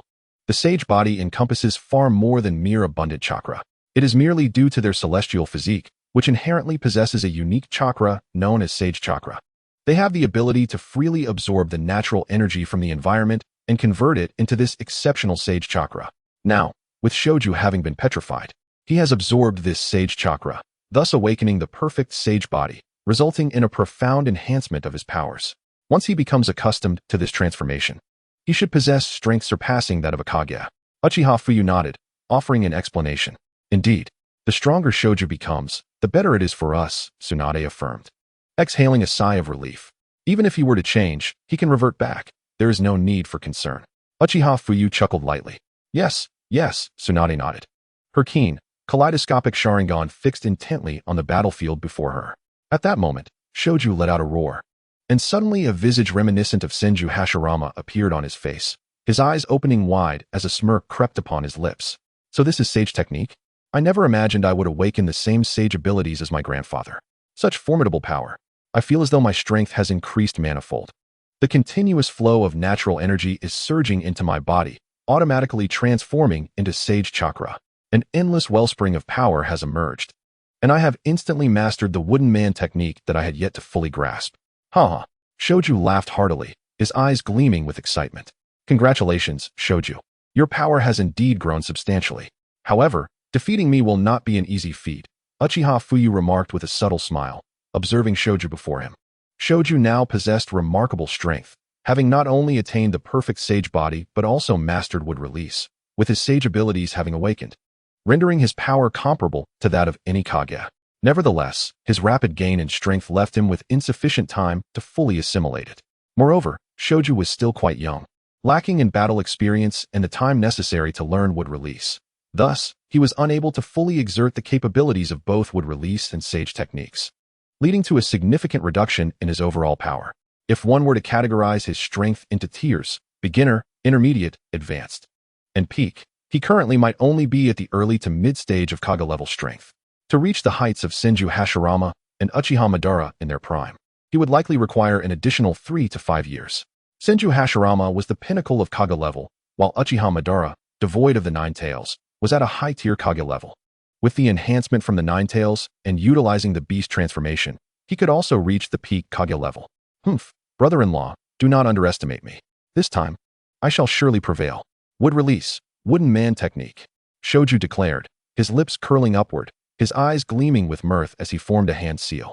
With a thunderous crash, a colossal wooden man, towering dozens of feet tall, materialized upon the battlefield, with Shoju standing proudly atop its head, exuding an imposing aura, his spiky hair billowing in the wind, and a resolute glint in his eyes. Tsunade, witnessing Shoju in this form, felt a fleeting moment where he appeared to embody the spirit of her grandfather, causing tears to well up in her eyes. Seeing Shoju was akin to seeing her grandfather himself, stirring something profound within her heart. Grandfather, do not worry. We shall protect Konoha, and indeed the entire ninja world. We are tirelessly striving to follow in your footsteps. Now we have caught up to you. However, a great calamity looms over the ninja world. We must grow even stronger. As long as we are here, the ninja world shall remain safe. Shoju has grown stronger. Can you see him, grandfather? Tsunade's tears fell, landing gently on Uchiha Fuyu's hands. Uchiha Fuyu was momentarily taken aback, looking down at Tsunade, her eyes glistening with tears. He tightened his embrace around her without uttering a word. Indeed, it is remarkable. He has already mastered the wooden man technique. In the entire ninja world, there is no one else who can rival you. Yet, do not let that lead you to believe you are invincible. Allow me to demonstrate the true extent of my power. Complete Susanoo. Uchiha Fuyu's wooden clone nodded, observing Shoju with a look of approval as his eyes began to spin, flaring red as he activated his kaleidoscopic Sharingan. His younger brother-in-law's abilities were commendable. To awaken sage techniques and immediately unleash them was no small feat. Moreover, he had released the remarkably powerful wooden man technique, second only to the might of the sage of the six paths. Is this what brother-in-law's kaleidoscopic Sharingan truly looks like? I remember seeing him soar back to the camp, but regrettably, I was not there to witness the kaleidoscopic Sharingan in action. However, that overwhelming presence was far beyond my current reach. I never imagined that even a wooden clone of brother-in-law could emanate such an immense aura. Shoju furrowed his brow. Having not witnessed Uchiha Fuyu's complete Susanoo during previous missions on the battlefield, this was his first encounter with Uchiha Fuyu activating his kaleidoscopic Sharingan. Boom. As Uchiha Fuyu summoned Susanoo, a figure even more towering than the wooden man emerged, its entire form enveloped in a purple hue, exuding an eerie presence. The first form of Susanoo is merely a skeletal frame, utilized by Sasuke. The second form is a semi-skeletal structure. The third form is a half-formed Susanoo, where the bones are not visible externally, yet are visible within, capable of manifesting weapons, a form frequently employed by Itachi, capable of summoning the Totsuka blade, among others. The fourth form possesses legs, enabling it to walk on its own, boasting immense power, known as the complete Susanoo. The fifth form is the perfect Susanoo, adorned with wings and armor, extraordinarily formidable. These are the commonly recognized 5 forms. To attain even greater strength, one must either absorb the powers of the nine-tailed beasts or utilize advanced weaponry. This time, Uchiha Fuyu merely employed the complete Susanoo, and its stature surpassed that of the wooden man by a significant margin. Is this the Susanoo? Such overwhelming pressure, it surpasses even my wooden man technique? This is the Susanoo, which is said to be as imposing as a mountain. Who could withstand such oppressive force? Shoju gazed in astonishment at Uchiha Fuyu's complete Susanoo, his heart racing. Shoju, are you prepared for the upcoming battle? Uchiha Fuyu inquired, wielding 4 katana, his lips curling into a smirk as he looked at Shoju. Brother-in-law, I do not know ninjutsu. Would release, would dragon technique. Attack. Shoju bellowed, unleashing a formidable wooden dragon that surged forth toward Uchiha Fuyu. The wooden man charged across the ground, shaking the earth and mountains, leaving all in awe. Very well, Uchiha Fuyu replied with a smile, charging forward, raising his dual blades to strike at the wooden man. Roar! The wooden dragon lunged forth, aiming to sink its teeth into Uchiha Fuyu. Boom! The resounding clash echoed through the heavens and earth, creating shockwaves that rippled across a vast expanse, leaving a massive crater in its wake. But that was not the end. Shoju roared, and the wooden man struck with both fists toward Uchiha Fuyu's Susanoo. Uchiha Fuyu's other two hands swiftly extended, grasping Shoju's wrists as he swung his fists, while also seizing the wooden dragon beneath his arm. What? Boom! Shu felt a profound shock within, as if the very world around him was spinning uncontrollably. The wooden figure he controlled was hurled several hundred meters away, crashing onto a small hill before finally coming to a halt. Shu, with your current mastery of the wooden technique, you still cannot surpass me, Uchiha Fuyu remarked with a shake of his head, a smile gracing his lips as he gazed at Shu. Is that so? Would release secret technique, flowering tree birth, Shu declared, his eyes gleaming with determination as he faced Uchiha Fuyu. This powerful ninjutsu is a testament to my grandfather's legacy. This time, I will surely prevail. Boom. The earth trembled as colossal vines erupted around them, ensnaring Uchiha Fuyu within their grasp. Oh, so you've even mastered the flowering tree birth? Impressive. If it were merely Uchiha Madara, he would undoubtedly fall victim to it. However, this is sufficient. Few possess the ability to wield space-time ninjutsu. Without such skills, you might have truly ensnared me. Yet, have you forgotten the water beneath your feet? Uchiha Fuyu remarked with a slight smile, unfazed as the towering trees surged toward him. Countless water columns erupted into the air, enveloping Uchiha Fuyu and creating an aura that isolated him from all external threats. Swiftly, he surged forward, wielding 4 samurai swords that sliced through the surrounding wooden defenses. If there were too many, the water release would rise to cleave through the wood. Humph, we're not done yet. Wood release, twin dragon technique. Shu exclaimed, realizing Uchiha Fuyu's intent to escape. He clasped his hands together and shouted, summoning 2 wooden dragons to force Uchiha Fuyu back, preventing his escape from the assault of the wooden techniques. Excellent. Uchiha Fuyu acknowledged with a nod, launching his samurai swords like projectiles. Bang, bang, bang. The sound of violent explosions resounded as the flying blades collided with the wooden dragons. Whoosh. Thick vines lashed out at Uchiha Fuyu, too numerous for the water columns to intercept. Bang, bang. Ultimately, Uchiha Fuyu was struck, as the vast range of the wooden techniques made escape a near impossibility. Unless he utilized space-time ninjutsu or activated his complete body Susanoo, there was little hope. Uchiha Madara had once activated his full Susanoo, using its terrifying ocular power to nullify the effects of the pollen. You're quite impressive, kid. Too bad I'm merely a wooden clone, unperturbed by pollen. Uchiha Fuyu shook his head, rising after the attack, effortlessly dispelling the surrounding vines as he charged toward Shu. Just then, Shinya emerged from the water, unleashing a spray of venom. Uchiha Fuyu narrowed his brow, turning his face to the side as the serpent's poison narrowly missed him. Had he been struck, his Susanoo might have been rendered inert. A commendable ability. However, your speed is too slow. With a swift motion, Uchiha Fuyu stepped on Shinya's vulnerable spot. Shinya roared in agony, feeling a sharp pain. Shinya, you wretched creature. Feel my fist. Shu bellowed, commanding the wooden figure to charge at Uchiha Fuyu. Rescuing your friend. Very well. Let me see your full power. Uchiha Fuyu nodded, a smirk playing on his lips as he materialized 2 more samurai swords, launching all 4 toward Shu. Bang, bang, bang. The explosive sounds echoed across the landscape as Shinya transformed into a cloud of smoke, vanishing from sight. Had he not retreated, the earlier assault would have surely claimed his life. After battling for 3 full hours, dusk began to settle, casting a gray hue over the sky. Huff, huff. Shu gasped, his breath labored as he regarded Uchiha Fuyu with a serious expression. I'm utterly exhausted. My chakra is nearly depleted. Mastering the power of wood release and sage techniques, while employing so many jutsus has taken a toll on me. At your age, your body cannot withstand such intense combat. Perhaps in a few years, it will be different. Uchiha Fuyu smiled gently at Shu. I can still continue. Shu, panting atop the wooden figure, shook his head defiantly, his eyes radiating a spirit of resilience. To be able to battle my wooden clone at just 14 years old is already a source of pride.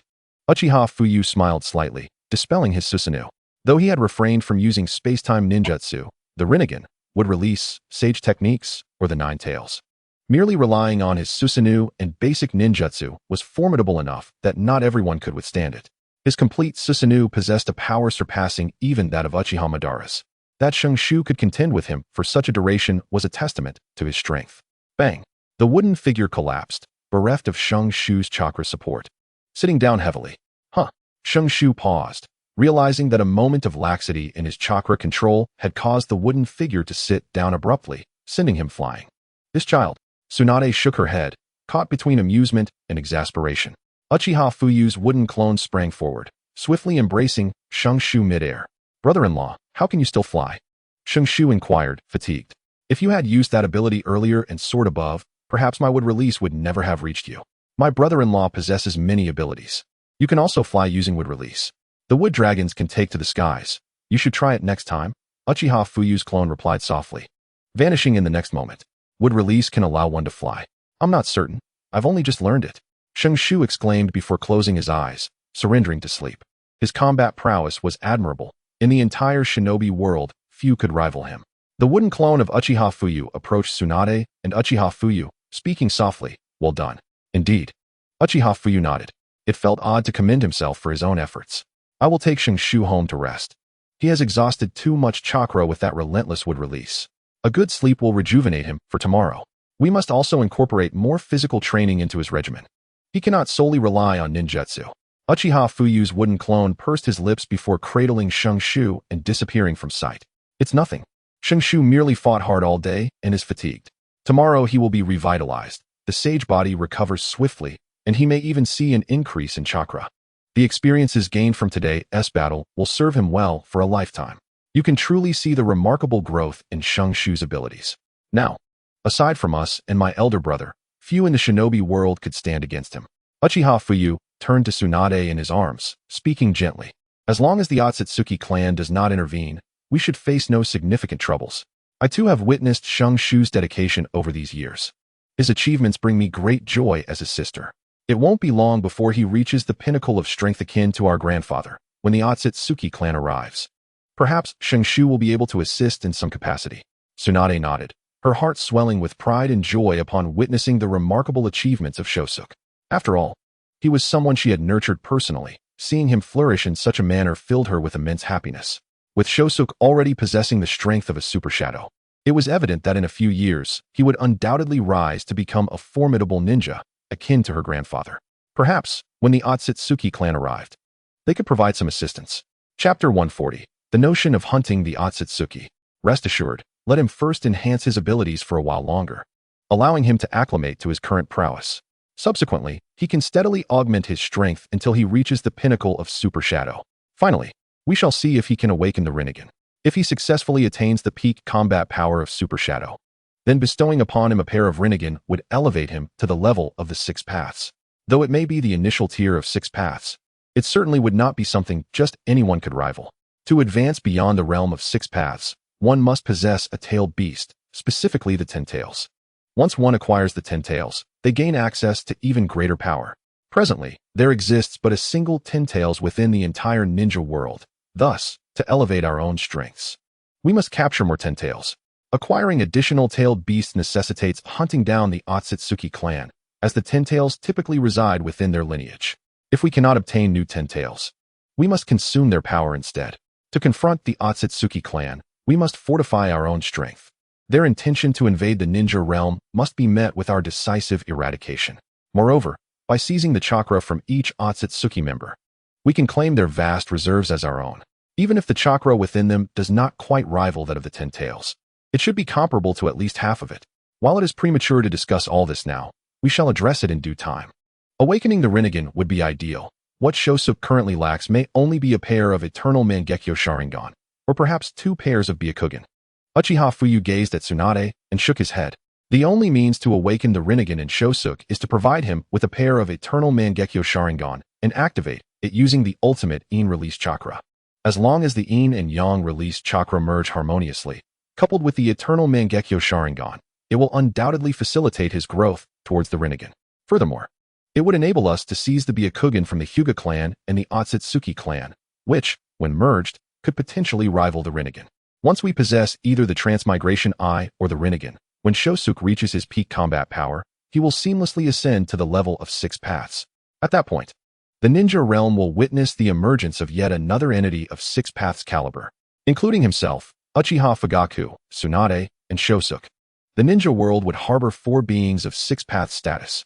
As for Uchiha Fuyu, he could devour Senju Hashirama's chakra, ensuring that he stabilizes the ultimate yang release power without retaining Hashirama's visage.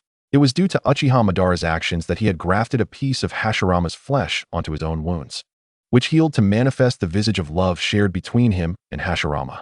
With Uchiha Fuyu's presence, allowing Uchiha Fugaku to consume a significant portion of Hashirama's flesh, combined with the eternal Mangekyo Sharingan, would surely awaken the Rinnegan. It is worth noting that Uchiha Madara had merely consumed a small fragment of Hashirama, which is why his awakening of the Rinnegan was so slow due to the scarcity of ultimate yang release chakra within that minuscule piece. In contrast, Uchiha Fugaku could absorb the majority of the yang release chakra contained within Hashirama's flesh. Coupled with the ultimate yang release chakra granted by Uchiha Fuyu to assist in the fusion, it would forcibly activate the Rinnegan. When considering their numbers, all 4 of them could attain the level of 6 paths, even without the later 6 paths Naruto and 6 paths Sasuke. With the existence of such powerful beings in the ninja realm, the Otsutsuki clan would find it nearly impossible to disrupt the peace, at least for the next several decades, if not a century. Once the Otsutsuki clan arrives, Uchiha Fuyu will eliminate each member, consuming their chakra and extracting their Byakugan or Rinnegan, thereby creating several new strong beings of 6 paths level. He is also aware that Otsutsuki Kinshiki harbors a 10-tails, though its size may not be grand. When fused with the chakra of the 9-tailed beasts within him, it will undoubtedly transform into a formidable 10-tails. At that point, he shall become a powerful existence at the pinnacle of 6 paths, even eclipsing the sage of 6 paths during his prime. Moreover, as he procreates, he may receive substantial rewards. Among his offspring could very well be a 10-tails or potent ocular powers. It is even plausible for the fruit of the divine tree to manifest, as he has yet to father any children. Only Tsunade is nearing her due date in a few days. He eagerly anticipates the possibility of rivaling, or even surpassing, the sage of 6 paths. 2 pairs of Byakugan? Fuyu, what do you mean? Can the merging of 2 pairs of Byakugan truly give rise to the Transmigration Eye? The Transmigration Eye, as I recall, can slice through the very moon. If 2 pairs of Byakugan can indeed become the Transmigration Eye, why has no member of the Hyuga clan awakened it until now? Many from the Hyuga clan have perished, including those from the main family. Did they not feel anything amiss upon their demise, clutching their Byakugan? Tsunade pondered, bewildered by the notion that the fusion of 2 pairs of Byakugan could yield the Transmigration Eye. After all, the Otsutsuki clan had claimed their eyes could rival the Rinnegan, possessing the capability to sever the moon with a mere flick. If the Transmigration Eye were truly that powerful, why had no one from the Hyuga clan discovered it over the course of millennia? No, it's not that the fusion of 2 pairs of Byakugan can directly become the Transmigration Eye. Instead, it requires a combination with the Byakugan from the Otsutsuki clan on the moon, which has a certain probability of awakening the Transmigration Eye. However, I believe that every pair of Byakugan among them is exceptionally pure and should possess the potential to awaken the Transmigration Eye. As for the other branch families, unless they break free from their confines, it may be quite challenging for their Byakugan to fuse into the Transmigration Eye, Uchiha Fuyu elucidated. The Otsutsuki clan on the moon? Are they the ones who accompanied Otsutsuki Kagaya to the moon to protect the legacy she left behind? Tsunade inquired, astonished as she recalled everything Uchiha Fuyu had shared with her. Chapter 141, Stealing Byakugan, Merging into Transmigration Eye?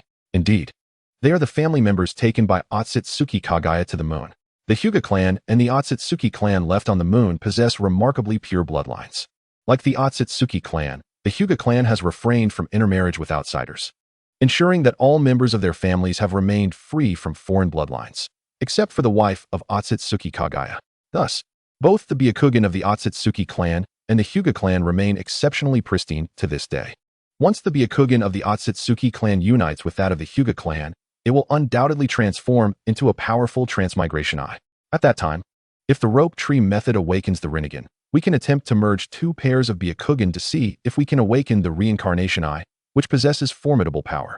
Uchiha Fuyu shook his head and spoke slowly. I see. The Otsutsuki clan and the Hyuga clan, when fused, can awaken the Reincarnation Eye. However, Fuyu, we must not resort to slaughtering the Hyuga clan for the sake of power. After all, they are part of our Konoha village, and if we were to eliminate them, It would weigh heavily on my conscience. Tsunade nodded, yet she did not wish to eradicate the Hyuga clan merely to enhance her own strength. Even the death of one would be a significant burden for her. She would undoubtedly feel remorse. It would be preferable to avoid their deaths or allow them to perish on the battlefield, thereby obtaining their Byakugan, which would provide her with some solace. Indeed, there was no intention to extract their Byakugan forcibly. Upon the death of a member of the Hyuga clan's main family, their bodies are sealed within scrolls for special preservation, from which we could acquire these Byakugan. For millennia, the casualties among the Hyuga clan's main family members must number in the hundreds, if not thousands. If we discreetly take a few, it would not be an issue. After all, this is for the protection of the shinobi world, and the Hyuga clan is part of it. What harm is there in making them pay a price? Moreover, those individuals are already deceased. Allowing their latent power to be utilized would be quite beneficial. Furthermore, this time we will initiate a war, engaging the entire shinobi world in battle. After confronting my 6 Dao avatars, I will collect the eyes of the fallen Hyuga clan members. At the very least, we can enable more members of the Hyuga clan to awaken the reincarnation eye. We are safeguarding the entire shinobi world, not merely seeking to augment our own strength. The Otsutsuki clan poses a significant threat, and it is imperative that we take precautions, ideally eradicating them. Uchiha Fuyu chuckled lightly, noting that all members of the Hyuga clan who die in battle or otherwise have their corpses sealed, which are then buried. However, the bodies of the main family members are sealed but not buried. Only their ceremonial garments are interred, with their sealing scrolls stored in the ancestral shrine, where they are worshipped daily. This highlights the distinction between the main and branch families. The reason for this is that the Byakugan of branch family members becomes useless upon their death, easily destroyed. In contrast, the eyes of the main family members remain intact after death, necessitating their sealing and storage in the family shrine, typically within their ancestral shrine, unless their clan is exterminated. No one can remove these bodies. If we can extract the Byakugan from the remains of their ancestors, we are certain to merge them with the Byakugan of those Otsutsuki on the moon, forming the reincarnation eye. This is certainly a feasible approach, especially since the Hyuga clan would also benefit from it. However, if we could cultivate the Hyuga clan to become akin to the Otsutsuki clan, it would be an excellent strategy. Fuyu, based on your description, the Otsutsuki clan boasts an extensive lineage, while currently, the combined number of ninja available for battle in the shinobi world is likely less than 200,000. In the face of the Otsutsuki clan, we are akin to a fragile egg striking a stone. Yet, upon reflection, since our shinobi world is home to so many descendants of the Sage of Six Paths, could we not unite all these descendants or those of Kagaya Otsutsuki to amplify their strength? Might we awaken the latent powers within them? Akin to how you enabled me to awaken would release.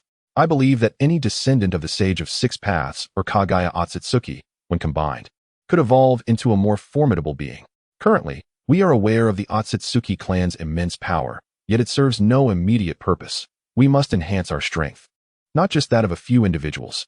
Even if you, I, and Rope Tree all attain the level of the Sage of Six Paths, what will we do if 10 or 8 members of the Otsutsuki clan arrive? It is indeed precarious to have only 3 individuals at that level in the entire shinobi world. If we could nurture dozens, or even hundreds, we would be better equipped to face the impending crisis. Even if we were to train one each year, should the Otsutsuki clan return in 1,000 years, we could potentially cultivate 1,000 at the level of the Sage of Six Paths. Tsunade's brow furrowed, as she found Uchiha Fuyu's plan remarkably sound. After all, those individuals are already deceased. All that is needed is for them to contribute their eyes to protect their kin and the entire shinobi world. Even if they were aware, they would likely consent. However, it would be prudent to carry out such actions discreetly, ensuring the Hyuga clan remains oblivious. When the time comes for us to successfully cultivate the reincarnation eye, we could allow a few members of the Hyuga clan to awaken as well. This way, even if they become aware of our actions, their resistance would be somewhat mitigated. Moreover, Tsunade contemplated that if we could cultivate countless individuals at the level of the Sage of Six Paths, would that not simplify our efforts against the Otsutsuki clan? Given their formidable strength and vast numbers, this reasoning underpins her strategy. If we can indeed train one elite each year, in a millennium, we could produce 1,000 at the level of the Sage of Six Paths. Kagaya Otsutsuki has been sealed for thousands of years, yet during this time, no member of the Otsutsuki clan at the level of the Sage of Six Paths has emerged in the shinobi world. Chapter 142, Kushina's Inner Thoughts. This suggests that the Otsutsuki clan's ability to receive information may be somewhat sluggish. Thus, it becomes more advantageous for us if we can cultivate one a year. In 1,000 years, in 10,000 years, how many individuals at the level of the Sage of Six Paths could we produce? This method is worth exploring, though its success remains uncertain. This can be placed on the agenda, of course, after we first unify the entire shinobi world. Then we can present a united front, as many may not willingly submit to Konoha, which could lead to numerous complications. Once we resolve these issues, we can prepare to nurture all the descendants of Kagaya Otsutsuki into members of the Otsutsuki clan. As long as their strength is formidable enough, it would greatly benefit us. Protecting the shinobi world cannot rely solely on our few individuals. Uchiha Fuyu nodded, acknowledging Tsunade's sharp intellect as she quickly conceived the idea of uniting all descendants of the Otsutsuki clan to combat the Otsutsuki clan itself. Indeed, if we could cultivate all descendants of Kagaya Otsutsuki into Otsutsuki members, we would undoubtedly be capable of withstanding the external threats posed by the Otsutsuki. After all, the Otsutsuki clan typically operates in small teams of 2 or 3, embarking on missions to other worlds, only contacting their families intermittently. This is their modus operandi. They can eliminate one batch before the true internal problems of the Otsutsuki clan are revealed, possibly leaving us unaware for thousands or even tens of thousands of years. After thousands and tens of thousands of years of evolution, if the entire ninja world were to embrace peace, and under his guidance cultivate everyone to the level of the Sage of Six Paths, or even beyond, they would possess a greater confidence in confronting the Otsutsuki clan. I shall heed your words, Tsunade nodded, a light chuckle escaping her lips. Very well, let us depart. It is time to return. Uchiha Fuyu smiled slightly, embracing Tsunade before vanishing from the spot. My brother Fuyu is destined to become the Fourth Hokage. I knew it all along. Brother Fuyu must be exceptional. Kushina's cheeks flushed a rosy hue upon hearing the news, her heart brimming with excitement. Kushina, it seems you harbor feelings that are a tad different for your brother Fuyu? Uzumaki Karui looked at Kushina before breaking into a charming smile. Sister Karui, what are you saying? I merely admire brother Fuyu. He is the most warm-hearted man I have ever encountered. Moreover, his strength is formidable. He single-handedly defeated the 3 great ninja villages. Such a ninja is indeed a rare existence in the entire ninja world.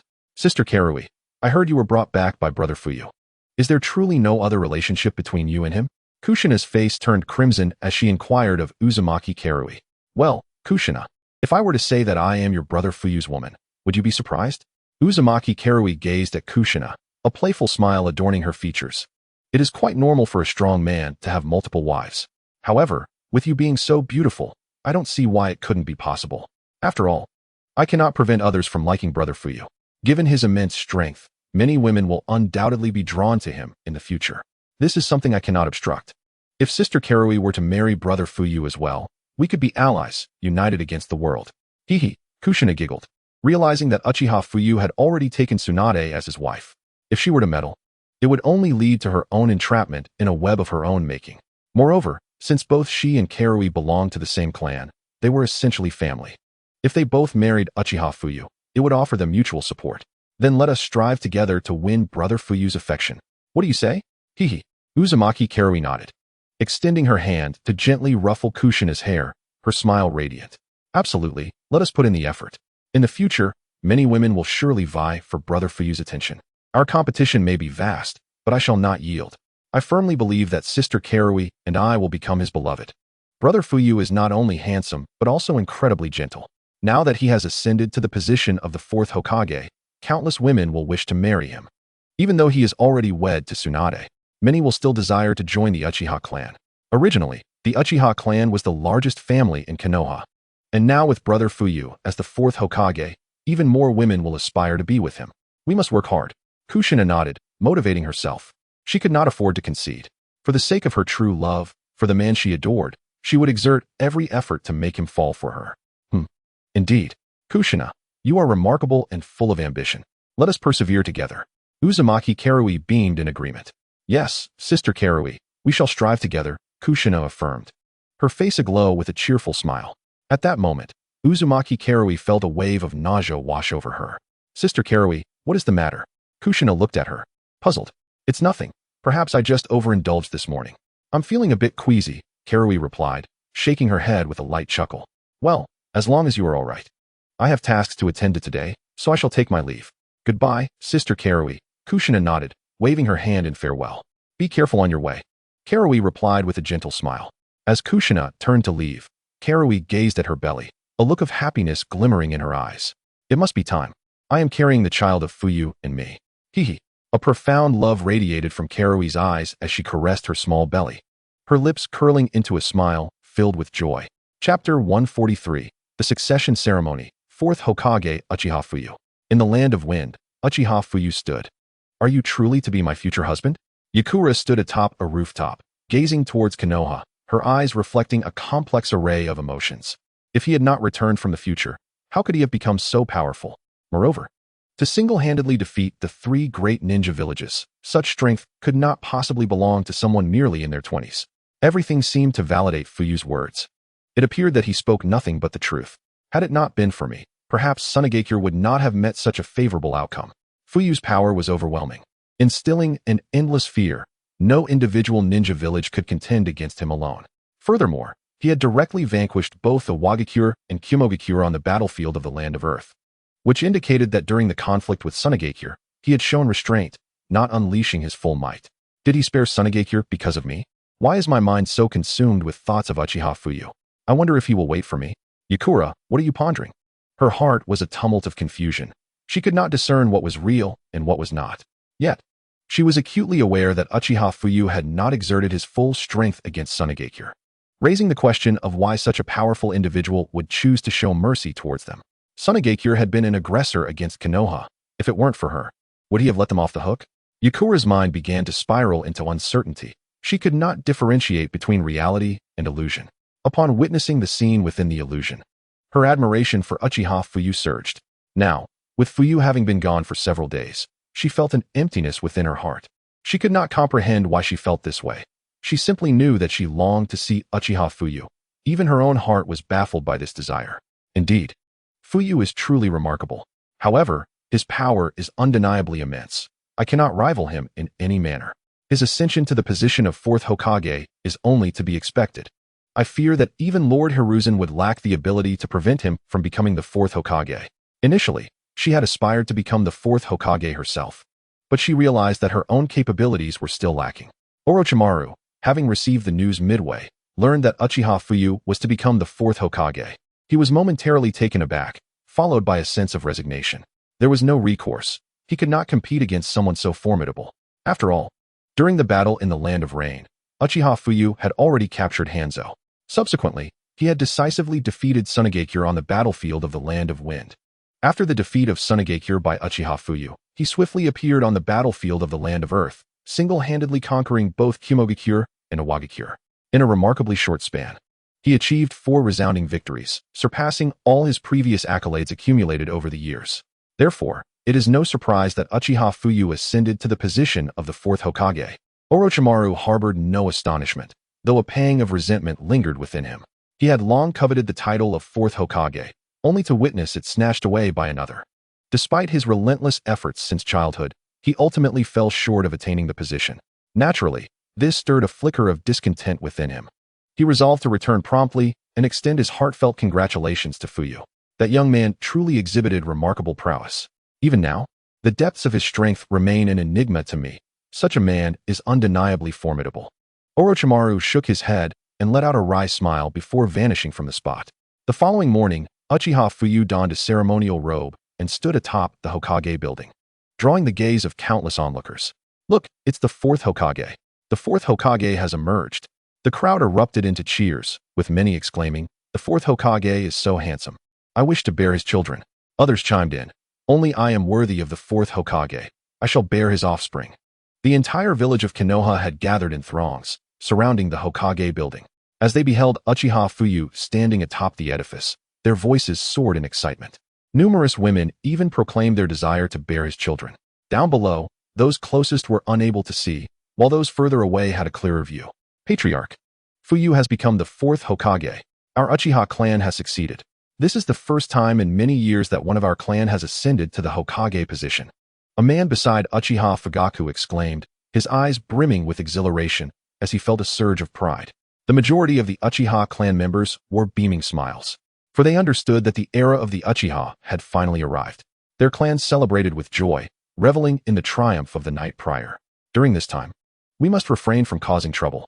Few, relay the message. Now that our Uchiha clan has taken control of Konoha, we must treat all villagers as our kin. We must not allow them to feel oppressed by our power, as it would only bring trouble to Fuyu. Do you understand? Uchiha Fugaku nodded, his expression solemn as he regarded Fuyu's ascent to the Fourth Hokage with a sense of relief. He had never anticipated that his younger brother would achieve such a prestigious title, although they had meticulously planned for this moment. Certainty had eluded them regarding Fuyu's elevation to Hokage. Now that he had finally witnessed his brother assume the mantle, Fugaku felt an overwhelming sense of pride. Once disregarded within the Uchiha clan, Fuyu had now proven himself to be an exceptional powerhouse, having attained the position of Fourth Hokage through sheer strength. Yes, Patriarch, rest assured. The previous antagonism towards our Uchiha clan stemmed from the Third Hokage's actions. Now that Fuyu has become the Fourth Hokage, all of Konoha shall be our brothers and sisters. We will not mistreat them. Furthermore, we have acted in accordance with justice. Strictly speaking, we did not intentionally target the villagers of Konoha. Their transgressions warranted our actions. Our lack of expression led to their resentment. Uchiha Fuyu smiled gently at Uchiha Fugaku, considering himself a distant cousin of Fugaku, the son of Fugaku's father's sister, and currently one of the clan's top 3 leaders. He had always maintained a good relationship with Fugaku and others. Being only a month younger than Fuyu, they shared a decent bond. However, since their enrollment in the Ninja Academy, their interactions had diminished, as few had been engaged in missions and clan management. Such occurrences must not repeat. Recently, we have all resigned from our positions within the Konoha Guard. The villagers' opinions of us have begun to shift positively. The Hinata clan has taken over the Konoha Guard, and they are more prudent in their approach. Uchiha Fugaku smiled slightly. They had indeed vacated their roles in the Konoha Guard, leaving the Third Hokage with no choice but to appoint members of the Hinata clan as temporary replacements. The Third Hokage found himself in a difficult position, as the Uchiha clan had voluntarily stepped down, necessitating a new administration. With no viable alternatives aside from their own clan members, the Third Hokage had no choice but to recruit some younger members from the Hinata clan to manage the guard. The Uchiha clan had deliberately avoided the guard to prevent conflicts with the villagers of Konoha. This decision proved to be remarkably effective, as the Uchiha clan's reputation improved after their departure from law enforcement. The Hinata clan's gentler approach led to unresolved issues, ultimately causing greater unrest among the villagers. This revelation prompted the villagers to reassess the Uchiha clan's previous actions, realizing that they had not been entirely unjustified. Nevertheless, the Uchiha clan would not take on such a burdensome responsibility again. The Hinata clan sent more experienced personnel to assume the guard's duties, which yielded some improvement. For the Hinata clan, as long as the Uchiha clan existed in Konoha, they would never become the largest clan. Thus, they had no choice but to acquiesce to the Third Hokage's directives. As they appointed members to replace the guard, they selected older, less combat-capable individuals from the Hinata clan. This arrangement provided them with a stable source of income without requiring them to face the battlefield, a rather comfortable position. As long as they avoided conflicts with the villagers, their presence in the guard would yield only benefits. The friction between the Uchiha clan and the villagers stemmed from their serious demeanor. Their rigid adherence to rules often alienated them from others. Fuyu, from now on, Konoha will be entrusted to you. White Zetsu, holding the Hokage hat, looked earnestly at Uchiha Fuyu and personally placed the hat upon his head. Yes, Third Hokage.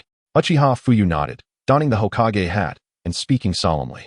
Fuyu, Tsunade, heavily pregnant and adorned with her forehead protector, gazed intently at Uchiha Fuyu, her eyes sparkling with energy as a slight smile graced her lips. Uchiha Fuyu acknowledged her with a nod and a gentle smile. Meanwhile, Orochimaru, Jiraiya, and the heads of all clans in Konoha stood in a row atop the Hokage building.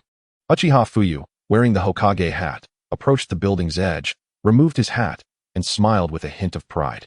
Behold, the illustrious Fourth Hokage has emerged. The esteemed Lord Fourth. Long live the Fourth Hokage. Long live the Fourth Hokage. In an instant, the entirety of Konoha erupted with fervent cheers upon the sight of Uchiha Fuyu, as they collectively raised their voices in exultation. It was Uchiha Fuyu's presence that secured their victory in this battle, a triumph that elevated Konoha above all other ninja villages within the shinobi world. After all, it was but a single individual, Uchiha Fuyu, who could take on the formidable trio of Tsunade, Himogakure, and Awakens with ease. As for the relatively weaker Kirigakure, it was hardly worth mentioning. Even with Uchiha Fuyu facing off against all 3 villages simultaneously, victory would be assured. The remaining ninjas of Konoha alone could easily defeat Kirigakure. signifying that Uchiha Fuyu's emergence had catapulted Konoha's combat prowess to unprecedented heights, surpassing all of the shinobi world. They felt as if they had returned to the glorious era when the first Hokage established Konoha, reigning supreme over all ninja villages. In those days, Senju Hashirama was revered as the god of shinobi, undefeated by any opponent. It was then that Konoha was at its zenith. Now, with Uchiha Fuyu resurrecting the former splendor of Konoha, the villagers brimmed with immense pride. Konoha is our home, and we shall never permit anyone to belittle us, be it the villagers, the ninjas, or all who dwell within Konoha. As long as Uchiha Fuyu stands in Konoha, he shall guard it with unwavering resolve. With me, Uchiha Fuyu, here, no one shall dare to insult the people of Konoha. Long live Konoha! Uchiha Fuyu bellowed, his voice resonating throughout the village, reaching the ears of every villager. Long live Konoha! Long live Konoha! Long live the fourth Hokage! The villagers, upon hearing Uchiha Fuyu's declaration, felt an overwhelming surge of excitement, having endured years of oppression. At last, Konoha had risen. The previously passive village was now emboldened, no longer merely enduring assaults without retaliation. Chapter 145, Exposing Danzo's Malefactions, A Call for Justice. Today, Konoha has emerged, no longer fearing the challenges posed by any ninja village. They now boast a new Hokage. The fourth Hokage, Uchiha Fuyu, whose formidable strength is well known. With Uchiha Fuyu present, Konoha shall only grow stronger. No longer shall anyone dare to bully the inhabitants of Konoha. They now stand above all other ninja villages. As Uchiha Fuyu's speech ignited a fervent fire within their hearts, they felt a swell of pride for their village and recognized the wisdom in choosing Uchiha Fuyu as the fourth Hokage. On this day, I wish to convey a grave message to all the villagers of Konoha. It has come to light that a traitor has infiltrated our ranks. One who once held a position of great power and was revered and respected by many, yet also feared by numerous others. Uchiha Fuyu addressed the villagers with a commanding voice. What does the fourth Hokage mean by this? I find myself perplexed. You fail to comprehend? The fourth Hokage is indicating that a spy has emerged among us, one who once held a position of great authority, who dared to betray Konoha in such a manner. Indeed, if such a person exists, we must unearth them. It is a disgrace that a traitor occupies a position of prominence within Konoha. Absolutely. I stand with the fourth Hokage. We must expose this scoundrel and deliver justice upon them for daring to betray our village. Upon hearing Uchiha Fuyu's words, the villagers of Konoha erupted with outrage, shocked to discover the presence of a traitor among them, each one eager to see justice served. Orochimaru furrowed his brow, glancing around before lowering his head in contemplation, yet remained silent. Orochimaru, what does Fuyu mean? Who is he intending to expose? Jiraiya inquired, casting a curious glance at Orochimaru. I am uncertain, Orochimaru replied, shaking his head. This individual is none other than Shimura Danzo, the leader of Konoha's root. Danzo has conspired with enemies and betrayed our village, leaking countless secrets. Moreover, under various pretenses, he has eliminated numerous ninjas from Konoha. Among them was his own close friend. Who was that friend, you may ask? Surely some of you have speculated why Uchiha Kagami, a powerful member of the Uchiha clan, has vanished without a trace for so many years? Uchiha Kagami was a formidable shinobi and a dear friend of Danzo's. Yet, why have we not seen Kagami for all these years? It is because Danzo callously murdered him, betraying both Konoha and his own closest friend. Look closely. What is that upon his right eye? Uchiha Fuyu exclaimed, gesturing grandly as the Umbu swiftly brought Danzo before him. At that moment, Danzo, restrained by an Umbu member, stood beside Uchiha Fuyu. How could this be? To think that the traitor within Konoha is none other than Danzo? What? Danzo? Did you not hear? The fourth Hokage declared that he is the one who killed his own beloved comrade, Uchiha Kagami. Such a scoundrel. I have always disliked him. How can you still refer to him as Danzo? Indeed, Danzo is clearly a nefarious individual. I have always harbored disdain for him, never imagining he would betray his own comrade and take his life. Look at Danzo. What is that on his eye? Is that not the Sharingan of the Uchiha clan? How can this be? Did he kill Uchiha Kagami to seize the Sharingan for himself? Most villagers harbored disdain for Danzo, as he possessed an intimidating demeanor and led Konoha's dark underbelly, the root, earning the ire of many. Before long, the Umbu removed the bandages from Danzo's right eye, revealing a crimson Sharingan, instilling fear within the hearts of all Konoha's inhabitants. They had not anticipated that the second-in-command of Konoha, the leader of the root, had stolen the Sharingan from the Uchiha clan, and even worse, that he was once a comrade of Kagami's. In Konoha, comradeship is a sacred bond. How could one betray their own brother-in-arms and resort to such treachery? This revelation incited disgust among all the people of Konoha. What? To think that the eye Danzo had kept covered was a Sharingan. Could it be true that he did indeed take Uchiha Kageme's eye? How dare this old scoundrel commit such an atrocity? The Uchiha clan is a part of Konoha, and he has audaciously stolen their eye.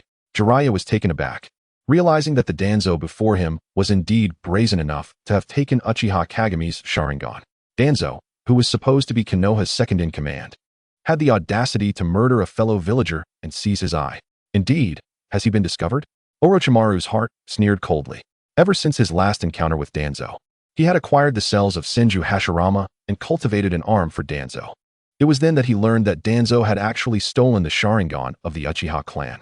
Thus, it was entirely reasonable for Uchiha Fuyu to expose him now. What? How could this be possible? This is inconceivable. Danzo has actually harmed the villagers? Our clan leader has killed people within the village? How could this happen? My heavens. Fortunately, this matter did not fall upon us. Otherwise, it is likely that we common ninjas would be the first to perish. This Danzo is truly a disgrace to our Konoha village. Such a person deserves to be torn apart. Indeed, such a person should be subjected to 1,000 cuts for daring to toy with the lives of the ninjas in his own village. He is despicable. The other Konoha ninjas were equally dumbfounded. They imagined that if they were in Uchiha Kageme's shoes, they would have long since met an untimely end. Chapter 146. What? The third Hokage is not a good person either? As long as such a person remains in Konoha, they would live in constant fear, never knowing when they might become the next Uchiha Kageme. Although they lacked the bloodline limit and the Sharingan, there was no guarantee they wouldn't be sold out by Danzo at any moment. Everything you all have speculated is not incorrect. This singular eye is indeed the Sharingan of our Uchiha clan, belonging to Uchiha Kageme. He was a comrade of Danzo, and their relationship was quite amicable. Yet he ruthlessly harmed our Uchiha clan's Uchiha Kageme and seized his Sharingan. Now, let us examine what is on his right hand. His right hand is a horrifying existence. Do you know what it is filled with? His hand is adorned with Sharingan. For the eyes of our Uchiha clan are not something just anyone can resist. Hence he stole the body of the first Hokage. Moreover, he extracted the cells from the body of the first Hokage and cultivated this arm. Within the entire shinobi world, only the cells of the first Hokage can withstand the gaze of our Uchiha clan's eyes. Danzo has not only betrayed his brother, but he has also desecrated the body of the first Hokage, implanting the cells of the first Hokage within his own hand. Such a person is utterly unworthy of being human. The first Hokage is the pride of our Konoha, the very founder of our village, and moreover, he is the brother of Danzo's teacher, the second Hokage. What do you all think should be done to such a deranged individual? Uchiha Fuyu's lips curled into a slight smile as he cast a glance at Danzo beside him. He had already reattached the severed arm to Danzo. Now, Danzo was completely under his control, and there was no possibility of escape. It was now time for him to be utterly disgraced, to atone for the ninjas he had harmed. Look, he has so many Sharingan on his right hand. It is truly terrifying. Is such a person even human? I never expected that Shimura Danzo could be so vile, not only stealing so many Sharingan from the Uchiha clan, but also directly robbing the grave of the first Hokage, extracting his cells, and implanting them into himself. The first Hokage is a sacred entity for our Konoha. How dare he insult the first Hokage? Kill him. Indeed, the first Hokage is a revered figure for our Konoha, the founder of our village and the brother of the second Hokage. He has defiled the first Hokage. Kill him. Kill him. The remaining villagers, upon seeing the Sharingan on Shimura Danzo's right hand, were all left speechless. They could not fathom Danzo's audacity in not only implanting the Uchiha clan Sharingan, but also the cells of the first Hokage. The first Hokage is a sacred figure for them. Without him, Konoha would never have been established.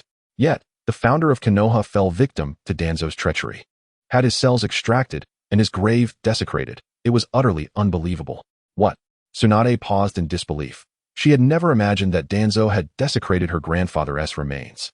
Her eyes blazed with fury as she glared at Danzo, her fists clenched tightly. Stay right there. Your grandfather's body should have already been reclaimed by Fuyu. Jiraiya approached, noticing Tsunade's clenched fists, and spoke softly to console her. No wonder Fuyu did not tell me what Danzo and the others had done. It was shocking to learn they had even disturbed her grandfather's grave. Tsunade's heart burned with rage upon hearing this news.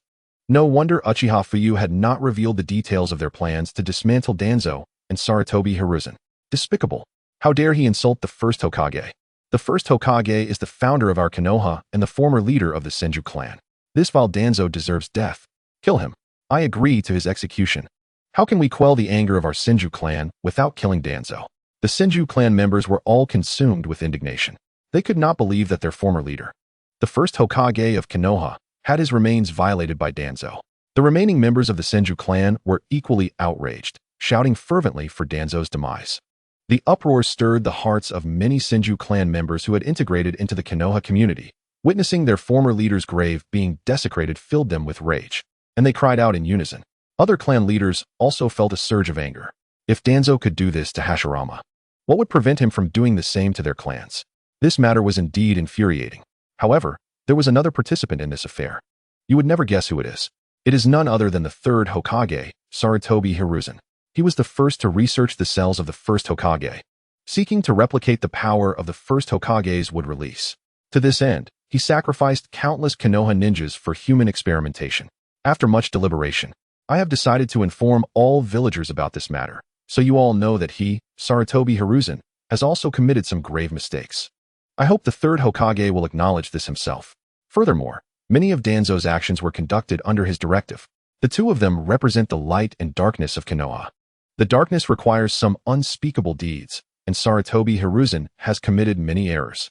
As the fourth Hokage, I express my outrage. Uchiha Fuyu nodded, addressing the villagers before him with a voice filled with feigned sorrow. What? The third Hokage has done such things, and he even conducted human experiments in Konoha, resulting in the deaths of many villagers? I never expected the third Hokage to be such a person. The third Hokage would never do such a thing. I do not believe he would stoop so low. Chapter 147. The third Hokage is dismissed. I too find it hard to believe that the third Hokage would act in such a manner, but these are the words of the fourth Hokage. Could it be that the fourth Hokage would deceive us? This leaves me bewildered. I cannot fathom why the fourth Hokage would utter such claims. Could it be true that the third Hokage has betrayed Konoha? When Uchiha Fuyu uttered those words, all the villagers of Konoha stood agape, unable to fathom the gravity of the situation. While they held a palpable disdain for Danzo, their trust in Hiruzen Sarutobi remained unwavering. Yet, they could scarcely believe that the third Hokage would resort to such measures, and many hoped that this was merely a fabrication. After all, they had not witnessed the events firsthand. Relying solely on the disgraceful claims of Uchiha Fuyu was hardly sufficient to sway their beliefs. In that moment, confusion reigned among the villagers of Konoha as they grappled with the veracity of Uchiha Fuyu's assertions. Jiraiya and Orochimaru turned their astonished gazes toward Hiruzen, their hearts heavy with disbelief. They could not reconcile the thought that their mentor would engage in human experimentation, especially at the expense of Konoha's own shinobi, resulting in numerous fatalities. If this were indeed true, Hiruzen Sarutobi would undoubtedly face ruin. Tsunade, to some extent, was already aware of these transgressions and was not taken aback. She acknowledged that the mistakes of the past had been grave. I am willing to accept the scrutiny and punishment from the villagers, she confessed. In times of strife, we sought someone capable of reviving the first Hokage's would release to protect Konoha. However, we underestimated the potency of the first Hokage's cells, which proved too formidable for any to endure. This led to the demise of countless Konoha shinobi, and I accept my share of the blame. White Setsu, manipulating Hiruzen, stepped forward with a grim countenance, proclaiming, "What? Is it truly the case? Did you not hear?" The third Hokage himself stated that his actions were in the name of protecting Konoha, hence this desperate course of action. Yet, the deed is done, and he employed the village's own shinobi for these experiments. Even if he had chosen outsiders, it would have been more acceptable. Why must it be our own? We have no authority to forgive the third Hokage for the fallen, even though I understand he acted for the village, but for the village's sake. Such sacrifices of its own shinobi cannot be condoned. In an instant, the villagers of Konoha erupted into heated debate. From this day forth, I, Hiruzen Sarutobi, shall withdraw from Konoha's upper echelons and confine myself to my home. The future of Konoha shall be entrusted to the fourth Hokage. Since everyone is now aware of these events, I can no longer bear the mantle of Hokage, Hiruzen declared. Upon hearing Hiruzen's statement, the crowd fell silent. Their heads bowed in contemplation. After all, Hiruzen Sarutobi had dedicated much to the village, and they were not so callous as to forget his contributions. With Hiruzen's withdrawal from Konoha's leadership and his self-imposed isolation, they found little reason to oppose him. They could not, after all, support the act of killing their former leader as they had with Danzo. The villagers had heard the third Hokage's words. He had resigned from all positions within Konoha. Given that he had acted to safeguard the village and had contributed significantly over the years, his merits and demerits were now perhaps balanced. Henceforth, Konoha would no longer have a third Hokage, only Hiruzen Sarutobi. As for Hiruzen's associates, they were to be replaced with the new trio of advisors comprising Orochimaru, Jiraiya, and Tsunade. Orochimaru's prowess was well known. Jiraiya required no introduction, and Tsunade was the current head of the Senju clan. Thus, the legendary Sannin would become Konoha's new council. Uchiha Fuyu addressed the gathered villagers, proclaiming, "Long live the Fourth Hokage." A voice broke the silence, leading a chorus of "Long live the Fourth Hokage," resonating through the crowd. With the illustrious reputations of Orochimaru, Jiraiya, and Tsunade, no one dared oppose their ascension as Konoha's new advisors. Who could have imagined that Sensei Hiruzen would truly take such drastic actions? Jiraiya sighed, his eyes filled with resignation. He found it unfathomable that Hiruzen would resort to human experimentation, a path he deemed unworthy. "I never expected that we, the Sannin, would become the new advisors of Konoha," he mused. With a smirk, Orochimaru quipped, "I have little time to waste. I am rather preoccupied." Jiraiya rolled his eyes in response. "What could possibly occupy you? Peeping at women bathing? Jiraiya, must you bring that up in front of so many?" He retorted, his face reddening slightly at the implication. "Why not admit to your past misdeeds? You ought to amend your character, or who will ever marry you?"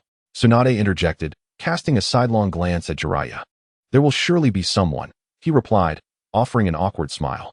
"Jiraiya, why not stay and keep me company? You spend all your time chasing after the child of destiny. Do you truly believe you'll find him?" Orochimaru taunted. "I wish to ascertain whether he is indeed the one," Jiraiya replied, shaking his head solemnly. "Well then, come to my home for dinner today. Let us celebrate Fuyu's achievements." "I shall cook personally," Tsunade suggested with a smile, glancing between Jiraiya and Orochimaru. "Are you certain? You're pregnant and still intend to cook?" Jiraiya asked, momentarily taken aback by her determination. "My clones will manage. It won't be too taxing for me. My constitution is robust," Tsunade assured him, beaming with confidence. "Very well then. We shall indulge in a feast today." "Orochimaru, you must join me for a drink," Jiraiya conceded, no longer resisting the invitation as he patted Orochimaru on the shoulder. "Boring. But I suppose it's not out of the question," Orochimaru shrugged, smirking. In the aftermath, Uchiha Fuyu commanded that Hiruzen be taken into custody, confining him within his own home. He even took the opportunity to exert control over Hiruzen himself, eliminating the need for White Zetsu's possession. Subsequently, in full view of the gathered crowd, Danzo was led away to Konoha's prison. Uchiha Fuyu personally reclaimed his right hand and Sharingan, executing him completely and concealing the body within the depths of the system space.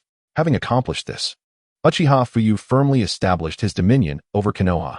Simultaneously, delegations from other shinobi villages arrived at Konoha, intent on discussing reparations. Uchiha Fuyu appointed Uchiha Fugaku to oversee these negotiations. Tsunade sent their representative, Karura, while Kumogakure dispatched the future Fourth Hokage, the son of the third. The Wagakure was represented by Inoki's son, Kuratsuchi. As the four great ninja villages convened at the negotiation table, discussions ensued. Ultimately, fearing Uchiha Fuyu's wrath, the three villages reluctantly agreed to compensate Konoha with 300 million ryo as the price of their defeat. Following this, Uchiha Fuyu personally signed a peace treaty with the three villages, urging them to expedite the delivery of the funds to Konoha. The successful negotiations with the major shinobi villages filled the hearts of Konoha's residents with joy, elevating Uchiha Fuyu's reputation to new heights. Presently, his renown eclipsed that of all previous Hokages, for possessing a powerful Hokage ensured a prolonged period of peace for the villagers of Konoha. At the very least, as long as Uchiha Fuyu remains alive, Konoha can attain everlasting peace. "Orochimaru, what are you contemplating?" Uchiha Fuyu gazed upon the figure of Orochimaru before him, a subtle smile gracing his lips. "Fuyu, do you have nothing to say to me? I had anticipated you would urge me to confess." Orochimaru turned his attention to Uchiha Fuyu, a light chuckle escaping his lips. "Are you referring to the right hand that you assisted Danzo in creating? What of it?" "I merely disclosed this to solidify my own position. You posed no threat to me, so why would I divulge your involvement? Besides, we are friends, are we not? I am aware of your concern for Shinsuke, which is why you have yet to depart from Konoha. And as you know, Shinsuke is my brother, as well as yours. Thus, we are akin to family." Uchiha Fuyu regarded Orochimaru with a smile, extending a hand to pat his shoulder. I am fully aware that your actions were to secure your position as Hokage. After all, Hiruzen-sensei's influence in Konoha is deeply entrenched if you did not eliminate them. Your development within Konoha would likely be stifled by their presence. Yet, I am surprised you did not implicate me as well. Orochimaru flicked his tongue, a curious glint in his serpent-like eyes as he observed Uchiha Fuyu. Orochimaru, do you know who the most formidable being in this world is? Uchiha Fuyu shook his head, inquiring of Orochimaru. The most powerful being? If we were to consider decades past, it would undoubtedly be the first Hokage, Hashirama Senju. Yet in this current era, perhaps you are the mightiest ninja in the entire shinobi world. Orochimaru's tone turned cold, a hint of perplexity lacing his words. Your assertion is somewhat flawed. Neither I nor the first Hokage possess the right to be deemed the strongest, regardless of the time. Uchiha Fuyu shook his head, his gaze fixed intently upon Orochimaru. Oh, Fuyu, what do you mean by that? Are you implying that there exists someone more powerful than you and the first Hokage? Orochimaru's brow furrowed, confusion evident in his serpentine gaze. You are not entirely incorrect. Had the Uchiha Madara of old appeared before me, he would still have been vanquished. However, they are not the true paragon of strength within the shinobi realm. There are others who surpass them. Uchiha Fuyu shook his head, settling upon the Hokage rock as he surveyed the entirety of Konoha. Stronger than you both? You are already formidable enough. What does it mean to be surpassed? Fuyu, your words astonish me. Nonetheless, my curiosity is piqued. Who could possibly be more powerful than you and the first Hokage? Orochimaru's tongue flicked again, fixated upon Uchiha Fuyu as he posed the question. Entities from beyond our realm. Uchiha Fuyu extended a hand, gesturing towards the heavens, his expression grave. Beyond our realm? Orochimaru paused, gazing upward in astonishment. This revelation was unprecedented. How could there be beings from beyond?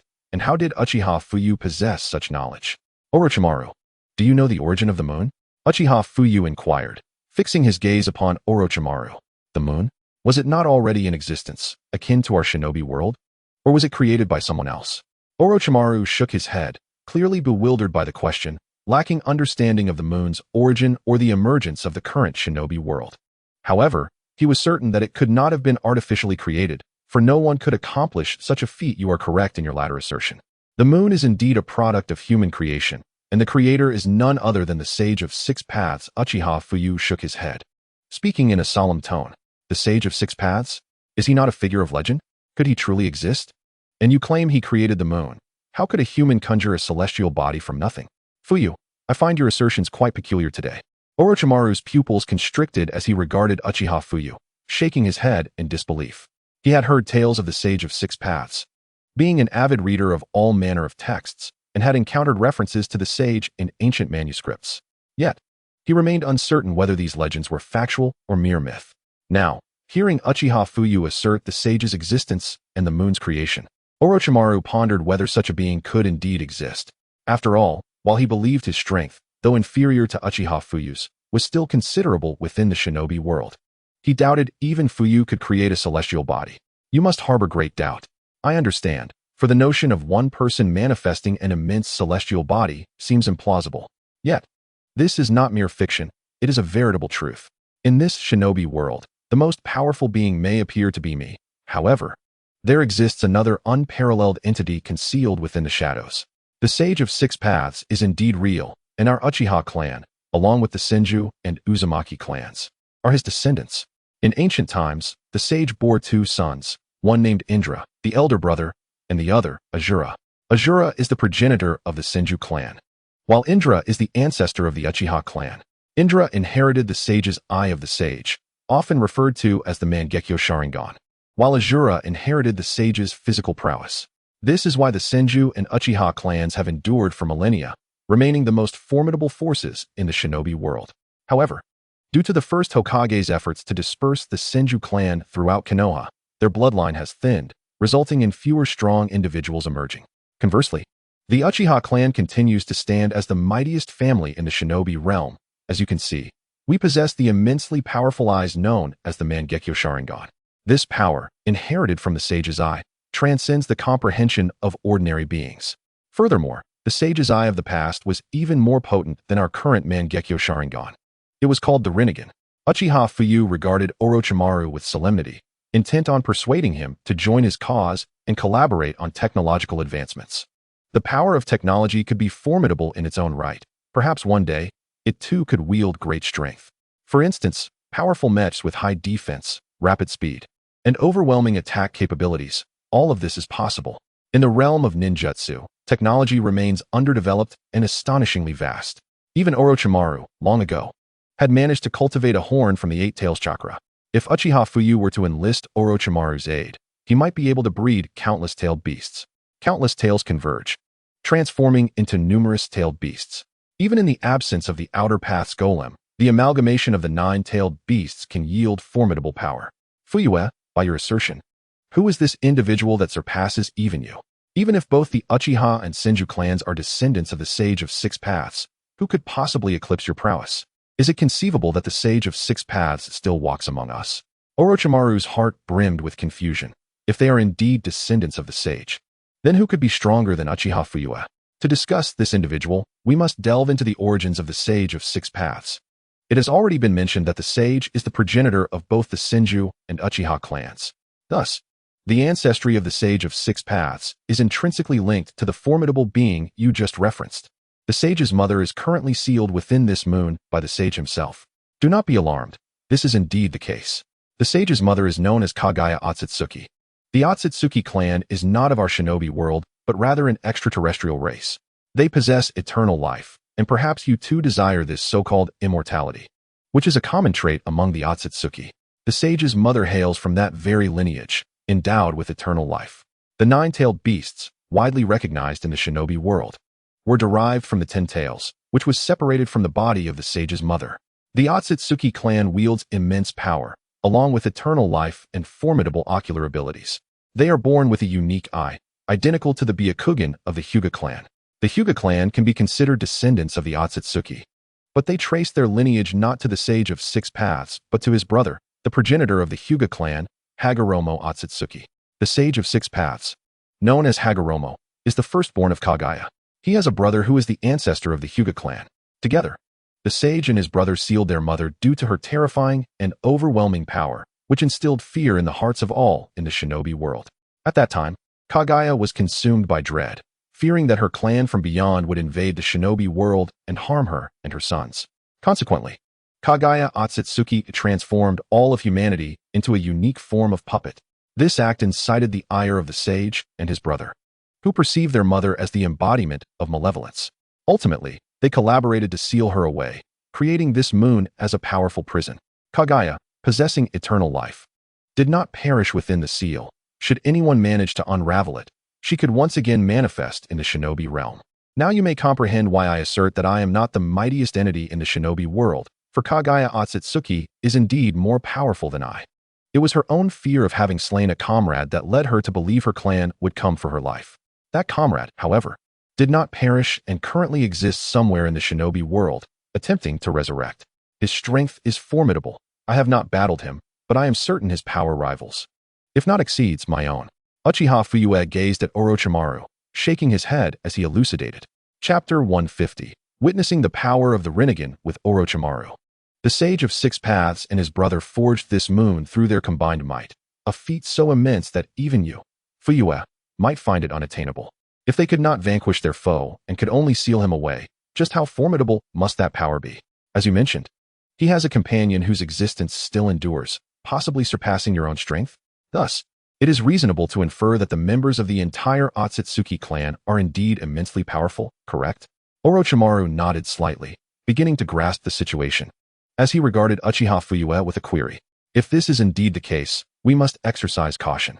After all, if even the formidable mother of the Sage of Six Paths fears her own clan, one can only imagine their overwhelming strength.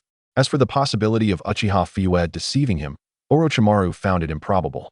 After all, Fuyu had no motivation to fabricate such a falsehood. If Uchiha Fuyu were truly the strongest entity in the shinobi world, what would he gain by misleading him with an illusion of a non-existent power? It would serve no purpose, as he could not hope to defeat Fuyu. Thus, the very fact that Uchiha Fuyu had no reason to deceive him only fortified Orochimaru's belief in the potential existence of the Otsutsuki clan. Indeed, your intellect is quite keen. This Otsutsuki clan is exceedingly powerful. Therefore, I require your assistance, Uchiha Fuyu stated solemnly. Fuyu, you must understand that few would readily believe your words. If you were to claim that the Sage of Six Paths truly exists, some might lend credence to that notion. However, your assertion that the sage created this moon would likely be met with widespread skepticism. Given that my strength pales in comparison to yours, what assistance could I possibly offer you? Orochimaru chuckled wryly, pondering how he could contribute when he could hardly measure up to Uchiha Fuyu, let alone the Otsutsuki. I do not seek your strength. I seek your intellect, Fuyu countered. In terms of raw power, you are indeed among the elite of the shinobi world. But when it comes to intellect, I doubt anyone can rival you. Thus, I implore you to assist me in utilizing your vast knowledge to help our shinobi world combat the Otsutsuki clan. Uchiha Fuyu regarded Orochimaru with a shake of his head. He understood well that in the realm of scientific intellect, no one surpassed Orochimaru, with the possible exception of Kabuto. While the Nara clan possessed considerable intelligence, their expertise diverged from Orochimaru's field. However, with Orochimaru's guidance, they might indeed cultivate remarkable scientists. Orochimaru, what can my intellect accomplish? After a moment of contemplation, Orochimaru raised his head to inquire of Uchiha Fuyu. I understand your power is formidable, and your knowledge of science is even more profound, Fuyu replied. I wish for you to establish a scientific research division dedicated to the study of bloodline abilities, tailed beast chakra, bloodline evolution, and fusion, among other capabilities. Through experimentation, we can enhance the overall strength of our shinobi world. Experiments? You must realize that conducting such experiments necessitates human trials. Did you not find the methods of Sarutobi-sensei excessively cruel? Orochimaru's brow furrowed as he gazed at Uchiha Fuyu, filled with perplexity. How can you now support human experimentation? Because I possess the ability to resurrect the deceased, Uchiha Fuyu replied, a smirk playing at the corners of his mouth. Resurrect? What do you mean? Orochimaru's heart raced, disbelief washing over him as he gazed at Uchiha Fuyu. Look into my eyes, Fuyu commanded, activating his Rinnegan. What? What kind of eyes are those? Orochimaru's pupils contracted as he stared in disbelief at Uchiha Fuyu's Rinnegan. He had never laid eyes upon the Rinnegan, nor did he possess any knowledge of its appearance. Upon witnessing Uchiha Fuyu before him, he could scarcely believe his own vision. This was the eye of the sage of the six paths, the Rinnegan. Do not underestimate the power of the Rinnegan. It possesses the ability to bring the dead back to life. In an instant, I can resurrect anyone who has perished before me, as long as their number does not exceed my limits. Thus, I harbor no fear regarding human experimentation, for none of them will meet their demise. My experiments differ fundamentally from those conducted by the Third Hokage, whose endeavors, upon failure, invariably result in death. In contrast, I wield control over the life and death of my subjects. A smirk graced Uchiha Fuyu's lips as he chuckled lightly. You can resurrect the dead? Orochimaru's pupils constricted in disbelief. The notion of reviving the deceased seemed unfathomable to him. He had never encountered anything capable of such a feat.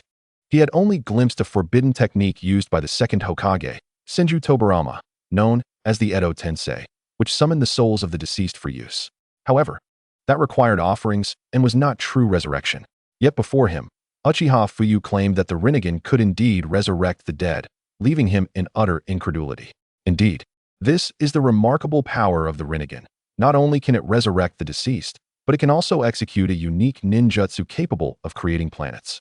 Allow me to demonstrate how to forge a celestial body, though I cannot unleash my full power, for doing so would impose a considerable burden upon me. The moon, after all, was conjured by the sage of the six paths and his brother. Come with me. Uchiha Fuyu smiled, and, to convince Orochimaru, seized his hand, vanishing from their location and penetrating into the fabric of space. In the next moment, Uchiha Fuyu brought Orochimaru to a realm strewn with golden sands. What is this? A space-time ninjutsu? Orochimaru's pupils contracted as he surveyed his surroundings, disbelief etched across his face. Indeed, I am adept in space-time ninjutsu, capable of traversing dimensions, even into other worlds. Now, behold the might of the Rinnegan. Uchiha Fuyu grinned, rising into the air and floating high above. Chapter 151, The Heavenly Starfall, Orochimaru's Awe. He can fly? Is this a power akin to Inoki's? Orochimaru furrowed his brows, gazing upward with narrowed eyes at Uchiha Fuyu, murmuring to himself. The Heavenly Starfall. A black sphere emerged from Uchiha Fuyu's right hand, suspended in the air, before he clasped his hands together. Boom, boom, boom. Instantly, the earth trembled violently, and Orochimaru, filled with trepidation, glanced around in panic as the sands beneath him surged skyward, coalescing into massive stones propelled toward the black sphere by an overwhelming force. What is this power? Orochimaru could feel the frantic onslaught, jumping from one large stone to another. Fear not. This is merely a demonstration, Uchiha Fuyu assured. Appearing beside Orochimaru and whisking him away from the range of the heavenly starfall's attack. Thud, thud, thud. Countless stones ascended from the ground, all merging into one. In a short span, a colossal meteorite materialized in the sky, formed entirely from the unique sand. The land beneath, within a 10-mile radius, was devoid of even the smallest grain of sand, the surface itself marred with deep craters. Is this truly a force wielded by mortals? Orochimaru gazed up at the massive meteorite, astonishment written all over his face. This was the first time he had experienced such incredible power. If this meteorite were to strike, the force it would unleash would be unimaginable. Now do you believe? This is the power of the Rinnegan. It can create planets. Yet, I have not even exerted my full strength. This meteorite is merely 500 meters in diameter. The moon, however, was a celestial body forged by the combined might of the Sage of the Six Paths and his brother, vastly larger. If I were to create a planet of such magnitude, it would likely drain my ocular chakra entirely. Uchiha Fuyu smiled faintly, observing the meteorite he had conjured with ease. Shaking his head, such immense power. How formidable must the Sage of the Six Paths be? And what of his mother, Kagaya Otsutsuki? The Otsutsuki clan? Immortality? Fuyu. With this Rinnegan, does it not signify you can achieve immortality? Orochimaru inquired, a glimmer of intrigue flickering in his eyes. If one wishes for eternal life, perhaps this Rinnegan alone could suffice. After all, if it can resurrect the dead, wouldn't reviving multiple times lead to a form of immortality? The Rinnegan indeed possesses the capability of resurrection, yet there exists a limit to the number of revivals. Should the number exceed a certain threshold, it would likely drain all vitality from my being in an instant. Reviving one or two, or even a dozen at once, would merely deplete my ocular chakra.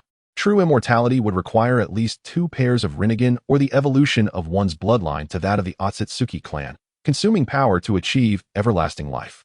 The Otsutsuki clan possesses immense strength and the ability to attain immortality. I firmly believe we can leverage technological advancements to catalyze the evolution of our bloodlines. Thus, Orochimaru, I require your expertise. I need you to commence research on how to enhance the power of one's bloodline. Only by augmenting our bloodline strength can we genuinely acquire formidable power and the capability of immortality. Furthermore, we must explore the fusion of dragon and bloodline abilities. If we can merge your lineage with that of the Otsutsuki, we can foster a superior bloodline, guiding our research direction.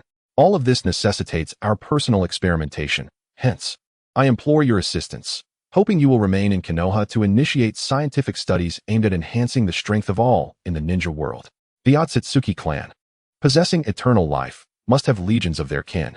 To confront them, we must empower the entire ninja world. Moreover, I shall prepare to dominate the ninja realm, uniting all forces against the Otsutsuki clan. The Otsutsuki may invade the ninja realm at any moment. Thus, we must consolidate the strength of all humanity to withstand their onslaught. Uchiha Fuyu regarded Orochimaru, hoping to enlist his aid in rigorous scientific exploration and high-density technological development, inviting all brilliant minds to join in the research. Only in this way can the strength of the ninja realm grow progressively. He had faith in Orochimaru's capabilities.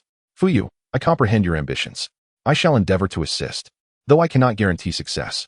Furthermore, I will require your unwavering support. Manpower, resources, finances, and equipment, all are essential. Orochimaru nodded solemnly, his expression grave.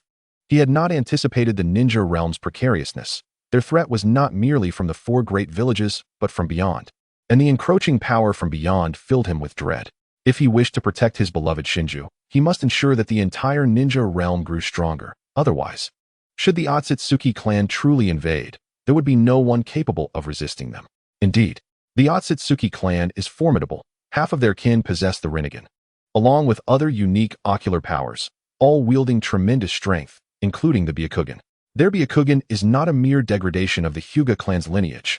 Rather, it rivals, if not surpasses, my own Mangekyo Sharingan. You require manpower, resources, financial support, and equipment, all of which I shall ensure are provided for you. Furthermore, I will arrange for the test subjects. Uchiha Fuyu nodded and spoke to Orochimaru in a low voice. Let us commence scientific research forthwith. In a few decades, how advanced will technology be throughout the ninja world? He found it hard to believe. All he truly desired was to discover how to enhance his bloodline power. His immediate goals were to possess the 10 tails and to elevate his own bloodline strength. If he could elevate his bloodline to that of a typical Otsutsuki clan member, his own power would indeed see a significant increase.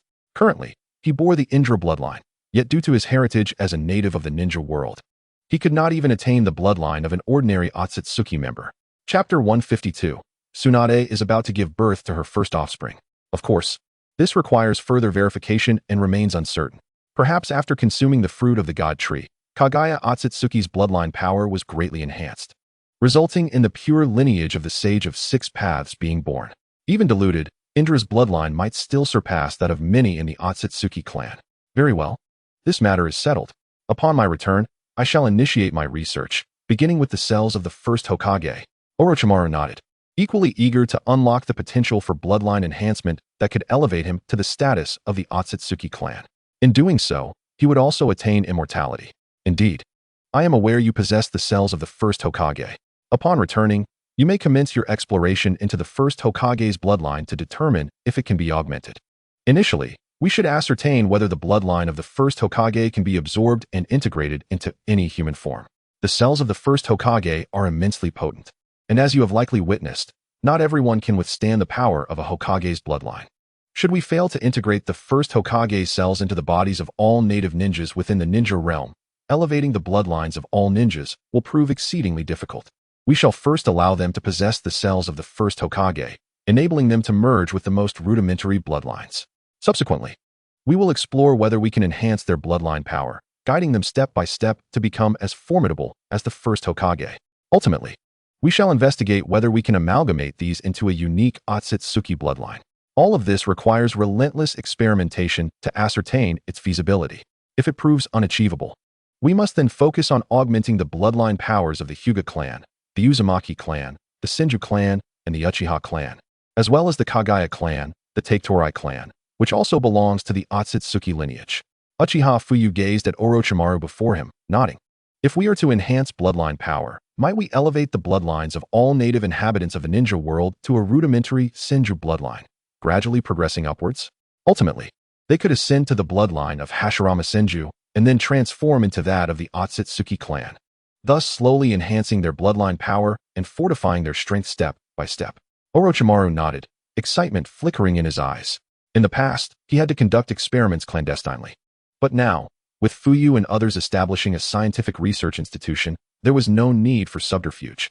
He could pursue any research he desired.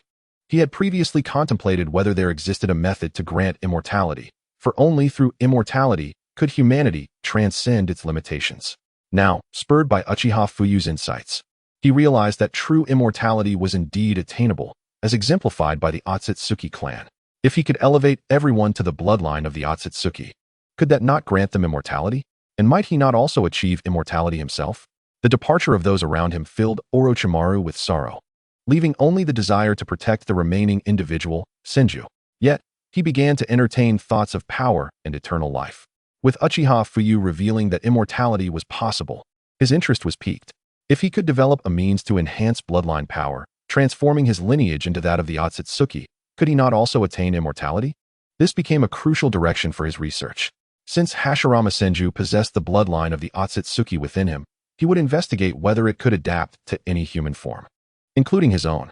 Should he successfully integrate Hashirama's bloodline, could he not also enhance it, ultimately allowing himself to attain the bloodline of the Otsutsuki and thereby achieve immortality? The Edo Tensei technique is also a commendable ability. If he could discover a method to summon the souls of powerful deceased ninjas to battle without the need for sacrifices, it would indeed be a viable strategy. Everything must unfold gradually. I shall also dispatch shadow clones to assist you in your experiments, hoping to offer some support.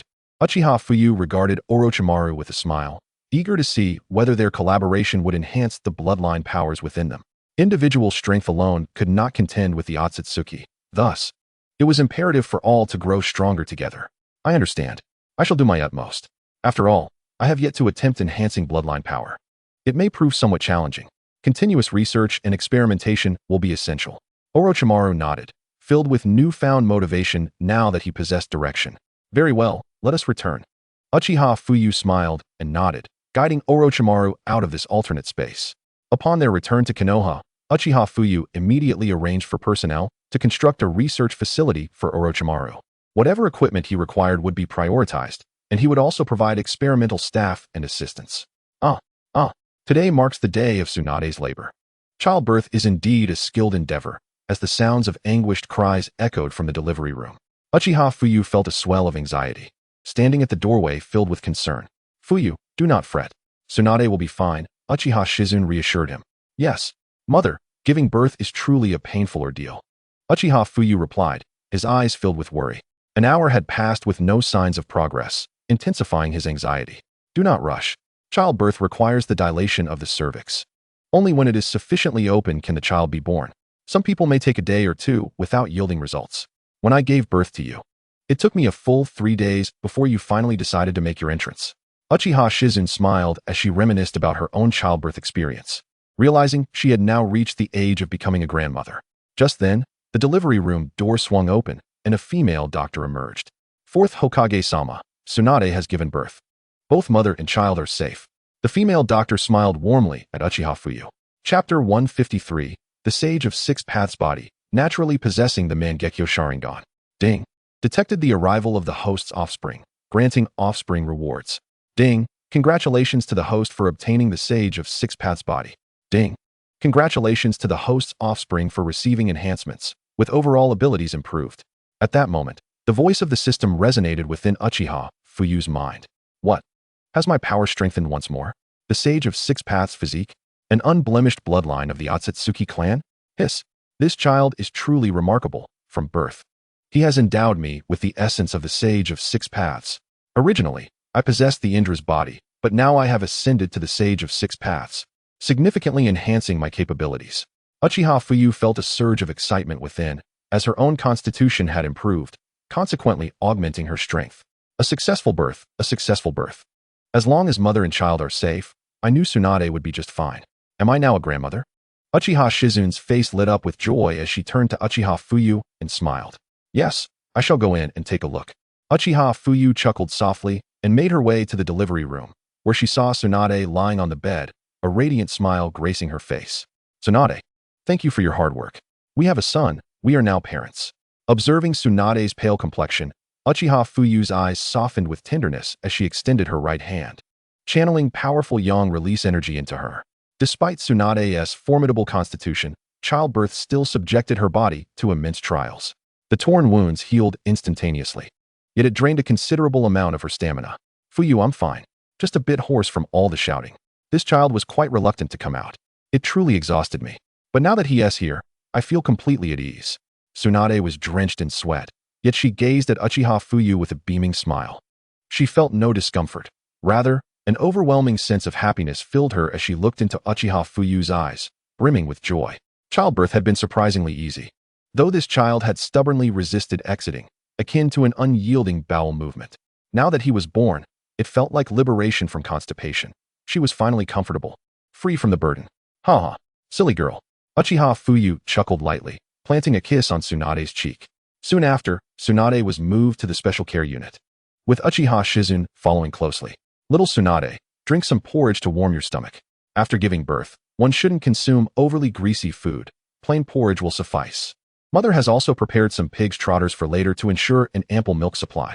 Uchiha Shizune entered, personally feeding Tsunade the porridge. Mother, I can manage. I'm perfectly fine. My constitution is strong. I've already recovered. I could head to the battlefield right now without issue. Tsunade's face flushed as she shook her head. She was still unaccustomed to being cared for by Uchiha Fuyu's mother. No need, just lie down. If anything lingers, it could lead to complications. It's only right for your mother to take care of you. Uchiha Shizune gently insisted with a smile. Thank you, mother. Tsunade nodded, no longer resisting, understanding the need to respect Uchiha Shizune's wishes as she obediently sipped the porridge. Uchiha Fuyu watched with a smile, then glanced at the chubby little boy beside her. Mangekyo Sharingan. This child activated the Mangekyo Sharingan right at birth? In the future, he might awaken the Rinnegan. It remains to be seen. Cradling her son, Uchiha Fuyu noticed the distinct tear troughs beneath his eyes. A powerful ocular prowess emanated from him, compelling her to scrutinize her son closely. Astonishingly, he had already awakened the Mangekyo Sharingan, its red light flickering momentarily before returning to normal. The innate Mangekyo Sharingan left her astounded. Such talent is truly extraordinary. This child may become a being akin to the Sage of Six Paths Fuyu. We haven't named the child yet. Have you thought of a name? Uchiha Shizune inquired while continuing to feed Tsunade. A name? Let me think. I shall call him Uchiha Hitomi. Uchiha Fuyu contemplated, naming the child after his inherent Mangekyo Sharingan. After all, with such remarkable ocular power, it was fitting for their firstborn. Uchiha Hitomi? Hitomi. Tsunade nodded. Her gaze filled with maternal affection as she looked at Uchiha Hitomi in Uchiha Fuyu's arms. Fuyu, congratulations. You have a son. Uchiha Fugaku remarked with a gentle smile directed at Uchiha Fuyu. Brother, you too have ascended to the rank of uncle. Haha. This child possesses a natural Mangekyo Sharingan. His future achievements may surpass ours. Uchiha Fuyu returned Uchiha Fugaku's gaze, her eyes brimming with mirth. What? A natural Mangekyo Sharingan? Hiss. This little Hitomi has such potent talent? Uchiha Fugaku gasped in astonishment, taken aback. He never anticipated that his newborn nephew would possess a natural Mangekyo Sharingan. What a concept. To think of the countless battles and deaths he had witnessed to elevate his own Sharingan from a single Tomo to Mangekyo. Yet, here was his nephew, merely a newborn, already endowed with the Mangekyo. This foretold a future that would surpass theirs. Furthermore, possessing a natural Mangekyo Sharingan suggested he might directly attain the eternal Mangekyo, remaining impervious to blindness. Such a gift was unprecedented, and he had never heard of any child being born with a natural Mangekyo Sharingan. Haha, indeed. I too was taken aback. This child has truly surprised me. When I first saw him, I sensed an immense ocular power that rivals my brother's eternal Mangekyo Sharingan. Uchiha Fuyu, too, was astonished by her son's natural Mangekyo Sharingan, which undoubtedly matched the power of the eternal Mangekyo. In the future, he would surely awaken the Rinnegan, much like the sage of 6 paths of old. Isn't it infuriating when comparing oneself to others? However, the fact that Hitomi possesses a natural Mangekyo Sharingan is undoubtedly a boon for our Uchiha clan. The future belongs to the youth. The stronger their abilities, the stronger our clan will become. Uchiha Fugaku nodded with a smile, acknowledging that they were all growing older. As these children matured, he and the others would also be in their 30s or 40s. Chapter 154. The pinnacle of 6 paths, sister-in-law, is expecting. The future still belongs to these young ones. The greater their strength and talent, the better it is. Brother, you should step up your game too. Are any of the sisters-in-law expecting? Uchiha Fuyu nodded, looking at Uchiha Fugaku with a smile. Yes, they're all pregnant. They'll give birth next year. I wonder what their talents will be like. Uchiha Fugaku nodded, noting that his wives were all expecting. By next year, they would all give birth. Then I'll congratulate you in advance, brother. Uchiha Fuyu laughed heartily, realizing that Uchiha Fugaku's children would likely be Uchiha Itachi and Uchiha Sasuke.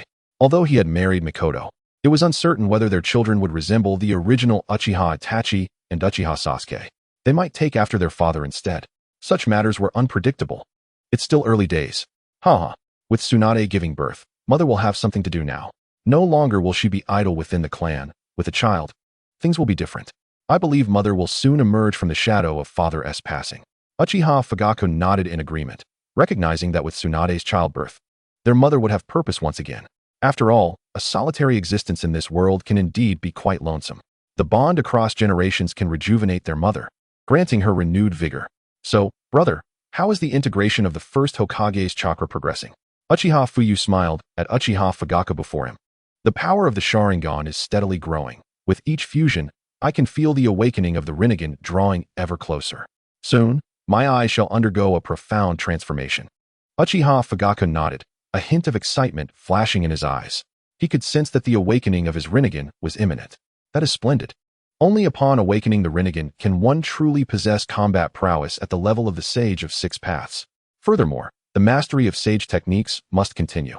Adhere to the training methods I imparted, create shadow clones, and supervise your own practice. This is to mitigate unforeseen circumstances. Mastering Sage techniques swiftly will enable you to activate special modes upon acquiring the Rinnegan.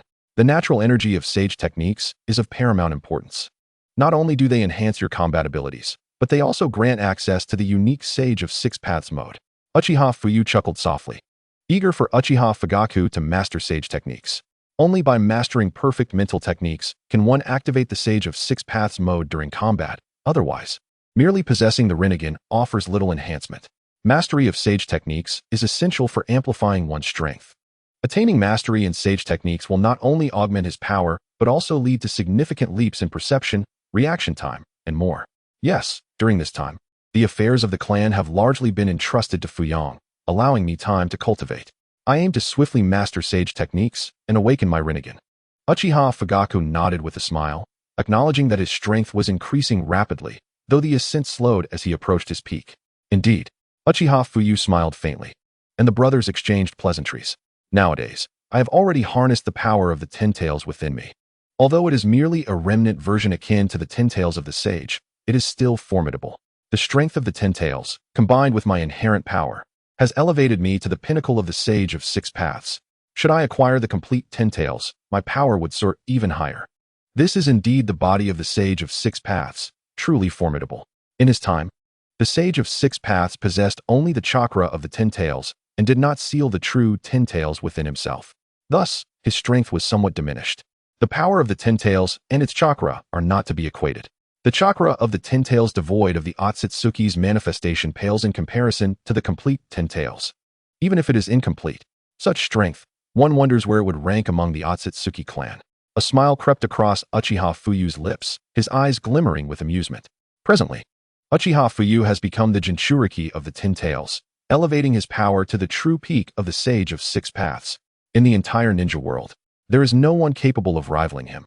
However, he remains curious about his standing among the Otsutsuki clan. After all, Kaguya Otsutsuki possesses the complete Ten Tails, her power undoubtedly surpassing that of the Sage of Six Paths. Yet, she lacks any combat talent, which led to her being sealed by her two sons. In terms of true power, Kaguya Otsutsuki is indeed far superior to the Sage of Six Paths. She simply cannot wield that power effectively. What then?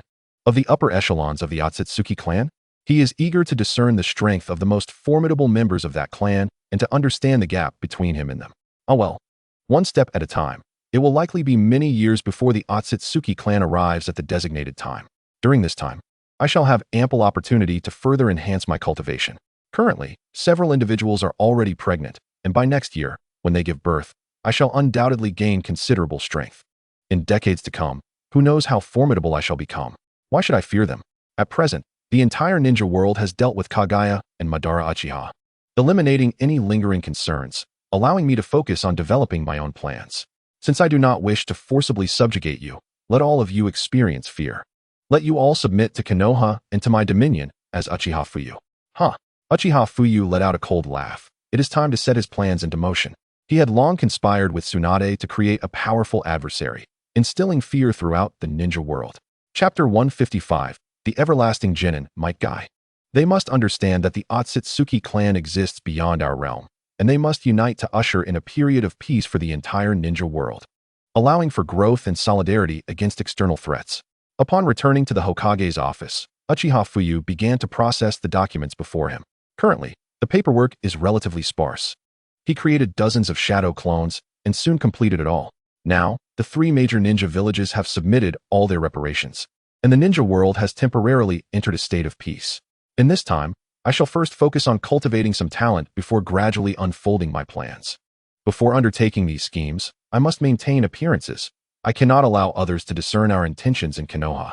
For now, I shall convene a Chunin exam, allowing these genin to all advance to Chunin status. During this period, I shall slightly strengthen our forces. Furthermore, I will invite all other ninja villages to participate in this Chunin exam. As for the Land of Water, it is already under my control.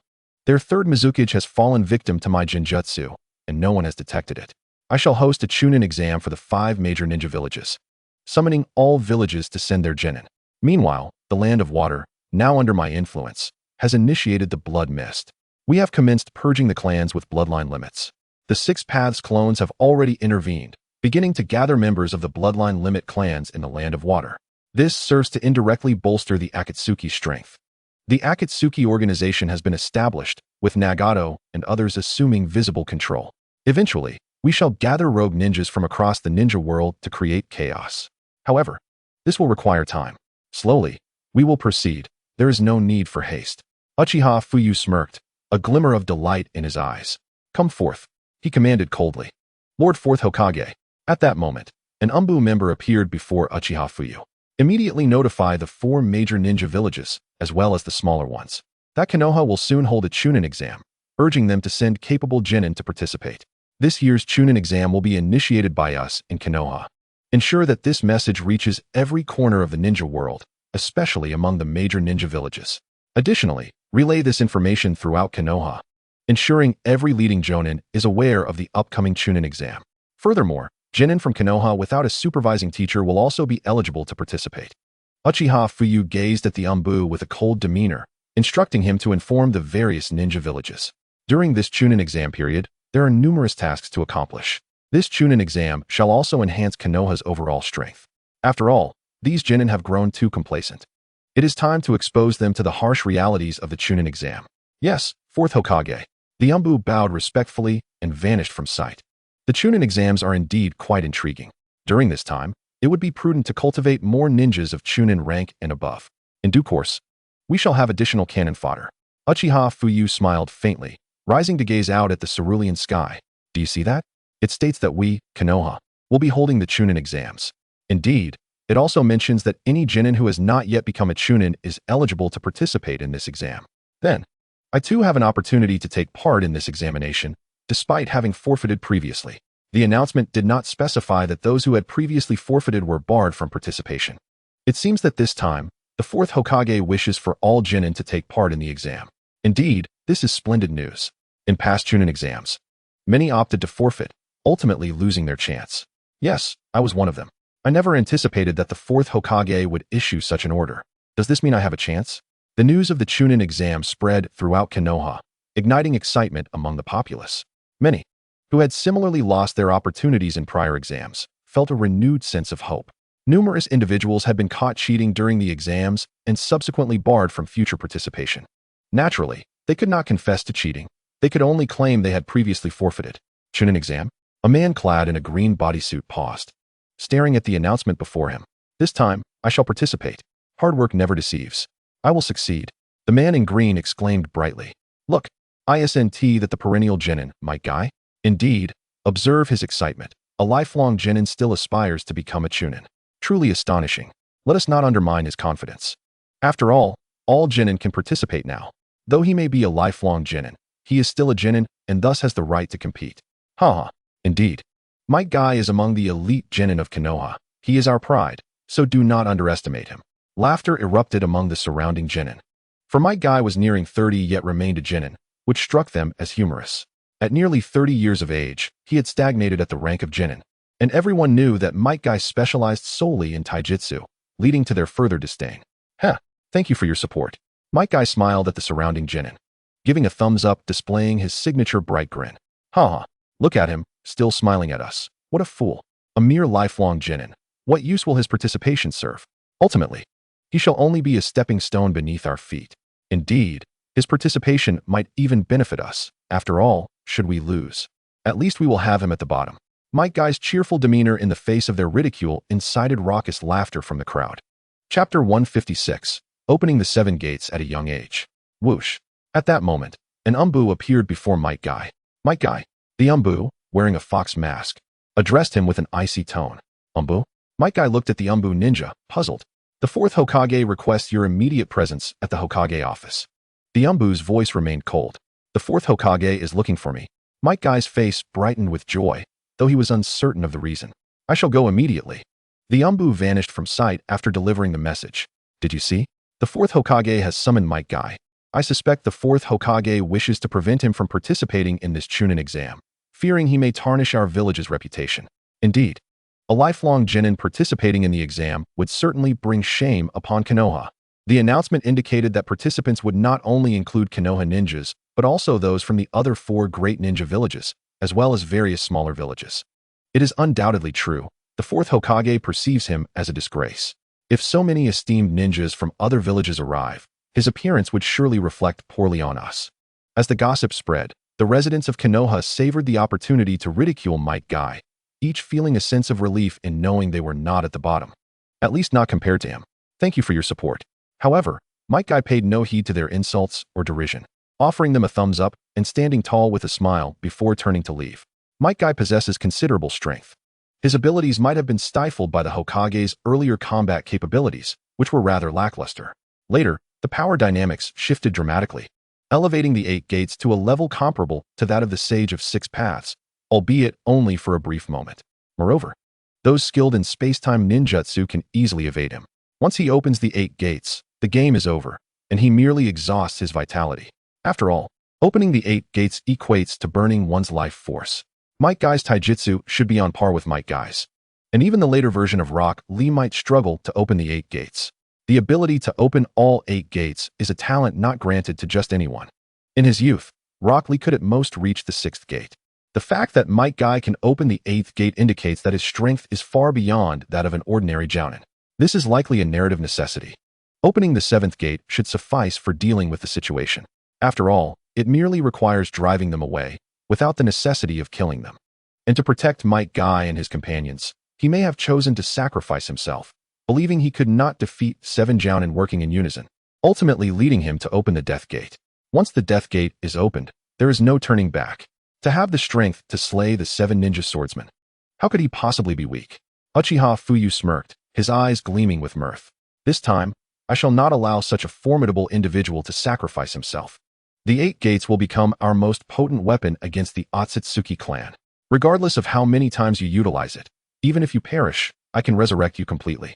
In the future, we shall explore whether it is possible to maintain the 8 gates in an open state or to mitigate the severe damage they inflict upon the body. Much like the practitioners of the cultivation world. Why does opening the 8 gates result in such significant harm? The might of the 8 gates is well known. Enabling a jounin to rival the strength of the Sage of 6 Paths. This is indeed the strongest weapon in the ninja world. This time, I am eager to discover just how powerful Might Guy truly is. Uchiha Fuyu harbored a keen interest in Might Guy's abilities. Suddenly, a knock resonated at the door. Come in. Uchiha Fuyu, aware that Might Guy had arrived, settled into the Hokage's chair, resting his chin on his hands, a smile playing on his lips. Fourth Hokage.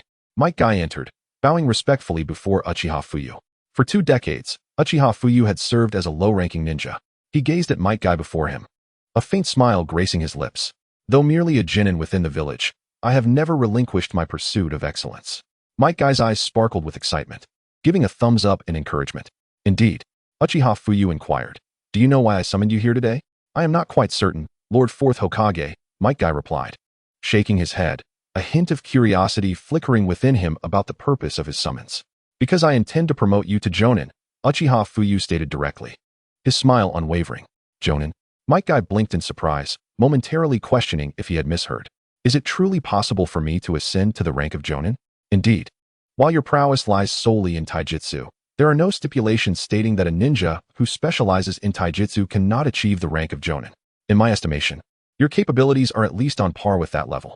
Following the recent Second Great Ninja War, our village has continued to bolster its ranks, having lost numerous Jonin. Thus, I wish to elevate you to the status of Konoha's Jonin. What say you? Uchiha Fuyu smiled gently at Might Guy. Is this truly happening, Lord Fourth Hokage? Might Guy's eyes brimmed with tears as he looked at Uchiha Fuyu, seeking confirmation. Of course, Uchiha Fuyu nodded with a soft smile. Indeed, youth never deceives those who toil diligently. Thank you, Lord Fourth Hokage. Tears streamed down Might Guy's face as he respectfully bowed to Uchiha Fuyu. I am aware of your talent in taijutsu, and I have heard that you have trained in the 8 gates. How many can you currently open? Uchiha Fuyu inquired, his smile unwavering. To my astonishment, the Fourth Hokage is aware of my training in the 8 gates? Thank you for your concern, Lord Fourth Hokage. I have now mastered the opening of 7 gates, but I believe I will soon unlock the 8th, Might Guy replied, his heart swelling with pride at Uchiha Fuyu's interest in him.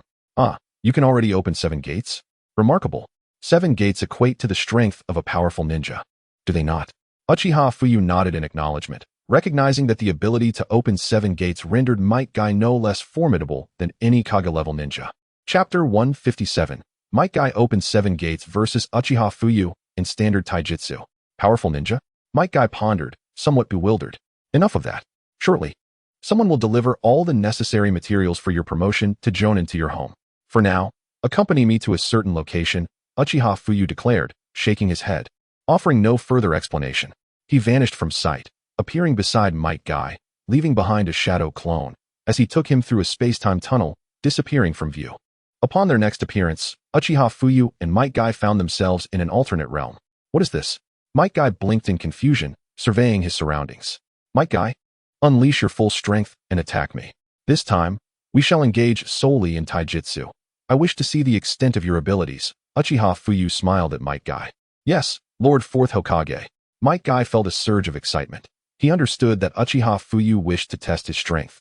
and he was thrilled to engage in combat with the Fourth Hokage. Come forth. Uchiha Fuyu beckoned Might Guy. He too was eager to gauge Uchiha's capabilities. Opting to rely solely on taijutsu, refraining from utilizing ninjutsu, he needed to ascertain the level of Might Guy's prowess. Should his taijutsu prove insufficient, he would resort to Jonin-level techniques to evaluate the true extent of Might Guy's strength. Yes, Lord Fourth Hokage. Might Guy's expression turned serious as he regarded Uchiha Fuyu intently, then lunged forward with determination, leaping high into the air, his right leg descending with great speed. Impressive speed, Uchiha Fuyu acknowledged, deftly evading the strike. Boom. A small crater formed where Might Guy's foot had landed. Uchiha Fuyu retaliated with a kick directed at Might Guy. Hurricane roundhouse kick. Might Guy furrowed his brow, spinning rapidly to counterattack Uchiha Fuyu. Uchiha Fuyu's brow furrowed as his foot met Might Guy's spinning kick. He swiftly delivered 3 consecutive kicks before retreating. Might Guy, do not hold back. You cannot harm me. Come forth. Sensing the immense force behind Uchiha Fuyu's kicks, Might Guy nodded internally and charged forward. Yes, Lord Fourth Hokage. Let youth blossom. 8 gates formation, first gate, open. 8 gates formation, second gate, open. A serious expression crossed Might Guy's face as he activated the 8 gates. His entire being enveloped in a vibrant green energy. Very well, now it is becoming interesting. Do not hold back. Open the 7th gate. I wish to witness your true strength. In a duel between men, mercy is not permitted. Uchiha Fuyu smiled, observing Might Guy, making no attempt to intervene. 8 gates formation. 3rd gate, open. 8 gates formation, 4th gate, open. 8 gates formation, 5th gate, open. Might Guy's chakra surged exponentially, materializing into a tangible form as blue steam erupted around him. The ground beneath them fractured under the immense pressure, creating a powerful shockwave that rippled for miles. Such blue steam? What an overwhelming presence. Even this mere aura could likely overwhelm any Chunin. This battle is truly exhilarating. Such combat capabilities rival those of an extraordinary ninja. Without reaching such a level, it would be impossible to withstand him. Uchiha Fuyu smiled at Might Guy, nodding in approval. With the opening of the 7th gate, Might Guy's strength now stood on par with that of an extraordinary ninja. Whoosh. Suddenly, Might Guy was before Uchiha Fuyu, delivering a left hook aimed at his face. Uchiha Fuyu swiftly dodged, but Might Guy pressed forward, denying him any chance to counter. However, Might Guy's taijutsu, despite his impressive display, fell short against Uchiha Fuyu, as even the 7th gate could not inflict harm upon him. Yet both combatants moved with a speed that transcended human capabilities, far beyond what any ordinary person could achieve. Such velocity would overwhelm any opponent, even a group of extraordinary ninjas, unless they possessed space-time ninjutsu. In terms of taijutsu, the only one capable of contending with Might Guy would be Might Guy himself. Even Uchiha Madara, a being of extraordinary prowess, would find it challenging to best Might Guy in taijutsu alone. Only by attaining the Sage of 6 Paths level could he evade Might Guy's 7th gate techniques. Otherwise, he would require the use of Tsunade to withstand the onslaught. Boom, boom, boom. The aftermath of Uchiha Fuyu and Might Guy's battle generated tremendous force, their speed creating a cacophony of sonic booms that reverberated through the air. At this moment, Might Guy was panting heavily, his tight pants torn at the hem. In stark contrast, Uchiha Fuyu appeared remarkably unperturbed. However, it was evident that a slight tear had manifested in the fabric of his left shoulder, clearly a remnant of the physical clash that had transpired during their battle, which had left both of their garments somewhat tattered. Proceed. You must possess a secret technique yet, he encouraged. Such taijutsu has few adversaries throughout the entire ninja world. Of course, this assessment is merely based on physical prowess. If you truly wish to triumph over other ninjas, you must also master some fundamental ninjutsu. Now, let me witness your ultimate move from the 7th gate. Uchiha Fuyu regarded Might Guy with a slight smile. Indeed, Lord Fourth Hokage. This is a technique of my own invention, still in its infancy. You ought to be cautious. Yaya, Dai exclaimed as he faced Uchiha Fuyu, rhythmically striking forward in rapid succession, a technique without a name. Suddenly, a blast of air materialized, transforming into a white tiger that charged toward Uchiha Fuyu. What is this? Daytime tiger? Such a formidable aura. Uchiha Fuyu mused as he observed the white tiger before him, a faint smile gracing his lips. Yet, my taijutsu now rivals yours. Then let us see, he responded, eager to test whether he too could shatter the air and form such a powerful air cannon. In essence, the daytime tiger was an air cannon, compressing air within a defined area before rapidly releasing it, resulting in immense power. With Uchiha Fuyu's relentless onslaught, the surrounding air was swiftly compressed, coalescing into beams of white light that took the shape of a white tiger. Suddenly, two colossal white tigers appeared on the battlefield, bearing their fangs. Boom! The two titanic white tigers lunged forward, unleashing a cacophony of explosive sounds that reverberated throughout the cosmos. Might Dai was sent flying, entombed beneath a pile of stones. With a tremendous force, Uchiha Fuyu was also propelled backward, landing several meters away before finally halting. Remarkable strength. Might Dai truly does not pale in comparison to his son. Uchiha Fuyu stretched his limbs with a gentle smile. The intense exchange had inflicted no harm upon him, save for a few frayed edges on his clothing. After all, their confrontation was a pure contest of taijutsu, devoid of any ninjutsu. Are you unharmed? Uchiha Fuyu approached Dai, offering a slight smile. Lord Fourth Hokage, your strength is truly formidable. Even when I exert my utmost effort, I am no match for you. It's nothing serious, merely a few fractured bones in my right arm. Dai replied, shaking his head, determination flickering in his eyes as he regarded Uchiha Fuyu. Well done. Your prowess has earned my recognition. Not everyone can withstand my full-force strike. Although I fought you solely with taijutsu this time, your taijutsu has no equal in the ninja world. I did not misjudge you. Your strength is indeed exceptional. With your capabilities, you are more than qualified to serve as a jonin. Congratulations, Might Dai. You have finally shed the title of a lowly genin and emerged as a truly formidable jonin, gaining my acknowledgement. Uchiha Fuyu smiled warmly and utilized the healing palm technique to mend Dai's wounds. Thank you, Lord Fourth Hokage, for your recognition. I have always believed that hard work never betrays one. A person who does not believe in themselves finds no utility in effort. I have steadfastly believed in myself, and I have succeeded. I am deeply grateful to you, Lord Fourth Hokage. Might Dai, overwhelmed with emotion, stood and bowed respectfully to Uchiha Fuyu. Now that your injuries have healed, let us return. Your performance in this battle was truly spectacular. I hope you will continue to strive diligently for the benefit of Konoha. Uchiha Fuyu retracted his hand and gently patted Dai's shoulder. Yes, Lord Fourth Hokage, Dai replied, brimming with excitement as he bowed deeply. Chapter 158, The Flowing Years. Subsequently, Uchiha Fuyu returned to Konoha and arranged for all the necessary supplies for jonin to be delivered to Might Dai. Finally liberated from the title of a perennial genin, Dai ascended to the rank of jonin in Konoha. Before long, the news of Might Dai's promotion spread throughout the village, leaving all those who had once mocked him utterly astounded. They could scarcely fathom how a ninja who relied solely on taijutsu, devoid of ninjutsu, could attain the rank of a jonin in Konoha, an inconceivable feat. Some even sought to challenge Dai, aiming to prove their superiority. However, they were swiftly apprehended by the Hyuga clan's guards. Soon after, Konoha held its first Chunin exam following the Second Great Ninja War, with nearly every ninja village participating. Totaling over 1,900 genin competitors, the fierce battles once again solidified Konoha's reputation in the ninja world. Among the competitors, Namake's Minato emerged victorious, achieving the rank of Chunin. Due to the Second Great Ninja War, many had not seen battle, so Minato's ascension to Chunin occurred solely within this exam. Additionally, Uzumaki Kushina also successfully advanced to Chunin. Time flowed swiftly. 5 years passed, bringing us to the 42nd year of Konoha. During these 5 years, Uchiha Fuyu and Orochimaru fervently researched, ultimately uncovering a glimmer of potential for bloodline enhancement. However, merging the bloodline of the Otsutsuki clan with that of an ordinary person proved to be an arduous challenge, as the cells of common folk were far too frail to endure those of the Otsutsuki. Undeterred, Uchiha Fuyu and Orochimaru continued their studies. In this time, Tsunade bore him 6 children, showcasing her remarkable fertility. The children brought him numerous advantages, the most notable being the 8th gate of opening. The other children were born with 5-tailed beasts, mysterious and varied, comprising wolves, tigers, bulls, leopards, and a dog, each possessing chakra levels rivaling the 9 tails. Moreover, all these offspring were born with exceptional eyes, whether they were Byakugan or Mangekyo Sharingan, each endowed with prodigious talents.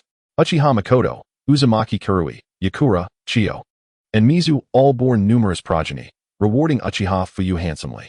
Other wives of the Uchiha clan also received ample rewards. Uchiha Makoto gave birth to 3 sons, the second of whom gifted him a seed of a divine tree fruit, requiring a living planet to nurture and grow. This unexpected boon was significant, considering the divine tree fruit's tremendous power. Furthermore, Uchiha Makoto was once again pregnant.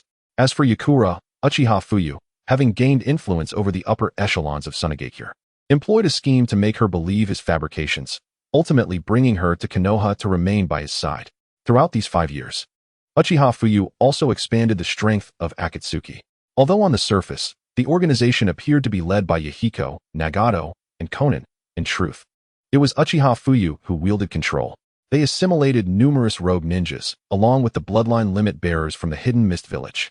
The Akatsuki organization boldly challenged the ninja world, directly abducting all the tailed beasts from the 4 great ninja villages. In an instant, the entire ninja realm was engulfed in panic, prompting alliances to form against the Akatsuki. However, without the intervention of Uchiha Fuyu, the 4 great villages suffered heavy casualties. Ultimately, Uchiha Fuyu proclaimed that if the 4 great ninja villages adhered to the arrangements of Konoha, they would receive its protection. Since the upper echelons of the 4 villages were entirely under Uchiha Fuyu's control, there was naturally no dissent. Even if there were objections from the lower ranks, they were swiftly dismissed. In the end, under the leadership of their respective Kages, the 4 great ninja villages integrated into Konoha. Meanwhile, the Akatsuki began its invasion of the entire ninja world. A grand battle was inevitable, and Uchiha Fuyu emerged victorious in every confrontation. This conflict was deliberately prolonged for an extensive duration, lasting a full 3 months. During this time, bonds formed among the inhabitants of each ninja village, and the formidable Otsutsuki Kagaya was unleashed, utilizing Nagato's body. Nagato sacrificed himself to release Kagaya, who, upon her emergence, was immediately ensnared by Uchiha Fuyu's yin-yang release, sealing her chakra. As Kagaya had been resurrected without the 10 tails, her strength was significantly diminished, and before she could mount any resistance, Uchiha Fuyu seized the opportunity for a surprise attack. The bewildered Kagaya, newly manifested, found herself deprived of all chakra. Throughout this fierce battle, Uchiha Fuyu claimed victory, ushering in a genuine era of peace for the ninja world. Uchiha Fuyu ascended to the status of a savior, adored by all. The ninja world no longer recognized the 5 great villages, as Uchiha Fuyu resurrected Nagato, guiding him towards redemption and integration into Konoha. It became apparent to all that they must unite against the Otsutsuki clan, which lingered beyond their realm. With Nagato's reformation, it was only natural for him to join Konoha in the fight against the Otsutsuki clan and the impending threats to their future. Subsequently, Uchiha Fuyu collaborated with Orochimaru for a decade, ultimately discovering a method to thoroughly merge ordinary human cells with the bloodline of the Otsutsuki clan. From Kagaya, Uchiha Fuyu acquired 10 divine tree fruits. The naive Kagaya ultimately bore 10 children under Uchiha Fuyu's influence. This potent partnership produced offspring who were all pure-blooded Otsutsuki. Uchiha Fuyu's strength surged beyond the level of the Sage of 6 Paths, although he remained unaware of just how formidable he had become. 20 years later, Uchiha Fuyu's prowess was evident to all. To safeguard humanity and bolster the strength of the ninja world, every gifted female from prominent clans was sent to Uchiha Fuyu's residence, hoping he could sire more children with powers approaching that of the Sage of 6 Paths. This included Hinata Hyuga, Hanabi Hyuga, Tintin, Sakura Haruno, Kuratsuchi, Meitarumi, Temari, Anko Mitarashi, Ino Yamanaka, Taiya, Konan, Yuhi Kurinai, Matsuri, Kato Shizun, Natsum Shizuka, Tsuchigumo Yo, and others. Additionally, after Fusen Village joined Konoha, her master and other women also became part of this endeavor. After all, only Uchiha Fuyu had the potential to produce individuals nearing the strength of the Sage of 6 Paths. Over the years, the number of Uchiha Fuyu's offspring swelled to over 970, each attaining a level of strength akin to a pseudo-6 Paths upon reaching adulthood. This was a conspicuous fact, which led to the influx of exceptional women from various clans. Uchiha Fuyu was rewarded abundantly, and these accolades were invested in his children, each of whom experienced rapid enhancement and strength. Later, Uchiha Fuyu confronted Otsutsuki Ishiki, decisively eliminating Jigen and extracting his data, reducing him to mere ashes. Furthermore, he acquired a body of an Otsutsuki, claiming its chakra and eyes for himself. 80 years in Konoha saw the arrival of Otsutsuki Kinshiki, Mamashiki, and Yurashiki, who found the ninja world teeming with superlative warriors. Even the gatekeepers had attained the realm of super shadows. Utilizing genetic enhancement technology, everyone had integrated Otsutsuki cells, resulting in an exponential surge in power. Ultimately, Kinshiki, Mamashiki, and Yurashiki had their eyes gouged out, adding 3 more individuals of 6 Paths caliber to the ninja world. Uchiha Fuyu transformed Kinshiki, Mamashiki, and Yurashiki into chakra fruits, bestowing them as rewards within the village, thus creating 3 additional pseudo-6 paths level warriors. A millennium passed without the Otsutsuki clan returning to the ninja world. Uchiha Fuyu's progeny multiplied beyond counting, and his descendants numbered in the unquantifiable. He amassed countless rewards, having consumed so many divine tree fruits that he felt he might burst. Uchiha Fuyu and his numerous wives produced several moons. As the population of the ninja world approached its limits, this relentless procreation was a strategy to counter the Otsutsuki clan. However, as the Otsutsuki clan did not reappear, these individuals focused on enhancing their strength. The entire ninja world had been almost entirely dominated by the Uchiha clan, and with such a vast population, alternative paths had to be sought. In times devoid of peril, Uchiha Fuyu refrained from intervening. "Dear, what are you contemplating?" Hinata Hugo approached, gazing at Uchiha Fuyu with a radiant smile. "Nothing much, merely reflecting on how solitude accompanies invincibility," Uchiha Fuyu replied, sitting atop a mountain peak, embracing Hinata gently, a subtle smile gracing his lips. "As long as the ninja world is at peace, that is all that matters." Hinata responded with a charming smile, her eyes sparkling with joy. "Indeed, peace is truly wonderful," Uchiha Fuyu said, his gaze drifting to the blue planet before him, a faint smile lingering on his lips. "Husband? Husband?" Soon after, Kaguya and others emerged, and the mountaintop was suddenly crowded with over 6,000 women. "Incredible!" Uchiha Fuyu laughed heartily, dashing towards the multitude of women, planting kisses on each of their faces with remarkable speed. "Space-time ninjutsu is indeed marvelous," he mused, a grin dancing on his lips. The end. Thank you for listening. If you enjoyed it, please subscribe and give a thumbs up in support. Until we meet again in the next tale.